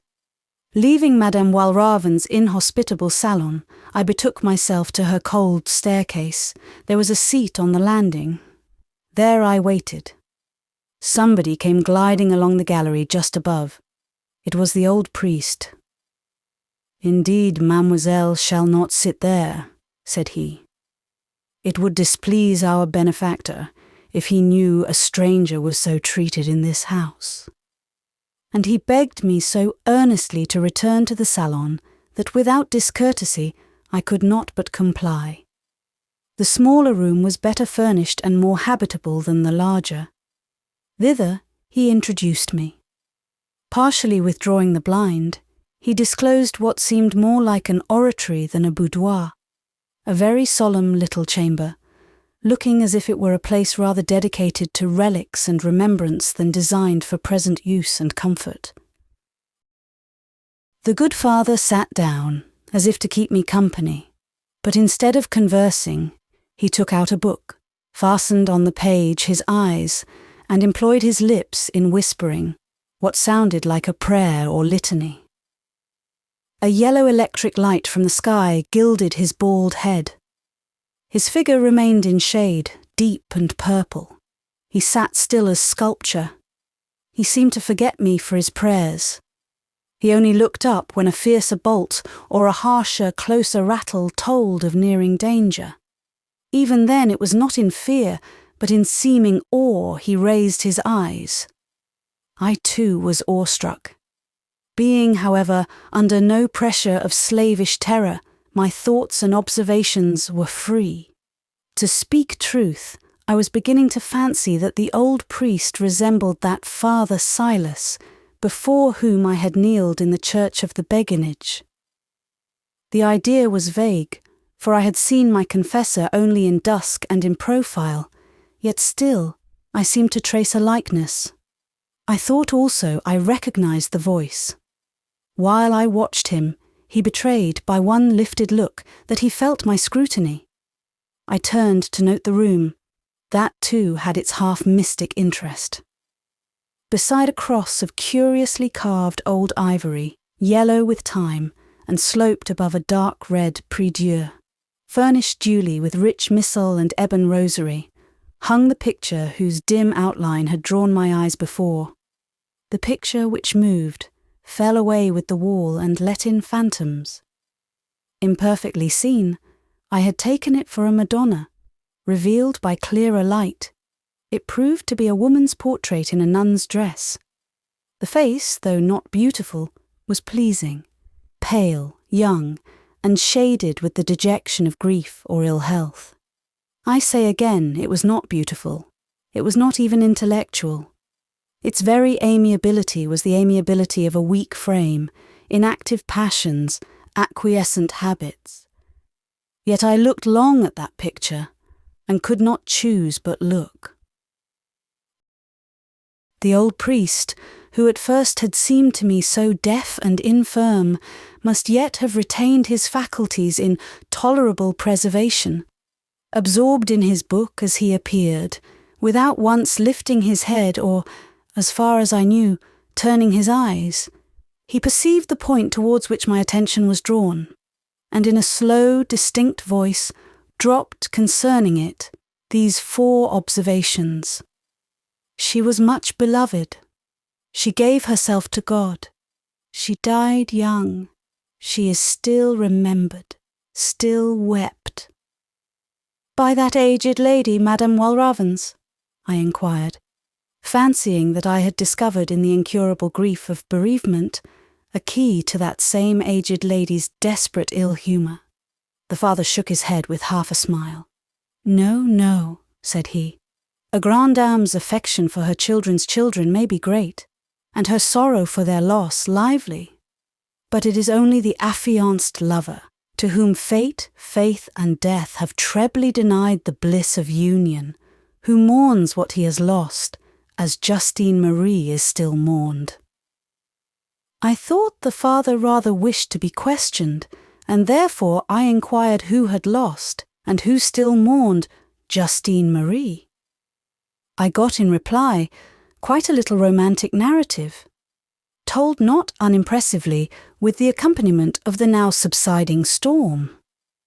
I am bound to say it might have been made much more truly impressive if there had been less French Rousseau-like sentimentalizing and wire drawing, and rather more healthful carelessness of effect. But the worthy father was obviously a Frenchman born and bred. I became more and more persuaded of his resemblance to my confessor. He was a true son of Rome. When he did lift his eyes, he looked at me out of their corners, with more and sharper subtlety than one would have thought could survive the wear and tear of 70 years. Yet, I believe, he was a good old man. The hero of his tale was some former pupil of his, whom he now called his benefactor, and who, it appears, had loved this pale Justine Marie, the daughter of rich parents, at a time when his own worldly prospects were such as to justify his aspiring to a well-dowered hand. The pupil's father, once a rich banker, had failed, died, and left behind him only debts and destitution. The son was then forbidden to think of Marie, especially that old witch of a grande dame I had seen, Madame Walravens, opposed the match with all the violence of a temper which deformity made sometimes demoniac. The mild Marie had neither the treachery to be false, nor the force to be quite staunch to her lover. She gave up her first suitor, but refusing to accept a second with a heavier purse, withdrew to a convent, and there died in her novitiate. Lasting anguish, it seems, had taken possession of the faithful heart which worshipped her, and the truth of that love and grief had been shown in a manner which touched even me as I listened. Some years after Justine Marie's death, ruin had come on her house too.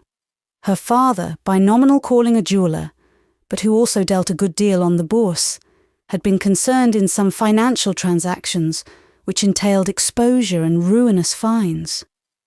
He died of grief for the loss, and shame for the infamy. His old hunchbacked mother and his bereaved wife were left penniless, and might have died too of want. But their lost daughter's once despised yet most true-hearted suitor, hearing of the condition of these ladies, came with singular devotedness to the rescue. He took on their insolent pride the revenge of the purest charity, housing, caring for, befriending them, so as no son could have done it more tenderly and efficiently. The mother, on the whole, a good woman, died blessing him. The strange, godless, loveless, misanthrope grandmother lived still, entirely supported by this self-sacrificing man. Her, who had been the bane of his life, blighting his hope, and awarding him for love and domestic happiness long mourning and cheerless solitude, he treated with the respect a good son might offer a kind mother.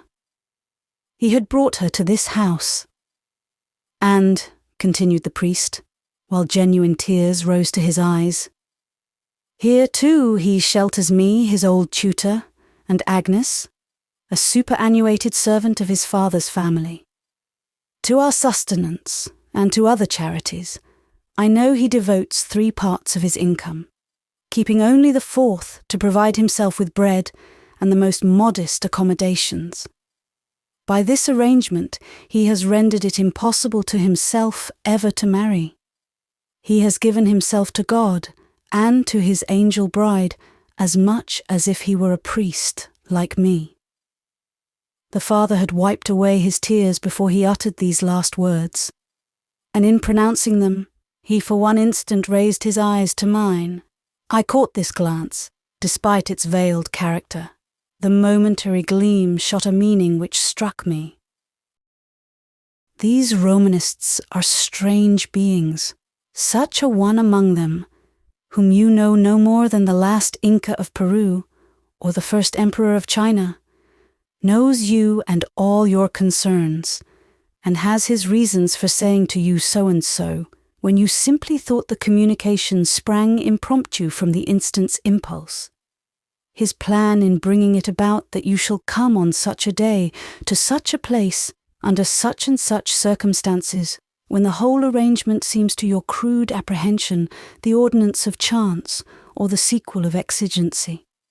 Madame Beck's suddenly recollected message and present, my artless embassy to the place of the Magi, the old priest accidentally descending the steps and crossing the square, his interposition on my behalf with the bonne who would have sent me away, his reappearance on the staircase, my introduction to this room, the portrait, the narrative so affably volunteered.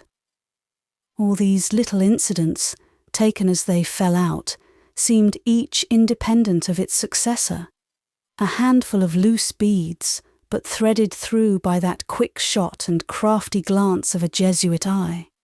They dropped pendant in a long string, like that rosary on the prie-dieu. Where lay the link of junction, where the little clasp of this monastic necklace? I saw or felt union, but could not yet find the spot, or detect the means of connection. Perhaps the musing fit into which I had by this time fallen appeared somewhat suspicious in its abstraction. He gently interrupted. "Mademoiselle," said he, "I trust you have not far to go through these inundated streets?" "More than half a league." "You live in the Rue Fossette?" "Not," with animation. "Not at the pensionnat of Madame Beck?" "The same. Therefore," clapping his hands, "therefore you must know my noble pupil, my Paul?" Monsieur Paul Emmanuel, Professor of Literature? He and none other.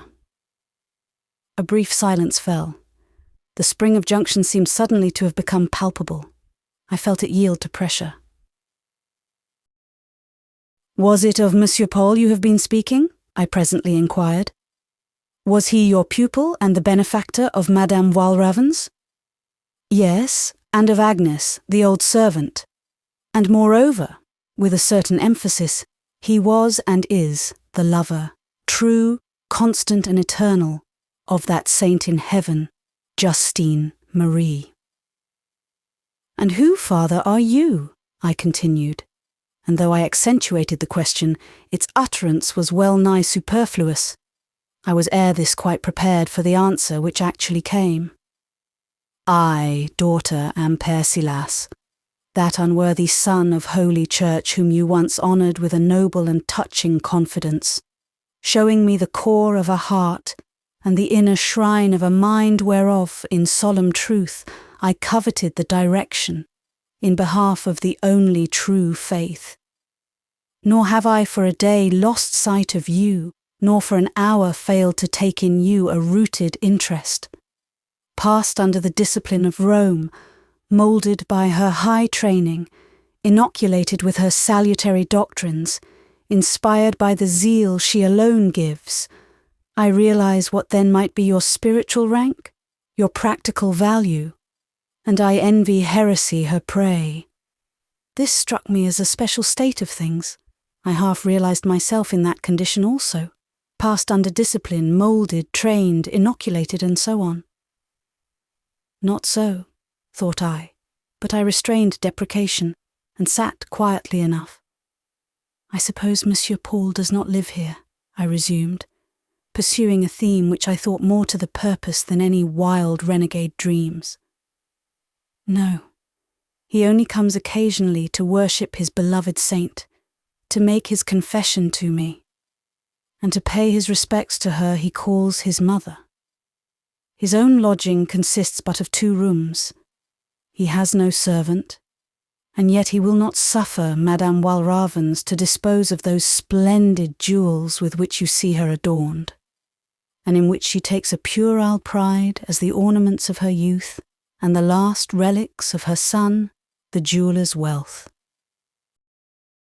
How often, murmured I to myself, has this man, this Monsieur Emmanuel, seemed to me to lack magnanimity in trifles, yet how great he is in great things. I own I did not reckon amongst the proofs of his greatness either the act of confession or the saint-worship. How long is it since that lady died? I inquired, looking at Justine Marie. 20 years. She was somewhat older than Monsieur Emmanuel. He was then very young, for he is not much beyond 40. Does he yet weep her? His heart will weep her always. The essence of Emmanuel's nature is constancy. This was said with marked emphasis. And now the sun broke out pallid and waterish. The rain yet fell, but there was no more tempest. That hot firmament had cloven and poured out its lightnings.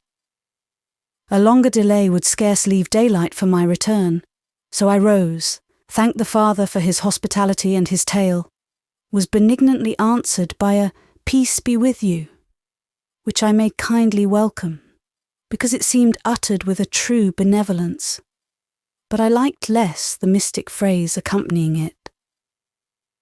Daughter, you shall be what you shall be.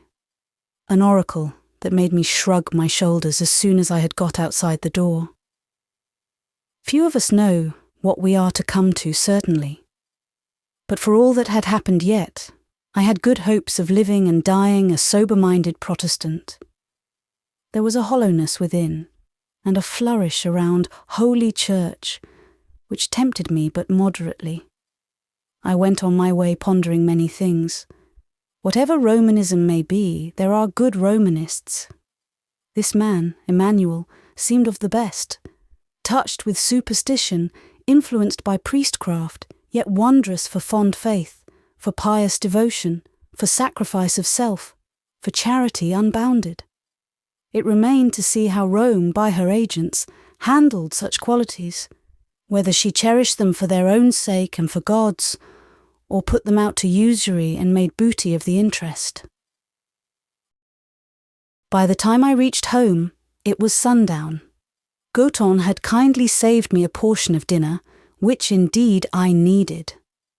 She called me into the little cabinet to partake of it, and there Madame Beck soon made her appearance, bringing me a glass of wine. "Well," began she, chuckling, "and what sort of a reception did Madame Walravens give you? She is funny, is she not?" I told her what had passed, delivering verbatim the courteous message with which I had been charged. "Oh, the singular little humpback," laughed she. "And can you imagine that she hates me, because she believes me to be in love with my cousin Paul, that little devotee who does not dare to move unless his confessor gives him permission. By the way," she went on, "if he wanted to marry ever so much, either me or another, he could not do it. He has too large a family already on his hands, Mother Walravens, Father Silas, Lady Agnes, and a whole troop of nameless paupers. There never was a man like him for laying on himself burdens greater than he can bear, voluntarily incurring needless responsibilities. Besides, he harbours a romantic idea about some pale-faced Marie Justine, quite a silly character, I think," such was Madame's irreverent remark, "who has been an angel in heaven or elsewhere for the past 20 years, and to whom he means to go, free from all earthly ties, pure as a lily, he says. Oh, you would laugh could you but know half Mr. Emmanuel's whims and eccentricities. But I hinder you from taking refreshment, my good miss, which you must need. Eat your supper, drink your wine, forget the angels, the humpbacks, and above all, the professors, and good night." Chapter 35. Fraternity. "Oubliez les professeurs," so said Madame Beck. Madame Beck was a wise woman, but she should not have uttered those words. To do so was a mistake. That night she should have left me calm, not excited, indifferent, not interested, isolated in my own estimation and that of others, not connected, even in idea, with this second person whom I was to forget. Forget him?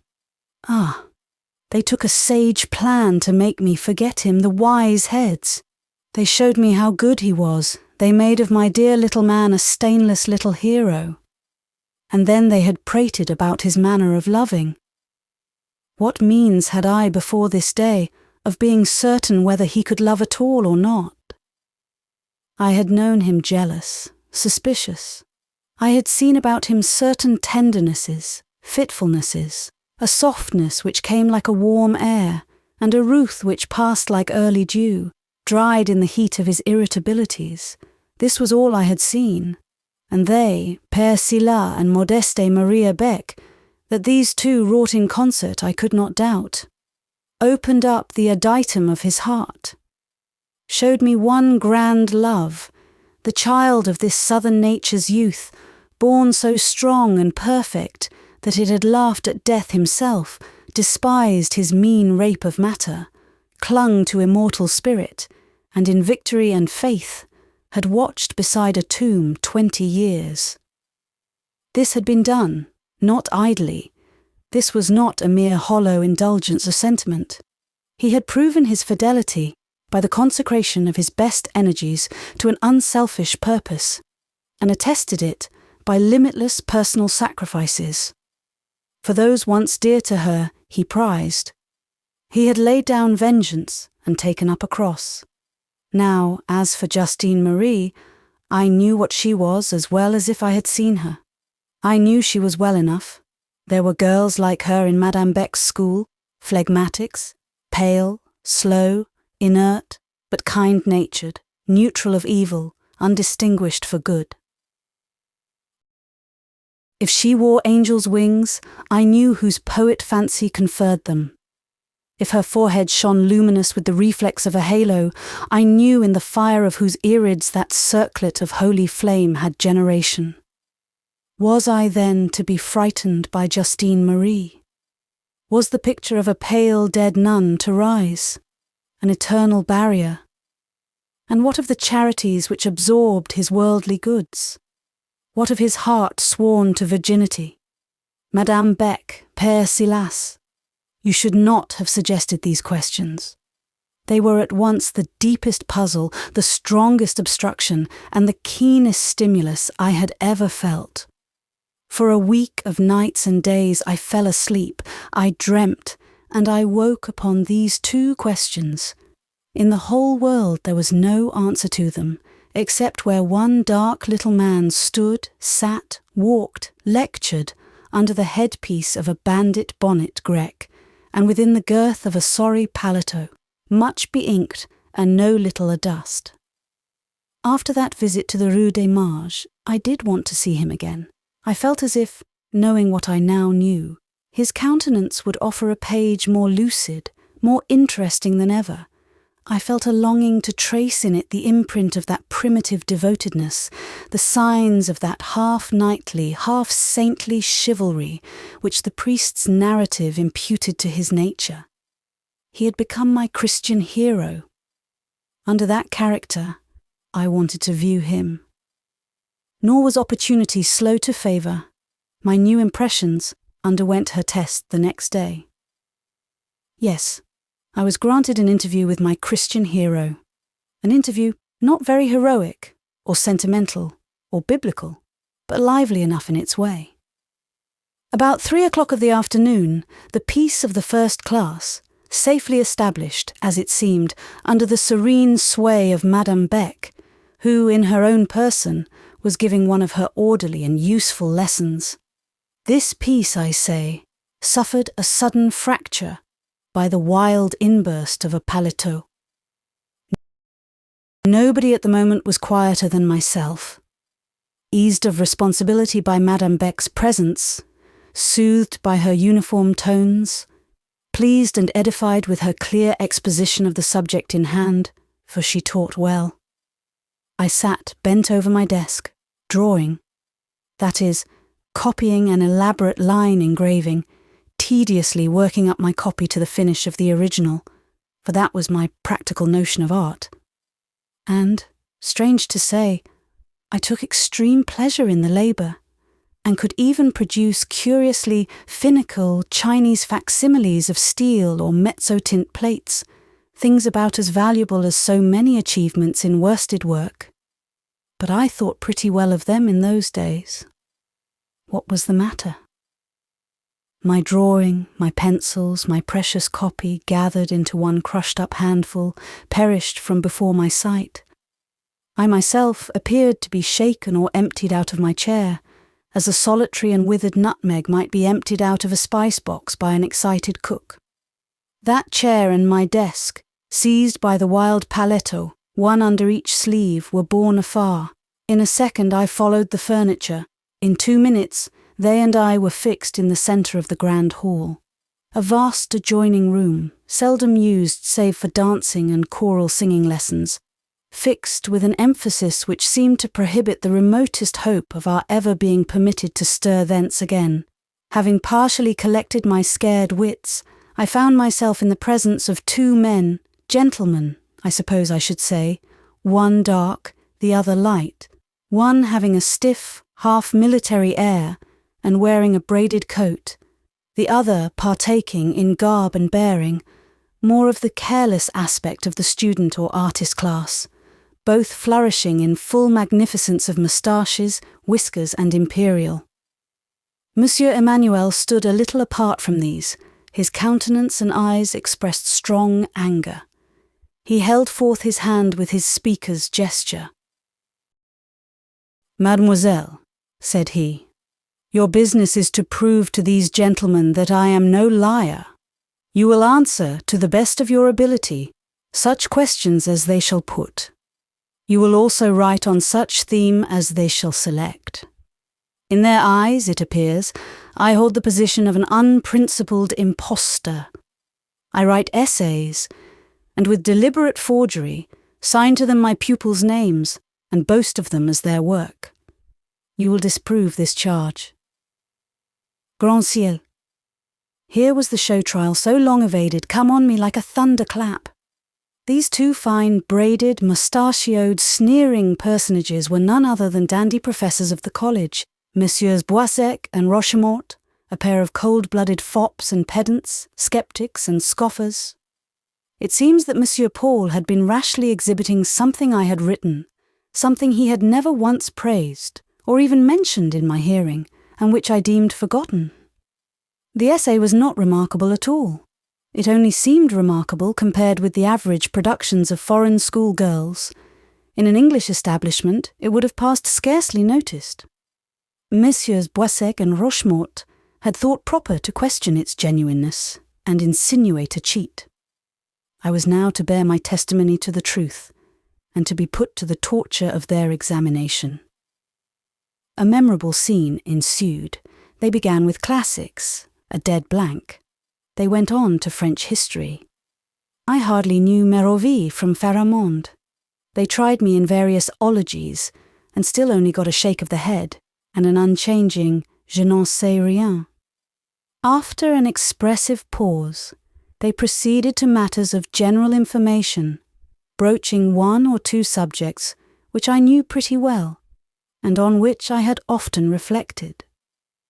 Monsieur Emmanuel, who had hitherto stood looking on, dark as the winter solstice, brightened up somewhat. He thought I should now show myself at least no fool. He learned his error. Though answers to the questions surged up fast, my mind filling like a rising well, ideas were there but not words.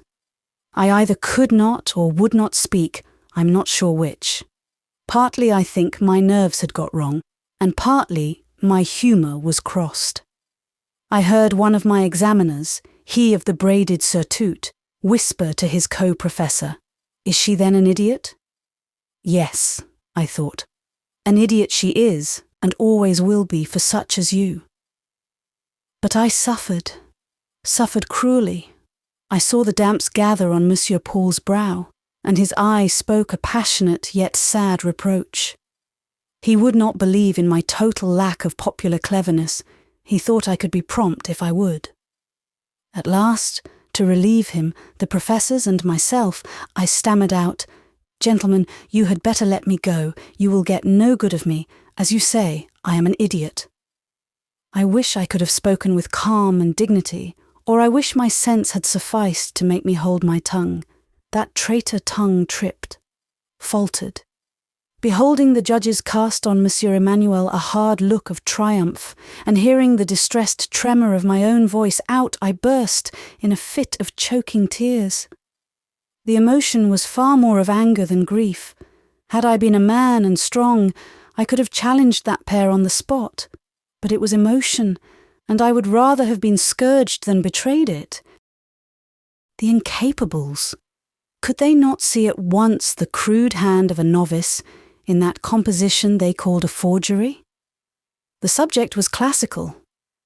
When Monsieur Paul dictated the trait on which the essay was to turn, I heard it for the first time. The matter was new to me, and I had no material for its treatment. But I got books, read up the facts, laboriously constructed a skeleton out of the dry bones of the real, and then clothed them, and tried to breathe into them life. And in this last aim I had pleasure. With me it was a difficult and anxious time till my facts were found, selected and properly jointed. Nor could I rest from research and effort till I was satisfied of correct anatomy. The strength of my inward repugnance to the idea of flaw or falsity sometimes enabled me to shun egregious blunders. But the knowledge was not there in my head, ready and mellow. It had not been sown in spring, grown in summer, harvested in autumn, and garnered through winter. Whatever I wanted, I must go out and gather fresh, glean of wild herbs my lapful, and shred them green into the pot. Messieurs Boissec and Rochemort did not perceive this. They mistook my work for the work of a ripe scholar. They would not yet let me go. I must sit down and write before them. As I dipped my pen in the ink with a shaking hand, and surveyed the white paper with eyes half blinded and overflowing, one of my judges began mincingly to apologize for the pain he caused. "We act in the interest of truth. We do not wish to hurt you," said he. Scorn gave me nerve. I only answered, "Dictate, monsieur." Rochemort named this theme human justice. Human justice. What was I to make of it? Blank, cold abstraction, unsuggestive to me of one inspiring idea. And there stood Monsieur Emmanuel, sad as Saul and stern as Joab. And there triumphed his accusers. At these two I looked. I was gathering my courage to tell them that I would neither write nor speak another word for their satisfaction, that their theme did not suit, nor their presence inspire me, and that, notwithstanding, whoever threw the shadow of a doubt on Monsieur Emmanuel's honour outraged that truth of which they had announced themselves the champions. I meant to utter all this, I say, when suddenly a light darted on memory. Those two faces looking out of the forest of long hair, moustache and whisker, those two cold yet bold, trustless yet presumptuous visages, were the same faces, the very same that, projected in full gaslight from behind the pillars of a portico, had half frightened me to death on the night of my desolate arrival in Villette. These, I felt morally certain, were the very heroes who had driven a friendless foreigner beyond her reckoning and her strength, chased her breathless over a whole quarter of the town. Pious mentors, thought I, pure guides for youth. If human justice were what she ought to be, you two would scarce hold your present post or enjoy your present credit. An idea once seized, I fell to work. Human justice rushed before me in novel guise. A red random beldame with arms akimbo. I saw her in her house, the den of confusion. Servants called to her for orders or help which she did not give. Beggars stood at her door, waiting and starving unnoticed. A swarm of children, sick and quarrelsome, crawled round her feet and yelled in her ears appeals for notice, sympathy, cure, redress. The honest woman cared for none of these things. She had a warm seat of her own by the fire. She had her own solace in a short black pipe and a bottle of Mrs. Sweeney's soothing syrup. She smoked and she sipped, and she enjoyed her paradise. And whenever a cry of the suffering souls about her pierced her ears too keenly, my jolly dame seized the poker or the hearth-brush. If the offender was weak, wronged and sickly, she effectually settled him. If he was strong, lively and violent, she only menaced, then plunged her hand in her deep pouch and flung a liberal shower of sugar plums. Such was the sketch of human justice, scratched hurriedly on paper and placed at the service of Messieurs Boissec and Rochemort. Monsieur Emmanuel read it over my shoulder. Waiting no comment, I curtsied to the trio and withdrew. After school that day, Monsieur Paul and I again met. Of course, the meeting did not at first run smooth. There was a crow to pluck with him. That forced examination could not be immediately digested. A crabbed dialogue terminated in my being called a little mocker and without heart, and in Monsieur's temporary departure. Not wishing him to go quite away, only desiring he should feel that such a transport as he had that day given way to could not be indulged with perfect impunity, I was not sorry to see him soon after, gardening in the berceau. He approached the glass door. I drew near also. We spoke of some flowers growing round it. By and by, Monsieur laid down his spade. By and by, he recommenced conversation, passed to other subjects, and at last touched a point of interest. Conscious that his proceeding of that day was specially open to a charge of extravagance, Monsieur Paul half apologized. He half regretted, too, the fitfulness of his moods at all times, yet he hinted that some allowance ought to be made for him. "But," said he, "I can hardly expect it at your hands, Miss Lucy. You know neither me, nor my position, nor my history." His history. I took up the word at once. I pursued the idea. "No, monsieur," I rejoined. "Of course, as you say, I know neither your history, nor your position, nor your sacrifices, nor any of your sorrows or trials, or affections, or fidelities. Oh no, I know nothing about you. You are for me altogether a stranger." "Huh," he murmured, arching his brows in surprise. "You know, monsieur, I only see you in class, stern, dogmatic, hasty, imperious. I only hear of you in town as active and willful, quick to originate, hasty to lead, but slow to persuade, and hard to bend. A man like you, without ties, can have no attachments, without dependence, no duties. All we, with whom you come in contact, are machines, which you thrust here and there, inconsiderate of their feelings. You seek your recreations in public, by the light of the evening chandelier. This school and yonder college are your workshops, where you fabricate the ware called pupils. I do not so much as know where you live. It is natural to take it for granted that you have no home, and need none." "I am judged," said he. "Your opinion of me is just what I thought it was. For you, I am neither a man nor a Christian. You see me void of affection and religion, unattached by friend or family, unpiloted by principle or faith. It is well, mademoiselle, such is our reward in this life. You are a philosopher, monsieur, a cynic philosopher," and I looked at his paletôt, of which he straightway brushed the dim sleeve with his hand. "Despising the foibles of humanity, above its luxuries, independent of its comforts. And you, mademoiselle? You are neat and cosy, and frightfully insensitive to boot. But, in short, monsieur, now I think of it, you must live somewhere? Do tell me where, and what establishment of servants do you keep?" With a fearful projection of the underlip, implying an impetus of scorn the most decided, he broke out, "I live in a hole. I inhabit a den, miss, a cavern, where you would not put your dainty nose." Once, with base shame of speaking the whole truth, I talked about my study in that college. Know now that this study is my whole abode. My chamber is there, and my drawing-room. As for my establishment of servants, mimicking my voice, they number 10, there they are, and he grimly spread, close under my eyes, his 10 fingers. "I black my boots," pursued he savagely. "I brush my paletôt." "No, monsieur, it is too plain, you never do that," was my parenthesis. "I make my bed and my housekeeping. I seek my dinner in a restaurant, my supper takes care of itself. I pass days laborious and loveless, nights long and lonely.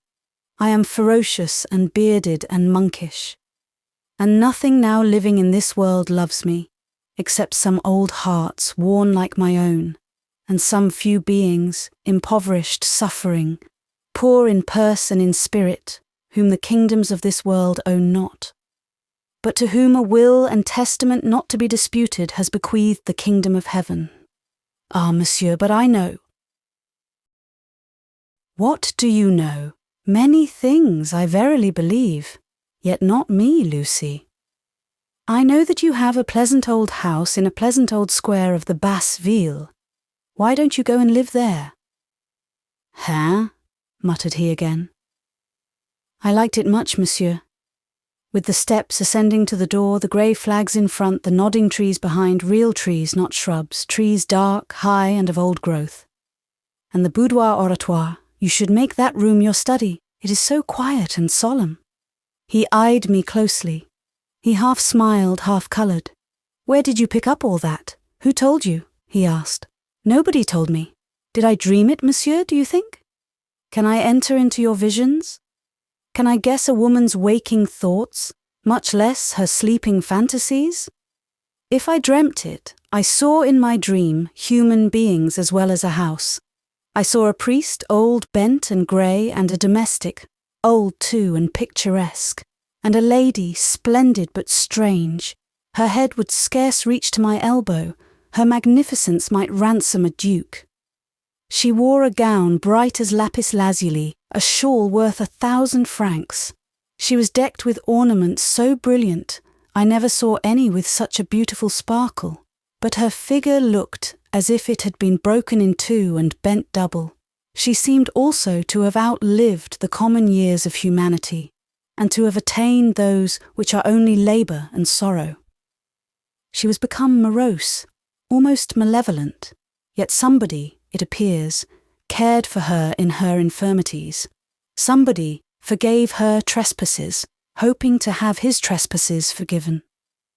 They lived together, these three people, the mistress, the chaplain, the servant, all old, all feeble, all sheltered under one kind wing.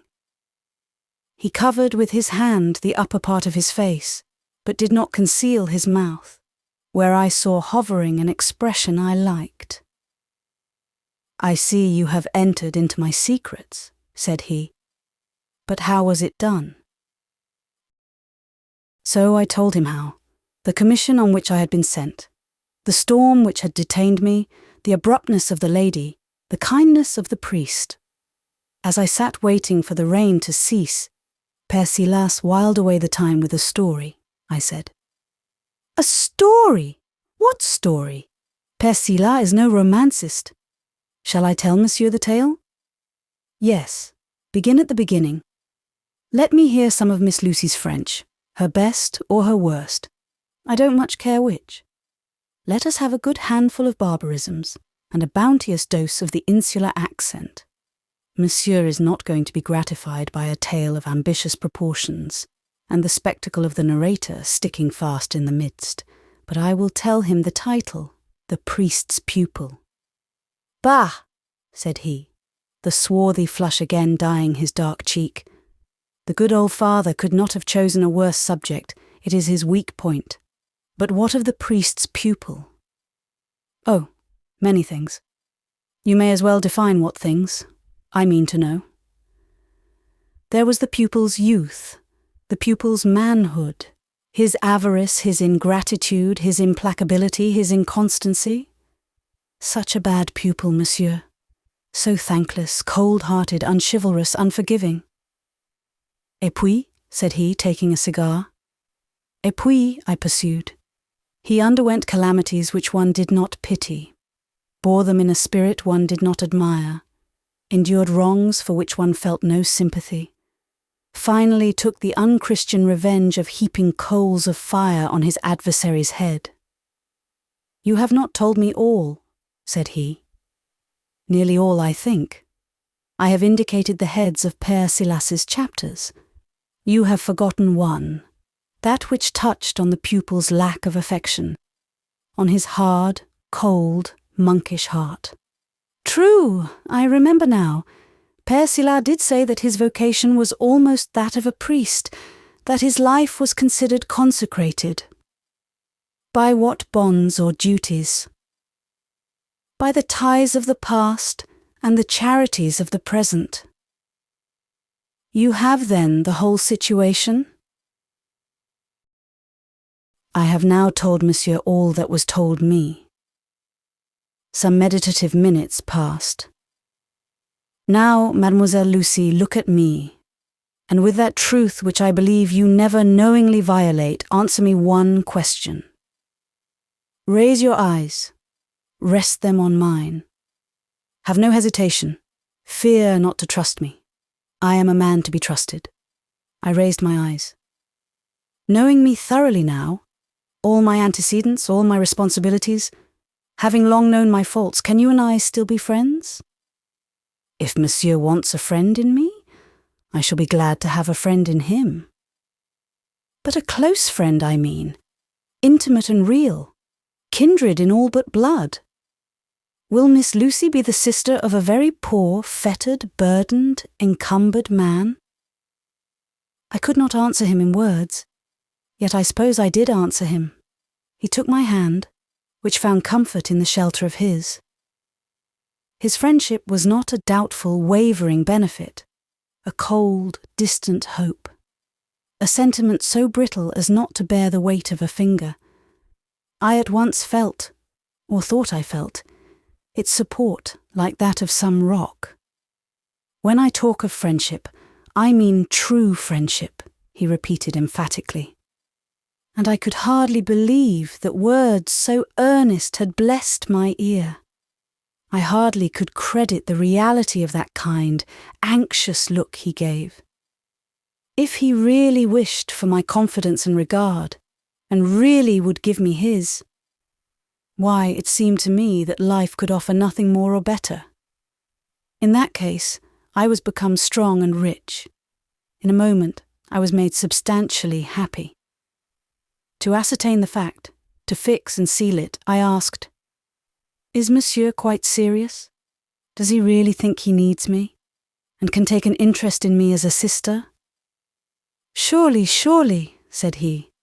"A lonely man like me, who has no sister, must be but too glad to find in some woman's heart a sister's pure affection. And dare I rely on Monsieur's regard? Dare I speak to him when I am so inclined?" "My little sister must make her own experiments," said he. "I will give no promises. She must tease and try her wayward brother till she has drilled him into what she wishes. After all, he is no inductial material in some hands." While he spoke, the tone of his voice, the light of his now affectionate eye, gave me such a pleasure as, certainly, I had never felt. I envied no girl her lover, no bride her bridegroom, no wife her husband. I was content with this my voluntary self-offering friend. If he would but prove reliable, and he looked reliable, what, beyond his friendship, could I ever covet? But if all melted like a dream, as once before had happened— "Questi donc, what is it?" said he, as this thought threw its weight on my heart, its shadow on my countenance. I told him, and after a moment's pause and a thoughtful smile, he showed me how an equal fear, lest I should weary of him, a man of moods so difficult and fitful, had haunted his mind for more than one day or 1 month. On hearing this, a quiet courage cheered me. I ventured a word of reassurance.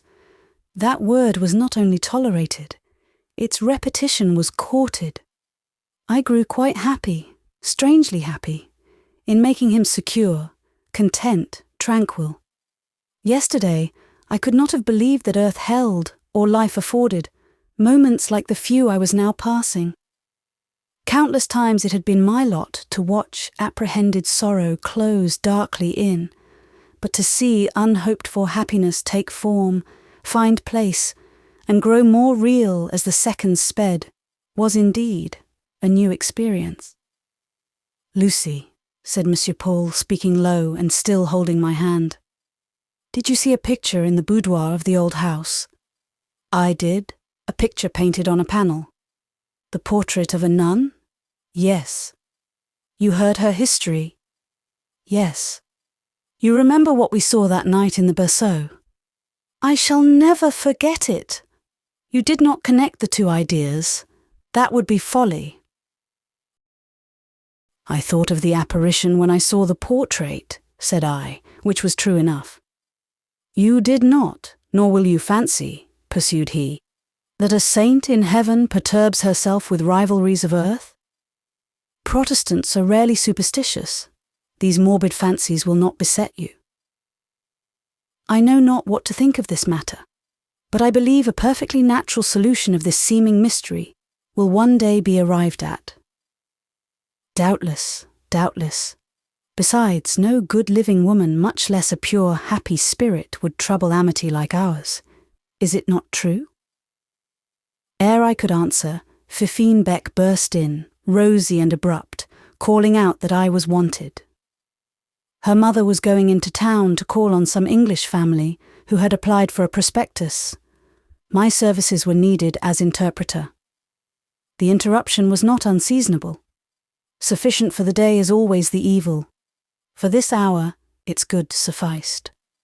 Yet I should have liked to ask Monsieur Paul whether the morbid fancies, against which he warned me, wrought in his own brain.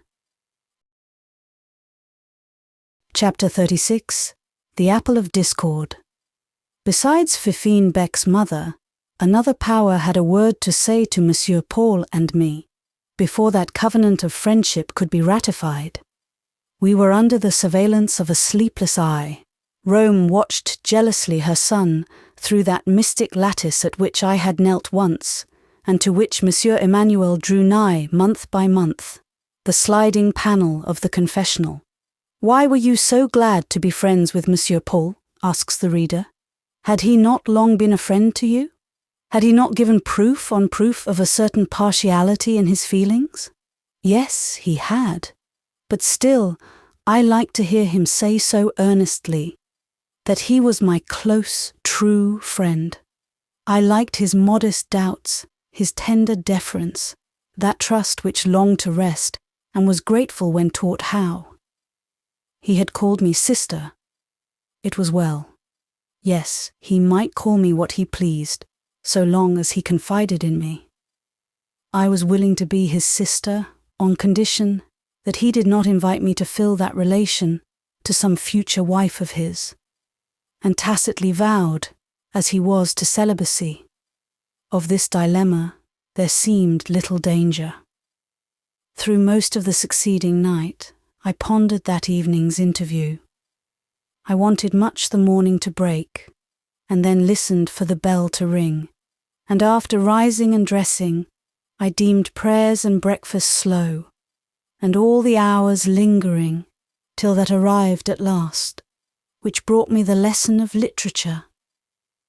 My wish was to get a more thorough comprehension of this fraternal alliance, to note with how much of the brother he would demean himself when we met again, to prove how much of the sister was in my own feelings, to discover whether I could summon a sister's courage, and he a brother's frankness. He came. Life is so constructed that the event does not, cannot, will not match the expectation.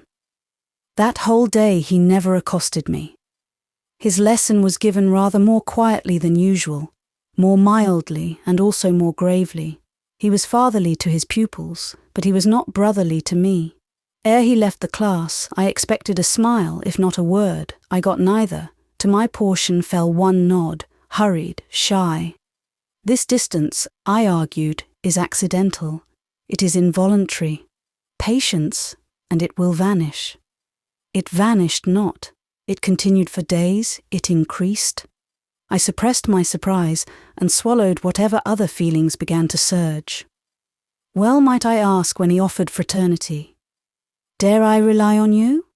Well might he, doubtless knowing himself, withhold all pledge. True, he had bid me make my own experiments, tease and try him. Vain injunction, privilege nominal and unavailable. Some women might use it. Nothing in my powers or instinct placed me amongst this brave band. Left alone, I was passive. Repulsed, I withdrew. Forgotten, my lips would not utter, nor my eyes dart a reminder. It seemed there had been an error somewhere in my calculations, and I wanted for time to disclose it.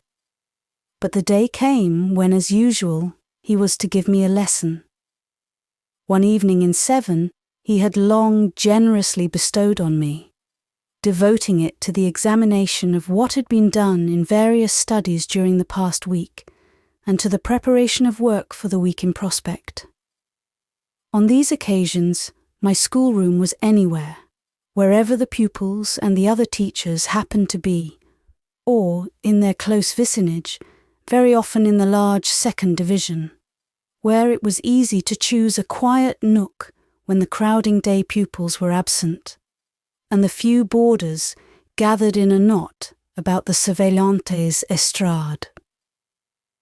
On the customary evening, hearing the customary hour strike, I collected my books and papers, my pen and ink, and sought the large division. In class there was no one, and it lay all in cool, deep shadow. But through the open double doors was seen the square, filled with pupils and with light. Over hall and figures blushed the westering sun. It blushed so ruddily and vividly that the hues of the walls and the variegated tints of the dresses seemed all fused in one warm glow. The girls were seated, working or studying. In the midst of their circle stood Monsieur Emmanuel, speaking good-humouredly to a teacher. His dark paletot, his jetty hair, were tinged with many a reflex of crimson. His Spanish face, when he turned it momentarily, answered the sun's animated kiss with an animated smile. I took my place at a desk. The orange trees and several plants, full and bright with bloom, basked also in the sun's laughing bounty. They had partaken it the whole day, and now asked water. Monsieur Emmanuel had a taste for gardening. He liked to tend and foster plants. I used to think that working amongst shrubs with a spade or a watering pot soothed his nerves. It was a recreation to which he often had recourse. And now he looked to the orange trees, the geraniums, the gorgeous cactuses, and revived them all with the refreshment their drought needed. His lips meantime sustained his precious cigar, that, for him, first necessary and prime luxury of life. Its blue wreaths curled prettily enough amongst the flowers and in the evening light. He spoke no more to the pupils, nor to the mistresses, but gave many an endearing word to a small spaniel that nominally belonged to the house, but virtually owned him as master, being fonder of him than any inmate. A delicate, silky, loving and lovable little dog she was, trotting at his side, looking with expressive, attached eyes into his face, and whenever he dropped his bonnet grec or his handkerchief, which he occasionally did in play, she crouched beside it with the air of a miniature lion guarding a kingdom's flag. There were many plants, and as the amateur gardener fetched all the water from the well in the court, with his own active hands, his work spun on to some length. The great school clock ticked on. Another hour struck. The square and the youthful group lost the illusion of sunset. Day was drooping. My lesson, I perceived, must tonight be very short, but the orange trees, the cacti, the camellias were all served now. Was it my turn? Alas! In the garden were more plants to be looked after, favourite rose bushes, certain choice flowers. Little Sylvie's glad bark and whine followed the receding little coat down the alleys. I put up some of my books. I should not want them all. I sat and thought, and waited, involuntarily deprecating the creeping invasion of twilight. Sylvie, gaily frisking, emerged into view once more, heralding the returning little coat. The watering pot was deposited beside the well. It had fulfilled its office. How glad I was. Monsieur washed his hands in a little stone bowl. There was no longer time for a lesson now. Ere long the prayer bell must ring. But still we should meet. He would speak. A chance would be offered of reading in his eyes the riddle of his shyness. His ablutions over, he stood, slowly rearranging his cuffs, looking at the horn of a young moon, set pale in the opal sky and glimmering faint on the aureole of Jean-Baptiste. Sylvie watched the mood contemplative. Its stillness irked her. She whined and jumped to break it. He looked down. "Little demanding one," said he. "You must not be forgotten one moment, it seems." He stopped, lifted her in his arms, sauntered across the court, within a yard of the line of windows near one of which I sat. He sauntered lingeringly, fondling the spaniel in his bosom, calling her tender names in a tender voice. On the front door steps he turned. Once again he looked at the moon, at the grey cathedral, over the remoter spires and house roofs fading into a blue sea of night mist. He tasted the sweet breath of dusk and noted the folded bloom of the garden. He suddenly looked round. A keen beam out of his eye raised the white facade of the classes, swept the long line of window frames. I think he bowed.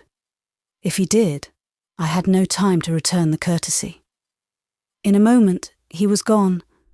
The moonlit threshold lay pale and shadowless before the closed front door. Gathering in my arms all that was spread on the desk before me, I carried back the unused heap to its place in the third class. The prayer bell rang. I obeyed its summons. The morrow would not restore him to the Rue Fossette, that day being devoted entirely to his college. I got through my teaching. I got over the intermediate hours. I saw evening approaching and armed myself for its heavy ennui. Whether it was worse to stay with my co-inmates or to sit alone, I had not considered. I naturally took up the latter alternative. If there was a hope of comfort for any moment, the heart or head of no human being in this house could yield it. Only under the lid of my desk could it harbour, nestling between the leaves of some book, gilding a pencil point, the nib of a pen, or tinging the black fluid in that ink glass. With a heavy heart, I opened my desk lid. With a weary hand, I turned up its contents. One by one, well-accustomed books, volumes sewn in familiar covers, were taken out and put back hopelessly. They had no charm, they could not comfort. Is this something new? This pamphlet in lilac? I had not seen it before, and I rearranged my desk this very day, this very afternoon. The tract must have been introduced within the last hour, while we were at dinner. I opened it. What was it? What would it say to me? It was neither tale nor poem, neither essay nor history. It neither sung nor related nor discussed. It was a theological work. It preached and it persuaded. I lent to it my ear very willingly, for small as it was, it possessed its own spell, and bound my attention at once.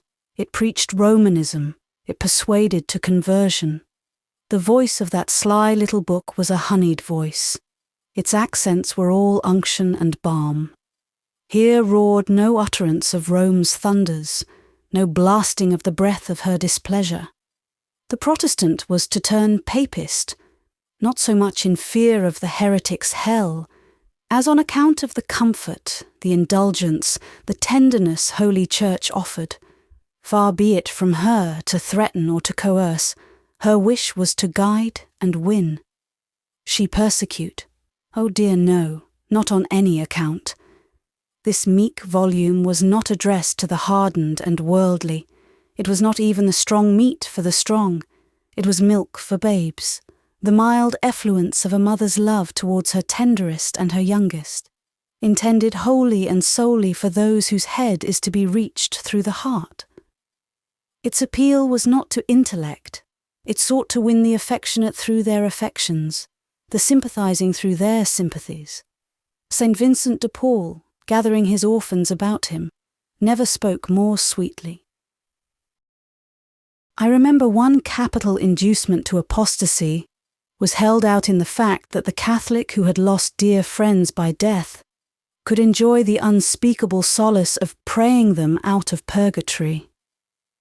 The writer did not touch on the firmer peace of those whose belief dispenses with purgatory altogether, but I thought of this, and on the whole, preferred the latter doctrine as the most consolatory. The little book amused and did not painfully displease me. It was a canting, sentimental, shallow little book, yet something about it cheered my gloom and made me smile. I was amused with the gambols of this unlicked wolf-cub, muffled in the fleece, and mimicking the bleat of a guileless lamb. Portions of it reminded me of certain Wesleyan Methodist tracts I had once read when a child. They were flavoured with about the same seasoning of excitation to fanaticism. He that had written it was no bad man, and while perpetually betraying the trained cunning, the cloven hoof of his system, I should pause before accusing him of insincerity. His judgment, however, wanted surgical props. It was rickety.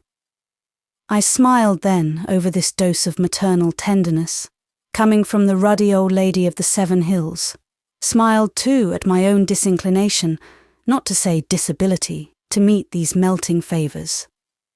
Glancing at the title page, I found the name of Père Silas. A flyleaf bore in small but clear and well-known pencil characters, "From PCDE to Lady." And when I saw this, I laughed, but not in my former spirit. I was revived. A mortal bewilderment cleared suddenly from my head and vision. The solution of the Sphinx riddle was won. The conjunction of those 2 names, Père Silas and Paul Emmanuel, gave the key to all. The penitent had been with his director, permitted to withhold nothing, suffered to keep no corner of his heart sacred to God and to himself. The whole narrative of our late interview had been drawn from him. He had avowed the covenant of fraternity and spoken of his adopted sister. How could such a covenant, such adoption, be sanctioned by the Church? Fraternal communion with a heretic? I seemed to hear Père Silas annulling the unholy pact, warning his penitent of its perils, entreating, enjoining reserve, nay, by the authority of his office, and in the name, and by the memory of all Monsieur Emmanuel held most dear and sacred, commanding the enforcement of that new system whose frost had pierced to the marrow of my bones. These may not seem pleasant hypotheses, yet, by comparison, they were welcome. The vision of a ghostly troubler hovering in the background was as nothing, matched with the fear of spontaneous change arising in Monsieur Paul himself. At this distance of time, I cannot be sure how far the above conjectures were self-suggested, or in what measure they owed their origin and confirmation to another quarter. Help was not wanting. This evening there was no bright sunset. West and east were one cloud, no summer night mist. Blue yet rose-tinged, softened the distance. A clammy fog from the marshes crept grey round Villette. Tonight, the watering pot might rest in its niche by the well. A small rain had been drizzling all the afternoon, and still it fell fast and quietly. This was no weather for rambling in the wet alleys, under the dripping trees. And I started to hear Sylvie's sudden bark in the garden, her bark of welcome. Surely she was not accompanied, and yet this glad, quick bark was never uttered, save in homage to one presence. Through the glass door and the arching berceau, I commanded the deep vista of the Allée Défendue. Thither rushed Sylvie, glistening through its gloom like a white Guelder rose. She ran to and fro, whining, springing, harassing little birds amongst the bushes. I watched 5 minutes. No fulfilment followed the omen. I returned to my books. Sylvie's sharp bark suddenly ceased. Again I looked up. She was standing not many yards distant, wagging her white feathery tail as fast as the muscle would work, and intently watching the operations of a spade, plied fast by an indefatigable hand. There was Monsieur Emmanuel, bent over the soil, digging in the wet mould amongst the rain-laden and streaming shrubs, working as hard as if his day's pittance were yet to earn by the literal sweat of his brow. In this sign I read a ruffled mood.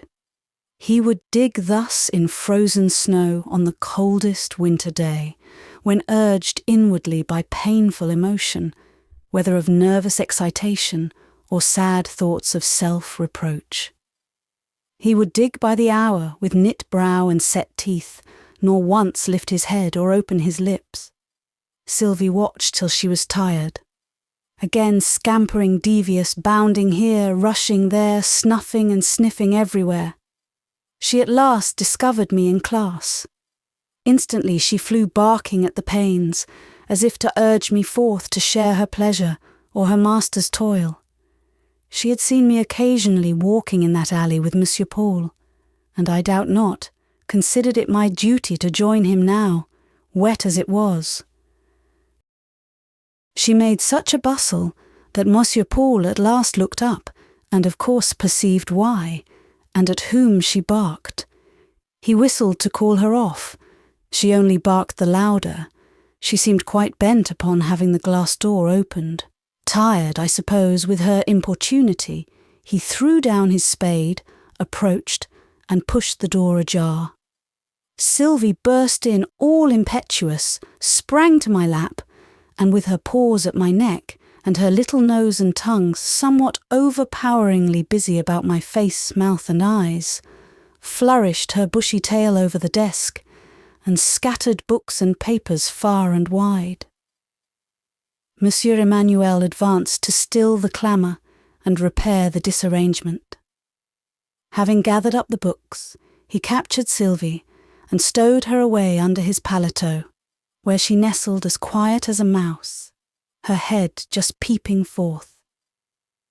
She was very tiny, and had the prettiest little innocent face, the silkiest long ears, the finest dark eyes in the world. I never saw her, but I thought of Paulina de Bassompierre. Forgive the association, reader, it would occur. Monsieur Paul petted and patted her. The endearments she received were not to be wondered at. She invited affection by her beauty and her vivacious life. While caressing the spaniel, his eye roved over the papers and books just replaced. It settled on the religious tract. His lips moved. He half checked the impulse to speak. What? Had he promised never to address me more? If so, his better nature pronounced the vow more honoured in the breach than in the observance, for with a second effort he spoke. You have not yet read the brochure, I presume. It is not sufficiently inviting. I replied that I had read it. He waited, as if wishing me to give an opinion upon it unasked. Unasked, however, I was in no mood to do or say anything. If any concessions were to be made, if any advances were demanded, that was the affair of the very docile pupil of Père Silas, not mine. His eye settled upon me gently. There was mildness at the moment in its blue ray. There was solicitude, a shade of pathos. There were meanings composite and contrasted, reproach melting into remorse. At the moment, probably, he would have been glad to see something emotional in me. I could not show it. In another minute, however, I should have betrayed confusion, had I not bethought myself to take some quill pens from my desk and begin soberly to mend them. I knew that action would give a turn to his mood. He never liked to see me mend pens. My knife was always dull-edged. My hand, too, was unskilful. I hacked and chipped. On this occasion, I cut my own finger, half on purpose. I wanted to restore him to his natural state, to set him at his ease, to get him to chide. Maladroit, he cried at last. She will make mincemeat of her hands. He put Sylvie down, making her lie quiet beside his bonnet grec, and depriving me of the pens and penknife, proceeded to slice, nib, and point with the accuracy and celerity of a machine. Did I like the little book? He now inquired. Suppressing a yawn, I said I hardly knew. Had it moved me? I thought it had made me a little sleepy. After a pause. Allons donc. It was of no use taking that tone with him.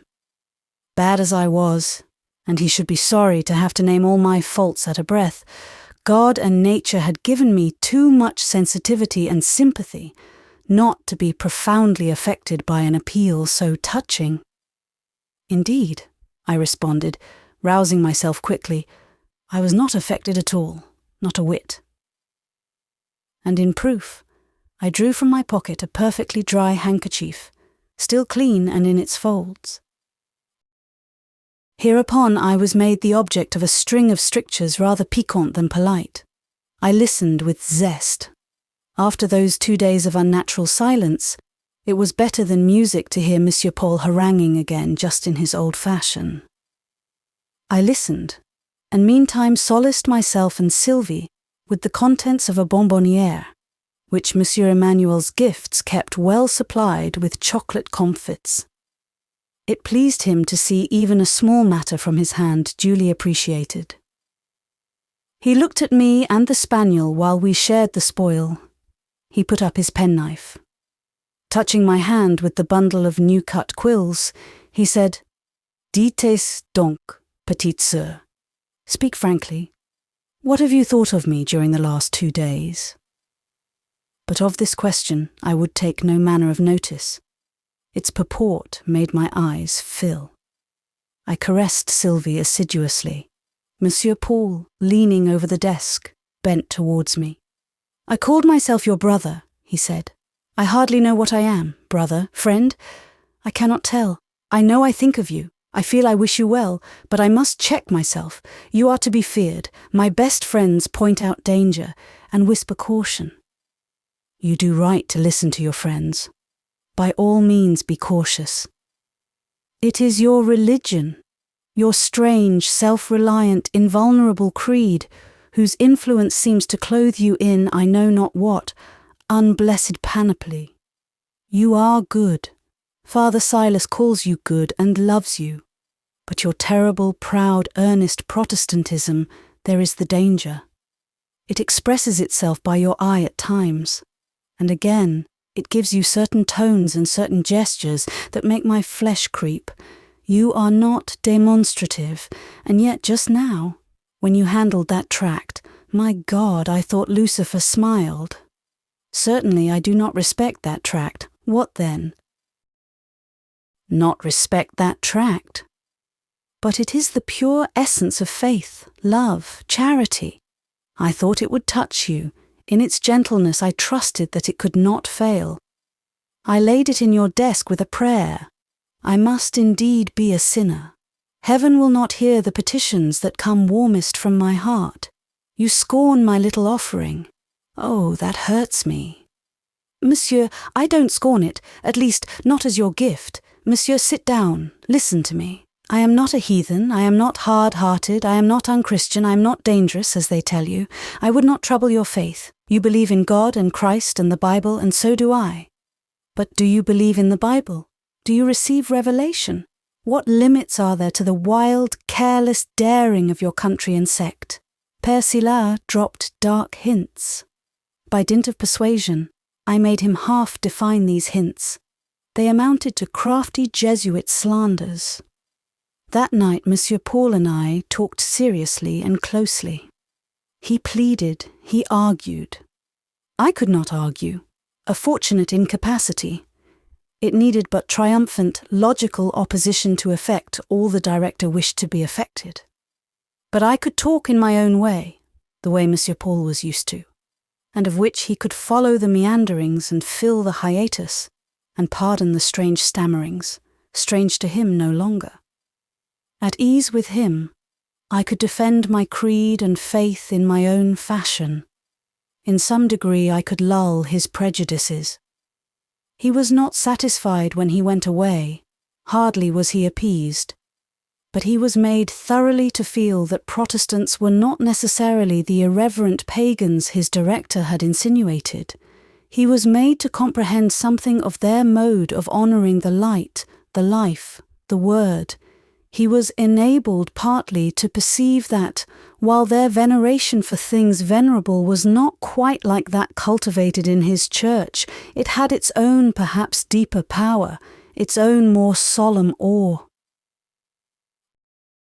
I found that Père Silas himself, I must repeat, not a bad man, though the advocate of a bad cause, had darkly stigmatized Protestants in general, and myself by inference, with strange names, had ascribed to us strange isms. Monsieur Emmanuel revealed all this in his frank fashion, which knew not secretiveness, looking at me as he spoke with a kind, earnest fear, almost trembling lest there should be truth in the charges. Père Silas, it seems, had closely watched me, had ascertained that I went by turns, and indiscriminately, to the 3 Protestant chapels of Villette, the French, German and English, that is, the Presbyterian, Lutheran, Episcopalian. Such liberality argued in the father's eyes profound indifference. Who tolerates all, he reasoned, can be attached to none. Now, it happened that I had often secretly wondered at the minute and unimportant character of the differences between these 3 sects, at the unity and identity of their vital doctrines. I saw nothing to hinder them from being one day fused into one grand holy alliance, and I respected them all, though I thought that in each there were faults of form, encumbrances and trivialities. Just what I thought, that did I tell Monsieur Emmanuel, and explain to him that my own last appeal, the guide to which I looked and the teacher which I owned, must always be the Bible itself, rather than any sect of whatever name or nation. He left me soothed, yet full of solicitude, breathing a wish as strong as a prayer, that if I were wrong, heaven would lead me right. I heard, poured forth on the threshold, some fervid murmurings to Marie Reine du Ciel, some deep aspiration that his hope might yet be mine. Strange, I had no such feverish wish to turn him from the faith of his fathers. I thought Romanism wrong, a great mixed image of gold and clay. But it seemed to me that this Romanist held the purer elements of his creed, with an innocency of heart, which God must love. The preceding conversation passed between 8 and 9 o'clock of the evening, in a schoolroom of the quiet Rue Fossette, opening on a sequestered garden. Probably about the same or a somewhat later hour of the succeeding evening. Its echoes, collected by holy obedience, were breathed verbatim in an attent ear, at the panel of a confessional, in the hoary church of the Magi. It ensued that Père Silas paid a visit to Madame Beck, and stirred by I know not what mixture of motives, persuaded her to let him undertake for a time the Englishwoman's spiritual direction. Hereupon I was put through a course of reading. That is, I just glanced at the books lent me. They were too little in my way to be thoroughly read, marked, learned, or inwardly digested. And besides, I had a book upstairs under my pillow, whereof certain chapters satisfied my needs in the article of spiritual law, furnishing such precept and example as, to my heart's core, I was convinced could not be improved on. Then Père Silas showed me the fair side of Rome, her good works, and bade me judge the tree by its fruits. In answer, I felt and I avowed that these works were not the fruits of Rome. They were but her abundant blossoming, but the fair promise she showed the world, that bloom when set, savoured not of charity. The apple full-formed was ignorance, abasement and bigotry. Out of men's afflictions and affections were forged the rivets of their servitude. Poverty was fed and clothed and sheltered to bind it by obligation to the church. Orphanage was reared and educated that it might grow up in the fold of the church. Sickness was tended that it might die after the formula and in the ordinance of the church. And men were overwrought, and women most murderously sacrificed, and all laid down a world God made pleasant for his creatures' good, and took up a cross, monstrous in its galling weight, that they might serve Rome, prove her sanctity, confirm her power, and spread the reign of her tyrant church. For man's good was little done, for God's glory less.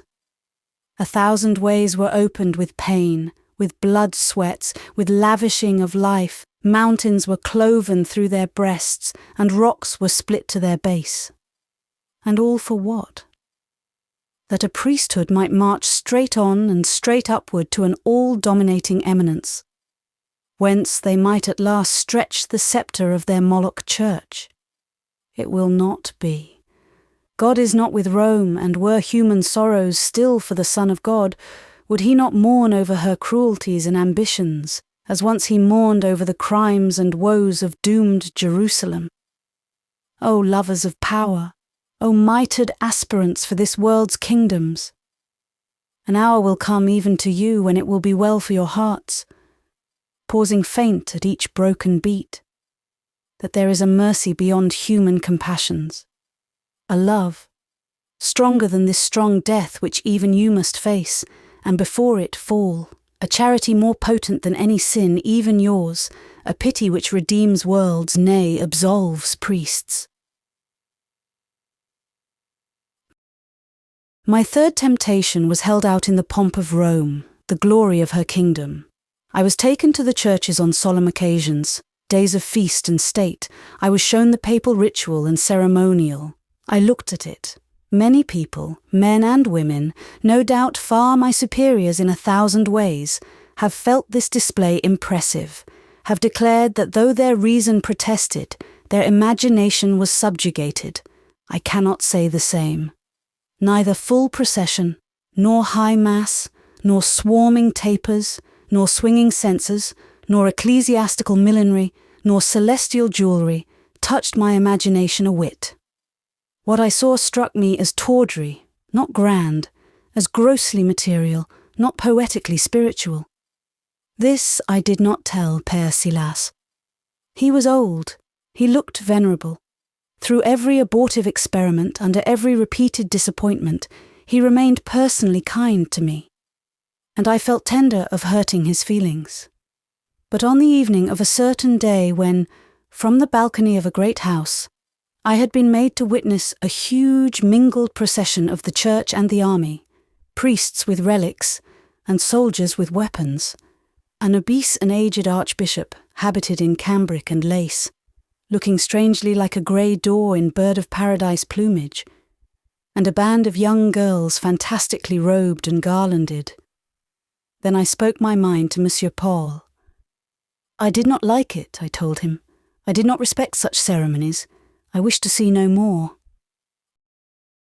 And having relieved my conscience by this declaration, I was able to go on, and speaking more currently and clearly than my wont, to show him that I had a mind to keep to my reformed creed. The more I saw of popery, the closer I clung to Protestantism. Doubtless there were errors in every church, but I now perceived by contrast how severely pure was my own, compared with her whose painted and meretricious face had been unveiled for my admiration.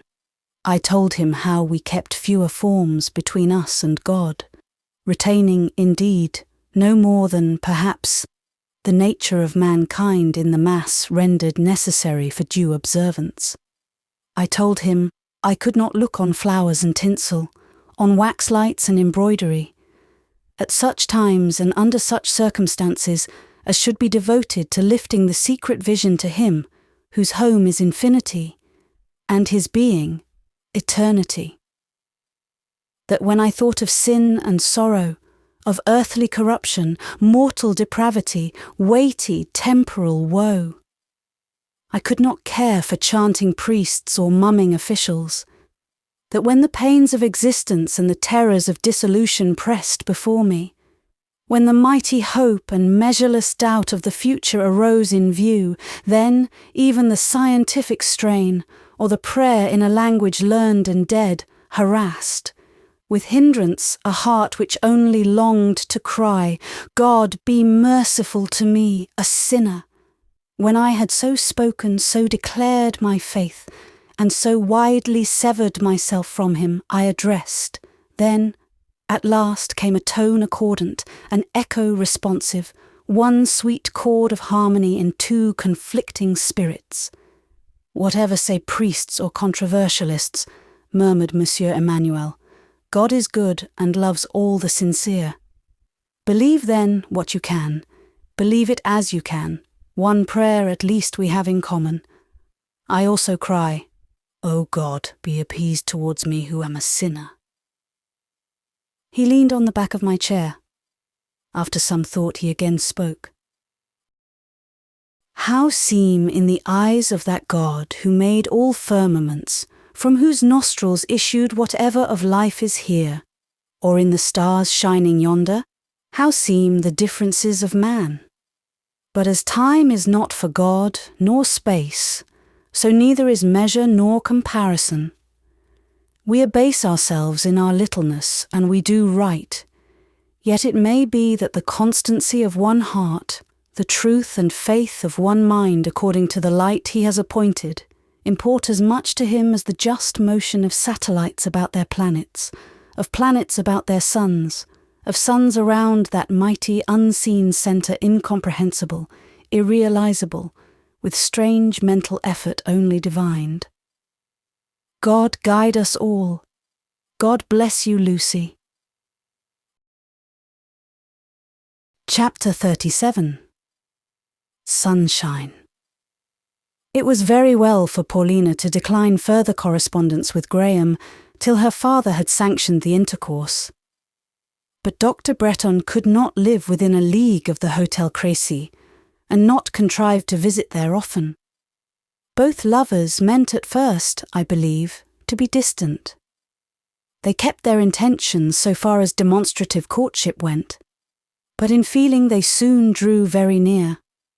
All that was best in Graham sought Paulina. Whatever in him was noble awoke and grew in her presence. With his past admiration of Miss Fanshawe, I suppose his intellect had little to do, but his whole intellect and his highest tastes came in question now. These, like all his faculties, were active, eager for nutriment, and alive to gratification when it came. I cannot say that Paulina designedly led him to talk of books, or formally proposed to herself for a moment the task of winning him to reflection, or planned the improvement of his mind, or so much as fancied his mind could in any one respect be improved. She thought him very perfect. It was Graham himself, who at first, by the merest chance, mentioned some book he had been reading, and when in her response sounded a welcome harmony of sympathies, something pleasant to his soul, he talked on, more and better perhaps than he had ever talked before on such subjects. She listened with delight, and answered with animation. In each successive answer, Graham heard a music waxing finer and finer to his sense. In each he found a suggestive, persuasive, magic accent that opened a scarce-known treasure-house within, showed him unsuspected power in his own mind, and what was better, latent goodness in his heart. Each liked the way in which the other talked. The voice, the diction, the expression pleased. Each keenly relished the flavour of the other's wit. They met each other's meaning with strange quickness. Their thoughts often matched like carefully chosen pearls. Graham had wealth of mirth by nature. Paulina possessed no such inherent flow of animal spirits. Unstimulated, she inclined to be thoughtful and pensive. But now she seemed merry as a lark. In her lover's genial presence she glanced like some soft, glad light. How beautiful she grew in her happiness I can hardly express, but I wondered to see her. As to that gentle ice of hers, that reserve on which she had depended, where was it now? Ah, Graham would not long bear it. He brought with him a generous influence that soon thawed the timid, self-imposed restriction. Now, were the old Bretton days talked over, perhaps brokenly at first with a sort of smiling diffidence, then with opening candour and still growing confidence. Graham had made for himself a better opportunity than that he had wished me to give.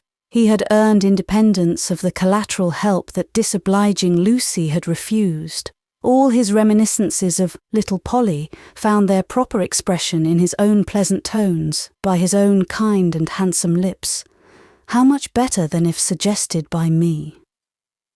More than once, when we were alone, Paulina would tell me how wonderful and curious it was to discover the richness and accuracy of his memory in this matter. How, while he was looking at her, recollections would seem to be suddenly quickened in his mind. He reminded her that she had once gathered his head in her arms, caressed his leonine graces, and cried out, "Graham, I do like you." He told her how she would set a footstool beside him and climb by its aid to his knee. At this day, he said he could recall the sensation of her little hands smoothing his cheek or burying themselves in his thick mane. He remembered the touch of her small forefinger, placed half tremblingly, half curiously, in the cleft in his chin, the lisp, the look with which she would name it a pretty dimple, then seek his eyes and question why they pierced so, telling him he had a nice strange face, far nicer, far stranger than either his mamma or Lucy Snowe. "Child as I was," remarked Paulina, "I wonder how I dared be so venturous. To me, he seems now all sacred. His locks are inaccessible. And Lucy, I feel a sort of fear. When I look at his firm, marble chin, at his straight Greek features. Women are called beautiful, Lucy. He is not like a woman, therefore, I suppose he is not beautiful. But what is he then? Do other people see him with my eyes? Do you admire him?" "I'll tell you what I do, Paulina," was once my answer to her many questions. "I never see him. I looked at him twice or thrice about a year ago, before he recognized me, and then I shut my eyes. And if he were to cross their balls 12 times between each day's sunset and sunrise, except from memory, I should hardly know what shape had gone by." "Lucy, what do you mean?" said she under her breath. "I mean that I value vision and dread being struck stone blind." It was best to answer her strongly at once, and to silence forever the tender, passionate confidences which left her lips sweet honey, and sometimes dropped in my ear, molten lead. To me she commented no more on her lover's beauty, yet speak of him she would, sometimes shyly, in quiet, brief phrases, sometimes with a tenderness of cadence and music of voice exquisite in itself, but which chafed me at times miserably. And then I know, I gave her stern looks and words, but cloudless happiness had dazzled her native clear sight, and she only thought Lucy fitful. "Spartan girl, proud Lucy," she would say, smiling at me. "Graham says you are the most peculiar, capricious little woman he knows, but yet you are excellent. We both think so." "You both think you know not what," said I. "Have the goodness to make me as little the subject of your mutual talk and thoughts as possible. I have my sort of life apart from yours. But ours, Lucy, is a beautiful life, or it will be, and you shall share it. I shall share no man's or woman's life in this world, as you understand sharing. I think I have one friend of my own, but am not sure. Until I am sure, I live solitary. But solitude is sadness. Yes, it is sadness. Life, however, has worse than that. Deeper than melancholy lies heartbreak. Lucy, I wonder if anybody will ever comprehend you altogether. There is, in lovers, a certain infatuation of egotism. They will have a witness of their happiness, cost that witness what it may. Paulina had forbidden letters, yet Dr. Bretton wrote. She had resolved against correspondence, yet she answered, were it only to chide. She showed me these letters. With something of the spoiled child's wilfulness and of the heiress's imperiousness, she made me read them. As I read Graham's, I scarce wondered at her exaction, and understood her pride. They were fine letters, manly and fond, modest and gallant. Hers must have appeared to him beautiful, They had not been written to show her talents, still less, I think, to express her love. On the contrary, it appeared that she had proposed to herself the task of hiding that feeling and bridling her lover's ardour. But how could such letters serve such a purpose? Graham had become dear as her life. He drew her like a powerful magnet. For her, there was influence unspeakable in all he uttered, wrote, thought, or looked. With this unconfessed confession, her letters glowed. It kindled them from greeting to adieu. "I wish Papa knew. I do wish Papa knew," began now to be her anxious murmur. "I wish, and yet I fear. I can hardly keep Graham back from telling him. There is nothing I long for more than to have this affair settled, to speak out candidly, and yet I dread the crisis. I know I am certain Papa will be angry at the first. I fear he will dislike me almost. It will seem to him an untoward business. It will be a surprise, a shock. I can hardly foresee its whole effect on him." The fact was, her father, long calm, was beginning to be a little stirred. Long blind on one point, an importunate light was beginning to trespass on his eye. To her he said nothing, but when she was not looking at him or perhaps thinking of him, I saw him gaze and meditate on her. One evening, Paulina was in her dressing room, writing, I believe, to Graham. She had left me in the library reading. Monsieur de Bassompierre came in. He sat down. I was about to withdraw. He requested me to remain, gently, yet in a manner which showed he wished compliance. He had taken his seat near the window, at a distance from me. He opened a desk. He took from it what looked like a memorandum book. Of this book, he studied a certain entry for several minutes. "Miss Snowe," said he, laying it down, "do you know my little girl's age?"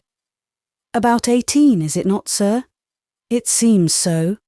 This old pocket-book tells me she was born on the 5th of May, 18 years ago. It is strange. I had lost the just reckoning of her age. I thought of her as 12, 14, an indefinite date, but she seemed a child." "She is about 18, I repeated. "She is grown up. She will be no taller." "My little jewel," said Monsieur de Bassompierre, in a tone which penetrated like some of his daughter's accents. He sat very thoughtful. "Sir, don't grieve," I said, for I knew his feelings, utterly unspoken as they were. "She is the only pearl I have," he said, "and now others will find out that she is pure and of price. They will covet her." I made no answer. Graham Bretton had dined with us that day. He had shone both in converse and looks. I know not what pride of bloom embellished his aspect and mellowed his intercourse. Under the stimulus of a high hope, something had unfolded in his whole manner which compelled attention. I think he had purposed on that day to indicate the origin of his endeavours and the aim of his ambition. Monsieur de Bassompierre had found himself forced, in a manner, to descry the direction and catch the character of his homage. Slow in remarking, he was logical in reasoning. Having once seized the thread, it had guided him through a long labyrinth. "Where is she?" he asked. "She is upstairs." "What is she doing?"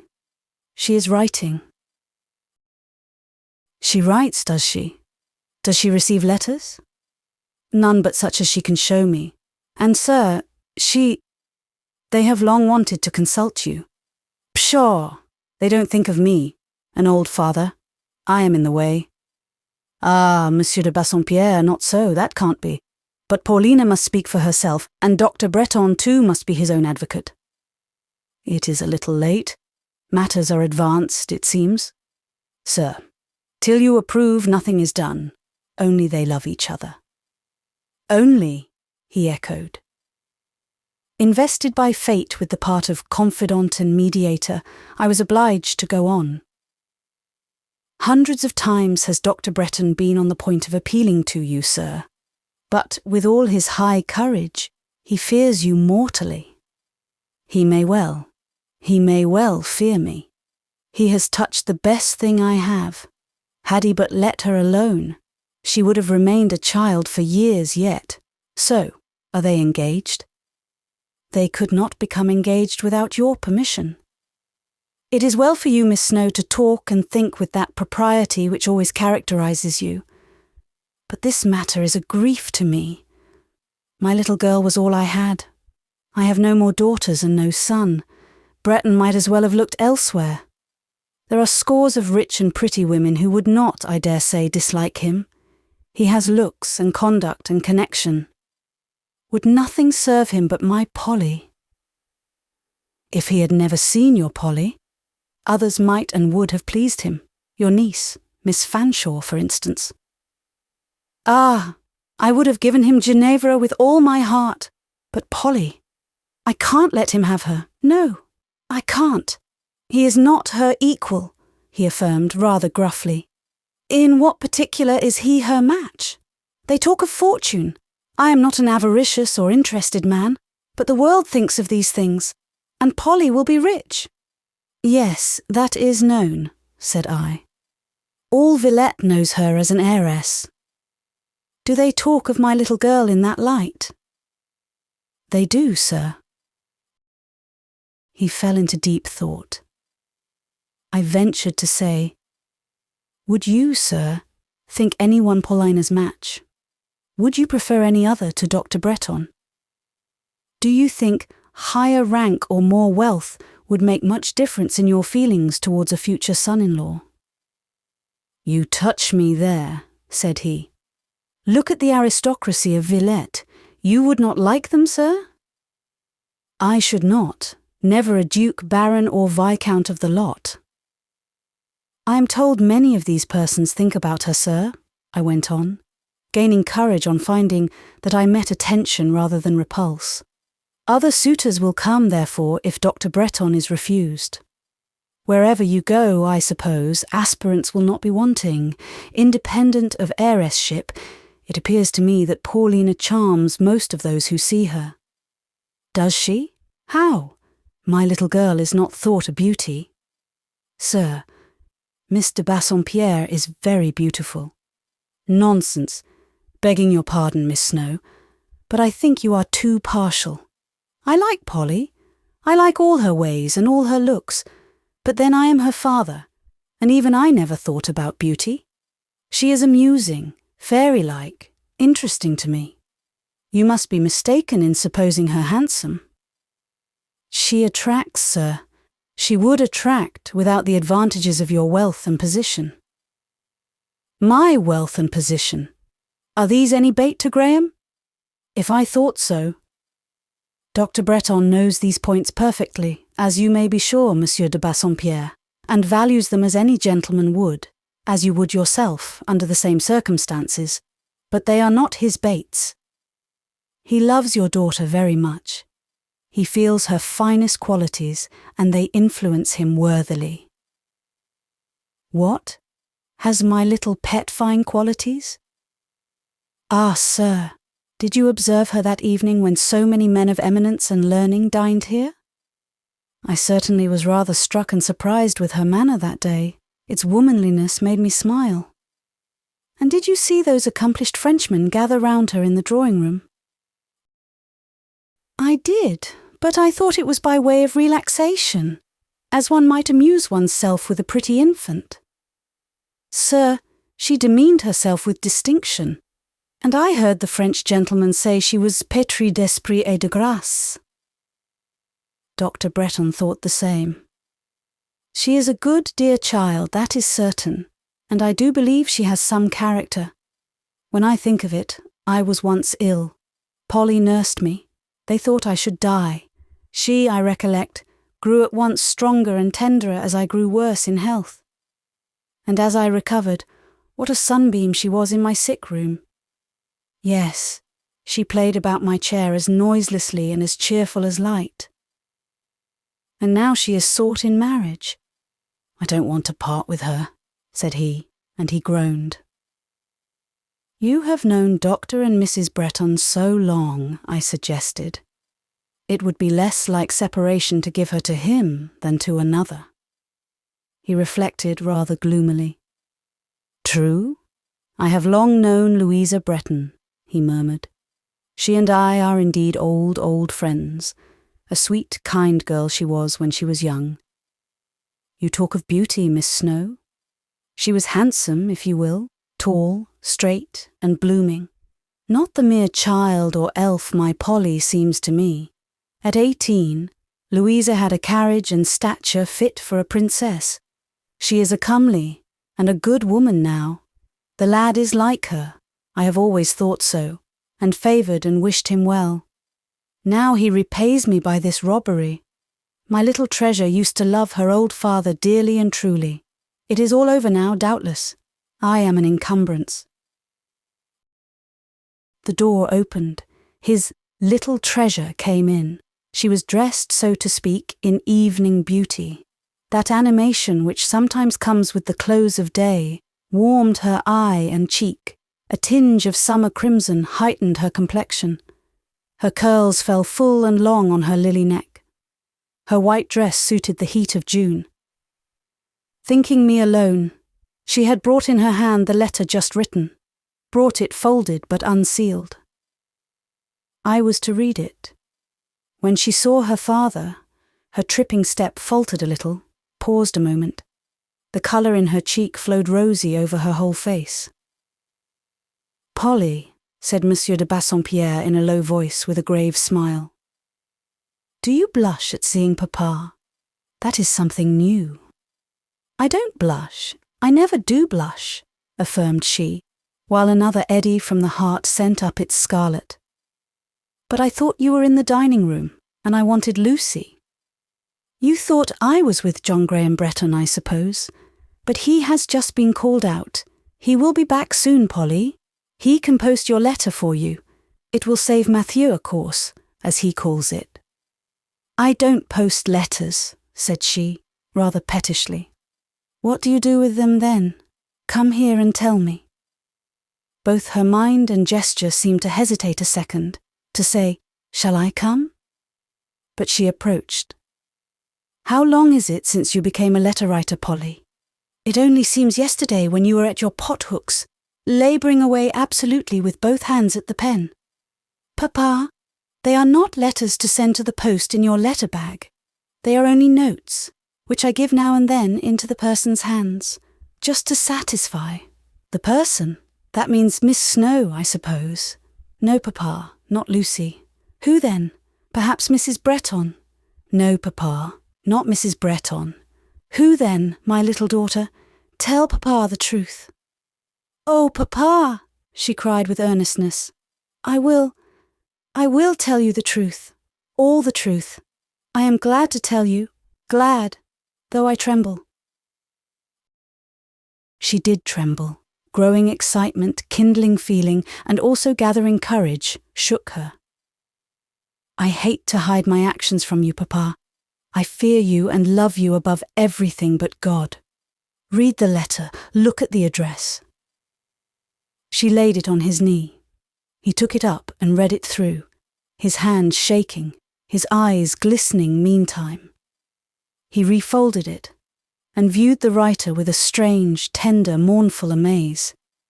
Can she write so? The little thing that stood at my knee but yesterday. Can she feel so? Papa, is it wrong?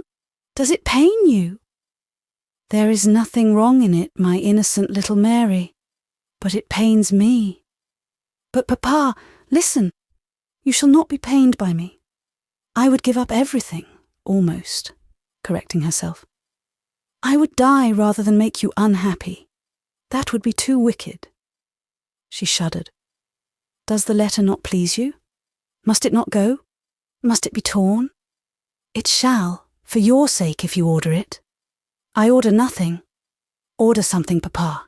Express your wish. Only don't hurt, don't grieve Graham. I cannot bear that. I love you, Papa, but I love Graham too, because it is impossible to help it. This splendid Graham is a young scamp, Polly. That is my present notion of him. It will surprise you to hear that, for my part, I do not love him one whit. Ah, years ago I saw something in that lad's eye I never quite fathomed, something his mother has not. A depth which warned a man not to wade into that stream too far. Now, suddenly I find myself taken over the crown of the head. Papa, you have not fallen in. You are safe on the bank. You can do as you please. Your power is despotic. You can shut me up in a convent and break Graham's heart tomorrow if you choose to be so cruel. Now, autocrat, now Tsar, will you do this? Off with him to Siberia, red whiskers and all. I say I do not like him, Polly, and I wonder that you should. Papa, said she, do you know you are very naughty? I never saw you look so disagreeable, so unjust, so almost vindictive before. There is an expression in your face which does not belong to you. Off with him, pursued Mr. Home, who certainly did look sorely crossed and annoyed, even a little bitter. But I suppose if he went, Polly would pack a bundle and run after him. Her heart is fairly won, and weaned from her old father. Papa, I say it is naughty, it is decidedly wrong to talk in that way. I am not weaned from you, and no human being and no mortal influence can wean me. Be married, Polly. Espouse the red whiskers. Cease to be a daughter. Go and be a wife. Red whiskers? I wonder what you mean, Papa. You should take care of prejudice. You sometimes say to me that all the Scots, your countrymen, are the victims of prejudice. It is proved now, I think, when no distinction is to be made between red and deep nut brown. Leave the prejudiced old Scotsman. Go away. She stood looking at him a minute. She wanted to show firmness, superiority to taunts. Knowing her father's character, guessing his few foibles, she had expected the sort of scene which was now transpiring. It did not take her by surprise, and she desired to let it pass with dignity, reliant upon reaction. Her dignity stood her in no stead. Suddenly her soul melted in her eyes. She fell on his neck. I won't leave you, Papa. I'll never leave you. I won't pain you. I'll never pain you, was her cry. My lamb, my treasure, murmured the loving though rugged sire. He said no more for the moment. Indeed, those two words were hoarse. The room was now darkening. I heard a movement, a step without. Thinking it might be a servant coming with candles, I gently opened, to prevent intrusion. In the anteroom stood no servant. A tall gentleman was placing his hat on the table, drawing off his gloves slowly, lingering, waiting, it seemed to me. He called me neither by sign nor word, yet his eye said, Lucy, come here, and I went. Over his face a smile flowed, while he looked down on me. No temper, save his own, would have expressed by a smile the sort of agitation which now fevered him. Monsieur de Bassompierre is there, is he not? He inquired, pointing to the library. Yes. He noticed me at dinner. He understood me. Yes, Graham.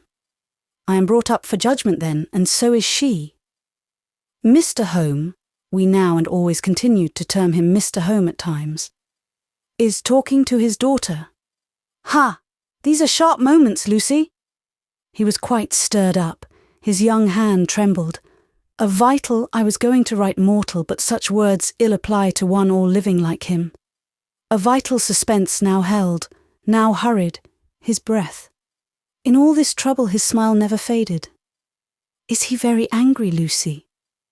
She is very faithful, Graham. What will be done unto me? Graham, your star must be fortunate. Must it? Kind prophet, so cheered I should be a faint heart indeed to quail. I think I find all women faithful, Lucy. I ought to love them, and I do. My mother is good, she is divine, and you are true as steel. Are you not? Yes, Graham. Then give me thy hand, my little god-sister. It is a friendly little hand to me, and always has been. And now for the great venture. God be with the right. Lucy, say amen. He turned, and waited till I said amen, which I did to please him. The old charm in doing as he bid me came back. I wished him success, and successful I knew he would be. He was born victor, as some are born vanquished. Follow me, he said, and I followed him into Mr. Holmes' presence. Sir, he asked, what is my sentence? The father looked at him. The daughter kept her face hid. Well, Bretton, said Mr. Home, you have given me the usual reward of hospitality. I entertained you. You have taken my best. I was always glad to see you. You were glad to see the one precious thing I had.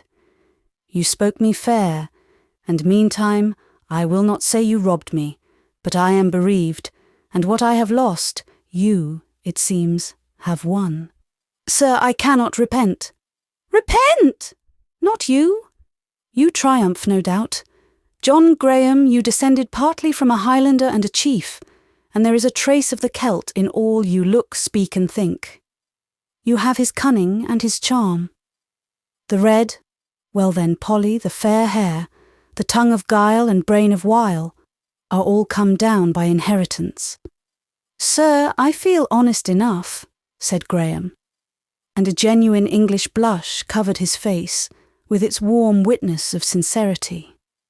And yet, he added, I won't deny that in some respects you accuse me justly.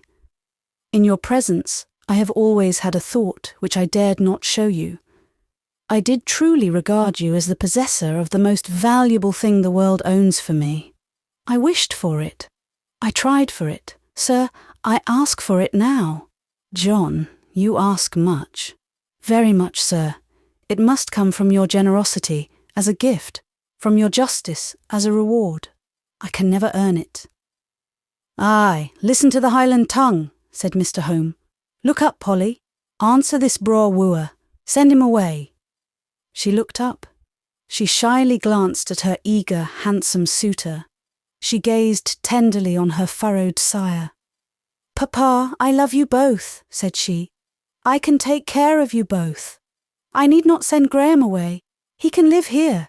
He will be no inconvenience, she alleged, with that simplicity of phraseology which at times was wont to make both her father and Graham smile.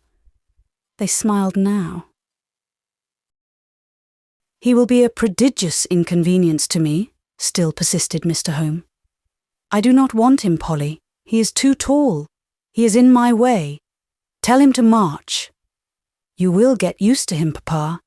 He seemed exceedingly tall to me at first, like a tower when I looked up at him. But on the whole, I would rather not have him otherwise. I object to him altogether, Polly. I can do without a son-in-law. I should never have requested the best man in the land to stand to me in that relation. Dismiss this gentleman. But he has known you so long, Papa, and suits you so well. Suits me, forsooth. Yes, he has pretended to make my opinions and tastes his own. He has humoured me for good reasons. I think, Polly, you and I will bid him good-bye. Till tomorrow only. Shake hands with Graham, Papa. No, I think not. I am not friends with him. Do not think to coax me between you. Indeed, indeed, you are friends. Graham, stretch out your right hand. Papa, put out yours. Now let them touch. Papa, do not be stiff. Close your fingers. Be pliant. There. But that is not a clasp. It is a grasp. Papa, you grasp like a vice. You crush Graham's hand to the bone. You hurt him. He must have hurt him, for he wore a massive ring set round with brilliants, of which the sharp facets cut into Graham's flesh and drew blood. But pain only made Dr. John laugh, as anxiety had made him smile. Come with me into my study, at last said Mr. Home to the doctor. They went. Their intercourse was not long, but I suppose it was conclusive. The suitor had to undergo an interrogatory and a scrutiny on many things. Whether Dr. Bretton was at times guileful in look and language or not, there was a sound foundation below. His answers, I understood afterwards, evinced both wisdom and integrity. He had managed his affairs well. He had struggled through entanglements. His fortunes were in the way of retrieval. He proved himself in a position to marry. Once more the father and lover appeared in the library. Monsieur de Bassompierre shut the door. He pointed to his daughter. "Take her," he said. "Take her, John Bretton, and may God deal with you as you deal with her." Not long after, perhaps a fortnight, I saw 3 persons, Count de Bassompierre, his daughter, and Dr. Graham Bretton, sitting on one seat under a low spreading and umbrageous tree in the grounds of the palace at Bois-l'Étang. They had come there to enjoy a summer evening. Outside the magnificent gates their carriage waited to take them home. The green sweeps of turf spread round them quiet and dim. The palace rose at a distance, white as a crag on Pentelicus. The evening star shone above it. A forest of flowering shrubs embalmed the climate of this spot. The hour was still and sweet. The scene, but for this group, was solitary. Paulina sat between the 2 gentlemen. While they conversed, her little hands were busy at some work. I thought at first she was binding a nosegay. No, with the tiny pair of scissors glittering in her lap, she had severed spoils from each manly head beside her, and was now occupied in plaiting together the grey lock and the golden wave. The plait woven, no silk thread being at hand to bind it, a tress of her own hair was made to serve that purpose. She tied it like a knot, prisoned it in a locket, and laid it on her heart. "Now," said she, "there is an amulet made, which has virtue to keep you 2 always friends. You can never quarrel so long as I wear this." An amulet was indeed made, a spell framed which rendered enmity impossible. She was become a bond to both, an influence over each, a mutual concord. From them she drew her happiness, and what she borrowed, she with interest gave back. "Is there indeed such happiness on earth?" I asked, as I watched the father, the daughter, the future husband, now united, all blessed and blessing. "Yes, it is so. Without any colouring of romance or any exaggeration of fancy, it is so. Some real lives do, for some certain days or years, actually anticipate the happiness of heaven. And I believe, if such perfect happiness is once felt by good people, to the wicked it never comes. Its sweet effect is never wholly lost. Whatever trials follow, whatever pains of sickness or shades of death, the glory precedent still shines through, cheering the keen anguish and tinging the deep cloud. I will go farther. I do believe there are some human beings so born, so reared, so guided from a soft cradle to a calm and late grave, that no excessive suffering penetrates their lot, and no tempestuous blackness overcasts their journey. And often these are not pampered, selfish beings, but nature's elect, harmonious and benign. Men and women mild with charity, kind agents of God's kind attributes. Let me not delay the happy truth. Graham Bretton and Paulina de Bassompierre were married, and such an agent did Dr. Bretton prove. He did not with time degenerate, his faults decayed, his virtues ripened. He rose in intellectual refinement, he won in moral profit. All dregs filtered away, the clear wine settled bright and tranquil. Bright, too, was the destiny of his sweet wife. She kept her husband's love. She aided in his progress. Of his happiness, she was the cornerstone. This pair was blessed indeed, for years brought them, with great prosperity, great goodness. They imparted with open hand, yet wisely. Doubtless they knew crosses, disappointments, difficulties. But these were well borne. More than once, too, they had to look on him whose face flesh scarce can see and live. They had to pay their tribute to the King of Terrors. In the fullness of years, Monsieur de Bassompierre was taken. In ripe old age departed Louisa Bretton. Once even there rose a cry in their halls of Rachel weeping for her children. But others sprang healthy and blooming to replace the lost. Dr. Bretton saw himself live again in a son who inherited his looks and his disposition. He had stately daughters, too, like himself. These children he reared with a suave yet a firm hand. They grew up according to inheritance and nurture.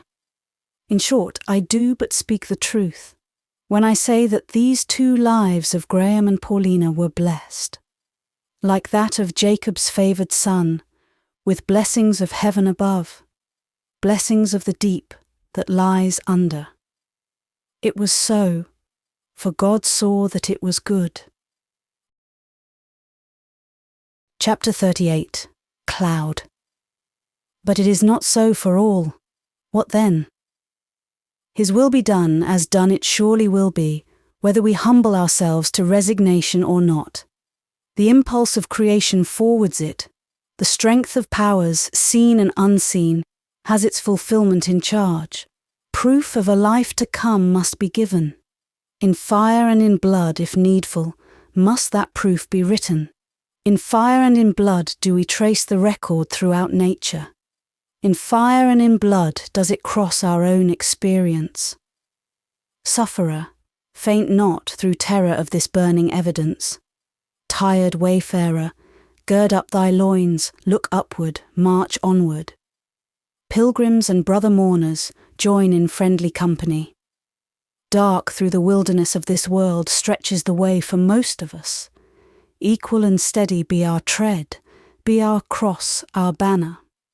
For staff we have his promise, whose word is tried, whose way perfect. For present hope his providence, who gives the shield of salvation, whose gentleness makes great. For final home his bosom, who dwells in the height of heaven. For crowning prize a glory, exceeding and eternal. Let us so run that we may obtain. Let us endure hardness as good soldiers. Let us finish our course and keep the faith, reliant in the issue to come off more than conquerors. Art thou not from everlasting mine Holy One? We shall not die. On a Thursday morning, we were all assembled in class, waiting for the lesson of literature. The hour was come. We expected the master.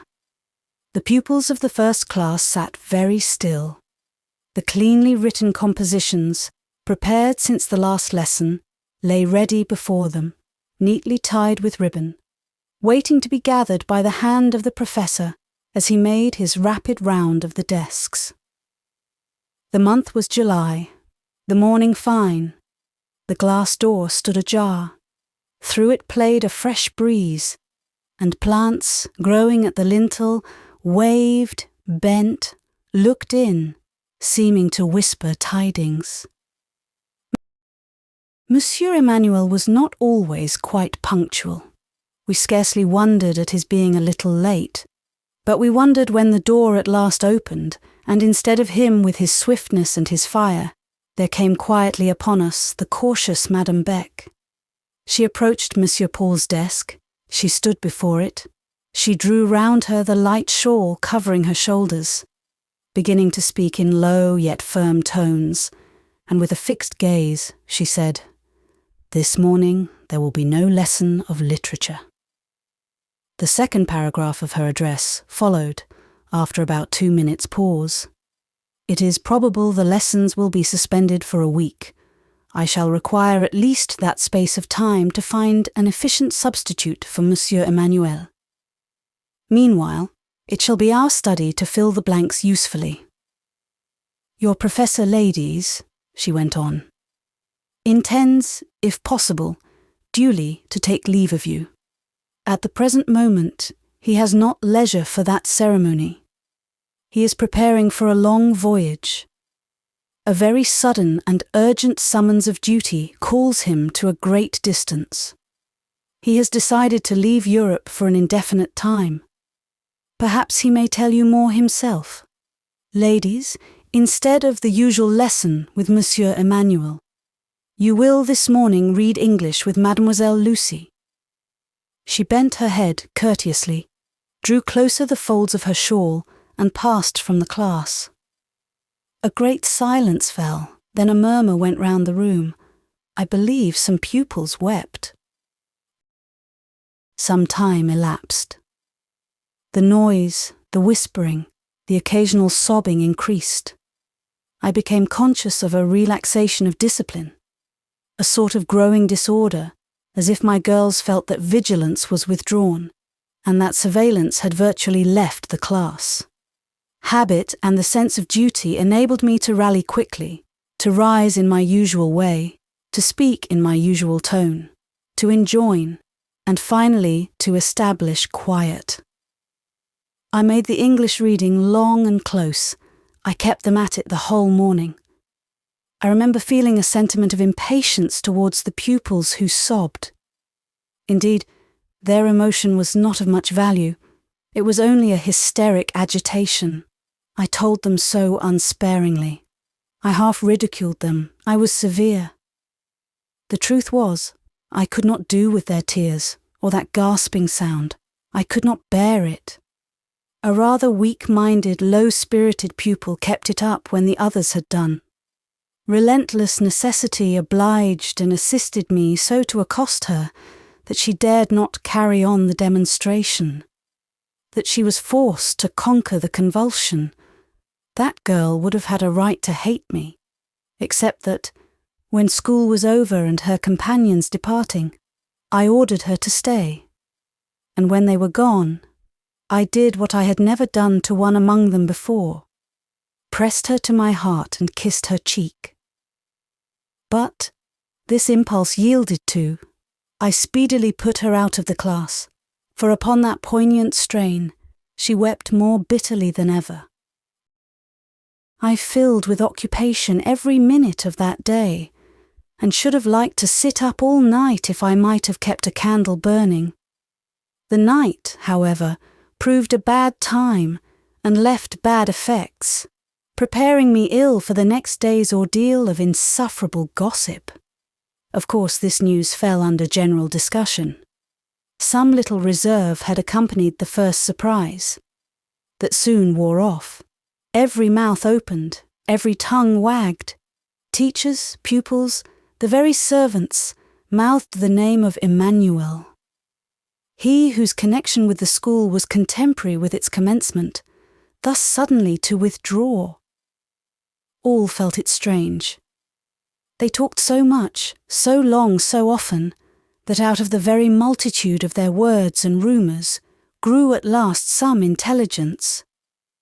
About the third day, I heard it said that he was to sail in 1 week, then that he was bound for the West Indies. I looked at Madame Beck's face and into her eyes for disproof or confirmation of this report. I perused her all over for information, but no part of her disclosed more than what was unperturbed and commonplace. This secession was an immense loss to her, she alleged. She did not know how she should fill up the vacancy. She was so used to her kinsman, he had become her right hand. What should she do without him? She had opposed the step, but Monsieur Paul had convinced her it was his duty. She said all this in public, in class, at the dinner table, speaking audibly to Zélie Saint-Pierre. Why was it his duty? I could have asked her that. I had impulses to take hold of her suddenly, as she calmly passed me in class, to stretch out my hand and grasp her fast and say, "Stop. Let us hear the conclusion of the whole matter. Why is it his duty to go into banishment?" But Madame always addressed some other teacher, and never looked at me. never seemed conscious I could have a care in the question. The week wore on. Nothing more was said about Monsieur Emmanuel coming to bid us goodbye, and none seemed anxious for his coming. None questioned whether or not he would come. None betrayed torment lest he should depart silent and unseen. Incessantly did they talk, and never in all their talk touched on this vital point. As to Madame, she of course could see him, and say to him as much as she pleased. What should she care whether or not he appeared in the schoolroom? The week consumed. We were told that he was going on such a day, that his destination was Basseterre in Guadeloupe. The business which called him abroad related to a friend's interests, not his own. I thought as much. Basseterre in Guadeloupe. I had little sleep about this time, but whenever I did slumber, it followed infallibly that I was quickly roused with a start, while the words Basseterre, Guadeloupe, seemed pronounced over my pillow, or ran athwart the darkness round and before me, in zigzag characters of red or violet light. For what I felt there was no help, and how could I help feeling? Monsieur Emmanuel had been very kind to me of late days. He had been growing hourly better and kinder. It was now a month since we had settled the theological difference, and in all that time there had been no quarrel. Nor had our peace been the cold daughter of divorce. We had not lived aloof. He had come oftener. He had talked with me more than before. He had spent hours with me, with temper soothed, with eye content, with manner homelike and mild. Kind subjects of conversation had grown between us. He had inquired into my plans of life, and I had communicated them. The school project pleased him. He made me repeat it more than once, though he called it an Al-Nashar dream. The jar was over. The mutual understanding was settling and fixing. Feelings of union and hope made themselves profoundly felt in the heart. Affection and deep esteem and dawning trust had each fastened its bond. What quiet lessons I had about this time! No more taunts on my intellect, no more menaces of grating public shows. How sweetly, for the jealous jibe and the more jealous half-passionate eulogy, was substituted a mute, indulgent help, a fond guidance, and a tender forbearance which forgave but never praised. There were times when he would sit for many minutes and not speak at all, and when dusk or duty brought separation, he would leave with words like these: "It is sweet the rest, it is precious the calm happiness." One evening, not 10 short days since, he joined me whilst walking in my alley. He took my hand. I looked up in his face. I thought he meant to arrest my attention. "Good little friend," said he softly. "Sweet comforter." But through his touch, and with his words, a new feeling and a strange thought found a course. Could it be that he was becoming more than friend or brother? Did his look speak a kindness beyond fraternity or amity? His eloquent look had more to say. His hand drew me forward. His interpreting lips stirred. No, not now. Here into the twilight alley broke an interruption. It came dual and ominous. We faced 2 bodeful forms, a woman's and a priest's, Madame Beck and Père Silas. The aspect of the latter I shall never forget. On the first impulse, it expressed a Jean-Jacques sensibility, stirred by the signs of affection just surprised. Then, immediately, darkened over it the jaundice of ecclesiastical jealousy. He spoke to me with unction. He looked on his pupil with sternness. As to Madame Beck, she, of course, saw nothing. Nothing. Though her kinsman retained in her presence the hand of the heretic foreigner, not suffering withdrawal, but clasping it close and fast. Following these incidents, that sudden announcement of departure had struck me at first as incredible. Indeed, It was only frequent repetition, and the credence of the 150 minds round me, which forced on me its full acceptance. As to that week of suspense, with its blank yet burning days, which brought from him no word of explanation, I remember, but I cannot describe its passage. The last day broke. Now would he visit us. Now he would come and speak his farewell, or he would vanish mute, and be seen by us never more. This alternative seemed to be present in the mind of not a living creature in that school.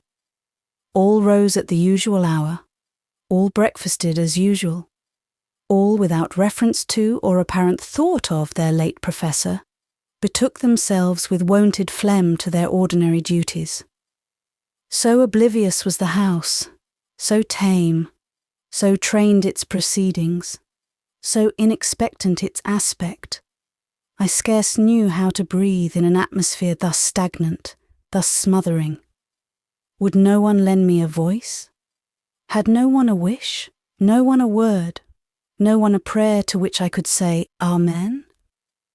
I had seen them unanimous in demand for the merest trifle, a treat, a holiday, a lesson's remission.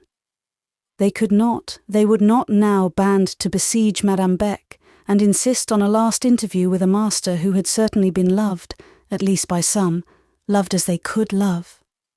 But oh, what is the love of the multitude? I knew where he lived.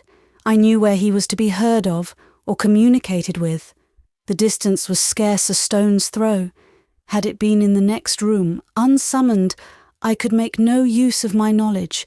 To follow, to seek out, to remind, to recall, for these things I had no faculty. Monsieur Emmanuel might have passed within reach of my arm.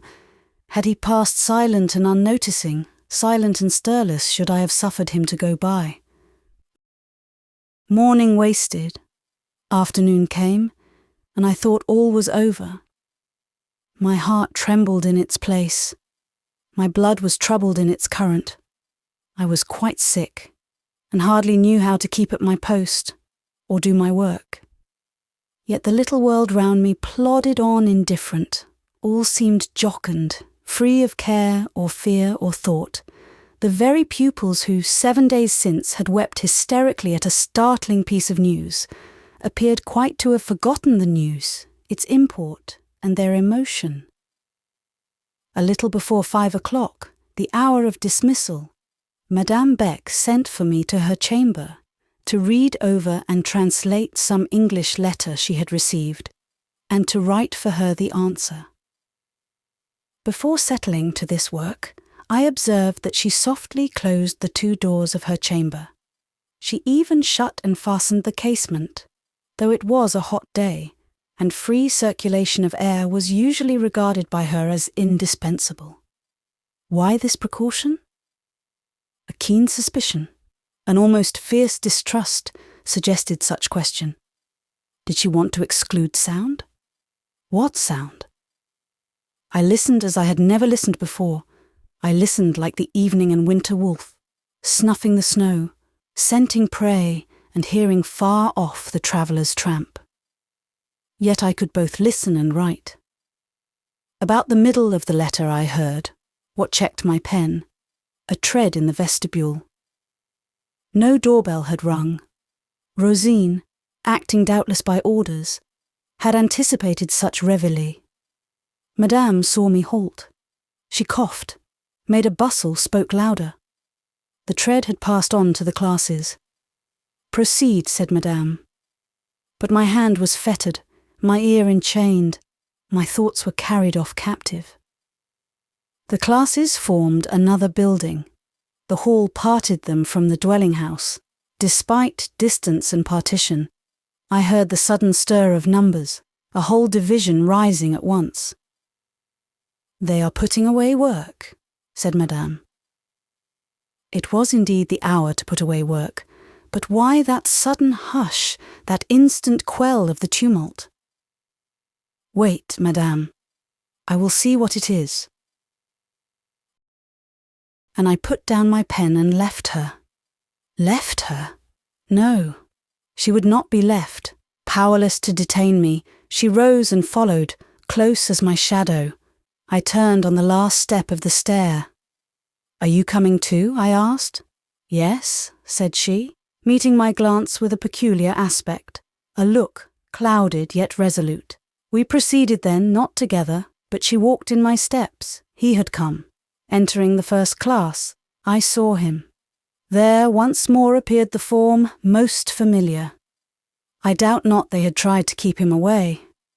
But he had come. The girls stood in a semicircle. He was passing round, giving his farewells, pressing each hand, touching with his lips each cheek. This last ceremony, foreign custom permitted at such a parting, so solemn to last so long. I felt it hard that Madame Beck should dog me thus, following and watching me close. My neck and shoulder shrunk in fever under her breath. I became terribly goaded. He was approaching. The semicircle was almost travelled round. He came to the last pupil. He turned. But Madame was before me. She had stepped out suddenly. She seemed to magnify her proportions and amplify her drapery. She eclipsed me. I was hid. She knew my weakness and deficiency. She could calculate the degree of moral paralysis, the total default of self-assertion, with which, in a crisis, I could be struck. She hastened to her kinsman. She broke upon him volubly. She mastered his attention. She hurried him to the door, the glass door opening on the garden. I think he looked round. Could I but have caught his eye?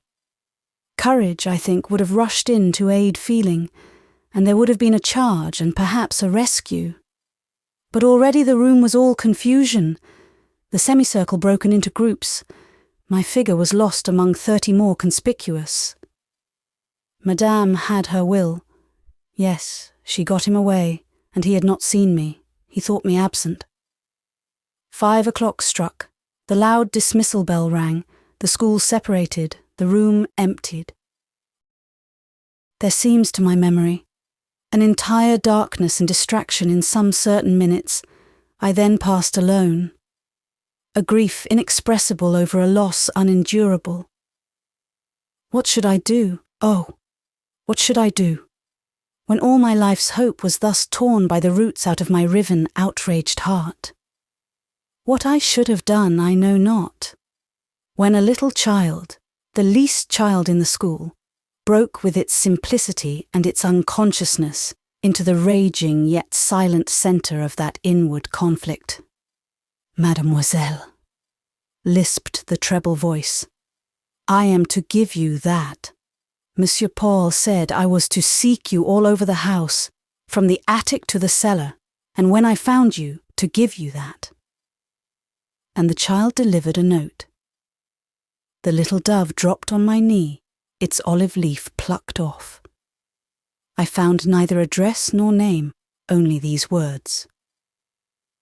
It was not my intention to take leave of you when I said goodbye to the rest, but I hoped to see you in class.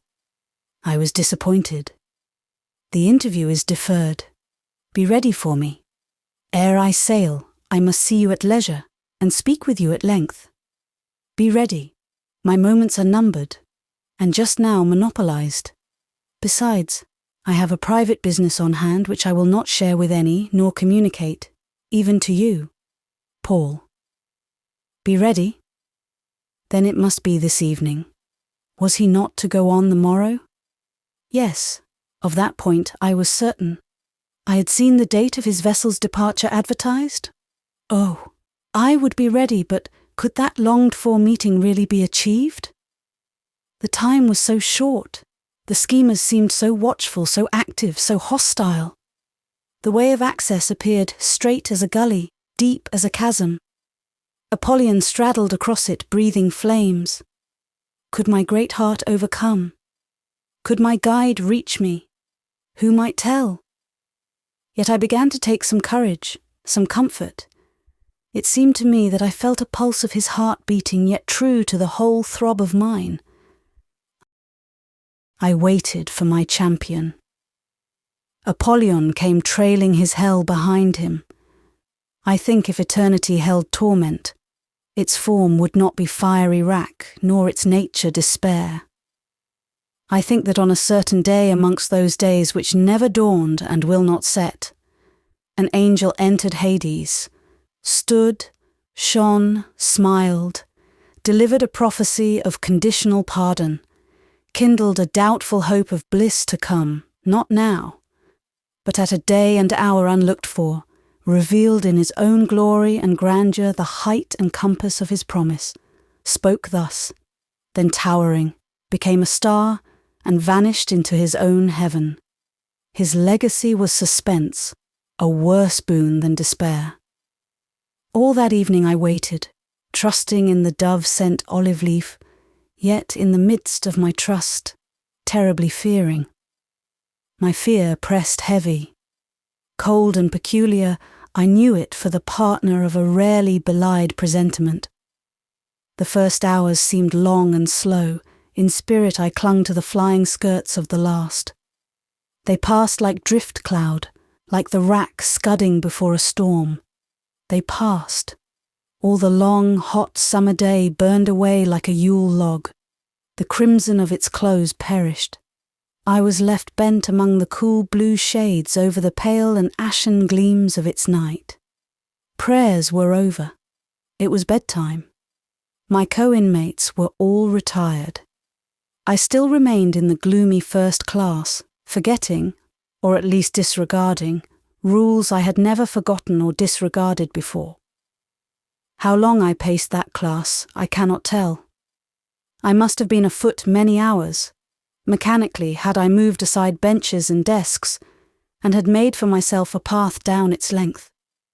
There I walked, and there, when certain that the whole household were abed, and quite out of hearing, there I at last wept. Reliant on night, confiding in solitude, I kept my tears sealed, my sobs chained, no longer. They heaved my heart, they tore their way. In this house, what grief could be sacred? Soon after 11 o'clock, a very late hour in the Rue Fossette, the door unclosed, quietly but not stealthily. A lamp's flame invaded the moonlight. Madame Beck entered, with the same composed air, as if coming on an ordinary occasion, at an ordinary season. Instead of at once addressing me, she went to her desk, took her keys, and seemed to seek something. She loitered over this feigned search long, too long. She was calm, too calm. My mood scarce endured the pretense. Driven beyond common range, 2 hours since I had left behind me wonted respects and fears. Led by a touch and ruled by a word, under usual circumstances, no yoke could now be borne, no curb obeyed. "It is more than time for retirement," said Madame. "The rule of the house has already been transgressed too long." Madame met no answer. I did not check my walk. When she came in my way, I put her out of it. "Let me persuade you to calm, miss. Let me lead you to your chamber," said she, trying to speak softly. "No," I said, "neither you nor another shall persuade or lead me. Your bed shall be warmed. Goton is sitting up still. She shall make you comfortable. She shall give you a sedative." "Madame," I broke out, "you are a sensualist. Under all your serenity, your peace and your decorum, you are an undenied sensualist. Make your own bed warm and soft. Take sedatives and meats and drinks spiced and sweet, as much as you will. If you have any sorrow or disappointment, and perhaps you have, nay, I know you have, seek your own palliatives, in your own chosen resources. Leave me, however. Leave me, I say. I must send another to watch you, miss. I must send Goton." "I forbid it. Let me alone. Keep your hand off me and my life and my troubles. Oh, madame. In your hand there is both chill and poison. You envenom and you paralyze." "What have I done, miss? You must not marry Paul. He cannot marry." "Dog in the manger," I said, for I knew she secretly wanted him, and had always wanted him. She called him insupportable. She railed at him for a devote. She did not love, but she wanted to marry, that she might bind him to her interest. Deep into some of Madame's secrets I had entered, I know not how, by an intuition or an inspiration which came to me, I know not whence. In the course of living with her too, I had slowly learned that unless with an inferior, she must ever be a rival. She was my rival, heart and soul, though secretly, under the smoothest bearing, and utterly unknown to all save her and myself. 2 minutes I stood over Madame, feeling that the whole woman was in my power, because in some moods, such as the present, in some stimulated states of perception, like that of this instant, her habitual disguise, her mask and her domino, were to me a mere network reticulated with holes, and I saw underneath a being heartless, self-indulgent, and ignoble.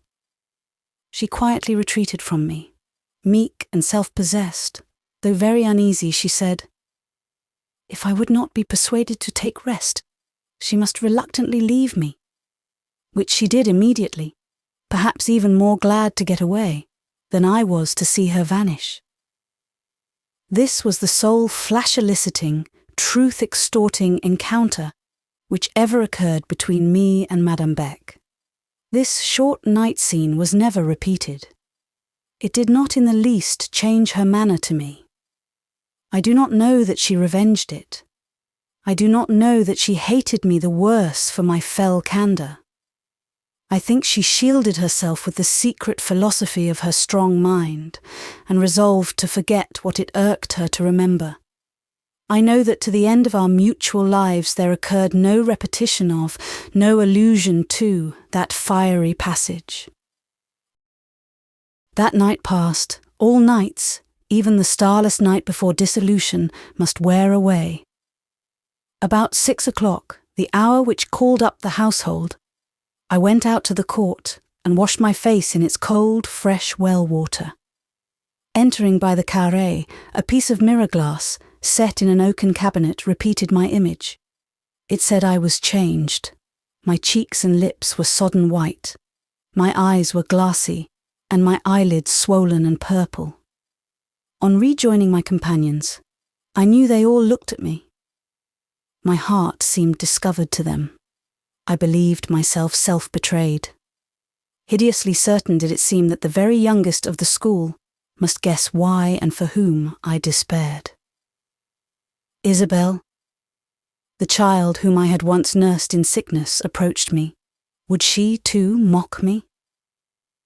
"How pale you are! You are indeed very ill, mademoiselle," said she, putting her finger in her mouth and staring with a wistful stupidity, which at the moment seemed to me more beautiful than the keenest intelligence.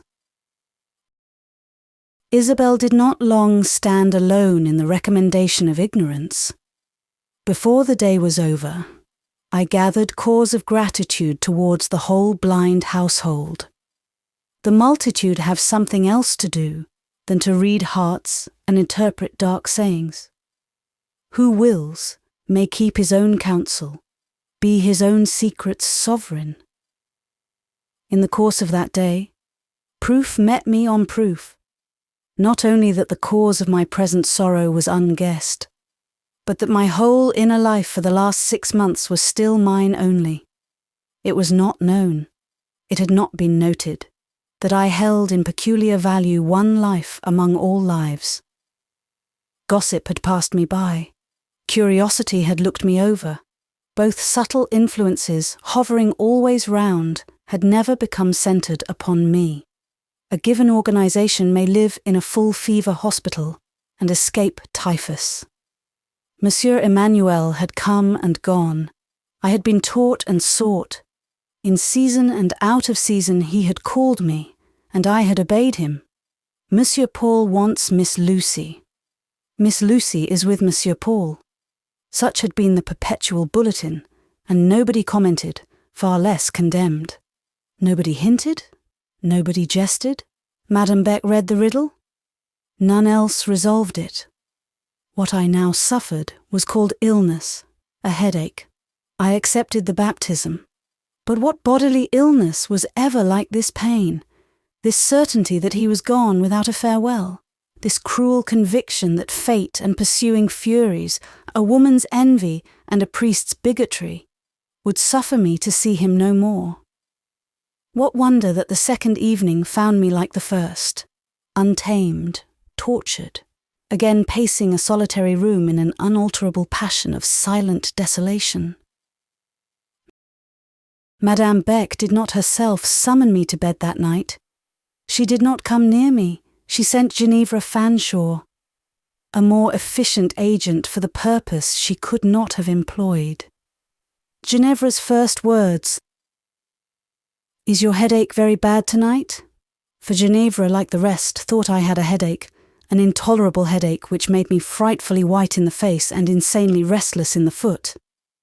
Her first words, I say, inspired the impulse to flee anywhere, so that it were only out of reach.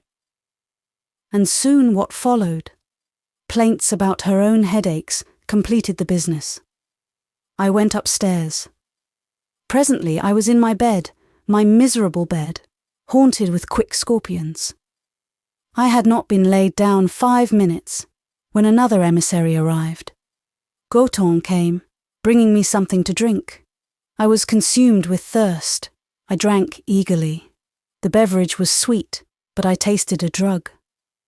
"Madam says it will make you sleep, darling," said Goton, as she received back the emptied cup. Ah, the sedative had been administered. In fact, they had given me a strong opiate. I was to be held quiet for 1 night. The household came to bed, the night-light was lit, the dormitory hushed. Sleep soon reigned over those pillows, sleep won an easy supremacy, contented sovereign over heads and hearts which did not ache. He passed by the unquiet. The drug wrought. I know not whether Madame had overcharged or undercharged the dose. Its result was not that she intended. Instead of stupor came excitement. I became alive to new thought, to reverie peculiar in colouring. A gathering call ran among the faculties, their bugles sang, their trumpets rang an untimely summons. Imagination was roused from her rest, and she came forth impetuous and venturous. With scorn she looked on matter, her mate. "Rise," she said. "Sluggard, this night I will have my will, nor shalt thou prevail." "Look forth and view the night," was her cry. And when I lifted the heavy blind from the casement close at hand, with her own royal gesture she showed me a moon supreme, in an element deep and splendid. To my gasping senses she made the glimmering gloom, the narrow limits, the oppressive heat of the dormitory, intolerable. She lured me to leave this den and follow her forth into dew, coolness, and glory. She brought upon me a strange vision of Villette at midnight. Especially she showed the park, the summer park, with its long alleys all silent, lone and safe. Among these lay a huge stone basin. That basin I knew, and beside which I had often stood, deep set in the tree shadows, brimming with cool water, clear, with a green, leafy, rushy bed. What of all this? The park gates were shut up, locked, sentinelled. The place could not be entered. Could it not? A point worth considering, and while revolving it, I mechanically dressed, utterly incapable of sleeping or lying still, excited from head to foot. What could I do better than dress? The gates were locked, soldiers set before them. Was there, then, no admission to the park? The other day, in walking past, I had seen, without then attending to the circumstance, a gap in the paling, one stake broken down. I now saw this gap again in recollection, saw it very plainly. The narrow, irregular aperture visible between the stems of the lindens, planted orderly as a colonnade. A man could not have made his way through that aperture, nor could a stout woman, perhaps not Madame Beck, but I thought I might. I fancied I should like to try, and once within, at this hour the whole park would be mine, the moonlight, midnight park. How soundly the dormitory slept! What deep slumbers, what quiet breathing! How very still the whole large house! What was the time? I felt restless to know. There stood a clock in the class below. What hindered me from venturing down to consult it? By such a moon, its large white face and jet-black figures must be vividly distinct. As for hindrance to this step, there offered not so much as a creaking hinge or a clicking latch. On these hot July nights, close air could not be tolerated, and the chamber door stood wide open. Will the dormitory planks sustain my tread untraitorous? Yes. I know wherever a board is loose, and will avoid it. The oak staircase creaks somewhat as I descend, but not much. I am in the car. The great class doors are closed shut. They are bolted. On the other hand, the entrance to the corridor stands open. The classes seem to my thought great dreary jails, buried far back beyond thoroughfares, and for me filled with spectral and intolerable memories, laid miserable amongst their straw and their manacles. The corridor offers a cheerful vista, leading to the high vestibule which opens direct upon the street. Hush. The clock strikes. Ghostly deep as is the stillness of this convent, it is only 11. While my ear follows to silence the hum of the last stroke, I catch faintly from the built-out capital a sound like bells or like a band, a sound where sweetness, where victory, where mourning blend. Oh, to approach this music nearer, to listen to it alone by the rushy basin. Let me go, oh, let me go. What hinders, what does not aid freedom? There in the corridor hangs my garden costume, my large hat, my shawl. There is no lock on the huge heavy porte-cochere. There is no key to seek. It fastens with a sort of spring bolt, not to be opened from the outside, but which from within may be noiselessly withdrawn. Can I manage it? It yields to my hand, yields with propitious facility. I wonder as that portal seems almost spontaneously to unclose. I wonder as I cross the threshold and step on the paved street. Wonder at the strange ease with which this prison has been forced. It seems as if I had been pioneered invisibly, as if some dissolving force had gone before me. For myself, I have scarce made an effort. Quiet Rue Fossette. I find on this pavement that wanderer-wooing summer night of which I mused. I see its moon over me. I feel its dew in the air. But here I cannot stay. I am still too near old haunts, so close under the dungeon I can hear the prisoners moan. This solemn peace is not what I seek. It is not what I can bear. To me the face of that sky bears the aspect of a world's death. The park also will be calm. I know a mortal serenity prevails everywhere. Yet let me seek the park. I took a route well known, and went up towards the palatial and royal Haute-Ville. Thence the music I had heard certainly floated. It was hushed now, but it might reawaken. I went on. Neither band nor bell music came to meet me. Another sound replaced it, a sound like a strong tide, a great flow, deepening as I proceeded. Light broke, movement gathered, chimes pealed. To what was I coming? Entering on the level of a grand place, I found myself, with the suddenness of magic, plunged amidst a gay, living, joyous crowd. Villette is one blaze, one broad illumination. The whole world seems abroad. Moonlight and heaven are banished. The town, by her own flambeau, beholds her own splendour. Gay dresses, grand equipages, fine horses and gallant riders throng the bright streets. I see even scores of masks. It is a strange scene, stranger than dreams. But where is the park? I ought to be near it. In the midst of this glare, the park must be shadowy and calm. There, at least, are neither torches, lamps, nor crowd. I was asking this question when an open carriage passed me, filled with known faces.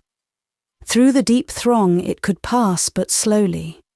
The spirited horses fretted in their curbed ardour. I saw the occupants of that carriage well. Me they could not see, or at least not know, folded close in my large shawl, screened with my straw hat. In that motley crowd no dress was noticeably strange. I saw the Count de Bassompierre. I saw my godmother, handsomely apparelled, comely and cheerful. I saw too Paulina Mary, compassed with the triple halo of her beauty, her youth and her happiness. In looking on her countenance of joy and eyes of festal light, one scarce remembered to note the gala elegance of what she wore. I know only that the drapery floating about her was all white and light and bridal. Seated opposite to her I saw Graham Bretton. It was in looking up at him her aspect had caught its lustre. The light repeated in her eyes beamed first out of his. It gave me strange pleasure to follow these friends viewlessly, and I did follow them, as I thought, to the park. I watched them alight. Carriages were inadmissible, amidst new and unanticipated splendours. Lo, the iron gateway, between the stone columns, was spanned by a flaming arch built of massed stars, and following them cautiously beneath that arch, where were they and where was I? In a land of enchantment, a garden most gorgeous, a plain sprinkled with coloured meteors, a forest with sparks of purple and ruby and golden fire gemming the foliage, a region, not of trees and shadow, but of strangest architectural wealth, of altar and of temple, of pyramid, obelisk and sphinx. Incredible to say, the wonders and the symbols of Egypt teemed throughout the park of Villette. No matter that in 5 minutes the secret was mine, the key of the mystery picked up and its illusion unveiled, no matter that I quickly recognised the material of these solemn fragments, the timber, the paint and the pasteboard. These inevitable discoveries failed to quite destroy the charm or undermine the marvel of that night. No matter that I now seized the explanation of the whole great Fête, a fate of which the conventual Rue Fossette had not tasted, though it had opened at dawn that morning, and was still in full vigour near midnight. In past days there had been, said history, an awful crisis in the fate of La Basse-Cour, involving I know not what peril to the rights and liberties of her gallant citizens. Rumours of wars there had been, if not wars themselves, a kind of struggling in the streets, a bustle, a running to and fro, some rearing of barricades, some burgher rioting, some calling out of troops, much interchange of brickbats, and even a little of shot. Tradition held that patriots had fallen. In the old Basse-Ville was shown an enclosure, solemnly built in and set apart, holding, it was said, the sacred bones of martyrs.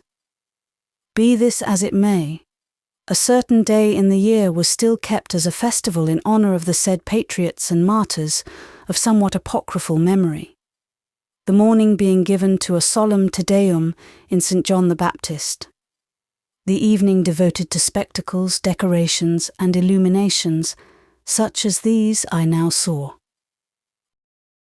While looking up at the image of a white ibis fixed on a column, while fathoming the deep, torch-lit perspective of an avenue, at the close of which was couched a sphinx, I lost sight of the party which from the middle of the great square I had followed, or rather, they vanished like a group of apparitions. On this whole scene was impressed a dream-like character. Every shape was wavering, every movement floating, every voice echo-like, half mocking, half uncertain. Paulina and her friends being gone, I scarce could avouch that I had really seen them, nor did I miss them as guides through the chaos, far less regret them as protectors amidst the night. That festal night would have been safe for a very child. Half the peasantry had come in from the outlying environs of Villette, and the decent burghers were all abroad and around, dressed in their best. My straw hat passed amidst cap and jacket, short petticoat and long calico mantle, without perhaps attracting a glance. I only took the precaution to bind down the broad leaf gypsy-wise with a supplementary ribbon, and then I felt safe, as if masked. Safe I passed down the avenues, safe I mixed with the crowd where it was deepest. To be still was not in my power, nor quietly to observe.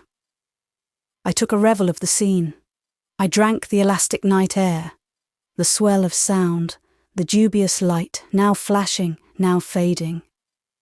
As to happiness or hope, they and I had shaken hands, but just now I scorned despair. My vague aim as I went was to find the stone basin with its clear depth and green lining. Of that coolness and verdure, I thought, with the passionate thirst of unconscious fever. Amidst the glare and hurry and throng and noise, I still secretly and chiefly longed to come on that circular mirror of crystal and surprise the moon glassing therein her pearly front. I knew my route, yet it seemed as if I was hindered from pursuing it direct. Now a sight, and now a sound, called me aside, luring me down this alley and down that. Already I saw the thick planted trees which framed this tremulous and rippled glass, when, quiring out of a glade to the right, broke such a sound as I thought might be heard if heaven were to open, such a sound perhaps as was heard above the plain of Bethlehem on the night of glad tidings. The song, the sweet music, rose afar, but rushing swiftly on fast-strengthening pinions, there swept through these shades so full a storm of harmonies that, had no tree been near against which to lean, I think I must have dropped. Voices were there, it seemed to me, unnumbered, instruments varied and countless, bugle, horn, and trumpet I knew. The effect was as a sea breaking into song with all its waves. The swaying tide swept this way, and then it fell back, and I followed its retreat. It led me towards a Byzantine building, a sort of kiosk near the park's centre. Round about stood crowded thousands, gathered to a grand concert in the open air. What I had heard was, I think, a wild Jager chorus. The night, the space, the scene, and my own mood had but enhanced the sounds and their impression. Here were assembled ladies, looking by this light most beautiful. Some of their dresses were gauzy, and some had the sheen of satin. The flowers and the blonde trembled, and the veils waved about their decorated bonnets, as that host-like chorus, with its greatly gathering sound, sundered the air above them. Most of these ladies occupied the little light park chairs, and behind and beside them stood guardian gentlemen. The outer ranks of the crowd were made up of citizens, plebeians, and police. In this outer rank I took my place. I rather liked to find myself the silent, unknown, consequently unaccosted neighbour of the short petticoat and the sabot, and only the distant gazer at the silk robe, the velvet mantle, and the plumed chapeau. Amidst so much life and joy, too, it suited me to be alone, quite alone. Having neither wish nor power to force my way through a mass so close-packed, my station was on the farthest confines, where indeed I might hear, but could see little. "Mademoiselle is not well placed," said a voice at my elbow. Who dared accost me, a being in a mood so little social? I turned, rather to repel than to reply. I saw a man, a burgher, an entire stranger, as I deemed him for one moment, but the next recognised in him a certain tradesman, a bookseller, whose shop furnished the Rue Fossette with its books and stationery. A man notorious in our pensionnat, for the excessive brittleness of his temper, and frequent snappishness of his manner, even to us, his principal customers, but whom, for my solitary self, I had ever been disposed to like, and had always found civil, sometimes kind. Once, in aiding me about some troublesome little exchange of foreign money, he had done me a service. He was an intelligent man. Under his asperity, he was a good-hearted man. The thought had sometimes crossed me that a part of his nature bore affinity to a part of Monsieur Emmanuel's, whom he knew well, and whom I had often seen sitting on Miret's counter, turning over the current month's publications. And it was in this affinity I read the explanation of that conciliatory feeling with which I instinctively regarded him. Strange to say, this man knew me under my straw hat and closely folded shawl, and though I deprecated the effort, he insisted on making a way for me through the crowd and finding me a better situation. He carried his disinterested civility further, and, from some quarter, procured me a chair. Once and again, I have found that the most cross-grained are by no means the worst of mankind, nor the humblest in station, the least polished in feeling. This man, in his courtesy, seemed to find nothing strange in my being here alone, only a reason for extending to me, as far as he could, a retiring yet efficient attention. Having secured me a place and a seat, he withdrew without asking a question, without obtruding a remark, without adding a superfluous word. No wonder that Professor Emmanuel liked to take his cigar and his lounge, and to read his feuilleton in Monsieur Miret's shop. The two must have suited. I had not been seated 5 minutes ere I became aware that chance and my worthy burgher friend had brought me once more within view of a familiar and domestic group. Right before me sat the Brettons and de Bassompierre. Within reach of my hand, had I chosen to extend it, sat a figure like a fairy queen, whose array lilies and their leaves seemed to have suggested, whatever was not spotless white, being forest green. My godmother, too, sat so near that had I leaned forward, my breath might have stirred the ribbon of her bonnet. They were too near. Having been just recognised by a comparative stranger, I felt uneasy at this close vicinage of intimate acquaintance.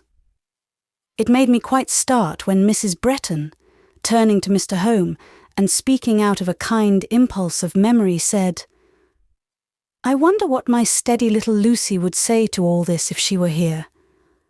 I wish we had brought her. She would have enjoyed it much." So she would, in her grave, sensible fashion. "It is a pity, but we had asked her," rejoined the kind gentleman, and added, "I like to see her so quietly pleased, so little moved, yet so content. Dear were they both to me, dear are they to this day in their remembered benevolence." Little knew they the rack of pain which had driven Lucy almost into fever, and brought her out guideless and reckless, urged and drugged to the brink of frenzy. I had half a mind to bend over the elders' shoulders and answer their goodness with the thanks of my eyes. Monsieur de Bassompierre did not well know me, but I knew him, and honoured and admired his nature, with all its plain sincerity, its warm affection and unconscious enthusiasm. Possibly I might have spoken, but just then Graham turned. He turned with one of his stately firm movements, so different from those of a sharp-tempered undersized man. There was behind him a throng, 100 ranks deep. There were thousands to meet his eye and divide its scrutiny. Why then did he concentrate all on me, oppressing me with the whole force of that full, blue, steadfast orb? Why, if he would look, did not one glance satisfy him? Why did he turn on his chair, rest his elbow on its back, and study me leisurely? He could not see my face. I held it down. Surely he could not recognise me. I stooped, I turned. I would not be known. He rose by some means he contrived to approach. In 2 minutes he would have had my secret. My identity would have been grasped between his, never tyrannous but always powerful hands. There was but one way to evade or to check him. I implied, by a sort of supplicatory gesture, that it was my prayer to be let alone. After that, had he persisted, he would perhaps have seen the spectacle of Lucy incensed. Not all that was grand or good or kind in him, and Lucy felt the full amount, should have kept her quite tame, or absolutely inoffensive and shadow-like. He looked, but he desisted. He shook his handsome head, but he was mute. He resumed his seat, nor did he again turn or disturb me by a glance, except indeed for one single instant, when a look, rather solicitous than curious, stole my way, speaking what somehow stilled my heart like the south wind quieting the earth. Graham's thoughts of me were not entirely those of a frozen indifference after all. I believe in that goodly mansion. His heart, he kept one little place under the skylights where Lucy might have entertainment, if she chose to call. It was not so handsome as the chambers where he lodged his male friends. It was not like the hall where he accommodated his philanthropy, or the library where he treasured his science. Still less did it resemble the pavilion where his marriage feast was splendidly spread. Yet, gradually, by long and equal kindness, he proved to me that he kept one little closet, over the door of which was written Lucy's room. I kept a place for him too, a place of which I never took the measure, either by rule or compass. I think it was like the tent of Peri-Banu. All my life long I carried it folded in the hollow of my hand, yet, released from that hold and constriction, I know not, but its innate capacity for expanse might have magnified it into a tabernacle for a host. Forbearing as he was tonight, I could not stay in this proximity. This dangerous place and seat must be given up. I watched my opportunity, rose, and stole away. He might think, he might even believe that Lucy was contained within that shawl and sheltered under that hat. He never could be certain, for he did not see my face. Surely the spirit of restlessness was by this time appeased. Had I not had enough of adventure? Did I not begin to flag, quail, and wish for safety under a roof? Not so. I still loathed my bed in the school dormitory more than words can express. I clung to whatever could distract thought. Somehow, I felt too that the night's drama was but begun, that the prologue was scarce spoken. Throughout this woody and turfy theatre reigned a shadow of mystery. Actors and incidents unlooked for waited behind the scenes. I thought so foreboding told me as much. Straying at random, obeying the push of every chance elbow, I was brought to a quarter where trees planted in clusters, or towering singly, broke up somewhat the dense packing of the crowd, and gave it a more scattered character. These confines were far from the music, and somewhat aloof even from the lamps, but there was sound enough to soothe, and with that full high moon, lamps were scarce needed. Here had chiefly settled family groups, burgher parents. Some of them, late as was the hour, actually surrounded by their children, with whom it had not been thought advisable to venture into the closer throng. 3 fine tall trees growing close, almost twined stem within stem, lifted a thick canopy of shade above a green knoll, crowned with a seat which might have held several, yet it seemed abandoned to one. The remaining members of the fortunate party, in possession of this site, standing dutifully round. Yet, amongst this reverend circle was a lady, holding by the hand a little girl. When I caught sight of this little girl, she was twisting herself round on her heel, swinging from her conductress's hand, flinging herself from side to side with wanton and fantastic gyrations. These perverse movements arrested my attention. They struck me as of a character fearfully familiar. On close inspection, no less so appeared the child's equipment. The lilac silk pelisse, the small swansdown boa, the white bonnet, the whole holiday toilette, in short, was the gala garb of a cherub, but too well known, of that tadpole, Désirée Beck. And Désirée Beck it was, she, or an imp in her likeness. I might have taken this discovery as a thunderclap, but such hyperbole would have been premature. Discovery was destined to rise more than 1 degree, ere it reached its climax. On whose hand could the amiable Désirée swing thus selfishly? Whose glove could she tear thus recklessly? Whose arm thus strain with impunity? Or on the borders of whose dress thus turn and trample insolently, if not the hand, glove, arm, and robe of her lady mother? And there, in an Indian shawl and a pale green crape bonnet, there, fresh, portly, blithe and pleasant, there stood Madame Beck. Curious. I had certainly deemed Madame in her bed, and Désirée in her crib, at this blessed minute, sleeping both of them, the sleep of the just, within the sacred walls, amidst the profound seclusion of the Rue Fossette. Most certainly also, they did not picture Miss Lucy otherwise engaged. And here, we all three were taking our ébats in the Fête blazing park at midnight. The fact was, Madame was only acting according to her quite justifiable wont. I remembered now I had heard it said among the teachers, though without at the time particularly noticing the gossip, that often, when we thought Madame in her chamber, sleeping, she was gone, full dressed, to take her pleasure at operas, or plays, or balls. Madame had no sort of taste for a monastic life, and took care, largely though discreetly, to season her existence with a relish of the world.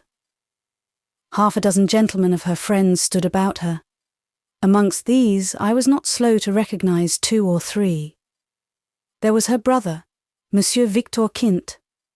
There was another person, moustached and with long hair, a calm, taciturn man, but whose traits bore a stamp and a semblance I could not mark unmoved. Amidst reserve and phlegm, amidst contrasts of character and of countenance, something there still was which recalled a face, mobile, fervent, feeling, a face changeable, now clouded and now alight, a face from my world taken away, for my eyes lost, but where my best spring hours of life had alternated in shadow and in glow. That face, where I had often seen movements so near the signs of genius, that why there did not shine fully out the undoubted fire, the thing, the spirit, and the secret itself, I could never tell. Yes, this Joseph Emmanuel, this man of peace, reminded me of his ardent brother.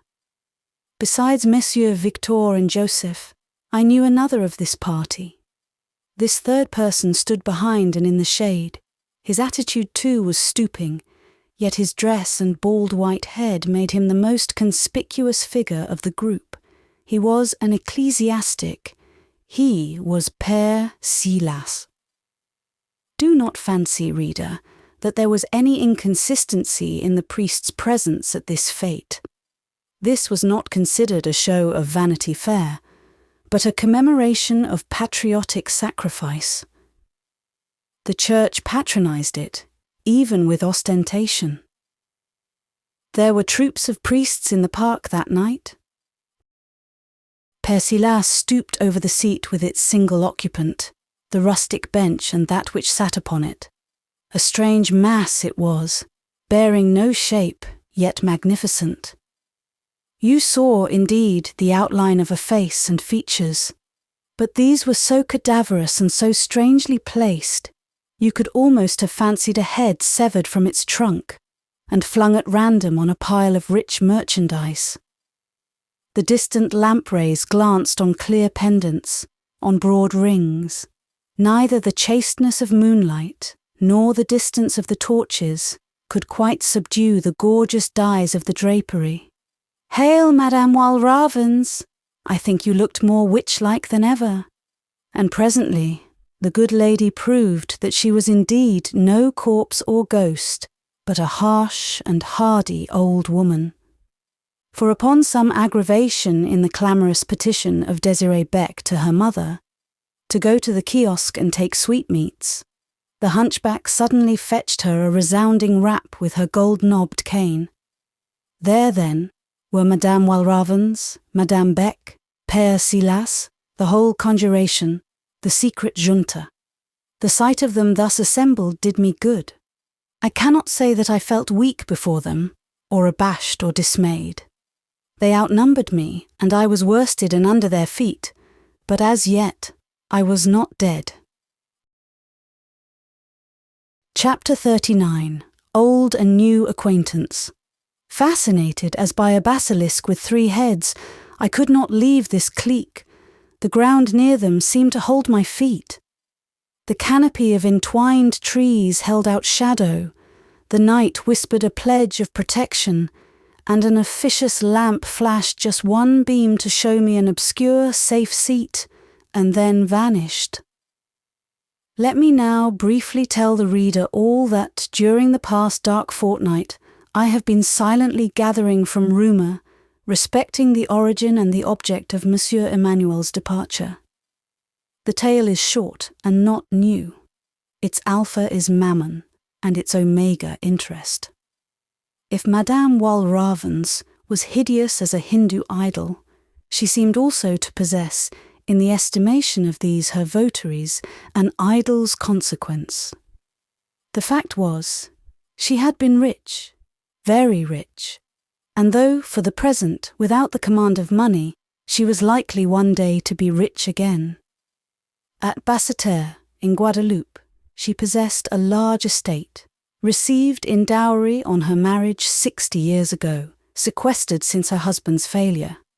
But now, it was supposed, cleared of claim, and, if duly looked after by a competent agent of integrity, considered capable of being made, in a few years, largely productive.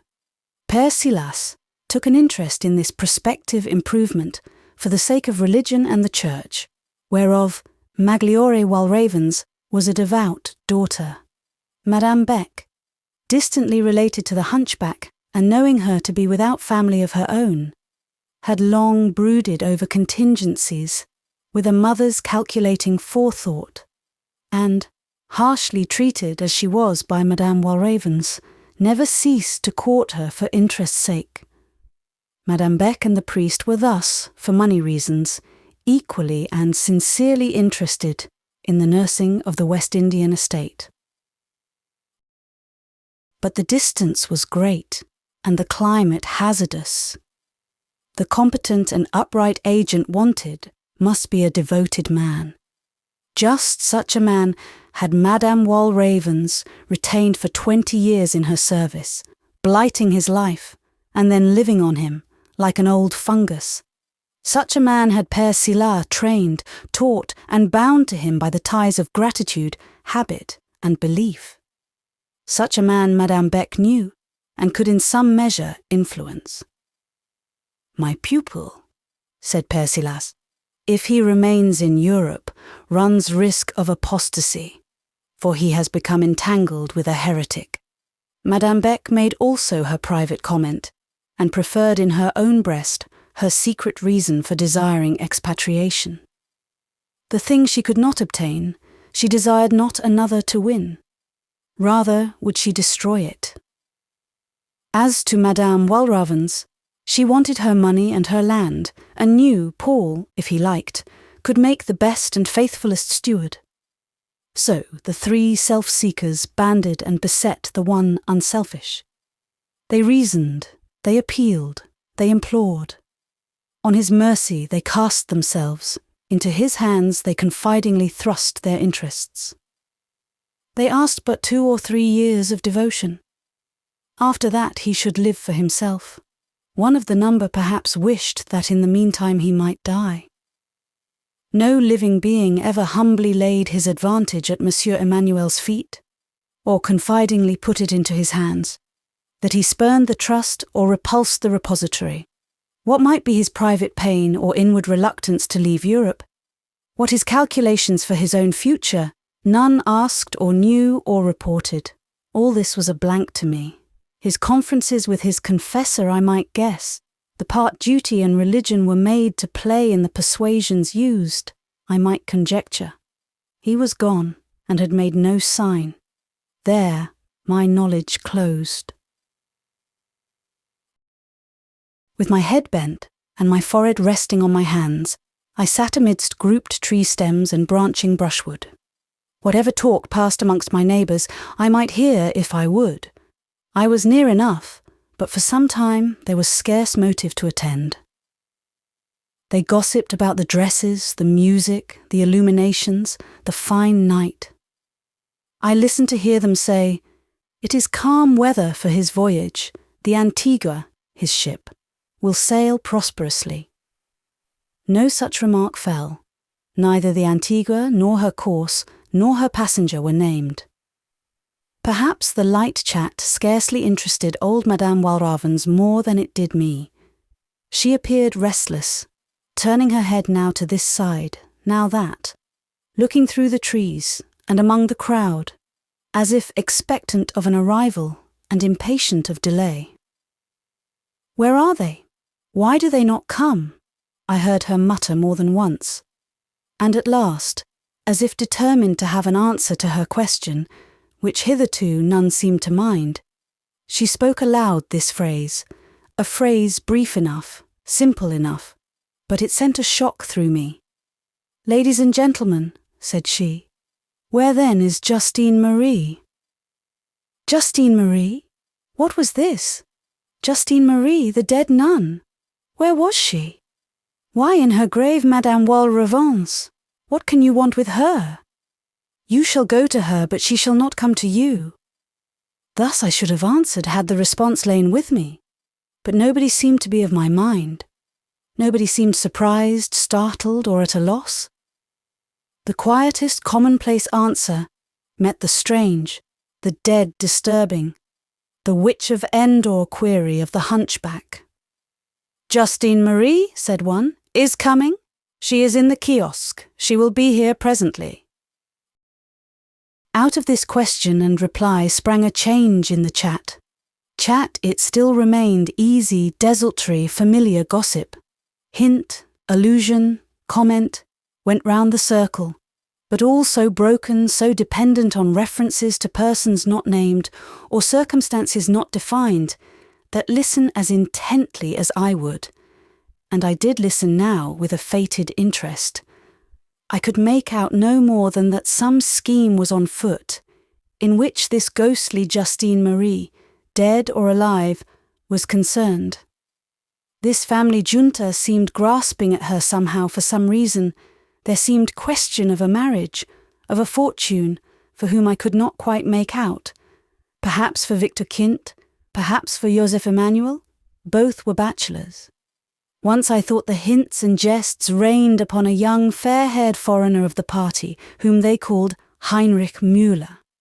Amidst all the badinage, Madame Walravens still obtruded from time to time, hoarse, cross-grained speeches, her impatience being diverted only by an implacable surveillance of Désirée, who could not stir, but the old woman menaced her with her staff. "Here she is," suddenly cried one of the gentlemen. "Here comes Justine Marie." This moment was for me peculiar. I called up to memory the pictured nun on the panel. Present to my mind was the sad love story.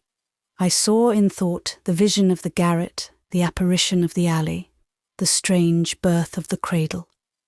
I underwent a presentiment of discovery, a strong conviction of coming disclosure.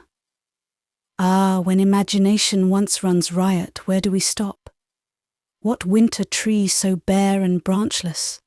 What wayside hedge-munching animal so humble that fancy, a passing cloud and a struggling moonbeam, will not clothe it in spirituality, and make of it a phantom. With solemn force pressed on my heart, the expectation of mystery breaking up. Hitherto I had seen this spectre only through a glass, darkly. Now was I to behold it face to face. I leaned forward, I looked. "She comes," cried Joseph Emmanuel. The circle opened as if opening to admit a new and welcome member. At this instant, a torch chanced to be carried past. Its blaze aided the pale moon in doing justice to the crisis, in lighting to perfection the denouement pressing on.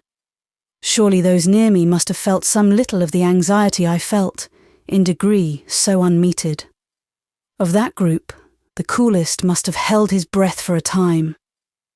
As for me, my life stood still. It is over. The moment and the nun have come. The crisis and the revelation have passed by. The flambeau glares still within a yard, held up in a park keeper's hand. Its long, eager tongue of flame almost licks the figure of the expected. There, where she stands full in my sight. What is she like? What does she wear? How does she look? Who is she? There are many masks in the park tonight, and as the hour wears late, so strange a feeling of revelry and mystery begins to spread abroad, that scarce would you discredit me, reader, were I to say that she is like the nun of the attic, that she wears black skirts and white headclothes, that she looks the resurrection of the flesh, and that she is a risen ghost. All falsities, all figments, we will not deal in this gear. Let us be honest, and cut as heretofore from the homely web of truth. Homely, though, is an ill-chosen word. What I see is not precisely homely. A girl of Villette stands there, a girl fresh from her pensionnat. She is very comely, with the beauty indigenous to this country. She looks well-nourished, fair, and fat of flesh. Her cheeks are round, her eyes good, her hair is abundant. She is handsomely dressed. She is not alone. Her escort consists of 3 persons, 2 being elderly. These she addresses as my uncle and my aunt. She laughs, she chats. Good-humoured, buxom and blooming, she looks at all points the bourgeoise belle. So much for Justine Marie. So much for ghosts and mystery. Not that this last was solved. This girl certainly is not my nun. What I saw in the garret and garden must have been taller by a span. We have looked at the city belle. We have cursorily glanced at the respectable old uncle and aunt. Have we a stray glance to give to the 3rd member of this company? Can we spare him a moment's notice? We ought to distinguish him so far, reader. He has claims on us. We do not now meet him for the first time. I clasped my hands very hard, and I drew my breath very deep. I held in the cry, I devoured the ejaculation, I forbade the start, I spoke, and I stirred no more than a stone. But I knew what I looked on. Through the dimness left in my eyes by many nights' weeping, I knew him. They said he was to sail by the Antigua. Madame Beck said so. She lied, or she had uttered what was once truth, and failed to contradict it when it became false. The Antigua was gone, and there stood Paul Emmanuel. Was I glad? A huge load left me.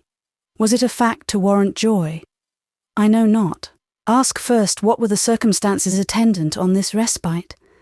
How far did this delay concern me? Were there not those whom it might touch more nearly? After all, who may this young girl, this Justine Marie, be? Not a stranger, reader. She is known to me by sight. She visits at the Rue Fossette. She is often of Madame Beck's Sunday parties. She is a relation of both the Becks and Walravens. She derives her baptismal name from the sainted nun who would have been her aunt had she lived. Her patronymic is Sauveur. She is an heiress and an orphan, and Monsieur Emmanuel is her guardian. Some say her godfather. The family junta wish this heiress to be married to one of their band. Which is it? Vital question. Which is it? I I felt very glad now that the drug administered in the sweet draught had filled me with a possession which made bed and chamber intolerable. I always, through my whole life, liked to penetrate to the real truth. I like seeking the goddess in her temple and handling the veil and daring the dread glance. O Titaness among deities, the covered outline of thine aspect sickens often through its uncertainty. But define to us one trait, show us one lineament, clear in awful sincerity. We may gasp in untold terror, but with that gasp we drink in a breath of thy divinity. Our heart shakes, and its currents sway like rivers lifted by earthquake, but we have swallowed strength. To see and know the worst is to take from fear her main advantage. The Walraven's party, augmented in numbers, now became very gay. The gentlemen fetched refreshments from the kiosk. All sat down on the turf under the trees. They drank healths and sentiments. They laughed, they jested. Monsieur Emmanuel underwent some raillery, half good-humoured, half, I thought, malicious, especially on Madame Beck's part. I soon gathered that his voyage had been temporarily deferred of his own will, without the concurrence, even against the advice, of his friends. He had let the Antigua go, and had taken his berth in the Paul et Virginie, appointed to sail a fortnight later. It was his reason for this resolve which they teased him to assign, and which he would only vaguely indicate as the settlement of a little piece of business which he had set his heart upon. What was this business? Nobody knew. Yes, there was one who seemed partly, at least, in his confidence. A meaning look passed between him and Justine Marie. La petite va m'aider, n'est-ce pas? Said he. The answer was prompt enough, God knows. Mais oui, je vous aiderai de tout mon cœur. Vous ferez de moi tout ce que vous voudrez, mon parrain. And this dear parrain took her hand and lifted it to his grateful lips, upon which demonstration I saw the light-complexioned young Teuton, Heinrich Muchler, grow restless, as if he did not like it. He even grumbled a few words, whereat Monsieur Emmanuel actually laughed in his face, and with the ruthless triumph of the assured conqueror, he drew his ward nearer to him. Monsieur Emmanuel was indeed very joyous that night. He seemed not one whit subdued by the change of scene and action impending. He was the true life of the party, a little despotic perhaps, determined to be chief in mirth as well as in labour, yet from moment to moment proving indisputably his right of leadership. His was the wittiest word, the pleasantest anecdote, the frankest laugh. Restlessly active, after his manner, he multiplied himself to wait on all. But oh, I saw which was his favourite. I saw at whose feet he lay on the turf. I saw whom he folded carefully from the night air, whom he tended, watched, and cherished as the apple of his eye. Still hint and raillery flew thick, and still I gathered that while Monsieur Paul should be absent, working for others, these others, not quite ungrateful, would guard for him the treasure he left in Europe. Let him bring them an Indian fortune. They would give him in return a young bride and a rich inheritance. As for the saintly consecration, the vow of constancy, that was forgotten. The blooming and charming present prevailed over the past, and at length his nun was indeed buried. Thus it must be. The revelation was indeed come. Presentiment had not been mistaken in her impulse. There is a kind of presentiment which never is mistaken. It was I who had for a moment miscalculated, not seeing the true bearing of the oracle. I had thought she muttered of vision, when, in truth, her prediction touched reality. I might have paused longer upon what I saw. I might have deliberated before I drew inferences. Some, perhaps, would have held the premises doubtful, the proofs insufficient. Some slow skeptics would have incredulously examined before they conclusively accepted the project of a marriage between a poor and unselfish man of 40 and his wealthy ward of 18. But far from me such shifts and palliatives, far from me such temporary evasion of the actual, such coward fleeing from the dread, the swift-footed, the all-overtaking fact, such feeble suspense of submission to her, the sole sovereign, such paltering and faltering resistance to the power whose errand is to march conquering and to conquer, such traitor defection from the truth. No. I hastened to accept the whole plan. I extended my grasp and took it all in. I gathered it to me with a sort of rage of haste, and folded it round me, as the soldier struck on the field folds his colours about his breast. I invoked conviction to nail upon me the certainty, abhorred while embraced, to fix it with the strongest spikes her strongest strokes could drive. And when the iron had entered well my soul, I stood up, as I thought, renovated.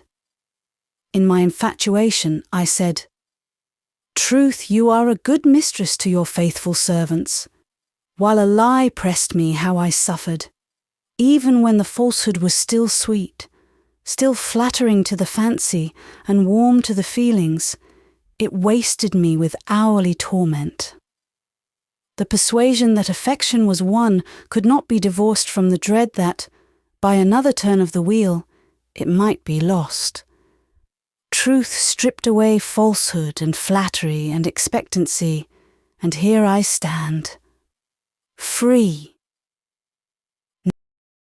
Nothing remained now but to take my freedom to my chamber, to carry it with me to my bed and see what I could make of it. The play was not yet, indeed, quite played out. I might have waited and watched longer that love scene under the trees, that sylvan courtship.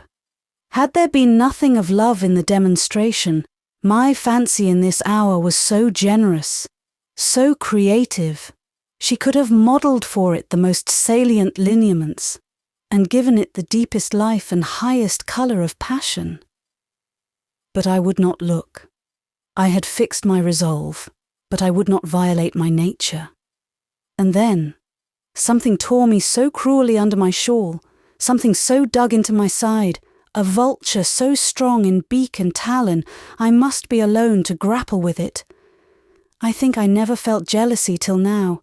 This was not like enduring the endearments of Dr. John and Paulina, against which while I sealed my eyes and my ears, while I withdrew thence my thoughts, my sense of harmony still acknowledged in it a charm. This was an outrage. The love born of beauty was not mine. I had nothing in common with it. I could not dare to meddle with it. But another love, venturing diffidently into life after long acquaintance, furnace tried by pain, stamped by constancy, consolidated by affection's pure and durable alloy, submitted by intellect to intellect's own tests, and finally wrought up by his own process to his own unflawed completeness. This love that laughed at passion, his fast frenzies and his hot and hurried extinction, in this love I had a vested interest, and whatever tended either to its culture or its destruction, I could not view impassibly. I turned from the group of trees and the merry company in its shade.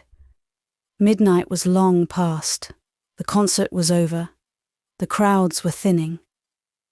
I followed the ebb, leaving the radiant park and well-lit Haute Ville, still well lit. This, it seems, was to be a nuit blanche in Villette. I sought the dim lower quarter. Dim, I should not say, for the beauty of moonlight, forgotten in the park, here once more flowed in upon perception. High she rode, and calm and stainlessly she shone. The music and the mirth of the fête, the fire and bright hues of those lamps had outdone and outshone her for an hour. But now again, her glory and her silence triumphed. The rival lamps were dying. She held her course like a white fate. Drum, trumpet, bugle had uttered their clangour and were forgotten. With pencil ray she wrote on heaven and on earth records for archives everlasting. She and those stars seemed to me at once the types and witnesses of truth all regnant. The night sky lit her reign. Like its slow wheeling progress advanced her victory, that onward movement which has been and is and will be, from eternity to eternity. These oil-twinkling streets are very still. I like them for their lowliness and peace.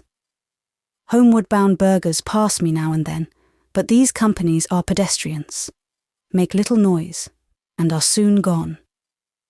So well do I love Villette under her present aspect. Not willingly would I re-enter under a roof, but that I am bent on pursuing my strange adventure to a successful close, and quietly regaining my bed in the great dormitory, before Madame Beck comes home. Only one street lies between me and the Rue Fossette. As I enter it for the first time, the sound of a carriage tears up the deep peace of this quarter. It comes this way, comes very fast. How loud sounds its rattle on the paved path.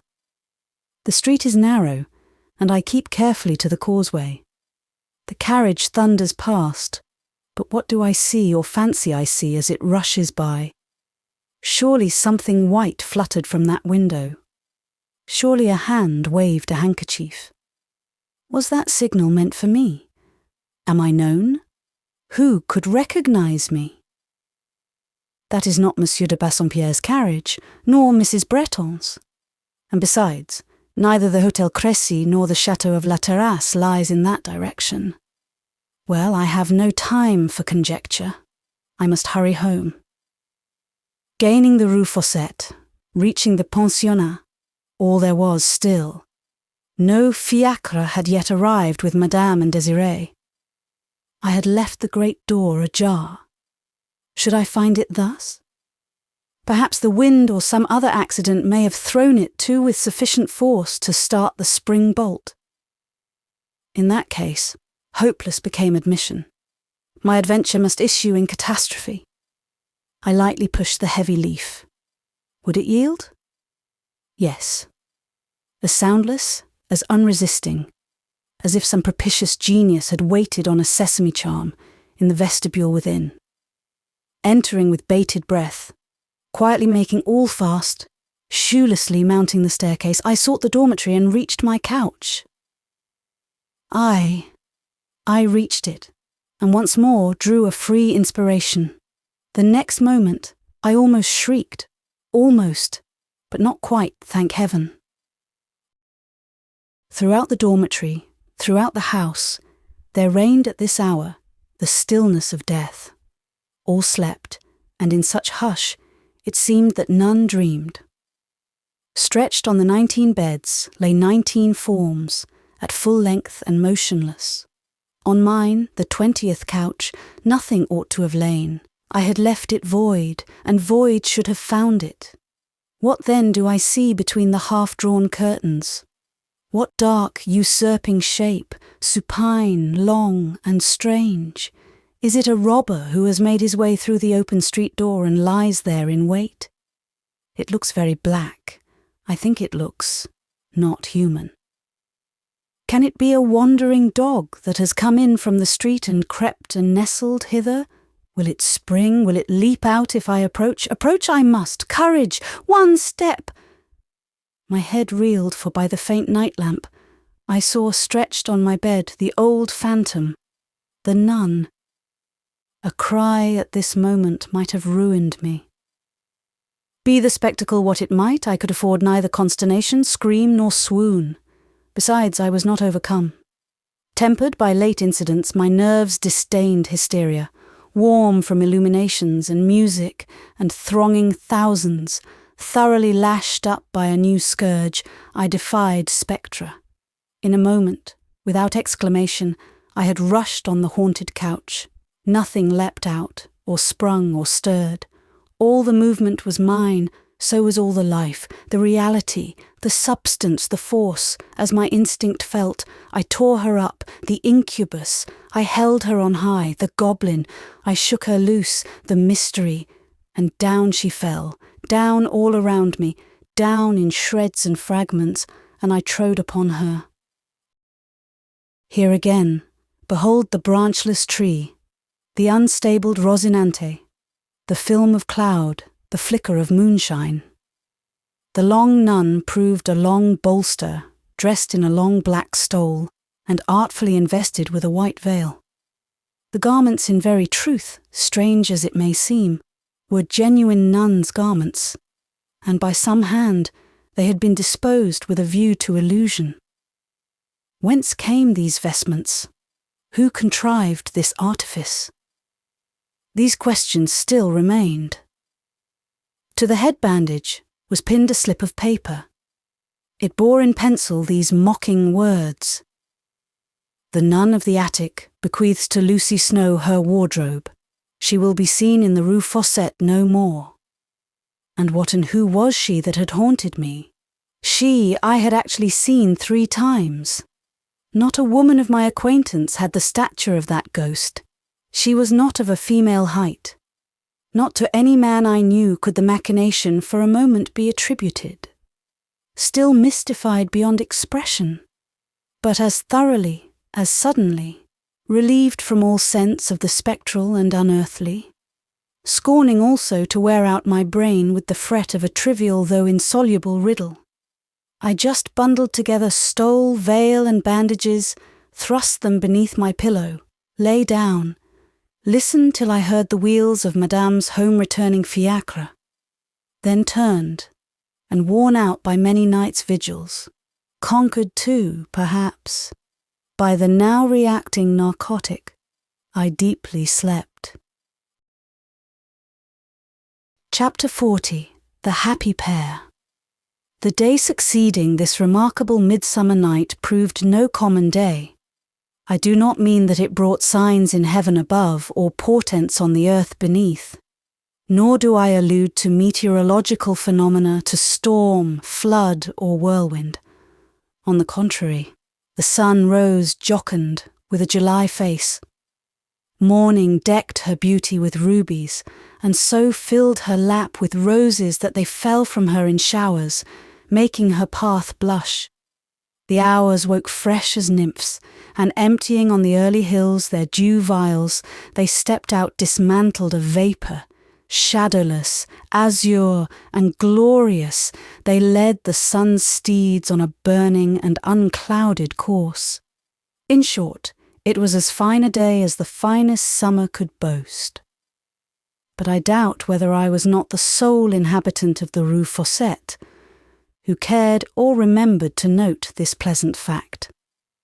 Another thought busied all other heads. A thought, indeed, which had its share in my meditations, but this master consideration, not possessing for me so entire a novelty, so overwhelming a suddenness, especially so dense a mystery as it offered to the majority of my co-speculators thereon, left me somewhat more open than the rest to any collateral observation or impression. Still, while walking in the garden, feeling the sunshine, and marking the blooming and growing plants, I pondered the same subject the whole house discussed. What subject? Merely this. When matins came to be said, there was a place vacant in the first rank of boarders. When breakfast was served, there remained a coffee cup unclaimed. When the housemaid made the beds, she found in one a bolster laid lengthwise, clad in a cap and nightgown. And when Ginevra Fanshaw's music mistress came early, as usual, to give the morning lesson, that accomplished and promising young person, her pupil, failed utterly to be forthcoming. High and low was Miss Fanshawe sought. Through length and breadth was the house ransacked. Vainly, not a trace, not an indication, not so much as a scrap of a billet rewarded the search. The nymph was vanished, engulfed in the past night like a shooting star swallowed up by darkness. Deep was the dismay of surveillante teachers, deeper the horror of the defaulting directress. Never had I seen Madame Beck so pale or so appalled. Here was a blow struck at her tender part, her weak side. Here was damage done to her interest. How, too, had the untoward event happened? By what outlet had the fugitive taken wing? Not a casement was found unfastened, not a pane of glass broken. All the doors were bolted secure. Never to this day has Madame Beck obtained satisfaction on this point, nor indeed has anybody else concerned, save and excepting one, Lucy Snowe, who could not forget how, to facilitate a certain enterprise, a certain great door had been drawn softly to its lintel, closed indeed, but neither bolted nor secure. The thundering carriage and pair encountered were now likewise recalled, as well as that puzzling signal, the waved handkerchief. From these premises, and one or two others, inaccessible to any but myself, I could draw but one inference. It was a case of elopement. Morally certain on this head, and seeing Madame Beck's profound embarrassment, I at last communicated my conviction.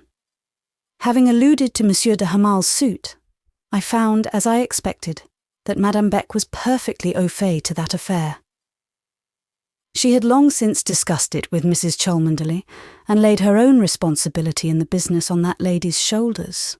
To Mrs. Cholmondeley and Monsieur de Bassompierre she now had recourse. We found that the Hôtel Crécy was already alive to what had happened. Ginevra had written to her cousin Paulina, vaguely signifying marital intentions. Communications had been received from the family of de Hamal. Monsieur de Bassompierre was on the track of the fugitives. He overtook them too late. In the course of the week, the post brought me a note. I may as well transcribe it. It contains explanation on more than one point. Dear old Tim, I am off, you see. Gone like a shot. Alfred and I intended to be married in this way almost from the first. We never meant to be spliced in the humdrum way of other people. Alfred has too much spirit for that, and so have I. Thank God. Do you know Alfred, who used to call you the dragon, has seen so much of you during the last few months that he begins to feel quite friendly towards you. He hopes you won't miss him now that he has gone. He begs to apologize for any little trouble he may have given you. He is afraid he rather inconvenienced you once when he came upon you in the attic, just as you were reading a letter seemingly of the most special interest. But he could not resist the temptation to give you a start. You appeared so wonderfully taken up with your correspondent. By contrast, he says you once frightened him by rushing in for a dress or a shawl or some other chiffon at the moment when he had struck a light and was going to take a quiet whiff of his cigar while waiting for me. Do you begin to comprehend by this time that Monsieur le Comte de Hamal was the nun of the attic, and that he came to see your humble servant? I will tell you how he managed it. You know he has the entrée of the Athénée, where 2 or 3 of his nephews, the sons of his eldest sister, Madame de Melcy, are students. You know the court of the Athénée is on the other side of the high wall, bounding your walk, the Allée défendue. Alfred can climb as well as he can dance or fence. His amusement was to make the escalade of our pensionnat by mounting first the wall. Then, by the aid of that high tree overspreading the Grande Berceau, and resting some of its boughs on the roof of the lower buildings of our premises, he managed to scale the first classe and the Grande Salle. One night, by the way, he fell out of this tree, tore down some of the branches, nearly broke his own neck, and after all, in running away, got a terrible fright, and was nearly caught by 2 people, Madame Beck and Monsieur Emmanuel, he thinks, walking in the alley. From the Grande Salle, the ascent is not difficult to the highest block of building, finishing in the great garret. The skylight, you know, is, day and night, left half open for air. By the skylight he entered. Nearly a year ago, I chanced to tell him our legend of the nun. That suggested his romantic idea of the spectral disguise, which I think you must allow he has very cleverly carried out. But for the nun's black gown and white veil, he would have been caught again and again, both by you and that tiger Jesuit, Monsieur Paul. He thinks you both capital ghost-seers and very brave. What I wonder at is rather your secretiveness than your courage. How could you endure the visitations of that long spectre, time after time, without crying out, telling everybody, and rousing the whole house and neighbourhood? Oh, and how did you like the nun as a bedfellow? I dressed her up. Didn't I do it well? Did you shriek when you saw her? I should have gone mad. But then you have such nerves. Real iron and bend leather. I believe you feel nothing. You haven't the same sensitiveness that a person of my constitution has. You seem to me insensible both to pain and fear and grief. You are a real old Diogenes. Well, dear grandmother, and are you not mightily angry at my moonlight flitting and run-away match? I assure you it is excellent fun, and I did it partly to spite that minx Paulina and that bear Dr. John, to show them that, with all their airs, I could get married as well as they. Monsieur de Bassompierre was at first in a strange fume with Alfred. He threatened a prosecution for détournement de mineur, and I know not what. He was so abominably in earnest that I found myself forced to do a little bit of the melodramatic, go down on my knees, sob, cry, drench 3 pocket handkerchiefs. Of course, mon oncle soon gave in. Indeed, where was the use of making a fuss? I am married, and that's all about it. He still says our marriage is not legal because I am not of age, forsooth, as if that made any difference. I am just as much married as if I were 100. However, we are to be married again, and I am to have a trousseau, and Mrs. Cholmondeley is going to superintend it, and there are some hopes that Monsieur de Bassompierre will give me a decent portion, which will be very convenient, as dear Alfred has nothing but his nobility, native and hereditary, and his pay. I only wish Uncle would do things unconditionally in a generous, gentlemanlike fashion. He is so disagreeable as to make the dowry depend on Alfred's giving his written promise that he will never touch cards or dice from the day it is paid down. They accuse my angel of a tendency to play. I don't know anything about that, but I do know he is a dear, adorable creature. I cannot sufficiently extol the genius with which de Hamal managed our flight.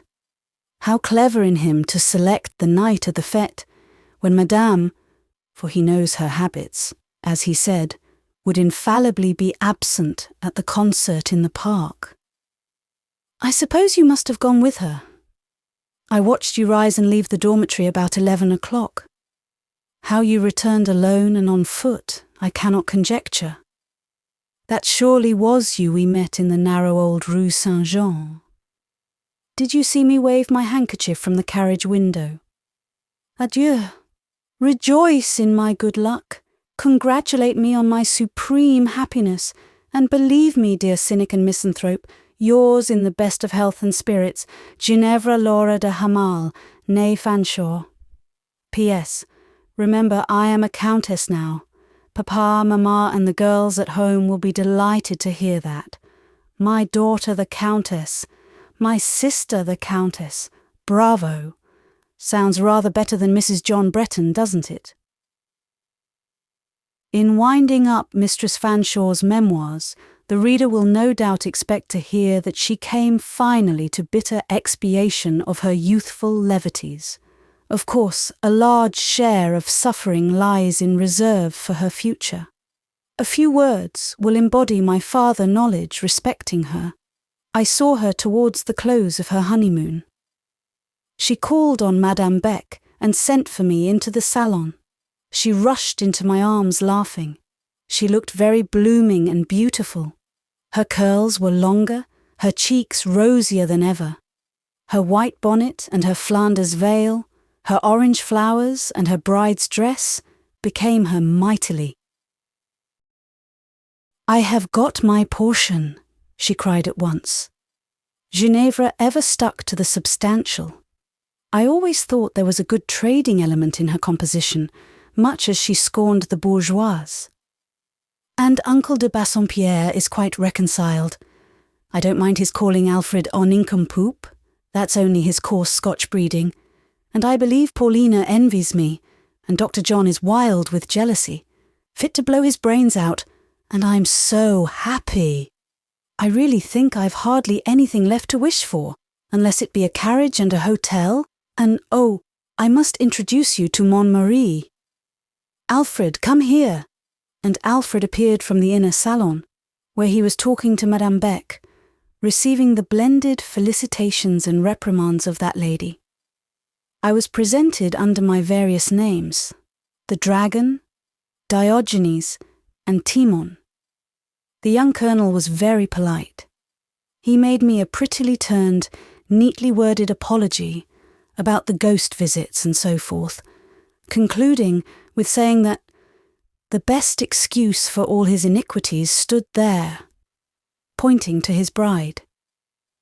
And then the bride sent him back to Madame Beck, and she took me to herself, and proceeded literally to suffocate me with her unrestrained spirits, her girlish, giddy, wild nonsense. She showed her ring exultingly. She called herself Madame la Comtesse de Hamal, and asked how it sounded a score of times. I said very little. I gave her only the crust and rind of my nature. No matter, she expected of me nothing better. She knew me too well to look for compliments. My dry jibes pleased her well enough, and the more impassible and prosaic my mien, the more merrily she laughed. Soon after his marriage, Monsieur de Hamal was persuaded to leave the army as the surest way of weaning him from certain unprofitable associates and habits. A post of attaché was procured for him, and he and his young wife went abroad. I thought she would forget me now, but she did not. For many years, she kept up a capricious, fitful sort of correspondence. During the first year or two, it was only of herself and Alfred she wrote. Then, Alfred faded in the background. Herself and a certain newcomer prevailed. One Alfred Fanshawe de Bassompierre de Hamal began to reign in his father's stead. There were great boastings about this personage, extravagant amplifications upon miracles of precocity, mixed with vehement objurgations against the phlegmatic incredulity with which I received them. I didn't know what it was to be a mother. Unfeeling thing that I was, the sensibilities of the maternal heart were Greek and Hebrew to me, and so on. In due course of nature, this young gentleman took his degrees in teething, measles, whooping cough. That was a terrible time for me. The mamma's letters became a perfect shout of affliction. Never woman was so put upon by calamity. Never human being stood in such need of sympathy. I was frightened at first, and wrote back pathetically. But I soon found out there was more cry than wool in the business, and relapsed into my natural, cruel insensibility. As to the youthful sufferer, he weathered each storm like a hero. 5 times was that youth in the state of near death, and 5 times did he miraculously revive. In the course of years there arose ominous murmurings against Alfred I. Monsieur de Bassompierre had to be appealed to, debts had to be paid, some of them of that dismal and dingy order called debts of honour. Ignoble plaints and difficulties became frequent. Under every cloud, no matter what its nature, Ginevra, as of old, called out lustily for sympathy and aid.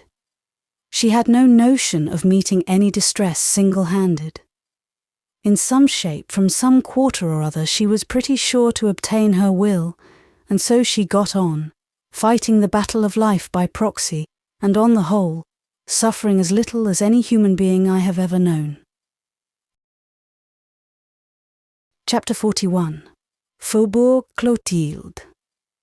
Must I, ere I close, render some account of that freedom and renovation which I won on the Fête night?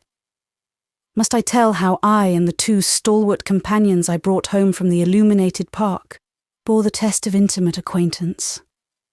I tried them the very next day.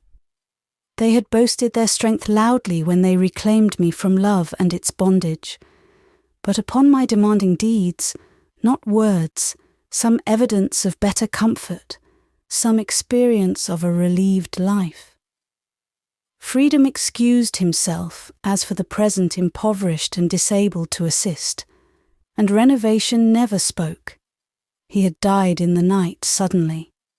I had nothing left for it then but to trust secretly that conjecture might have hurried me too fast and too far, to sustain the oppressive hour by reminders of the distorting and discolouring magic of jealousy. After a short and vain struggle, I found myself brought back captive to the old rack of suspense, tied down and strained anew. Shall I yet see him before he goes? Will he bear me in mind? Does he purpose to come? Will this day, will the next hour bring him? Or must I again essay that corroding pain of long attent, that rude agony of rupture at the close, that mute, mortal wrench, which, in at once uprooting hope and doubt, shakes life? While the hand that does the violence cannot be caressed to pity, because absence interposes her barrier. It was the feast of the Assumption, no school was held. The boarders and teachers, after attending Mass in the morning, were gone a long walk into the country to take their goûter or afternoon meal at some farmhouse. I did not go with them, for now but 2 days remained before the Paul et Virginie must sail, and I was clinging to my last chance, as the living waif of a wreck clings to his last raft or cable. There was some joiner's work to do in the first class, some bench or desk to repair. Holidays were often turned to account for the performance of these operations, which could not be executed when the rooms were filled with pupils. As I sat solitary, purposing to adjourn to the garden and leave the coast clear, but too listless to fulfil my own intent, I heard the workmen coming. Foreign artisans and servants do everything by couples. I believe it would take 2 Labascourienne carpenters to drive a nail. While tying on my bonnet, which had hitherto hung by its ribbons from my idle hand, I vaguely and momentarily wondered to hear the step of but one ouvrier. I noted, too, as captives in dungeons find sometimes dreary leisure to note the merest trifles, that this man wore shoes and not sabots. I concluded that it must be the master carpenter, coming to inspect before he sent his journeymen. I threw round me my scarf. He advanced, he opened the door, my back was towards it. I felt a little thrill, a curious sensation too quick and transient to be analysed. I turned. I stood in the supposed master artisan's presence. Looking towards the doorway, I saw it filled with a figure, and my eyes printed upon my brain the picture of Monsieur Paul. Hundreds of the prayers with which we weary heaven bring to the suppliant no fulfilment. Once haply in life, one golden gift falls prone in the lap, one boon full and bright, perfect from fruition's mint. Monsieur Emmanuel wore the dress in which he probably purposed to travel, a surtout guarded with velvet.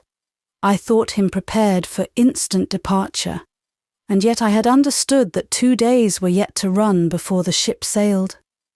He looked well and cheerful. He looked kind and benign.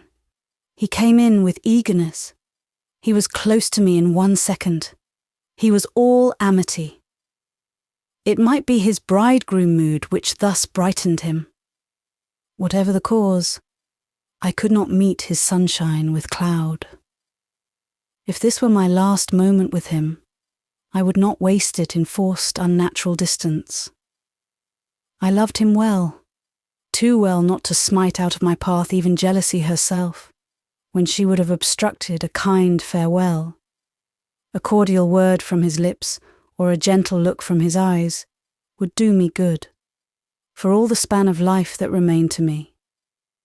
It would be comfort in the last strait of loneliness. I would take it. I would taste the elixir, and pride should not spill the cup. The interview would be short, of course. He would say to me just what he had said to each of the assembled pupils. He would take and hold my hand 2 minutes. He would touch my cheek with his lips for the first, last, only time, and then no more. Then, indeed, the final parting, then the wide separation, the great gulf I could not pass to go to him, across which, haply, he would not glance to remember me. He took my hand in one of his. With the other he put back my bonnet. He looked into my face. His luminous smile went out. His lips expressed something almost like the wordless language of a mother who finds a child greatly and unexpectedly changed, broken with illness or worn out by want. A check supervened. "Paul, Paul!" said a woman's hurried voice behind. "Paul, come into the salon. I have yet a great many things to say to you, conversation for the whole day, and so has Victor. And Joseph is here. Come, Paul, come to your friends." Madame Beck, brought to the spot by vigilance or an inscrutable instinct, pressed so near, she almost thrust herself between me and Monsieur Emmanuel. "Come, Paul," she reiterated, her eye grazing me with its hard ray like a steel stylet. She pushed against her kinsman. I thought he receded. I thought he would go. Pierced deeper than I could endure, made now to feel what defied suppression, I cried, "My heart will break." What I felt seemed literal heartbreak. But the seal of another fountain yielded under the strain. One breath from Monsieur Paul, the whisper, "Trust me," lifted a load, opened an outlet.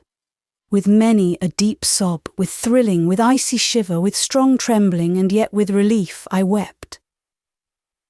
"Leave her to me. It is a crisis. I will give her a cordial and it will pass," said the calm Madame Beck. To be left to her and her cordial seemed to me something like being left to the poisoner and her bowl. When Monsieur Paul answered deeply, harshly and briefly, "Laissez-moi," in the grim sound I felt a music strange, strong, but life-giving. "Laissez-moi," he repeated, his nostrils opening and his facial muscles all quivering as he spoke. "But this will never do," said Madame with sternness. More sternly rejoined her kinsman, "Sortez d'ici." "I will send for Père Silas. On the spot I will send for him," she threatened pertinaciously. "Femme!" cried the professor, not now in his deep tones, but in his highest and most excited key. "Femme! Sortez à l'instant!" He was roused, and I loved him in his wrath with a passion beyond what I had yet felt. "What you do is wrong," pursued Madame. "It is an act characteristic of men of your unreliable, imaginative temperament. A step impulsive, injudicious, inconsistent. A proceeding vexatious and not estimable in the view of persons of steadier and more resolute character." "You know not what I have of steady and resolute in me," said he, "but you shall see. The event shall teach you. Modeste," he continued less fiercely, "be gentle, be pitying, be a woman. Look at this poor face and relent. You know I am your friend, and the friend of your friends. In spite of your taunts, you well and deeply know I may be trusted. Of sacrificing myself I made no difficulty, but my heart is pained by what I see. It must have and give solace. Leave me." This time, in the "leave me," There was an intonation so bitter and so imperative, I wondered that even Madame Beck herself could for one moment delay obedience. But she stood firm. She gazed upon him dauntless. She met his eye, forbidding and fixed as stone. She was opening her lips to retort. I saw over all Monsieur Paul's face a quick rising light and fire. I can hardly tell how he managed the movement. It did not seem violent. It kept the form of courtesy. He gave his hand. It scarce touched her, I thought. She ran. She whirled from the room. She was gone, and the door shut in 1 second. The flash of passion was all over very soon. He smiled as he told me to wipe my eyes. He waited quietly till I was calm, dropping from time to time a stilling, solacing word. Ere long I sat beside him once more myself, reassured, not desperate, nor yet desolate, not friendless, not hopeless, not sick of life, and seeking death. "It made you very sad, then, to lose your friend," said he. "It kills me to be forgotten, monsieur," I said. "All these weary days I have not heard from you one word, and I was crushed with the possibility, growing to certainty, that you would depart without saying farewell. Must I tell you what I told Modeste Beck, that you do not know me? Must I show and teach you my character? You will have proof that I can be a firm friend? Without clear proof, this hand will not lie still in mine. It will not trust my shoulder as a safe stay. Good. The proof is ready. I come to justify myself. Say anything, teach anything, prove anything, monsieur. I can listen now. Then, in the first place, you must go out with me a good distance into the town. I came on purpose to fetch you." Without questioning his meaning, or sounding his plan, or offering the semblance of an objection, I retied my bonnet. I was ready. The route he took was by the boulevards. He several times made me sit down on the seats stationed under the lime trees. He did not ask if I was tired, but looked and drew his own conclusions. "All these weary days," said he, repeating my words with a gentle, kindly mimicry of my voice and foreign accent, not new from his lips, and of which the playful banter never wounded, not even when coupled, as it often was, with the assertion that however I might write his language, I spoke, and always should speak it, imperfectly and hesitatingly. "All these weary days I have not for 1 hour forgotten you. Faithful women err in this, that they think themselves the sole faithful of God's creatures. On a very fervent and living truth to myself, I too till lately scarce dared count from any quarter. But, look at me." I lifted my happy eyes. They were happy now, or they would have been, no interpreters of my heart. "Well," said he, after some seconds' scrutiny, "there is no denying that signature. Constancy wrote it. Her pen is of iron. Was the record painful?" "Severely painful," I said with truth. "Withdraw her hand, monsieur. I can bear its inscribing force no more." "She is all pale," said he, speaking to himself. "That figure makes me ache. Ah, I am not pleasant to look at." I could not help saying this. The words came unbidden. I never remember the time when I had not a haunting dread of what might be the degree of my outward deficiency. This dread pressed me at the moment with special force. A great softness passed upon his countenance. His violet eyes grew suffused and glistening under their deep Spanish lashes. He started up. "Let us walk on.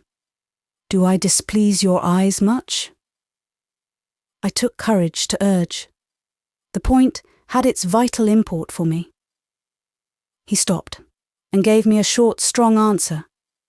An answer which silenced, subdued, yet profoundly satisfied. Ever after that I knew what I was for him, and what I might be for the rest of the world. I ceased painfully to care. Was it weak to lay so much stress on an opinion about appearance? I fear it might be, I fear it was. But in that case I must avow no light share of weakness. I must own great fear of displeasing, a strong wish moderately to please Monsieur Paul. Whither we rambled, I scarce knew. Our walk was long, yet seemed short. The path was pleasant, the day lovely. Monsieur Emmanuel talked of his voyage. He thought of staying away 3 years.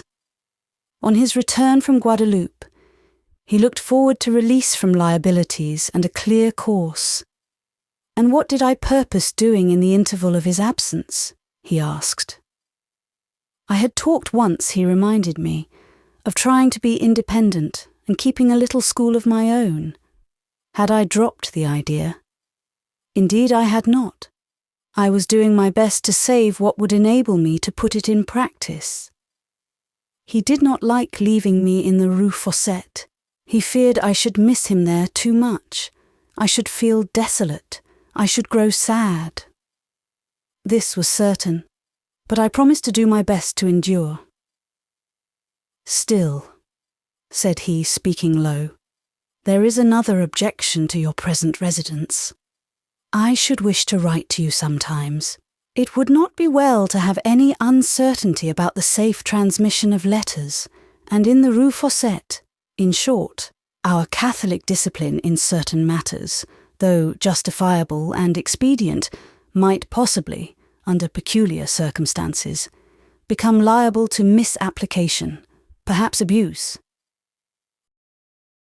But if you write, said I must have your letters, and I will have them. 10 directors, 20 directresses shall not keep them from me. I am a Protestant. I will not bear that kind of discipline, monsieur. I will not. Doucement, doucement, rejoined he. We will contrive a plan. We have our resources, be at ease. So, speaking, he paused. We were now returning from the long walk. We had reached the middle of a clean faubourg, where the houses were small but looked pleasant. It was before the white doorstep of a very neat abode that Monsieur Paul had halted. I call here, said he. He did not knock, but taking from his pocket a key, he opened and entered at once. Ushering me in, he shut the door behind us. No servant appeared. The vestibule was small, like the house, but freshly and tastefully painted. Its vista closed in a French window, with vines trained about the panes, tendrils, and green leaves kissing the glass. Silence reigned in this dwelling. Opening an inner door, Monsieur Paul disclosed a parlour or salon, very tiny, but I thought, very pretty. Its delicate walls were tinged like a blush. Its floor was waxed. A square of brilliant carpet covered its centre. Its small round table shone like the mirror over its hearth. There was a little couch, a little chiffoniere, the half-open crimson silk door of which showed porcelain on the shelves. There was a French clock, a lamp. There were ornaments in biscuit china. The recess of the single ample window was filled with a green stand, bearing 3 green flower pots, each filled with a fine plant glowing in bloom. In one corner appeared a guéridon with a marble top, and upon it a workbox, and a glass filled with violets in water. The lattice of this room was open. The outer air breathing through gave freshness. The sweet violets lent fragrance. Pretty, pretty place, said I. Monsieur Paul smiled to see me so pleased. Must we sit down here and wait? I asked in a whisper, half awed by the deep, pervading hush. We will first peep into 1 or 2 other nooks of this nutshell, he replied. Dare you take the freedom of going all over the house? I inquired. Yes, I dare, said he, quietly. He led the way. I was shown a little kitchen with a little stove and oven, with few but bright brasses, 2 chairs and a table. A small cupboard held a diminutive but commodious set of earthenware. There is a coffee service of china in the living room, said Monsieur Paul, as I looked at the 6 green and white dinner plates, the 4 dishes, the cups and jugs to match. Conducted up the narrow but clean staircase, I was permitted a glimpse of 2 pretty cabinets of sleeping rooms. Finally, I was once more led below, and we halted with a certain ceremony before a larger door than had yet been opened. Producing a second key, Monsieur Emmanuel adjusted it to the lock of this door. He opened, put me in before him. "Here it is," he cried. I found myself in a good-sized apartment, scrupulously clean, though bare compared with those I had hitherto seen. The well-scoured boards were carpetless. It contained 2 rows of green benches and desks, with an alley down the centre, terminating in an estrade, a teacher's chair and table. Behind them, a tableau. On the walls hung 2 maps. In the windows flowered a few hardy plants. In short, here was a miniature classroom, complete, neat, pleasant. "It is a school, then?" said I. "Who keeps it? I never heard of an establishment in this suburb." "Will you have the goodness to accept of a few prospectuses for distribution in behalf of a friend of mine?" asked he, taking from his long-coat pocket some quires of these documents and putting them into my hand. I looked, I read, printed in fair characters, "Externat de Demoiselles, No. 7, Faubourg Clotilde, Directrice, Mademoiselle Lucy Snowe." And what did I say to Monsieur Paul Emmanuel? Certain junctures of our lives must always be difficult of recall to memory. Certain points, crises, certain feelings, joys, griefs, and amazements when reviewed, must strike us as things wildered and whirling, dim as a wheel fast spun. I can no more remember the thoughts or the words of the 10 minutes succeeding this disclosure than I can retrace the experience of my earliest year of life. And yet the first thing distinct to me is the consciousness that I was speaking very fast, repeating over and over again. "Did you do this, Monsieur Paul? Is this your house? Did you furnish it? Did you get these papers printed? Do you mean me? Am I the directress? Is there another Lucy Snowe? Tell me, say something." But he would not speak. His pleased silence, his laughing down look, his attitude are visible to me now. "How is it? I must know all," I cried. The packet of papers fell on the floor. He had extended his hand, and I had fastened thereon, oblivious of all else. "Ah, you said I had forgotten you all these weary days," said he. "Poor old Emmanuel. These are the thanks he gets for trudging about 3 mortal weeks from house painter to upholsterer, from cabinet maker to charwoman. Lucy and Lucy's cot, the sole thoughts in his head." I hardly knew what to do. I first caressed the soft velvet on his cuff, and then I stroked the hand it surrounded. It was his foresight, his goodness, his silent, strong, effective goodness that overpowered me by their proved reality. It was the assurance of his sleepless interest which broke on me like a light from heaven. It was his, I will dare to say it, his fond, tender look, which now shook me indescribably. In the midst of all, I forced myself to look at the practical. "The trouble," I cried, "and the cost. Had you money, Monsieur Paul?" "Plenty of money," said he heartily. The disposal of my large teaching connection put me in possession of a handsome sum. With part of it I determined to give myself the richest treat that I have known or shall know. I like this. I have reckoned on this hour day and night lately. I would not come near you, because I would not forestall it. Reserve is neither my virtue nor my vice. If I had put myself into your power, and you had begun with your questions of look and lip. Where have you been, Monsieur Paul? What have you been doing? What is your mystery? My solitary first and last secret would presently have unravelled itself in your lap. Now, he pursued, you shall live here and have a school, you shall employ yourself while I am away, you shall think of me sometimes, you shall mind your health and happiness for my sake, and when I come back. There he left a blank. I promised to do all he told me. I promised to work hard and willingly. I will be your faithful steward, I said. I trust at your coming the account will be ready. Monsieur, you are too good. In such inadequate language, my feelings struggled for expression. They could not get it. Speech, brittle and unmalleable, and cold as ice, dissolved or shivered in the effort. He watched me still.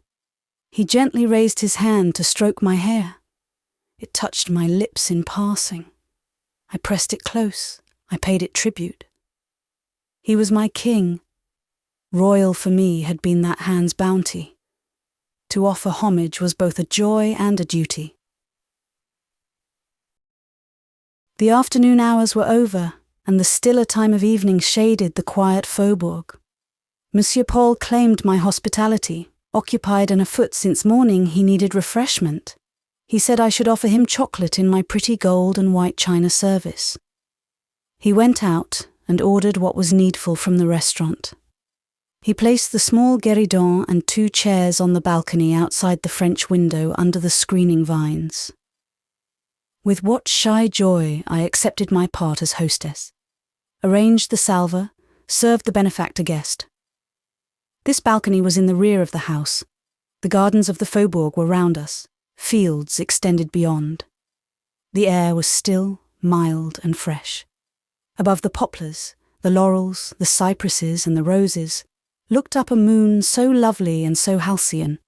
The heart trembled under her smile. A star shone subject beside her, with the unemulous ray of pure love. In a large garden near us, a jet rose from a well, and a pale statue leaned over the play of waters. Monsieur Paul talked to me. His voice was so modulated that it mixed harmonious with the silver whisper, the gush, the musical sigh, in which light breeze, fountain and foliage intoned their lulling vesper. Happy hour, stay one moment, droop those plumes, rest those wings, incline to mine that brow of heaven. White angel, let thy light linger, leave its reflection on succeeding clouds, bequeath its cheer to that time which needs a ray in retrospect. Our meal was simple. The chocolate, the rolls, the plate of fresh summer fruit, cherries and strawberries bedded in green leaves formed the whole, but it was what we both liked better than a feast, and I took a delight inexpressible in tending Monsieur Paul. I asked him whether his friends, Père Silas and Madame Beck, knew what he had done, whether they had seen my house. Mon ami, said he, none knows what I have done save you and myself. The pleasure is consecrated to us two, unshared and unprofaned. To speak truth, there has been to me in this matter a refinement of enjoyment I would not make vulgar by communication. Besides, smiling, I wanted to prove to Miss Lucy that I could keep a secret. How often has she taunted me with lack of dignified reserve and needful caution? How many times has she saucily insinuated that all my affairs are the secret of Polichinelle? This was true enough. I had not spared him on this point, nor perhaps on any other that was assailable. Magnificent-minded, grand-hearted, dear, faulty little man. You deserved candour, and from me always had it.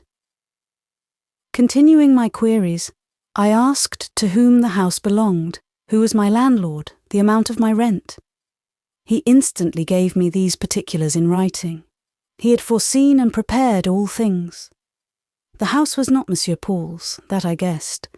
He was hardly the man to become a proprietor. I more than suspected in him a lamentable absence of the saving faculty. He could get, but not keep. He needed a treasurer. The tenement, then, belonged to a citizen in the Basse Ville, a man of substance, Monsieur Paul said. He startled me by adding, "A friend of yours, Miss Lucy. A person who has a most respectful regard for you."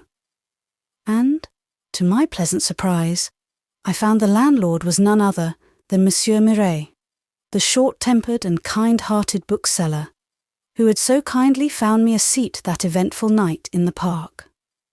It seems Monsieur Miret was, in his station, rich as well as much respected, and possessed several houses in this faubourg. The rent was moderate, scarce half of what it would have been for a house of equal size nearer the centre of Villette. "And then," observed Monsieur Paul, "should fortune not favour you, though I think she will, I have the satisfaction to think you are in good hands. Monsieur Miret will not be extortionate. The first year's rent you have already in your savings.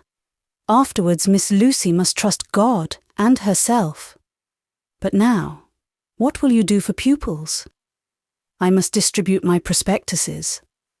Right. By way of losing no time, I gave one to Monsieur Miret yesterday. Should you object to beginning with 3 petites bourgeoises, the demoiselles Miret? They are at your service. Monsieur, you forget nothing. You are wonderful. Object? It would become me indeed to object. I suppose I hardly expect at the outset to number aristocrats in my little day school. I care not if they never come. I shall be proud to receive Monsieur Miret's daughters. Besides these," pursued he, "another pupil offers, who will come daily to take lessons in English, and as she is rich she will pay handsomely. I mean my goddaughter and ward, Justine Marie Sauveur." What is in a name? What in 3 words? Till this moment I had listened with living joy. I had answered with gleeful quickness. A name froze me. 3 words struck me mute. The effect could not be hidden, and indeed I scarce tried to hide it. "What now?" said Monsieur Paul. "Nothing. Nothing. Your countenance changes. Your colour and your very eyes fade. Nothing. You must be ill. You have some suffering. Tell me what." I had nothing to tell. He drew his chair nearer. He did not grow vexed, though I continued silent and icy. He tried to win a word. He entreated with perseverance.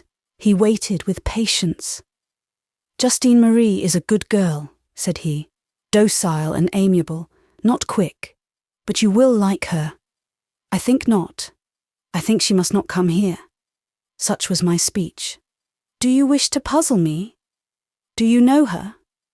But in truth, there is something. Again you are pale as that statue. Rely on Paul Carlos. Tell him the grief." His chair touched mine. His hand, quietly advanced, turned me towards him. "Do you know Marie Justine?" said he again. The name repronounced by his lips overcame me unaccountably. It did not prostrate. No, it stirred me up, running with haste and heat through my veins. Recalling an hour of quick pain, many days and nights of heart-sickness. Near me as he now sat, strongly and closely as he had long twined his life in mine, far as had progressed, and near as was achieved our minds' and affections' assimilation, the very suggestion of interference, of heart separation, could be heard only with a fermenting excitement, an impetuous throe, a disdainful resolve, an ire, a resistance of which no human eye or cheek could hide the flame, nor any truth-accustomed human tongue curb the cry. "I want to tell you something," I said. "I want to tell you all." "Speak, Lucy. Come near, speak. Who prizes you if I do not? Who is your friend, if not Emmanuel? Speak." I spoke. All escaped from my lips. I lacked not words now. Fast I narrated. Fluent I told my tale. It streamed on my tongue. I went back to the night in the park. I mentioned the medicated draught. Why it was given. Its goading effect.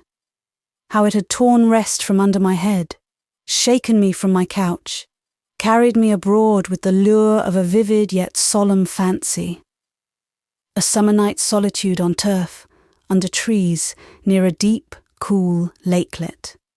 I told the scene realized, the crowd, the masks, the music, the lamps, the splendours, the guns booming afar, the bells sounding on high.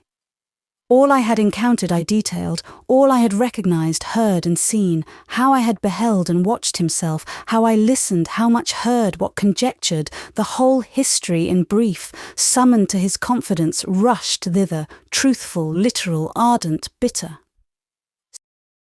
Still as I narrated, instead of checking, he incited me to proceed. He spurred me by the gesture, the smile, the half-word. Before I had half done, he held both my hands, he consulted my eyes with a most piercing glance. There was something in his face which tended neither to calm nor to put me down. He forgot his own doctrine. He forsook his own system of repression when I most challenged its exercise. I think I deserved strong reproof, but when have we our deserts? I merited severity. He looked indulgence. To my very self, I seemed imperious and unreasonable, for I forbade Justine Marie my door and roof. He smiled, betraying delight. Warm, jealous, and haughty, I knew not till now that my nature had such a mood. He gathered me near his heart. I was full of faults. He took them and me all home. For the moment of utmost mutiny, he reserved the one deep spell of peace. These words caressed my ear. Lucy, take my love, one day share my life, be my dearest, first on earth. We walked back to the Rue Fossette by moonlight, such moonlight as fell on Eden, shining through the shades of the great garden, and haply gilding a path glorious for a step divine, a presence nameless. Once in their lives some men and women go back to these first fresh days of our great sire and mother, taste that grand morning's dew, bathe in its sunrise. In the course of the walk I was told how Justine Marie Sauveur had always been regarded with the affection proper to a daughter, how with Monsieur Paul's consent she had been affianced for months to one Heinrich Müller, a wealthy young German merchant, and was to be married in the course of a year. Some of Monsieur Emmanuel's relations and connections would, indeed it seems, have liked him to marry her, with a view to securing her fortune in the family. But to himself the scheme was repugnant, and the idea totally inadmissible. We reached Madame Beck's door. Jean-Baptiste's clock told 9. At this hour, in this house, 18 months since, had this man at my side bent before me, looked into my face and eyes, and arbitered my destiny. This very evening he had again stooped, gazed, and decreed. How different the look, how far otherwise the fate. He deemed me born under his star. He seemed to have spread over me its beam like a banner. Once, unknown and unloved, I held him harsh and strange. The low stature, the wiry make, the angles, the darkness, the manner displeased me. Now, penetrated with his influence, and living by his affection, having his worth by intellect and his goodness by heart, I preferred him before all humanity. We parted. He gave me his pledge, and then his farewell. We parted. The next day, he sailed. Chapter 42. Finis. Man cannot prophesy. Love is no oracle. Fear sometimes imagines a vain thing. Those years of absence, how had I sickened over their anticipation? The woe they must bring seemed certain as death. I knew the nature of their course. I never had doubt how it would harrow as it went. The juggernaut on his car towered there a grim load. Seeing him draw near, burying his broad wheels in the oppressed soil, I, the prostrate votary, felt beforehand the annihilating crunch. Strange to say, strange yet true, and owning many parallels in life's experience, that anticipatory crunch proved all, yes, nearly all the torture. The great juggernaut in his great chariot drew on lofty, loud, and sullen. He passed quietly, like a shadow sweeping the sky, at noon. Nothing but a chilling dimness was seen or felt. I looked up. Chariot and demon charioteer were gone by. The votary still lived. Monsieur Emmanuel was away 3 years. Reader, they were the 3 happiest years of my life. Do you scout the paradox? Listen. I commenced my school. I worked hard. I deemed myself the steward of his property, and determined, God willing, to render a good account. Pupils came, burghers at first, a higher class ere long. About the middle of the 2nd year, an unexpected chance threw into my hands an additional £100. One day I received from England a letter containing that sum. It came from Mr. Marchmont, the cousin and heir of my dear and dead mistress. He was just recovering from a dangerous illness. The money was a peace offering to his conscience, reproaching him in the matter of I know not what, papers or memoranda found after his kinswoman's death, naming or recommending Lucy Snowe. Mrs. Barrett had given him my address. How far his conscience had been sinned against, I never inquired. I asked no questions, but took the cash and made it useful. With this £100 I ventured to take the house adjoining mine. I would not leave that which Monsieur Paul had chosen, in which he had left, and where he expected again to find me. My externat became a pensionnat. That also prospered. The secret of my success did not lie so much in myself, in any endowment, any power of mine, as in a new state of circumstances, a wonderfully changed life, a relieved heart. The spring which moved my energies lay far away beyond seas in an Indian isle. At parting, I had been left a legacy. Such a thought for the present, such a hope for the future, such a motive for a persevering, a laborious, an enterprising, a patient and a brave course. I could not flag. Few things shook me now. Few things had importance to vex, intimidate, or depress me. Most things pleased. Mere trifles had a charm. Do not think that this genial flame sustained itself, or lived wholly on a bequeathed hope or a parting promise. A generous provider supplied bounteous fuel. I was spared all chill, all stint. I was not suffered to fear penury. I was not tried with suspense. By every vessel he wrote. He wrote as he gave and as he loved, in full-handed, full-hearted plenitude. He wrote because he liked to write. He did not abridge, because he cared not to abridge. He sat down, he took pen and paper, because he loved Lucy and had much to say to her, because he was faithful and thoughtful, because he was tender and true. There was no sham and no cheat, and no hollow unreal in him. Apology never dropped her slippery oil on his lips, never proffered, by his pen, her coward feints and paltry nullities. He would give neither a stone nor an excuse, neither a scorpion nor a disappointment. His letters were real food that nourished, living water that refreshed. And was I grateful? God knows. I believe that scarce a living being so remembered, so sustained, dealt with in kind, so constant, honourable and noble, could be otherwise than grateful to the death. Adherent to his own religion, in him was not the stuff of which is made the facile apostate. He freely left me my pure faith. He did not tease nor tempt. He said, "Remain a Protestant. My little English Puritan, I love Protestantism in you. I own its severe charm. There is something in its ritual I cannot receive myself, but it is the sole creed for Lucy." All Rome could not put into him bigotry, nor the propaganda itself make him a real Jesuit. He was born honest and not false, artless and not cunning, a freeman and not a slave. His tenderness had rendered him ductile in a priest's hands. His affection, his devotedness, his sincere, pious enthusiasm blinded his kind eyes sometimes, made him abandon justice to himself to do the work of craft and serve the ends of selfishness. But these are faults so rare to find, so costly to their owner to indulge, we scarce know whether they will not one day be reckoned amongst the jewels. And now the 3 years are past. Monsieur Emmanuel's return is fixed. It is autumn. He is to be with me ere the mists of November come. My school flourishes. My house is ready.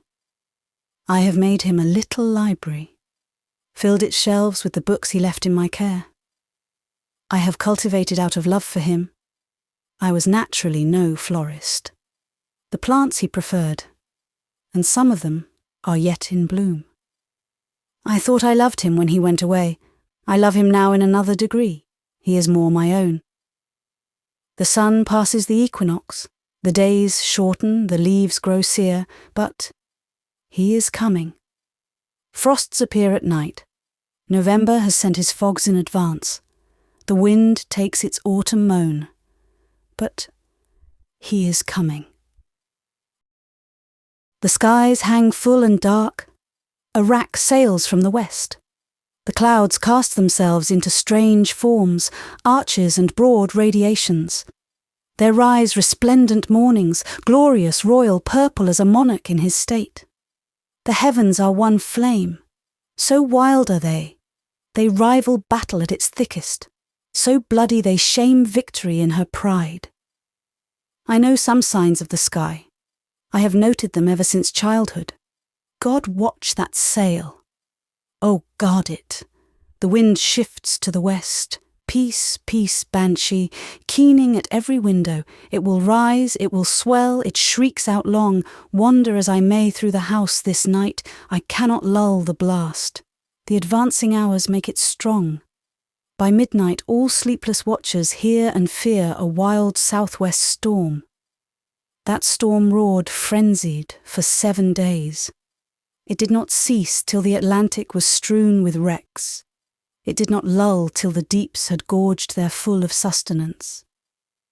Not till the destroying angel of tempest had achieved his perfect work would he fold the wings whose waft was thunder, the tremor of whose plumes was storm. Peace, be still. Oh, 1,000 weepers, praying in agony on waiting shores, listened for that voice. But it was not uttered till, when the hush came, some could not feel it, till, when the sun returned, his light was night to some. Here pause at once, there is enough said. Trouble no quiet kind heart, leave sunny imaginations hope, let it be theirs to conceive the delight of joy born again, fresh out of great terror, the rapture of rescue from peril, the wondrous reprieve from dread, the fruition of return. Let them picture union and a happy succeeding life. Madame Beck prospered all the days of her life, so did Père Silas. Madame Walravens fulfilled her 90th year before she died. Farewell. Thank you for listening to this story. We hope you enjoyed it. If you'd like to hear more, hit subscribe, give us a thumbs up, and share your thoughts in the comments. Your support really motivates us to keep creating more audiobooks. See you soon.